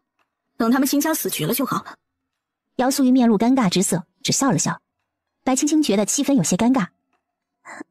娘娘，青青想吃梅花肉。瞧他都这副模样了，还不忘吃呢。凌渊，去要小厨房给备着。你还想吃什么一并说出来，我要人给你做了。娘娘这是嫌弃我了。说你胖你还喘上了。高贵妃被他逗笑了，过去坐到他身旁，瞧着他的肚子。这肚子怎的越发大了呀？他想了想，不过3个多月，仿佛比平常孕妇的肚子要大一些。可能是最近吃的多了，胖了吧？大夫怎么说？今日来身体可好？高贵妃摸着他的肚子。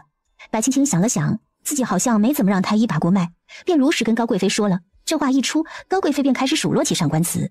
你怎么回事？自己媳妇都不上心，这是头一胎，他小不懂事儿，你还小，他不知道时常让大夫把脉，你还不知道督促些。这要是出了什么事儿怎么办呀？来人，传张太医来。高贵妃嫌弃地看了一眼上官慈，说道：平时里鬼精鬼精的，这个时候却像个糊涂鬼。上官慈就这样挨着骂，也不敢反驳。一旁的姚素瑜和慕容清看着都觉得新奇，他上官慈也有今天的。回娘娘，看这脉象，似乎是双生子啊。什么？高贵妃先是诧异，而后笑得合不拢嘴，让林渊请了张太医下去，还给了2片大金叶子。好孩子，辛苦你了。他晓得双生子，上官慈家里只剩下了他一个，如果一举得双，怎能不高兴啊？皇上的心愿也能了了。上官慈墨色的眸子微微闪烁，他看着白青青，忽然羞红了眼眶。白青青抻着身子起来，将他抱住。这是件高兴的事儿，你怎么瞧着不大高兴啊？没有。他声音略带沙哑，眉宇间带着宠溺的神色，将白青青搂进怀里，将头埋在他的颈间。谢谢。谢什么？他清楚上官慈心里的感谢，自己也是欣慰的。可这里医疗条件差，自己怀的双生子未必能平安产下。若是到时候出了什么意外，该怎么办呢？是，他会选择保孩子的。想到这儿，他便红了眼睛，感叹自己这一生的时间太少了。你父皇知晓定然高兴。高贵妃想着让人去通知皇上，看上官慈没反对，便喊林渊去了。你2人呢，也要注意些，双生子来的不易，日后也要更加小心。若实在不行，等青青生产时来我宫里，就不怕谁会使手脚。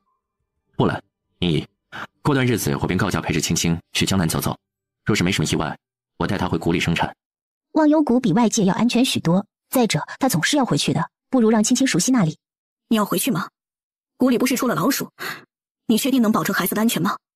他这话一出，瞬间让上官慈觉得哪里都不安全。看上官慈神色略显慌乱，慕容清过来说道：我觉得还是在京城好一些，就在姚家，那么多人守着，终究是保险一些。你又不能一直待在谷里，时间久了，旁人也会起疑，不是？到时候我再派些我的人过去，会没事的。卿殿下这话在理，说是说外面的产婆信不过，我姚家那些个婶娘也可以帮忙接生，定然会比你们在外面安全的。看这么多人都关心自己，白青青心中一暖，她想了想说道：这些都不是我担忧的，我担忧的是这孩子出生以后该如何。那些人都以为孩子是大哥的，等他们出生，流言四起，那时候该如何？大哥如今还未曾婚配，若是因为这件事耽误他的好事，我心里愧疚啊。再者，我也不愿意夫君被别人白眼。慕容清笑了，露出一口白牙。我是不在乎的。我在乎。上官慈瞪了他一眼。我的孩子却要叫你爹爹，我辛苦耕种的土地却要被你给割。他扭头看着白青青笑了。疼啊，夫人。他低头瞧着腰间白嫩的小手。夫人当心手疼。什么叫你辛辛苦苦耕种的土地，大哥来收割啊？啊！前面的话他听着还很感动，怎么越到后面越奇怪？这……慕容清后退了一步，决定不参与他们夫妻2人之间的战争。他笑着看上官慈，心想他本性暴露了。上官慈嘴角一扬，墨眸一转，盯着白青青，精致如雕刻般的面容露出一丝邪魅的笑容来。夫人晓得我在说什么？白青青的脸瞬间红透，就连一旁的高贵妃都忍不住咳嗽2声，出去透气了。姚素瑜面若桃花，目光有些躲闪，也跟着出去了，只留下慕容清一个人在这儿当电灯泡。你从哪儿学来这般言语的？我的老天爷，他这冷面夫君学会开车了。他一向如此风流。慕容清很不给面子的拆台，不过是为了掩人耳目，才将自己伪装成一副冷面阎王的模样。到底是从小一起长大的，慕容清对上官慈的了解比自己还清楚。上官慈微微抬眸，略带戏谑地看着慕容清。你是想要我将你的过往事告诉姚素雨吗？外面天气好，我出去转转。慕容清说完，转身就出去了。看着突然转变的上官慈，白青青不知该如何。她悄咪咪地侧脸看了他一下，正对上他那如狼似虎的神色，瞬间就怂了。他趴在软榻上，双手抱头，装缩头乌龟。快起来，别压着肚子了。上官慈一掌轻轻拍打在他的翘臀上，让白青青瞬间起来，正襟危坐，看着他说道：你老实一些，哪儿学来的这些个花花公子的路子？夫人，你我夫妻之实已许久，怎么还是这么爱脸红啊？他是打算将自己的另外一面完全暴露给白青青。你大白天说起这话题，他可把持不住的啊。为夫从前听过一个词，不晓得其中的含义，夫人可否为夫解释一番？他坏笑着看着白青青，眸子里带着一丝媚意。什么词啊？白日宣淫。你臭流氓！白青青往后一缩，表情怪异的看着上官慈，小声的骂了一句。上官慈爽朗的笑声让外面的3个人相觑一笑，都有些尴尬。太妃呀！哎呦，皇上您慢着点儿。臣女姚素瑜见过皇上。皇上虽然知道姚素瑜是女儿家，可是看惯了她男装女装就有点不适应，想了半天才想起来是那个姚素瑜。起来吧。谢皇上。姚素雨起身，还没看到皇上的神色，人就进去了。儿媳妇儿。儿媳妇。姚素雨茫然地看向慕容清，慕容清点了点头。我与他为同父异母的兄弟。什么？上官慈道出自己身世的那一日，姚素雨并未在场，事后姚家人也没有提起，所以他并不清楚。正与白青青玩耍的上官慈被皇上这一声儿媳妇给打搅得兴致全无，他瞅着皇上更讨厌他了。皇上也不知道自己怎么又得罪了他，侧着身子绕过上官慈，来到白青青的跟前儿，坐在凳子上。也听说了，华姨是双生子，孩子呀，辛苦你了。他说着，眼眶竟有些发红。他突然想起上官慈说的那一句：“我们上官家就只剩了我。”你娘要是知道了，一定也会高兴的。他瞧着白青青的肚子，突然问他：“你说他还会回来吗？”上官慈只当皇上议政，并没在意。只有白青青心里清楚，他在问自己上官林是否还能再回来。有缘自会再相遇的，他能来一次，也会想来第二次。只是父皇若是见了他，会怎么样？若是不见，又会怎么样呢？皇上原本伤情的神色突然僵在脸上，他瞧着白青青，又看了看上官慈，过了许久才问白青青：“你呢？会跟他的选择一样吗？”我，他一时间不知道该如何回答。他也想念家中的父母，很想很想，可这里也有他的家人和血脉，他真的不知道该怎么办。我不希望雾儿与我一样，容颜他小时候吃了多少苦，我这个做父亲的清楚。你也愿意让你的孩儿也如同他那般从小受人欺辱吗？不！白青青突然喊了起来，她胸口起伏。不！她来这里已经半年了，想必那边的自己早就已经死了。她回也回不去的，她不愿意舍弃上官慈和2个未出世的孩子。够了！上官慈神色微变。你与他说这些做甚？他自然不懂皇上说这些的用意，他也不清楚他的眼前人并不是曾经的白青青。哼，到时候你别哭着来求我。说好了的，若是你们生得一个女孩出来，随朕姓，进慕容家家谱，青青这一胎双子，不论男女都得给朕一个。不可能，这是他头一胎，必须姓上官。你是要反悔？皇上气得吹胡子瞪眼，瞧着眼前人，若非自己的亲生儿子，早就让人拉出去砍了。没有，我只是耍耍赖。上官慈微微一笑，似乎有种阴谋的意味。他看着一旁的慕容清，与其指望着我的孩子，不如指望着王阿青，让他早些生子，来得更踏实些。皇上看向一旁与姚素瑜闲聊的慕容清，眯了眯眼睛。慕容清被点名之后，面容突然僵硬起来，他挤出一丝微笑，看着皇上。父皇，何事？他怎么觉得父皇今日的眼神有些恐怖呢？你过来。待慕容清过来，一把揪住他的长发，低吼道：“你可是我的嫡子，朕是从小将你亲手拉扯到大。你呢？几个弟弟都成家了，唯独你这个不争气的臭小子，身为大哥，不但不成家，就在外面给我乱走乱晃。”他是真的生气啊！但凡他争气一点儿，说他想争一争这个皇位，他都不会如此。想他那会儿为了这个皇位流了多少血，死了多少人，到他这儿可好了，他有意传位的2个儿子都不要这个皇位，就跟破烂一样。父皇，您消消气。父皇，成亲这种事儿是急不来的。儿臣也并非是想孤独终老，可没遇到那个让儿臣心动的姑娘，儿臣也很无奈呀。无奈？你无奈？你母妃给你找了那么些个女孩的画像，你一个都没相中不说，还都给人家打发了。说起这个，皇上就更气了。无论是轩辕的贵女还是一国公主，他都想给慕容清找找，结果呢，他全给人家拒绝了。他就是诚心的，一定是诚心的。这强扭的瓜他不甜。慕容清对待自己父皇的这个脾气啊，是一点办法都没有，只能等他老人家消气。他向上官慈投去祈求的目光，谁知对方嘴角扬了扬，说道：“阿青是存了心要跟皇上作对的，所以才把那些个姑娘给打发了。”哼，先前他怎么陷害自己被青青误会的，活该。你……慕容清被上官慈气得咬牙切齿，只能向白青青求助：“爹，您就饶了大哥吧，他也不容易啊。”对，父皇，儿臣也不容易啊。你不容易个屁！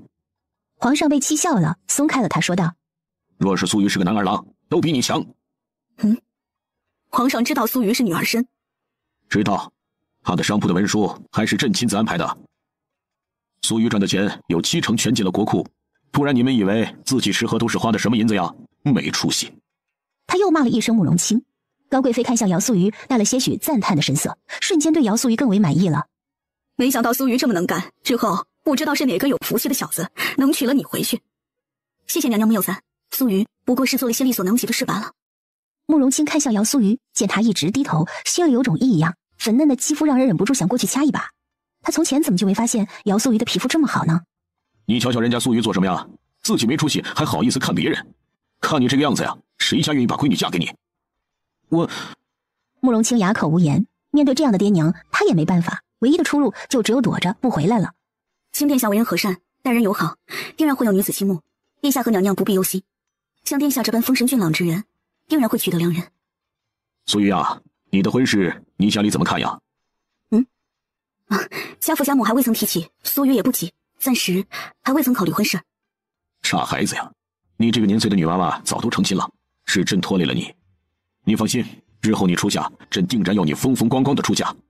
他晓得姚家清廉，没什么银钱，就算姚素瑜赚得盆满钵满，也大部分进了国库，是他亏欠了姚家。多谢皇上。姚素瑜依旧不卑不亢地道了谢，心中却有一丝丝痛楚。她出嫁时，若是嫁了秦楚商，怕是皇上要将姚家满门抄斩的。这本就是你该得的。若是你瞧上了哪家的，就跟朕说，朕给你做主。他要是不愿意啊，朕要人打到他愿意为止。多谢皇上。高贵妃坐在皇上身旁，差点被气死了。她一脚踢在了皇上的腿上。皇上看了她一眼，只见她笑容满面，行为端庄地看着姚素瑜，心里纳闷。待几人聊了一番之后，看天色不早，便离开了。等他们离开以后，高贵妃的笑容立马就垮了。她扭头冷眼看着皇上：“爱妃，这是……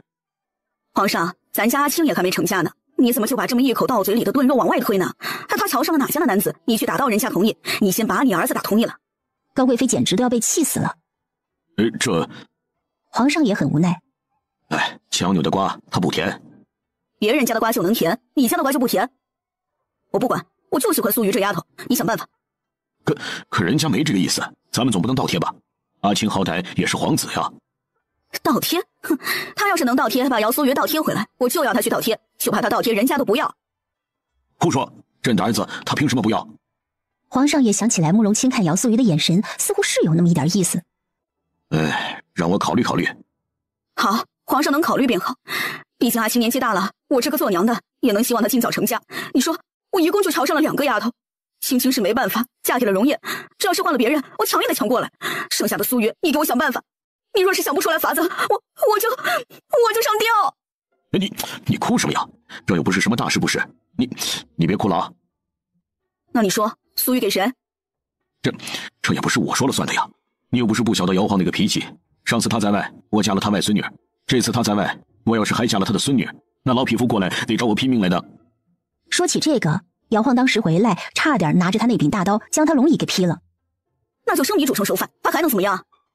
高贵妃也是个倔脾气，越不能干的事儿，她越想干。那也要阿青去煮熟饭呢。皇上有些抓狂了。也是。高贵妃叹了口气，瞧他也不知道中不中用。哎，你是如何追到小女为女儿身的？慕容清被一口水呛得咳了许久，整张脸都咳红了。他看着姚家诸位不敢说话，他给了上官慈一个眼神，希望他能出来解围。可上官慈却当作没有看见，端起一旁的茶盏抿了一口。好茶。哦，我那是在街上遇到了苏瑜。苏瑜？其实那日苏瑜在街上遇刺受了伤，我将苏瑜带回去给他上药。慕容清这话还没说完，就被姚家四爷一脚给踹了出去，吓得白青青将手里的茶盏都给扔地上了。小子，你占我闺女便宜，说你还对我家闺女做了什么？俨然是一副要杀人灭口的气势。四弟，四哥，四叔。姚家等人上前将姚家四爷给拦住，他们将姚家四爷架起来扛到一旁，生怕一个不小心将慕容清给打死了。别拦着我，要我打死这小子！姚四爷，卿并非有意为之，当时情况紧急，并无他人，卿也无他想，只想救他。他双手抱拳，低着头，一副请罪的模样，让姚家众人看到了诚意。卿殿下为人正直，断然不会做出什么苟且之事，且鱼儿也是个明白人，不会做出那种糊涂事。鱼儿现在情况如何啊？苏瑜现在无碍，只不过身上的伤要养上一段日子。他不想你们担心，也是没法子才留在我那儿的。也曾想过去青青那里，可人言可畏，比起上官府，我的王府更合适苏瑜，这才要苏瑜留在我的府上。夫人放心，卿发誓，并未对苏瑜有过非分之举。他说着话，眼神却一直留意着四娘子的一双手，生怕对方突然起来给他一下子。殿下可知是何人所为？可能与谋害青儿的人为同一个人，秦楚商。白青青手一抖，手里的茶掉在地上，摔了个稀碎。上官慈以为他是想起了什么害怕，赶紧将他搂得紧紧的。没事，我在。白青青脸色茫然，看向了四娘子，二人交换了一个眼神，谁也没说什么。这个不孝子，老子早就跟他说过，离秦楚生远一些，他偏偏就不信邪。你瞧，差点将自己的命都给葬送了，逆子！他若是敢回来，老子打断他的腿！白青青知道姚素瑜心系秦楚商，二人若非是家里的老人立场不同，或许也是一段佳话。行了你，打，你就知道打，你也不问孩子心里多难受。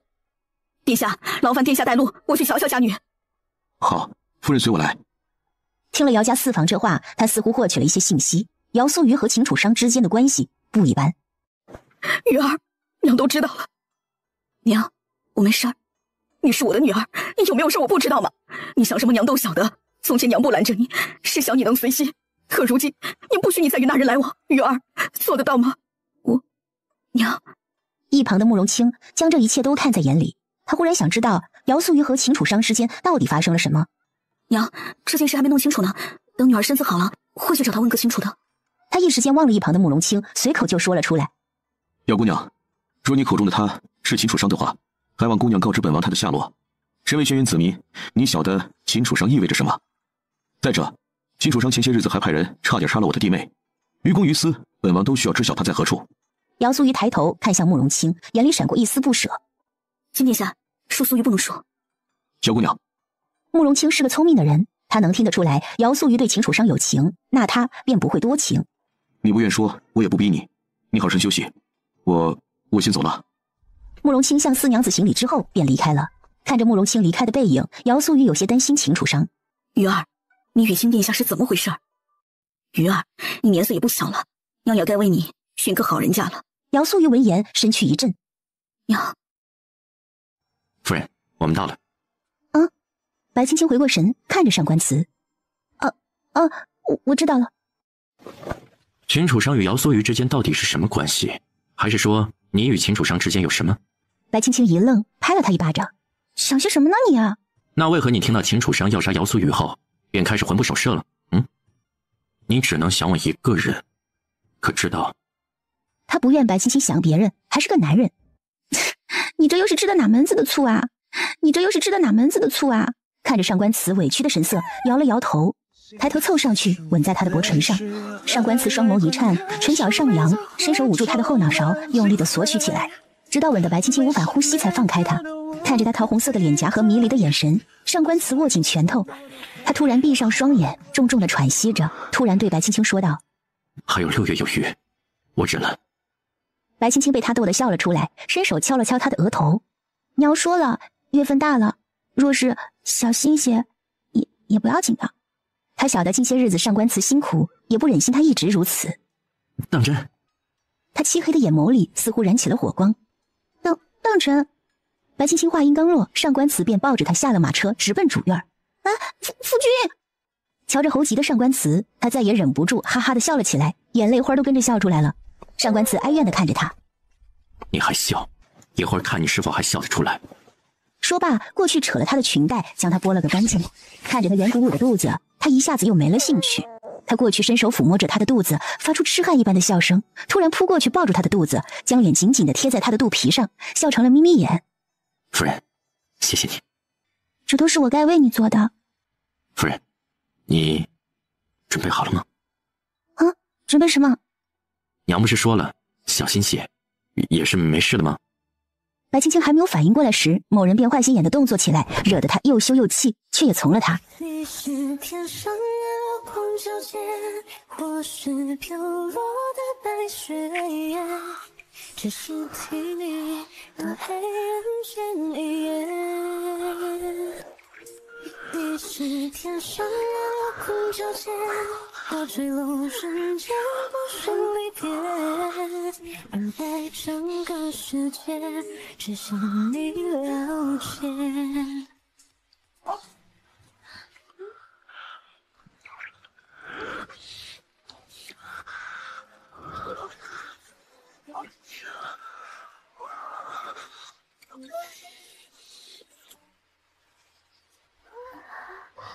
漫漫的长夜，苦中人注音乐，让你来过此地，在风中摇曳。我翻开岁月，寻找有你的那夜，而故事残缺，已无人书写。你是天上月光皎洁，我是飘落的白雪，只是替你多爱人间一夜。你是天上月光皎洁，我坠落人间不说离别，等待整个世界只想你了解。你是天上月流光皎洁，我是人间的白雪，爱多浓烈，你何时能了解？你是天上月流光皎洁，我终究化去灰飞烟灭，红幕是我给你最后的体贴。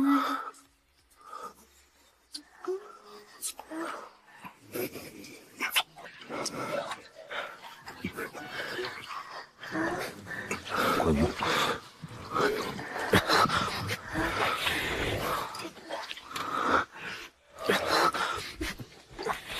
你以后要是再这样，我就跟娘睡去。白青青想起方才的疯狂，忍不住又红了脸。好，他笑着应了白青青，心里却是反正他不同意也没用的想法。姚苏雨与秦楚商是何关系？为何你听到秦楚商刺杀姚苏雨时，又露出了那副神色？秦楚商和我表姐是少年时的情分，若为苏雨生在姚家，怕是二人的孩子都能打酱油了。上官慈不懂他说的打酱油是什么意思，可他也明白姚苏雨和秦楚商有一腿。你的意思是，姚苏雨与秦楚商之间成了好事？胡说什么呢你啊！他二人虽然相互喜欢，却从未越界。我表姐是个聪明人，你是知道的，她从来不会做亏本的买卖，包括感情。可是喜欢一个人，一个与自己家族对立的人，是多么辛苦啊！她坚持了这么些年，为的是整个姚家。她不愿意舍弃自己的父母家族，也不愿意让秦楚商为难，所以他们二人到现在都还是犹如路人一般的爱意。我是不相信秦楚商会刺杀我表姐，他挺喜欢我表姐的。喜欢与否，也只有他自己心里清楚。你不了解秦楚商的为人，或许姚苏雨也并不了解。他与我酷似，可又不同。他不会为了你表姐放弃他们秦家的霸业，你表姐也不会为了他放弃姚家吧？你知道的，若是被皇上知晓了，姚家满门都会被牵连。他姚苏雨不会，也不敢，所以这件事就此打住。白青青下意识地摸了摸肚子，无论他秦楚商如何，敢动我的孩子他就得死。秦楚商明知道自己和姚苏雨的关系，还要对自己下手，那他便是表明了要与姚家作对。杀了他，难过的便是上官慈和姚家了。白家是不会管他的死活的。听着白青青这番狠话，上官慈走过去抱住了他。你放心，为父会处理的。约莫过了1个月，姚素玉外出时被人绑了，不知所踪。青青，苏玉是怎么回事？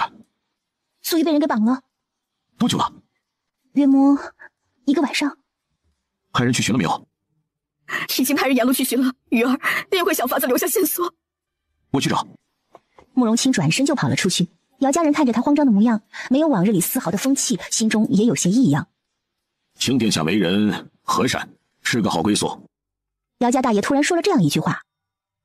可我只想鱼儿一生无忧，不想他成深宫怨妇。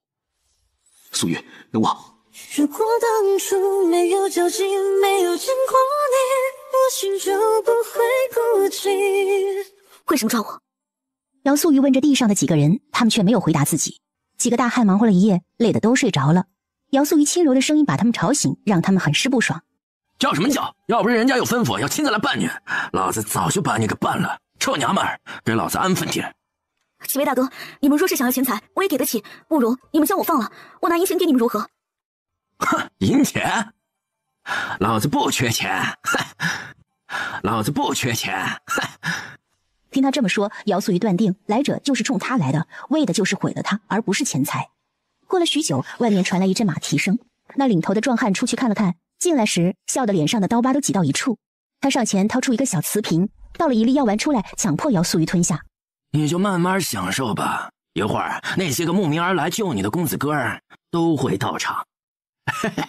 哥儿几个走了，去将他们引过来。你们……姚素玉虽不经人事，可听他的意思也能听得出来他想表达什么。他心里慌了，反复扭着手腕想要挣脱，他也不敢呼救，生怕外面有人，一旦听到他呼救的声音，会先下手。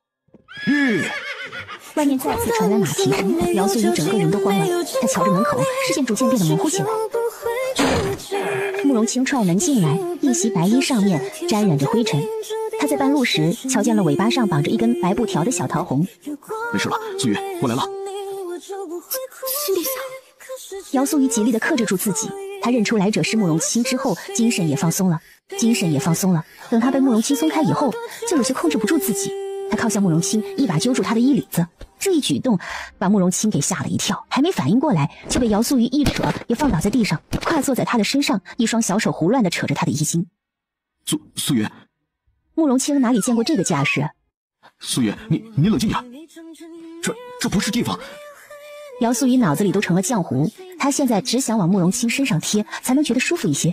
慕容清瞧他潮红的脸颊，似乎也明白了什么，他一翻身，将姚素玉压在身下，看着姚素玉委屈的模样，握紧了拳头，反复地告诫自己不行。我带你回家。说着，他将姚素玉抱起来，出去策马离去。一路上，姚素玉就像个八爪鱼一样，紧紧地扒在他身上，一双小手不安分地在他胸前扯来扯去。素玉，别闹！慕容清将他一把按进自己怀里，防止他乱动。一路抄近路回到城内，来到姚家。我回来了。鱼儿，司夫人，还是先请大夫吧。慕容清想把姚素玉放到椅子上，人还没放下呢，就被姚素玉将衣领子给扯开了。他白皙的脖颈上面都是姚素玉啃的痕迹，看得在场的人面红耳赤的。请大夫。他只想去拿一盆冷水给自己从头浇到尾。让开！姚家大娘子过来捻起姚素玉的手腕，神色逐渐变得慌张起来。嫂嫂，我家鱼儿如何？哎呦，那个天杀的，他是存了心想害鱼儿，这妖心太大，无解呀！什么？怎么回事？怎么回事？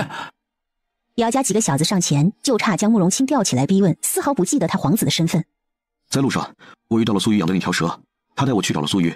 我到那破竹屋时，没有一人，素玉被绑在那儿，我也没多想，将人便带了回来，留了下属在那看守。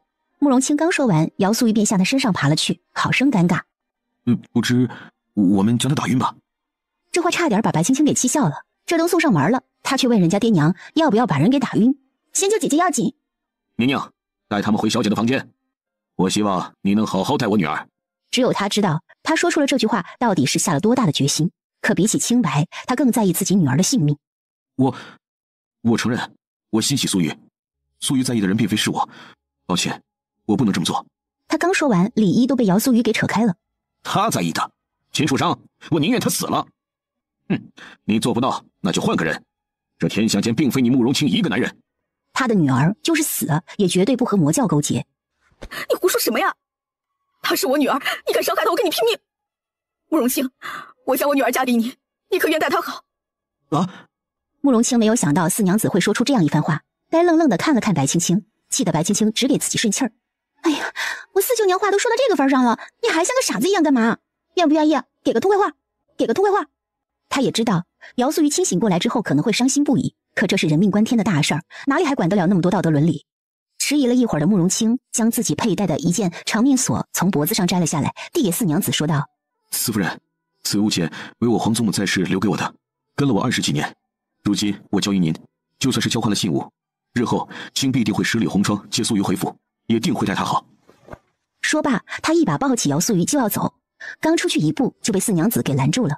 四娘子掰着姚素玉的手，从他手上撸下来了一串紫玉手串，交给了慕容清。你先回去，回头我与你说。慕容清抓过手串，抱着姚素玉跟着宁宁离开了。看着他们离开的背影，四娘子痛哭了起来。四舅舅，现在你该进宫了，如今这事怕是瞒不住，若是传了出去，姐姐的面子就没了。可若是换了一种说法，姐姐与殿下有婚约在身，二人真的发生些什么，也只不过是亲殿下耐不住寂寞罢了。四舅舅，你能明白我的意思对吗？他想来想去，这个法子是对二人伤害最小的了。子弟啊，去吧，大哥陪你一起。青儿说的对，事已至此，我们应当竭尽所能守住苏玉的名誉。如今这长命锁在手，我们也好去宫里说道一番。我与四弟进宫，家里就靠几位弟弟妹妹了。大哥放心，我们定当守护好姚家。事关姚素瑜的清誉，他们不敢耽搁，连忙进了宫去处理这件事。怎么就还没个消息呢？他算了算，2个人进去都有些时候了，怎么还没出来啊？督主和夫人每次都要折腾许久的，想必亲殿下与姚姑娘也要上一会儿时间吧？夫人也没有太急了。他觉得这话说的没有什么问题，却让白青青羞红了脸。果然，门外就不该留人。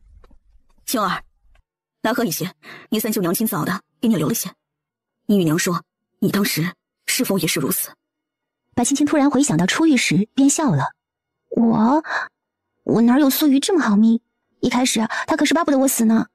听了女儿这些话，姚氏别过头。是爹娘对不住你。都过去了，还替那些事作甚？总归我现在也不回白家，白家与我也无关。虽然对不起祖母，可娘，我也尽力了。他也是后来才想起来的，白振觉并非是白江的儿子，而是他外婆进入白府时便有了的孩子。至于孩子的父亲是谁，他外婆到死都没说。临死前，他外婆让白振觉答应他，无论如何都要留下孩子在白府。还没说明为何要这般，他就撒手人寰了。这也是为何他们会留白青青在白家，白家人不喜欢白青青的原因。委屈你了，如今你嫁了人，也就不用再回去了。什么节日，你派人去送些节礼便是，省得外人说闲话。我晓得。过些日子呢，就来这边住吧。上官子每人要上朝，没时间看顾你。如今这月份也快到了，娘陪着你总是安全些的。好，过些日子我与夫君便搬过来，到时候还要多麻烦娘了。我是你娘，有什么可麻烦的？夫人，亲殿下出来了，可人有点不大好。走，看看去。好家伙，这到底是做了什么，能把人都做虚脱了？他过去一瞧，慕容清浑身都湿透了，头发也粘在额间，满头大汗。你这不至于吧，大哥？我去，能闹成这样，那药劲儿得有多大呀？想什么呢？慕容清说这话都是有气无力的，他直接躺到地上，闭着眼睛说道：“我和苏瑜什么也没有发生。”什么？什么？不止白青青，其余的人也愣住了。可鱼儿的毒却解了，你……我用内力将那毒逼了出来，不过对他还是有些损伤的。他边说边大喘气，整个人都瘫在地上。听了慕容清的话，姚静他们上前将慕容清抬了起来，送入厢房，又叫了热水进去帮他擦洗。世上怎会有这般痴傻的男儿？他这人是憨了些，可最起码他知道姐姐心里的人不是他，他不会伤害姐姐的。若早知道这样，就不让四舅舅进宫去了。这下可好，弄巧成拙了。该去的。姚氏过来说道：“无论结果怎样，亲殿下救了苏瑜这事儿是事实，早晚会传出去的。等传到外面去，就不一定会传成什么样子了。这事儿若是成了，也好保全了苏瑜的名声无事，大不了再退。”一旁四娘子苦笑了一声：“妹妹，皇家的婚事哪有那么容易退的？不过我是满意的，他若不是皇家人该多好。”他不仅是皇家人，还是他们要推上皇位的那一个。等不要想了，皇上还不一定答应呢。鱼儿无事好了。三娘子过来安抚着四娘子，眼睛里闪过一丝狠意。鱼儿没事了，我们也该去查查，是哪个杀千刀的陷害鱼儿了。这事怕是和宫里脱不了干系。姚家大娘子过来说道：“从鱼儿女儿身的身份被揭穿以来，许多事看似都是冲着他来的，实际上不还是为了与姚家联姻？说是普通人家，是不敢肖想的。这可是将军府背后的始作俑者，怕就是宫里那群盐吃多了的女人做的了。不如我们也挑些扬州瘦马送过去，给他们找点事情做。哼，一个个的不看着皇上，倒是盯着我们盯得这么紧。”二娘子心直口快地将话说了出来，惹得几个妯娌都笑了。我与上官慈结姻，本就是上官慈与姚家的姻亲，都晓得我和白家不和，他们自然不会在意白家的。上官慈和慕容清走得近，一个是皇上疼爱的皇子，一个是手握重兵的都督。若是姚家再与慕容清联姻，那么必定会支持慕容清，到时候若是反水，那必定一举成功的。他们怕，却又得不到，就只能毁了。大哥方才不是说了，他派了人去守着，一会儿等他的人回来了，我们也去问问最先赶到的是谁，不就知道了吗？青儿说的对，既然有人幕后主使，那他便会第一个赶到；既然有人幕后主使，那他便会第一个赶到，余下的那些人才会为他作证。大娘子长出了一口气。依主说，大皇子未必不是个好归宿，他是皇上最疼爱的皇子，日子不会差。高贵妃是个好相与的，也不会为难苏瑜。目前这个节骨眼，就只有他算得上是个好人选了。大哥人不错，又爱干净，到现在为止府里连个通房都没有。贵妃娘娘为人和善，姐姐若是跟了大哥不会差的，就怕他放不下秦楚商，咱们乱点了鸳鸯谱，姐姐会后悔的。白青青摸着自己的肚子深呼吸，她这2日总觉得肚子有些下坠，不是很舒服。可是哪里不舒服啊？也没什么，总是觉得肚子有些沉。也就剩下2个多月，你自己也要小心一些。不行，我再给你添2个丫头在房里候着，以免出了什么岔子。大娘子过来摸了摸她的肚子。不瞧你这样子，还是等不到足月了。这算日子也都注意着，说是有什么不适，紧着要人去找大夫，明白吗？我知道了，大舅娘，您放心吧。今日之事，你觉得是何人所为？不晓得，不过谁都有可能。你那儿是有什么消息了吗？阿青他们派去的人回来了，你猜他们瞧见谁了？他坏心眼的故意卖关子，要他着急。白青青气得呼哧呼哧的，他觉得上官慈是越来越坏心眼了。他摸着自己的肚子说道：“你若是再气我，当心你家娃娃立刻就出来。”夫人，为夫错了。上官慈讨好的凑了过去，想了想：“我见四舅舅的时候，阿青和苏玉成了好事。没有，大哥他正人君子啊。”到嘴边的鸭子都飞了，要他何用？白青青侧头看着上官慈，突然揪住他的耳朵，疼得上官慈弯下了身子。夫人，当心手疼。什么叫到嘴的鸭子飞了？他觉得上官慈是越来越跳了，简直就是人设崩塌嘛。上官慈握住白青青的手，将自己的耳朵解救下来。他若是争气一些，我们的孩子也就不用姓慕容了。夫君，话不是这么说的。你若是舍不得这2个孩子，以后我们再生一个便是。总归你是皇上的孩子，他对你，对我们一家也算是极度宠溺了。还有大哥，他做的也是对的呀。他知道苏瑜不喜欢他，所以并没有趁人之危。他不想苏瑜恨他，也不想自己心里过不去。或许这也会是一个好的开端，他们2人也会相处的更进一步呀。上官慈听完这话便笑了。夫人说的是，不过若是换了你，我不会管你恨不恨我，都会将你吃干抹净。你是我的，无论何时都只能是我的。上官慈和慕容清是不同的，他想要的不择手段都会得到，也就只有白青青能降得住他，也只是因为他爱着白青青。怪不得人家提了大哥就是温软如玉的贵公子，提到你就是我阎王。白青青无奈的笑了，别卖关子了，到底是谁抓了苏瑜？阿青离开后，最先出现的是慕容简，他瞧见里面没人，瞬间便退了出去。不一会儿，又到了一群人。慕容简，你的意思是这一次的幕后主使是慕容简？可他若是想毁了苏瑜，不应该由他本人去才对吗？和慕容简在一起的还有一男子，看起来似乎与他关系不错。上官慈起身拿了一个礼给他削了起来，似乎也是有备而来，冲着姚苏玉去的。这个畜生！这世上什么人都会有的，你放心，有我在，不会让你出事的。他将梨子切成一块一块的放在盘里递给他。这东西凉，尝2口就好了，莫要贪嘴。白青青气得抓起一块梨啃了起来。当他吃到第2块的时候，上官慈已经将梨递给一旁候着的玄清。去扔了吧。他不想和白青青分离吃，剩下的宁愿丢掉都不会吃的。那这件事要怎么办啊？还有今天四舅舅进宫，你有没有听到什么消息？四舅舅他们与父皇谈得如何？这送上门的肥肉，怕是只有阿青会往外面吐。皇上自然愿意与姚家结姻的，2家人有了姚苏瑜做枢纽，姚家会更加的忠诚。以姚家的心性，无论做什么事之前，都会先考虑一下姚苏瑜。毕竟，皇家的媳妇儿不好做。啊，你说的也是。不过看阿青这没用的劲儿，这事儿还是不成。上官慈也觉得无奈。你觉得姚苏瑜醒来后会怎么做？是去1哭2闹3上吊，还是直接随了姚家的意思嫁给阿青，或者直接离开姚家去找秦楚商？不清楚啊，苏瑜不会寻死觅活的。再者也没发生什么呀，他会明白的。想必明日皇上便会派人来宣旨赐婚，到时姚苏瑜再没有回血缘的地步了。上官慈轻声笑道：“你歇着，我去看看阿青。”好。你回来了。皇上明日赐婚的圣旨便到了姚家，你想好了吗？慕容清的神色有些复杂，许久之后摇了摇头。这并非是一件好事，也不算什么坏事。至少对自己来说不算坏事。他能娶到自己心仪的女子，算得上美事一桩，可对苏瑜来说却并不是好事。你觉得她嫁给秦楚商会是一件好事吗？嫁给一个反叛？慕容清不愿再说这个话题，便问：“你知道这次的事是谁做的了？”想必慕容简是想来个英雄救美，没成想被你给截胡了。我从未想过慕容简会卑劣到如此地步。女儿家的清白有多么重要，她自己不晓得吗？竟然做出这种事来。提起这个，慕容清就来气。他知道自己这个弟弟有时候行为作风有些过，却没想到会做出这种事情。他怎么不晓得？他若是不晓得，便不会如此。就因为他心里清楚，所以才会这么做，逼姚家就范，却还得把他当作恩人一般，哪怕东窗事发也无力回天了。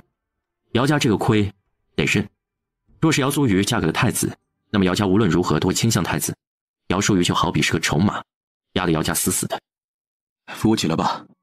说着，他向上官慈一伸手，上官慈过去将他扶起来，笑了。体恤，日后多补补。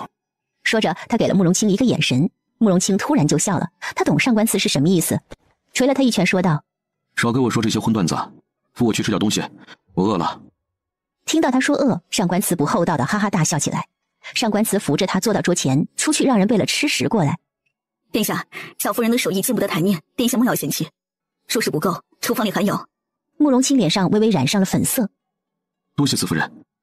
他拿起碗筷一口一口的吃着。这顿饭慕容清吃的也十分不舒心，四娘子一直在盯着他，他每一口都觉得食不下咽。殿下，胡家夫君去了宫中，皇上答应了。殿下是什么想法？慕容清心里是欢喜的，可他更明白姚素瑜并不喜欢他。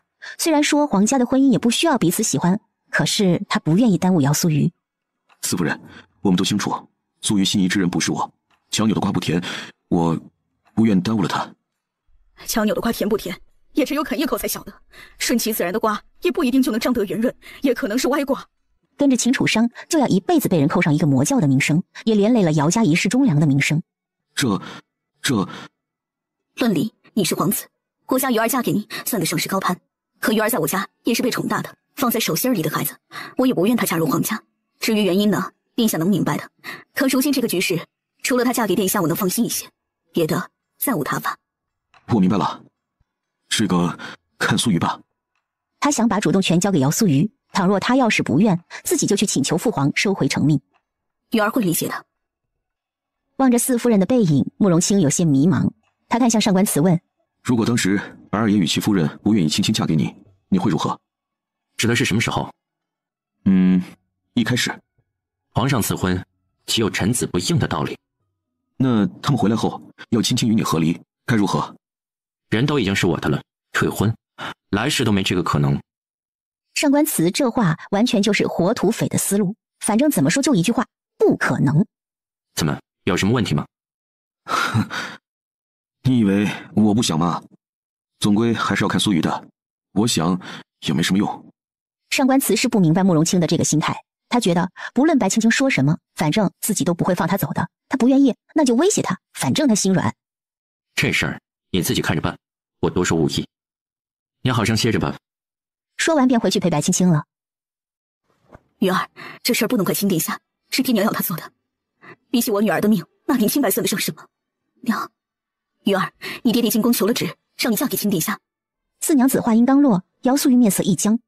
娘，你怎能如此呢？你晓得我晓得你什么？晓得你喜欢秦楚生那个粉嘴。娘知道你心里想什么，可是你想过那么做会是什么后果吗？姚家世代忠良，你却嫁给一个粉嘴。你是娘的女儿，娘想要你的下辈子衣食无忧，想要让你过得快乐。可娘绝对不允许你嫁给一个粉嘴。你若执意要嫁，就当我没生过你。娘，亲殿下固然是好，可是我与他没有半丝的儿女之情啊，这样害了他，也害了我。明日圣上便会下旨，你若是想逃去找秦楚生，现在就可以走，我不拦你。只是你出了这个门，便永远都不要再回来了。娘，你不要逼我。四娘子也是个烈性的女子，她突然笑了出来。我没有逼你，也和你说明白了。你若想走，现在就可以走；说不想，那明天就好好接着在府中准备待嫁。姚素瑜心里难受，她望着自己娘亲坚定的神色，十分的难受。圣旨是你爹爹去求来的，说你走了，那姚家便是欺君之罪。鱼儿，你想清楚吧。四娘子说完，转身就离去了。亲殿下，再次见到慕容清，姚素瑜还是会觉得不好意思。素瑜，你可好些了？好了许多。那就好。坐。此时慕容清的小心脏急速的跳动着，呼之欲出。毕竟二人也是坦诚相见过的。多谢殿下相救。别谢。他知道姚素瑜这般说辞，他就是没戏了。不过也好，早早的断了念想也好。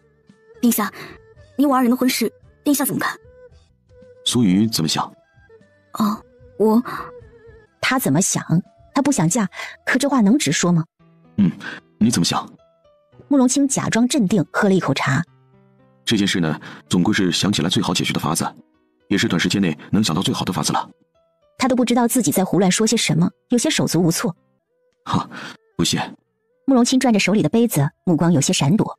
二人彼此沉默了许久。姚素雨起身说道：“天色已晚，殿下好生歇息，素月告退。”说罢，他转身离开。刚刚打开门，便听到身后的慕容清开口：“素雨，你若是愿意，我会待你好。”是了，只要姚素玉愿意，自己会对她很好的。多谢殿下厚爱。看着姚素玉的身影消失在自己眼前，慕容清似乎已经知道了答案一般，一下子坐到凳子上，眼神空洞地看着前方。他不愿意的吧？看到姚素玉的身影，慕容清笑得有些痴迷，这让一旁的白青青都有些不忍直视。他从未见过这么憨的人。那既然姚姑娘来了，那老奴就宣旨了。看太监试探性地问了问慕容清。那太监看了看四周，黑压压一片都是姚家的小辈，不觉得冒了冷汗。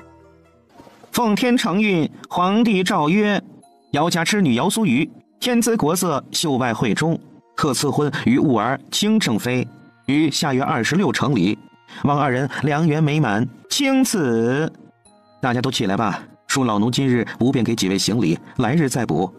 接着又对慕容清与姚素瑜说道：恭喜二位，贺喜二位。说罢，将圣旨交给了慕容清。说着一伸手，身后的小太监递上来一个盒子，打开后是一枚玉质极佳的玉坠。贵妃娘娘说这是她出嫁时高价给的，姚姑娘如今成了她的儿媳妇，这玉就赠给姚姑娘了。这礼物过于贵重一些，苏玉怕是收不起。老太监脸上的笑意僵住了，四娘子见状，赶紧上前将玉坠收好，给老太监递上一包金叶子。小女的意思是怕将娘娘的赠礼磕了碰了，心里会不忍。哪里，贵妃娘娘为人和善，这东西寄给了姑娘就是姑娘的，不用担心。多谢公公。老奴不便多留，还要回宫里复命呢，今日就先行告退了。说完，他又递上一个金色的小册子。这是皇上准备的礼单。多谢。按照轩辕的风俗，皇子纳妃只要皇上下旨，彼此交换庚帖就好。可皇上却为姚素玉破了例，还给送了礼来，就如同平常百姓家一样，下定之时要带着足够的礼金。就连老太监都感叹皇上对姚家的特殊照顾。当时太子纳侧妃时，都没如今慕容清娶姚素瑜来的体面。你自己的东西，自己去入库吧。姚素瑜看着礼单，不晓得该接还是不接。今日皇上赐婚，各路人都清楚，姚家也摆了几桌，请了一些平日里关系不错的朝臣来同贺。老太监走后，姚家长辈都去前院招呼宾客，留下几个小辈跟慕容清他们一起聊天。慕容清看着并不高兴的姚素瑜，心里有些难过了，他勉强的笑了笑。素雨，殿下，其实殿下你知道，我在意的人不是殿下，殿下又何必强人所难？他这一番话让在场的人神色瞬变，全部都看向慕容清。他脸色有些难看，却也没有发作。倒是上官慈瞧不下去了，冷言道：你以为自己算什么东西？他一个皇子娶你，你还觉得委屈？若非他护着你，就凭你跟秦楚商之间的关系，本座也会上报皇上，将你送到昭狱里去玩个10天半月。他为了救你损了自己的身体，哪怕是这婚事也是你爹娘提出来的，为了保全你的名声才定下的。你如今有什么脸面来给他难看？到底是从小的情分，慕容清能忍，他上官慈忍不了。听到姚素瑜这样不给慕容清面子，他就先火了。昨夜我与四舅娘商量了一番，也是给了秦楚商消息的。他若是来，证明他对你有那份心；他若是不来，姐姐你也想清楚些吧。男人呢，永远都是要找那个对你好的、真心待你的，而不是说要你喜欢的。你嫁了自己喜欢的人，自然不会觉得自己委屈，可我与殿下越没有半点男女之情啊！这么做误了陛下，也误了我。你觉得秦楚商会娶一个名节尽失的人？上官慈不满姚素瑜说那些话欺负白青青，便对了回去。你以为秦楚商是什么人？就算是个反贼，他也是主子。就算他心里有你的一席之地又如何？他身上背负的是什么？你又了解他多少？姚素瑜，你别拿自己太当个东西了。阿青是皇子，皇上最宠爱的皇子。若非他喜欢你，你以为你能做他的正妃？如夜。慕容清冲他摇了摇头，示意他不要再往下说。如今也是为了保全你的名声，总归还有1月有余，到时我再去父皇那儿请旨，我们好聚好散吧。慕容清说完这话，便转身离开了，直接回到自己的王府。原本前来的宾客以为会见到姚素瑜和慕容清一同前来，结果只瞧见了姚素瑜一个人。刹那间，姚家人的脸色就变了。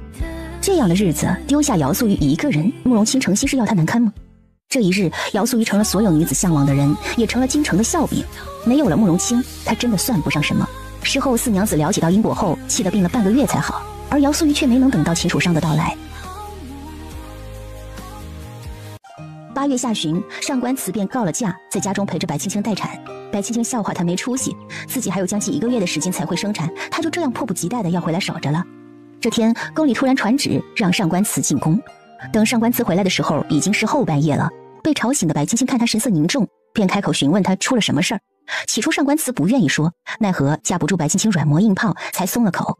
下面递了万民书，说是荆州一处下属地出现了县官强抢民女，增加税收一事，命我去处理。这事儿的确不光彩，可按道理也不该上官慈出面去做呀。就在白青青疑惑的时候，上官慈说道：增加税收收上来的银子都献给了太子，皇上让我秘密调查此事，所以你去吧，路上注意安全，也不用担心我。你能为百姓做一些事，我心里高兴，也算是给我们孩儿积德了。我在府上不愁吃喝，还有爹娘在，你放心吧，我不会出事的。不过等你从荆州回来，还是孩子都已经出生了。他也不愿意上官慈离开，可毕竟是为了老百姓，他也不便阻拦。让我再想想吧。上官慈不愿在这个时候离开他，他想要守着妻儿，尤其是妻子要生产的时候。好，白青青揉了揉酸痛的腰，问他：你要不要去看看大哥？好些日子不见他了，也不晓得他如何了。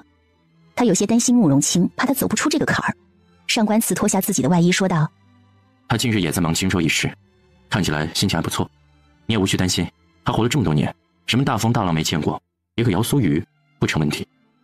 看他脸上露出不悦之色，白青青白了他一眼。好了，都过去那么些日子了，你还记仇呢？因赐婚一事，上官慈对姚素瑜的怨念很大，到现在都不愿意正眼瞧姚素瑜。上官慈看了看白青青，无奈的笑了。他若是不对你说那些话，我也不会说什么。阿青是个男人，受了委屈就委屈着吧，谁让他喜欢姚素瑜？可你是我的妻，我都舍不得说你一句，他姚素瑜凭什么？先前我觉得姚素瑜是个明事理的人，如今看来，到底是女子难养。曾经身为男子时，他还没有这么多事。白青青被他这话给逗笑了，总归女儿家的心思难懂一些嘛。说完，突然感觉小腿有些抽筋，咧着嘴叫上官慈：夫君，快帮我的腿！哎呀！上官慈看他绷得笔直的腿，立马就明白了，赶紧过来替他揉着小腿，心疼的说道：好在也快了，之后你就不用再受罪了。这怎么能说是受罪呢？白青青缓过来便笑了，这可是我最开心的事了。她轻轻地拍着自己的肚子：宝贝们，争气啊，等你们爹爹回来后再出来。看他一本正经地和肚子里的孩子商量，上官慈心中有些酸涩。他笑了笑，没说话，随后伺候白青青洗漱。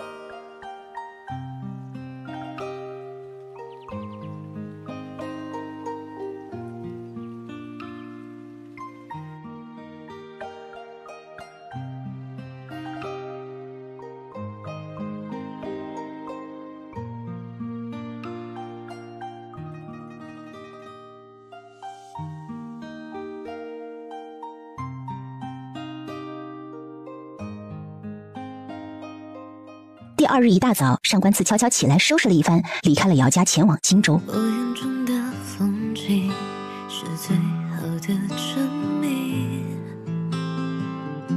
从一片繁华变成大雪飘零，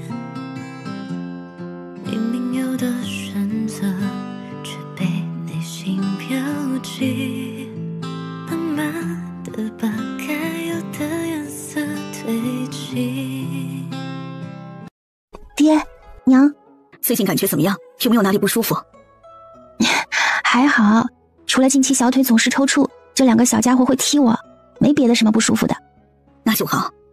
姚氏还是有些担心，毕竟是头一胎，又是双生子，他就怕哪个环节出了差错，后悔一辈子。想到这儿，他就有点埋怨上官慈，非要在这个节骨眼上离开。娘，他也是没办法嘛。荆州那些老百姓都等着一个公道呢。皇上年岁大了，大部分人也向太子靠拢过去，剩下的还有2皇子的人，他能信得过的，职位高的，就夫君这么一个人了，他却是应该的。你呀，这事儿如果真的被他查出来了，那么太子倒台就又多了一丝希望，也能睡得踏实了。但愿如此吧，这事儿不容易，他的一举一动也在别人眼里。这一次去荆州，怕不是一件易事，我就怕有人从中作梗，他会出什么意外。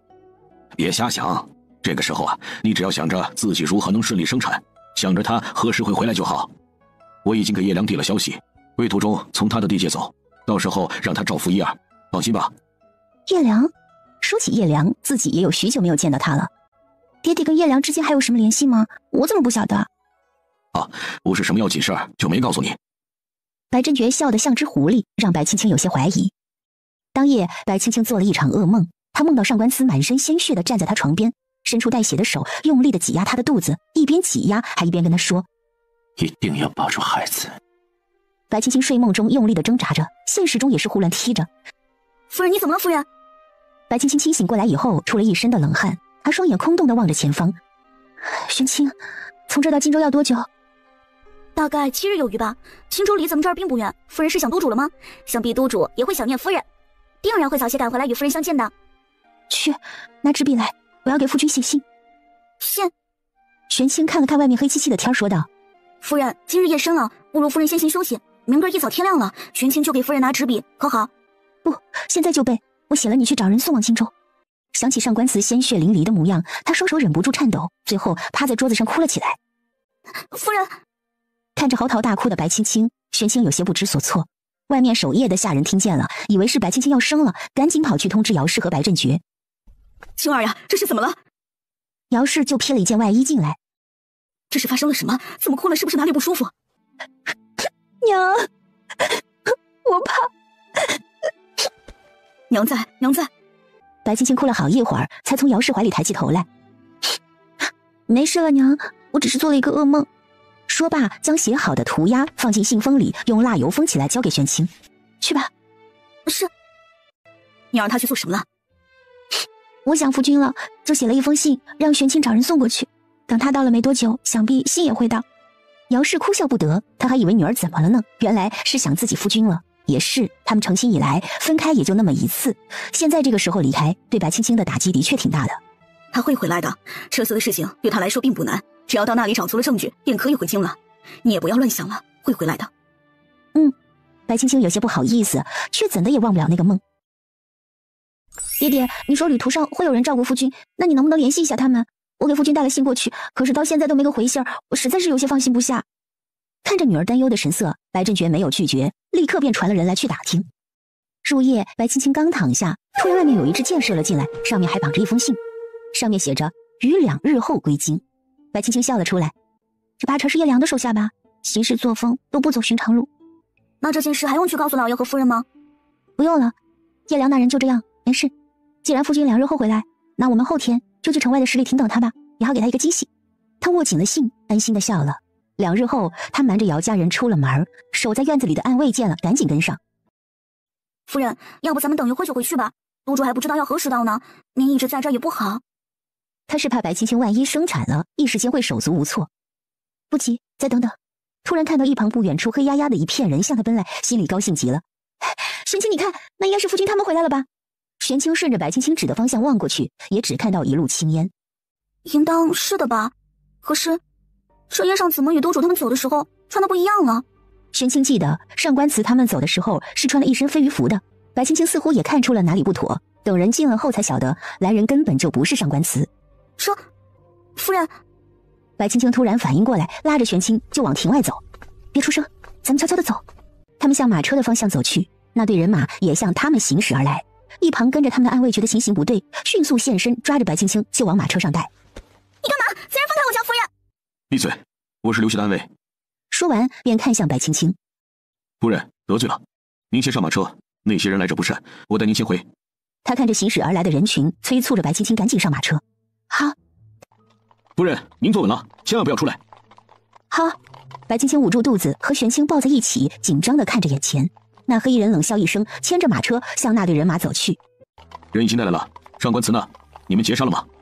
在马车里的白青青听到这句话，瞬间掀开帘子，他瞧见外面黑压压的一片人，领头的人说道：走吧，不然那些人赶来了就麻烦了。他指的就是被自己支开的那几个人，为了一个女人竟然动用了他，也不知道那位是怎么想的。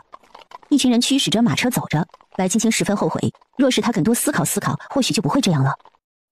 夫人，我们怎么办？无妨，他们要的只是我，到时候我会让他们放了你的。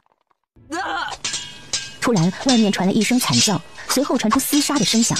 玄清大着胆子掀开帘子，就看到上官慈满身是血，带着几个人与外面的人厮杀。江湖年少偏爱纵横天下，恩仇趁年华，尽尽快马，红尘未破也无声牵挂。夫人，是公主，是公主！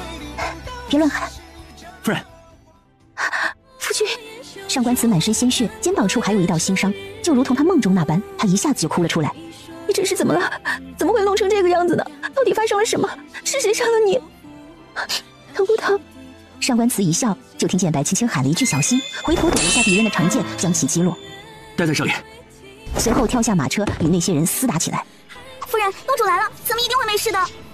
白青青此刻关心的是上官慈身上的伤，而不是自己能不能脱险。领头的人说道：没想到上官慈竟然能娶到如此美貌的女子，哟，怎么还大了肚子？这孩子是慕容清的，呵呵，要说这上官慈啊，也是够忠心的。为了讨好慕容清，能将这么美的媳妇儿送给慕容清，还能忍受他有了慕容清的重。姚家更是将唯一的女子也嫁给了慕容清，看来他们的态度已经明确了，就是要向慕容清靠拢了。白青青一时间有些不明白是怎么回事，看情形，他应该是被人给骗出来了。而这些人更是为了劫杀上官慈，那么就是说，上官慈已经回来了，而且手里面还有一些不可告人的证据。你们到底是什么人？谁派你们来的？你们知道我是谁吗？竟然胆敢劫持我！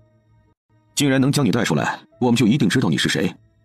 想不到还有如此魄力，这要是其他女儿家，想必都吓得晕了过去吧。可惜这样一个美人嫁给了一个太监。你才是太监呢！白青青很想这样骂出去，可现在这个局势，她不敢也不能。行了，不要再废话了。既然人动手了，那我们就走吧。一旁的人开始催促，带白青青来的侍卫也说道：走吧，不然那些人赶来了就麻烦了。突然马车被一剑刺穿，就差那么分毫便刺到他的肚子上，刹那间他伸手护住肚子，双手被剑划伤，鲜血直流。玄清一声惊呼，让上官慈回头将那人抹了脖子。他晓得太子会派人劫杀他，却没想到秦楚生也会派人参与其中。一路上他躲过了不少追杀，却也没想到对方会这么卑鄙，拿自己妻儿的性命来冒险。若他们不死，誓不为人。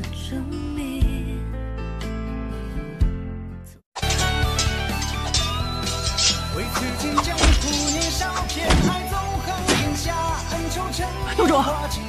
随上官慈而归的玉少卿瞧见他受伤，随手将那人斩杀。别喊！上官慈额间冷汗直冒。别惊着了夫人。他将自己腹部的剑抽了出去，玉少卿砍了自己的袍子给他系上。我们的人不及对方的人多，其或许疲倦。若是夫人不在还好，可是督主，玉少卿是想让他做好准备。上官慈！突然有谁喊了一声，一支利剑刺穿了他身后一人的脑袋。上官慈抬眼望去，是一个黑色的熟悉的身影。叶良，闪开！叶良搭剑再次射中一人，从树上直接跃下来，到了上官慈身边。你怎么搞的？他跟上官慈也是分开了不久，就有人来报说他遇袭，原本不想管他，可看到上官慈遗落在自己桌上给他孩子准备的礼物时，心软了。他快马加鞭的追了过来，就瞧见他们一伙人正在厮打。叶良，带青青走。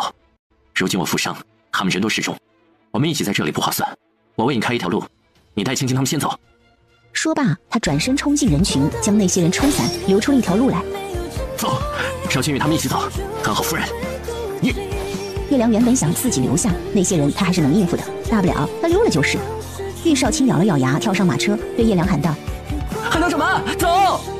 他不能浪费上官慈与其他兄弟给他们创造的机会。叶良冷哼一声，转身上车，驾马离去。在马车里的白青青听了上官慈的话，窜出来一个头就要下去，却被玉少卿紧紧的给勒住。小嫂子，你不能去！白青青哪里能听得见玉少卿的话？他只看到上官慈满身鲜血，与人搏杀，时不时还挨了敌人一刀。不，你放开我，我不走！他不要和上官慈分开。叶良，你不要管我，去帮他，你去帮他好吗？臭婆娘，我现在唯一能帮他的就是将你平安带回去了，这才能让他安心。不，叶良，我求求你，你去帮他好不好？他已经受了伤，他撑不住的。白青青此时哭得撕心裂肺，腹部还传来一阵阵的疼痛，她身子倒了下去。玉少卿赶紧为她把脉，瞬间脸色变得惨白。不要，小嫂子，你再坚持一会儿，我们进城了，你想怎么上就怎么上城嘛。他从来没有给人接生过，他不会这个呀。什么情况？这个时候，叶良，快点回城！小嫂子，你撑住，爷他不会有事的，就算为了你和孩子，他都不会有事的。玉少卿只是在安慰他，对方那么多人，上官慈又有伤在身，他怕是回不来了。怎么会这样呢？叶良在外面驾车，突然看到不远处一群穿着银色铠甲的人行驶而来。玉少卿，前面来人了，你认不认识啊？是二皇子的人，是二皇子的巡防军。他不晓得这是个好消息还是坏消息。二皇子与督主不和，不是1天2天了。这个时候二皇子的人出现，那督主岂不是更加危险？可换个层面想，二皇子与大皇子也不和，那就赌一把。岳少卿让叶良快速驾车过去，他跳下马车，拿出上官府里的令牌，将事情简单的说了一通。谁知领头的将领说道：“我们是去救上官大人，可此人……”他指向叶良：“此人为乱党，需要捉拿回去。来人，将逆贼捉起来，关押大牢。”谁敢？我家督主在前面与贼人厮杀，尔东若是偏要在这个时候耽误时间，若是我家督主有了什么事，以下绝对不会让二皇子好过。你们别忘了，我家督主此次前去荆州是奉他皇命。那人眼睛一转，随后一挥手：“先去前方接应上官大人。”他们前来为的就是要让上官慈活下来，这样能顺利让太子难堪，还能让上官慈继慕容涵一个好。他不敢耽搁，可是叶良还有马车里的人，他必须抓。去，将那贼人与马车里的人押入大牢。你敢？你可知道马车里的人是谁？那是我家督主夫人。玉少卿急了，白青青此时的情况怕是会早产。不管是谁，还与反贼在一起，那想必也是有什么关系的。你若是觉得哪里不妥，可以让上官大人回来后到大牢里领人。带走。你。玉少卿不能出手，这是天子脚下，慕容涵又是皇子。叶良瞧着这人一副短命相，倒是想杀之而后快。可马车里有白青青，为了不连累白青青，他只好走人。一群人以为叶良会束手就擒，谁也没想到叶良打伤了几个人就跑了。领头的人找不到撒气的人，就将白青青他们押走。一群人押着白青青来到大牢，他们心里都认为白青青肚子里的这个孩子是慕容清的，所以死了最好。我好痛啊！小嫂子，你再忍忍，再忍忍，等督主回来了，第二回接咱们回去成吗？白青青觉得阵痛越来越频繁，她现在连说话的力气都没了，只能拼命的点头。孩子，再等等，等等你们的父亲。她的唇瓣都被他咬出了血。夫人，你咬着这个吧。白青青没有说话，张开嘴咬住玄清递过的帕子。她看向玉少卿，希望玉少卿能给她一个答案。看着白青青的目光，玉少卿心虚了。他知道白青青是什么意思，可现在这个情况，他真的不知道上官慈能不能回来。小嫂子，你放心。玉少卿说完，转头就去外面喊人：“来人，来人！”哎，吵什么吵？这里是大牢，不是你家，给老子，你们闭嘴！少卿，姚家。玉少卿冷静下来，递给那衙役几两银子。这位大哥，劳烦你去姚家帮忙带个话可行？我家小嫂子快生了，这里真的不是个生产的地方，麻烦你了。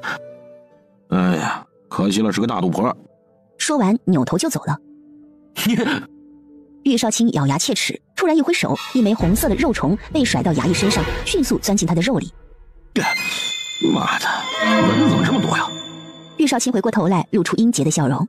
他从怀里掏出一支玉笛，缓缓地吹奏起来。方才的衙役浑身一抖，转过身向他们走来。打开牢门！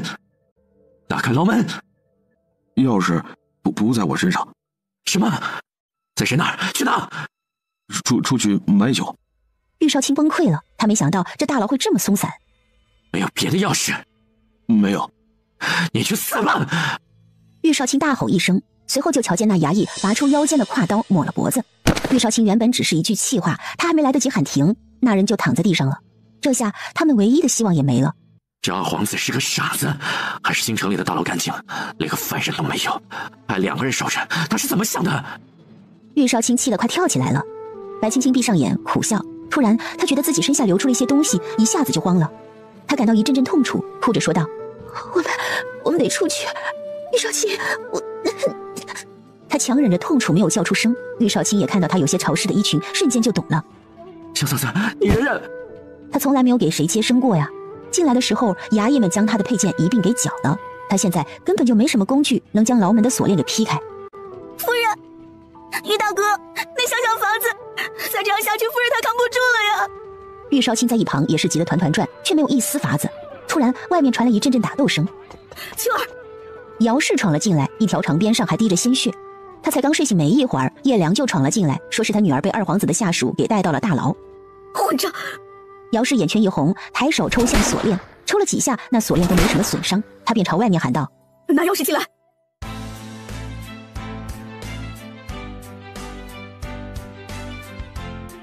姚家大爷上前将一旁牢门的木桩砍断，一群人进来将白青青往外抬。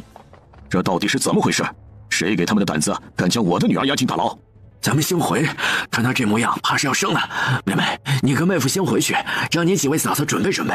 哥哥们，带闺女回府。老夫只能给他开一些药，以备不时之需啊。至于这接生的事儿，你们找稳婆，老夫不会。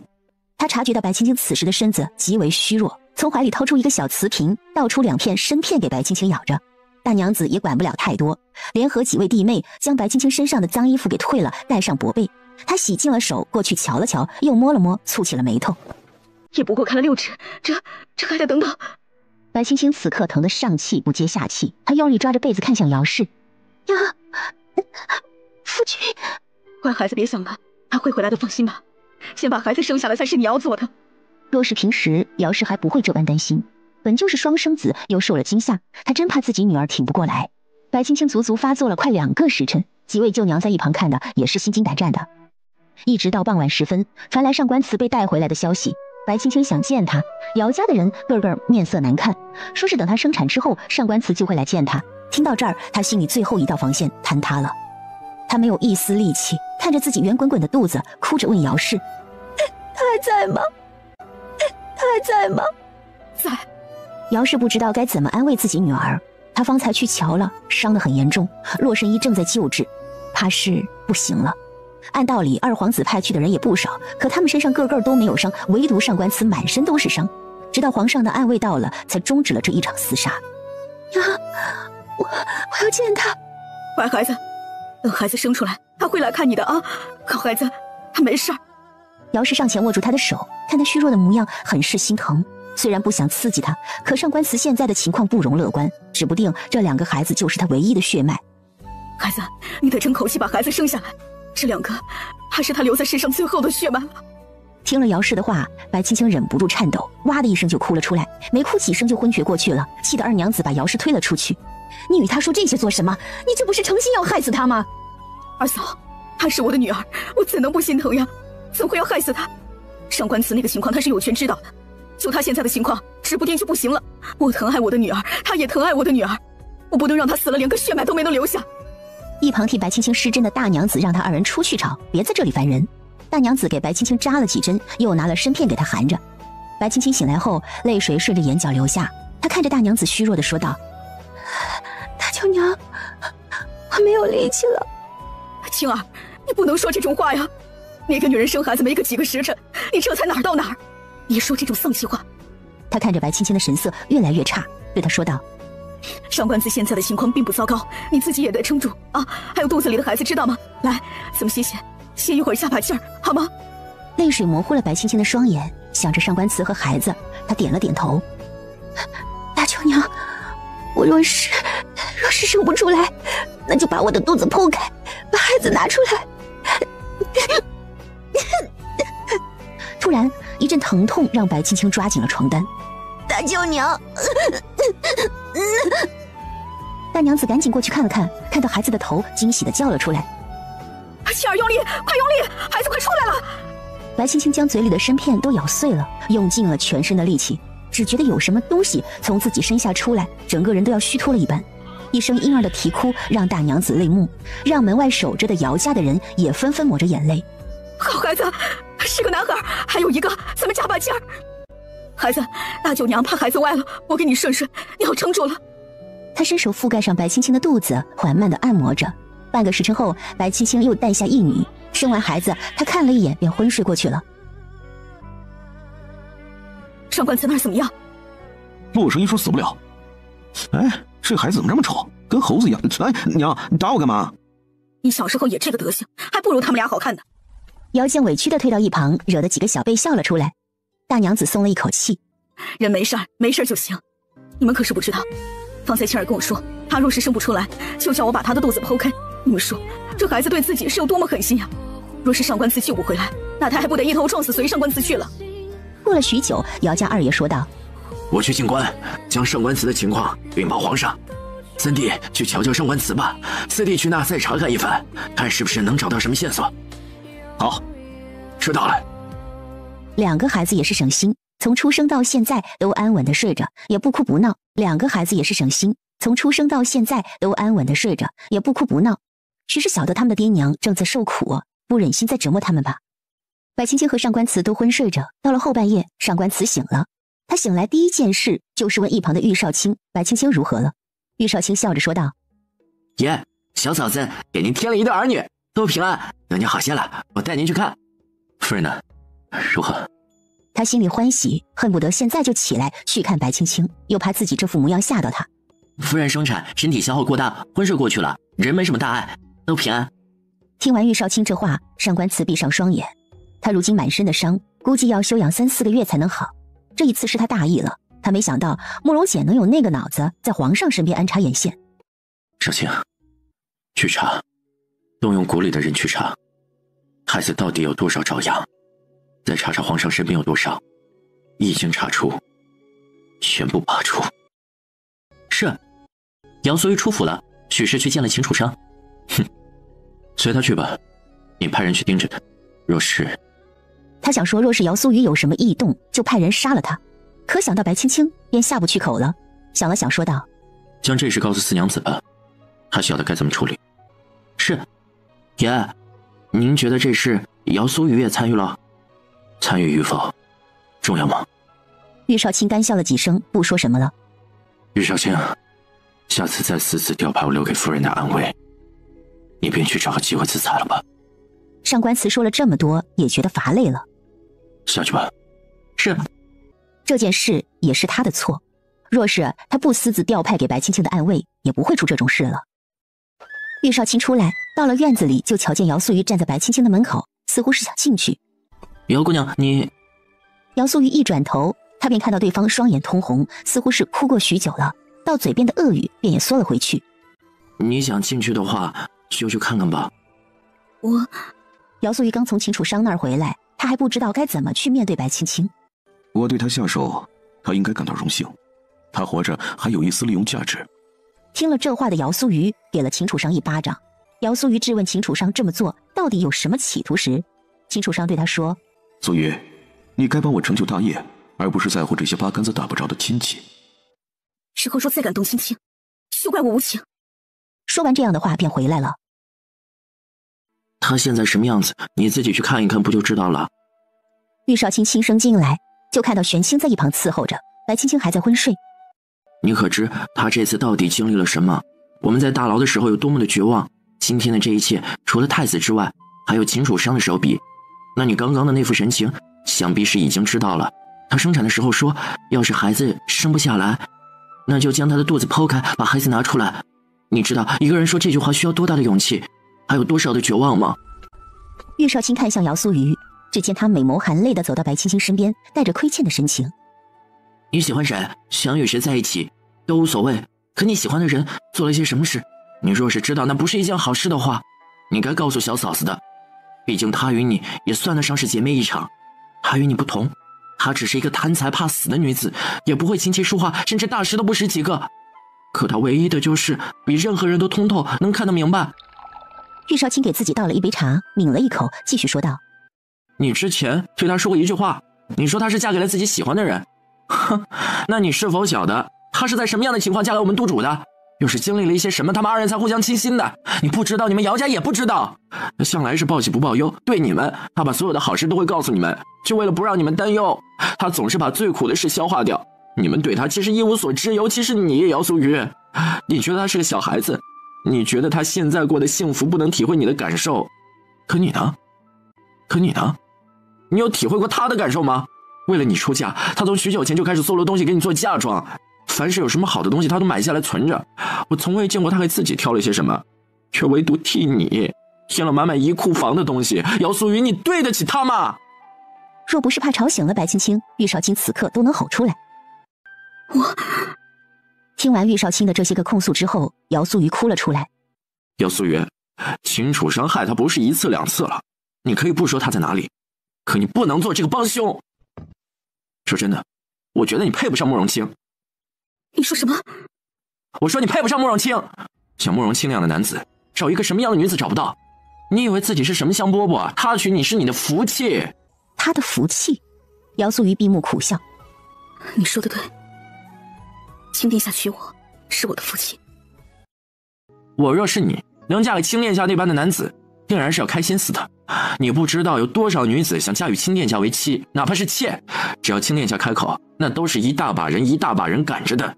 可你却偏偏身在福中不知福。抱歉，我还有些事，我先走了。话音刚落，他就跑了出来。徐大哥，你这话说的有点狠了。姚姑娘到底是脸皮薄，挨不住的。管他脸皮薄不薄，他自己没长脑子，做错了事，还不让别人说吗？哼！玉少卿翻了个白眼，过来看了看熟睡的2个孩子。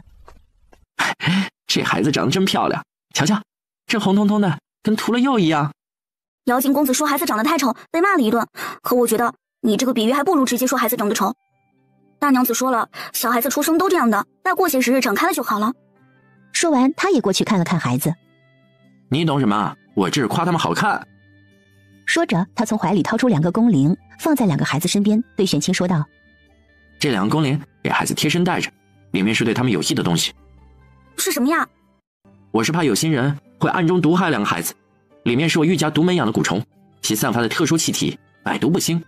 这些东西他老早就飞鸽传书回去，让他娘亲给备着了，算是给2个孩子的见面礼。哇，这么厉害，那孩子一定会很喜欢的。小丫头，好好看着孩子。玉大哥放心吧，姚家的几位娘子去替夫人准备东西了，一会儿便会都过来的。夫人的爹娘进宫了，大概晚一点也会过来照看。进宫？玉少卿思索了一番，又跟玄清交代了几句，便离开了。容叶，娘娘，是我没施礼，往后身子好了，必定会进宫，给娘娘赔不是。你这是在说什么傻话呀？瞧瞧你不过去了一趟荆州，就把自己弄成了这副样子，你是存心的，想让我看了心疼死是吗？高贵妃擦了擦眼泪，想捶他一顿，可瞧见他身上绑的绷带后，哭得更甚了。你这是到底经历了什么？到底发生了什么呀？生成这副模样。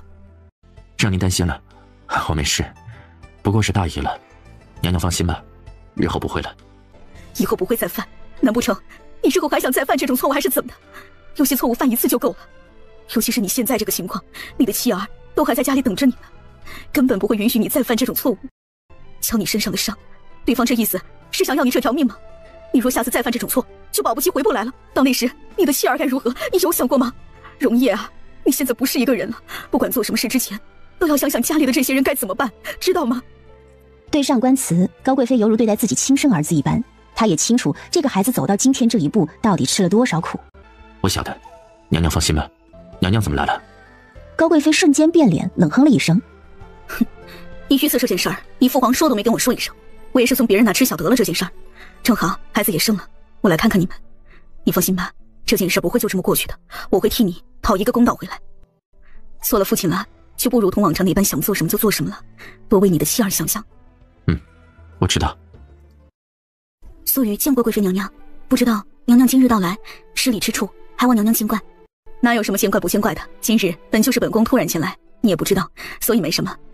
从你跟青儿定下了婚事以来，本宫一直在筹备着，没有时间到这来看你。怎么样？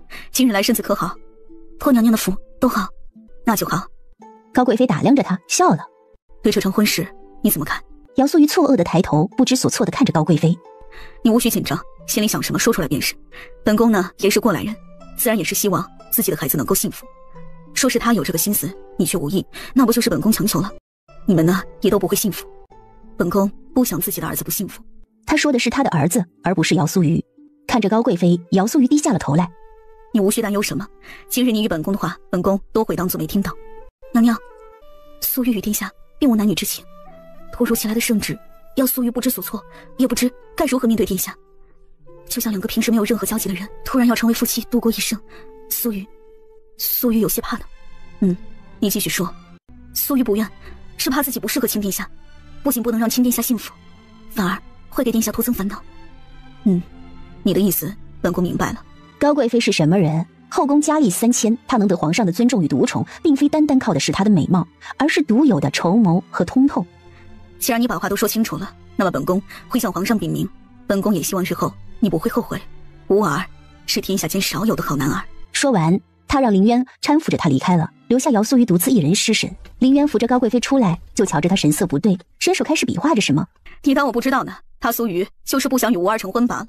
他抬头望了望头顶的太阳，说道：这阳光也太刺眼了些，走吧，咱们再去看看两个孩子和青儿。有些人，你给他福气，他也无福消受的。高贵妃去见过了苏瑜，不晓得他们说了些什么，但是我瞧苏瑜又出去了。哼，这孩子是越发的不懂事了。先前还是在男子身份时还晓得避讳一些，可如今却是越来越大胆了。我只希望苏瑜不要做出什么傻事来。至于秦楚商，他伤我夫君，害我孩子，我不会放过他的。我是心疼你四舅娘，怕她会难过，否则这些日子发生的事儿，我早就告诉她了。想必高贵妃去找苏瑜，苏瑜也是表态了不愿意的。既然这样，那就趁早给她找个人家嫁出去算了。哎，感情这事儿都不是自己想控制就能控制得了的。苏瑜这孩子是我们看着长大的，他什么心性我们也清楚，还是跟他好好说说吧，也不至于闹得人尽皆知，要他颜面扫地。方才苏瑜一定是和贵妃娘娘说了自己不愿意嫁给亲殿下了。贵妃娘娘与我说，退婚也是要他们来提的，到时候苏瑜的颜面恐怕也保不住多少。这事儿还是先给四舅娘说一声吧，至少有个心理准备。先前因为这事儿她病了许久，别再气病着了。日子一晃就过去了半个月，这半个月姚素瑜都未曾归家，四娘子派人去找了好几次，都没有找到踪迹。随后她派人去秦楚商那儿，才晓得自己女儿这半个多月都是和秦楚商在一起。姚素瑜也不知道是怎么想的，对四娘子派去的人说她有自己的想法，让四娘子不要管她，就当没生过她。就在姚家急得团团转的时候，姚素瑜找到了慕容清，约她在城外见面。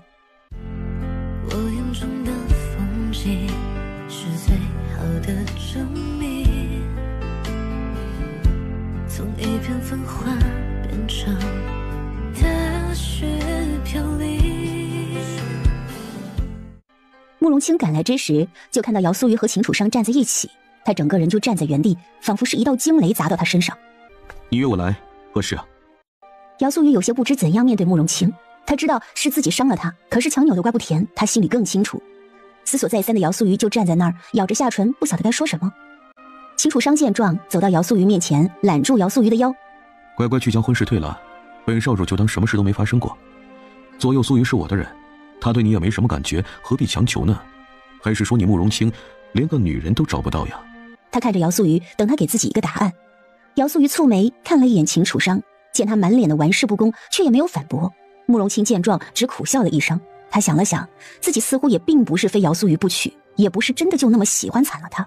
这是你约我来想与我说的吗？殿下，我与秦楚商自幼相识，有纳情分。再者，你我二人真的并非良缘。我够了。慕容清打断了他的话，脸上的笑意也不似从前那般和煦。你想说什么我心里清楚，当初订婚仪式也是为了保全你的名声。既然你心意已决，我会禀明父皇，将这份亲事作废。不过素瑜，他看向得意的秦楚商笑了，姚家世代忠良，是不会要你与这样一个贼子在一起的，你好自为之吧。慕容清说完转身便走了。他不抓秦楚商是为了给姚素瑜面子，今日之后他和姚素瑜再没有半点干系，日后相见也不会手下留情。他双手握拳，指节泛白，就连脸上的神色都变得阴结。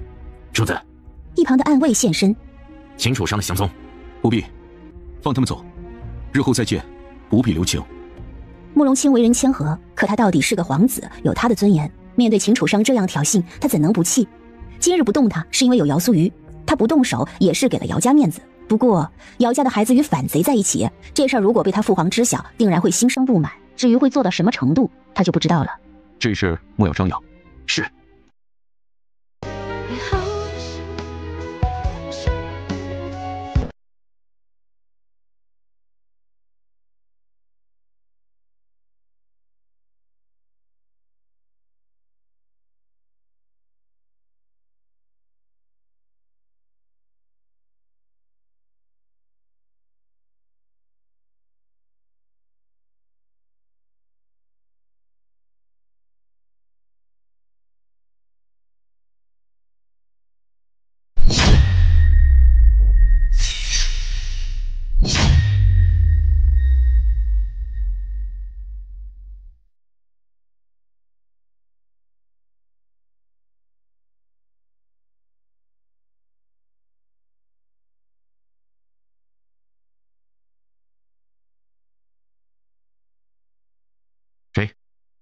是我。你迟迟不来看我，我便来看你啦。看到白青青的上官词，心里是无比的欢喜。这么久不见，他也曾悄悄地去看过白青青与孩子，可自己身上的伤太重，他不想将自己的病气过给白青青与孩子，所以每次都是在外面隔着窗户望上一眼便回来。你怎么过来了？快回吧，等我好了，我去看你。白青青没有理会他说的这句话。我啊，才不在意那些个乡下俗话呢。我与你能在一起，便是好的。至于那些个弯弯绕绕的规矩，就省了吧。他抬眼瞧着上官词，见他清瘦了许多，便心疼了。这些日子你是不是都没有好好吃饭？你看你瘦成什么模样了？我想你，想孩子，以至于日日都没什么胃口，自然就会清瘦些了。他将白青青搂进怀里。夫人，多谢。谢什么？你为我生儿育女，我之幸事。为你生儿育女，我之所幸。在白青青的再三要求下，上官词收拾了一番自己，跟他回到了正房。姚氏带着丫鬟抱了孩子过来给他们看，将孩子抱向上官词的一刹那，上官词有些茫然。他看着两团小小的肉团子，双手都在颤抖。小心些。他小心翼翼地抱着孩子，看着孩子熟睡的脸颊，露出了傻子一般的笑。姚氏在一旁打趣道：看他笑得合不拢嘴了。看到上官词喜欢孩子，白青青心里也高兴。这两个孩子异常乖巧，除了拉尿饿了会哭闹一番，其余的时候都在睡觉。娘，再住2天我们就回去了。孩子的满月酒我们回府办，到时候您和爹爹还有几位舅舅舅娘哥哥们就来府里吃顿饭吧，也不打算怎么大办，毕竟还是小心些为好。在外人眼里，这孩子是慕容清的，他们若是大办，不就是等于向有些人宣战吗？他不想跟孩子活在别人的算计当中。想回去就回去吧，先前一是给你外祖父外祖母去了信儿，他们也在往回赶呢，想必会尽量在孩子满月前赶到京城，给孩子庆祝。若能赶上是好的，赶不上也无妨，外祖父和外祖母年纪大了，莫要让他们急了。孩子们都困着呢，我带他们去休息。你二人也说说话吧，毕竟近1个月未见了。姚氏这话说完，白青青便红了脸。上官词的目光一直追着姚氏到门口，看姚氏出去，又看了看自己空荡荡的怀里，笑了。看，我生的孩子可爱吧？看着自己的娇妻耍宝，上官词夸了夸他。可爱。为父也做了贡献的，也是厉害，对吗？臭不要脸。白青青笑了，靠向上官词怀里说道：日后你一定要小心行事，现在我们有了孩子，凡事多替孩子想想，我可不想孩子年纪轻轻的便没了父亲。你放心，我晓得。孩子的满月酒，想必一些权贵都会来送上一份贺礼，到时候你看，若是喜欢就留下，不喜欢就不收，无妨。不管那些人处于什么样的目的，什么眼光，自己的孩子满月酒，他们都会送上一份礼。看上官词有些惆怅，白青青捏了捏他的手，说道：船到桥头自然直，等那人来了再说。兵来将挡，水来土掩。有了孩子，对2个人来说又多了一丝牵绊，可又多了几分危险。危险的并不是他们2人如何，而是孩子。晚点我们去看看阿青吧，他与姚素玉之间的事，我也听说了一些，想必心里是难过的吧。换身衣裳吧，我们去看看大哥。夫人，就要下人烧些水过来，给阿青洗洗。啊，好。是你啊！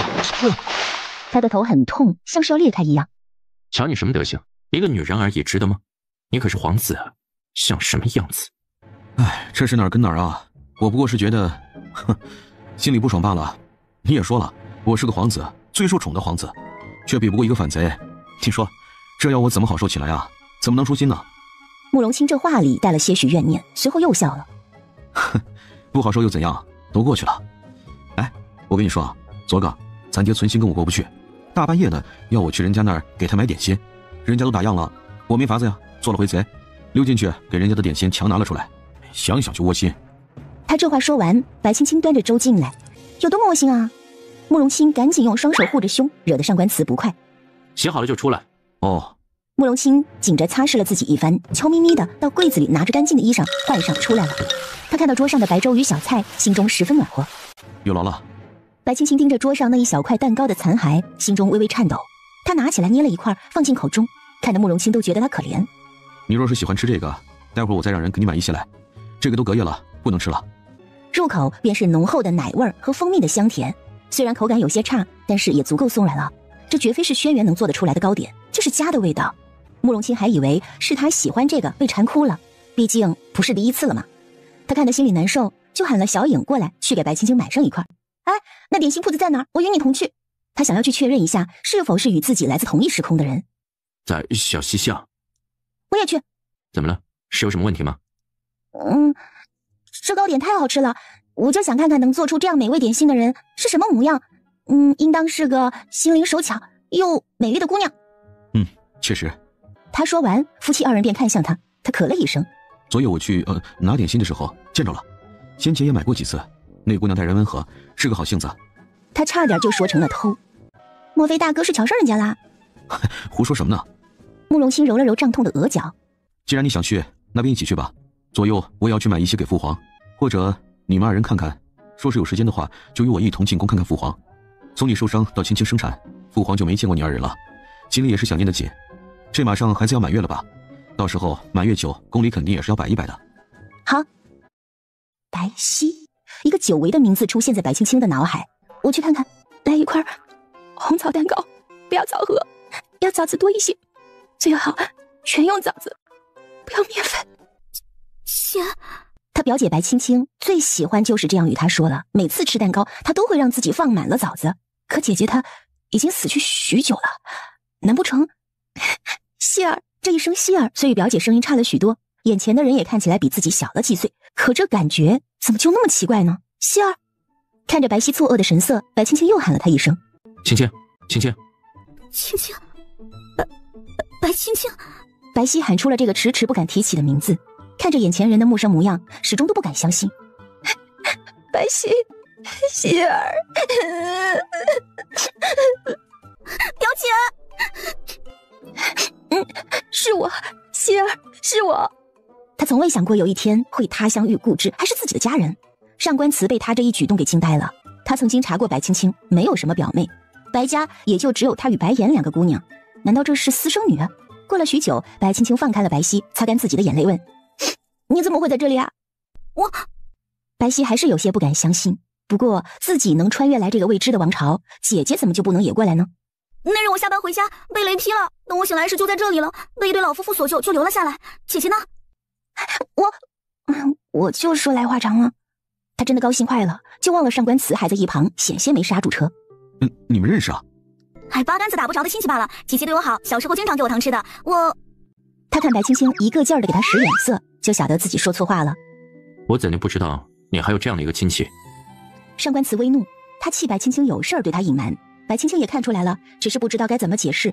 若是他说了实话，那上官慈会不会当他是个妖怪？都是成年往事了。当着这么多人的面，上官慈没有发作，他不想给白青青难堪，却将这件事记在了心里。慕容清看二人之间情况不妙，便笑着说道：我们买些糕点，便去见父皇吧。是你？白皙也认出了眼前的慕容清就是昨夜里来找自己买点心的人。昨夜失礼了。算了算了。他摆了摆手，去里面包了2份蛋糕递给白青青。如果有时间了就来找我，我就在这儿。好。白青青接过蛋糕，给白皙留了一张银票。白皙没有拒绝，跟他挥手道别。你二人是怎么了呀？整顿饭都在看你脸色。无事。上官慈有些不耐烦地闭上了双眼，他心中烦闷。白青青与那女子到底是什么关系？为何要表现得那般亲近？没事，若是没事，你黑个脸给谁看的呀？给朕好好说话。皇上需要我如何说？你个逆子！是，我是逆子。哎呦喂，二位就少说2句吧。上官大人可是与夫人有何不快？好歹他也为你开枝散叶了，凡事能忍忍就忍忍吧。他这不是也刚出了月子，肯定是烦闷了。哪个女子在屋里闷1个月，头不梳脸不洗的，也都会憋坏的呀。听完李斯的话，上官慈的神色有些动容。上官慈陷入了沉思中，听着上官慈诉说出来的疑惑，皇帝陷入了沉思。他反复抬头看着上官慈，最后对他说道：你随朕来。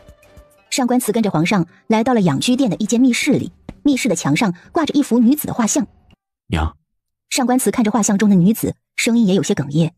这是你娘，你的妻子与你娘来自同一个地方。容叶呀，你可晓得，其实你娘并不是死了，而是回到了属于她的地方。你什么意思？你娘啊，是个奇女子。为父曾也是一名平平无奇的皇子，是你娘助我登上了皇位。我遇见你娘那年，我二人以为可以厮守一生，可我登上皇位的那一天，我就晓得是我负了你娘。后来你娘怀了你，她才与我说了她的身世。那时的我很吃惊，一度以为他在撒谎骗我，甚至我以为他是个妖怪。后来啊，等我明白的时候，已经为时已晚。你娘带着你走了，等我知晓他的去处时，他已经不在了。皇上转过头，伸手抚摸着上官慈的脸，眼里含泪。儿啊，你娘还是不得不离开呀。上官慈听着皇上讲述的这一切，大脑一片空白，仿佛皇上都说了一些屁话。青儿与你娘一样，她不属于这个世界。你娘好歹当年还有实体，可青儿她只是一缕孤魂，是借了白青青的身体才留下的。她已是为你生儿育女了，你还想怎么样呢？皇上能清楚白青青心里的恐惧，就如同当年他自己怀疑心爱之人之时那女子的感受一般。上官慈想着成亲那日他从轿子里出来的模样，想必是那时便换了魂了。又想起方才他的小心翼翼握紧了拳头，怎么不早说？有些事是秘密，他不愿意要你知晓，我为何要说呢？今日告诉你，是我不想你二人继续像今日这般过活。儿呀，也想你过得幸福呀。幸福是上官灵曾经和他说的，他说他想要做这全天下最幸福的女人。青儿她有自己的想法，她不愿意说，不还是怕你会不高兴吗？怕会失去你啊，毕竟这种事儿怎么可能发生呢？儿呀，她是个好姑娘，也认识你娘，你娘也还活着呢，在另一个世界活得很好很好呀。听完皇上的话，上官慈一溜烟跑了出去。李斯看着笑了，上官大人这1年来改变了不少呢。是呀，多亏了青儿。皇上满意的笑了，心中的秘密说了出来，便觉得轻松了许多。上官灵的身份就像是一块大石头压在他胸口许多年，哪怕是亲生儿子他都不敢说出来，怕他觉得自己是个怪物的孩子，怕他自卑。他不是不想要上官慈过荣华富贵的日子，是他心里清楚皇子并非是个好身份，一个皇子要承受的远远比一个宠臣要多得多，同样的危险也大。他是真的疼上官慈的，所以他给了上官慈一人之下的权利，给了他享不尽的权利呀。灵儿啊，我呀不知道等我死了后能不能见到你啊，或许也是见不到你的，但是若是哪天在下面相遇了，我能向你拍着胸脯保证说，我们的孩子过得很好。皇上猛地眨了几下眼，将眼泪给挤了回去。陪朕回去吧，朕想吃蛋糕了。奴才这就让人去买。他心中十分懊恼，自己怎么就对白青青发了脾气呢？他想到了皇上的话，他只是一缕孤魂呢。那若是他真的伤透了心，就离开了自己怎么办？怎么办啊？自己该怎么办？孩子该怎么办？他不敢想。待他到了御花园后，没有发现高贵妃，倒是看到了在一旁跪着的白青青和受着大礼的云嫔。青青，他一路过来，将白青青直接抱了起来，怒视云嫔。不知我家夫人犯了何错，云嫔娘娘需要让她跪着。她刚刚生产完，身子正是虚的时候，娘娘这般，怕是有些不妥。到底发生了何事？上官慈人性如此紧张，我紧不紧张与你何干？我问的是我家夫人犯了什么错，你竟然要她跪着。白青青身子本来就虚，又跪了将近1刻钟，若是上官慈再不来，怕是她就要倒在地上昏过去了。夫君，我在，你放心，有我。哼，上官大人好大的口气。云嫔手下的婢女开口道：“这里可是后宫，大人怎可随意进出？贵夫人顶撞我家娘娘，罚她跪2个时辰都是好的。如今我家娘娘怀了龙胎，说是被她冲撞了，你们担得起这个责任吗？”方才贵妃娘娘回去有些事要处理，我便一个人在这儿，觉得有些冷了，便想着回去，没想到一扭头就见到了云嫔。他们说是我冲撞了云嫔娘娘，便要我跪着，不愿，他们便将我按着跪下。哼，你突然回头啊！那丫头还没说完，就被上官慈一脚踹进莲花池里，使劲的扑腾着。救命啊！救命啊！快坐起来！上官慈冷笑一声，抱起白青青转身就走。大胆！上官慈也没有搭理他，任凭云嫔在身后叫骂。大约走出去了10步，上官慈回过头看了云嫔一眼，这一眼让云嫔直冒冷汗，她从未见过这样的眼神，就像是恶狼一般。直到上官慈的身影消失在御花园，云嫔这才回过神来。等她回神，池子里的婢女已经死了。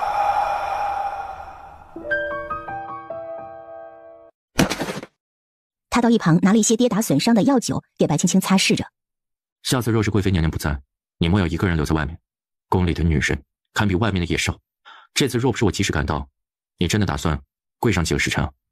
你不在，我寸步难行。夫君，我晓得你为何生气，可有些事我不知道该如何说起才好。你不用说什么，我都懂。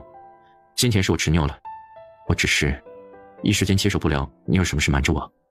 他侧过脸，让白青青注意到他耳根子处有一点点桃红色。原来他只是妒忌了，他妒忌自己有了瞒着他的秘密。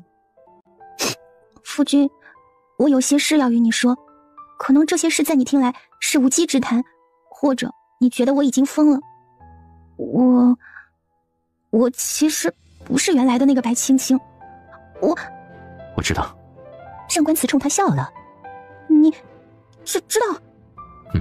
我知道，你想说什么我都知道，所以不必再说这些。静儿，皇上说你认识我娘，真的吗？我娘，她还好吗？虽然他也无法接受这么超前的信息，可知道娘还活着，那就是最开心的事情了。你娘，她是个很好的女人，在我们那儿也是一个非常出色的人。她有一个让人羡慕的职业，在我们那儿叫做明星。明星？显然这个词汇对上官慈来说还是太陌生了。就像类似于名门贵族的生活吧。他人很好，可是有一段时间他失踪了，谁也不知道他去了哪里。想必就是在那个时候来到了轩辕，与父皇结识，又生下了你。大概过了7年左右，他又突然回来了，重新回到大众视野里的他变得沉默寡言，还开始做起了慈善机构。哦对了，就像玉英安一样，专门收留一些无家可归的孩子。他这突然的转变让许多人都不解，或许是他觉得亏欠了你吧。白青青看向上官慈，发现他眼角微微湿润了起来，伸手替他擦了擦。这样看来他是爱你的。我不晓得这里的时空和我们所在的时空是不是有差异。我来的时候他也才不到40岁，可你都快30岁了，所以这个时间上是有所差异的。我也不晓得是哪里出了问题。时空？上官慈看向一旁，目光深邃。他还会回来吗？我不知道，或许等某一天，等时机到了的时候，他就会回来。白青青笑了。那你时机到了会离开吗？上官慈不自觉地握紧了他的手，一双凤眸望着他。看着这样小心翼翼的上官慈，白青青不知道该说些什么。不会，我有你，有孩子，还有亲人，你们就是我最大的牵绊。因为有你们在，所以我哪里都不会去。我没有什么出息，就只想守着自己的丈夫和孩子，跟着家人安稳地度过余生。想到这儿，她突然就想起了异世界的父母，泪水再也忍不住了，顺着眼角就落下。夫人，上官慈想替她擦拭掉眼泪，却发现怎么擦也擦不完。怎么了？我想我的爹娘了，我另一个世界的爹娘。我来了这么久，我不知道他们过得如何，我不知道他们有没有身体健康。我真的好想他们，真的好想。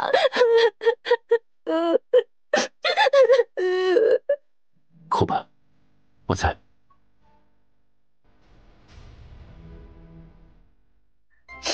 要你看笑话了。没有，我虽然无法理解你，可我也晓得失去至亲之人的痛苦。青青，无论何时，无论发生什么，你都有我。他望着白青青的双眸，心中微微颤抖。他怕白青青会离开，就像他娘亲当年那样。你还有什么想知道的吗？有的话就说出来，我都告诉你便是了。你在你的世界里多大年纪？23岁了，所以我比你也小。你怎么了？他看见上官慈一屁股坐到地上，目瞪口呆的，好像他小时候隔壁村的二傻子。你这是做什么呀？上官慈望着眼前的人，心中倍感失落。23岁，怕是孩子都有好几个了吧？夫君，那你那边的夫君与孩子该怎么办？什么？他蹲下身，可怜巴巴地看着上官慈。有了你，别人又算得了什么？胡闹！他怎么也没想到，他娶的人已为人妇。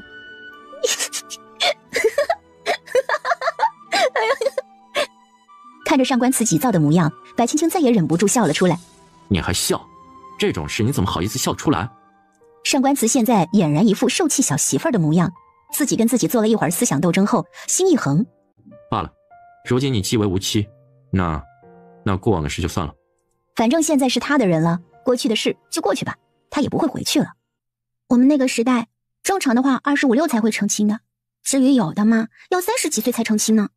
在我的时代，我是母胎单身，恋爱都没谈过，一心只读圣贤书，结果把自己给读没了。所以你就放心吧，除了你，我没有别的男人。什么？上官慈怕是自己的耳朵出了问题，反复的跟他确认了许多次。待等到那个肯定的答案后，笑得像个孩子。那我是你唯一的夫君？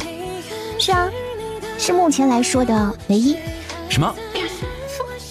在我的世界里，男女平等，如果两个人过得不幸福是可以离婚的。哦，就是这里说的和离，或者是休夫。胡闹！上官慈骨子里还是有些大男子主义的，他怎能接受休夫这个事实？我才没有胡闹，所以你最好对我好一些，不要到外面给我沾花惹草，否则，哼哼！他冲着上官慈不怀好意的笑了，仿佛是在告诉他有他好看的。你想都不要想，我不会去沾花惹草的，你那些小心思也给我掐死。上官慈背过身，暗自松了口气。二人之间的误会说清了，上官慈便询问起关于小西巷那店家的事儿，为何白青青要叫她表妹？白青青拉着她到了院子里，深吸了一口新鲜空气。她就是我的表妹啊，我另外一个世界的表妹。可她姓白，是表妹。我母亲也姓白，希儿与我从小感情就好，比我小了2岁。她喜欢做蛋糕，就是那一日我们吃的那个松软的糕点。小时候我们还说一定要找一对兄弟结婚，那样我们就可以还住在一起了。我也是没有想到他也会出现在这个世界，这也是我想不明白的一点。我是因为现实的我死了，一缕孤魂，可他却是整个人出现在这儿，就犹如婆母那般。所以有些事我还是要找他问一问的，看到底是个什么原因。那我们就去问问你表妹，当时是个什么情况吧。其实他心里还是有些期许的，希望能获得一些什么线索。好。夫人没事吧？明明是他将人家给打了一顿，却反过来问白青青有没有事，典型的蛮不讲理嘛。夫人，表姐，你结婚了？结婚？就是成亲的意思。是的，我们成亲了，她现在是我的妻子。说到这儿，看着白皙张大的嘴巴，他又补了一句：和孩子的母亲。结婚了，孩子都有了。这话呀，一时半会儿的也解释不清楚。不过呢，就如他所言，我嫁人了，还有2个孩子。白皙哦的一声，双眼一翻，昏过去，摔倒在地上。啊，希儿！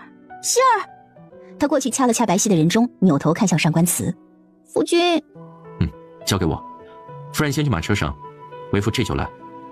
上官慈冲他笑道：好。白青青应着进了马车里，掀开帘子，望着上官慈与白皙。只见上官慈一手提起白皙的脚踝，就这样在大庭广众之下拖行着到了马车旁，一把将白皙甩到马背上。夫君，你这是？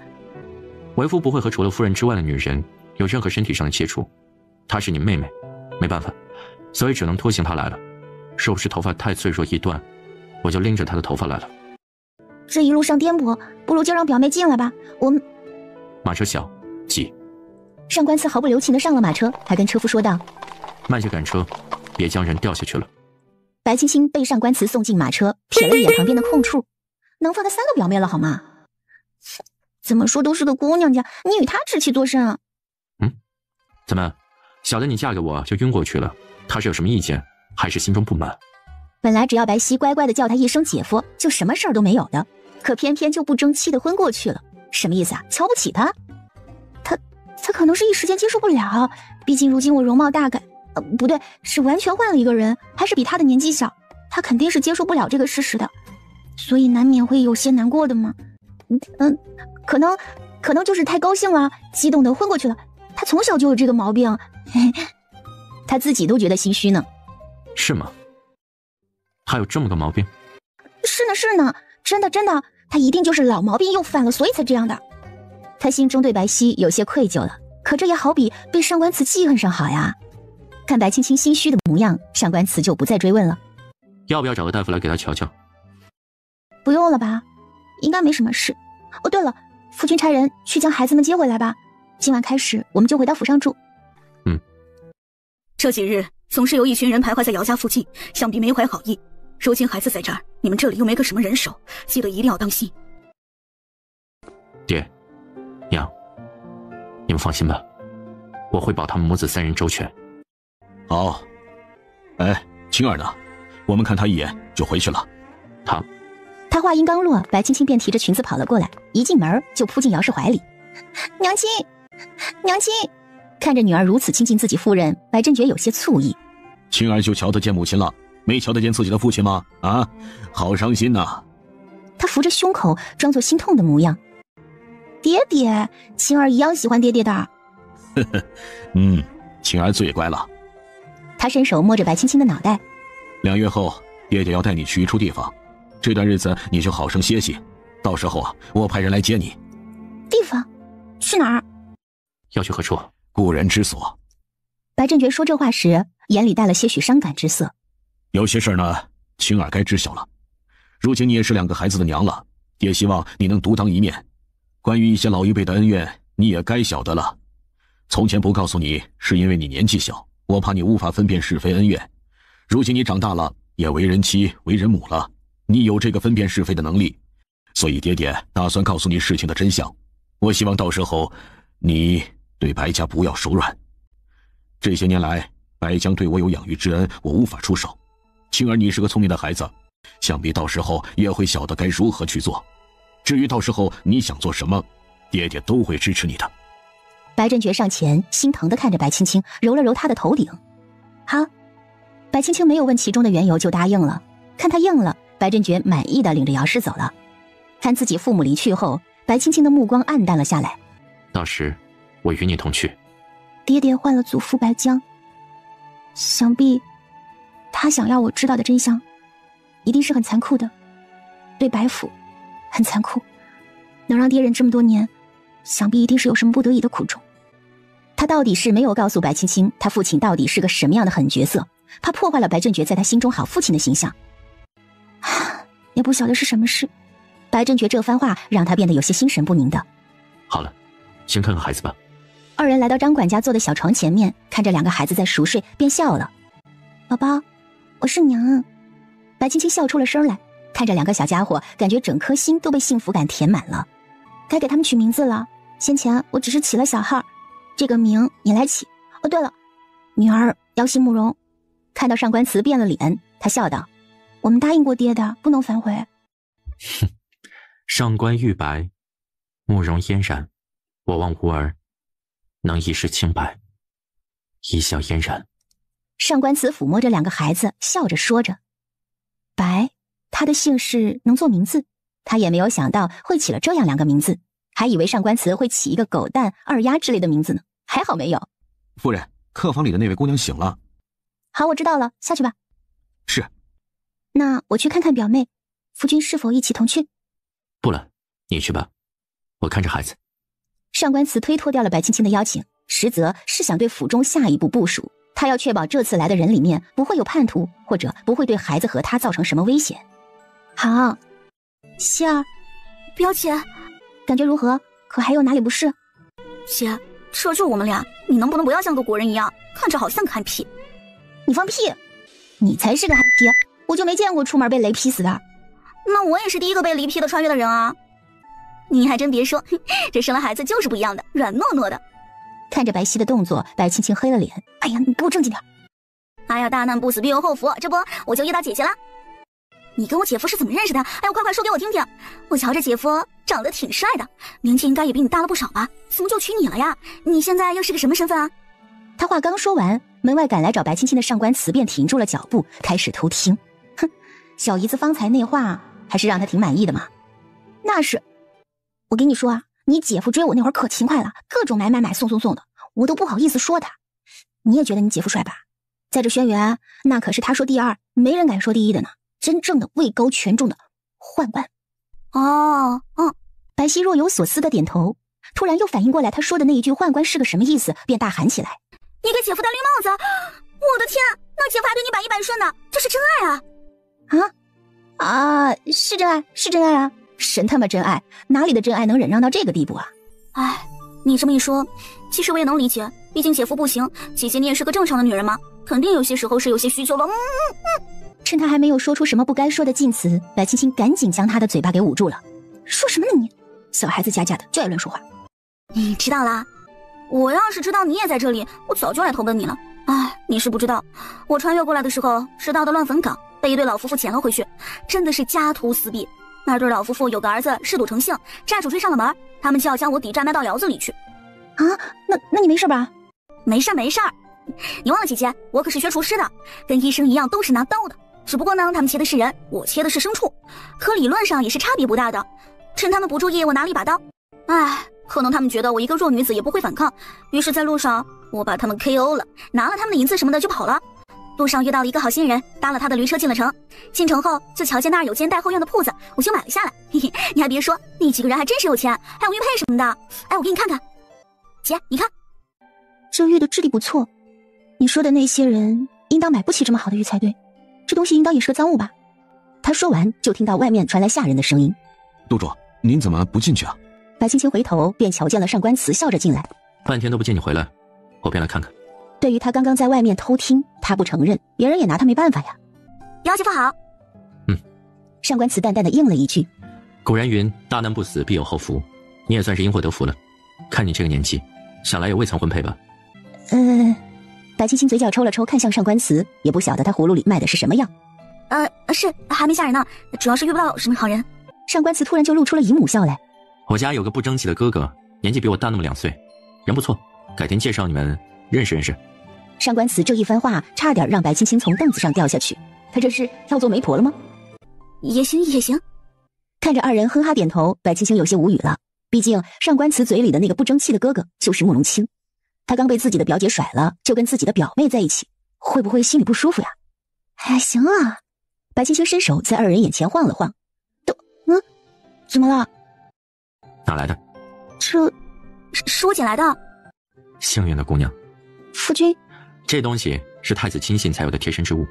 上官慈觉得天上似乎掉下来馅饼，还是肉的。太子亲信的所有物，为何会在一群不三不四的人手里呢？这其中怕是有诈。谁说太子的亲信就是有3、4的人？你见慕容简他们有什么横竖吗？你看。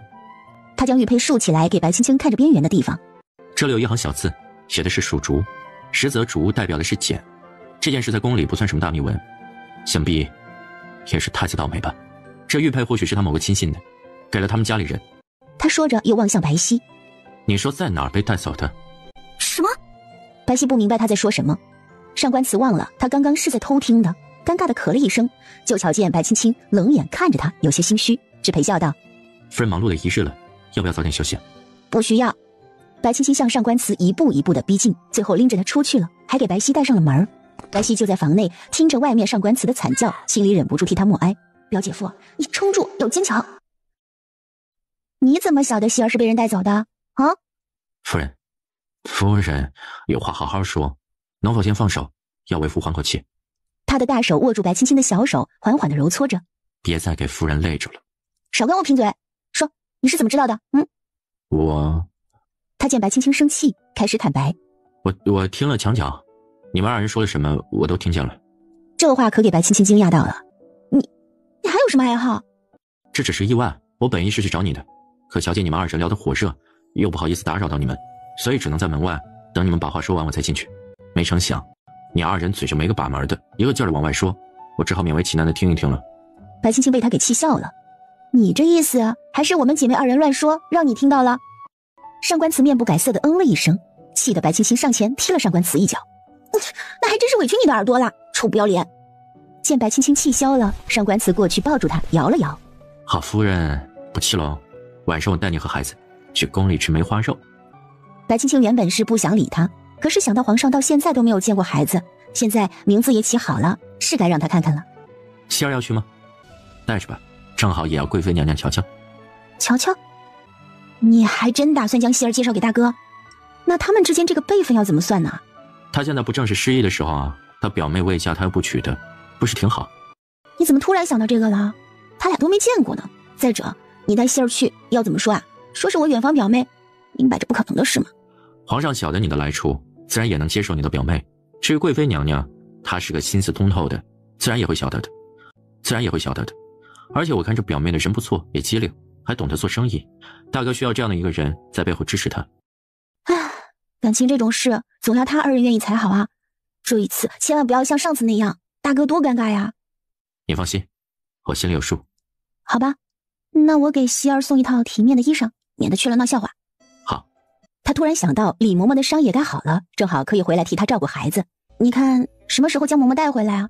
她的伤也该好些了吧？若是好了，就带她来府里吧，好帮我带带孩子。嬷嬷的伤好了也差不多了，明日吧，明日我要人去接嬷嬷过来。想到李嬷嬷，白青青心中便深感愧疚。想当初自己出嫁时，嬷嬷将自己所有的积蓄都给了自己，还被白岩处处刁难虐待，差点连命都搭进去了。尽管过去了许久，可他只要一想起来这件事，心中的恨意便难以消除。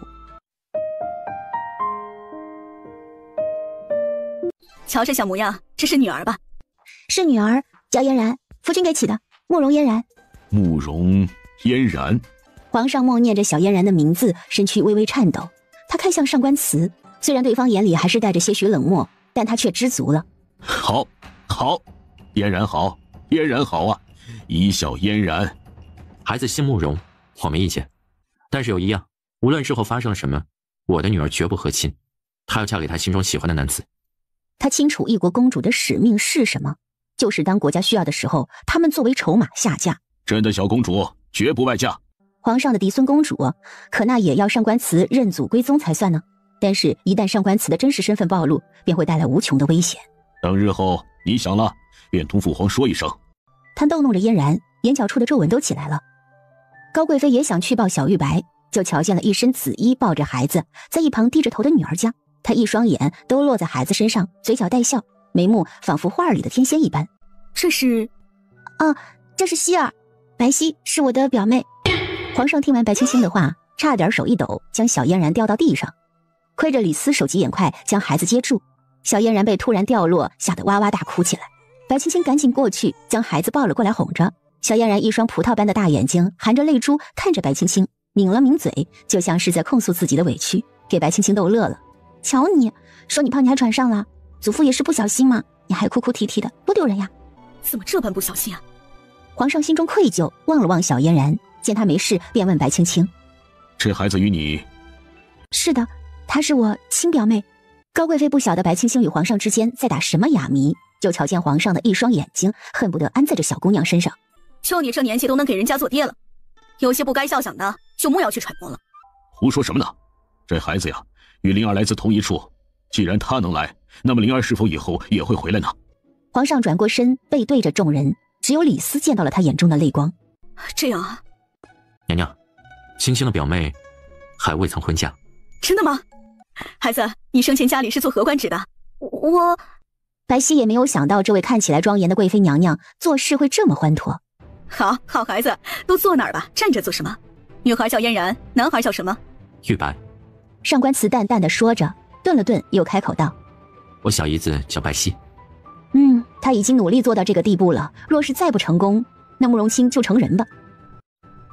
本宫记住了。你二人也该多加努力才是了，等再有个孙子来啊，也姓慕容。听了这话，白青青有些尴尬，怎么当他是母猪吗？一直生？上官慈就明显的表露出不愿意的神色。太子、二皇子、四皇子、五皇子都有侧妃与近妾，皇上与其瞧着我这，不如要他们多努力一番。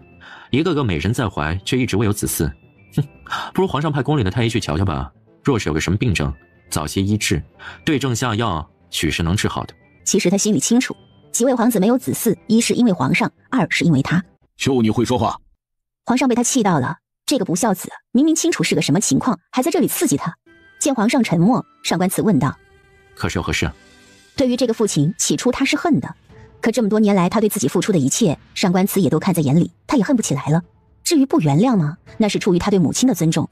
南陵公主想与太子为妾，他倒是脸皮够厚的，还有哪朝公主如他这般吗？上赶着给人家做妾的。他心气儿高，怕是太子不好驾驭的。你这话倒是说到点上了。先前那女人还妄想与你们大哥，也不瞧瞧自己是个什么德行，哪怕我就是要亲儿进了寺庙里当和尚，都绝不娶她。他倒是会想，阿金确实是众皇子中看起来最适合的那个，可他这个身份，怕是不行。哪里是不行？是不可能。他若是上赶着给太子做妾，太子也愿意，那就成全了他们二人也无妨。上官慈想了想，或许韩宁嫁给了太子，也算得上是好事一桩。此女心思歹毒，就连此次联姻，想必也是在他的计划之内，说不定也在太子的计划之内。他若是真想做些什么，那么他还真是枉费了朕这么多年的栽培。他清楚上官慈的意思，即便是他的儿子，他也不允许被背叛。尤其是这些年来，他身体健壮，也未曾露出退位之意。太子的几个兄弟又样样比他优秀，难免他会心生惶恐之意，就怕是在这个时候他会想不开，做了一些什么糊涂事。对于眼前的这个儿子，他太聪明了，也太会洞察人心了。他与青儿就像当年的自己那般，越看越让他觉得动心。可二人却不争气，就好像他这个皇位是市井上的烂白菜一样，一点都不稀罕。皇上紧着将这茬儿抛向脑后，免得自己一口气上不来。这事儿到此为止吧，今日不谈国事。皇上朝白青青伸手，来，再给朕瞧瞧朕的小孙女儿。白青青打算过去，却被上官慈拦住了。上官慈从白青青怀里抱过嫣然，盯着皇上说道：“您在那看看就行了，免得像方才那般，我家闺女小娇气，怕摔。”你，唉。皇上虽然气，却也没有跟他争，反正孩子姓慕容是不争的事实了。好了，你们再吵下去，该吵到孩子睡觉了。凌渊，去叫小厨房准备膳食，多做2份梅花肉。凌渊点了点头，缓缓退下去安排了。你叫白皙？啊，是叫白皙，是个好名字。多谢娘娘。你家中可还有什么兄弟姐妹？只有这么一个表姐，家里我是独生子女。他有些紧张，就跟犯了错进警察局被警察叔叔审问一样，小心翼翼的。高贵妃也看出来他的紧张，便不再追问。启禀皇上娘娘，亲殿下来了。怎么这个时候来了？让他进来吧。穆妃，父皇，儿臣近日发现，是你。慕容清看到了一旁的白皙，立马就认出来了，想着自己那日偷偷去人家里偷点心，有些心虚的笑了笑。你们认识？慕容清尴尬了，他总不能说都是皇上的错吧，非要半夜吃点心，害得他去了人家闺房里偷出来的。这位公子昔日从我的铺子里买了点心，很是照顾我的生意。他这话让慕容清听得面红耳赤，却也替他解了围。哦，是的。好吧，他厚脸皮的认同了白皙的话。那还真是缘分。高贵妃抿嘴一笑，没有说别的。慕容清今日前来是来找皇上的，他发现码头有人夹带黑火，数量还不少，这可不是一件小事，便想着与皇上商量一番。你先派人去盯着，若是有了什么消息，及时来报，切记要注意安全，不要打草惊蛇。容叶，你陪青儿一起查，务必要查出来这些黑火的去向。是。在我们那儿，这些东西是可以制作土炸药的。若是这么多的黑火都被制成了炸药，足以将整个京城夷为平地。他们只晓得火药可以做成烟花爆竹，却没有想过会被制成杀伤力那么大的武器。皇上也想了想这件事，若真如白青青所言，那这些黑火的主人便是想要谋朝篡位了。青儿啊，你是否晓得这土炸药要如何制作？不知。皇上叹了口气，发觉自己执拗了。会。白皙并没有察觉到危险，只想着替表姐分忧。不过我需要一些东西。青儿，白皙若是要什么，你都给准备了。这些日子你就跟着白皙学怎么做炸药。这么一想，此人要么为自己所用，要么就只能做个不会说话的尸体。慕容清却十分了解自己父亲心中所想，所以说他不愿意做皇帝啊，想的事太多了，要做的违心的事也太多了。是。那你这些日子就住到容叶那儿去吧，好好跟白皙学着点，都不如个女娃娃。皇上说完，嫌弃的看了一眼慕容清，看出来他有些不愿意。行了，都回去吧。你们说这云嫔到底是见到了什么东西啊，能吓得她早产？这事与我无关，她见到了什么我也不知道。随后他又看向上官慈，这事儿该不会是你做的吧？这件事若是我做的，那此刻宫中传来的消息应该是云嫔毙命，而不是早产了。我已经派人进宫去打听了什么原因，想必一会儿就清楚了。看着二人不怀好意的笑，白皙问道：哎，你们说的云嫔就是今天我们回来的时候见到的那个女人吗？是她。我看那个女人挺面善的，早产了一定心里会很难过吧。有些人看起来面善，可她做的那些事恐怕比魔鬼还要狠厉。希儿，云妃并非你所见到的那般柔弱。我知道了。这云嫔早产，孩子怎么办啊？那么小的孩子怕是活不了。再者，就算让孩子活下来，父皇也不可能让他活着。他了解自己的父亲之所以不杀云嫔，是为了不打草惊蛇，否则皇上早就将云嫔一家子给砍了。大约过了2个时辰，上官慈派去宫里的下属来报，云嫔难产，已经没了，孩子不足月，没保住。无论父母做了什么，总归孩子是无罪的。希望那孩子下辈子投胎投一个好人家吧。放心吧。云嫔一死，怕是会有些动荡。这些日子你们都注意些，别出了什么意外。父皇这几天恐怕心里也不好受。你们若是有时间，就多过去陪陪他。我们晓得，大哥就放心吧。倒是我表妹，就需要大哥多多照顾了。就算她会制作土炸药，可她始终都是个女孩子。大哥，麻烦你费心，多多注意些，别让她伤着了。你放心。慕容清很爽快的就答应了下来。白皙看了一眼慕容清，笑了笑。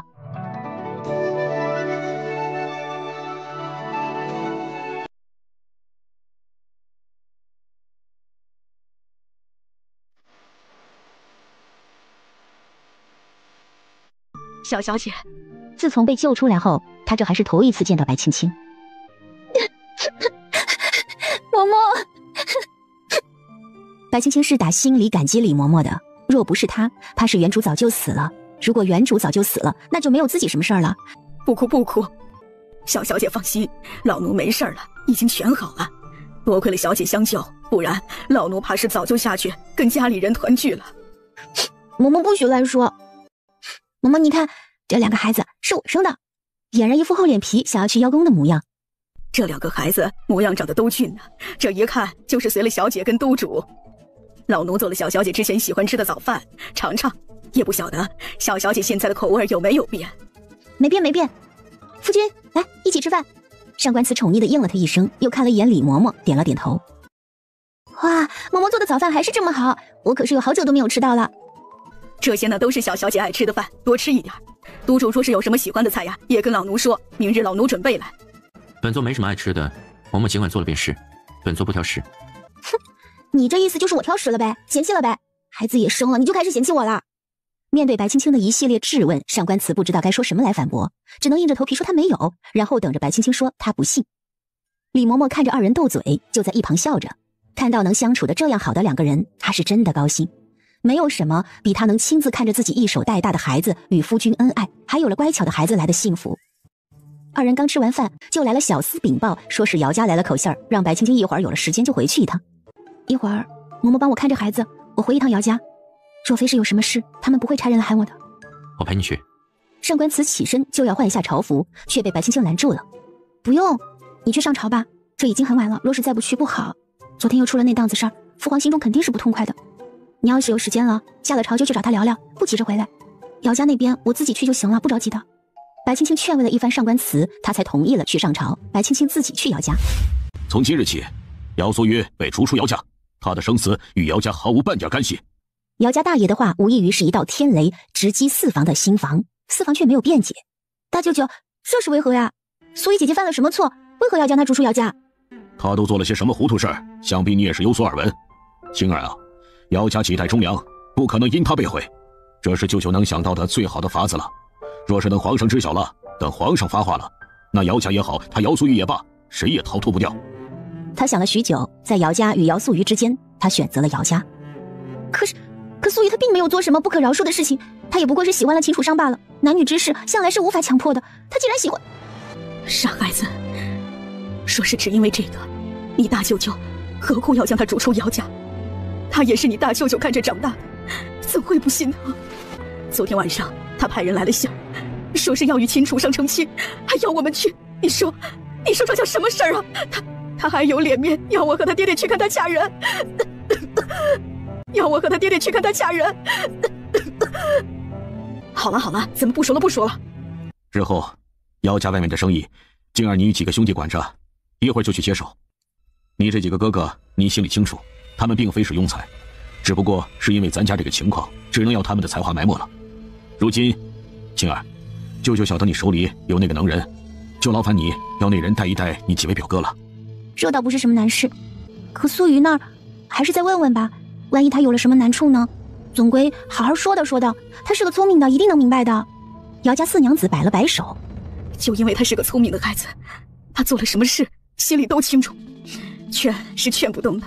今日叫你来，主要是为了告诉你一声，万一日后出了什么事来，你也好有个交代。他自己的女儿，他怎会不清楚呢？就因为女儿从小就是个有主意的，他既然做出了这个决定，那他死都不会改变主意。青儿啊，你带着几个哥哥去看看铺子。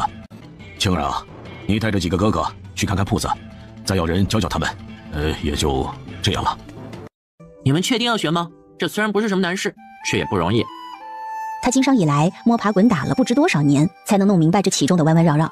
姚家的几位公子哥，他怕这群人吃不了这个苦。我们虽然出身将门之家，却也并非只会动手，头脑也还是有的，不过是之前的一些原因不能展现。如今有了这个机会，孙公子有劳了。姚宁上前拱手，有劳了。其余几人也纷纷向孙岩点头。这并没什么，只是经商这件事并非易事，也并非一朝一夕的事。如果你们要走这条路，怕是不易。你们会遇见各种各样的人，也会遇见各种各样的事，也会伴随着各种的风险。行了，孙哥，既然他们愿意，那你也不用太惯着他们，该做什么就让他们去做。日后他们也要从家里分出去单独过日子的，手里有一项技能总是好的呀。家里孩子还小，我就先回去了。如果有什么事，你差人去府里找我。他也清楚自己的态度不是很好，可他就是控制不住自己的情绪了。白青青说完这些，扭头就走了。些日怎么这般早就回来了？早，夫人，现在已经不早了，为夫已经忙了一天了，很是想念孩子们。乖乖，有没有想爹爹啊？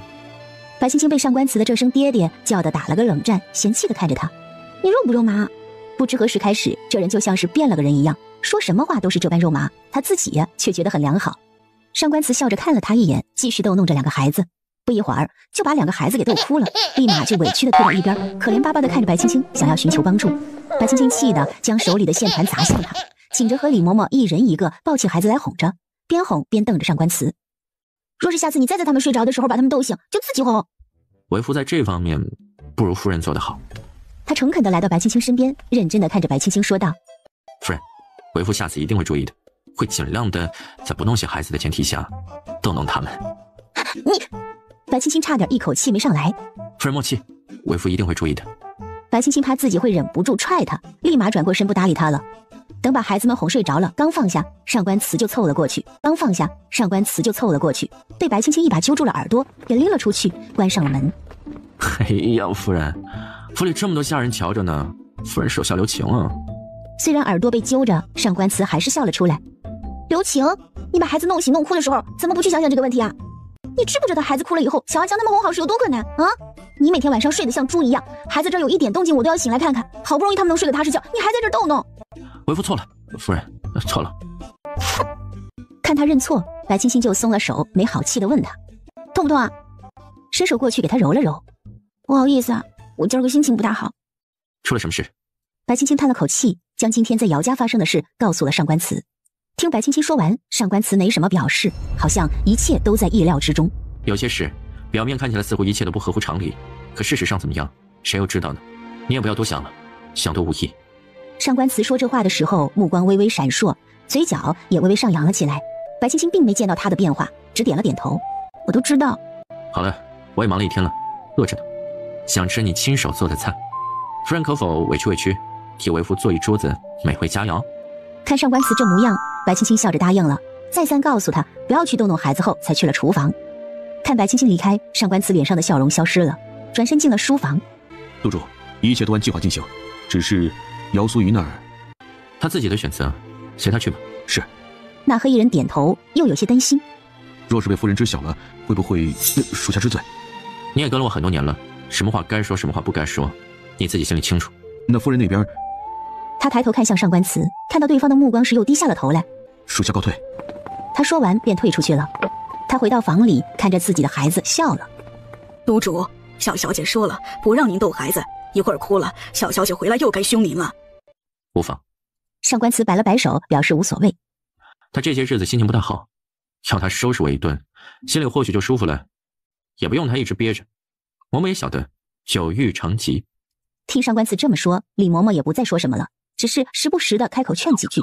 等白青青端着菜进来，发现上官慈猫着腰在逗孩子的时候，脸上的笑容瞬间消失，换上一副无奈的神情。上官慈，方才我好像与你说过什么的，对吗？对。上官慈听到白青青的声音，立马站了起来，转身笑着来到桌前。夫人，我只是看看孩子，没有动手，嬷嬷能为我作证。李嬷嬷很配合的点了点头。督主很疼爱孩子。白青青心中也清楚上官慈她喜欢两个孩子，可她近期就觉得心中烦闷，孩子哭的话会让她脾气变得暴躁。先过来吃点东西吧，嬷嬷也来一起吃吧。不了，您和督主先吃，老奴在这儿看着小主子们。我们一起来吃吧。夫人，我要喝汤。白青青嫌弃的看了他一眼，将碗接过去盛了一碗汤，又给李嬷嬷盛了一碗。孩子们睡得沉，一时半会儿也不会醒，就一起来吃了吧。李嬷嬷不好再推脱，便应了。白青青泡在水里，看着自己小肚子上的肉，叹了口气。你会不会因为这个就嫌弃我了？她最近也在想着减肥，将肚子上的肉减下去一些，可又想到孩子还在吃奶，怕奶水不足，也不敢减得太狠了。上官慈听闻，过来伸手去摸了摸她的肉肉。不会，我夫人的一切我都是喜欢的。他倒是觉得白青青的肉肉挺可爱，软软的，摸起来也舒服。可爱？白青青汗颜，她怕是上官慈被猪油蒙了眼睛，哪有人会觉得肥肉可爱的？哼！上官慈不与他争辩，笑着将他从水里捞了出来，替他擦干身体，将他抱上床，盖好被子，自己才去洗澡。满月宴的话是在何时啊？你有通知爹娘他们吗？皇上找了钦天监看过了，明日是个好日子，已经派人去通知过爹娘了，这个你就不用担心了。好，白青青听着哗啦啦的水声，忍不住伸头过去偷看。哎呀，她夫君的身材还是好的。夫人在看什么？没看什么。她扭过头问上官慈：“你怎么晓得我在看你？你怎么晓得我在看你？”从镜里瞧见的，你伸着脖子，像极了采花贼。他勾起嘴角，突然起身望着白青青，声音略带磁性地问他：“夫人还满意自己看见了吗？”满意。他像只乌龟一样将头缩进了被子里，不敢出来。我的天哪，这个男人是暴露狂吗？怎么突然就站起来了呢？不过这个男人好像是自己夫君哎，看自己的男人不犯法吧？想到这儿，他悄悄地掀起一块被角，眯着眼睛看过去，只看到对面空空如也，见不到上官慈的身影。夫君。他拉下被子想去找上官慈，忽然就瞧见上官慈在面前突然出现，吓了一跳。你怎么过来了？过来睡觉，不然夫人以为做什么呢？上官慈坏心眼地问着。他从白青青身上爬了过去，睡到里面。夫人每夜都会口渴，那么今日就睡外面吧，喝水也方便。好的。他有些心虚，却不知道为什么会有这种情绪。他心虚什么呢？有点热哈。是吗？上官慈挪了过来，触碰到他的腰身。为夫倒不觉得热，夫人觉得哪里热？这里吗？他说着一把握住白青青的腰。还是这里？又移到他的肩头。我不热了。啊，那就是夫人冷了，对吧？那夫人就睡里面吧，里面暖和些。好的。他觉得自己浑身僵硬，一动也不敢动。夜黑风高，为夫有些睡不着。夫人困吗？不困。既然夫人不困，那不如我们再努力，争取给孩子们添个弟弟妹妹。好。白青青幽怨地看着上官慈，小声地说道：“明日就将孩子留在房里。”上官慈当然清楚他心里在想什么，笑着说道：“其实留在房里和放在李嬷嬷那儿也差不到哪里去，孩子还小，也不懂事，你说呢？”白青青嫌弃地蒙住了头。呸，坏心眼的男人。上官慈爽朗地笑了。这段日子还是要委屈你了。等自己孩子百日宴那一日，怕是会出许多乱子，就怕白青青会往心里去，难过。你放心吧，从我跟你在一起那日起，别人说的话还少吗？我要是在意的话，早就找条河跳进去了。放心吧，只要我觉得不尴尬，那尴尬的就是他们。你这都是些什么说法？净胡说。说罢，抬手捏了捏他的脸颊。是吧？到时候贵妃娘娘会派人来接你的。好。其实他倒是觉得没什么，就是怕慕容清会觉得尴尬，毕竟他还是个单身狗，就这样被强做了人妇，想必心里肯定冤得很。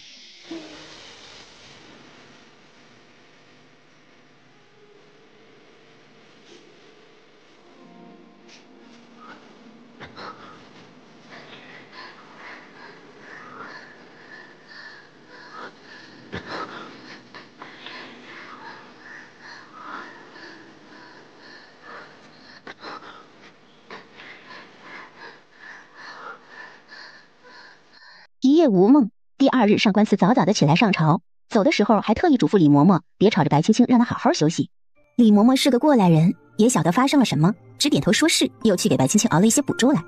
等她再吃的时候，李嬷嬷在一旁笑着说道：“督主家人丁稀少，小小姐是该给督主多添些子嗣。”我晓得的，嬷嬷，这个道理她是明白的，可就是这也得缓缓吧，她才刚生完，总不能又生啊？难道要秉持着1年抱俩的政策？夫人。玄霜从外面跳着进来，又恢复了往日的活泼。玄霜不在的日子里，夫人有没有觉得烦闷啊？看着突然转变的玄霜，白青青心中也觉得有些奇怪，可是烦闷得很呢。快来！发生了一些糟心的事儿，所以昨日有些心情不大好。督主找我说了，夫人不用担心，我还是那个玄霜。实际上，他这次去兖州，只待了几天就回到了谷里，遇见了张宁。此时的张宁就像个药人一般，让他看了很是心痛。他留在谷中照顾了张宁许久才回来的，可这话他不敢告诉白青青，也不敢让他知晓。发生了什么让你觉得心里不快？哎呀，没什么了，只是一些琐事儿。我听督主说，小主子们的百日宴要在宫里也过一次，夫人带我去嘛，我也想蹭一蹭贵妃娘娘宫里的点心吃。为了不让白青青追问，他只好岔开了话题。到底是什么样的点心让你馋成这个样子？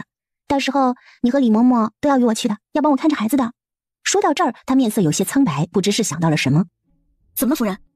小小姐，宫中办百日宴，想必定然会惊动宫里的其他娘娘，到时候怕是督主的面子又要难看了。哎，一想到这个我就觉得头疼。那些个长舌妇定然会各种猜测，可能朝臣们也会给督主难看的。小小姐，这件事儿督主定然是也想到了的，您就不用操心了。能吃得苦中苦，才能方为人上人。督主他能走到今天这个位置，一些个流言蜚语怎会中伤他？其实老奴担忧的并非是督主，而是钦殿下。这样一闹，怕是他以后媳妇都不好找了。说到这个问题，白青青也是觉得有些头疼的，所以她的潜意识里就觉得自己该给慕容清找一个好的妻子，不然自己这辈子都不会心安的。哟，高贵妃，这是把上官夫人母子都接进宫了？不晓得吹的什么风，皇后从身后缓缓走了出来。妹妹见过姐姐，不知今儿吹的什么风，让姐姐过来了。臣妇见过皇后娘娘。皇后用眼角的余光看了一眼白青青母子，笑了。这不是闷得慌，就想着来妹妹这儿看看。听说皇上前段日子赏了妹妹一件珊瑚白剑，可是头一件呢。姐姐也想来大饱眼福看看，没想到就遇到了上官夫人。今儿是什么日子？妹妹是要宴客吗？也没什么特殊的日子，这不是叫了上官夫人来我宫里吃顿饭，总不好拿那些个差的东西去招待不是？姐姐，上官夫人刚生完孩子不久，体弱，要是没什么事儿啊，要不就先让人家起来。哎呦，瞧我都忘了。皇后笑着过去将白青青扶了起来，来，让本宫瞧瞧这孩子。说完就将白青青怀里的孩子夺了过去，转身就抱给静言。嬷嬷也瞧瞧，这孩子生得真好看。孩子被突然从自己怀里抢走，白青青有些着急了，她赶紧来到静言身边，笑着说道：孩子还小，爱拉尿，一会儿别弄脏嬷嬷的衣裳，嬷嬷还是将孩子给我抱着吧。孩子还小，爱拉尿，一会儿别弄脏嬷嬷的衣裳，嬷嬷还是将孩子给我抱着吧。夫人放心吧，奴婢什么样的孩子都抱过，不怕排了那些不干净的东西在身上。静言抱着孩子退了2步，跟白青青拉开了距离。静言还是将孩子还给上官夫人吧，孩子还小，一会儿哭了该不好了。贵妃娘娘别担心，奴婢也带过孩子的，哭了奴婢会哄。听完静言这话，高贵妃冷了脸，问皇后：不知静言这是何意？自从云嫔那对母子走了，宫里到现在就没有听到过婴儿啼哭声了。难得见到这么可爱的孩子，本宫心里欢喜得很，想带回永寿宫里瞧瞧。上官夫人不介意？不介意？不，她十分介意。娘娘，孩子还小，身子弱，这外面风也大，还是劳烦静言姑姑将孩子还给臣妇吧。说的也是。皇后根本就没在意白青青说的话，只笑着说道：外面风大，可别给孩子冻着了。静言，带着孩子回宫吧。她转身离开，宫女们也紧随其后，将白青青给隔开了。见自己的孩子要被抱走，白青青赶紧追了上去。娘娘，劳烦娘娘将孩子还给臣妇。看着孩子被带走，她已经慌神了，原以为皇后会收敛一些，谁知道她竟然明着将孩子带走。皇后并未应答白青青，一行人径直离开了。约莫刚走了10几步，就正面瞧着慕容清摇着手中的折扇过来。慕容清见到静言手中的孩子，又看到白青青着急的模样，就明白了，他笑着上前：卿见过皇后娘娘。哟，青儿可是许久都没来看本宫了。皇后就是想看看在这儿能不能碰上慕容清，没成想还真遇见了。她就算强行将孩子带走又如何？也不过就是喜欢孩子，要看看，就算皇上知道了也不会责罚，最多就是生个气。反正就算他不生气，也没来过自己宫里。慕容清微微一笑，走到静言面前，直接把孩子抱进怀里，随后对白青青说道：青青，把孩子先带进去吧，外面风大，当心孩子得了风寒。他跟上官慈也准备收网了，这个时候也不介意皇后再添个乱。好。青儿对着上官夫人可是不一般，不知青儿打算何时成婚？青暂时还不小，日后想了定会去父皇面前请旨。青儿随意惯了，姐姐莫要怪罪。妹妹呢，也好些日子没和青儿说得上话了，就先不陪姐姐了。高贵妃母子这一举动，无疑是当着众人的面打了皇后一巴掌。静言看着皇后笑意越来越深，冲她摇了摇头。看来这个孩子跟大皇子脱不了干系，否则大皇子那样一个沉得住气的人，不会当众让娘娘下不来台，与娘娘作对的。哼，你们真当他慕容清是什么良善的人？你见过这宫里哪个良善的皇子能长这么大？回宫！皇后怒斥了一声，抬腿就走。哎呦，朕的小宝贝们！屁颠屁颠的跑过去，想要抱起孩子，却发觉背后有些凉意。他回头一瞧，就瞧见上官慈黑着脸盯着自己，仿佛自己只要一抱孩子，他就会下手将自己的手砍掉一样。皇上那无处安放的小手只能缩回来，在自己身上摩擦了2下，坐回桌前，对白振觉说道：老白呀。他觉得此时称爱卿有点不妥，叫小白呢，又感觉像在叫狗。想来想去，还是觉得老白这个称呼亲近些。在呢，皇上。哎，一转眼孩子们都这么大了，我们也老了呀。白振觉面色有些难看，没接话。什么叫转眼间他们就老了？他白振觉正值壮年，他的女儿就是被上官慈这只猪给拱了，所以才被迫做了外公。今天呢是个好日子，给朕的2个小宝贝庆贺百日宴。青青呀，多谢你为我儿生了这样一对乖巧的儿女。他是真的感激白青青，不仅替上官慈生了一对儿女，还让孩子随了自己的姓，也算是圆了自己的一个愿望。能嫁给他是我的福气。他悄悄地拉住上官慈的手，紧紧地握着。上官慈笑了，心中却有些苦涩。这个女人跟着自己从一开始到现在，可谓是受尽了别人的白眼，可她依然默默地守在自己身后。像这样一个好女人，她到底是修了什么福气才能与他相遇？别少夸她了，小心她尾巴翘到天上去了。那就让她翘吧。饭毕，慕容清将今日皇后明目张胆地过来抢孩子一事说了出来。今日幸好我来得及时，否则小嫣然就要被皇后娘娘带走了。今日幸好我来得及时，否则小嫣然就要被皇后娘娘带走了。什么？白振觉夫妇惊了。怎么回事？皇后来做什么？抢小嫣然又是怎么一回事？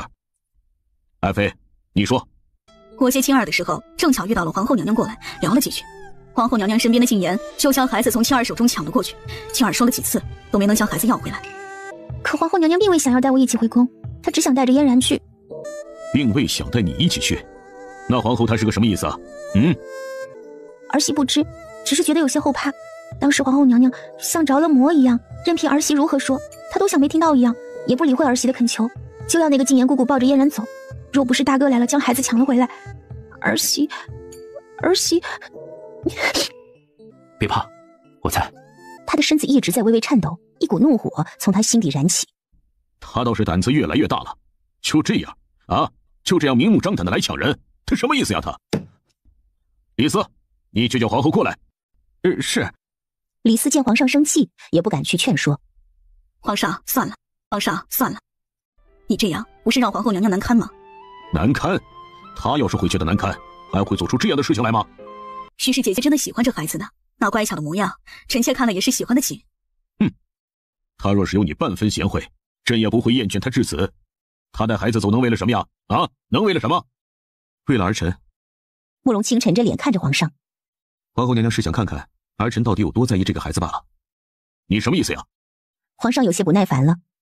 事情上流传说青儿肚子里的孩子是我的，这个消息便是从宫中传出去的，想必皇后娘娘也是知晓的。期间娘娘也是无数次试探，我都未曾正面回应过。如今孩子出生了，算来也有100日了。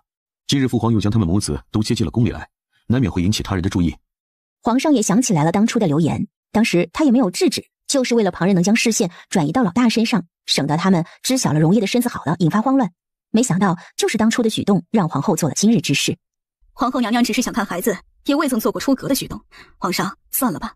他们并非是想让皇上去打皇后，只是给皇上打个预防针罢了，让皇上能有个心理准备。皇上思虑再三，确实皇后也没有做出伤害孩子的举动来。就算他叫了皇后过来，也不能说他什么，到时候皇后就只说自己喜欢孩子，想带回宫看看，他又能怎么样？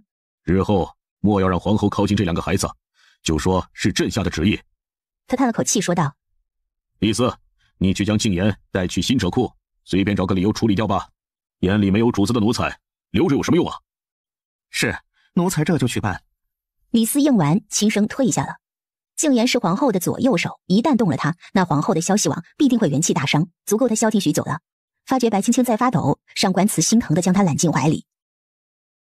我觉得倒不如对外公布了容叶的身子也好这件事，一来孩子身世之谜便不攻自破了，二来容叶也能堂堂正正地做个男人。慕容清心里是心疼上官慈的，这么多年来他顶着一宦官的称呼，心中有多么凄苦，他这个做兄弟的心里都知道。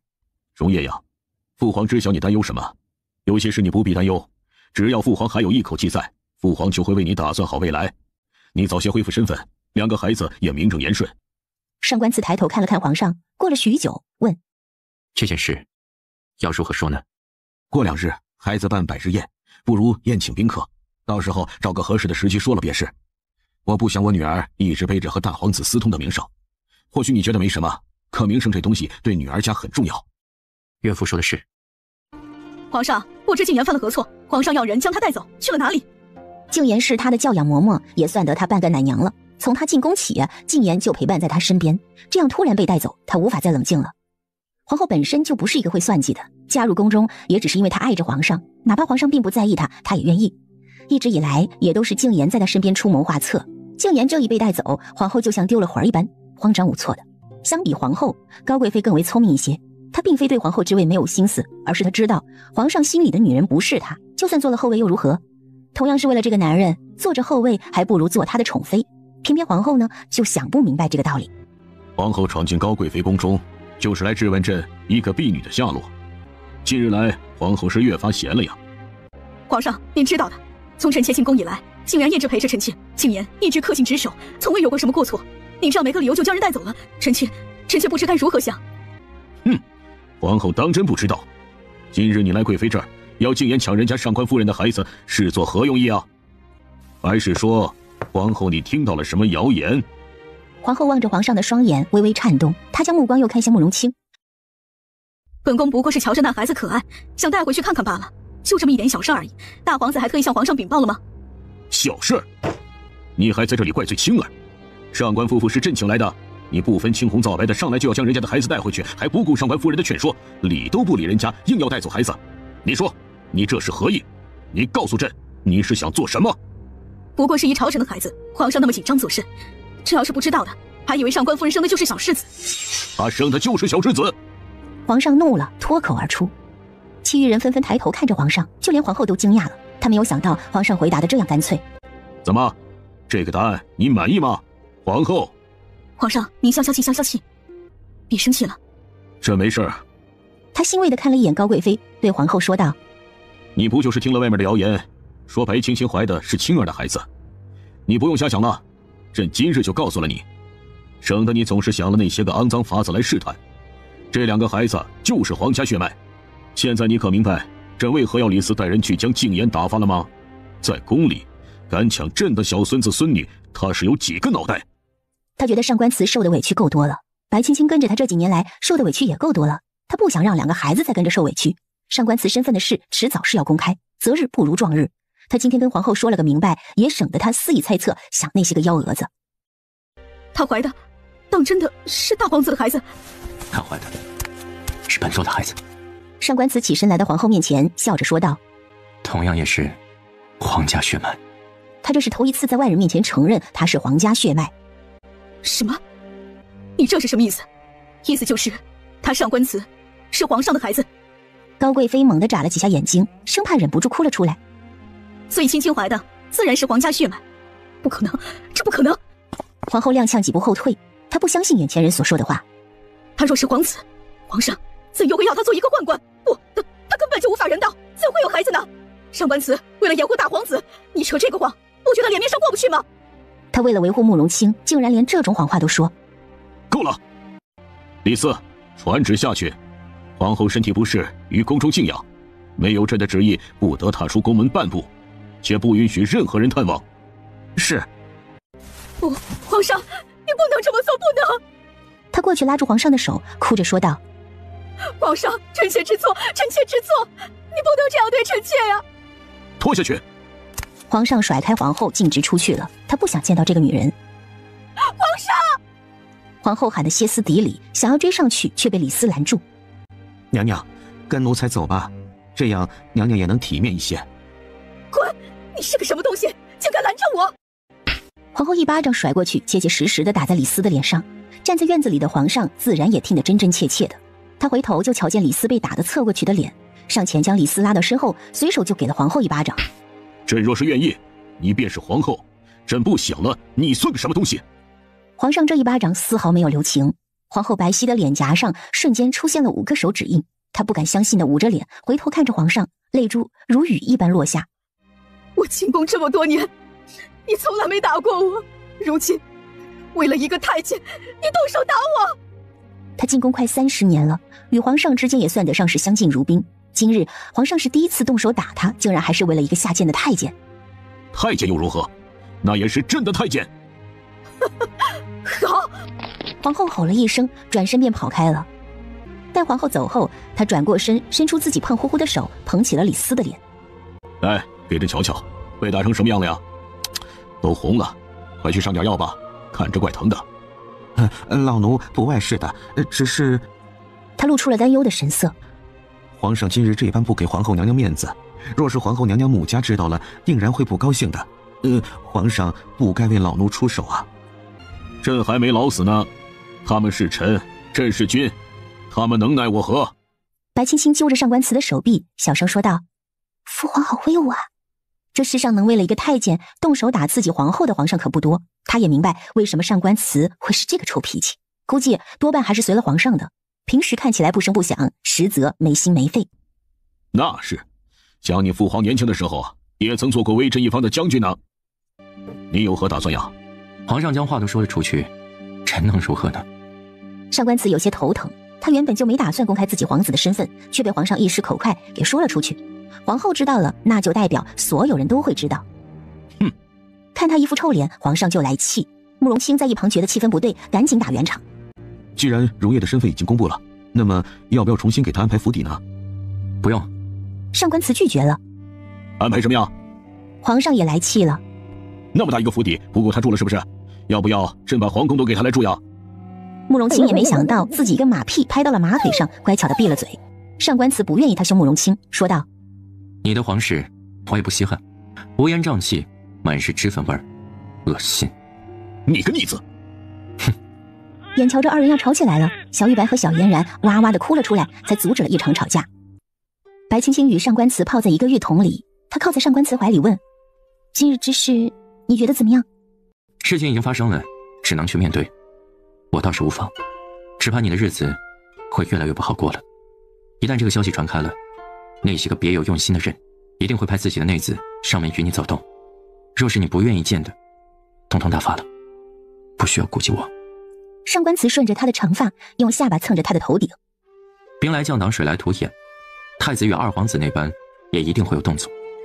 你若是出门，就一定要带着人，多加小心。瞧瞧这小手啊，嫩得和豆腐一样，怪不得上官大人宠你呢。他得知上官慈不是太监，又是皇上流落在外的儿子之后，也是大吃一惊，也顾不得先前的不愉快，主动过来送礼。国公夫人说笑了，不过是俗了些，哪里比得了国公府呢？上官府里这茶口感倒是独特。是吗？我不懂茶，平时也不喜欢。督主他喝的茶都是有专人配的，所以没什么好东西招待国公夫人，还望您见谅。哎呀，这水果看样子不错。安国公夫人笑着，顺手拿了一个桃子递给一旁的女子。来，你们也尝尝上官夫人的赏赐，之后你们可得好好伺候夫人，知道了吗？是，奴家婉儿定然好好伺候夫人与督主。奴家言儿也定然尽心尽力伺候夫人与督主。二位姑娘可是说笑了，我这府里自有下人伺候，可劳烦不到二位来端茶倒水。安国公夫人见他不识抬举，便笑了。青青啊，这男人三妻四妾是常事儿，更何况你现在还要照顾2个孩子，哪来的时间照顾督主呢？这不，我就擅作主张给你带了2个人，你放心，这2人啊都是我精挑细选来的，规矩也学了许久，定然不会让你们为难的。他知道白青青是不愿意，可哪里轮得到他不愿意？之前上官慈不近女色，是因为他不行，如今身子好了，怎会只有白青青一个？国公夫人这话我就不懂了。这2位姑娘，夫人还是带回去吧，东西呢我就收下了，感谢国公府的心意。可这人我不收，夫人若是觉得我不识好歹，那大可等到督主他回来了，自行送给他。他若是收了，我自然是没话说的。他们上官府向来和安国公府不和，面子上的功夫也不需要做。如今上官慈的身份被公开，他一个皇子会怕他们国公府吗？国公夫人，天色也不早了，我还要带孩子呢，就不留你们了。管家送客。安国公夫人在身后气得牙根痒痒，不识好歹，你就在这儿等着督主回来吧。说完也带着下人离去了，留下2位扬州瘦马在这儿，你看着我，我看着你。等上官慈下朝回来，一进门就瞧见了2个女人一副要晕倒的模样，转身甩手便走了。等他来到后院的时候，便察觉到气氛有些不对。怎么了？谁惹你生气了？说着，他伸手探进白青青的怀里。白青青猛地回过头，看着上官慈说道：“你进门的时候有没有见到2个美人？”美人？他想起来门口的那2个女人了。是你找来的洗碗工？是你找来的洗碗工？他记得厨房这2日缺了2个帮手。洗碗工？那样娇滴滴的美人当洗碗工，你舍得？说罢，他将上官慈的手扯出来扔到一边。安国公夫人今日特意来送给你的，说是我要看孩子，肯定没时间陪你，就给你送了2个美人伺候着。怎么，模样不错吧？比我高挑，身材还比我好。白青青是越说越来气，上官慈倒是觉得自己委屈，他酸了怎么还冲自己发脾气呢？想到这儿，他伸手在白青青胸前抓了一把，认真的说道：夫人虽没他们高挑，可夫人的身材绝对比他们好，就那个骨瘦如柴的模样，看起来都让人觉得没兴趣。真的？当然是真的。上官慈蹲在他腿边，像一只忠犬一样可怜巴巴地望着他。夫人自己是酸了，却要拿为夫出气，为夫心里深感委屈啊。说完，他还蹭了蹭白青青的膝盖。白青青有些无语了，抓起他的头发问：谁教你的这些？夫人疼了。看他委屈的模样，白青青撒手了。你说你啊，外面那2个女人你打算怎么处置啊？方才你没回来的时候，嬷嬷还劝我呢，说是要我问你的意思，你若是想留下，我也不能忤逆了你。你如今的身份今非昔比了，我不能任性。说到这儿，他心里有些酸了。看他难过的样子，上官慈站起来，将他抱着坐到自己的腿上。夫人，你愿意吗？我愿意什么？留下那2个女子。听到上官慈这话，白青青的心里咯噔了一下，莫不是他想要将人留下？看白青青哭了出来，他赶紧说道：我不愿，所以下次这种事，夫人直接替我拒绝就是了。若是他们问起来为何，或是要问我的意思，你就说我怕媳妇儿，你说1我不敢说2便是了。傻丫头，哭。他替白青青擦着眼泪，看着眼前人苦笑了起来。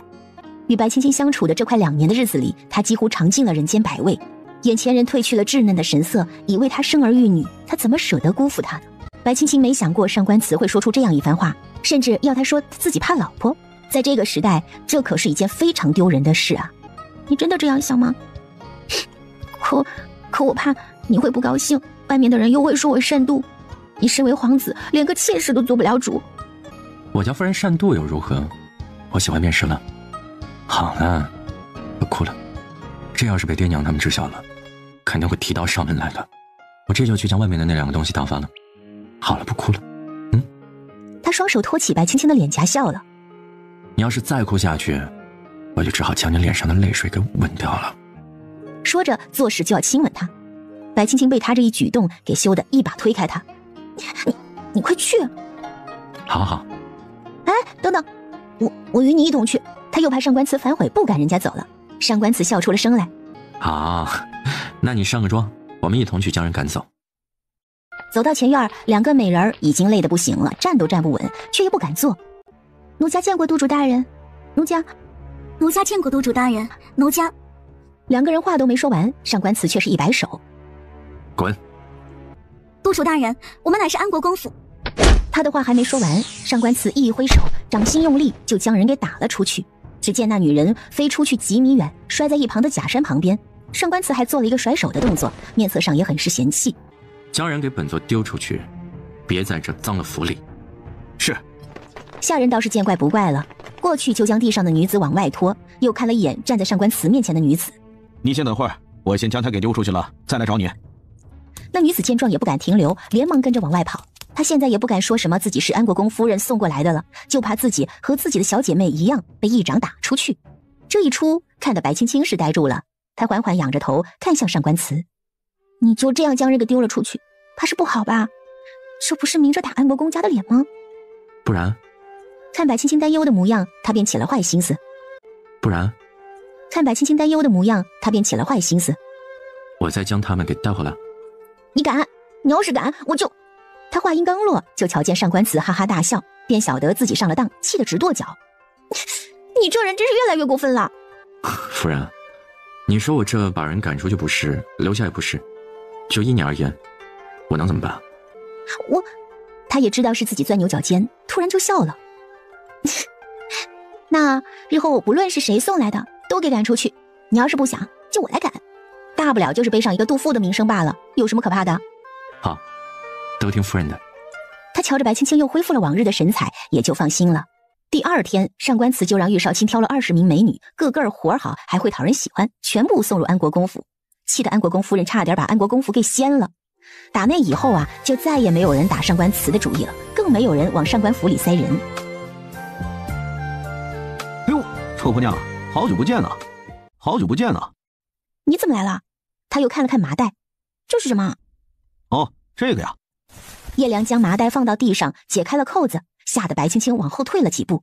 希儿，来人，去请大夫。叶良，帮我把希儿送进房间。哦。叶良大大咧咧的上前，一把就将白皙扛了起来。去哪儿啊？麻烦你抱着他，谢谢啊，你这样扛着他多难受。他边说边在前面带路，看着叶良一倒手，就像玩皮球一样，将白皙掉了一个个儿，抱在怀里，大步跟在自己身后。他就忍住了想去捶叶良的冲动，将他们带到白皙的房间。这是怎么个情况啊？希儿为什么会在你手里？哎呀，这说来就话长了。那就长话短说。哎，你这什么态度啊？老子好心将你表妹给送了回来，怎么还给老子脸色看？叶良不满地叫道。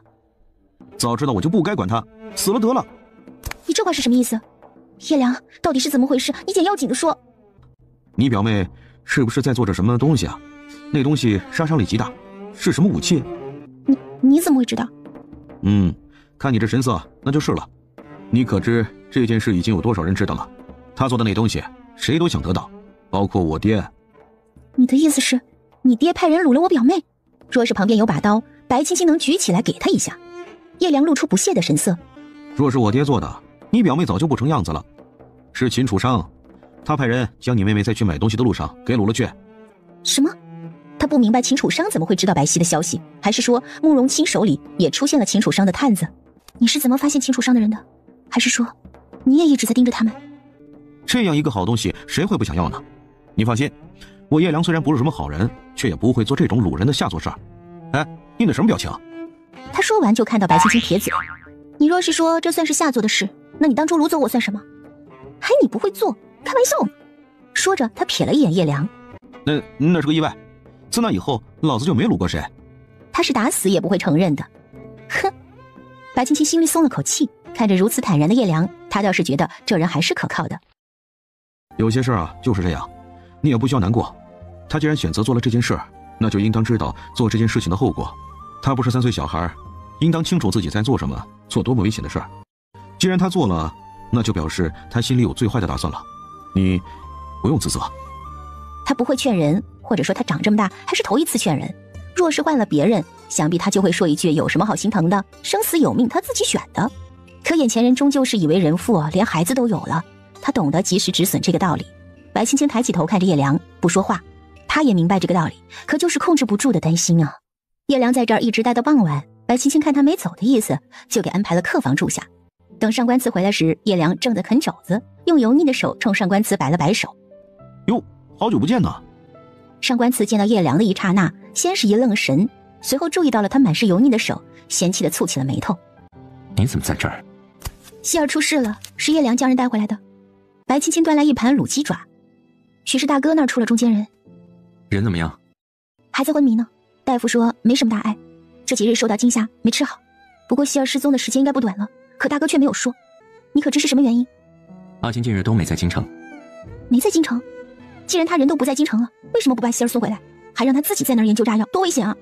阿金这次走了，我也是后来才知道的。听说是走得急，也不晓得是什么原因，匆忙就走了。兴许是有什么急事，他给忘了。上官慈也是纳闷的，他以为慕容清已经把人给安顿好了，就没管。再加上这段日子他也在忙，一时间就忘了告诉白青青了。慢点吃，不过还有呢，没人给你抢。不得不说啊，臭婆娘，你这个手艺不错，比老子好多了。叶良随手拿了一根鸡爪啃了起来。味道不错。看着吃得欢脱的叶良，上官慈有些不愿意了。他的夫人做吃食给别的男人吃。走过去，从叶良面前的碟子里拿了一根鸡爪咬了一口，然后又拿了一根猪蹄啃了一口，几乎把叶良面前的东西都啃了一口，看得白青青瞠目结舌。他不明白这个男人又怎么不满了，拿食物发泄。叶良看他把自己的食物都咬了一口，也没生气。他也收拾了一番，把上官慈咬过的东西都放在一个碟子里。吃完呀，不能浪费啊。一听这话，上官慈就黑了脸。你打算什么时候滚？老子还没打算走呢。等那女人醒了，我问问她愿不愿意跟我走。她要是愿意，我就带她一起走了。哪来的上哪凉快去？上官慈冷笑起来。月亮，你们要炸药做甚？他清楚叶良和他父亲虽然自立一派，却也不曾做了什么危害轩辕国的事，怎么也对炸药有了兴趣？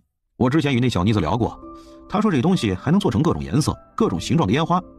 她跟我走了，去给我研究烟花，不比研究这个什么炸药强啊！赚了银子我还能给他分红呢。白青青也觉得无语了，感情他就是想去做特色的烟花然后赚钱，哼，这个憨货。上官慈也被叶良这个想法说得有些无奈了，他都懒得搭理这个傻子。白皙不会跟你走的，所以你还是死了那条心吧。上官慈头疼地扶住了额角，你还是趁早回去吧。那可不一定啊，我给钱呢。你够了啊，我妹妹不会做什么烟花，你也趁早打消这个念头。我还想把她留在身边疼惜几年呢，好给她找个好人家嫁了。哦，这样啊，那我娶她不就行了？反正她未嫁我未娶，正合适不是？哎，我觉得行，你们觉得呢？白青青似乎觉得自己好像听到了什么屁话，怎么样？不怎么样，想都不要想了。我想我妹妹下半辈子过得舒心快乐。她并非是说叶良人不好，只是呢，碍于叶良这个身份，她不希望白皙后半辈子提心吊胆的。子非鱼，焉知鱼之乐？一会儿他醒了，问他就行了呗。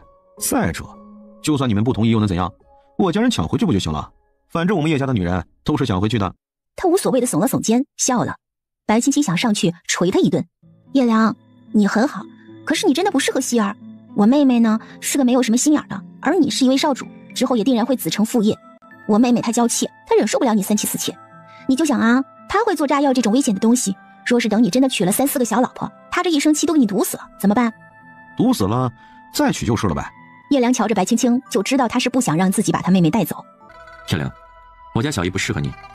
他还想肥水不流外人田呢。慕容清那儿还是一个人，他可不想让慕容清一辈子都是一个人。叶良丝毫不在意上官慈说的，只撑着下巴问上官慈：哎，上官慈啊，你这话的意思就是说自己想把人给留下了？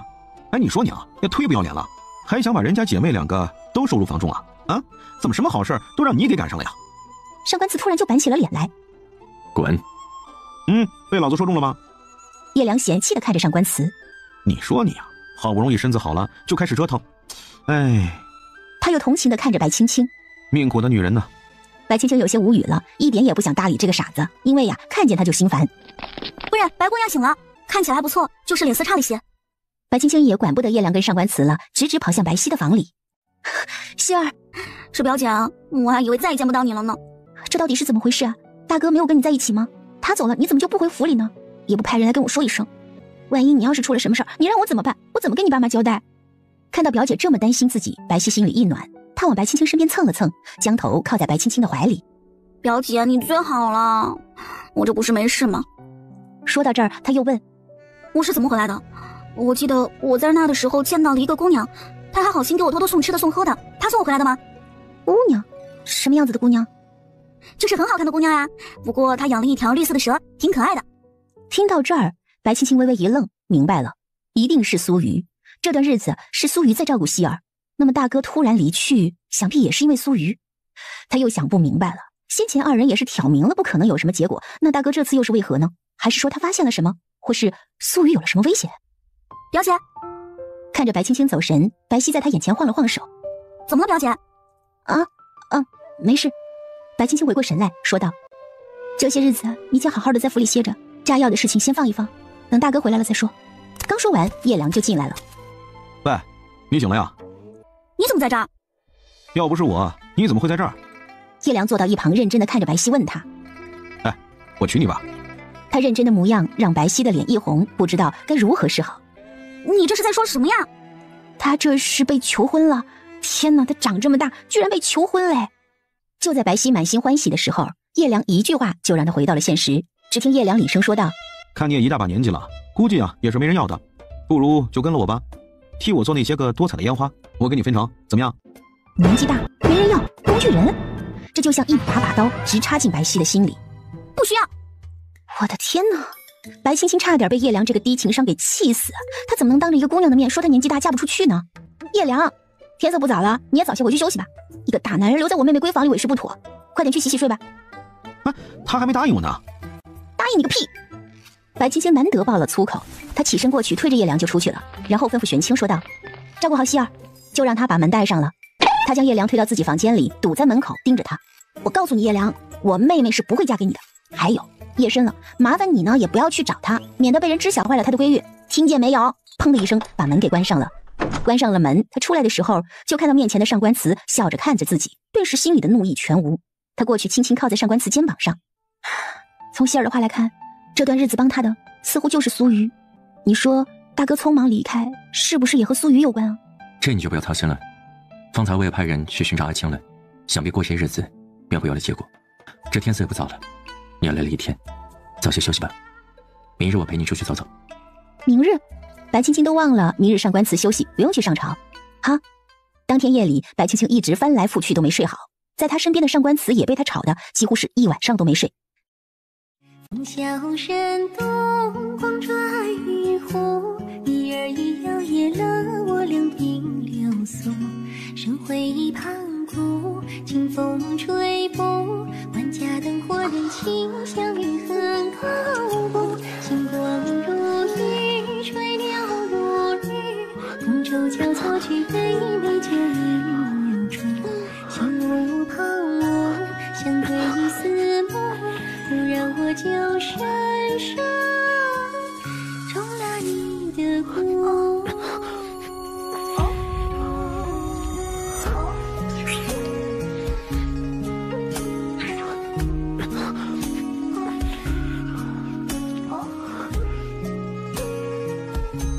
待天边泛白时，二人才缓缓入睡，而这一觉就睡到了中午，是被玉少卿给吵醒的。上官祠带了玉少卿出去，关上门问：出了何事，如此慌张？玉少卿见上官祠眼下有些许乌青，礼仪也是松松垮垮的吊在身上，一副我懂了的神色，直跟上官祠道歉：爷，我错了，我不该在这个时候打扰爷，但是事有轻重缓急，我有话快说，有屁快放。青殿下回来了，还带回了姚苏雨。姚苏雨似乎是受了重伤，要请洛神医过去瞧瞧，看还能不能救。那你不去找洛神医，来找本座做甚？难不成还要我去找人带过来给姚苏雨看病？本来就有些起床气的他，一晚上没睡好，一大早上又被吵醒，这心里是极度不爽的。我知道了。玉少卿没再做别的解释，立马就跑了。他怕上官祠忍不住将他一脚给踹出去。神医，你可来了，快救救我家殿下吧！什么情况？你家殿下？玉少卿茫然地看着小影的背影，嘟囔着：“不是说姚苏雨快不行了吗？怎么又是青殿下？这两人是想殉情了吗？”想到这儿，他觉得有必要回去告诉上官祠，万一有个什么三长两短的，也好让他知道啊。想到这儿，玉少卿又跑回去通知了上官祠。洛神医一被扛进屋，就闻到了刺鼻的血腥味，立马就清醒了过来，问小影：“快把我放下来，怎么回事啊？”我家主子得到消息，前去会面姚苏雨，谁知就中了人家的圈套，就这样了。神医，你快给看看吧，看还有没有救。呸！屁话，伤哪儿了？他看了一眼，没见到慕容清身上有明显的伤痕，于是掀开被子一看，慕容清的下半身几乎被鲜血染红了，尤其是某个地方，看得洛神医都打了个激灵，嘴巴一张一合，却说不出一个字来。最后他是掐了一把自己，才让自己冷静下来。去烧热水，再去上官府将我的药箱子拿来，找上官祠那小子拿续命单来，快去！是。褪下慕容清的裤子，查看伤势。看到伤口的一刹那，洛神医松了口气，还好是在大腿上，不是某个要害，否则慕容清这辈子就毁了。府中可有参片呢？取来给他含着。有，我这就去拿。洛神医看着流血不止的伤口，感到头疼。玉少卿回到了上官府，先来找了上官祠。等门打开的时候，就见到上官祠黑着一张脸看着他，他赶紧后退一步。请殿下性命堪忧呀！他看着上官祠穿着一身白色的礼衣就跑了出去，叫都叫不住。白青青也被玉少卿这一嗓子给喊醒了。少卿，出什么事了？请殿下救回了姚苏雨，自己为在旦夕。听到这个消息的白青青身子一歪，还好被玉少卿扶住了，才没有摔倒。他挣扎着站稳，喊道：“玄霜，进来替我更衣。”他站在门口好一会儿，上官祠才僵着脸从里面出来。看到白青青的一刹那，他过来一把将白青青抱住，将头埋在她的颈间，声音有些发抖：“他流了好多血，好多。”白青青回手抱住上官祠，嘴巴一张一合，却发不出任何声音。他潸然泪下，能让上官祠这样，就能明白慕容清伤得有多重了。他轻声问道：“大哥他如何？”上官祠猛地吸了一口气，让自己的心情平缓下来，松开了他。伤在大腿处，从伤势来看，应当是他自己做的。洛神医说，他神色巨变，露出一丝阴狠。他和姚素雨同中魅毒，想必是为了保全姚素雨，才这么伤了自己。他说完这句话，便不再言语了。单凭上官祠说他二人中了魅毒，又恰好是跟姚素雨在一起，想必定然是中了人家的圈套。到底是何人所为？姚素雨跟着秦楚商在一起，又怎么会跟慕容清同时中魅毒呢？这信息量太大了，他唯一能想到的就是秦楚商，或许是他做的这些事。我去看看大哥。不用了，洛神医在忙，你去看姚素雨吧。他在厢房，有近2个月的身孕了。他目光深邃，泛起一丝波澜，也不晓得是在想些什么。等大哥醒了，问清楚是怎么回事吧。苏玉有了身孕这事，你先不要告诉爹娘，也不要告诉四舅娘他们。我知道。他暗自看了一眼白青青，见对方没有察觉，心里松了口气，却又觉得有些对不起他。二人就在外面一直坐到天黑，等到洛神医脸色苍白的出来，二人迎上前。洛神医，大哥他如何了？这血呢，我是给止住了，伤的也不算多严重，就是流血太多了。若是再晚点回来，怕是人就活生生的血流干死了。人是醒了，不过你们也不要打扰太久，要他好好歇着。若是再出了什么岔子，那我可就没法子了啊。我知道了。你知道了就行了。让人去给我送2坛好酒来，可把我给憋坏了。说完，晃晃悠悠的就离开了。看到他们二人进来，慕容清露出了笑脸。你们来了呀？究竟发生了什么？你怎么会伤成这样？你们来了呀？究竟发生了什么？你怎么会伤成这样？没什么，不过是不小心罢了。什么叫做不小心？不小心你和苏玉同时中了那毒。大哥，你究竟想要隐瞒什么？说你是突然之间走的，是苏玉给了你什么信息？他又是如何联系到你的？你们之间还有联系？白青青这一串问题问得慕容清露出一丝尴尬的神色，他又看向上官慈说道：青儿，其实苏玉去秦楚商那里本就是计划之中的事，不过我也是后来才知晓。那以后我与苏玉就有着密切的联系，他接近秦楚商是为了弄清秦楚商的目的，从而找准机会杀了秦楚商。他说这话自己都是心虚的，他知道这有赌的成分，姚苏瑜心里有秦楚商，并不一定会对他下手。什么意思？他猛地看向上官慈，有些不敢相信。这事儿你早就知道了？是我一手安排的。秦楚商心里有姚苏瑜，姚苏瑜心里也有秦楚商，正好他二人也过了一段欢快的日子，对谁都有好处。上官慈看向他，柔声说道：这是姚苏瑜的选择。那日他私下来找我，与我说了这个计划，权衡利弊之后，我觉得可行。但是这件事始终是有风险的，越少的人知晓越好。若是胜了，秦楚商必死；若是败了，姚苏瑜与秦楚商远走高飞。他看了看慕容清，又看了看上官慈，你们二人都知晓了？是，容爷后面告诉我了。他一时间有些无法接受，后退了几步出去了。上官慈没有追他，他想让他自己想明白。白青青到了外面，站了好一会儿，抬腿向姚苏瑜所在的厢房走去。苏瑜，青儿，二人相望许久，姚苏瑜起身来到白青青的面前。爹娘还好吗？还好。那就好。姚苏瑜这一叫显得有些凄美，她捧着自己的小腹。我有身孕了，青儿，你要做姨娘了。白青青看着她的肚子，一点也高兴不起来。这是秦楚商的孩子，而秦楚商是反贼，皇上定然不会放过他的。若是皇上杀了秦楚商，一旦这孩子长大得知这件事，那孩子会如何选择？或许他会深明大义，知晓其中原委，平淡度过一生；又或许他会选择为父亲报仇这条路。姚苏瑜的手微微颤抖着，最终笑了。秦楚商的，你杀了秦楚商了吗？没有，我没能。他知道上官慈他们赌输了，让一个女人去杀自己爱的男人，就像比登天还难。你如何打算？我给秦楚商下了药，他不知道，我给他留了一个后。从今往后，这孩子将会成为他唯一的孩子。他抬头看向白青青，青儿，你知道吗？我给他下了断子绝孙的药。他空洞的眼睛里流出了2行清泪来。青儿，我杀不了他，我真的下不了手，可我却不想他毁了轩辕。我的爹娘，他们做了一辈子的忠心之臣，我的祖父是轩辕第1大将军，我们姚家做了几代忠臣啊！他再也忍不住了，大声地哭了出来，似乎是在宣泄着这几个月来所有的悲愤。她不过也是一名小女子罢了。她上前抱住姚苏瑜，轻声道：苏瑜，哭吧，若是委屈了，那就哭出来。这一刻，姚苏瑜抱住白青青嚎啕大哭，这哭声让远在房中的上官慈和慕容清二人听得都清清楚楚。他们互相看了一眼，纷纷垂下眼眸。过了许久，他们听着哭声小了。上官慈说道：哪怕是秦楚商不死也无妨，只要我们不死，就可以陪他好着。等日后我们子孙满堂之时，他却只能成为一堆白骨。他笑了。诚然是这样。慕容清突然有些同情秦楚商了。作为一个男人，却没了生育的本事，那真是生不如死吧。姚苏瑜的这个孩子，你打算如何？我许诺了姚苏瑜，要这孩子长大，却也不会要他读书认字，不允许他考取功名，一辈子做个凡夫俗子。他的后代，也不允许。上官慈说完，慕容清抬眼望着他，心中有些不舍，却也没有多说什么。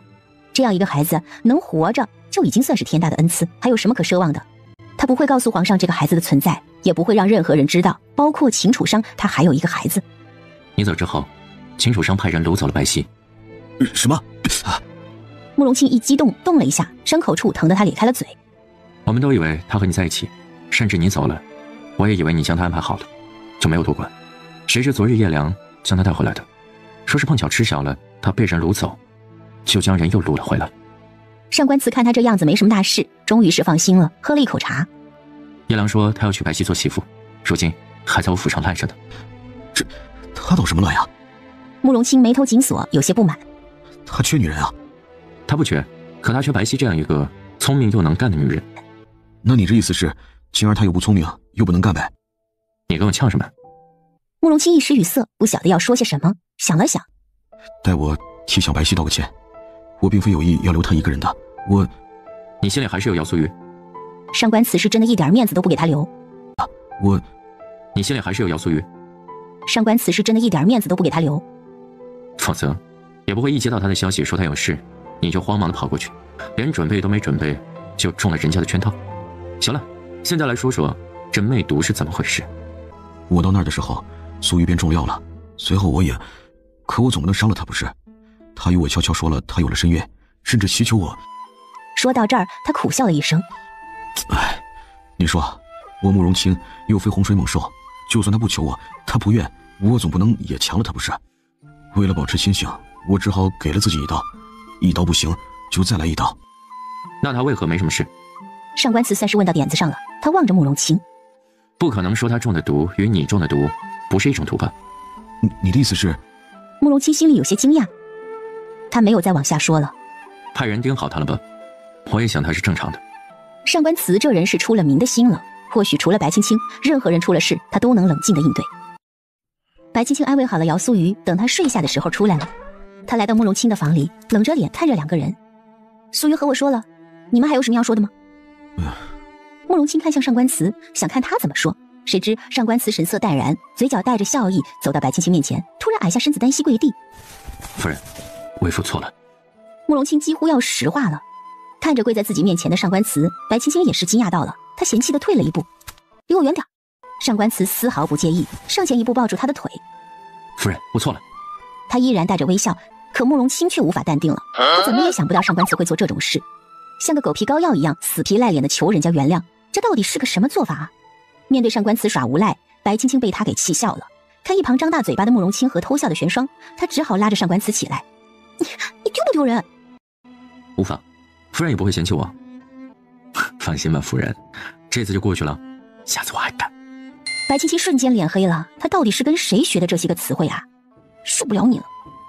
我将苏瑜和我说的话同你们再说一遍。我将苏瑜和我说的话同你们再说一遍。你们看是否与你们计划的一样？对于姚素瑜，他信任却又无法全部信任。待白青青说完，慕容清和上官慈陷入了沉思。怎么？是有什么地方不妥吗？哦，没什么，他说的都是事实。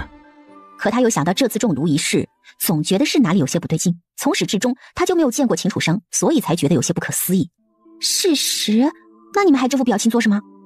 你在想怎么跟白皙赔不是吗？想不出来，觉得自己的脑子好像被狗吃了。上官慈皮笑肉不笑地看着慕容清，对吧？是。他瞪了一门词，冷哼一声，别过了头来。算了，希儿也没什么事，他向来是不记仇的，再加上你是这么个情况，他也不会记恨你了。他说着，目光顺着被子往慕容清大腿的下方瞥了一眼。你这应该没什么障碍吧？慕容清猛地回头，看到白青青鄙夷地盯着自己的某个地方，不觉地夹紧了双腿。没事。那就行。回头我让管家给你拿一些鹿茸之类的补品，给你补补，也别亏着自己了。白青青一本正经地说着。不用了，那个要不还是留给荣叶吧，我觉得他比我更合适这些东西，消耗大，先补补吧。慕容清向上官慈发出了求助的目光，祈求他帮自己说两句话，可上官慈并不打算帮忙，反而说道：明天要白皙送过来吧。让一个小姑娘给他送这些个壮阳的东西，他脸面还往哪里放啊？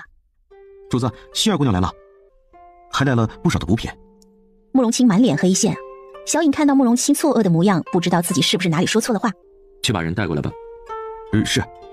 小颖又偷偷的看了一眼慕容清，下去了。表姐夫，慕容大哥，你怎么来了？这是什么？啊，我今天醒来就看你们不在，问了问李嬷嬷，说是你们都来了慕容大哥这儿，听说是他病了，所以呢，我带了些补品来给他。都不是什么特别珍贵的东西，慕容大哥要是不嫌弃，就凑合吃吧。啊，不嫌弃，不嫌弃。他看着那盖着蓝布的篮子，心里有点虚。多谢白姑娘。白皙看慕容清脸色苍白，有些担忧。到底是出了什么事儿啊？你一声不响的就走了，我都不晓得是发生了什么。等再见你时，你就躺在床上了。你伤到哪里了？严重吗？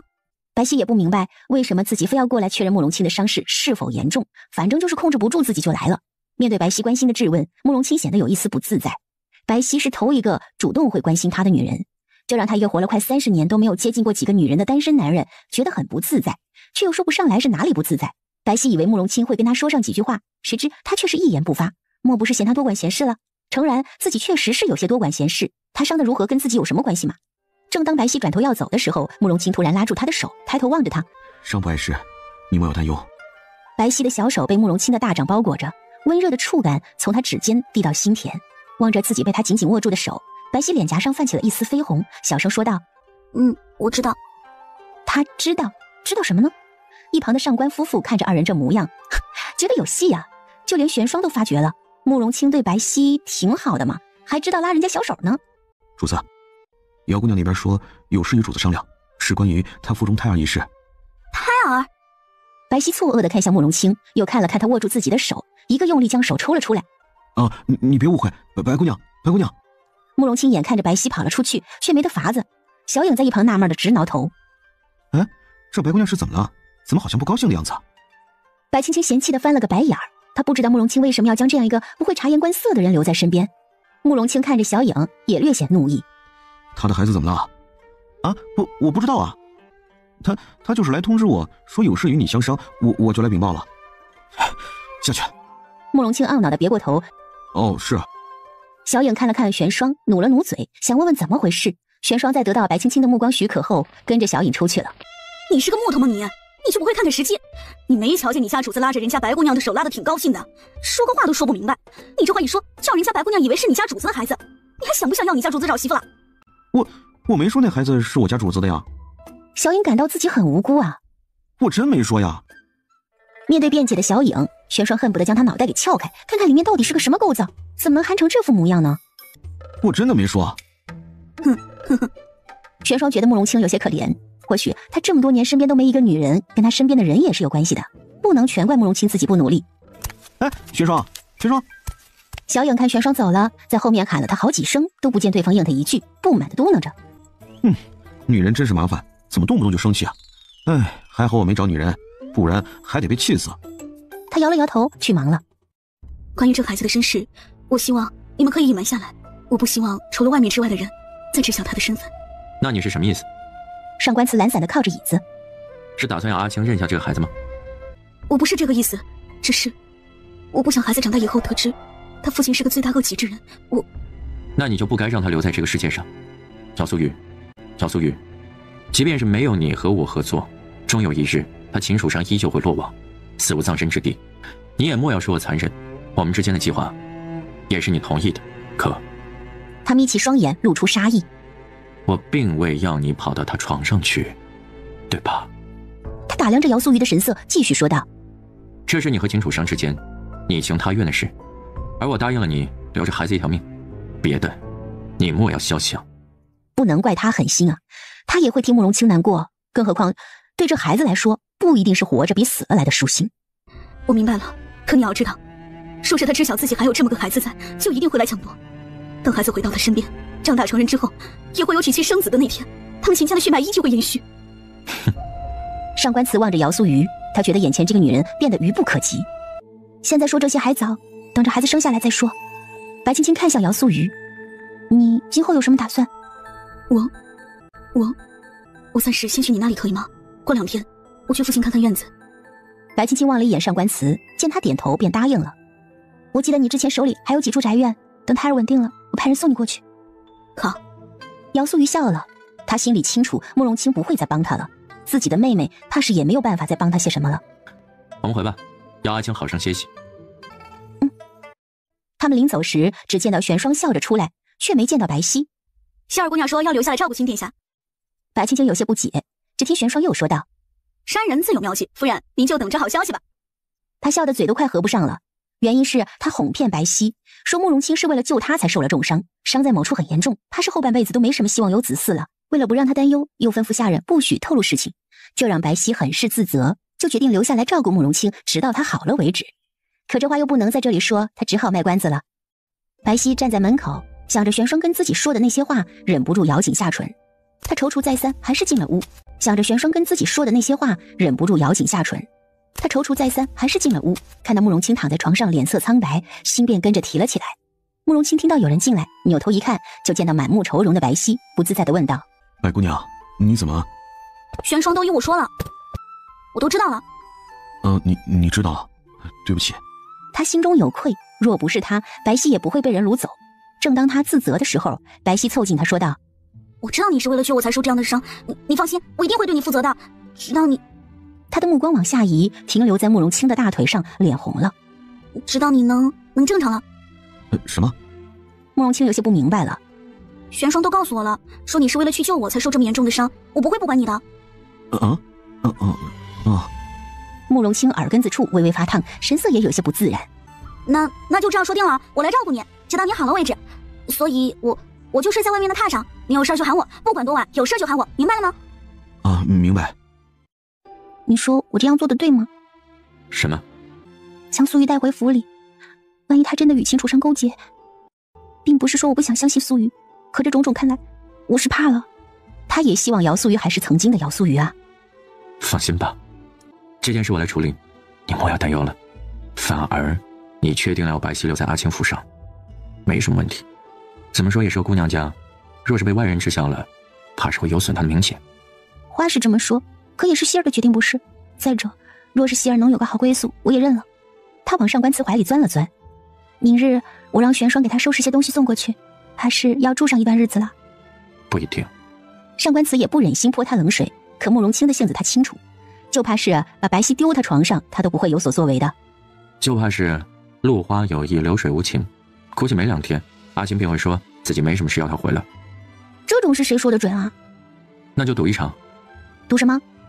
若是他过了3天未归，夫人说什么便是什么；若是明日他就回来了，夫人再为为父添一子。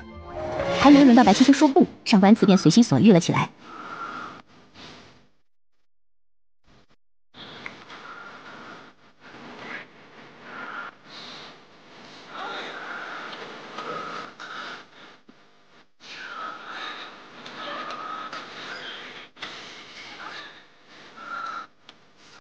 玄霜你来了。是，夫人要我给希儿小姐送一些换洗的衣物过来，小姐在这儿住的还习惯吗？习惯。小姐能习惯就好。玄霜将包袱递给白皙，说道：“这里面呢是小姐的换洗衣物，不知奴婢要给您放到哪里？”白皙并没有多想，帮我放到这里就好了，我就睡这儿。他说着指了指软榻，又端着汤药来到慕容清身边。慕容大哥，吃药了。来啊！慕容清红着脸喝着白皙喂给他的汤药，看着玄霜在一旁直偷笑。这希儿姑娘倒是与夫人有几分相像，只管一心的对人家好，却不会在意过多的世俗想法。他看自己在这儿，慕容清显得就有些不自在，也就悄悄的退下了，省得碍事。慕容清眼角的余光注意到了玄霜离去，心里松了口气。看着白皙认真给自己吹药的模样，他觉得有些愧疚。明明是自己害他被掳走的，现在却以恩人自居，还让他留在这儿照顾自己，怎么想都觉得心里过意不去。白姑娘，等喝完药，慕容清叫住了白皙。我没什么大碍，你其实不用这般。我说了会照顾你的，就是会照顾你，你不用心里有什么负担。你会这样，我也有一定的责任，所以我不会不管你的。他回到床边，冲慕容清笑了笑，犹如春日里的春风一般，看得慕容清有些走神。仔细一看，白皙的脸蛋犹如豆腐一般滑嫩。慕容大哥，他一抬头就看到慕容清在盯着自己。没事，你也忙了许久了，不如去歇一会儿吧。好。白皙确实觉得累了，昨夜里慕容清可能是伤口痛，翻来覆去一直没睡。他呢向来较轻，也就跟着没睡。过了许久，慕容清见他一直没发声，从纱帐中探出头来看了他一眼，见到他恬静的睡颜，笑了。而这一觉白皙睡到了下午，等他醒来时，发现慕容清就靠着睡着了，赶紧穿上鞋子过去想将他放下，谁知只是轻轻一动，慕容清便醒了。他看着慕容清，结结巴巴的开口：“我只是想扶你躺下，会睡得舒服些。”啊，好。慕容清顺势想被他扶着躺下，谁知道许是坐得久了，身子有些麻，再加上刚被人吵醒，人也有些懵。他一动手，手上突然没了力气，一下子栽进白皙的怀里，整个人都愣住了。白皙看着贴在自己胸前的人，迅速红了耳根子。我的天哪，这是被占便宜了？他白皙长这么大，居然还被人占了便宜，这可真是太好了。他假装镇定地将慕容清扶着躺下，笑道：“无妨，时间不早了，我去看看，给你做点试试吧。”话毕，他立马小跑着出去了。出了房门，白皙面上露出不好意思的笑容。他觉得，慕容清为人也不错嘛。慕容清的嗅觉一向很好，方才那一下，他清楚地闻到了白皙身上栀子花的香味儿，就像回不去了一般，就在他鼻子面前萦绕，柔软的触感也挥之不去。他竟然起了歪心思。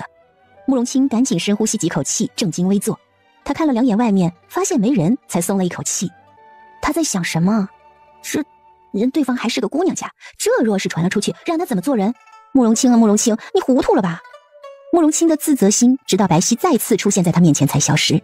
看着白皙做好的饭菜，他做了个吞咽的动作。别说，他可是真的饿了。全双回去后就跟白青青说了白皙跟慕容清睡在一个房间里，白青青便乐得合不拢嘴。他自然是清楚自己这个表妹的，虽然含蓄了些，可若是他喜欢的，就会奋力去争取。他这样尽心的照顾慕容清，除了心中愧疚以外，许是对慕容清也有些意思的。这么看来，他夫君是输定了。等上官慈回来，白青青笑嘻嘻的来到他面前，揪着他的衣襟回到房里，跟他说了这件事儿。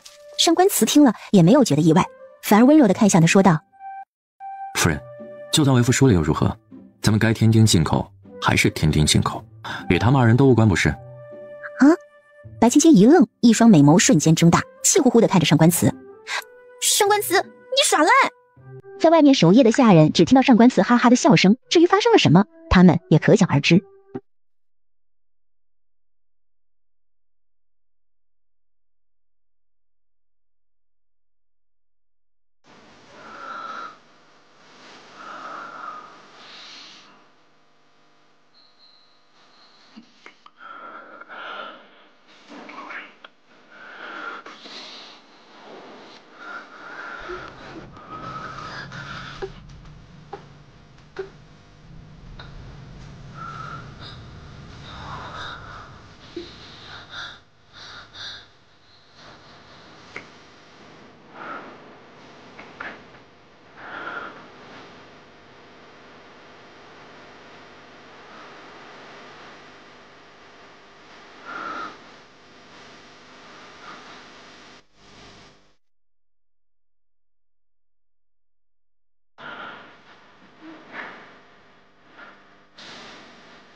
你来这里做什么？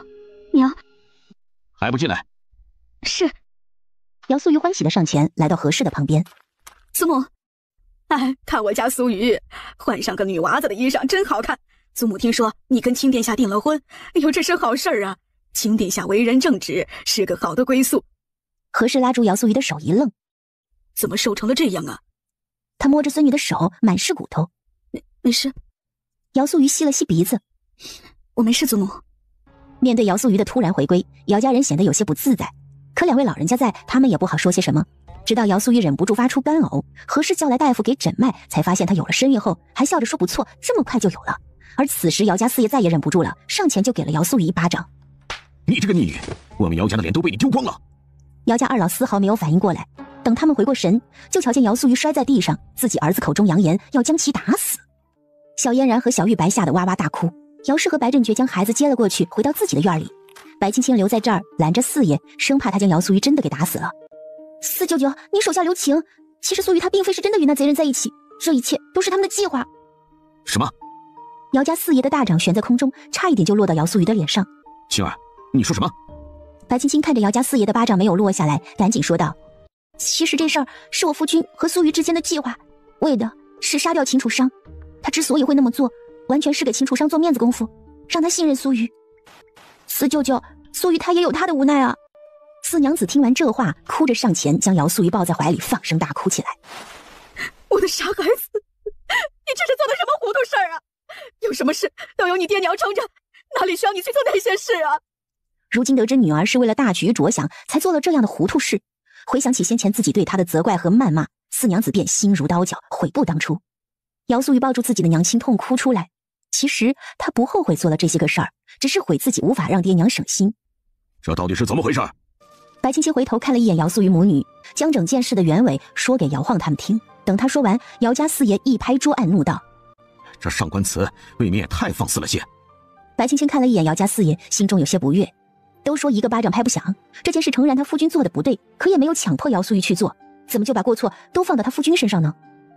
这件事确实是我夫君考虑不周，让苏玉受了委屈。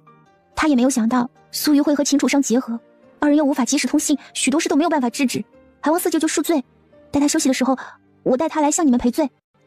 姚晃看着自己眼前的外孙女，觉得自己离家这一段日子，他变得不一样了。上官慈如今的身份是公开了的，姚家也要忌惮一些，对方是皇子，不再是那个无依无靠的宦官了。苏瑜，我也给你们送回来了，若是没有别的事，我就先回去了，家里还有些事要处理，我就先回来了。等青儿有时间了，再来看各位长辈。他微微欠下身子，行了一个得体的礼仪，便去姚氏那儿接孩子去了。到了姚氏院子，玄霜忍不住开口道：先前我觉得姚公子是个通透的人，可怎么成了女儿家就变得这般了？方才都是夫人在给他解释，他一句话都没说，怎的就将所有的过错都怪到咱们家身上了？有些事都是明面上的事，该是如何那就是如何。姚家待我不错，可若是因此生了嫌隙，对谁都不好。苏玉是个姑娘家，有些话她不好意思说，那就算了，我也不会让你们督主委屈的。咱们做了就是做了，没做就是没做，无需平白就受了委屈。爹爹，娘亲，嗨，娘亲来了，小玉白高不高兴啊？小玉白见到白青青，也不知是不是真的认出她来，咯咯的笑了起来，惹得姚氏又亲了亲。这两个孩子呀，都是聪明的，若是等他们长大了，定然有一份成就。什么成就不成就的，我只希望他们平安长大，不要像我们这辈人这般勾心斗角就好了。白青青接过小玉白，我和夫君商量过了，等这边的事都处理好了，大哥那儿安稳了，我们就到乡下去好好的过日子。也好，到时候要是不嫌弃啊，就再带上我和你爹。只要爹娘不嫌弃乡下贫苦，女儿和夫君自然是希望你们去的。他亲了亲小玉白的脸蛋，愈发的想蹂躏她了。那肌肤嫩的就跟刚刚出锅的豆腐一样，也不知怎么的，他欺负这么好，可让他羡慕了许久呢，总是想忍不住上去咬一口。看你这样子，似乎是不大高兴。你外祖父他们说了些什么呀？要你不高兴了？没什么，不过是觉得有些不可思议罢了。娘，你说这人是会变的吗？他又将目光移到了白振觉身上。你跟爹爹一声不响的就回来了，是为何？我跟你娘都是过来人，有些事呢都不必说破。我跟你娘经历的那些，都是你们甚至整个姚家的人都没有经历过的。女婿先前也给我透露过，不然你当真以为我和你娘会不着急不派人去找？傻孩子呀！我和你娘心里清楚得很，甚至比女婿更加了解苏玉在那边的情况。有些事儿他自己选的，我们谁都不好去说他什么。只要这条路他不会后悔就成。至于他回来会怎么说，我们没兴趣知晓，只能说一个愿打，一个愿挨罢了。白振觉说这话的时候，明显是憋着一股子气的，也不知他是发现了什么。爹爹这话，女儿就有些听不懂了。不过他这次回来是被大哥救回来的，相对的来说，苏玉却没有受到一丁点伤，这倒是让我有些怕了。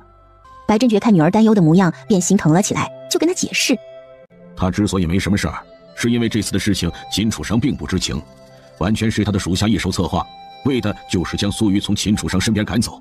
苏玉也是没了法子，才与秦楚商同房，换取了他绝对的信任。不然你以为他下药会那么容易吗？伤敌1000，自损800的法子，之所以他们要会自检，是因为他手上的那一串手链里有一颗解药，在慕容清进去前他就服用了，所以才没法子救慕容清。这件事也一定会被人在秦楚商面前做文章，他以后的路啊也不会好走。原来是这么回事。或许姚素玉方才不讲话，其实也是心里怕被爹娘知晓有了身孕吧。以四爷的性子，一定不会让姚素玉留下这个孩子。他也能理解一位母亲的心思。看天色不早，也就回府了。出门的时候，他等了大概半刻钟，也没见到姚素玉的身影，就晓得他不会跟自己回去。他要走了，下人也会通知他们，却没有一个人出来相送，这让白青青心里有些失落。不知怎么的，感觉从姚素玉出事以后，他与姚家便觉得生分了许多。走吧，大哥。你怎么来了？怎么，大哥这意思是我不该来看你？唉，大哥可真是好狠的心呢，有了我表妹在这儿，就不想见我了是吧？玄霜，咱们回去吧，别在这儿讨人嫌了。说着就要走，听到了慕容清无奈的声音：“宣说，还不快将你家夫人拉过来坐下呀？”好夫人，卿殿下都这般说了，您还是快和奴婢过去坐坐吧，不然殿下该责罚奴婢了。说罢，扶着白青青过去坐下。瞧你，都是为人娘亲的人了，还这般小孩子气。说着，丢给他一个杆子：“来，尝尝，岭南刚运来的。”哟，这个是稀罕玩意儿啊！这是什么呀？这么酸？现在还没到柑子成熟的时节，能不酸吗？岭南离这远，若是都熟透了再运过来，那就得冬天了，路上都得冻坏了。让你尝个鲜，你还挑剔啊？慕容清笑了，犹如暖阳般的笑意，让白皙将目光都停留在他身上。白青青看到妹妹这样，心里也自然能明白了。你伤好了吗？就出来了？哎，还好，但是也不能一直躺在床上，不是？躺久了啊，人都废了。正好现在出来坐坐，不然可得闷死。你这若是被贵妃娘娘知道，怕是都要心疼死了。先不要让她知晓这件事，我怕她小题大做。他话没说完，就听见高贵妃的声音：“说谁小题大做呢？你这个不孝子！”容颜说你伤哪儿了？慕容清差点被自己口水给噎死，赶紧解释：“没有的事儿。母妃，您别听他胡咧咧，你就不盼我点好？没什么大事儿，不过是一点小伤罢了。”小伤？那你站起来走两步给为娘瞧瞧。高贵妃不信。我。慕容清心里叹了口气，一咬牙，硬是站起来，忍着疼走了2步后，身子一歪，白皙赶紧上前去扶住他，见他额头都渗出汗珠来，便急了：“哎呀，你以为自己是铁打的吗？扶个人能死吗？非要逞强！”他是不想自己母妃将这口怨气撒在姚家身上，可见白皙快哭出来的模样，又有些心疼，便抬手替他擦拭掉眼泪。哎，别哭啊！高贵妃看到这一幕，先是一愣，随即又看向白青青：“大哥年纪大了，身边总要有个人伺候的。”高贵妃会心一笑：“行了，要人给他抬进去吧，自己几斤几两都不清楚，还得要人家姑娘提醒。”说完一挥手，就有2个小太监上前过去将慕容清给扛回了屋里，他也跟着进了屋。要大夫来给你瞧瞧，看伤口怎样了。听到这儿，白皙说了我去，就跑出去找太医了。慕容清看着白皙离去的身影，有些出神。高贵妃瞧着儿子的魂儿都快没了，便忍不住提醒道：“这么好的姑娘，也不知道将来会嫁给什么样的男人。”慕容清看向高贵妃，忍不住摇头。他母妃什么都好，可就是这个性子，总像个小孩子一样，总想凑热闹。我家妹妹呀，一定会嫁一个像大哥这样温润如玉的男子。好孩子，还是你会说话。看着略带奸笑的二人，心中一直在想，这天下间像他这般的男子还有哪些人？母妃，大夫也说了，我并无大碍，您就放心吧。看自己母妃担忧的模样，慕容清心中也有些许愧疚。他这辈子做的最多的事，就是让他母妃担忧了。常年在外，想要远离宫中的纷争，就没法子留在母亲面前尽孝。身为人子，他心中是愧对爹娘的。儿啊，母妃只想你这辈子好好的活着，娶妻生子，能安稳的过一生。娘知道你对那个位置没得兴趣，娘也不逼你。可你千万不能让娘白发人送黑发人啊！他说这话的时候，眼里含着泪光。听娘的话，莫要再出去了好吗？娘年纪大了，没几年活头了。娘呢，只想能跟你多待几年。慕容清并非是心狠之人，看到自己的娘亲说出这样的话，他心里也是不好受的。一想到接下来他要做的事充满了危险，成则大义，败则一败涂地，他的母亲也会随着他的败受着屈辱，他能败吗？母妃放心吧，我不走了。慕容清笑着拍了拍高贵妃的手：“放心吧，我不会输的。”好。高贵妃拿着帕子擦了擦脸上的眼泪，笑了。看着母子俩这般，白皙也向白青青靠了靠，红了眼圈。她想家了，想自己的爹娘了。白青青好歹在这里还有姚氏夫妇，而白皙呢，除了白青青谁都没有，这让她很是失落。她靠在白青青怀里要哭的模样，恰好被转头的慕容清瞧见，心里一惊。一个看起来活泼的姑娘，到底是出了何事，会让她露出这样悲伤的神色？如今想起来，她好像对白皙的身世，除了她是白青青的表妹外，一无所知。这一瞬间，慕容清突然渴望知晓白皙更多的事了。可是发生了什么事吗？没什么。上官慈勉强一笑，看着白青青：“南陵公主曾来和亲，太子有意娶之，可如今，她向皇上提议，想要嫁到府里来做妾。她今日在朝堂上已经拒绝过了，其余的大臣也不敢复议。可她下朝之后刚出了宫门，韩宁便来找她，与她明说了自己想要嫁给他，只是为了利益。他可以替上官慈提供南陵的情报，同样的，上官慈需要护他和他母亲周全。这件事对于现在的上官慈来说，算得上是一件好事，能打压了太子不说，还能得到南陵的情报和一部分公主党的支持。这确实是个两全其美的法子。可本座不稀罕，他也没这个资格进本座的府里。他说完这话，那韩宁也没有怒，反而笑道：如今你这个皇子的身份摆了出来，你以为太子和二皇子他们会放过你吗？会放过你的妻儿吗？不如等我进了府，将我的人留给你夫人，时刻保护着她。而且相比她，我这个公主身份更能吸引别人的眼球，你觉得呢？看着信心满满的韩宁，上官慈连个眼神都懒得给他，扭头便回家了。她一个公主做妾，当真不怕丢了南陵的脸面？哼，南陵如今还有什么脸面？她这个公主也是名不副实，她也并非是皇室血脉，而是她娘亲与自己的亲兄长私通生下来的孽种。如今南陵皇上命不久矣，先皇后之子又早早夭折，怕是用不了多久，南陵就得易主。那这件事你怎么想？是想要纳她入府？我倒是觉得做妾委屈了这位公主，不如你将我休了，我将这正式的位置给她，也不辱没了她公主的名声，不是？白青青轻声笑着，一张樱桃小口扬起一个弧度，颇有一番风韵。上官慈一听就知道自家夫人酸了，忍不住笑了出来。我当真没这个意思，论姿色，她不如夫人；论才能，更不如夫人。你说我要她做什么？不过就是会投胎了些，投了个好人家。白青青突然回头，吓了上官慈一跳。她背过手，在上官慈面前走来走去，最后说道：哎呀，没想到本夫人在你心中竟然如此了得，真心不错呢。哼！看着自家夫人在自己面前耍宝，上官慈无奈地笑着上前将人抱了起来。我与你说这件事，只是不想到时你从别人口中知晓这件事，仅此而已。他抱着白青青来到后院的池子旁边，将她放下，仔细地打理着她的头发，然后缓缓说道：其实我也想过要她入府，这样一来太子他们的眼中钉就会是她，你和孩子便会少几分危险。那你为何还来与我说，直接做了便是？这样一来的确省事了些，可你我之间便会产生嫌隙，我不愿，所以才来与你说了这事。要你从我的口中得知，总比要在外人口中得知要来得更好，不是吗？是。不是吗？是。白青青笑了起来，眼前这个男人越来越会心疼人了，也越来越会懂得替别人着想了。小雅，夫人你怎么看？秋风起，落叶枯，二人彼此深望着对方，仿若身心交融。我啊，不是那个不能保护自己的人，或许曾经是，可如今便不是了。他在上官慈身边转悠了一圈，从后面环住他的腰身，待双手汇聚时，手中多了一把金色的小匕首。你看，若是有人像夫君一样，都以为我是个弱女子，不就命都没了吗？上官慈低头看着抵在自己腰间的匕首，怔住了。他从未想过，这样一双软糯的小手会拿着这样的利器。看着他紧握着匕首的模样，上官慈心里一酸，终究是他给他的安全感不够，所以他才会随身带着这样小巧的匕首吧。上官慈将他一把拉过来，转过身将他抱进怀里，说道：这样的利器不适合夫人，还是收起来吧，免得不慎伤了自己。自从孩子出生的那一天，我便差人打造了这样的匕首随身带着，就连夫君都没察觉，对吧？所以啊，你无需担忧我会保护好自己还有孩子的。我也明白你和大哥要做的这件事，成败一念之间，若是成了，你我从此隐退；若是败了，我们就将孩子交给爹娘，我随你去了，也没什么大不了的。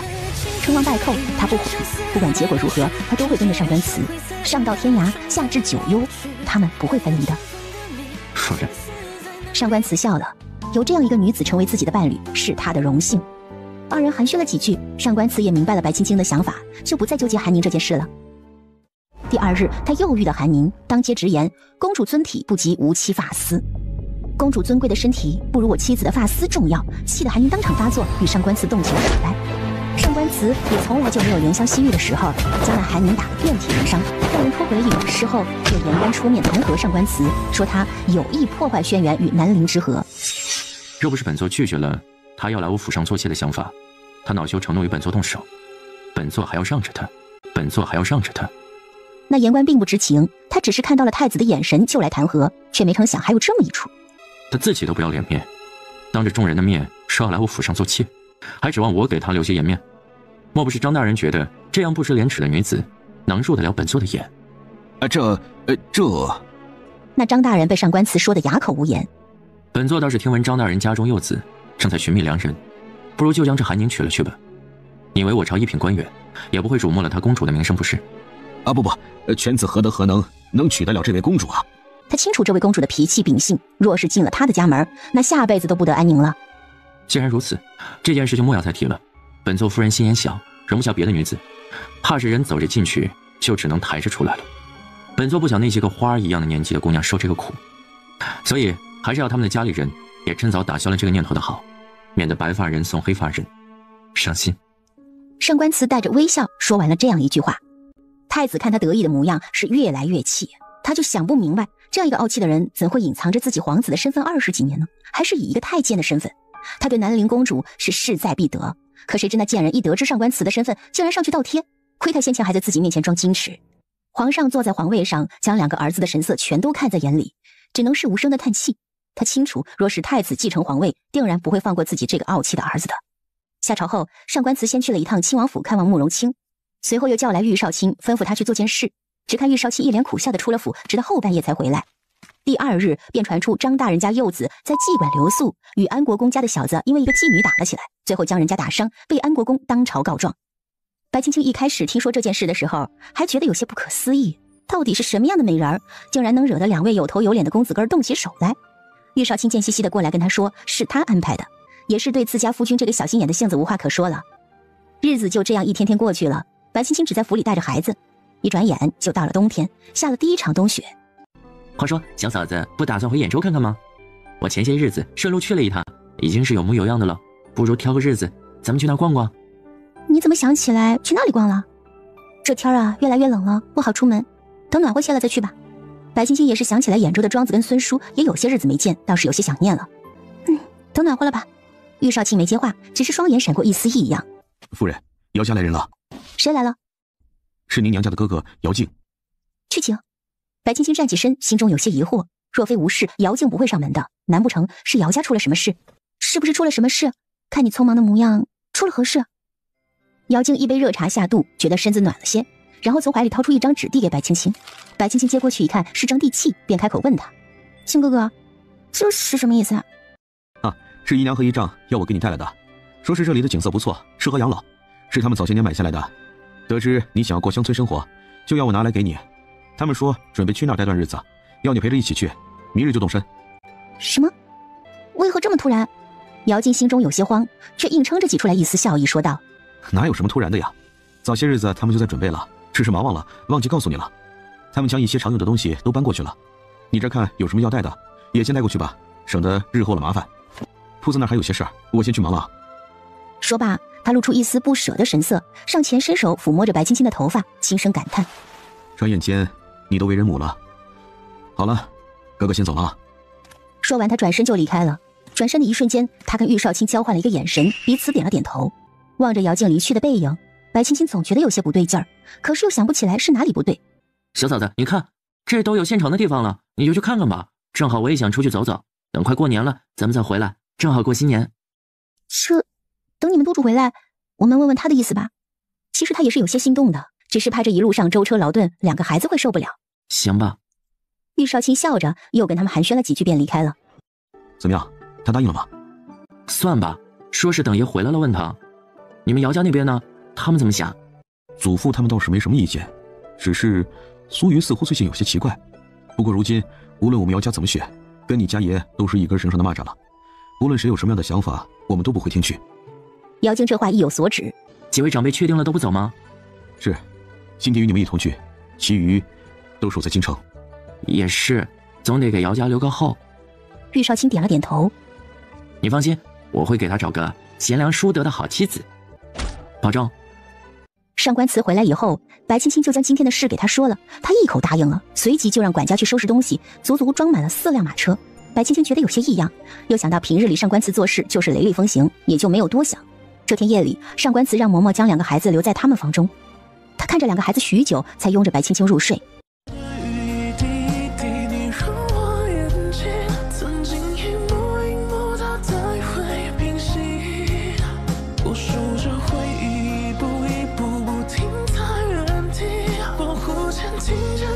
我们过段日子就回来了呀，你若是不舍，咱们就不去了。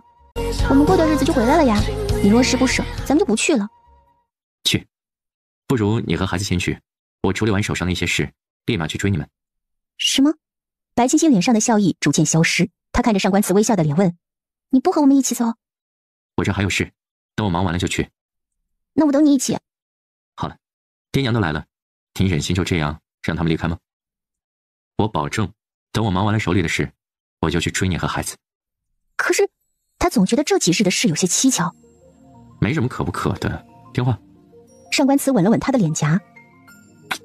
为夫是真的有事，手上的几件大案子脱不开身，否则我定然会与你一同去了，不是？确实是有几件案子，这几件案子呢，牵扯的人太多了，一时间我抽不开身。好吧，那你要尽快忙完，等你忙完了就来哦。好。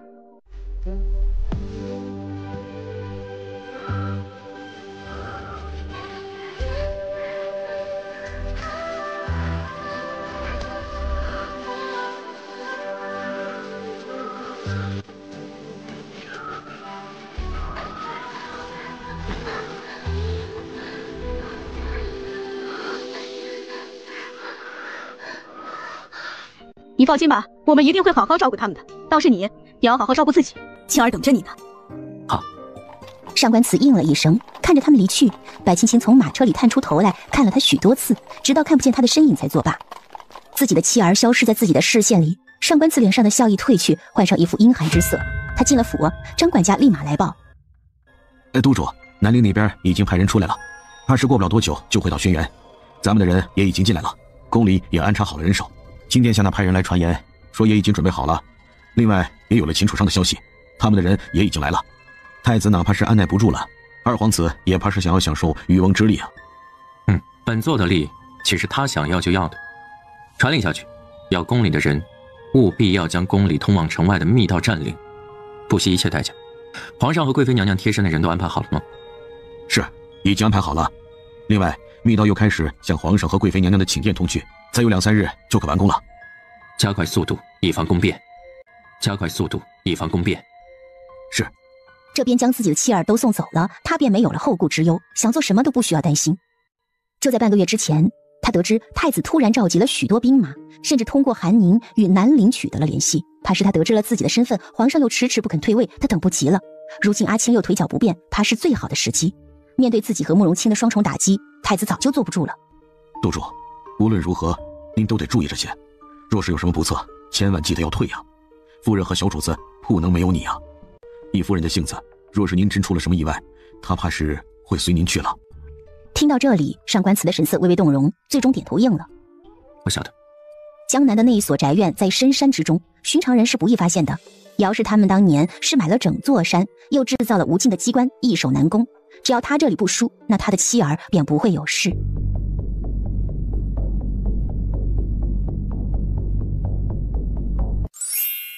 慕容简盯着上官慈冷言道：王太医在为父皇诊治，闲杂人等不得入内。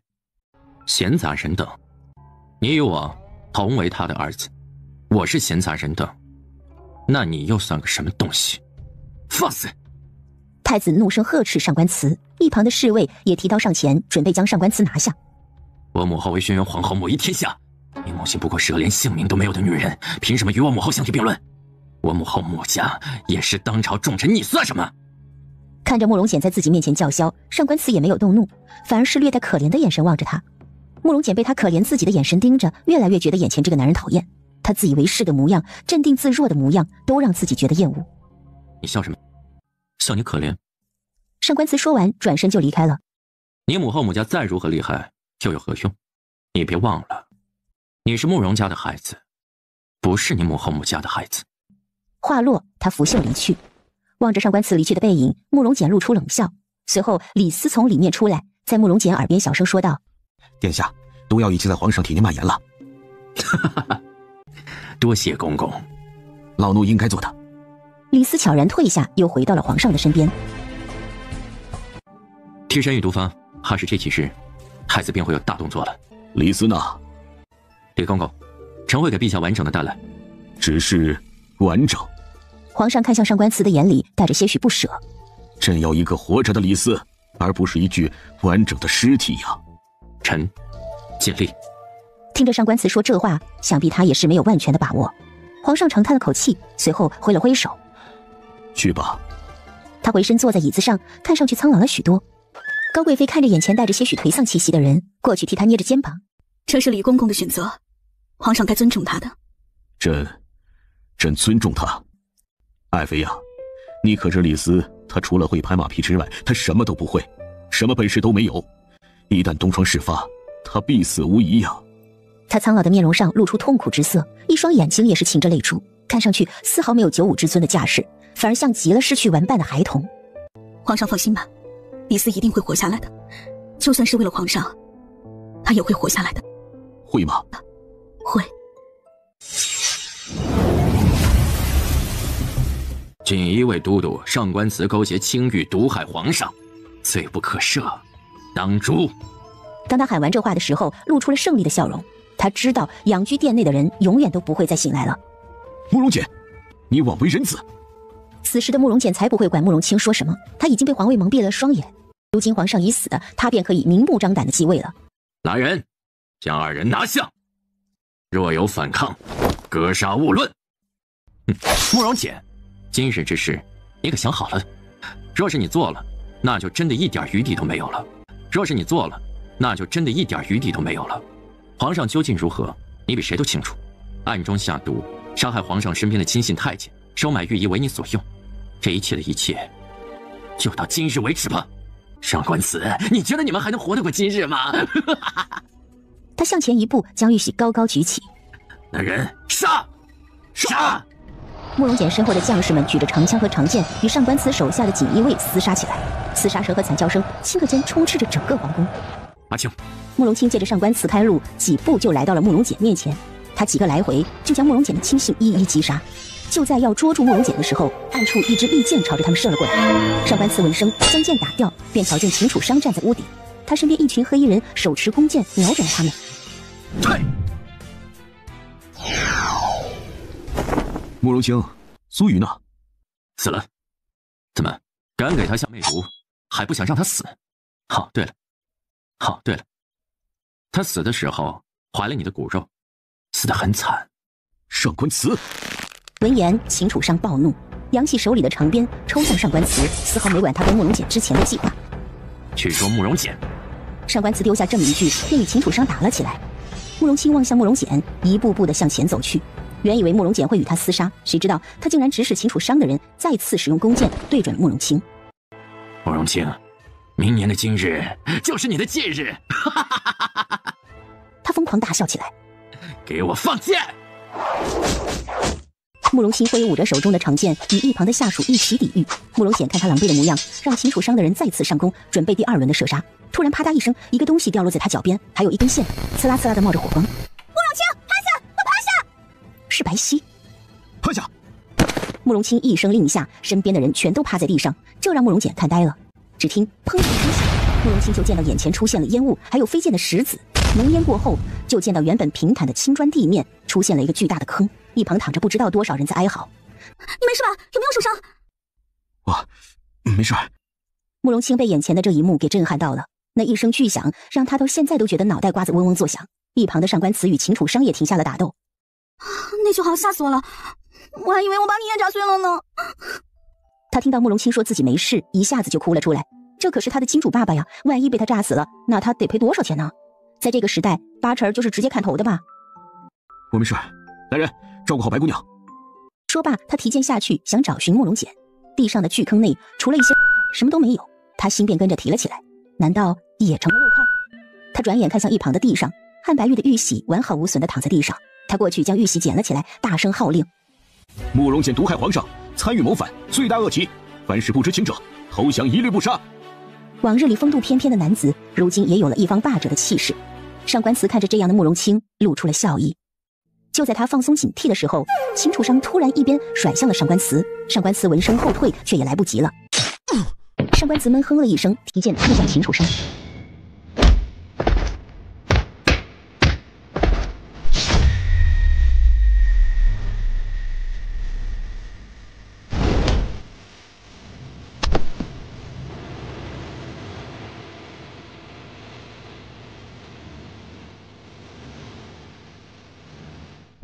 想必是北越的人将他救走了。父皇为何这么说？慕容清看了一眼自己的母妃。北越与我们轩辕素来没有交集，为何会在这种时候来救太子？皇上看了一眼自己的儿子，说道：等处理的差不多了，你跟荣烨去寻白振诀，跟他去一趟北越，看看能不能找到什么线索。当年皇后年轻的时候救过北越公主的命，北越皇室又以绝学鬼影迷踪，便能在众目睽睽之下将人带走，那不乏神行莫测，几乎不会有人见到他的踪影。北越，哎，你快点把这件事处理好，好让李斯回来。他不在，朕连个下棋的人都没有。慕容清瞳孔一缩，面色有些难看，他不知道该如何回答父皇的这个问题。高贵妃见儿子脸色有些苍白，立马说道：行了，到时候就让他回来了。说完，他朝自己儿子摇了摇头，示意他不要再说话。好了，宫里还有不少烂摊子需要你收拾，回去吧。高贵妃说着起身将他撵了出去。等到了外面，走远了，才悄悄地问自己儿子：你跟母妃说实话，李斯他是不是不在了？说完了不在了这3个字，高贵妃忍不住哭了出来。慕容清也是心里一酸，点了点头。太子发觉了李公公给我传递消息，便将他五马分尸了，衣锦消油，做给别人看，让他们看清楚背叛他的下场。那尸首呢？只能寻回来尸骨了。慕容简让人将李公公的尸首放入蒸笼里蒸熟，喂了狗，骨头扔进了护城河里。我让人去寻了。高贵妃仿佛被抽空了全身的力气一般，她踉跄的来回几步，被慕容清扶住了，摆了摆手说道：先别让你父皇知道，他会扛不住的。就连他都没有想到李斯到了晚年会落得如此下场，他尽心尽力伺候了皇上一辈子，却落得被人杀害喂狗的下场。高贵妃一步一步向房内走去，她回想起自己刚刚进宫的那一年，处处被人欺负，是李斯帮了她一次又一次。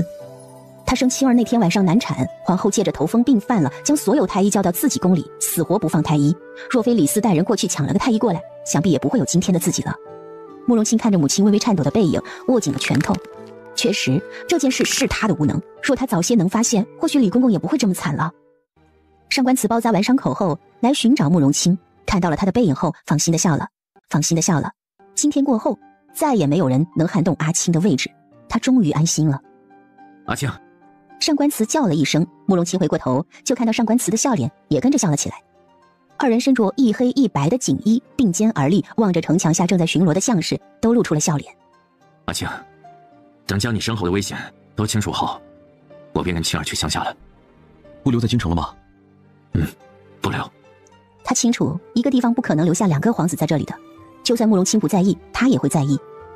世人也不会允许一个功高盖主的人存在，朝中大局也得由慕容清掌握着，他也需要安排能为他所用的人存在。而他自己呢，该归隐了。他这20几年里，有几年在颠沛流离，有10余年在战场厮杀，余下几年则是在宫中看着一群人明争暗斗。也许只有这么2年，他才感觉到了幸福，或许这才是他所喜欢的，就是守着自己的妻儿过一辈子。他还想有时间了，听夫人多讲一些关于他娘亲的事。好，你的府邸我会给你留着，你若是不想回也无妨。可玉白大了，你得要他回来继承你的王位啊，这件事没得商量，知道吗？王位，你我同父异母，你身为皇子，必定会有自己的王府。你不想没关系，可玉白，他既然姓了慕容，就必须回来。所以啊，你也好好的教育这孩子，可别给我养废了，明白吗？上官慈被慕容清这话给逗笑了。什么叫别给你养废了？那是我儿子，又是你儿子，要羡慕就赶紧自己成家去生一个去。说完，他搂住慕容清的脖子，二人像小时候那般笑了。半月后，白青青刚刚睁开眼睛，便看到了熟悉的脸庞，一双黑如宝石般的双眼带着柔情望着他，嘴角带着笑，轻声道：夫人醒了。这声音，这脸庞，都是他日思夜想的男人。夫君，他猛地爬起来扑向上官慈。夫君，后太后夫人，这才1个月未见，你是越发的圆润了。后太后夫人，这才1个月未见，你是越发的圆润了，差点将为父给撞到地上去。原本高兴流泪的白青青听到这话，被气笑了，鼻涕都淌出来了。你怎么说话呢你？谁胖了？谁圆润了？看你，你还跟个孩子一样，鼻涕都出来了，丢不丢人啊？圆不圆润，是你这身子说了算的，可不是为父湖州。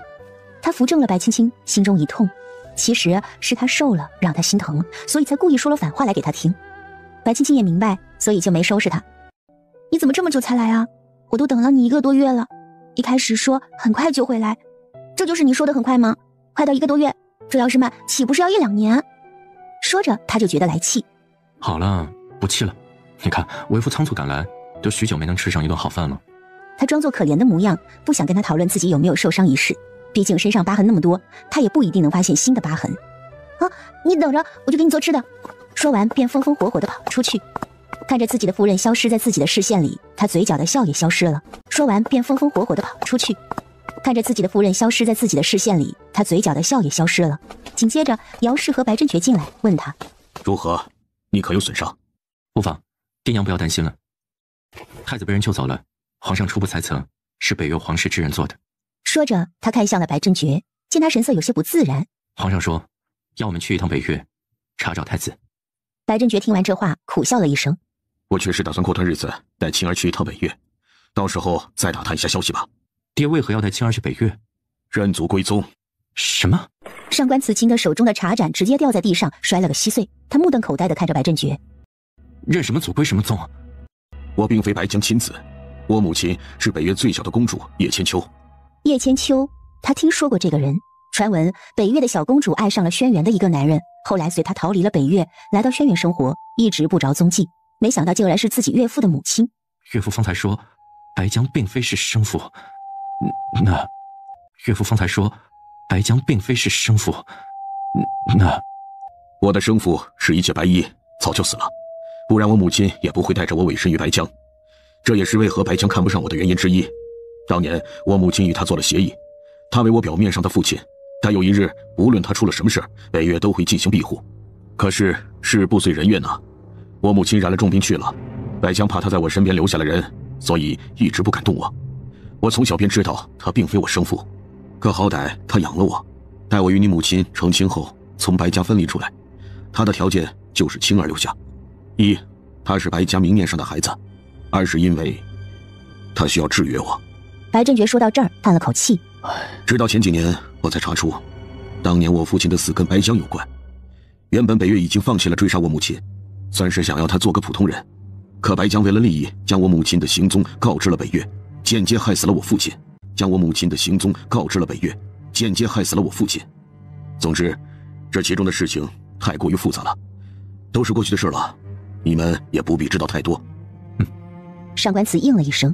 这些年我与北越皇室也有联系，过段日子等你安静下来，我会带着青儿去北越，到时候怕是不一定会回来。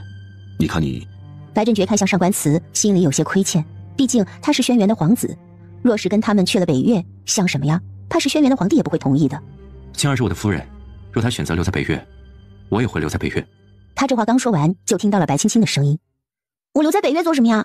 他端着一碗鸡汤面进来，好在昨晚还剩了鸡汤，我想着你也饿坏了，就拿来给你简单的煮了一碗面，你先凑合着吃，一会儿等到了中午再好好的吃上一顿饭。上官慈笑着接过来筷子吃了起来。方才进来时听你们说起了北越，北越怎么了吗？白振觉笑道：“过段日子我们去一趟北越。青儿，其实爹爹和娘亲是北越人，你如今也大了，爹爹想回去看一看，你愿意吗？你愿意吗？”白青青惊讶了，乔爹爹这话说的有什么不愿意的呢？只是一时间听闻这个，觉得有些仓促了。这么多年你都没有给我说过祖母是北越人。这其中牵扯了太多事儿，爹爹觉得有些复杂，所以也就没告诉你。原先觉得你还小，怕你无法理解，到后面啊，爹爹就常在外面出征，也没那个时间。这不，现在闲下来就想告诉你了，你都是做娘的人了。白振觉心中对女儿始终存着亏欠，明明是几辈的恩怨了，却偏偏都让自己的女儿吃了这个苦。女儿知道，爹爹放心吧，不管发生了什么事，您都是我的好爹爹。我不在的这段日子里，京城是不是出了什么事？果然，我来的那天就是，爹娘他们说话有时候也是吞吞吐吐的，一直想要掩盖着什么。玄霜也是，从不主动和我说起你来。到底发生了什么事？是不是因为这件事，所以你才这么晚来？太子要篡位。什么？他不敢相信地看着上官慈，仿佛自己的耳朵出了问题。太子为什么要这么做？他已经是太子了，何须多此一举啊？太子确实已经是太子了，可他终究是太子，不是皇上。只要他一日不是皇上，就一日不会睡得安稳。近年来，阿青又一直在京城内，论品行，太子不如阿青；论计策，太子不如慕容涵。他之所以做这个太子，是因为慕容涵没有这个好命，有个做皇后的娘。皇上的身体这2年来看都还不错，他是等不及狗急跳墙罢了。说着，他拉起白青青的手到一旁散步。在你爹娘出来之前就察觉到了，也已经在部署。可若是你在，我就无法安心，所以才故意要跟你爹娘来到这个偏远之处。你走之前，太子就买通了工人，给皇上下了慢性毒药。我跟阿青也是偶然间发现的，将毒药换了，在你走后又找人易了容，跟皇上换了过来。没多久，慕容简便按捺不住了，将那人给毒死。那人毒发前，我和阿青都在，于是慕容简便将整件事丢到我和阿青的身上，污蔑我和阿青要造反，所以谋害了皇上。等他讲完，发现白青青已冒出了冷汗。白青青心中还是有些后怕的，自己不过才离开了1个月左右的时间，就出了这么大的事情。他突然抬头望着上官慈，眼前的男人不像从前那般冷漠，反而望着他的时候柔情似水，这是他最得意的。二人成为夫妻时间不久，能获得上官慈的真心，也是他最幸福的事。除了有些时候大男子主义了些，几乎没有什么缺点。怎么了？我脸上有什么？没有。白青青看四处无人，大胆地抱住他的腰身，笑着说道：“我夫君长得真好看。”上官慈被他给逗笑了。怎么，就这么喜欢我这副皮囊啊？好看的皮囊谁不喜欢啊？难道夫君不喜欢我这副皮囊吗？喜欢啊。上官慈坦诚地回答：“那不就是了，我也喜欢。”他笑了，眼里满满的都是上官慈面容的倒影。这里的景色不错，很适合生活。上官慈抱紧了他。我要和你说件事，走，我们去那边坐坐。说着，领着白青青走到一旁的枯树枝旁边坐下。我先跟你商量一下，你若是不愿意，我们到时候再说。我先跟你商量一下，你若是不愿意，我们到时候再说。看上官慈如此严肃，白青青还以为是出了什么事。你说，我听着。我来那天就跟阿青说，等他顺利登基以后，我可以离开，但是孩子要留给他，将来继承王府的爵位，你意下如何？听上官慈这么说，白青青沉默了。上官慈是皇子，这么多年，皇家该给他一个名分了。可他又想到慕容清放了上官慈回来，要了玉白过去，难不成是想要玉白做质子？想到这儿，他秀气的眉头拧成了川字。看他露出不悦的神色，上官慈以为他是不愿意这件事。你若是不愿，就算了，总归我对王爷的身份也没什么想法。不，我不是这个意思。他看向上官慈，很不愿意将慕容清想象成那副模样。玉白是长子，他既然随了慕容，就该担起慕容家的责任。可大哥这么急就说了这件事，我是怕大哥需要一个质子，毕竟他将来是皇上，你能助他登上皇位，自然也能将他拉下马。我是怕，毕竟他将来是皇上，你能助他登上皇位，自然也能将他拉下马。我是怕。他看到上官慈眼中闪过一丝异样，就没有再说什么。二人心中各怀想法。上官慈最终说道：“这件事日后再议吧，总归要等到玉白成人，不可能将他一个小娃娃丢过去。”他很不想去怀疑慕容清，但是身处于这个身份，确实有些尴尬。好，白青青也不愿意把慕容清想得太复杂，可他是真的怕呀。二人在外面溜达着，上官慈看到一只白色的兔子从一旁跑过，顺手捡起了地上的石子，向兔子甩了过去，直中兔子的脑袋，将兔子给打死了。他过去将兔子捡起来晃了晃。这兔子还挺肥的，晚上红烧了吧？好，正好这皮子还能做点东西。不过你会处理皮子吗？若是处理不好，还是会有异味的。这个我会啊，你放心吧，到时候给你做个毛领也好暖和些。既然有兔子，想必还会有其他的野味。明日我们来打猎，看看还能猎到什么好东西。身处于乡间，他觉得整个人都放松了起来，也有了一丝想体验一次乡野村夫的感觉。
这位爷，给夫人买朵绢花吧。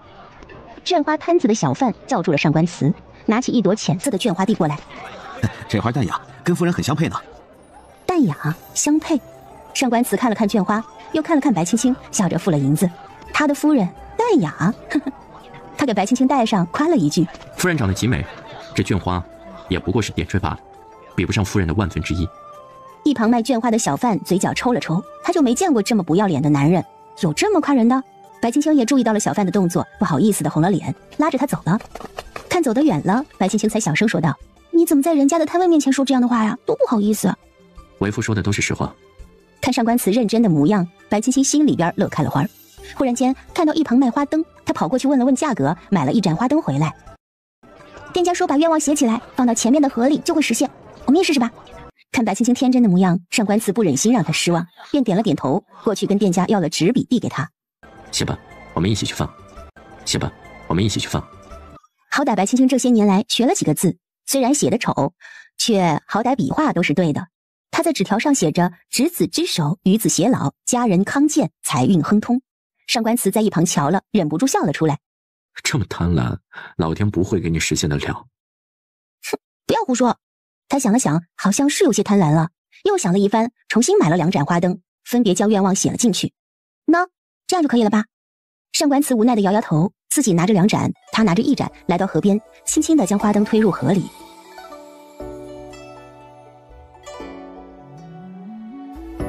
二人望着飘远的河流，纷纷笑了。愿与无期长相守。愿与夫君长相守。繁星只映着碧波之畔，谁家有篷床，靠在姑苏岸，清风云袖，荷花万桩。一曲笙箫经不起波浪，城外寒山寺中相沾。新绿层林上，诗画在江南，万般风景如你眉眼。怎么了？这是谁要你不快乐？你要去见谁啊？谁给你来了信？上官慈一怔，看着一旁的信纸。我不知道，去瞧了才能知道。你就是因为这个生气？人都不知道是谁你就想去？在这儿人生地不熟的，你去了，万一出了什么事该怎么办？白青青面露担忧之色。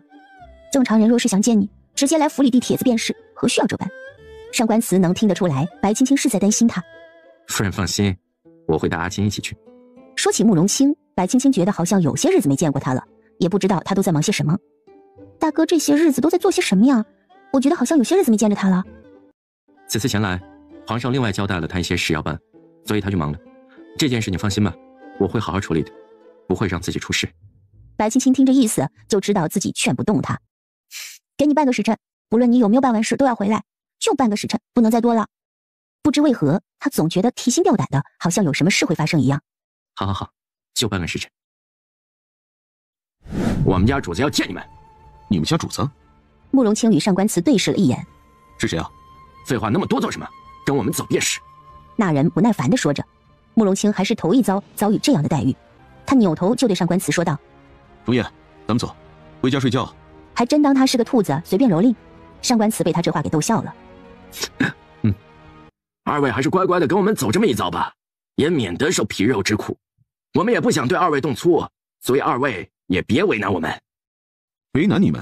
今日本王就要为难你了，你能如何？慕容清的声音冷了下来，他看了看四周黑衣人的分布，跟上官慈交换了一个眼神。上官慈突然窜了出去，直接斩了方才那人的首级。一旁的人还没有反应过来发生了什么，等他们反应过来的时候，看到的就是那人的头颅滚出去好远。再问你们最后一次，你们的主子是谁？突然传来一阵拍手的响声，从一旁的树后面出来一个人。上官大人好身手，不过二位还是请跟我走一遭吧。方才是家人不懂事，得罪了二位还请看在下的面子上，不要怪罪。你的面子，不敢以真面目示人，你还有什么脸面？上官慈倒是一点面子都不给人家留。我夫人在家等我，没时间，滚吧。阿青，走了，回家睡觉。这话让慕容清有点不爽了，嘟囔了一句：“你回去有媳妇抱着，我有什么呀？谁让你不娶？那是我不娶的事吗？难道怪我？”在场的人都看着二人在斗嘴，尴尬了好一会儿，那人又发话了：“鄙人不以真面目示人，是因为相貌丑陋，怕吓到二位，还请见谅。我家主子手里有二位感兴趣的人，还请二位一步。”感兴趣的人？他们感兴趣的人没有，但是要抓的人却有，那就是三皇子。慕容简在你们手里。那人回答的也直白，说了是。你家主子有什么条件？我家主子的条件也简单，就是要青殿下娶她。慕容清听到这句话，差点气得骂娘了。上官慈倒是一副看好戏的模样，看着慕容清。你这是情债？慕容清完全不知道现在是什么情况。这送上门来的姑娘，按道理来说都不是什么好姑娘。他觉得送上门来的都是歪瓜裂枣，只有自己抢的才是最好的。我多谢你家主子的美意，不过我暂时还没有娶妻的想法。走，回家睡觉。站住！从树上落下一红衣女子，模样俏丽，看上去是个活泼的性子。她抬头看着慕容清，嘟起了嘴来。本小姐瞧上你，你娶我，我将慕容简给你，不是很好吗？说完一挥手，让人将慕容简给带了上来。人在这儿，只要你答应了娶我，我就将人给你。我并不认识姑娘，姑娘为何要说出这样的话来？你不认识我不要紧，我知道你就行了。反正我看上你了，你娶我不就行了吗？你要是不娶我，我就杀了他，要你没法子交差。慕容清不知道哪里杀出来这么一个人，他看了看被绑起来的慕容简，问：你怎么证明这人就是真的慕容简啊？这有什么可证明？我需要骗你吗？那女子在一旁跳脚，又过去甩了慕容简一脚。喂，说话！哎呀，说你就是慕容简。害你将这贱人给本宫杀了，杀了他！看着如此发怒的人，慕容清倒是有点相信了，因为慕容简每次动怒，他的眼睛就会忍不住的抽搐。你才是贱人，你全家都是贱人！红衣女子上去就给了慕容简2巴掌。你个阶下囚有什么可得意的？想杀我，凭你！我知道你们来北岳就是为了他，我把他抓到了给你，你娶我，行不行？一句痛快话。你我素不相识，我为何要娶你啊？我看上你了，你就得娶我，不然我就杀了他。突然气氛变得有些尴尬，上官慈和慕容清都沉默了。他们看着慕容简，又想起皇上的话，说是如果带不回去活的，死的也行。慕容清淡定地看着他，那你还是杀了他吧。容叶，走。你们敢吗？救我！救我！慕容简，什么字？救我！也不知慕容简是真傻还是假傻。他们2人来到北岳，就是为了带他回去的。回去的结果，他就只有死路一条。他居然让他救他，救他可能吗？你怎么这样啊？他可是你的兄弟啊！你就不管他的死活了吗？你怎么……他突然瞪大了双眼，因为慕容清方才回头，射出了一把匕首，直中慕容简的脑门，鲜血迸溅到他的眼里。慕容清冷漠地看着他，不用你动手，我亲自来。我最讨厌的就是谁来威胁我。哼！说完转身离去。阿青讨厌像你这般自以为是的女子，你还是死了这条心吧。与其将心思花在她身上，不如去找个良人。你这样的女子，注定是配不上我家阿青的。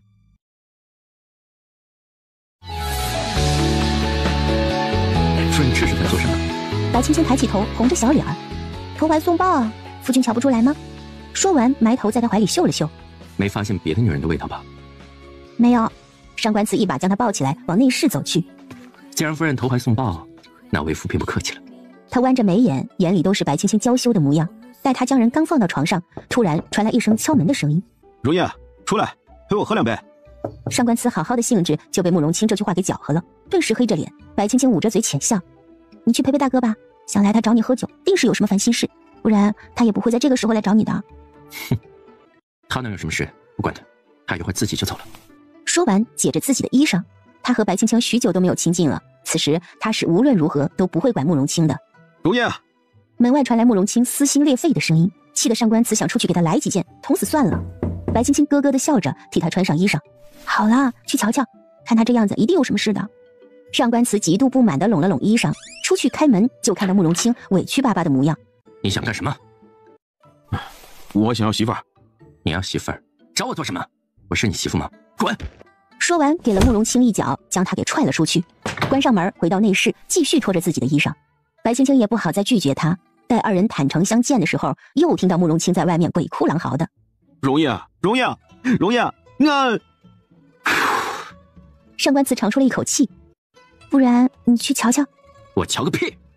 上官慈爆了粗口，刚骂完，就听到哐当一声，紧接着就瞧见一袭白影朝自己跑过来，口中还喊着他的名字，吓得他赶紧将白青青给裹了起来，扯了衣裳给自己穿上。刚穿完，慕容清就扑到他们床上，醉醺醺地看着他：“我要媳妇儿。”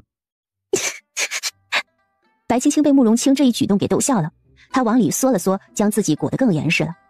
要不你带着大哥出去转转，看哪里有没有个清官给他找一个。他想慕容清也好大年纪了，怕不是憋坏了，不然也不会大半夜的找他们来要媳妇儿不是。上官慈听完他的话，看了他许久。你怎晓得清官？他微微挑眉，似乎是有了想法。那不是叶良后面趴我屋里给我讲了许多话本子，我闲来无事就翻了翻，上面倒是讲了不少。什么话本子？我怎么不晓得？他向前挪了挪，将白青青压在身下，笑着问：“夫人，你那话本可带来了？为夫也瞧瞧。”白青青清了清嗓子：“带来了，就在那边的柜子里。”刚说完，上官慈一个翻身就下去了，一路带风的来到柜子前，找着白青青所说的画本子。当他找到一本枫叶上画着牡丹国色的花样本子，打开翻了几页，突然满脸通红，大喊了一声：“叶良！”白青青窃喜，像只小老鼠一样躲进了被窝里，嘿嘿直笑，丝毫没觉得害臊。叶良给他的正是几本新出的春宫图，他觉得闲来无事就翻了翻，别说还配了故事，感觉还不错。哗啦一声，上官慈将纱帐给扯了，看着笑得贼兮兮的白青青气不打一处来。可想到那画册上的画面，他又有些心猿意马。但慕容清像死猪一样搂着他媳妇儿的胳膊，口中还念叨着他要媳妇儿，他就怎么也提不起来兴趣，一手拎过慕容清的领子就要丢出去，慕容清却一翻身将他给抱住，直接摔倒在床上，压在身下，眼神迷离地看着上官慈，盯了好一会儿，说了一句媳妇儿啊，逗得白青青哈哈直笑。上官慈顿时黑了脸，抬手就要一掌将他打出去，却被慕容清反手压制住了。上官慈都愣了。白青青看着这架势，莫非他夫君今日就要名誉不保？那个想来大哥是寂寞了，我去外面的榻上睡，你就陪陪他吧。最后他实在是忍不住了，捧腹大笑。上官慈抬腿就将慕容清给别倒，顺手解了他的衣裳，将他整个人都给绑了起来，又扯了一旁的纱帐给他裹住，像个蚕蛹一般躺在他身边。你睡里面，我睡中间，他睡外面。到底是一起长大的情谊，上官慈不忍心将慕容清踹出去。他细想想，可能也是这么个道理，他都多大了，是该娶妻生子了。也成，那我去穿件衣裳，不然明日醒来大哥该尴尬了。睡在自己弟媳的床上，以慕容清的性子，还不刨个洞给自己埋了？上官慈虽不愿，却也答应了。看着到嘴的肉因为慕容清这个憨货飞走，他怎能甘心？可旁边睡个慕容清，他实在是有心无力。一晚上，上官慈几乎没怎么睡，原因是慕容清睡相真的不大好。他一晚上一会儿推推上官慈，一会儿又在他身上摸一摸，惹得上官慈心中堵了一口气。第二日一大早，白青青就醒了。他瞧见上官慈还在熟睡，眼下也有些乌青，就晓得他没睡好。低头一瞧，慕容清一手抱着上官慈的腰，小鸟依人地缩在他身边，也不知道身上的纱帐是什么时候解开的。这要是换了平时，白青青总要去说一句秀色可餐，可如今这事儿发生在他自己身上，他就扶不起来了。就这样盯着慕容清，约莫快晌午了，上官慈也早醒了，于是夫妻二人都盯着慕容清，就看他醒了会什么表情。你们怎么？这是发生了什么？为何他身上的衣裳会这般凌乱？他想要避开夫妻二人如狼似虎的目光，结果就瞧见地上散落的画本子，上面的人物描绘的生动啊！当他再次对上夫妻二人的眼神后，心理防线瞬间崩塌。他颤抖地问上官慈：“你对我做了什么？”看着欲哭无泪的慕容清，白青青强忍着笑意，上官慈就没那么客气了，抬脚就将慕容清给踹了下去。给爷滚！慕容清在地上滚了2圈，又紧紧地抱着被子，生怕自己露了那些不该露出的地方被二人瞧见，大喊了一声：“上官慈，你对我做了什么呀？”看着慕容清这副小媳妇的模样，白青青笑了出来：“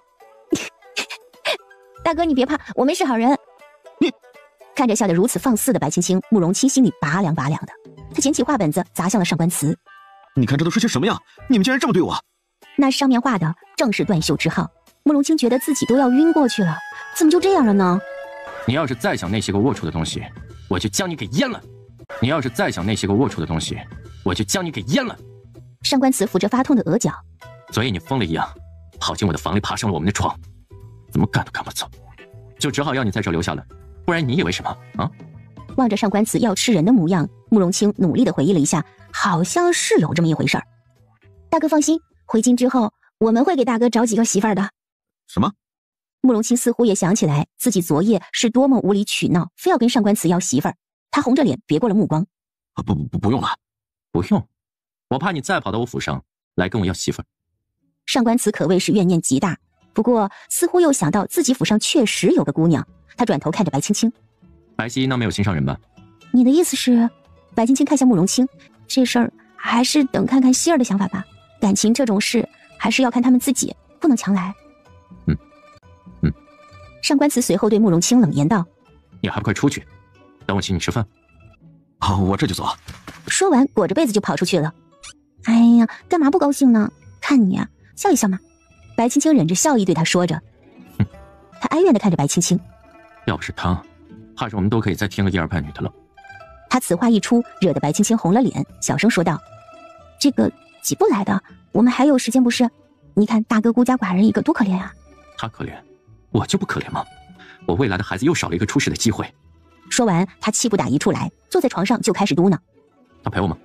他要是陪你的话，我怕你也不敢要吧。听了这话，上官慈看了他好一会儿，才明白他说的是什么意思，气得将他翻过去拍了几巴掌屁股，说道：这话你若是再乱说，我就怎样？他打的也不疼。白青青笑着问：你要怎样啊？我就将阿青拍死。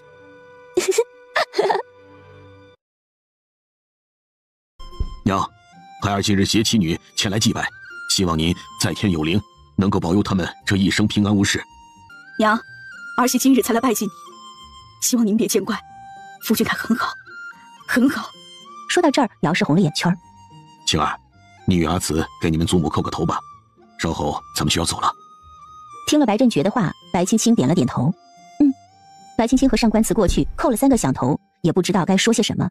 他看着玉棺里躺着的人，心中还是有些害怕的，毕竟头一次这么近距离的看着一具尸首，一下子有些不适应。原本白青青以为祭拜的话可能会比较隆重，谁知就只有他们4人。后来才知道，毕竟他祖母当年是罪人，是不能祭拜的。皇上念旧，也舍不得自己这个妹妹，只好偷偷在这里给她设下一个别院来存放她的尸体。一转眼开春了，慕容清被封为太子，已经开始监国。可最让人头疼的是他的婚事。高贵妃给他看了许多家女子的画像，他一个都不满意，气得高贵妃病了许久，给白青青送帖子，让他进宫陪自己说说话。你说说，他从前说不想娶妻，本宫也没逼着他不是？可如今他都当太子了，若是还不娶妻纳妃，那将来谁来继承他的皇位啊？徐氏大哥心里有了喜欢的女子呢，娘娘这般急做什么呢？这种事啊，都急不来的，还是要看大哥的意愿不是？这件事啊，娘娘还是多跟大哥商量商量吧。商量？我没和他商量吗？你看我商量出来了什么结果吗？什么结果都没有。哎呀，真是气死了！高贵妃越说越气，一想起自己那个不争气的儿子，就火冒三丈。他要是再这般不争气，本宫就自己生一个。刚进门的慕容清就听到他母妃说这句话，被自己的口水呛了几下，差点一口气没上来。母妃，这种事儿真的是急不来的。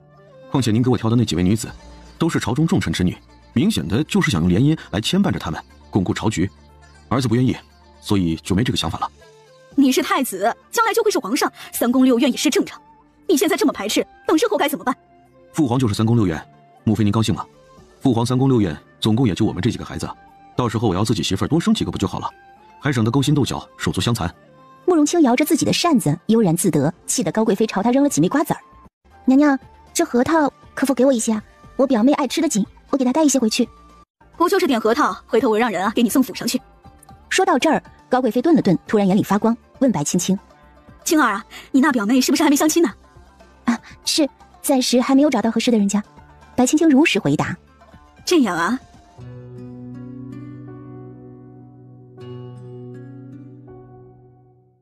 第2日一大早，宫里就派了人来宣了一道赐婚的圣旨，将白皙赐给慕容清做侧妃。咱家在这儿恭喜白姑娘了，这可是别人几世都修不来的福气呢。姑娘呀，别愣着了，快起来接旨吧，咱家还要回去复命呢。王公公为何会下了这样一道旨意呢？那王公公笑着说道：这可是大喜事儿，上官夫人怎么看起来还不大高兴呢？贵妃娘娘喜欢白姑娘，虽是侧妃之位，却也是寻常人家求不得的呀。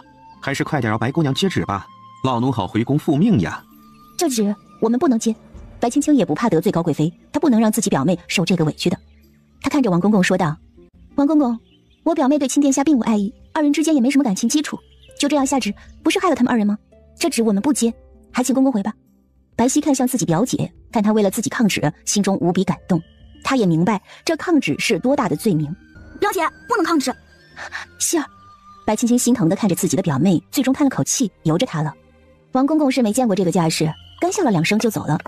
希儿，其实你大可不必这样，你若是不愿，咱们就不接。总归大哥也不是第1次被拒婚了，他受得住的。白青青拉起白皙的手，微微皱眉。希儿，婚姻大事可是一辈子的事，你要想清楚了，可不能糊涂呀。白皙想了想，自己也跟慕容清相处过一段日子，他人不错，自己呢也有点心动。可突然被赐婚，他实在是有些不满，主要是不知道慕容清是什么想法。表姐，其实我并不是不愿意，也不能说愿意或者不愿意。我知道如果今天咱们抗旨了，那么慕容大哥的爹娘肯定会记在心里，之后你跟姐夫的路就难走了。这事儿我想去问问慕容大哥。他说着抬起头看了看头顶的太阳。再过2-3个时辰，慕容大哥就该下朝了吧？到时候我去问问他的意思。表姐，我想去休息了，你也别累着了。说完，白皙自顾自地回到房里，关上了门。白姑娘，请坐。他眼睛瞟到了白皙手里的圣旨，一下子精神就紧绷了起来。莫非他不愿意？多谢太子殿下。他原本想叫慕容大哥，可想来人家现在是太子，再直呼其姓不大好。白皙坐到慕容清对面，却惹得慕容清不悦。他叫自己太子殿下，平时不是叫自己慕容大哥的吗？怎么现在就换了个称呼？人家都是越来越亲切，怎么到他这儿越来越疏远了？今天月亮真好看。慕容清抬头看了一眼黑漆漆的夜空，连个星星都没有。白姑娘好眼力，这般漆黑的夜空中还能瞧出月亮来，请佩服啊。白皙尴尬的想找个地缝钻进去，可为了不丢脸，他强装镇定的说道：这是啊，我从小眼睛就好使。白皙强忍着尴尬，冲慕容清笑着说道：太子殿下，想必今日赐婚一事，太子殿下也知晓了。太子殿下，这婚事我不愿意。既然你不愿，为何要接下这圣旨啊？若是我不接这圣旨，便是打了皇家的颜面，到时候我表姐与表姐夫都会担上一个抗旨的名声，我不愿拖累他们。那你来找我是做什么？我想请太子殿下恳求皇上收回旨意。圣旨不是我说收就能收的。他心中微微刺痛，看着白皙清秀的面孔，有些失望。他不知为何白皙不愿意嫁给自己，是因为不喜欢吗？你会累吗？慕容清反问了白皙一句。当然会，不仅会累，还会很难过。我不愿跟一个我不喜欢的人住在一起。白皙情绪有些激动，他看着慕容清俊俏的容颜，虽然心动，可他不愿意做个深宫怨妇。是吗？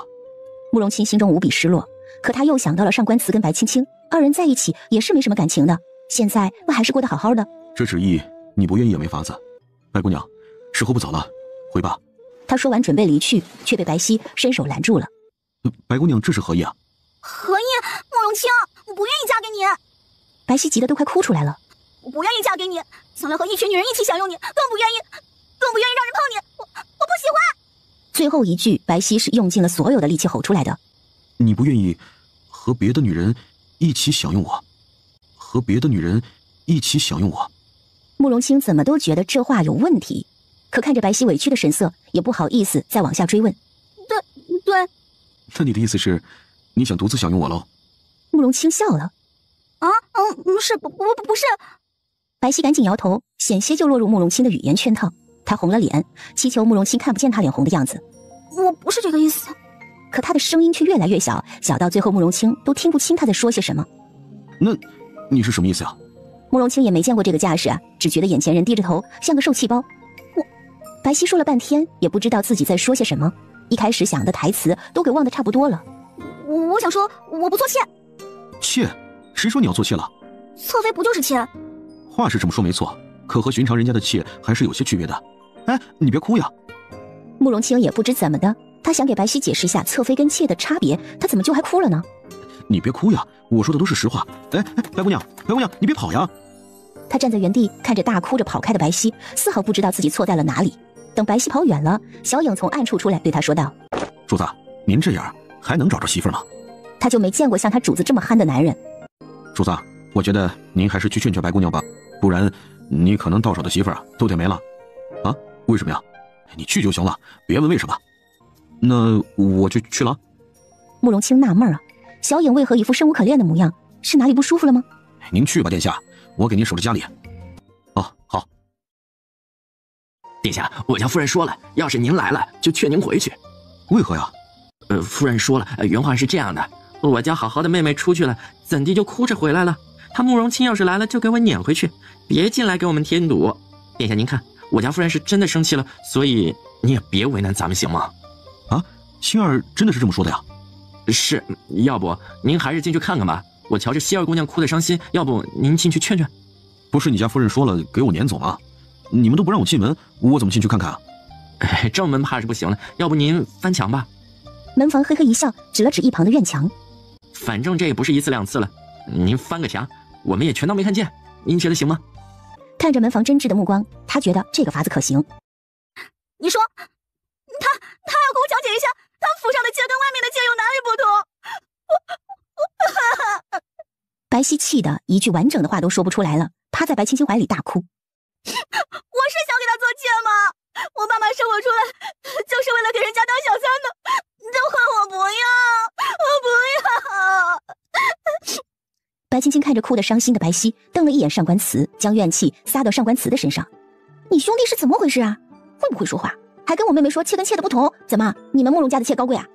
上官慈听了这话，想了想，认真的说道：正常来说是的，如果按着你们的思维来说，就像皇上后宫里的嫔妃们，除了皇后之外都算是妾，可比起寻常人家的妾来说，身份高不止一星半点。同理，太子的侧妃也是这般。听完上官慈的解释后，白皙哭得更凶了。哎呀，好了，希儿不哭了，不就是个男人吗？表姐再给你找个更好的，咱们才不去做妾呢啊！我都明着跟他说了，我说我不想跟别的女人一起享用的。你看，够明白了吧？可他却一副你在说什么我什么都不知道的表情。你说还要我怎么样吗？说到这儿，白皙气不打一处来。上官慈听了白皙的话，也在心里吐槽了几句慕容清，尴尬的笑了。门外的慕容清听得实在是委屈啊，自己不是也问了他是不是这个意思？他怎么说的？他说不是，那自己有什么法子？他突然觉得女人太难懂了。圣旨上说了，是要你做侧妃的，其实你也不用这般难过。毕竟是自己的兄弟，上官慈觉得他还可以替慕容清抢救一下。侧妃不就是个妾吗？好歹也换位思考一下，突然给你一道圣旨，要你去给人家做妾，你心里会好受吗？白青青剜了上官慈一眼，有些不满。确实这件事是突然了些，我们也没有想到皇上会直接下旨，原本以为至少会提前和我们说一声，我们也好来给你带句话，让你心里有个准备，没成想就直接下了旨意。上官慈也不明白为什么突然下了这样的一道圣旨。其实我对慕容大哥并非是一点意思也没有，可一想到他将来要做皇上，要娶那么多妃子，我心里就膈应了。并不是这样的，是纳妃，并非娶，只能用在他的正妃身上，其他的就是纳。他看白皙的笑脸扭成了苦瓜的模样，赶紧闭嘴。白青青汗颜，心里想：可拉倒吧，你给我闭嘴吧，说的都是啥玩意儿？男人嘛，3妻4妾都很正常，尤其是阿青将来要做皇上，即便是为了稳固朝局，必然妃嫔也不会少。你，要么就只能努力留住他的心，好巩固你的地位，将来有了皇子，也可能坐上太子。做不做得上太子我不知道，但是孩子夭折的几率几乎是99%。姚姐夫，你说的话没错。可我也想过着一世一双人的生活，像慕容大哥这样，将来要3妻4妾的，我怕将来的某一天我会忍受不了，最后成为一个妒妇，然后就变得心狠手辣，甚至可能会连他一起干掉。我不想成为那样的人，我不想和别的女人一起分享我的丈夫。上官慈，你说的那句话是你的心声吧？怎么，你是在怪我没让你3妻4妾？不，我家夫人待我极好，要那些个妾做什么？我还觉得他们浪费了府里的粮食。再说了，我家夫人好生养，我又不缺子嗣，我要那么多的女人做什么？你一个我都伺候不过来，每天都被你榨干啊！夫人，我闭嘴。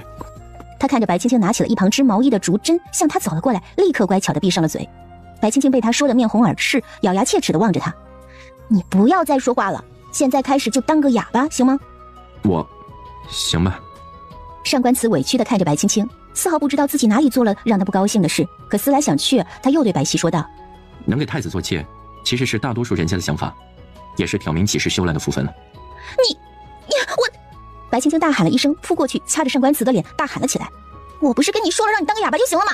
他简直要被气死了，亏得他长了一张俊美的脸，张口却是没一句人话。夫人，手下留情。他被白青青掐着脸，连话都说不清了。希儿，你不要听他在这里瞎扯，这种事是不可取的。咱们好好的姑娘家，凭什么给人家做妾？我告诉你，上官慈，你要是再多说一句话，我就把你这张嘴给撕烂。他觉得自己可能年纪轻轻的就要到更年期了，他平日里怎么就没发现上官慈的嘴有这么碎呢？看着打闹在一起的上官慈夫妇，正笑了出来。其实他不就是希望有这样的一段感情吗？能像表姐和表姐夫这样一世一双人。门外的慕容清听着几人的谈话，归根究底就是在一个妾字身上。白皙不愿意做妾，所以不愿意嫁给自己，并不是因为她不喜欢自己。想到这儿，慕容清推开门进去了。你怎么进来了？我不是说了不让你进来吗？慕容清觉得他不能出卖那个门房。我觉得我和希儿之间有些误会需要讲清楚，所以我翻墙进来的。喂，回头你让人去将院墙给我往高里盖盖，省得再有那些个别有用心的人进来。好，夫人。上官慈笑着答应了，随后又拍了拍他的屁股。人家都说了有事要谈，那我们是不是先出去给人家留点空间？有什么事明天再谈，深更半夜的传出去了像什么样子呀？说完他瞥了一眼慕容清，我家妹妹不做妾，所以大哥你还是死了这条心吧。慕容清蹙起眉，复杂的神色望着白皙。我不是想要你做妾，我也没想过要3宫6院。圣旨都下了，你还能做什么？我知道我的身份配不上你，所以我也不想强求。强扭的瓜不甜，我清楚。强扭的瓜甜不甜，咬一口不就知道了。说完给了慕容清一个眼神，随后抱着白青青离开了。出来的时候还将门给他们关上。阿青比我差远了。是啊，要是他能有自己当年的气势，想必孩子都会跑了。看着恬不知耻的上官慈，白青青给了他一个白眼。你那叫不要脸！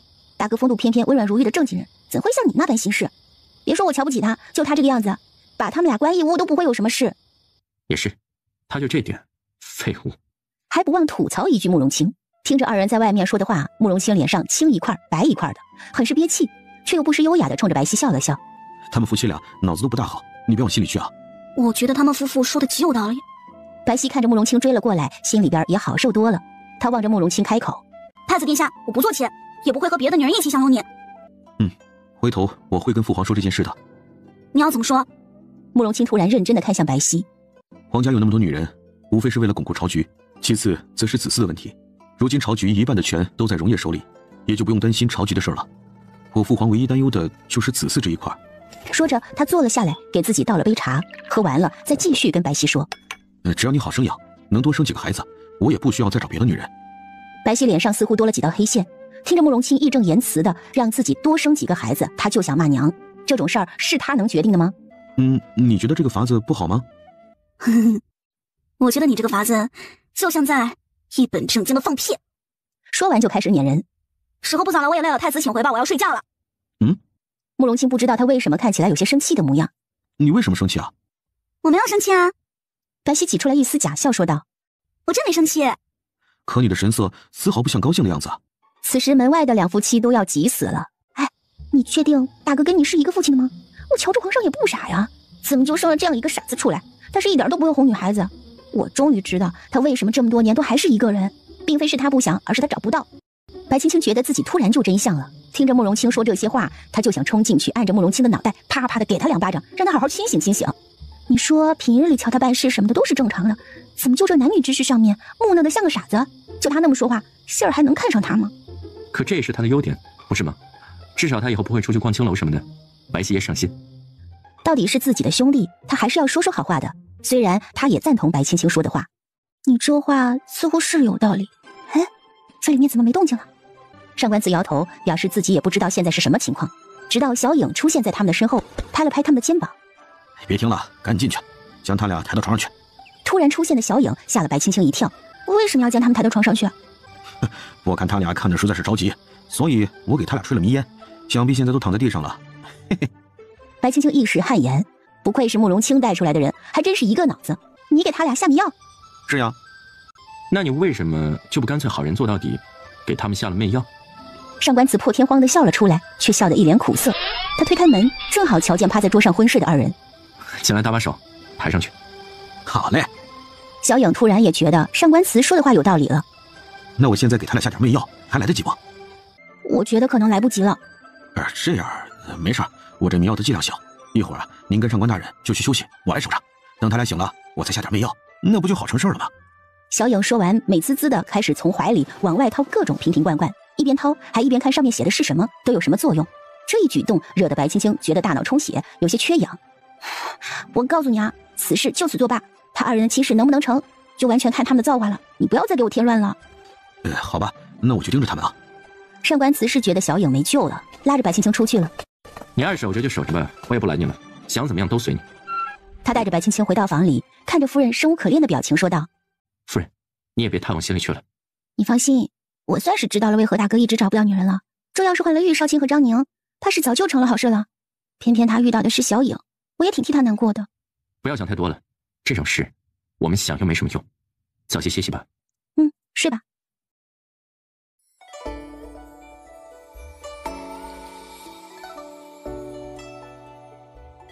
白皙看着白皙熟睡的脸庞，慕容清笑了。他伸出手抚上白皙的脸颊，手感滑嫩，挺喜欢的。白皙觉得脸上酥酥麻麻的，似乎是有虫子爬过。他下意识地伸出手拍了上去，结果拍到了一只手，猛地惊醒，发现了身边的慕容清。你怎么在这儿？他记得二人昨夜好像在争执什么，然后就没有然后了，然后他就断片了。我也不知道啊。二人一时间难免觉得有些尴尬，纷纷将头扭到一旁。时间一分一秒的过去，小影在屋顶上透过掀开的瓦片看着二人这样，有些着急。就在他想着要不要撒点媚药的时候，就听到了玉少卿的声音：小影，你在人家白姑娘的屋顶上做什么？小影吓得一个踉跄，从屋顶上滚了下来。屋里的慕容清听见了，立马就明白了，穿上鞋子出来，就看到躺在地上摔得龇牙咧嘴的小影，冷下了脸来。你在这做什么呀？主子，我见你一晚上都没回来，想来看看你。看我？看到人家屋顶上了？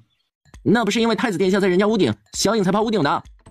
他说完，瞧见了小影苦着脸看着他。别感激我，我说的都是实话，向来做好事不留名。小影默默地趴在地上，开始捶地。我信你大爷！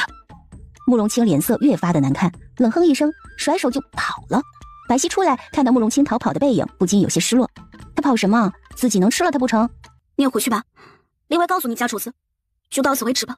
白皙说完，转身关上了门，一滴泪从眼眶里流了出来，砸在地上，苦笑了一声。看白皙进了屋，小影从地上爬起来，捶了几下地。他怎么都觉得自己好像把事情搞砸了。你这是在做什么？我们府里的青石板跟你有什么深仇大恨？玉少卿并不知道几人之间发生了什么，还以为小影在拿上官府的青石板泄愤呢。你是在太子府受了什么委屈了？说出来，让我乐呵乐呵。你不懂。小影爬起来看着玉少卿。哎呀，你不懂呀。然后就走了。我不懂，你什么都不说，我懂个屁。慕容清回到府里，心里便一直想着白皙说的那些话。他觉得自己说的也没什么问题，为什么他就生气了呢？他始终不理解，侧妃之位已然是不低了，他为何还嫌弃啊？唉，你与其在这里叹气，还不如想想怎么能让白皙高兴一些。总归这圣旨他也接了，就算不愿意也要同意，所以其实没什么。你来了呀，坐吧。你说的这些我不是很明白。那就不用明白，我和青青说好了，月末就跟着爹娘去江南，或许就不会再回来了。你还有些时间。青青说，如果白皙还是不愿，那我们就跟他一起走。你要是不想第二次丢人，就这样木讷着吧，反正也没有什么法子不是。明日我带他们去踏青，要不要来随你？上官慈觉得自己实在是劝不了慕容清，看着上官慈离开的背影，慕容清低下了头，不知在想些什么。进了寺庙，白皙便去顺着白青青的意愿求了一签，结果掉出来的签上挂了一朵牡丹。牡丹为百花之首，施主好福气啊！何来的福气一说？施主日后便如同这牡丹花一般。说完，他看着白皙打量了好一会儿。施主无需烦忧，船到桥头自然直，没什么可忧愁的。该是你的就是你的，不该是你的也莫要强求。阿弥陀佛。小师傅冲白皙弯了弯腰，将他手中的签拿走了。他的意思是，自己这婚事就没法子改变了，日后能留住慕容清的心是他的造化，却也留不住他的人了吗？希儿，我觉得你还是去和大哥说清楚的好。你也知道他向来对男女之事就不大懂，这么多年来身边也没个女人陪着，他有时候是木讷了些，却也心不坏。若是你真的想嫁他，就去说清楚吧。他今天也来了，现在应该跟你表姐夫在外面了，去吧。表姐。白皙咬了咬下唇，看着白青青鼓励他的眼神，点了点头。我知道了。他转身就跑出去了。太子殿下，不如陪我走走吧。白皙觉得白青青说的对，如果靠着慕容清，怕是二人就真的一点可能性都没有了。白皙偷瞄了一眼慕容清，见他面色坦然，心中有些紧张了。其实他不知道，慕容清此时心里紧张的像是一团毛线，都成团了。你找我有什么事吗？关于我们的事，我想和你谈谈。好，你说。慕容清扭头盯着白皙，期待着他下一句话。我昨晚想了很久，其实我可能是喜欢你的，只是我不愿意你有别的女人。慕容清听到白皙这么说，突然就红了脸。他这是就是上官慈所说的被表白了，似乎是有一种甜甜的感觉。他这是什么反应？是愿意呢，还是不愿意呢？你怎么看？你要是真的想和我公家里3000，那我们就今日别过吧。啊？慕容清还以为白皙会说些什么煽情的话，没想到等到了这一句。我不想。白皙看到慕容清泛红的脸颊后，自己也跟着红了脸。那你打算怎么办？你是太子，早晚是要做皇上的。等你做了皇上，要不要妃嫔就不是你能左右的事了。朝中的大臣也会逼着你选妃。其实你想啊，要那么多女人有什么好的？还要养她们，一个个什么都不知道干，就知道花钱不说，每日光粮食都浪费不少。你说是不？他悄咪咪地看着慕容清的神色。你说的有道理，我父皇不知道有多少妃嫔，每天宫里光吃喝就要花费不少银子。这一个妃子每顿饭估计要10几两银子呢。是吧？你看，一个人10几两，10个人就是100多两，一个妃子又有好几个下人，那么整个后宫一日的吃喝花销估计要几千两银子了。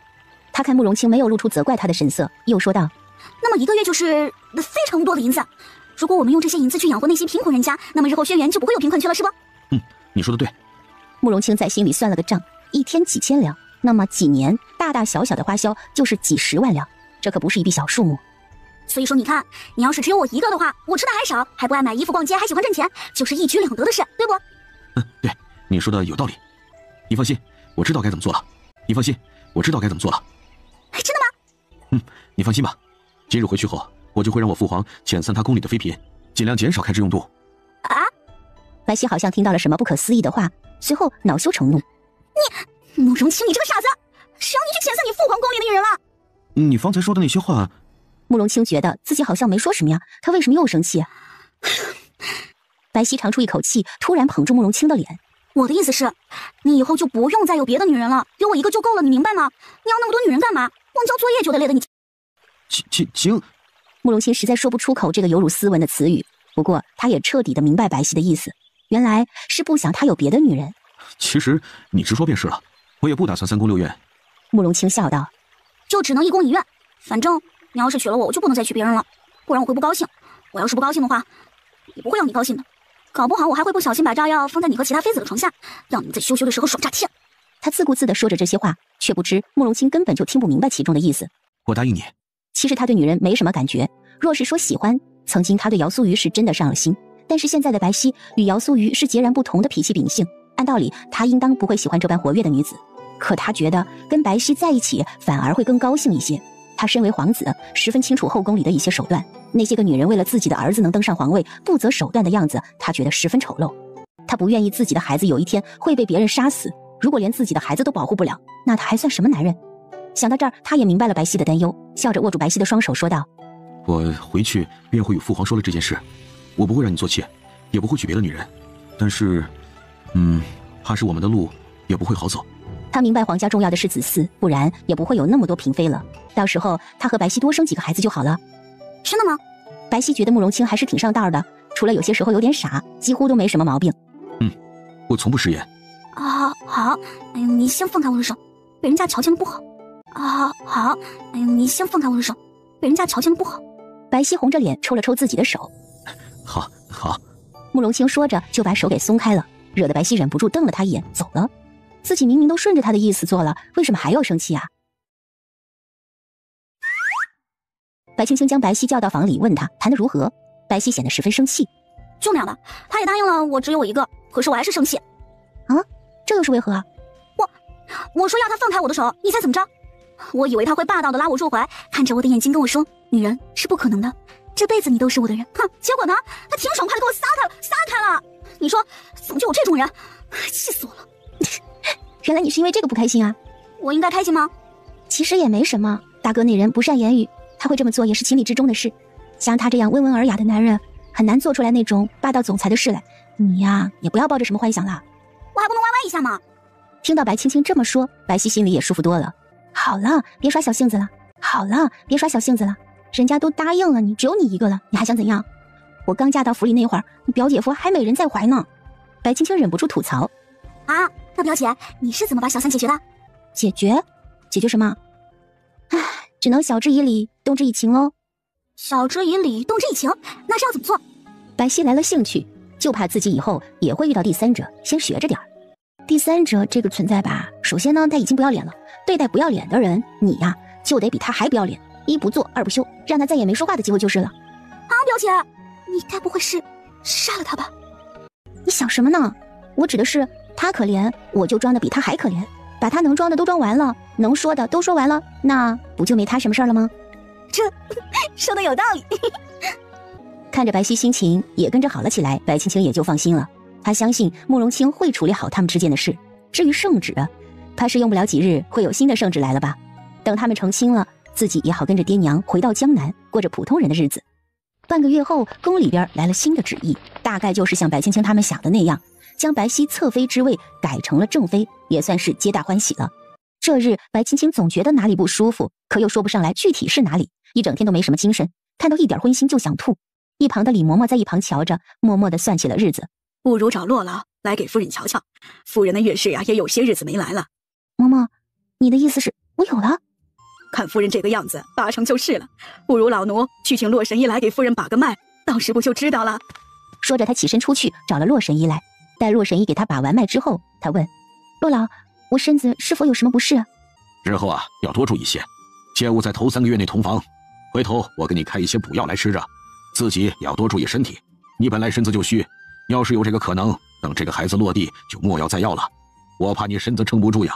晚点啊，我让人把方子给你送过来，自己注意着吃啊。多谢洛神医。李嬷嬷将洛神医送走，回来握住白青青的双手，说道：“夫人呐，日后你可要注意自己的身体了，知道吗？这事儿等督主回来也跟他说说。夫人的身子不好，等这位小主子落地后，就莫要再生了。这生孩子就是去鬼门关走一遭，可无比凶险。督主他疼你，定然会答应的。”嬷嬷放心吧，我的身子我清楚。她看着自己还略微平坦的小腹，觉得有些惊讶。她确实是想过再给上官慈添个一儿半女，可是没想到会这么快。上官慈下朝回来，刚进府便发现府里和往常不同，到处都挂满了红灯笼。张叔，近日是有什么节日吗？张管家笑得都合不拢嘴了。督主不知道啊，夫人有喜了，这可是咱们府里的头等喜事。那这个节日怎么比得上呀？督主跑慢点儿。看着一溜烟跑没影的上官慈，张管家心里感叹：年轻真好啊。张叔说你有身孕了。看上官慈惊讶的模样，白青青忍不住笑了。怎么，你不高兴啊？话音刚落，他就被上官慈抱起来转了好几圈，直到他头晕了才被放下。看着笑得像个孩子一样的上官慈，他心里一痛，就只是这样便露出满足的笑容。他想要的太过于简单了。我要做爹了。你本来就做爹了。他捧着上官慈的脸颊，你是最好的爹爹。上官慈傻笑着，他小心翼翼地将白青青放到床上。怎么之前也不告诉我？我这也是今天刚刚知道，怎么告诉你呢？听了这话，上官慈突然沉了脸。去把玄清叫回来服侍你。他过去个把月了，玉少卿就是个死人也该救活了。他不在，就连你的月事都没人记着了。白青青觉得他这是典型的拉不出屎来怪茅坑。这本就是自己私密的事，怎好怪人家玄清？是我自己不注意罢了。少卿那儿还没好利索，你可别叫玄清回来，省得日后他难过。玄清是我买来的丫鬟，不是给玉少卿买的。上官慈满脸的不愿意。你呀，对他好我没意见，毕竟是你的丫鬟，可你也不能委屈了自己不是？我哪里就委屈了？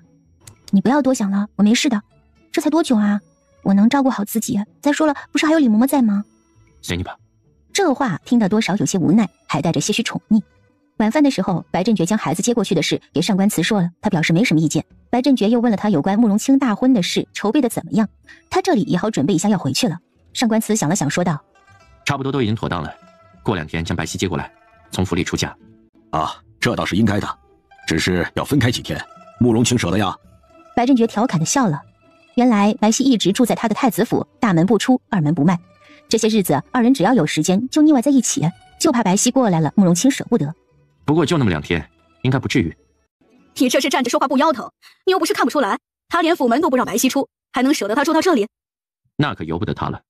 上官慈摇了摇头，这是规矩，只要轩辕没灭，他就得守。他说的一本正经，心里边却乐开了花。看着自己夫君幸灾乐祸的模样，白青青直摇头。不管在天上还是在人间，我心里是你是我不变的爱恋。多年以前的多年以前，你在天的那一边，我在这边，2颗寂寞的心各自流连，不知心碎也不懂狂欢，春花秋月，虚度无数昨天的昨天。自从相遇我充满了惊喜，天地万物是你的笑容，你的呼吸，从此我甘愿奉献自己，追随着你的脚步，你的踪迹。最怕有一天你离我远去，那将是我最大的悲剧。没有了你，山和太阳星星当多余。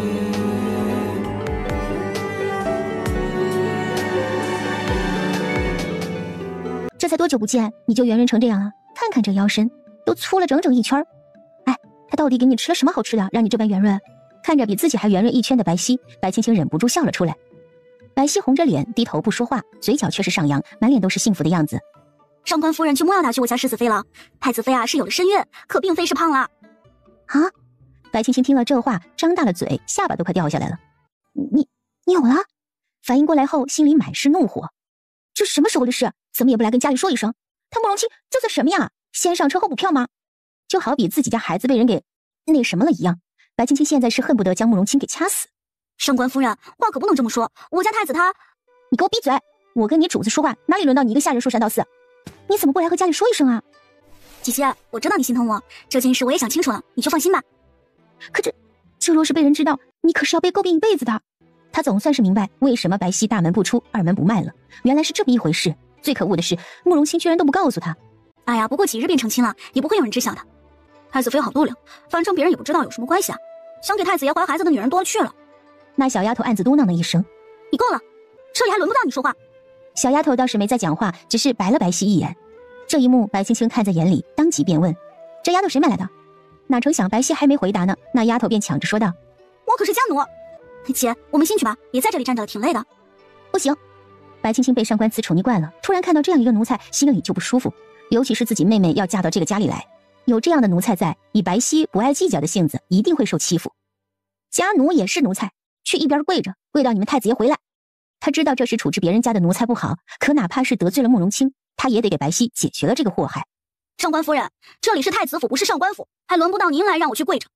白青青倒也不矫情，挥了挥手，一直隐秘的阿娜突然出现在那小丫头身后，也不知哪里来的棍子，一棍子打在小丫头的膝盖后缘处，痛得她当场跪下大哭。闻声赶来的管家见到这一幕，便上前询问：“上官夫人，可是这丫头冒犯了您呢？”“她是你们太子府的家奴，什么秉性，我想你清楚。今日之事不可能就这么算了，让她跪着去，等你们太子爷回来再说。”太子府的管家低眼瞧了一眼，低头说道：“啊，是，老奴知道了。”白皙看着低头的管家与跪在一旁的丫鬟，长出了一口气。这丫头是慕容清的家奴，很多时候她觉得自己得给慕容清这个面子，所以处处忍让。尤其是最近离大婚的日子近了，她不想让慕容清难堪，所以才忍着不说。今日一见白青青替她这样出头，心里的委屈也都发了出来。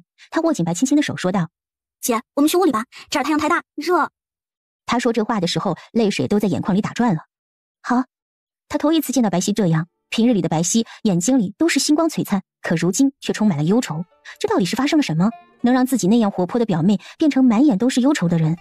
姐姐今日不必为我与太子府生了嫌隙。嫌隙是不会生的，如果只因为我罚了他一个丫鬟便生了嫌隙，那我们两家的情分也就到这儿了。倒是你啊，到底是怎么了？瞧瞧你现在的样子，哪里还有活泼的样子啊？那个丫头到底什么来头，能爬到你头上来？我只是不愿意她难做，毕竟也是她家的家奴，有时候不必要的麻烦就不用说了。她现在那么忙，这点小事就算了。小事？等哪天他骑到你头上拉屎了才算是大事吗？他故意放大的声音，就是为了让外面的丫头听见。你是我的妹妹，不需要这样忍气吞声。他慕容清若是不待见你，我们上官府养着你，怕他做甚啊？白皙被逗笑了，他知道白青青是真的疼自己。我知道了，以后不会了。以后？还有以后？今日我就是来接你的，马上就要成婚了，也不好再住在这里。你成婚也从上官府走，我爹娘就是你爹娘，对外就说你是我认下的妹妹，也算是我们的家人了。那等他回来，我与他说一声。有什么可说的？白青青瞥了一眼门外跪着的丫鬟，等他回来了，自然会明白。东西你也不用带，我让人都给你备新的，走吧。他起身拉起白皙就往外走，管家见了，上前拦住了他们的去路。上官夫人，这件事怕是殿下还不知道，不如等殿下回来了，跟他说一声，再带太子妃走，不然咱们这做奴才的不好交代呀。哼，你们也知道自己是奴才啊？啊，他如果有管家这份觉悟，就不会跪在那儿了。让他跪着，等大哥回来了，自然就会明白。人呢，我带走了，想见啊，就等大婚那日再见吧。白皙不同于自己，他曾经受了委屈，没人给他撑腰，可白皙有自己啊，再加上他做的是太子妃，将来就是皇后。可是，管家还要再说些什么，白青青压根没搭理，拉着白皙就走了。这究竟是怎么回事？奴婢也不知道呀，那上官夫人突然就发了脾气，让奴婢跪着了。她说了太子殿下不好的话，奴婢就是维护了几句，她就这样，如今还把人给带走了。这若是太子问起来，我们要如何？这上官夫人是什么样的人，我比你清楚。她断然不会轻易的罚你，还让你跪到太子殿下回来。将来你定是做了什么触犯了他底线的事儿。你若是不愿意说，我也不逼你，在这里好好跪着吧。等太子殿下回来，你自己去解释去。管家，咱们可是太子府，他算得上什么呀？在咱们太子府撒野，你就不打算告诉殿下了吗？他算得上什么？就凭他是上官慈的心头肉。你可知殿下能够成为太子，全靠上官慈辅佐。若是你今后再惹了上官夫人，谁也保不住你。让他在这儿跪好了，想清楚了再派人来通知我。管家说完，拂袖而去了。看着管家离开的背影，又想着管家的那番话，他是真的不明白，他们太子府会怕一个臣子。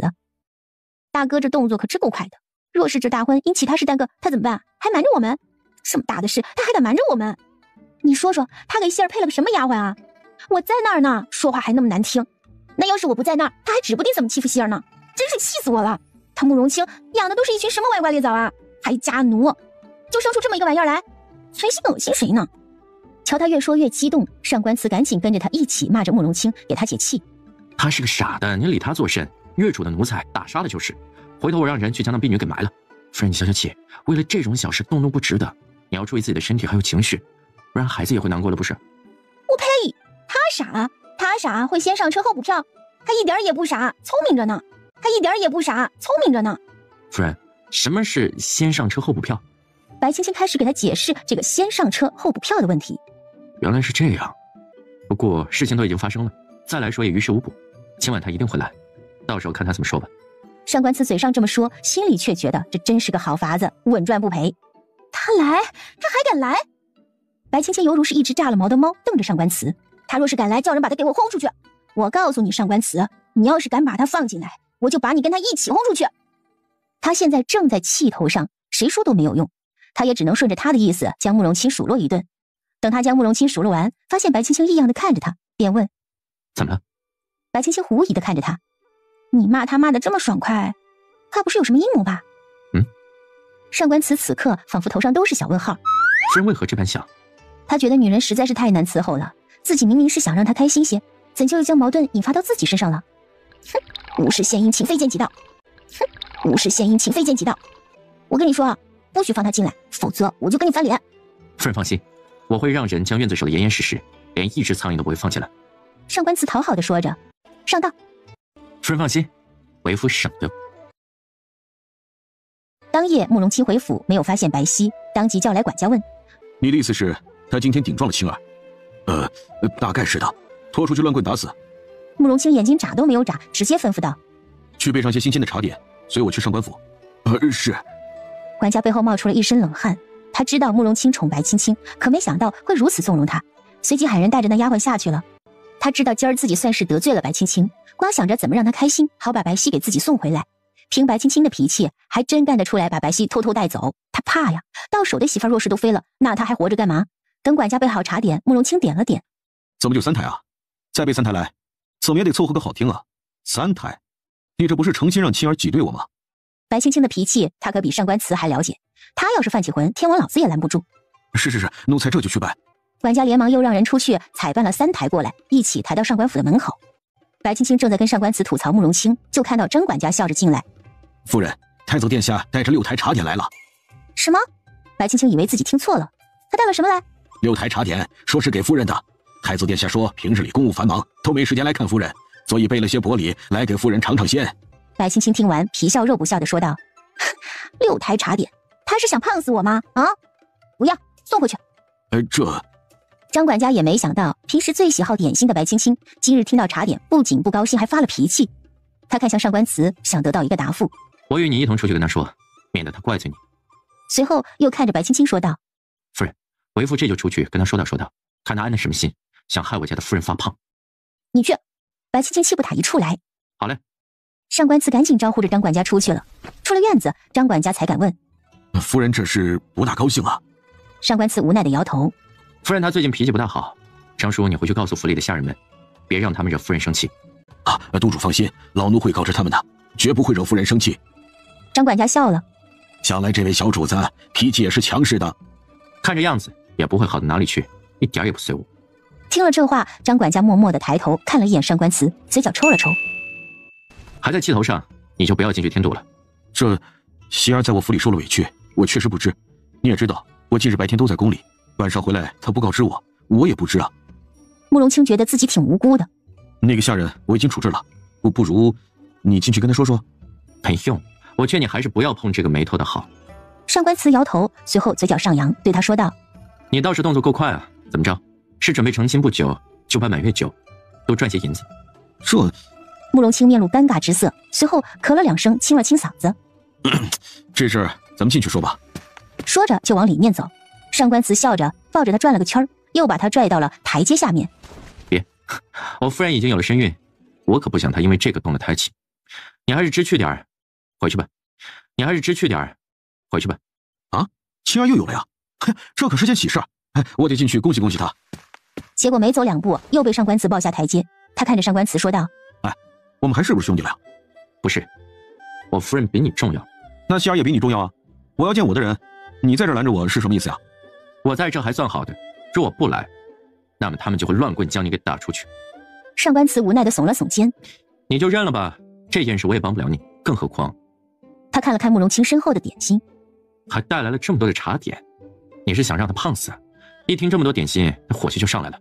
也还是不要去惹他不快。什么？慕容清怎么也没想到，他今日被拒门外的原因之一，是因为自己带的东西太多，白青青怕胖，把他拒之门外了。他居然无言以对。回吧，明天再来。上官慈摆了摆手，人就要进去，刚走几步，就见到下人来报，说是白青青让慕容清进去，点心也拿进去。听到这话的慕容清脸上仿佛开了花，赶紧招呼着下人将东西都抬进去。大哥今日也算是给我上了一课，让我知晓了什么叫做人不可貌相。那个，他明白白青青在说什么，尴尬的咳了一声。青儿啊，这事儿其实……他还没说完，白青青就开口了：“你是不是想告诉我，这事儿其实是有原因的？行，你说，我听着。”慕容清刚要解释，就听白青青又开口了：“你有理由又怎么样？有理由就可以这样做了吗？啊？希儿她在这里无亲无故一个人，你就可以这样欺负她了吗？你知不知道，若是这件事被别人知道，她会被世人诟病一辈子，一辈子！”白青青气得呼哧呼哧的。夫人，你别动怒，放心身体。上官慈看他气成这样，赶紧上前扶着他坐下。你坐下慢慢骂，别怕。他若是敢动为父，为父替你揍他。看着如此狗腿的上官慈，慕容清觉得自己曾经几年前都白疼他了。青儿，这事儿确实是我做的不对，但是你放心，我是真的在意希儿的，确实也是我考虑的不周到，可我真的会保护好她，不让她受到一丁点的委屈。慕容清不会说什么好听的话，他此刻说的话正是他心中真实的想法。大哥，你是太子，将来也是皇上，以后你能保证只有希儿一个人吗？就算你能保证，你能做得到吗？你是皇上很多时候都不能只考虑自己。自古皇家联姻的事多了去了，哪怕只是为了稳固朝局，大臣的女儿你会不娶吗？若是他国联姻，你会不娶吗？慕容清一愣，他没想到白青青会想的这么多。这些事他也想过，他向白皙保证过只有他一人，可若是真的到了那一天，他会做得到吗？人世间世事万变，他行吗？我不愿意的事，我不会做。那你怎么就能保证你不愿？以后他生了孩子，身材走样了，人老珠黄了，你能保证说瞧不上别的女人？不会。若我真的那么做了，也离死期不远了。为何？他会用炸药把整个皇宫都给炸了的吧？慕容清苦笑着看他，哪怕他不炸，你也不会让我好过的吧？守着这样2个女人，他敢吗？白青青听了这话，有些尴尬。总归你放心吧，联姻这种事就不要担心了。我下面的弟弟妹妹还有许多，我会替他们都安排妥当的。白青青一脸懵逼地看着慕容清，不知他什么时候变得如此精明了，坑自己弟弟妹妹，绝不坑自己啊！此道也不死贫道啊！你若是这么说的话，我也不好再说什么。只是你家里有个丫鬟，不能让她留在希儿身边。人我已经处置了，你就放心吧，我会替希儿单独买几个贴心的丫鬟回来。要小的没什么歪心思，而且机灵的。好，那我能去见希儿了吗？去吧，在对面。看着慕容清高兴地跑出去，他问上官慈：“哎，你有没有觉得大哥好像个二傻子？”看出来了。上官慈认真地回答：“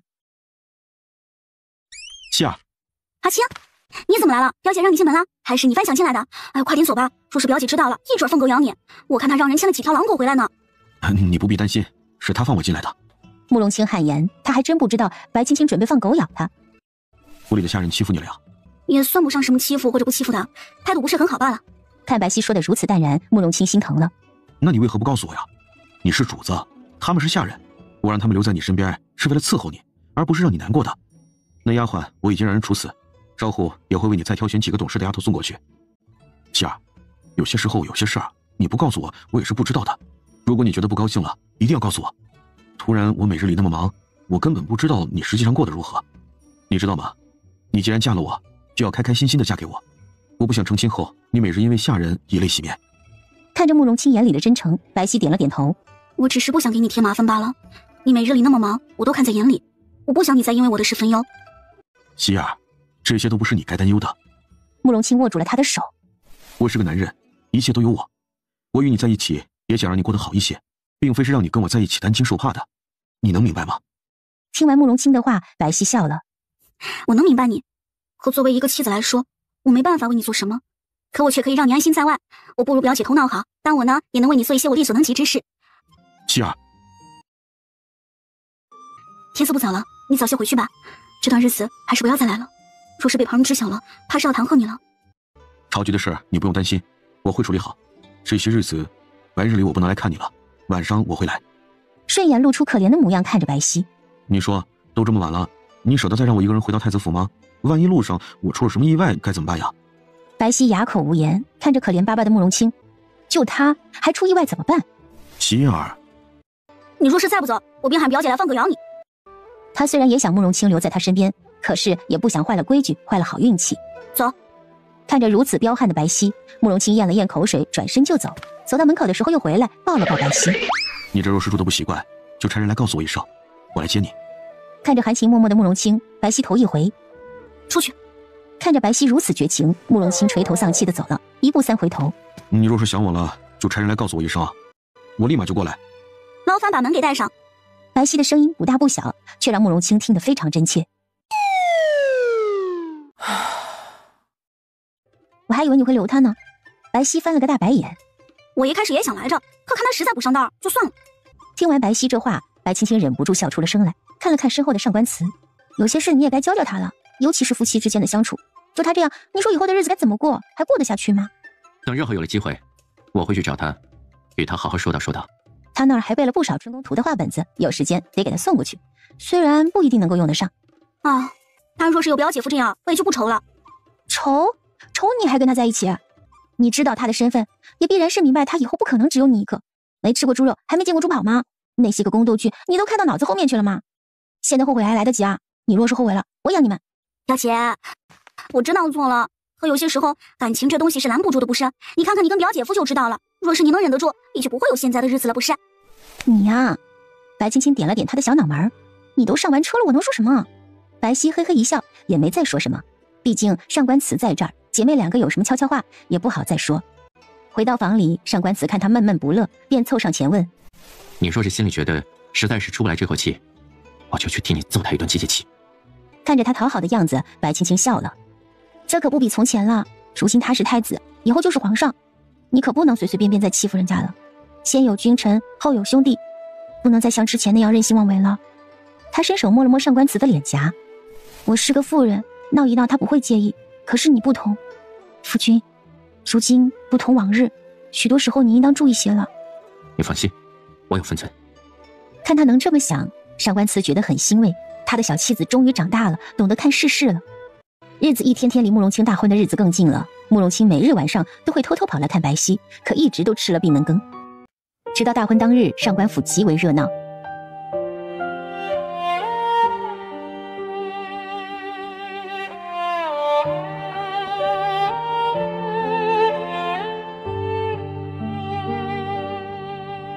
测量成几时着红纱，推动金素手描眉妆，春微凉，鞭炮声声和情长。送白皙出嫁的时候，白青青哭得像个孩子，上官慈怎么哄也哄不好。表示说以后哭一哭，日后还不知道有没有时间再见呢。上官慈闻言也不好再说什么，他看着白青青哭得梨花带雨，很是心疼，在心里默默地问候了慕容清不下几百遍，却也是真心的替他感到高兴。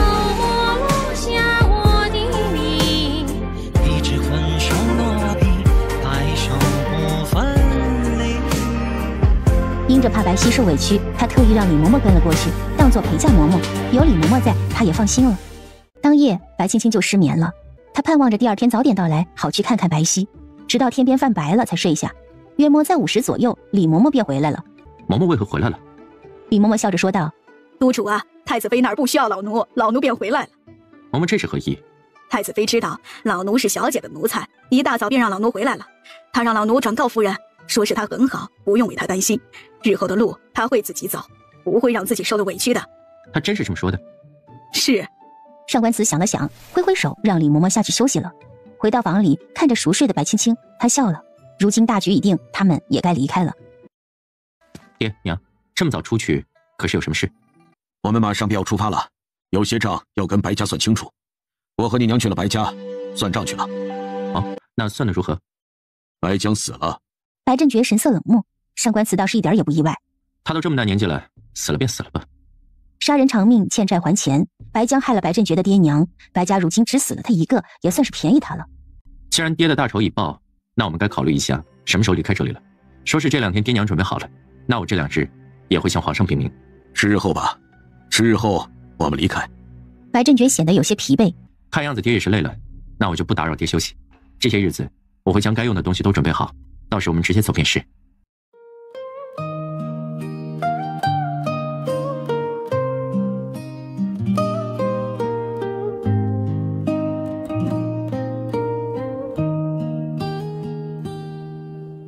冬雪飘落着，月色多皎洁，恍然间又到了心碎时节。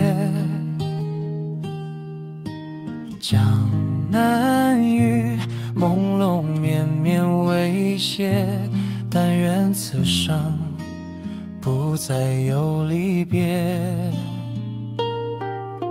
携手走过这青山古道边，春一到，释然感痛一遍。远处传来一曲情无限，红尘逍遥，有四方深深陷。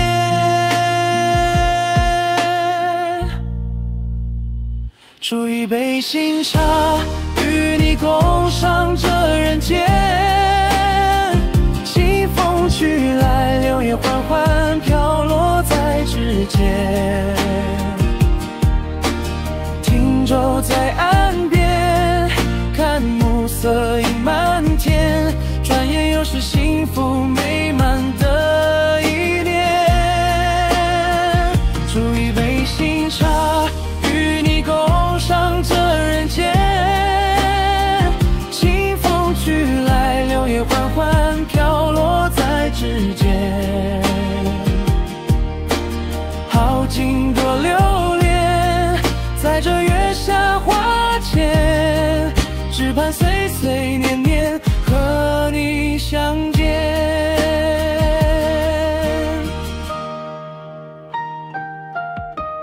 一把纸伞遮回忆多缠绵，小巷深，世界失了情台面。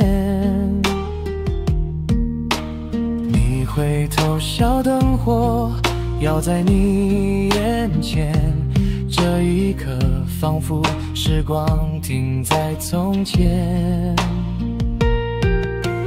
若有风雪也替你挡在门前，若有风月都写进你的从前。86年慢慢跑进这一站，太原是你，地美也是你在身边。